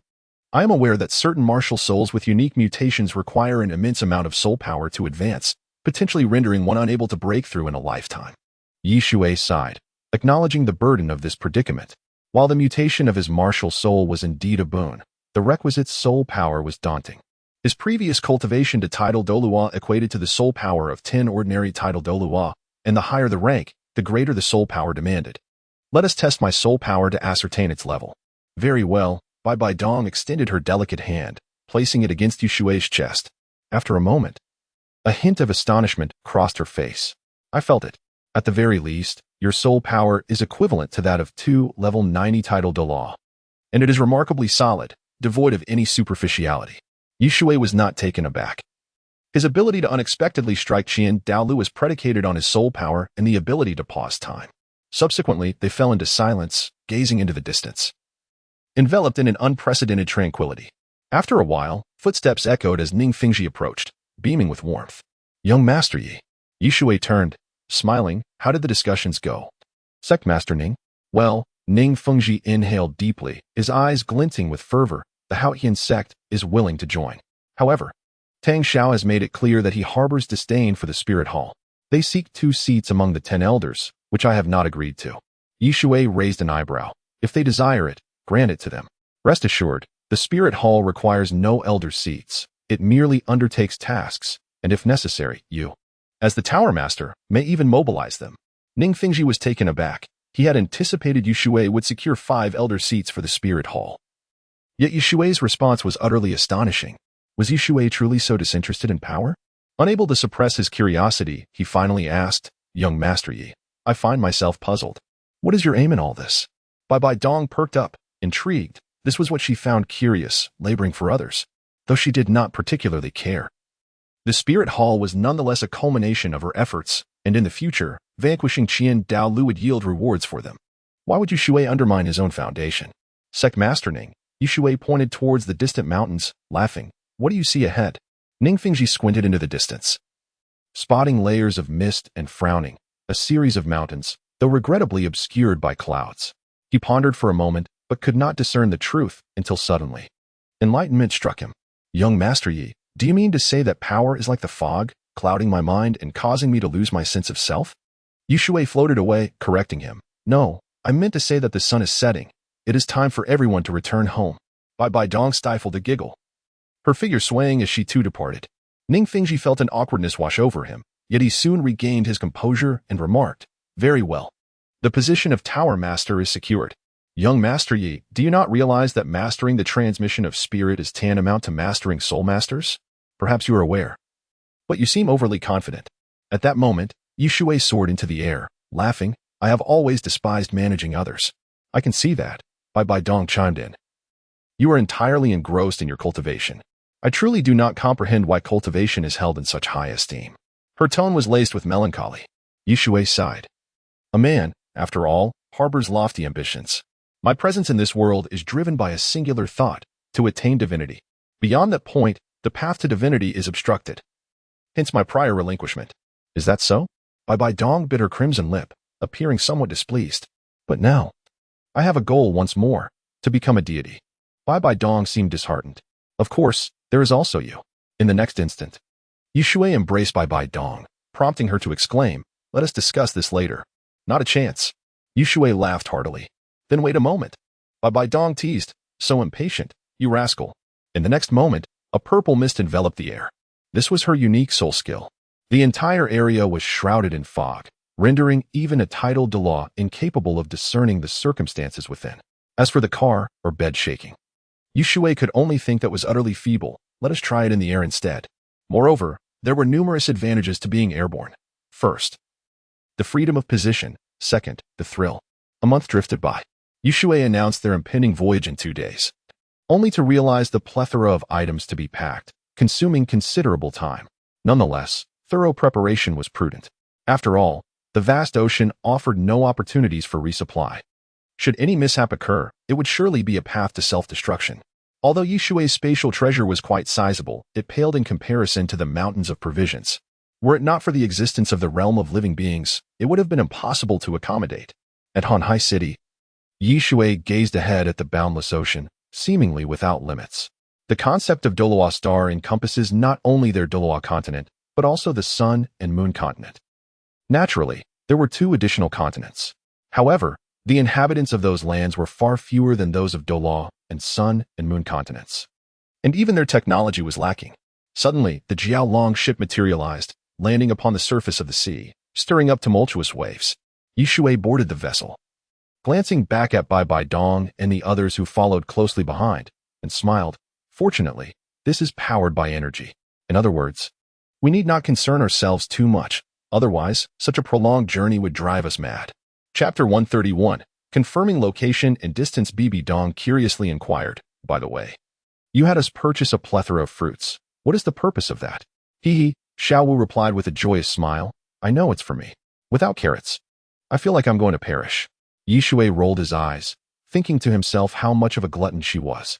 He chuckled as he explained, "While your combat prowess is formidable, your knowledge is lacking. When sailing on the ship for an extended period, one is prone to a deficiency in vital vitamins, which, if not addressed promptly, could lead to dire consequences." "Oh." Dong seemed indifferent, glancing into the distance. "If you are unaware of our location, how do you intend to locate that continent?"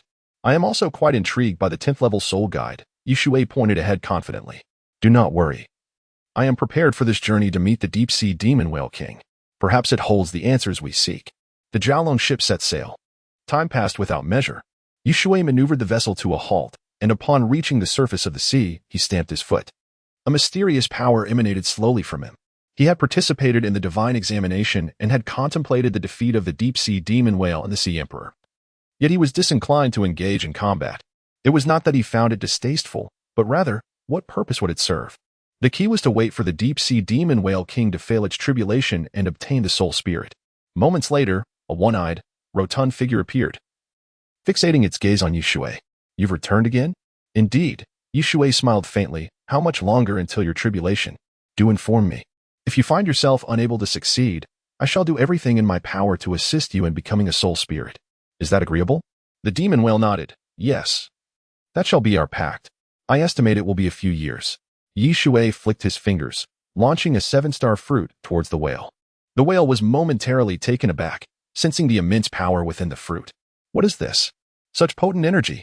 Without hesitation, it consumed the 7-star fruit, instantly feeling a surge in its strength. Though not by much, it was formidable, considering its current cultivation level was akin to that of a god without a soul ring. At present, you could likely contend against Poseidon, as she lacks a 10th soul ring. The whale grinned, though its smile was rather sinister. But who is that woman beside you? She seems extraordinarily powerful. Shui cleared his throat. Let us not delve into that. I require your assistance, demon whale. Is your range of activity extensive? Which sea regions have you traversed? I wish to learn all. Land amidst the ocean? The whale pondered for a moment, then furrowed its brow. What you describe, I have indeed encountered. There should be 2 such locations. Please specify the direction. Shui visualized a map in his mind, recalling the western drift that collided with Douluo Continent. Based on my position, it is to the west. After confirming his orientation, the whale reflected. That should be accurate. There exists a large continent there, comparable in size to yours, though it lacks powerful soul masters. Of course, from the perspective of strength, they are generally similar. Yet there are many peculiarities, such as vessels that are sturdier than yours, alongside soul power fluctuations. Soul guides. Shui's eyes lit up, smiling. How far away is it? The whale nodded, replying, based on my speed, you would require at least half a year to reach that new continent. Thank you. Shui clasped his hands in gratitude. He had learned not only the direction, but also the time required, which was excellent news. The whale, curious, asked, why do you wish to go there? Shui smiled lightly. Oh, it's nothing. I simply cannot remain idle. The whale was unconvinced, recognizing the cunning intellect of this young man. Suddenly, it inquired with a grin, can you become the sea god? Shui raised an eyebrow, shaking his head. I cannot. The sea god is still alive, and only the chosen one may inherit his legacy. However, do not rush. By the time the next sea god's successor appears, you may very well have perished. The whale's countenance darkened, muttering curses, you are being excessively cruel. Perpetually cursing my demise. Shui maintained a stoic expression. This is merely a rational analysis. Surely you understand the odds of your success? Should you succeed, you would transform into a dragon, becoming a true deity. The whale sighed heavily before vanishing from sight. Bibi Dong relaxed her body, frowning. Is it truly that million-year soul beast? Indeed, Shui nodded, smiling. But I am uncertain to whom this soul spirit should be given. Would you like it? Me? Bibi Dong shook her head, replying, no, I already possess the blue-silver emperor. Perhaps it could be given to. Shui recognized she was referring to Qian Renxue, and could only shake his head, frowning. No, that won't do. You may be unaware. But she already possesses a million-year soul spirit. Acquiring another could lead to complications. This should be given to Ning Rongrong. Her? Bibi Dong expressed surprise, chuckling. Aren't you concerned about raising a white-eyed wolf? After all, she is the young lady of the 7 treasures, glazed tile school. Shui countered. Then to whom? Xiaowu is clearly not an option. Donger, remember what I have said. You may speak of any soul beast, but never mention such matters in front of Xiaowu. His expression was grave. Bibi Dong nodded, responding, understood. I will be mindful. Setting sail, Shui soared back to the Jiaolong ship and subsequently activated the engine. In an instant, the Jiaolong ship cut through the waves with vigor. The ocean dominated the majority of Douluo Star. Even the land was merely a collection of isolated islands. These islands harbored few soul beasts, and even if they did, they were not formidable. At first glance, many might find joy in the sight of the vast ocean. Yet prolonged observation could lead to various psychological maladies. Such was unavoidable. 3 months swiftly elapsed. Shui bit into his 7-star fruit and queried. Gu Yuna, the Dragon Valley should lie upon another continent. Can you sense it now? Gu Yuna massaged Shui's shoulders, her eyes wide with astonishment. She had never expected this fellow to possess knowledge of the Dragon Valley's location on another continent. Was this true or false? After contemplating, she dismissed. How would I know? My injuries have yet to heal. I cannot locate it. Chapter 132. Arrival at the Sun and Moon Continent. Shui furrowed his brows. Was it not possible to sense it upon arrival?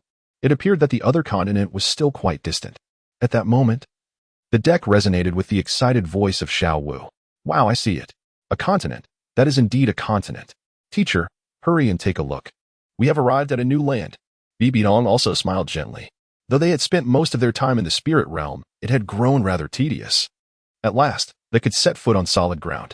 Qian Rinxue smiled as well. Ning Rongrong's eyes brightened. Glancing at Yi Shui with curiosity, how did he know about the new continent? That shouldn't be possible. Even the ancients had not left specific locations.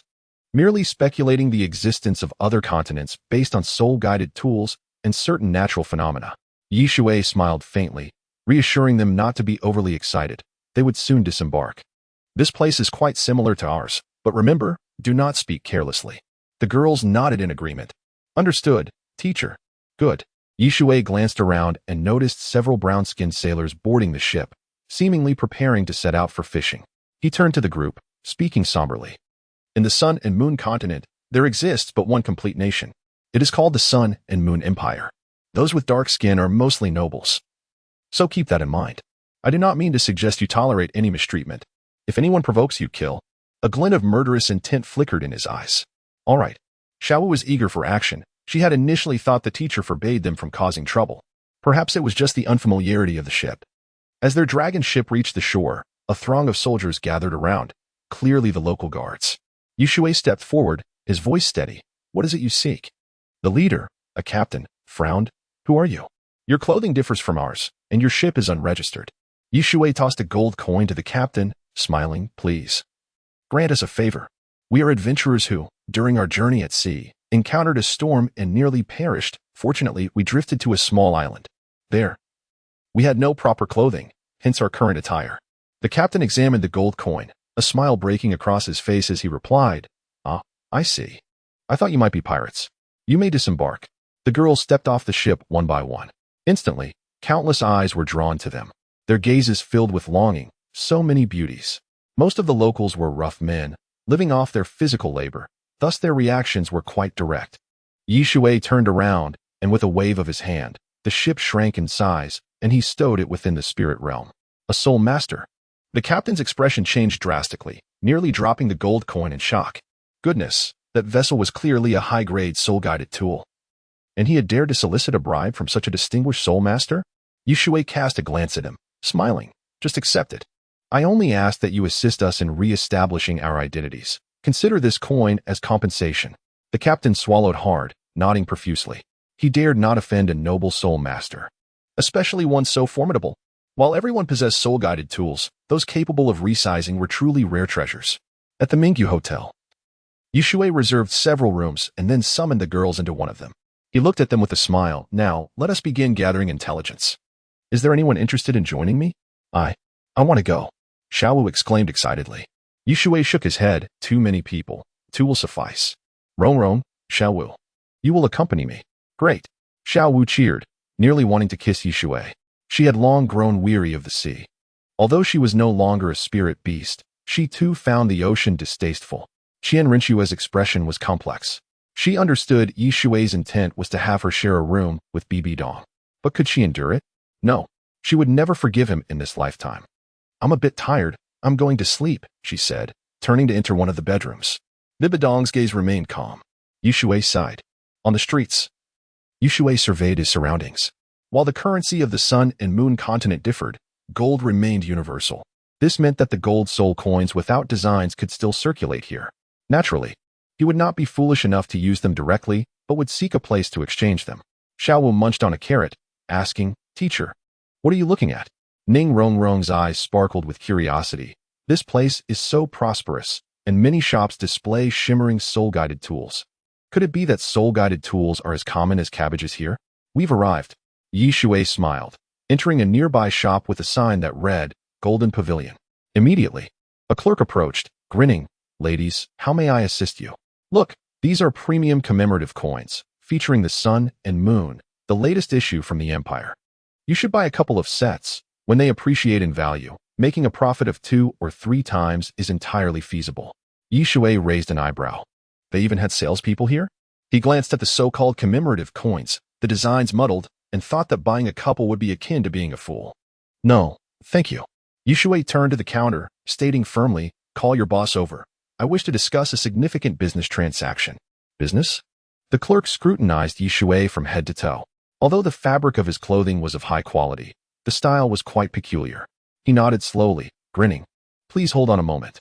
Xiaowu curiously examined her surroundings, everything piquing her interest.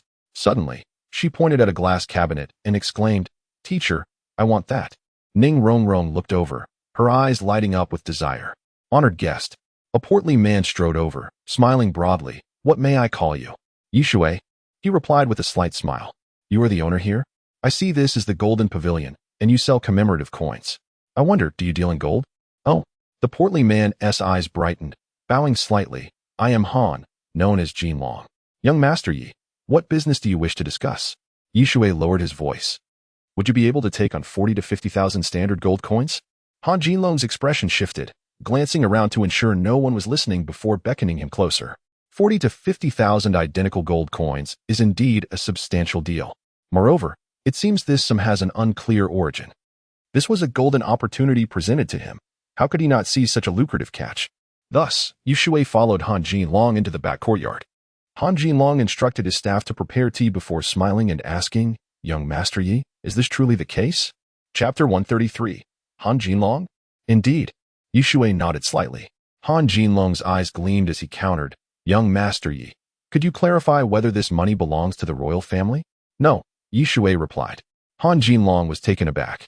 If it was not royal money, why had Shui come to exchange for gold coins? He had assumed that the coins were prepared by the royal family for divine offerings, yet that was not the case. Then, what is the purpose of this visit? Shui, perceiving his confusion, casually produced 10 gold soul coins and remarked, "Take a look, Boss Han. By the way, this is Ming City, correct?" Upon seeing the coins, Han Jinlong's eyes lit up, such pure gold, with at least 99% purity. However, his professional instincts prompted him to bite down on one. He took out his weighing tools, and as he measured, his eyes narrowed in disbelief. "How is it?" Shui smiled. Han Jinlong nodded, grinning, "The purest gold. It's astonishing. But what does the design on these coins signify? I have never seen anything like it." Shui lightly tapped the table and replied, "As for what it represents, I cannot say. I stumbled upon it after being marooned on a small island. Naturally, this is a transaction between us, and I hope you will keep it confidential." "Of course," Han Jinlong said, sipping his tea. "In the past, I would have bitten to confirm, but for young Master Ye's coins, that is unnecessary. Here, I am offering a rate of 1, 2, meaning for 10 sun and moon coins, you shall provide 12. Is that acceptable?" He added a reassuring note, "Young Master Yi, I also need to make a profit, and there are risks involved. You understand." Shui nodded, smiling. "Go ahead and exchange. Just ensure you do not disclose this, but should it leak." His aura suddenly intensified. "Huh?" Han Jinlong's expression shifted. As a level 53 Soul King, he had not anticipated that Shui was a Soul Emperor. How terrifying. This youth appeared to be barely in his 20s. Moments later, Han Jinlong suppressed his shock, his demeanor turning serious.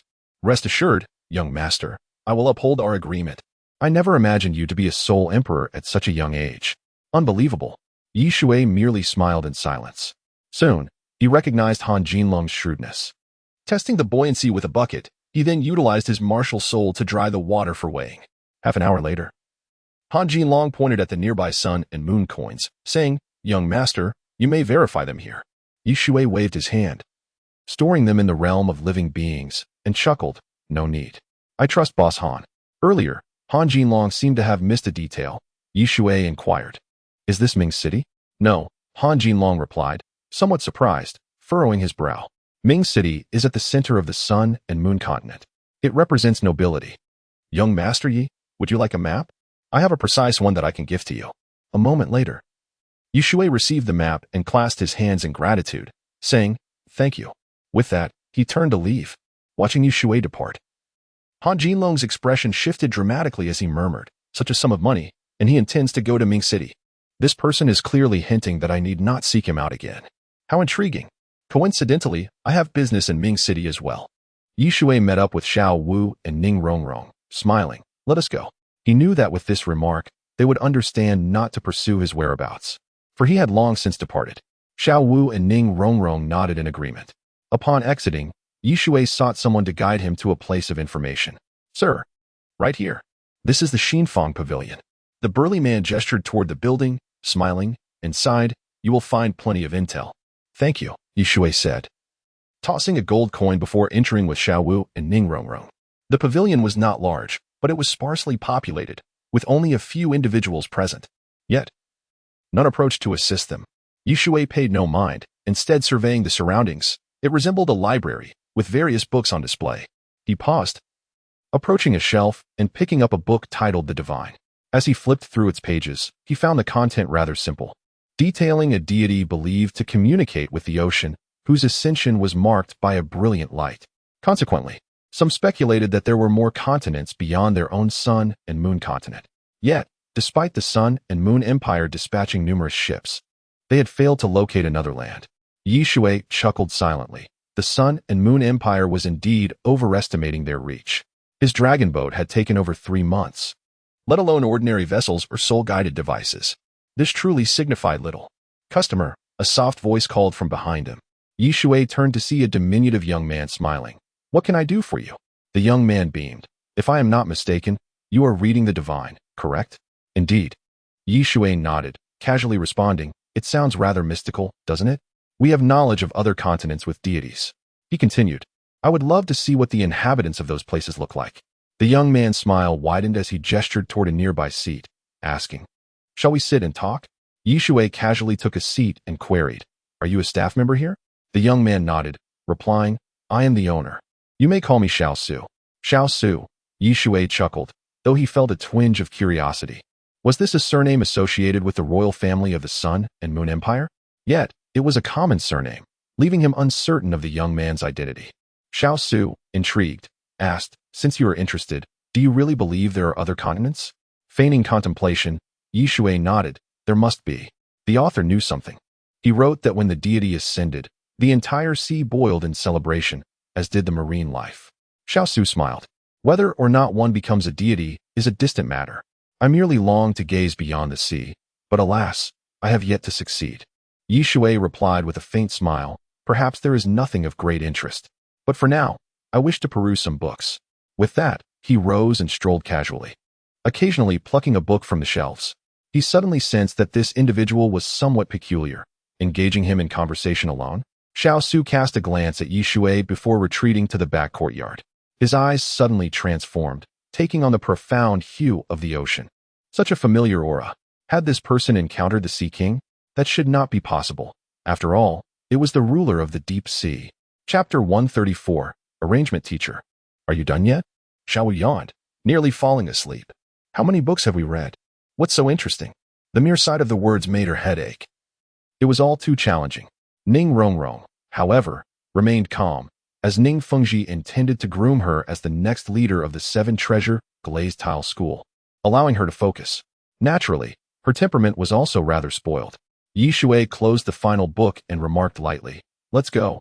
Today's harvest has been quite satisfactory. Great. Xiao Wu exclaimed, her face lighting up with excitement. I want to eat. I heard there are many different snacks here. Shui chuckled, playfully pinching her little upturned nose, and retorted, all you think about is food. The soul-fighting arena isn't even finished. Xiao Wu pouted, that's not my concern. You wanted to come. Turning to the approaching Xiao Su, Shui furrowed his brow and inquired, Boss Xiao Su, is there something you need? Xiao Su nodded with a smile. Actually, I was hoping to invite you for a casual meal. Are you available? Shui shook his head, gently smiling. No need. I have a few matters to attend to. If fate allows, we shall meet again. Sighing, Xiao Su replied, what a pity. By the way, may I ask what your martial soul is? His accent seemed a bit peculiar. Shui narrowed his eyes. The galaxy martial soul. And you? Xiao Su chuckled wryly. My martial soul is rather useless. It's derived from my eyes. I can only see strange things. As he spoke, his eyes suddenly transformed, revealing a profound oceanic hue, nearly deep blue. Shui nodded, leading Xiao Wu and Ning Rongrong back to the hotel. The direct lineage martial souls of the Sun Moon Empire's royal family were all solar in nature, making such primary martial souls quite rare. This individual had dark skin. Perhaps he belonged to a collateral branch? Shortly thereafter, Yi Shui, accompanied by Xiao Wu and Ning Rongrong, returned to the hotel. Sitting on the sofa, he spoke solemnly. Overall, this world is akin to the Douluo Continent. The language is similar as well. However, due to our separation, we may need to familiarize ourselves with certain terms here. Our accents aren't an issue. The real problem lies in our identities. Bibi Dong frowned. What do you mean? Identity? Yi Shui replied, furrowing his brow. I wish to visit the Mingda Hall of the Sun Moon Royal Soul Master Academy. It is the most advanced institution. However, I need to find a suitable identity. I could perhaps become a teacher at a prestigious academy. Level 60 should suffice. Bibi Dong countered, is it really that complicated? Why not let me handle it? Yi Shui sighed. Using force might work in other places, but not here. This is unfamiliar territory. It's not like the Douluo Continent where we know everyone. What if there's a level 10 soul guidance device? Only then did Bibi Dong relent. Aware of the formidable power of a level 10 soul guidance device, which could sometimes surpass even a title Douluo. Furthermore, Yi Shui first glanced at Qian Renxue and Xiao Wu, then at Ning Rongrong, completely ignoring Gu Yuna. He continued solemnly, your identities remain unchanged. You are my disciples. However, Xiao Shui and Xiao Wu, refrain from using your martial souls. Rongrong, you may. Xiao Wu asked in surprise, teacher, what shall we do then? Yi Shui sighed. You are too young. Being a soul master at such a young age will raise eyebrows. Xiao Shui was in a similar predicament. Rongrong, however, was indifferent, if questioned. She could easily deflect. The girls nodded in agreement. Yi Shui produced a book and said, these are some commonly used terms. Study them. Strive to avoid revealing any flaws. Also, change your clothing. Do not dress too conspicuously. Gu Yuna's eyes brightened, but upon noticing Yi Shui's gaze, he added, oh, you need not change. You are a maid. I will say so publicly. It suits your peculiar taste. Damn it. Gu Yuna gritted her teeth, yet refrained from unleashing her powers. After all, they were no longer in the Douluo Continent. She had secretly contemplated that if she acquired the dragon soul of the Ice Fire Dragon King and then ventured to the Dragon Valley, Gu Yuna would ensure this lowly human comprehended the true meaning of cruelty. She would return the pain Yi Shui inflicted upon her 100-fold, if not 1,000-fold. Then, Yi Shui smiled faintly, let us go out to eat and buy you some clothes. Today, we shall disregard these rules and head to Ming City, where the crowds are diverse. No one objected. Yi Shui led the girls to enjoy a meal before heading out to shop. It must be said that the clothing on the Sun Moon continent was bolder and more innovative, perhaps due to technological advancements. Bibi Dong also selected a few outfits, naturally choosing those that were subtly revealing. Qian Renxue was uncertain about what to choose, but upon seeing Bibi Dong's attire, clarity dawned upon her, prompting her to make similar purchases. Naturally, she also acquired clothing that she personally liked. Xiao Wu and Ning Rongrong, however, found it difficult to select outfits, ultimately opting for the smallest sizes. After all, this world lacked fashionable clothing specifically designed for children. Yi Shui discovered a myriad of peculiar soul guidance devices, and he felt that even without the impetus of war, the Sun Moon continent could eventually progress to a level comparable to Douluo in several millennia. Perhaps due to a sense of affinity, he was particularly fond of this technologically ascending empire, as technology fosters advancement and is benevolent to the common people. As long as there are blueprints for soul guidance devices, his eyes sparkled with excitement. He no longer needed to adhere to conventional breakthroughs. Once his soul power reached a certain level, a breakthrough would occur. This also meant he could devote more time to soul guidance devices. While immediate results may not be astonishing, he possessed a system capable of amplification. Some formidable soul guidance devices could even astonish the gods. Yi Shui's lips curled slightly. He pondered whether the god of Shura could withstand a hydrogen bomb. He truly wished to find out. At this moment, in the divine realm, the god of Shura's expression inexplicably shifted, and he exhaled, frowning. What is this? Something has stirred my divine consciousness. Unbelievable. Could it be that a god is plotting against me? Who dares approach me, unaware of my invincibility? His eyes brimmed with confidence. Although he did not single-handedly slay the dragon god, he had nonetheless defeated the dragon god. As one of the 5 supreme beings, the god of Shura stood comparably to the god king, reigning supreme in the divine realm. Thus, he could hardly fathom. To experiment. No, the one conducting the experiment is merely immortal, and their intention is rather simple, to see if they can crush Of course, this mortal soul power may exceed 99 levels, possibly by a fraction. Chapter 135, Arrival at Ming City. The next day, silence enveloped the journey. Shui flashed a grin, producing a four-wheeled vehicle. It was a moment of inspiration as he absorbed the knowledge of soul-guiding devices from this realm. Subsequently, he gifted the crafted soul-guiding device to his disciples, a simple enhancement, and thus it was. Shui felt immense satisfaction. It could accommodate many passengers. He glanced at the women and said casually, "This is a soul-guiding device. Everyone, please take a seat." Bibi Dong was intrigued.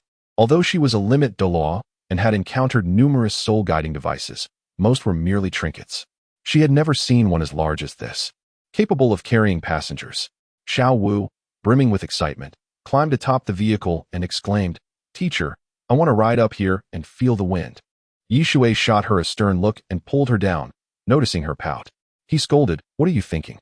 At such speed, what if you get thrown off?" Xiao Wu retorted defiantly, "I'm a soul master too.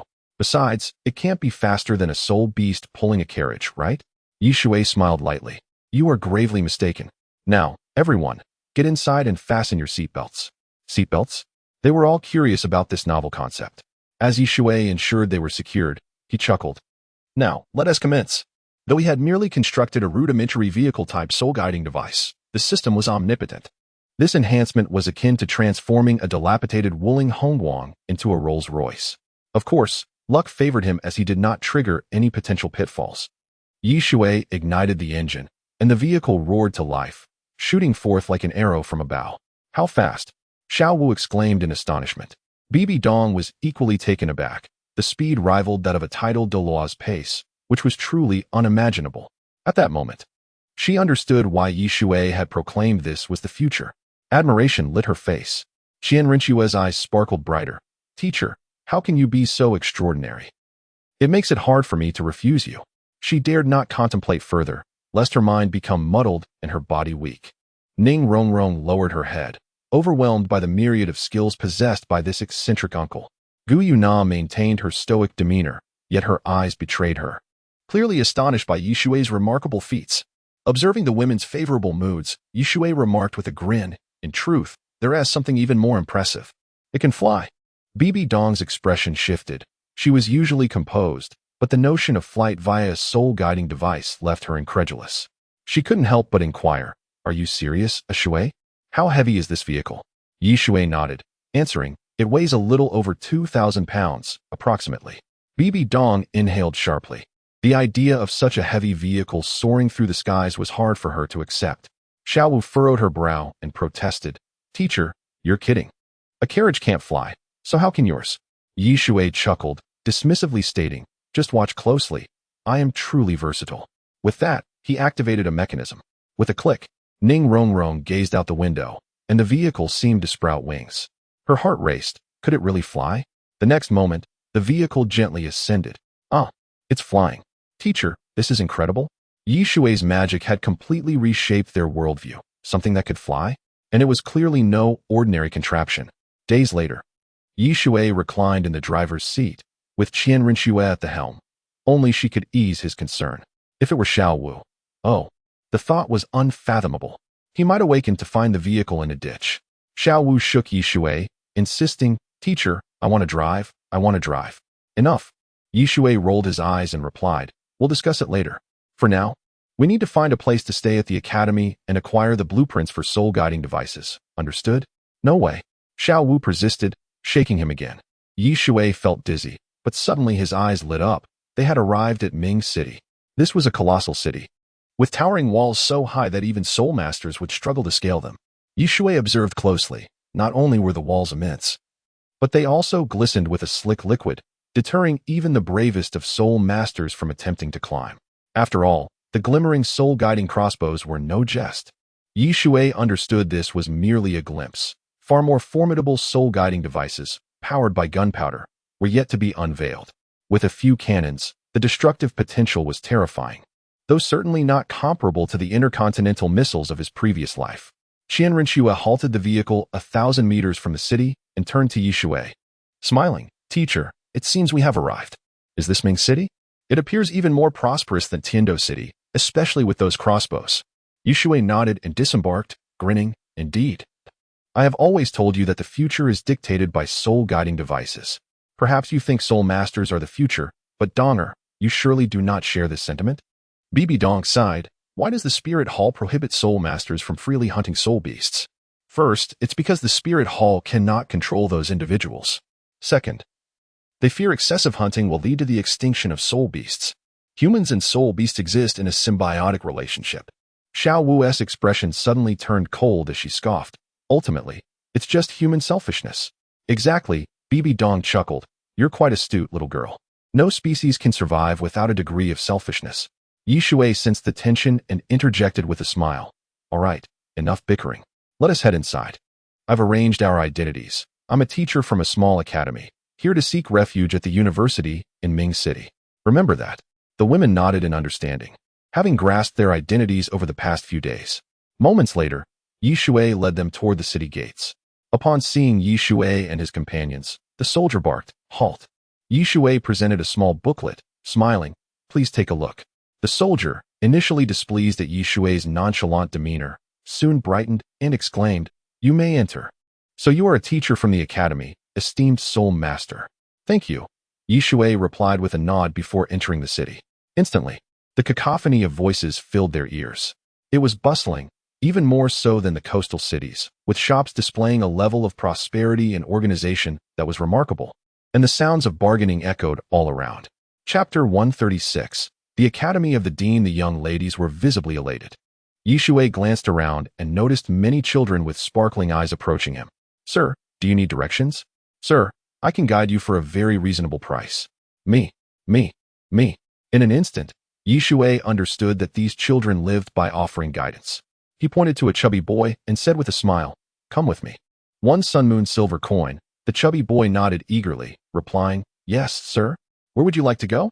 Shui looked into the distance and replied, "The academy, known as Mingyu Academy." The boy's eyes lit up as he nodded vigorously. "Yes, sir. I know it. Follow me." Along the way, the chubby boy introduced himself as Xiao Chun, expressing his familiarity with Ming City, albeit only the eastern and southern regions. After all, Ming City was vast, divided into 4 districts, with the eastern area being frequented by the wealthiest individuals.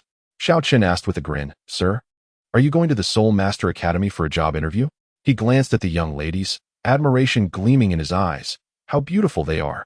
Yet, he dared not express his feelings, as he believed these were celestial beings beyond his reach.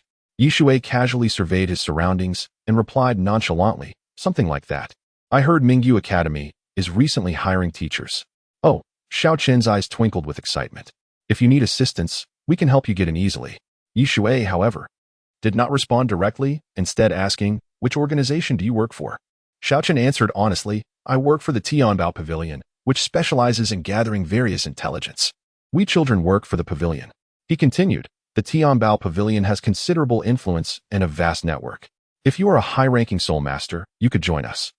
And I assure you, it would be more lucrative than being a teacher at any academy." Shui shook his head. "Never mind. Just take me to Mingyu Academy." "Yes." Xiao Chen nodded eagerly and fell silent. Before long, Shui beheld the true visage of Mingyu Academy and couldn't help but sigh. An academy that required payment for admission was indeed untrustworthy. Xiaowu couldn't restrain herself and asked, "Hey, is this the place?" She felt as though they had come to the wrong location. The crooked sign was bad enough, but the nails on it were almost falling off. Was this truly an academy? Moreover, upon looking inside, she saw nothing but a single teaching building without even a track. BB Dong shook her head in disbelief, feeling disheartened. She had initially thought Shrek Academy was terrible, but it seemed there were worse places. Xiao Chen's face turned awkward as he smiled. "Miss, I assure you, this is indeed the place." Xiao Wu scoffed, "Just this?" Shui, unfazed, chuckled. "Thank you, Xiao Chen. Here is your silver coin."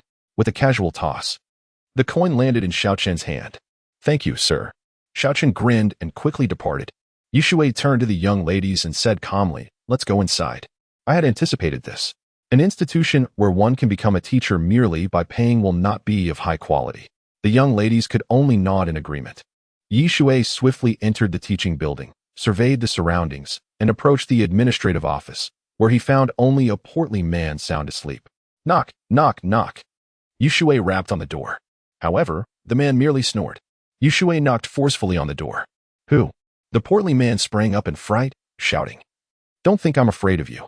After rubbing his eyes, he noticed Shui at the entrance and was instantly filled with astonishment. "Oh, do you need something?" Shui approached and handed him a piece of paper, smiling. "The new teacher at the academy, Shui. I look forward to your guidance." The man glanced at the paper and immediately donned a sycophantic smile. "This way, please. Have a seat." "Hello, teacher Yi. I'll fetch you some tea."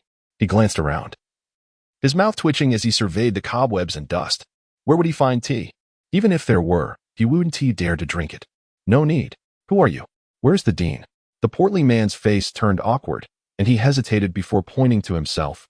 "I am the dean." "All right." Shui sighed, not surprised. "What should I call you?" Seeing Shui had no intention of leaving, the man understood and replied with a smile, "You may call me Wang Yu." "Oh." Shui nodded, smiling. "Dean Wang.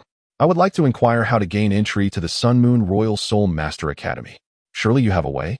Wang Yu was taken aback, responding, "Teacher Yi truly wishes to go? Is there no way?" Shui raised an eyebrow. "There is." Wang Yu quickly nodded, replying, "There is a simple method to open the academy. After a round of selection, you could attend. However, Teacher Yi, your strength." Shui remained silent, merely offering a faint smile. A powerful aura suddenly erupted, and 2 yellow and 4 black soul rings spiraled upward, as if threatening to collapse the very space around them. His soul rings had reached a point of mastery, where altering their colors was effortless. As for Wang Yu, he found it hard to breathe, never having anticipated that this young man was a soul emperor. The intensity of his presence was overwhelming. He even wondered if this person before him might be a titled Douluo. Was that merely an illusion? Is this acceptable? Shui glanced outside the door. "Everyone can come in now. Let us get acquainted. These are my disciples. No need for verification, I presume?" Wang Yu took a long moment to regain his composure, smiling. Yes, Teacher Yi, no need. A great teacher begets talented students. With your prowess, your disciples must be geniuses too." He was now anxious that Shui would leave. Shui nodded, stating, "Very well. How do I enter the Sun Moon Royal Academy?" "I heard in Haiban City that one must first advance in a smaller academy to be eligible, correct?" "Indeed," Wang Yu nodded, respectfully replying. "The Royal Academy is the pinnacle of institutions on the Sun Moon Continent. Therefore, the number of teachers aspiring to join is immense, and the requirements are stringent. Teacher Yi, you must be a level 6 soul master, correct? You can simply go directly." Shui shook his head, responding, "I am at most a level 2 soul master, capable of crafting only level 2 soul tools." Wang Yu was taken aback, unable to fathom that a soul emperor was merely a level 2 soul master. He confirmed once more, "Teacher Yi, are you being truthful?" "Indeed." Shui nodded solemnly. "You must possess some knowledge of soul tools to have established this academy, right? Don't say you don't." Wang Yu sighed, a wry smile forming on his face. "That is true. To be frank, I founded this academy solely because of my father. He was once the dean of a university, but due to let us not dwell on that." Chapter 137, Knowledge and Spring Light. Shui had little interest in inquiring about such matters and smiled. "Then please lead the way." "Very well," Wang Yu replied, regaining his composure and smiling as he took the lead. Little Wu pouted and remarked, "Just one teacher? What kind of academy is this? It doesn't seem impressive." Wang Yu felt more embarrassed. Shui smirked and said, "Director Wang, please don't take offense. This child speaks her mind." With that, he shot a glare at Little Wu, who merely stuck out her tongue in response.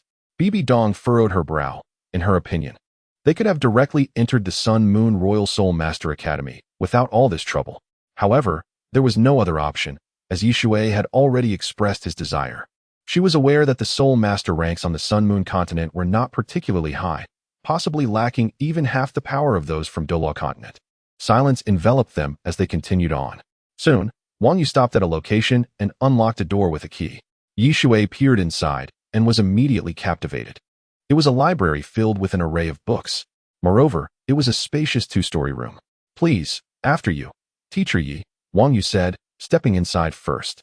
Shui nodded and entered, picking up a book, astonished to find that it was devoid of dust, contrary to his expectations. This particular book was clean and new, and the shelves were neatly organized. This was entirely unexpected for Shui. After all, if the academic office was so dirty, how could this place be so immaculate? Wang Yu chuckled. "Teacher Yi, it's quite strange, isn't it? This is my father's wish. While I may slack off elsewhere, I cannot here. Otherwise, my conscience would be troubled. Shui sighed and smiled. This is truly remarkable. I'll take a look. Of course, Wang Yu nodded eagerly. Shui turned to the girls and said solemnly, if you wish to read, do so. If not, Director Wang will entertain you. They all nodded in agreement. Bibi Dong showed no interest, nor did Little Wu. Qianren Xue and Ning Rongrong glanced around for a while before leaving as well. Thus, Shui was left alone, completely immersed in a sea of knowledge. Hours passed. Shui transitioned from a state of confusion to one of enlightenment. The knowledge was meticulously organized. He was astonished to discover that the books resembled a staircase. Each step solid and reliable, much like the 9 years of compulsory education he had received. For such a small academy to possess such extensive literature was truly remarkable. No wonder that years later, the Sun-Moon continent was able to unify the lands. After all, the power of knowledge surpasses even the mightiest strength. This knowledge is truly enduring. After a long while, a voice interrupted Shui's reverie. Teacher Yi, it's getting dark. Shall we eat first, and then continue? Only then did Shui set aside his book and glance toward the door, smiling. All right, Director Wang. These books are exceptional. Director Wang. Your father's academy must be quite impressive, right? Wang Yu smiled wryly. To say it ranks within the top 10 of the Sun-Moon Empire might be an exaggeration. But it certainly belongs within the top 20. Top 20. Shui nodded. That was indeed formidable. Thank you, Director Wang. Not at all. Wang Yu quickly shook his head. Sighing, having you here is already an honor. And given your love for books, after dinner, Shui resumed his reading and even made copies of some books for his disciples. 3 disciples, after all, would guarantee a tenfold increase in knowledge. The titles of the 3 books were simple yet profound. Basics of Soul Masters, Composition of Soul Guidance Devices, and Materials for Soul Guidance Devices. As the saying goes, simplicity is the essence of great wisdom. Shui understood that a thorough study of soul guidance devices often begins with the fundamentals. After all, many foundational theories were the result of past thinkers' flashes of brilliance. For instance, gravity is a concept known even to elementary students. Yet, if these insights had never been articulated, subsequent advancements in technology could stagnate or even regress. Days passed.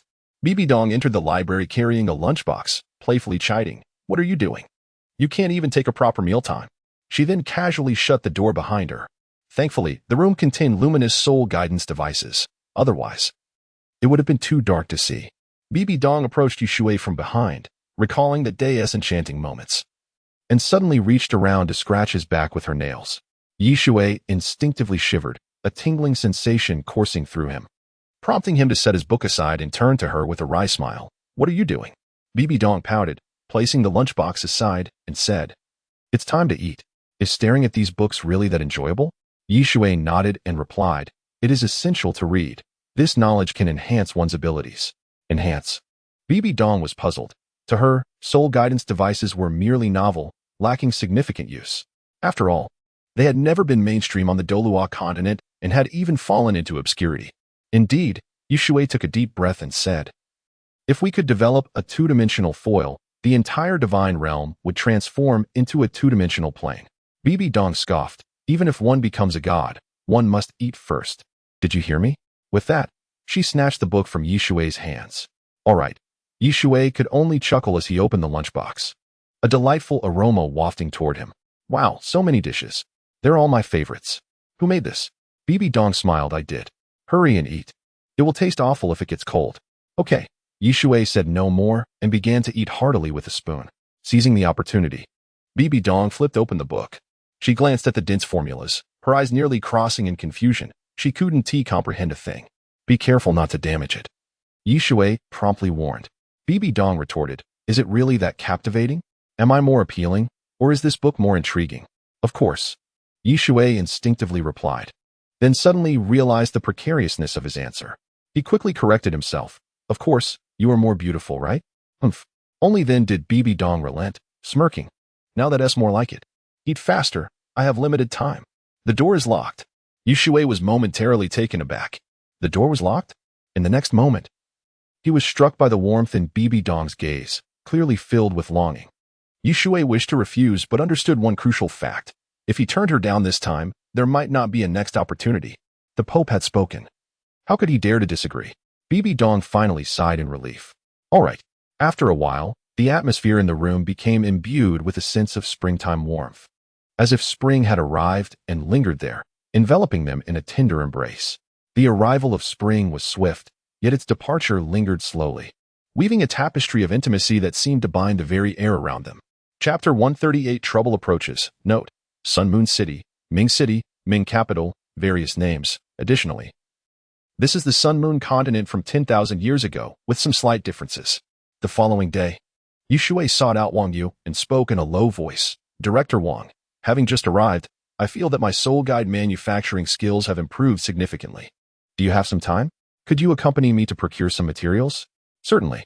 Wang Yu readily agreed, though a wry smile crossed his face as he added, Teacher Yi, I want to hide it from you. In truth, I am the only one in the entire academy. Even the cleaning staff is absent. Shui patted him on the shoulder and chuckled. I had already surmised that, but it matters not. Should you place your trust in me? I can transform your school into a sanctuary for soul mentors as a token of gratitude for those books. Thank you. Wang Yu merely nodded, his smile somewhat perfunctory. After all, if he found it impossible, how could Shui possibly succeed? This endeavor was far from mere instruction. It concerned deeper matters. Shui, observing Wang Yu's demeanor, recognized the lack of confidence in him. Nevertheless, he possessed the means to accomplish this. He simply needed to familiarize himself with the art of soul guide crafting. Once he successfully forged a level 3 soul guide, then he would attain the status of a level 3 soul mentor. And a level 3 soul mentor was akin to a soul sovereign, yet far more formidable. Or rather, before reaching the rank of a title Douluo, a soul mentor of the same level would undoubtedly overpower an equivalent soul master. This was indisputable. After exchanging brief greetings with Bai Dong, Shui departed the teaching building with Wang Yu. In a bustling marketplace, Wang Yu led Shui, gesturing ahead as he began to explain, Teacher Yi, look, that is the Woodstone mine. It is crucial as it enhances the flow of soul power, which is why soul guides are so prevalent. He began to grasp that while Shui was undoubtedly powerful, his knowledge was lacking, even compared to a level 1 soul mentor, and some of his inquiries seemed rather naive. Shui nodded, not surprised, after all. The Sun Moon Continent boasted rich and rare mineral resources, all excellent conductors of soul power, making them particularly suitable for crafting soul guides. Wang Yu pointed to another location, saying, that is. Shui occasionally nodded, but he refrained from speaking. His focus was on memorizing the information rather than asking questions. While learning without reflection leads to confusion, he was still in the learning phase and had yet to reach the stage of contemplation. Wang Yu provided detailed explanations, anxious that Shui might harbor any doubts. Before long, he was astounded by the depth of Shui's queries. For instance, he asked how the flow of soul power is formed and what principles govern it. Furthermore, he inquired whether soul power could be transformed from lightning to generate soul power, among other profound topics. To be frank, Wang Yu was left speechless, but soon he gleaned a spark of inspiration. Energy transformation? Shui glanced around. He had undergone 9 years of compulsory education and was relatively proficient in physics, so he began to connect it with electrical conductivity. In his view, there was no distinction between electricity and soul power. Just then, a middle-aged man with a prominent mole at the corner of his mouth approached, smiling, Director Wang. What a coincidence. Wang Yu's expression darkened. Qin Yulin, do you need something? Qin Yulin nodded, replying, of course, I have business. Is your academy for sale or not? Not for sale. Wang Yu turned to leave. Hey, Qin Yulin chuckled, don't be like that. If you don't sell, your academy won't sustain itself. Selling now could yield a greater profit. Wouldn't marrying a wife be more comfortable? Wang Yu shook his head. Qin Yulin's expression grew cold as he glanced at his subordinates. Stop him. A burly man blocked Wang Yu's path, a menacing grin on his face. The master has instructed you not to leave. Are you deaf? Wang Yu looked at the man, his expression shifting slightly. It was a soul sect member, and not just one. He turned to Qin Yulin and demanded, what exactly do you intend to do? Qin Yulin smirked. I intend nothing more than to have you sell the academy. Otherwise, Shui stepped forward, speaking solemnly. Director Wang, what has transpired? He had been observing quietly, not wishing to intervene, yet now he understood that this was an act of coercion. Wang Yu glanced at Shui and whispered, this man has set his sights on the land of my academy and intends to sell it to reconstruct and attract students for deceitful practices. After all, this is Sun Moon City, where every inch is precious. He wishes to acquire it at a low price, but I outright rejected him. Shui nodded, smiling. Director Wang, rest assured, I am here. Wang Yu's expression remained tense, and he sighed. Do not be complacent. The Chen family possesses a sole emperor. Yi Shui merely smiled, saying nothing. It was clear that even a sole emperor from the Sun-Moon continent would find it difficult to contend with him. Qin Yulin, full of suspicion, pointed at Yi Shui and shouted, "Who is this guy?" Wang Yu frowned. "He is our academy's new teacher." Uffed. Qin Yulin burst into laughter, mocking you. "I wager you are at most a level 30 soul master." Indeed, with someone like you, it is a wonder the academy even has students. However, you may not know. Your academy will never have students. Oh, Yi Shui raised an eyebrow, retorting, "Could it be that the lack of students is due to your intimidation?" Qin Yulin proudly replied, "Yes, boy, you guessed correctly." Wang Yu was instantly enraged, shouting, "Scoundrel!" In an instant, numerous gazes turned their way. Qin Yulin clapped his hands, sneering, "Scoundrel? You have thwarted my money-making plan. How dare you insult me? Be sensible. Otherwise, do not compel me to resort to unscrupulous means." Although the guards in Sun Moon City are quite vigilant, at this moment, he was ready to tear off the Fade because making money was the paramount concern. Wang Yu's complexion turned pale, aside from his level 34 soul power. All he had were numerous books, but what use were those books? They could not be wielded in battle. After a long pause, he appeared to age a decade, sighing, "Fine, I have one request." "Speak." Qin Yulin quickly nodded, his eyes gleaming with malice, as long as this fool agreed. What did it matter? Yi Shui stepped forward, saying calmly, "Director Wang, you are being unreasonable. After all, I am a teacher of the academy. If you sell it, where shall I go? How will I continue my studies?" Wang Yu, fearing that Yi Shui would offend the Qin family, urged, "You may read those books as you wish." Enough. Qin Yulin narrowed his eyes and waved his hand. "I am genuinely curious. How dare you act so brazenly before me? Do you not fear for your life? Indeed, the academy is endowed with abundant and diverse mineral resources. These rare minerals serve as excellent conductors of soul power, particularly suitable for crafting soul guides. Chapter 139. Returning to craft the soul guide apparatus. Yi Shui finally turned his gaze, speaking indifferently. "Oh, what are you? Scoundrel!" Qin Yulin immediately erupted in fury. His subordinates, witnessing their master's wrath, quickly retaliated with a punch, revealing a bare spirit martial soul behind them, adorned with 1 white and 3 yellow soul rings. Yi Shui merely responded with a swift slap. Smack! The assailant was struck down at a speed that left Qin Yulin dazed and disoriented, unable to suppress a cry of pain. Had Yi Shui not shown mercy, both of them would have surely been reduced to mere pulp, far more fragmented than any meat grinder could achieve. Soon, Qin Yulin was aided to his feet by his subordinates, bellowing, "You little brat, you're finished. How dare you treat me this way? Go, kill him." "Yes." The group quickly echoed, encircling Yi Shui. Each of them wielded a soul guide apparatus, shimmering with silver light, resembling portable firearms. Yi Shui grew curious about what lay within. Wang Yu shouted, "Bastian, stop. My academy can sell you one right now at a 10 discount." Qin Yulin scoffed. "A 10 discount? Let us negotiate. How about 50 off? I'll spare this kid. Otherwise." However, he was rendered speechless with fear. Yi Shui revealed his soul rings, 2 yellow and 4 black, and a terrifying aura erupted forth. Bang! The subordinates were sent flying, crashing heavily to the ground, blood spewing from their mouths. Seeing Yi Shui's gaze upon him, Qin Yulin instinctively recoiled, though he refrained from pleading for mercy, realizing, "So you are a soul emperor. Let us both take a step back." Yi Shui moved with lightning speed, gripping Qin Yulin's throat, and said coldly, "What do you mean by taking a step back?"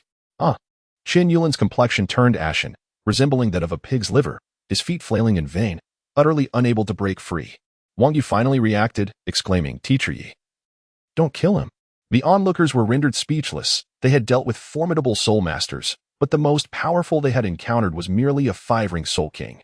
Never had they witnessed a soul emperor, especially one so young. This was beyond belief. Yi Shui released his grip, stating nonchalantly, "What a waste." Qin Yulin fell to the ground, his face twisted in anguish. He looked up at Yi Shui, gasping, "You are truly too." Yi Shui's expression grew colder. "Too excessive." Qin Yulin sneered. "You are indeed a soul emperor. But do you know what kind of existence our Qin family possesses?" Yi Shui remained expressionless. "What existence?" "Soul sage." Qin Yulin exclaimed, his face alight with excitement, as if anticipating a change in Yi Shui's demeanor. Yet, disappointment awaited him. For Yi Shui remained impassive, seemingly unfazed by the mention of a soul sage. Qin Yulin paused, incredulous. Aren't you afraid? Yi Shui scoffed. Get lost. Just a soul sage dares to intimidate me? I thought you were a titled Douluo. At that moment, everyone's expression shifted. A titled Douluo? How dare this young man utter such words? Yi Shui casually surveyed his surroundings, realizing that here, titled Douluos held higher status. This was only to be expected. With advanced soul guide apparatuses, titled Douluos could even engage in battles above their rank. Perhaps the titled Douluos of the Sun and Moon continent were few in number. But such high-level combat would not necessarily find itself at a disadvantage. Of course, for limit Douluos, that would be meaningless. Qin Yulin, feeling the ache throughout his body, wished to retort further, but upon seeing the ferocity in Yi Shui's eyes, he promptly scrambled to escape. Sigh. Wang Yu couldn't help but exhale. Teacher Yi. This is troublesome. You should leave quickly. Yi Shui smiled lightly. What is the matter? Afraid I've learned too much from watching? Wang Yu responded with a rueful smile.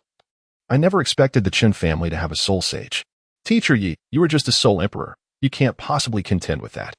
Why are you still here if you're not running? Yi Shui shook his head and walked ahead, leaving behind a single remark. Enough of your idle chatter. Take me to find materials. Today, I shall craft a soul guide apparatus. Wang Yu took a deep breath and nodded in agreement. He thought that once Yi Shui had calmed down, perhaps he would leave. After all, there was little to discuss between soul masters. And given that Yi Shui was not adept in soul guides, any conflict would lead to. He dared not entertain the thought further. After a considerable time, Yi Shui procured the necessary materials and returned to the academy. Though the academy was modest, it housed several basic rooms. Yi Shui glanced at the glum Wang Yu and said mildly, All right, Director Wang, I'll handle this. I will resolve it. Sigh. Wang Yu sighed, merely clasping his hands together. Teacher Yi, if you need assistance, just say the word. Yi Shui shook his head. Subsequently, Yi Shui entered an unoccupied room, closed the door, and laid out all the materials. Most soul guide apparatuses were powered by soul force, making them more convenient than hidden weapons. Of course, hidden weapons had their own advantages, such as surprise and preemptive strikes. The convenience of soul guides lies in the fact that even a soul master lacking in offensive capabilities can rival a battle soul master with the aid of a soul guide. However, when it comes to life and death reactions, they would fall short. It would take a millennium for soul guides to universally pose a significant threat to titled Douluos. Moreover, this development was catalyzed by war. Yi Shui began to understand why the present Ming city had walls. The current soul guides were not as advanced as those in later generations. Clearly, there was great potential for growth. Yi Shui smiled faintly, then turned his attention to the materials before him, beginning to craft according to the designs in his mind. The construction of a soul guide apparatus appeared deceptively simple, comprising 3 parts: the outer shell, the inner shell, and the core. The outer shell must be crafted from a hard, high-temperature resistant metal to ensure longevity. The inner shell is responsible for conducting soul force, akin to the transmission of electricity, necessitating the use of conductive metals. The better the conductive metal, the less effort a soul master expends. As for the core, it requires both metals and gems, which are then inscribed with the necessary formations to categorize them, be it a level 1 soul guide or a level 2 soul guide. For Yi Shui, the outer and inner shells posed no challenge, as he was a titled Douluo with a fine mastery over such craft. However, the core formations were a different story. While he had encountered them before, he could not claim proficiency. Thus, he prepared ample gems and metals to allow for repeated experimentation. Sure enough, the first core formation failed. Yi Shui did not falter. Instead, he picked up more materials and continued crafting. The second attempt also resulted in failure. The third. Yi Shui had lost count of how many times he had failed until finally, a breakthrough came. He gazed at the exquisite core formation, utterly mesmerized. How beautiful! This was merely a level 3 formation. How intricate would a level 9 or 10 be? A sense of exhilaration began to swell within him. Chapter 140. The disassembled soul power pistol. Once the core formation was complete, the remaining task was mere assembly. In truth, the assembly was not overly complex. However, the preceding preparations were arduous, much like the filament of a light bulb, requiring a multitude of experiments. For instance, determining how long it should illuminate, maximizing brightness, and ensuring it remains cost-effective. This cyclical process proved to be a relentless trial, which accounts for the significant contributions made towards the improvement of light bulbs. Of course, the outer casing crafted by Yi Shui only needed to fit well with the inner casing. The material was of no consequence. After all, he was not creating it for himself, but rather as a gift for his disciple. Moments later, Shui held a peculiar soul-guiding device. One he had grown quite familiar with. It was a simplified pistol. He was fortunate enough to have perused 100,000 Ys from the previous century. Though his memories had faded, they resurfaced vividly after he attained the title of Douluo. That particular edition was unique. Not merely imparting common knowledge, but instructing on the creation of gunpowder and firearms. It even provided guidance on how to evade an atomic bomb. Truly hardcore. Before long, Shui encountered Xianrinshui and cheerfully beckoned, "Shui, come over for an experiment." "Huh?" Xianrinshui blinked, inquiring, "What experiment?"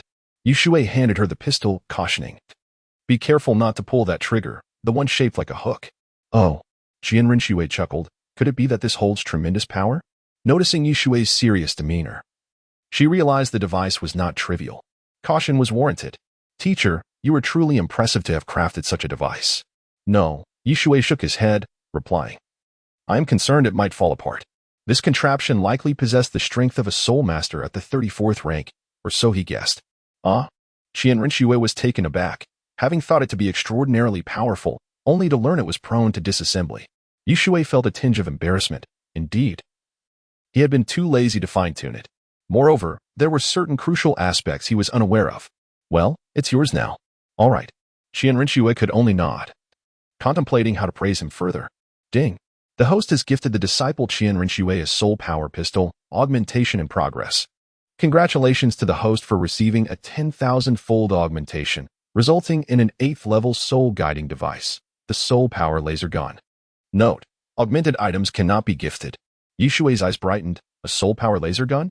An 8th level soul guiding device equated to the level of a soul Douluo, and its power surely was formidable. Let us test its might. He pointed at the soul power pistol. "Aim at my head." Xianrinshui rolled her eyes. Is it customary to test it this way? Not even a soul master should. After saying this, she grasped the soul power pistol firmly and pulled the trigger. Bang! Soul power erupted, a metallic bullet striking a large tree at an astonishing speed. Xianrinshui was left stunned, only to witness the pistol disassemble. Clatter, clatter. The ground was strewn with parts. Shui, equally shocked, thought, "This is far too shoddy. A disposable item." He gazed at the tree, which bore a hole the size of a fist. Estimating the power, it was approximately equivalent to a full force strike from a 30-something rank soul master. However, the speed was significantly faster, likely attainable only by a soul king. If caught off guard, even a soul king might struggle to react. Xianrinshui felt somewhat at a loss.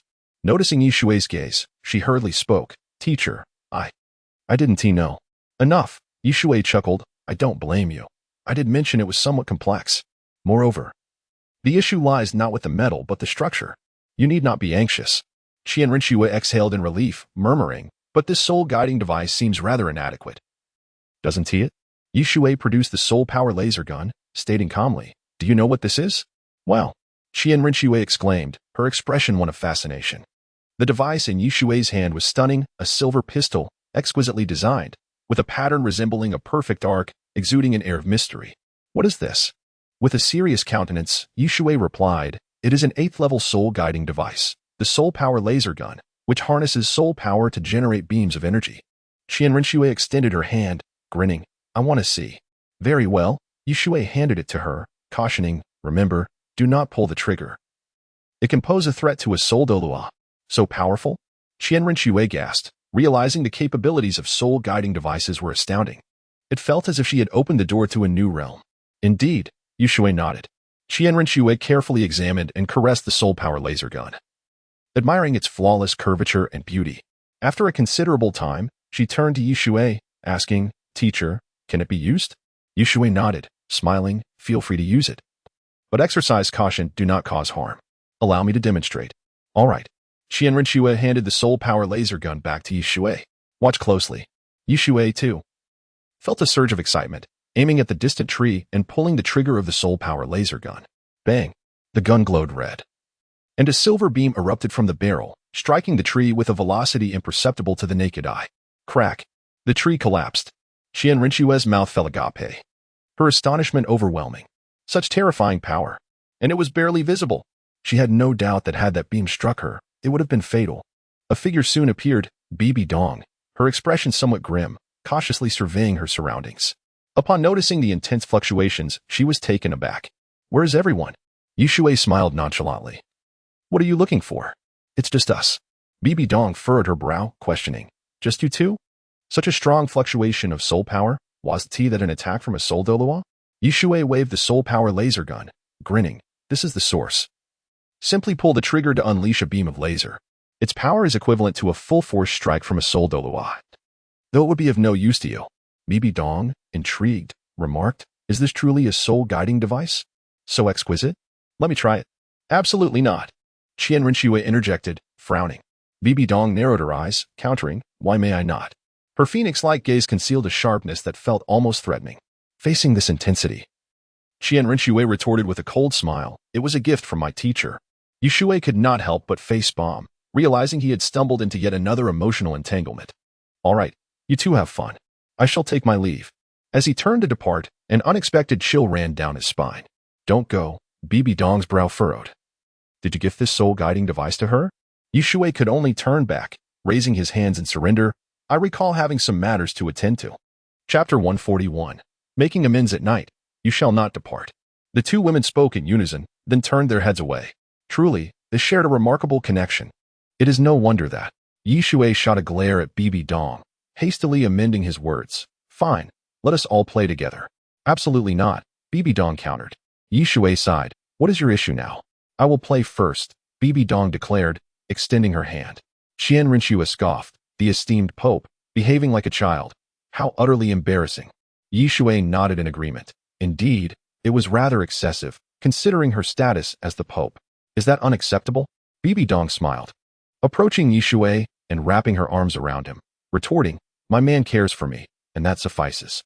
As for you, lacking such affection, are you envious? Shui felt a tingle throughout his body.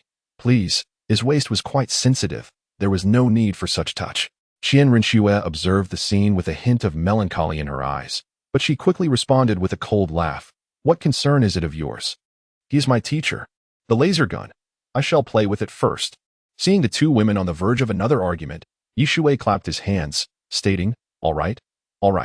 First come, first served. Is that fair? At last, Xianrinxue smiled, taking the soul-powered laser gun from Shui's hands and shaking it triumphantly. Bibi Dong turned her head, choosing not to see or be troubled. Had anyone else dared to defy her so, they would have perished long ago. Suddenly, she smiled faintly. Wait. You will use this against me. I wish to see what new wonders a soul tool comparable to Soul Douluo possesses. Without hesitation, Xianrinxue aimed the laser at Bibi Dong and pulled the trigger. Be careful, Shui exclaimed, alarmed. The distance between the two women was merely 5 meters. What if someone got hurt? He had not anticipated Xianrinxue's utter lack of hesitation or concern. Bibi Dong had no time to respond. She merely focused on the laser approaching her and swiped her palm, extinguishing it effortlessly. Shui exhaled in relief. He knew Bibi Dong was a limit Douluo, yet he couldn't help but worry. Thankfully, all ended well. He shot a glare at Xianrinxue and chastised. What are you doing? You cannot use that on someone. Even if you wish to, you must agree beforehand. Xianrinxue rolled her eyes. This was her request. I merely obliged. Besides, she is unharmed. Shui appeared somewhat irate, frowning. This is not merely a matter of harm or lack thereof. It is about your attitude. If I asked you to pull the trigger at my head, would you refuse? Do you look down upon me? Xianrinxue wanted to say more but noticed Shui waving his hand dismissively. I do not wish to hear it. Shui's expression was devoid of emotion. In your heart, you do not regard others' lives as significant. I do not. Xianrinxue shouted, her voice filled with indignation, her charming face betraying her distress. I simply dislike her. Is that not permissible? Very well, Shui nodded. But even in dislike, there should be limits. Apologize to her. Absolutely not. Xianrinxue resolutely shook her head and fled, tears streaming down her cheeks. Bibi Dong furrowed her brow, sighing, you are far too serious. I allowed her to use the laser gun. I knew she would act this way. I am at fault as well. Shui rolled his eyes. Indeed. You are at fault. Since you have wronged her, you must make amends. Make amends? Bibi Dong smiled alluringly. I shall make it up to you tonight. Is that sufficient? Meanwhile, in the Qin family. This was a prominent family in Ming City, thriving due to the presence of a soul saint. At that moment, an elder sat in the seat of honor, speaking solemnly. Did he truly say that? Qin Yulin knelt on the ground, repeatedly bowing. Yes, uncle. He truly said that he wishes for our Chun family to perish. My subordinates are utterly useless, each dispatched with but a single blow. The elder pondered for a moment, then coldly chuckled. Very well. Tomorrow I shall personally pay him a visit. I wish to see where a mere sole emperor finds the audacity to oppose us. I, Qin Badian, have long since withdrawn from the world. Now, Qin Yulin's eyes lit up, laughing. If uncle steps forward, he will undoubtedly surrender without a fight. Qin Batian waved his hand. Enough of this pointless chatter. Provide me with a clear account of his information and whom he associates with. If he is merely surrounded by outsiders, then he shall not escape my wrath. Yes, yes. Qin Yulin nodded eagerly, a chilling expression on his face as he recalled the memory of being choked on the brink of death. Boy, just you wait. You dare to offend the Qin family? You expect a farewell? Fortunately, I am clever enough to gather some information. Your family members and disciples are quite beautiful. I shall claim them. Begone. Qin Batian lifted his teacup. Why is he still here? Though he did not blame Qin Yulin. He regarded him as inept for failing to manage even this trivial matter. Qin Yulin grinned, handing a portrait to Qin Batian, saying, "This is the woman in question. Please. Uncle, take a look." Qin Batian glanced at the painting, his eyes sparkling. So many beauties. One woman, in particular, caught his attention, radiant yet imposing, exuding an air of nobility and mysterious elegance. The woman was none other than Bibi Dong. Excellent. Qin Baishan's smile widened as he slammed his palm on the table. Tomorrow, I shall kill that man and claim his woman. Such a stunning beauty should not escape my grasp. Qin Yulin respectfully replied, I wish you success, uncle. Though this lad is formidable, he is but a triviality before you, a mere waste. Qin Batian gazed at the portrait, finding it increasingly pleasing to the eye. Even as a mere concubine, she would be more than adequate. To be truthful, he had long since lost interest, having encountered too many mundane women. How could any man resist a beauty like this? Go, summon a group of women. I need to relieve my frustrations. Yes. Qin Yulin's eyes lit up as he immediately set to work, murmuring, Boy, you wish to kill me? Humph. Under my mere words, your fate is sealed. Unlike those useless fools, my uncle is a soul saint of level 73, with the spirit of the Rift Soul Leopard. You are doomed. The following day, Shui awoke. Glancing at the woman beside him, unable to suppress a wry smile, she was truly insatiable. The woman seemed to have unleashed her desires upon him, leaving him quite bewildered. Had it not been for his robust constitution, he would surely have struggled to keep up. No wonder newlyweds are often inseparable, yet soon find themselves wishing to sleep apart. There is certainly a rationale behind this. Indeed, the past does not deceive me. What are you staring at? Bibi Dong opened her eyes and rolled them, admiring a beauty. Chapter 142. Assessment of Disciples. The breakfast was remarkably simple. Stir-fried wild vegetables with beef, white wild chicken mushroom soup, scallion braised ribs, and steamed fish. The culinary landscape of the Sun and Moon continent was already quite rich, thanks to its abundant mineral resources, which naturally led to the development of cooking utensils such as iron pots. Shui had already finished his meal and, once they were done, he finally spoke up. Have you all studied soul-guiding devices? Now, I'm going to conduct a pop quiz. Some faces reflected bitterness, others remained indifferent, while a few exhibited a slight twitch at the corners of their mouths. Xiao Wu. Here. Xiao Wu, startled, quickly stood up. She was the one with a bitter expression, too afraid to lift her head. Explain what constitutes a soul-guiding device, what positive impacts it can have on the future, and any potential side effects. Although soul-guiding devices were intricate, Shui decided it was essential for them to grasp the basics, as they would certainly be useful in the future. The system had informed him that once they left Douluo Star, there would be no limits on gifts, implying he could bestow upon these disciples all enhancements thereafter. Xiaowu was taken aback, pondering the question for a moment before replying, Oh, it consists of an outer shell, an inner shell, and a core. Shui felt somewhat gratified. You have studied a bit, then. Now, for the other two questions. I don't know. Xiaowu shook her head decisively. If you asked me to list 100 reasons why carrots are delicious, I could do that without repetition. Shui furrowed his brow, raising his voice slightly. Today's carrot deduction. Next, Rong Rong. Ning Rong Rong stood up, appearing somewhat apprehensive. Although she had read some books, she felt uncertain about her knowledge. Shui smiled gently. No need to be nervous. Describe what changes a soul-guiding device brings to you. For me? Ning Rong Rong was taken aback. Although she had read, she did not fully understand. Deep down, she believed the inherent qualities of a soul master were paramount. I think soul-guiding devices can provide me with powerful combat capabilities, but everything else seems less significant. Yi Shui nodded, then shook his head. You're half right. The emergence of soul-guiding devices signifies a revolution. It transforms combat dynamics at the soul master level instantaneously. The old notion that weapon soul masters are inept in battle while battle soul masters excel is now obsolete. Because, under unfamiliar circumstances, even a child wielding an advanced soul-guiding device can defeat a titled Douluo in one strike. Bibi Dong, who had been listening casually, now showed interest, giggling. Is that true? I find myself intrigued. But yesterday's demonstration was rather weak. Qian Rinxue remained expressionless, still intently listening to Yi Shui's instructions. Of course, Yi Shui chuckled. Some exceptionally powerful devices are not included, and many have yet to be developed. Although it may sound inhumane, it is precisely war that has propelled the rise of soul-guiding devices, thereby altering the previously unbreakable status quo of titled Douluos. Bibi Dong tapped the table. Then shall we initiate a war? This way, your research can proceed. Her casual tone made it sound as trivial as eating or drinking, showing no concern for the consequences. Only interested in immediate benefits. Qian Rinxue's gaze flickered, yet she offered no rebuttal. Yi Shui was taken aback, exclaiming, "What nonsense are you spouting about waging war? Is war enjoyable?" Bibi Dong feigned innocence, replying, "Did you not say war could accelerate research?" Enough. Yi Shui took a deep breath. Let us put a stop to this. At this stage, there is no one capable of defeating a titled Douluo, but this is my area of study, and your task is to comprehend soul-guiding devices.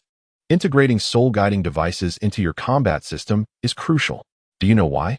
Ning Rongrong pondered for a moment and shook her head. I don't know. It's quite simple. Yi Shui raised his index finger. First, it is because of your own significance.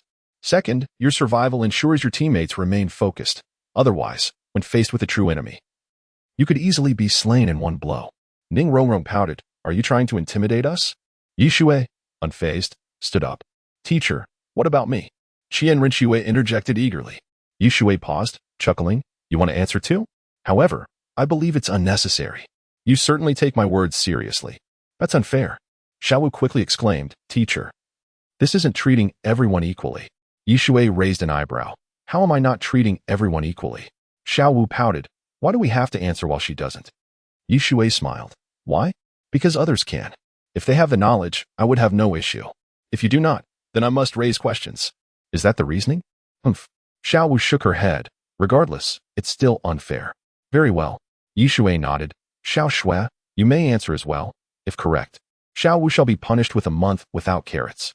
Xiaowu was taken aback, regretting her presence at this moment. Yi Shui smiled coldly. Qian Rinxue chuckled. Teacher, please ask your question. Yi Shui thought for a moment before inquiring. First, explain how soul-guiding devices became mainstream. Qian Rinxue answered without hesitation. It was quite coincidental.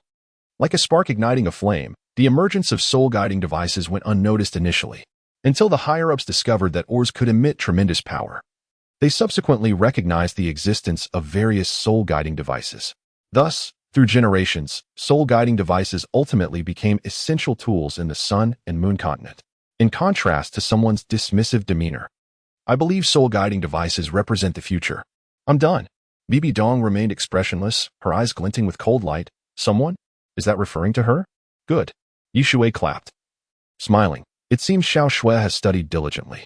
Now, I shall continue. Why does the Sun and Moon continent have a systematic approach to soul-guiding devices while Douluo Continent does not? Bibi Dong sneered.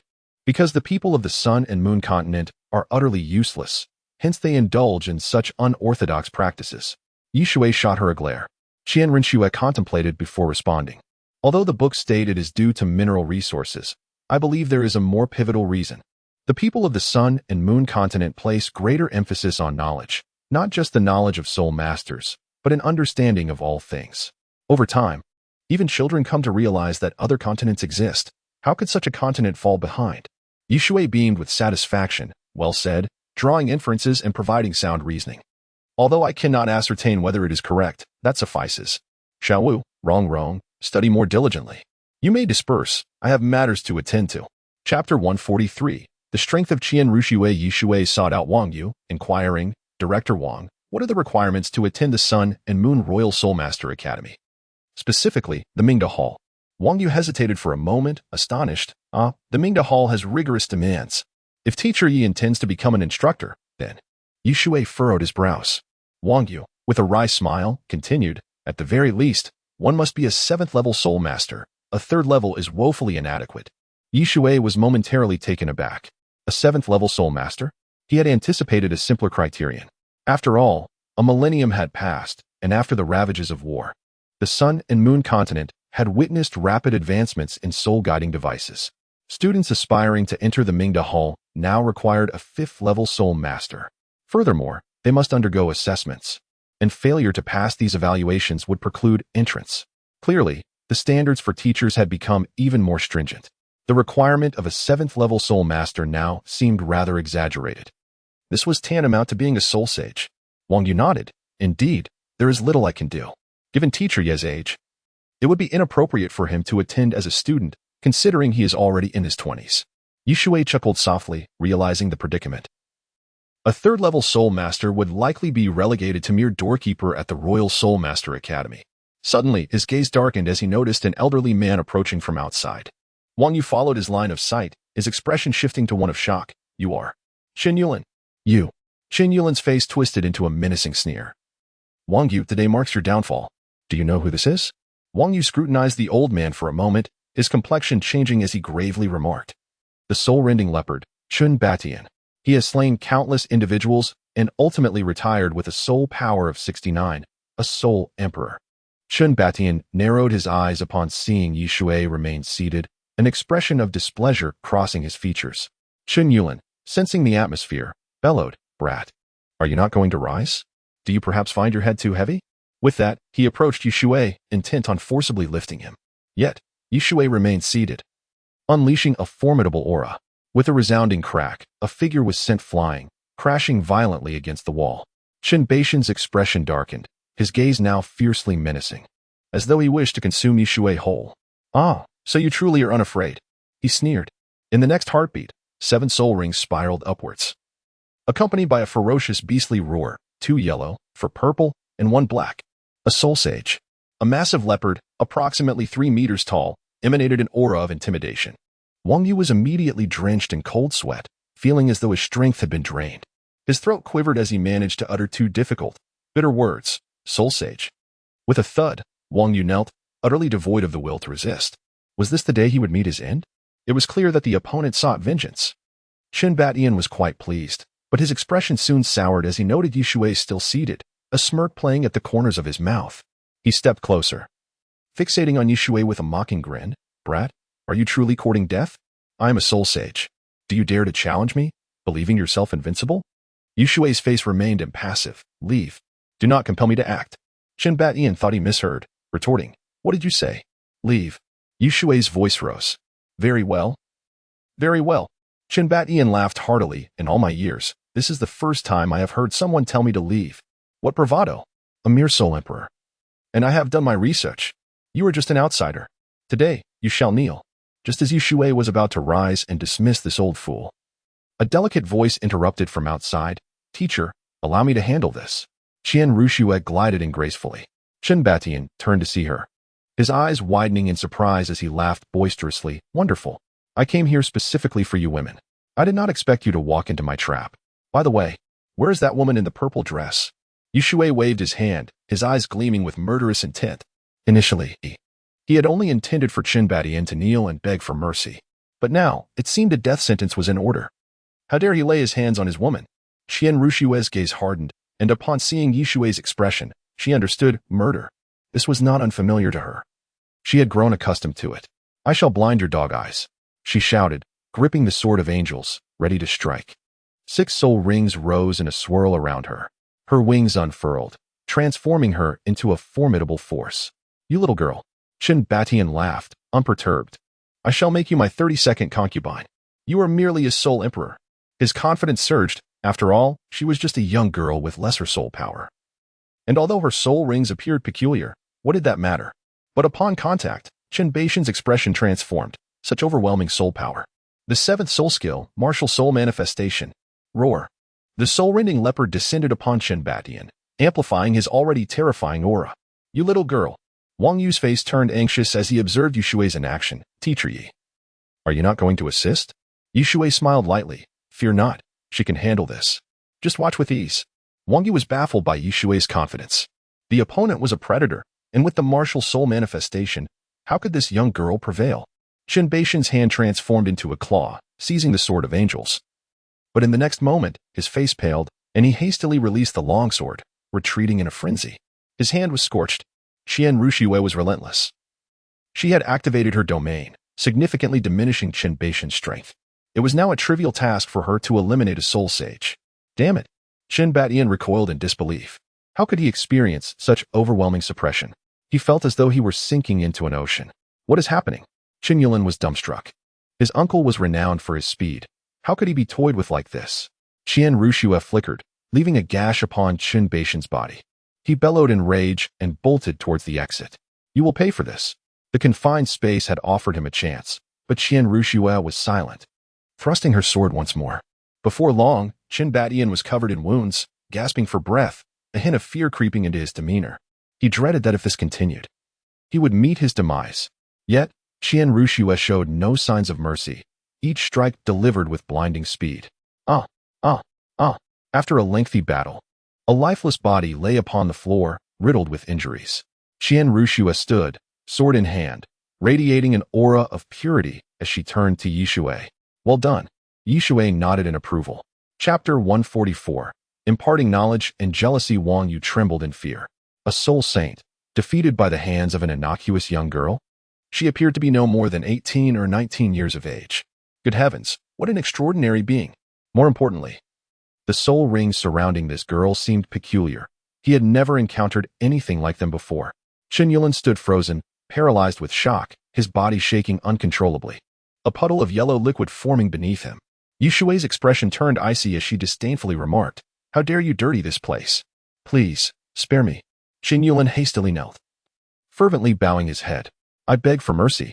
Do not take my life. The Qin family is wealthy. We are willing to exchange our fortune for my survival." Yishui remained impassive, replying, "I have no interest in your wealth." Qian Ruxue raised her sword. "Wang Gu." Qin Yulin quickly turned to Wang Yu, bowing several more times until his forehead was bloodied. "Please, save my life. I do not wish to die." Wang Yu hesitated for a moment, then forced a wry smile. "Teacher Yi, please show him mercy this once." "Very well," Yishui considered before stating, "but I shall claim his family assets." "Director Wang, can we use this wealth to expand the academy?" Wang Yu's eyes brightened as he asked. "Certainly," he replied with a smile. "The Qin family is affluent. But will he agree?" "I will." Fear filled Qin Yulin's eyes as he pleaded, "You must accept the money, Wang Gu. If you refuse, what will become of my life?" Yishui patted Wang Yu's shoulder with a smile. "Since he insists, then accept it. Have him recruit some teachers and students to liven things up. By the way, you mentioned wanting to acquire the academy. What is your purpose in that?" Qin Yulin forced a bitter smile. "Once acquired, I plan to demolish it and construct a grand brothel." "A brothel?" Yishui raised an eyebrow. Wang Yu's face flushed as he glanced at Qian Ruxue, then quietly explained to Yishui, "Teacher Yi, it's akin to a place where men solicit women, if you understand my meaning." Yishui finally comprehended, realizing it resembled an establishment like Yihong Yuan. She lost interest in further inquiry and coolly stated, "Turn over all the property. It will be perfectly suited for expansion." Yes. Qin Yulin dared not hesitate. Offending a formidable being capable of killing his uncle was a grave mistake. Preserving his life was already a blessing. If the clan leader were to learn of this, he would commend Qin Yulin for his shrewdness. "Wang Yu, you shall handle this," Yishui instructed before casting a glance at Qian Ruxue and departing. "Understood." Wang Yu exhaled in relief, flames of ambition flickering in his eyes. With this influx of wealth and land, everything would fall into place.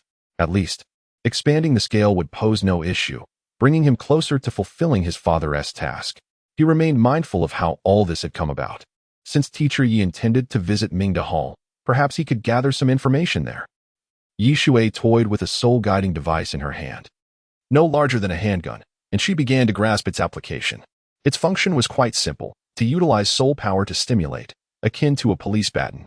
That day, Qin Yulin's subordinates wielded such weapons, but alas, they were utterly insignificant against a powerful soul master. Qian Ruxue stood silently beside her, observing quietly.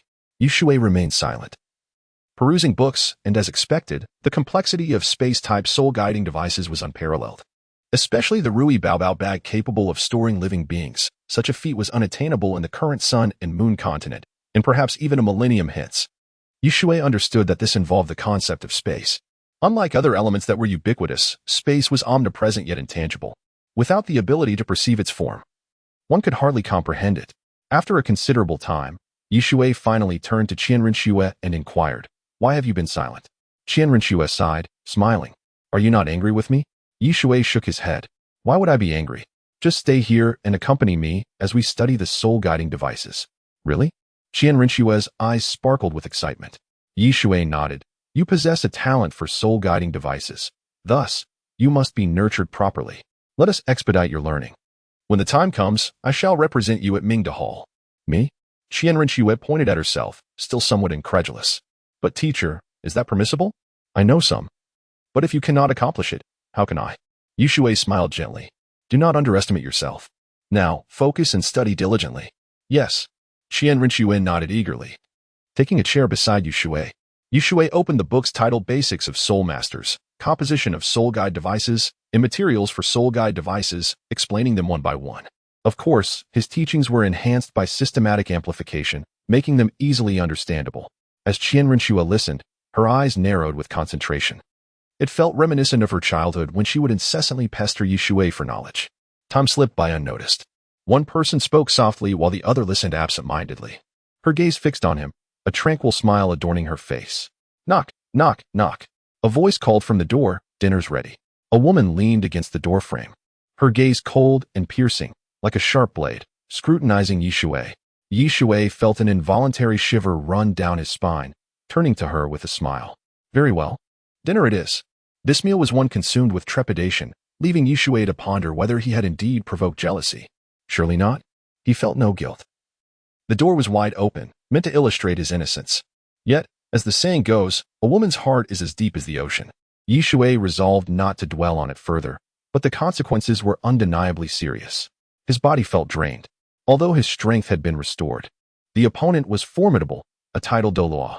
After several encounters, he could only find himself at a disadvantage. The following morning, Shui awoke languidly, stepping outside, feeling as though his waist had been put through the ringer. He couldn't help but complain, "Why is there no kidney tonic around?" Soon, he ceased his grumbling, for Wang Yu approached with an air of triumph. "Teacher Yi," Wang Yu exclaimed joyfully, nearly dancing with glee. Shui nodded, teasing, "What has got you so elated? Have you found a new romantic interest?" Wang Yu's lips twitched. "Please, spare me the jokes. I have no new romantic interest. It's just that I inspected the land. It's expansive. Moreover, the Chun family is quite wealthy. They seem worried you might unleash your wrath. Thus they are cooperating fully and have handed over all the visible funds." Chapter 145, Journey to the Sun and Moon Royal Soul Engineer Academy. Shui nodded slightly, indicating that it was manageable, but it depended on how one coordinated the situation. The hidden income of the Chun family should remain untouched. To ensure the Chun family's compliance, it was essential to retain some useful leverage. Wang Yu chuckled, "That's precisely my thought.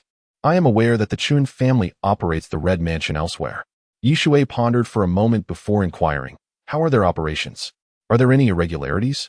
"Teacher Yi?" Wang Yu glanced around and whispered, "You wish to visit, don't you? No problem. Leave it to me. I will arrange everything." However, he added, "Yet, no matter how fragrant the wildflowers may be, nothing compares to the allure of homegrown blooms, so moderation is key." Noticing Shui's increasingly dark expression, an ominous feeling surged within him.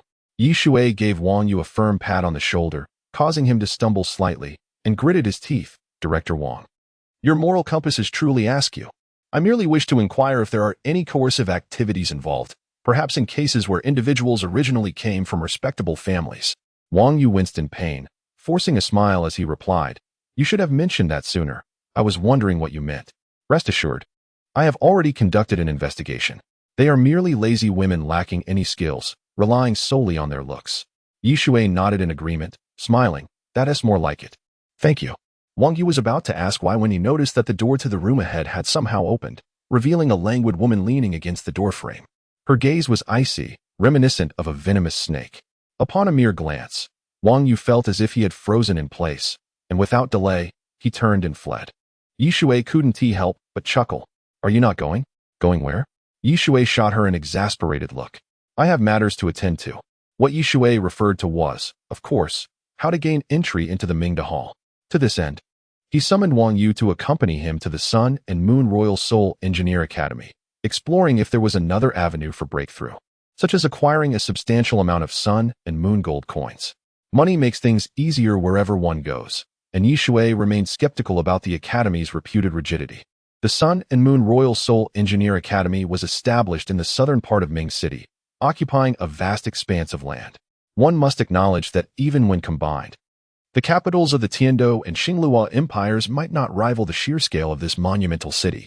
At this time, the layout of the Sun and Moon Royal Soul Engineer Academy was not hexagonal, as during the Second Era, the extensive land had yet to be fully developed. Thus, it was not surprising that the buildings had not undergone significant alterations. Nevertheless, the Academy still exuded an awe-inspiring presence. The orderly architecture perfectly divided the space along a central axis, and the towering structures radiated a harmonious beauty. This was artistry. Only those with leisurely elegance could afford such time. Wang Yu, upon witnessing Shui's lack of astonishment, felt even more astonished himself. For even the wealthy in the city would be taken aback by the Royal Soul Engineer Academy. Shui surveyed his surroundings. Having familiarized himself with the local staple prices upon his arrival, which provided him with some insight into the strength of the Sun and Moon Empire. A family of 4 consumed 1.5 pounds of rice daily, while also enjoying meat and vegetables. Their living standards were undoubtedly several tiers above those in the Douluo Continent. Shui recalled distinctly that, after the 21st century, a family of 4 had only 2 pounds of rice, and meat was a rare treat. Although this was merely the capital, it offered a glimpse into a larger picture. Naturally, there were 2 guards stationed at the entrance. One of the guards raised his hand and commanded, "Present your identification." Wang Yu surveyed the area and grinned, "Brother, please be accommodating. I am Wang Xiaodian's father, here to visit my child today. Just a small token of appreciation." He then produced a Sun and Moon silver coin. The guard glanced around and nodded, "You may enter." Upon entering, Shui remarked with a smile, "Director Wang, it has been a few days. Have you acquired another son? And a visitor's pass as well?" Wang Yu sighed, "Alas, there is no choice. Even with a visitor's pass, one must still part with some money. However, they dare not ask for too much. As for the reason, one can fabricate it easily enough. Shall we seek out the headmaster?" Shui nodded. He recalled that the Sun and Moon Royal Soul Engineer Academy was divided into 3 areas: the teaching area, the dormitory area, and the experimental area. The teaching area focused on imparting knowledge related to soul guide devices, while the experimental area was straightforward, testing the potency of soul guide devices. After all, no matter how aesthetically pleasing a soul guide device may be, its practical application is paramount. The experimental area occupied 2/3 of the total space, and the renowned Mingda Hall was situated at the heart of the experimental area, representing the Academy's and even the continent's most formidable power. It is not an exaggeration to say that the Spirit Hall is formidable in the Douluo Continent and holds significant prestige. Yet even it requires the presence of the top 3 sects to maintain order. However, in the Sun and Moon Continent, as soon as the Mingda Hall issues an order, no one dares to defy it, not even the royal family. Within the teaching building, there were only 5 grades. This signified that a level 4 soul engineer was sufficient to participate in the Mingda Hall's assessments. Of course, this applied only to students. For Shui to serve as a teacher, he must be a level 7 soul engineer. It was easy for him to understand why only 5 grades existed, as a level 4 soul engineer was already an impressive achievement. A millennium later, due to innovations in soul guide technology, the Sun and Moon Royal Soul Engineer Academy would introduce a 6th grade. Yet, why did the instructors of the Mingda Hall still require a level 7 soul engineer? Was it the same as 1,000 years hence? Shui found this perplexing. At this moment, he raised his head and discovered they had already arrived at the headmaster's office. Wang Yu knocked on the door and inquired, "Is anyone there? Please come in." Wang Yu opened the door and stepped inside first, followed closely by Shui. Seated within was a middle-aged man wearing black-rimmed glasses, exuding an air of coldness. "Is there something you need?" Wang Yu nodded and smiled. "Hello, you must be Director Li?" Director Li nodded, "Since you know my name, you must be an acquaintance of mine." Wang Yu sighed. "Do you remember 20 years ago?" After a brief pause, Director Li's eyes widened in surprise as he murmured, "Wang Yu, my classmate?" "Not at all," Wang Yu replied, looking helpless. "You have entered the Sun and Moon Royal Academy, while I am merely Li." Yu quickly rose, smiling. "Please, have a seat." By the way, who is this young man? Yi Shui offered a faint smile. I am Yi Shui. A pleasure to meet you. Let us all sit, Director Li suggested, nodding. He then turned to Wang Yu and sighed. Still troubled by the teacheress matters? I believe it would be best to let it go. How about this? You should have reached the level of a level 6 soul engineer by now, right? Come to me, and through exposure and immersion, I believe you will achieve a breakthrough. Chapter 146. The 8th rank soul instructor Wang Yu shook his head and replied, If I wished to do so, I would have done it long ago. I simply have no desire. Now, let us discuss something of substance. Initially, I had little hope, but now it seems we can engage in conversation.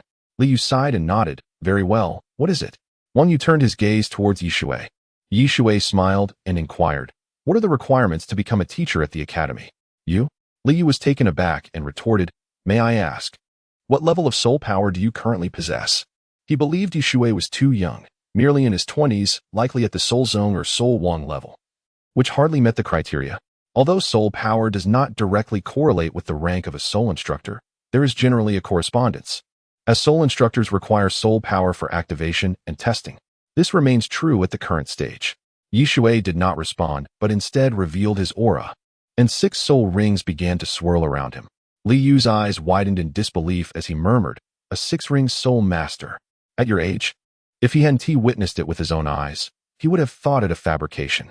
How could this be possible? Yi Shui understood his astonishment. Unlike in Douluo Continent, people here placed greater emphasis on soul-guiding devices, and the cultivation of soul power was naturally less advanced than that of soul-guiding devices. However, at the pinnacle of strength, everything evens out, with only slight variations. Wang Yu smiled and asked, What is the matter? Do you doubt his authenticity? Li Yu shook his head and replied with a grin, No, young brother, what rank of soul instructor are you? If all is well, I congratulate you in advance on becoming our colleague. Rank 3, Yi Shui replied with a faint smile. Rank 3? Li Yu was taken aback, almost believing he had misheard, and instinctively asked, What did you say? Rank 3. Li Yu sighed, furrowing his brow. If that is the case, then I must speak frankly. You do not qualify. Your soul power is formidable. Perhaps you could join another team of ours. Oh, I am curious, Yi Shui responded with a smile. What team is that? Li Yu explained with a grin. It's a team responsible for safety, but as for being a soul instructor, that is not feasible. Every student who enters our academy is a genius. They master numerous soul-guiding techniques in no time. Yi Shui hesitated for a moment and then said, Then, could you assign me a teacher? I wish to learn. A rank 6 or 7 would suffice. Assign? Li Yu was taken aback. He could hardly believe it. Every soul instructor was exceedingly busy, let alone those of higher ranks. Knock, knock, knock. The door sounded. Li Yu looked over and smiled. Teacher Jingyuzi, you have arrived? Indeed.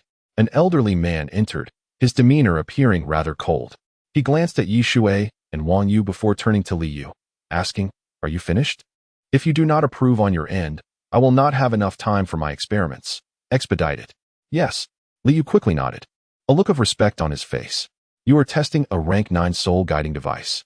Yes, Jingyuzi affirmed, then countered, Do you have any questions? Is it named after a mirror? Yi Shui recalled clearly that in 10,000 years, Jing Hongqian would become the head of the Mingda Hall. Could it be that Jingyuzi is an ancestor of Jing Hongqian? If so, it would not be surprising, as soul instructors are indeed part of a lineage. And Jing Hongqian represents the pinnacle of academic power.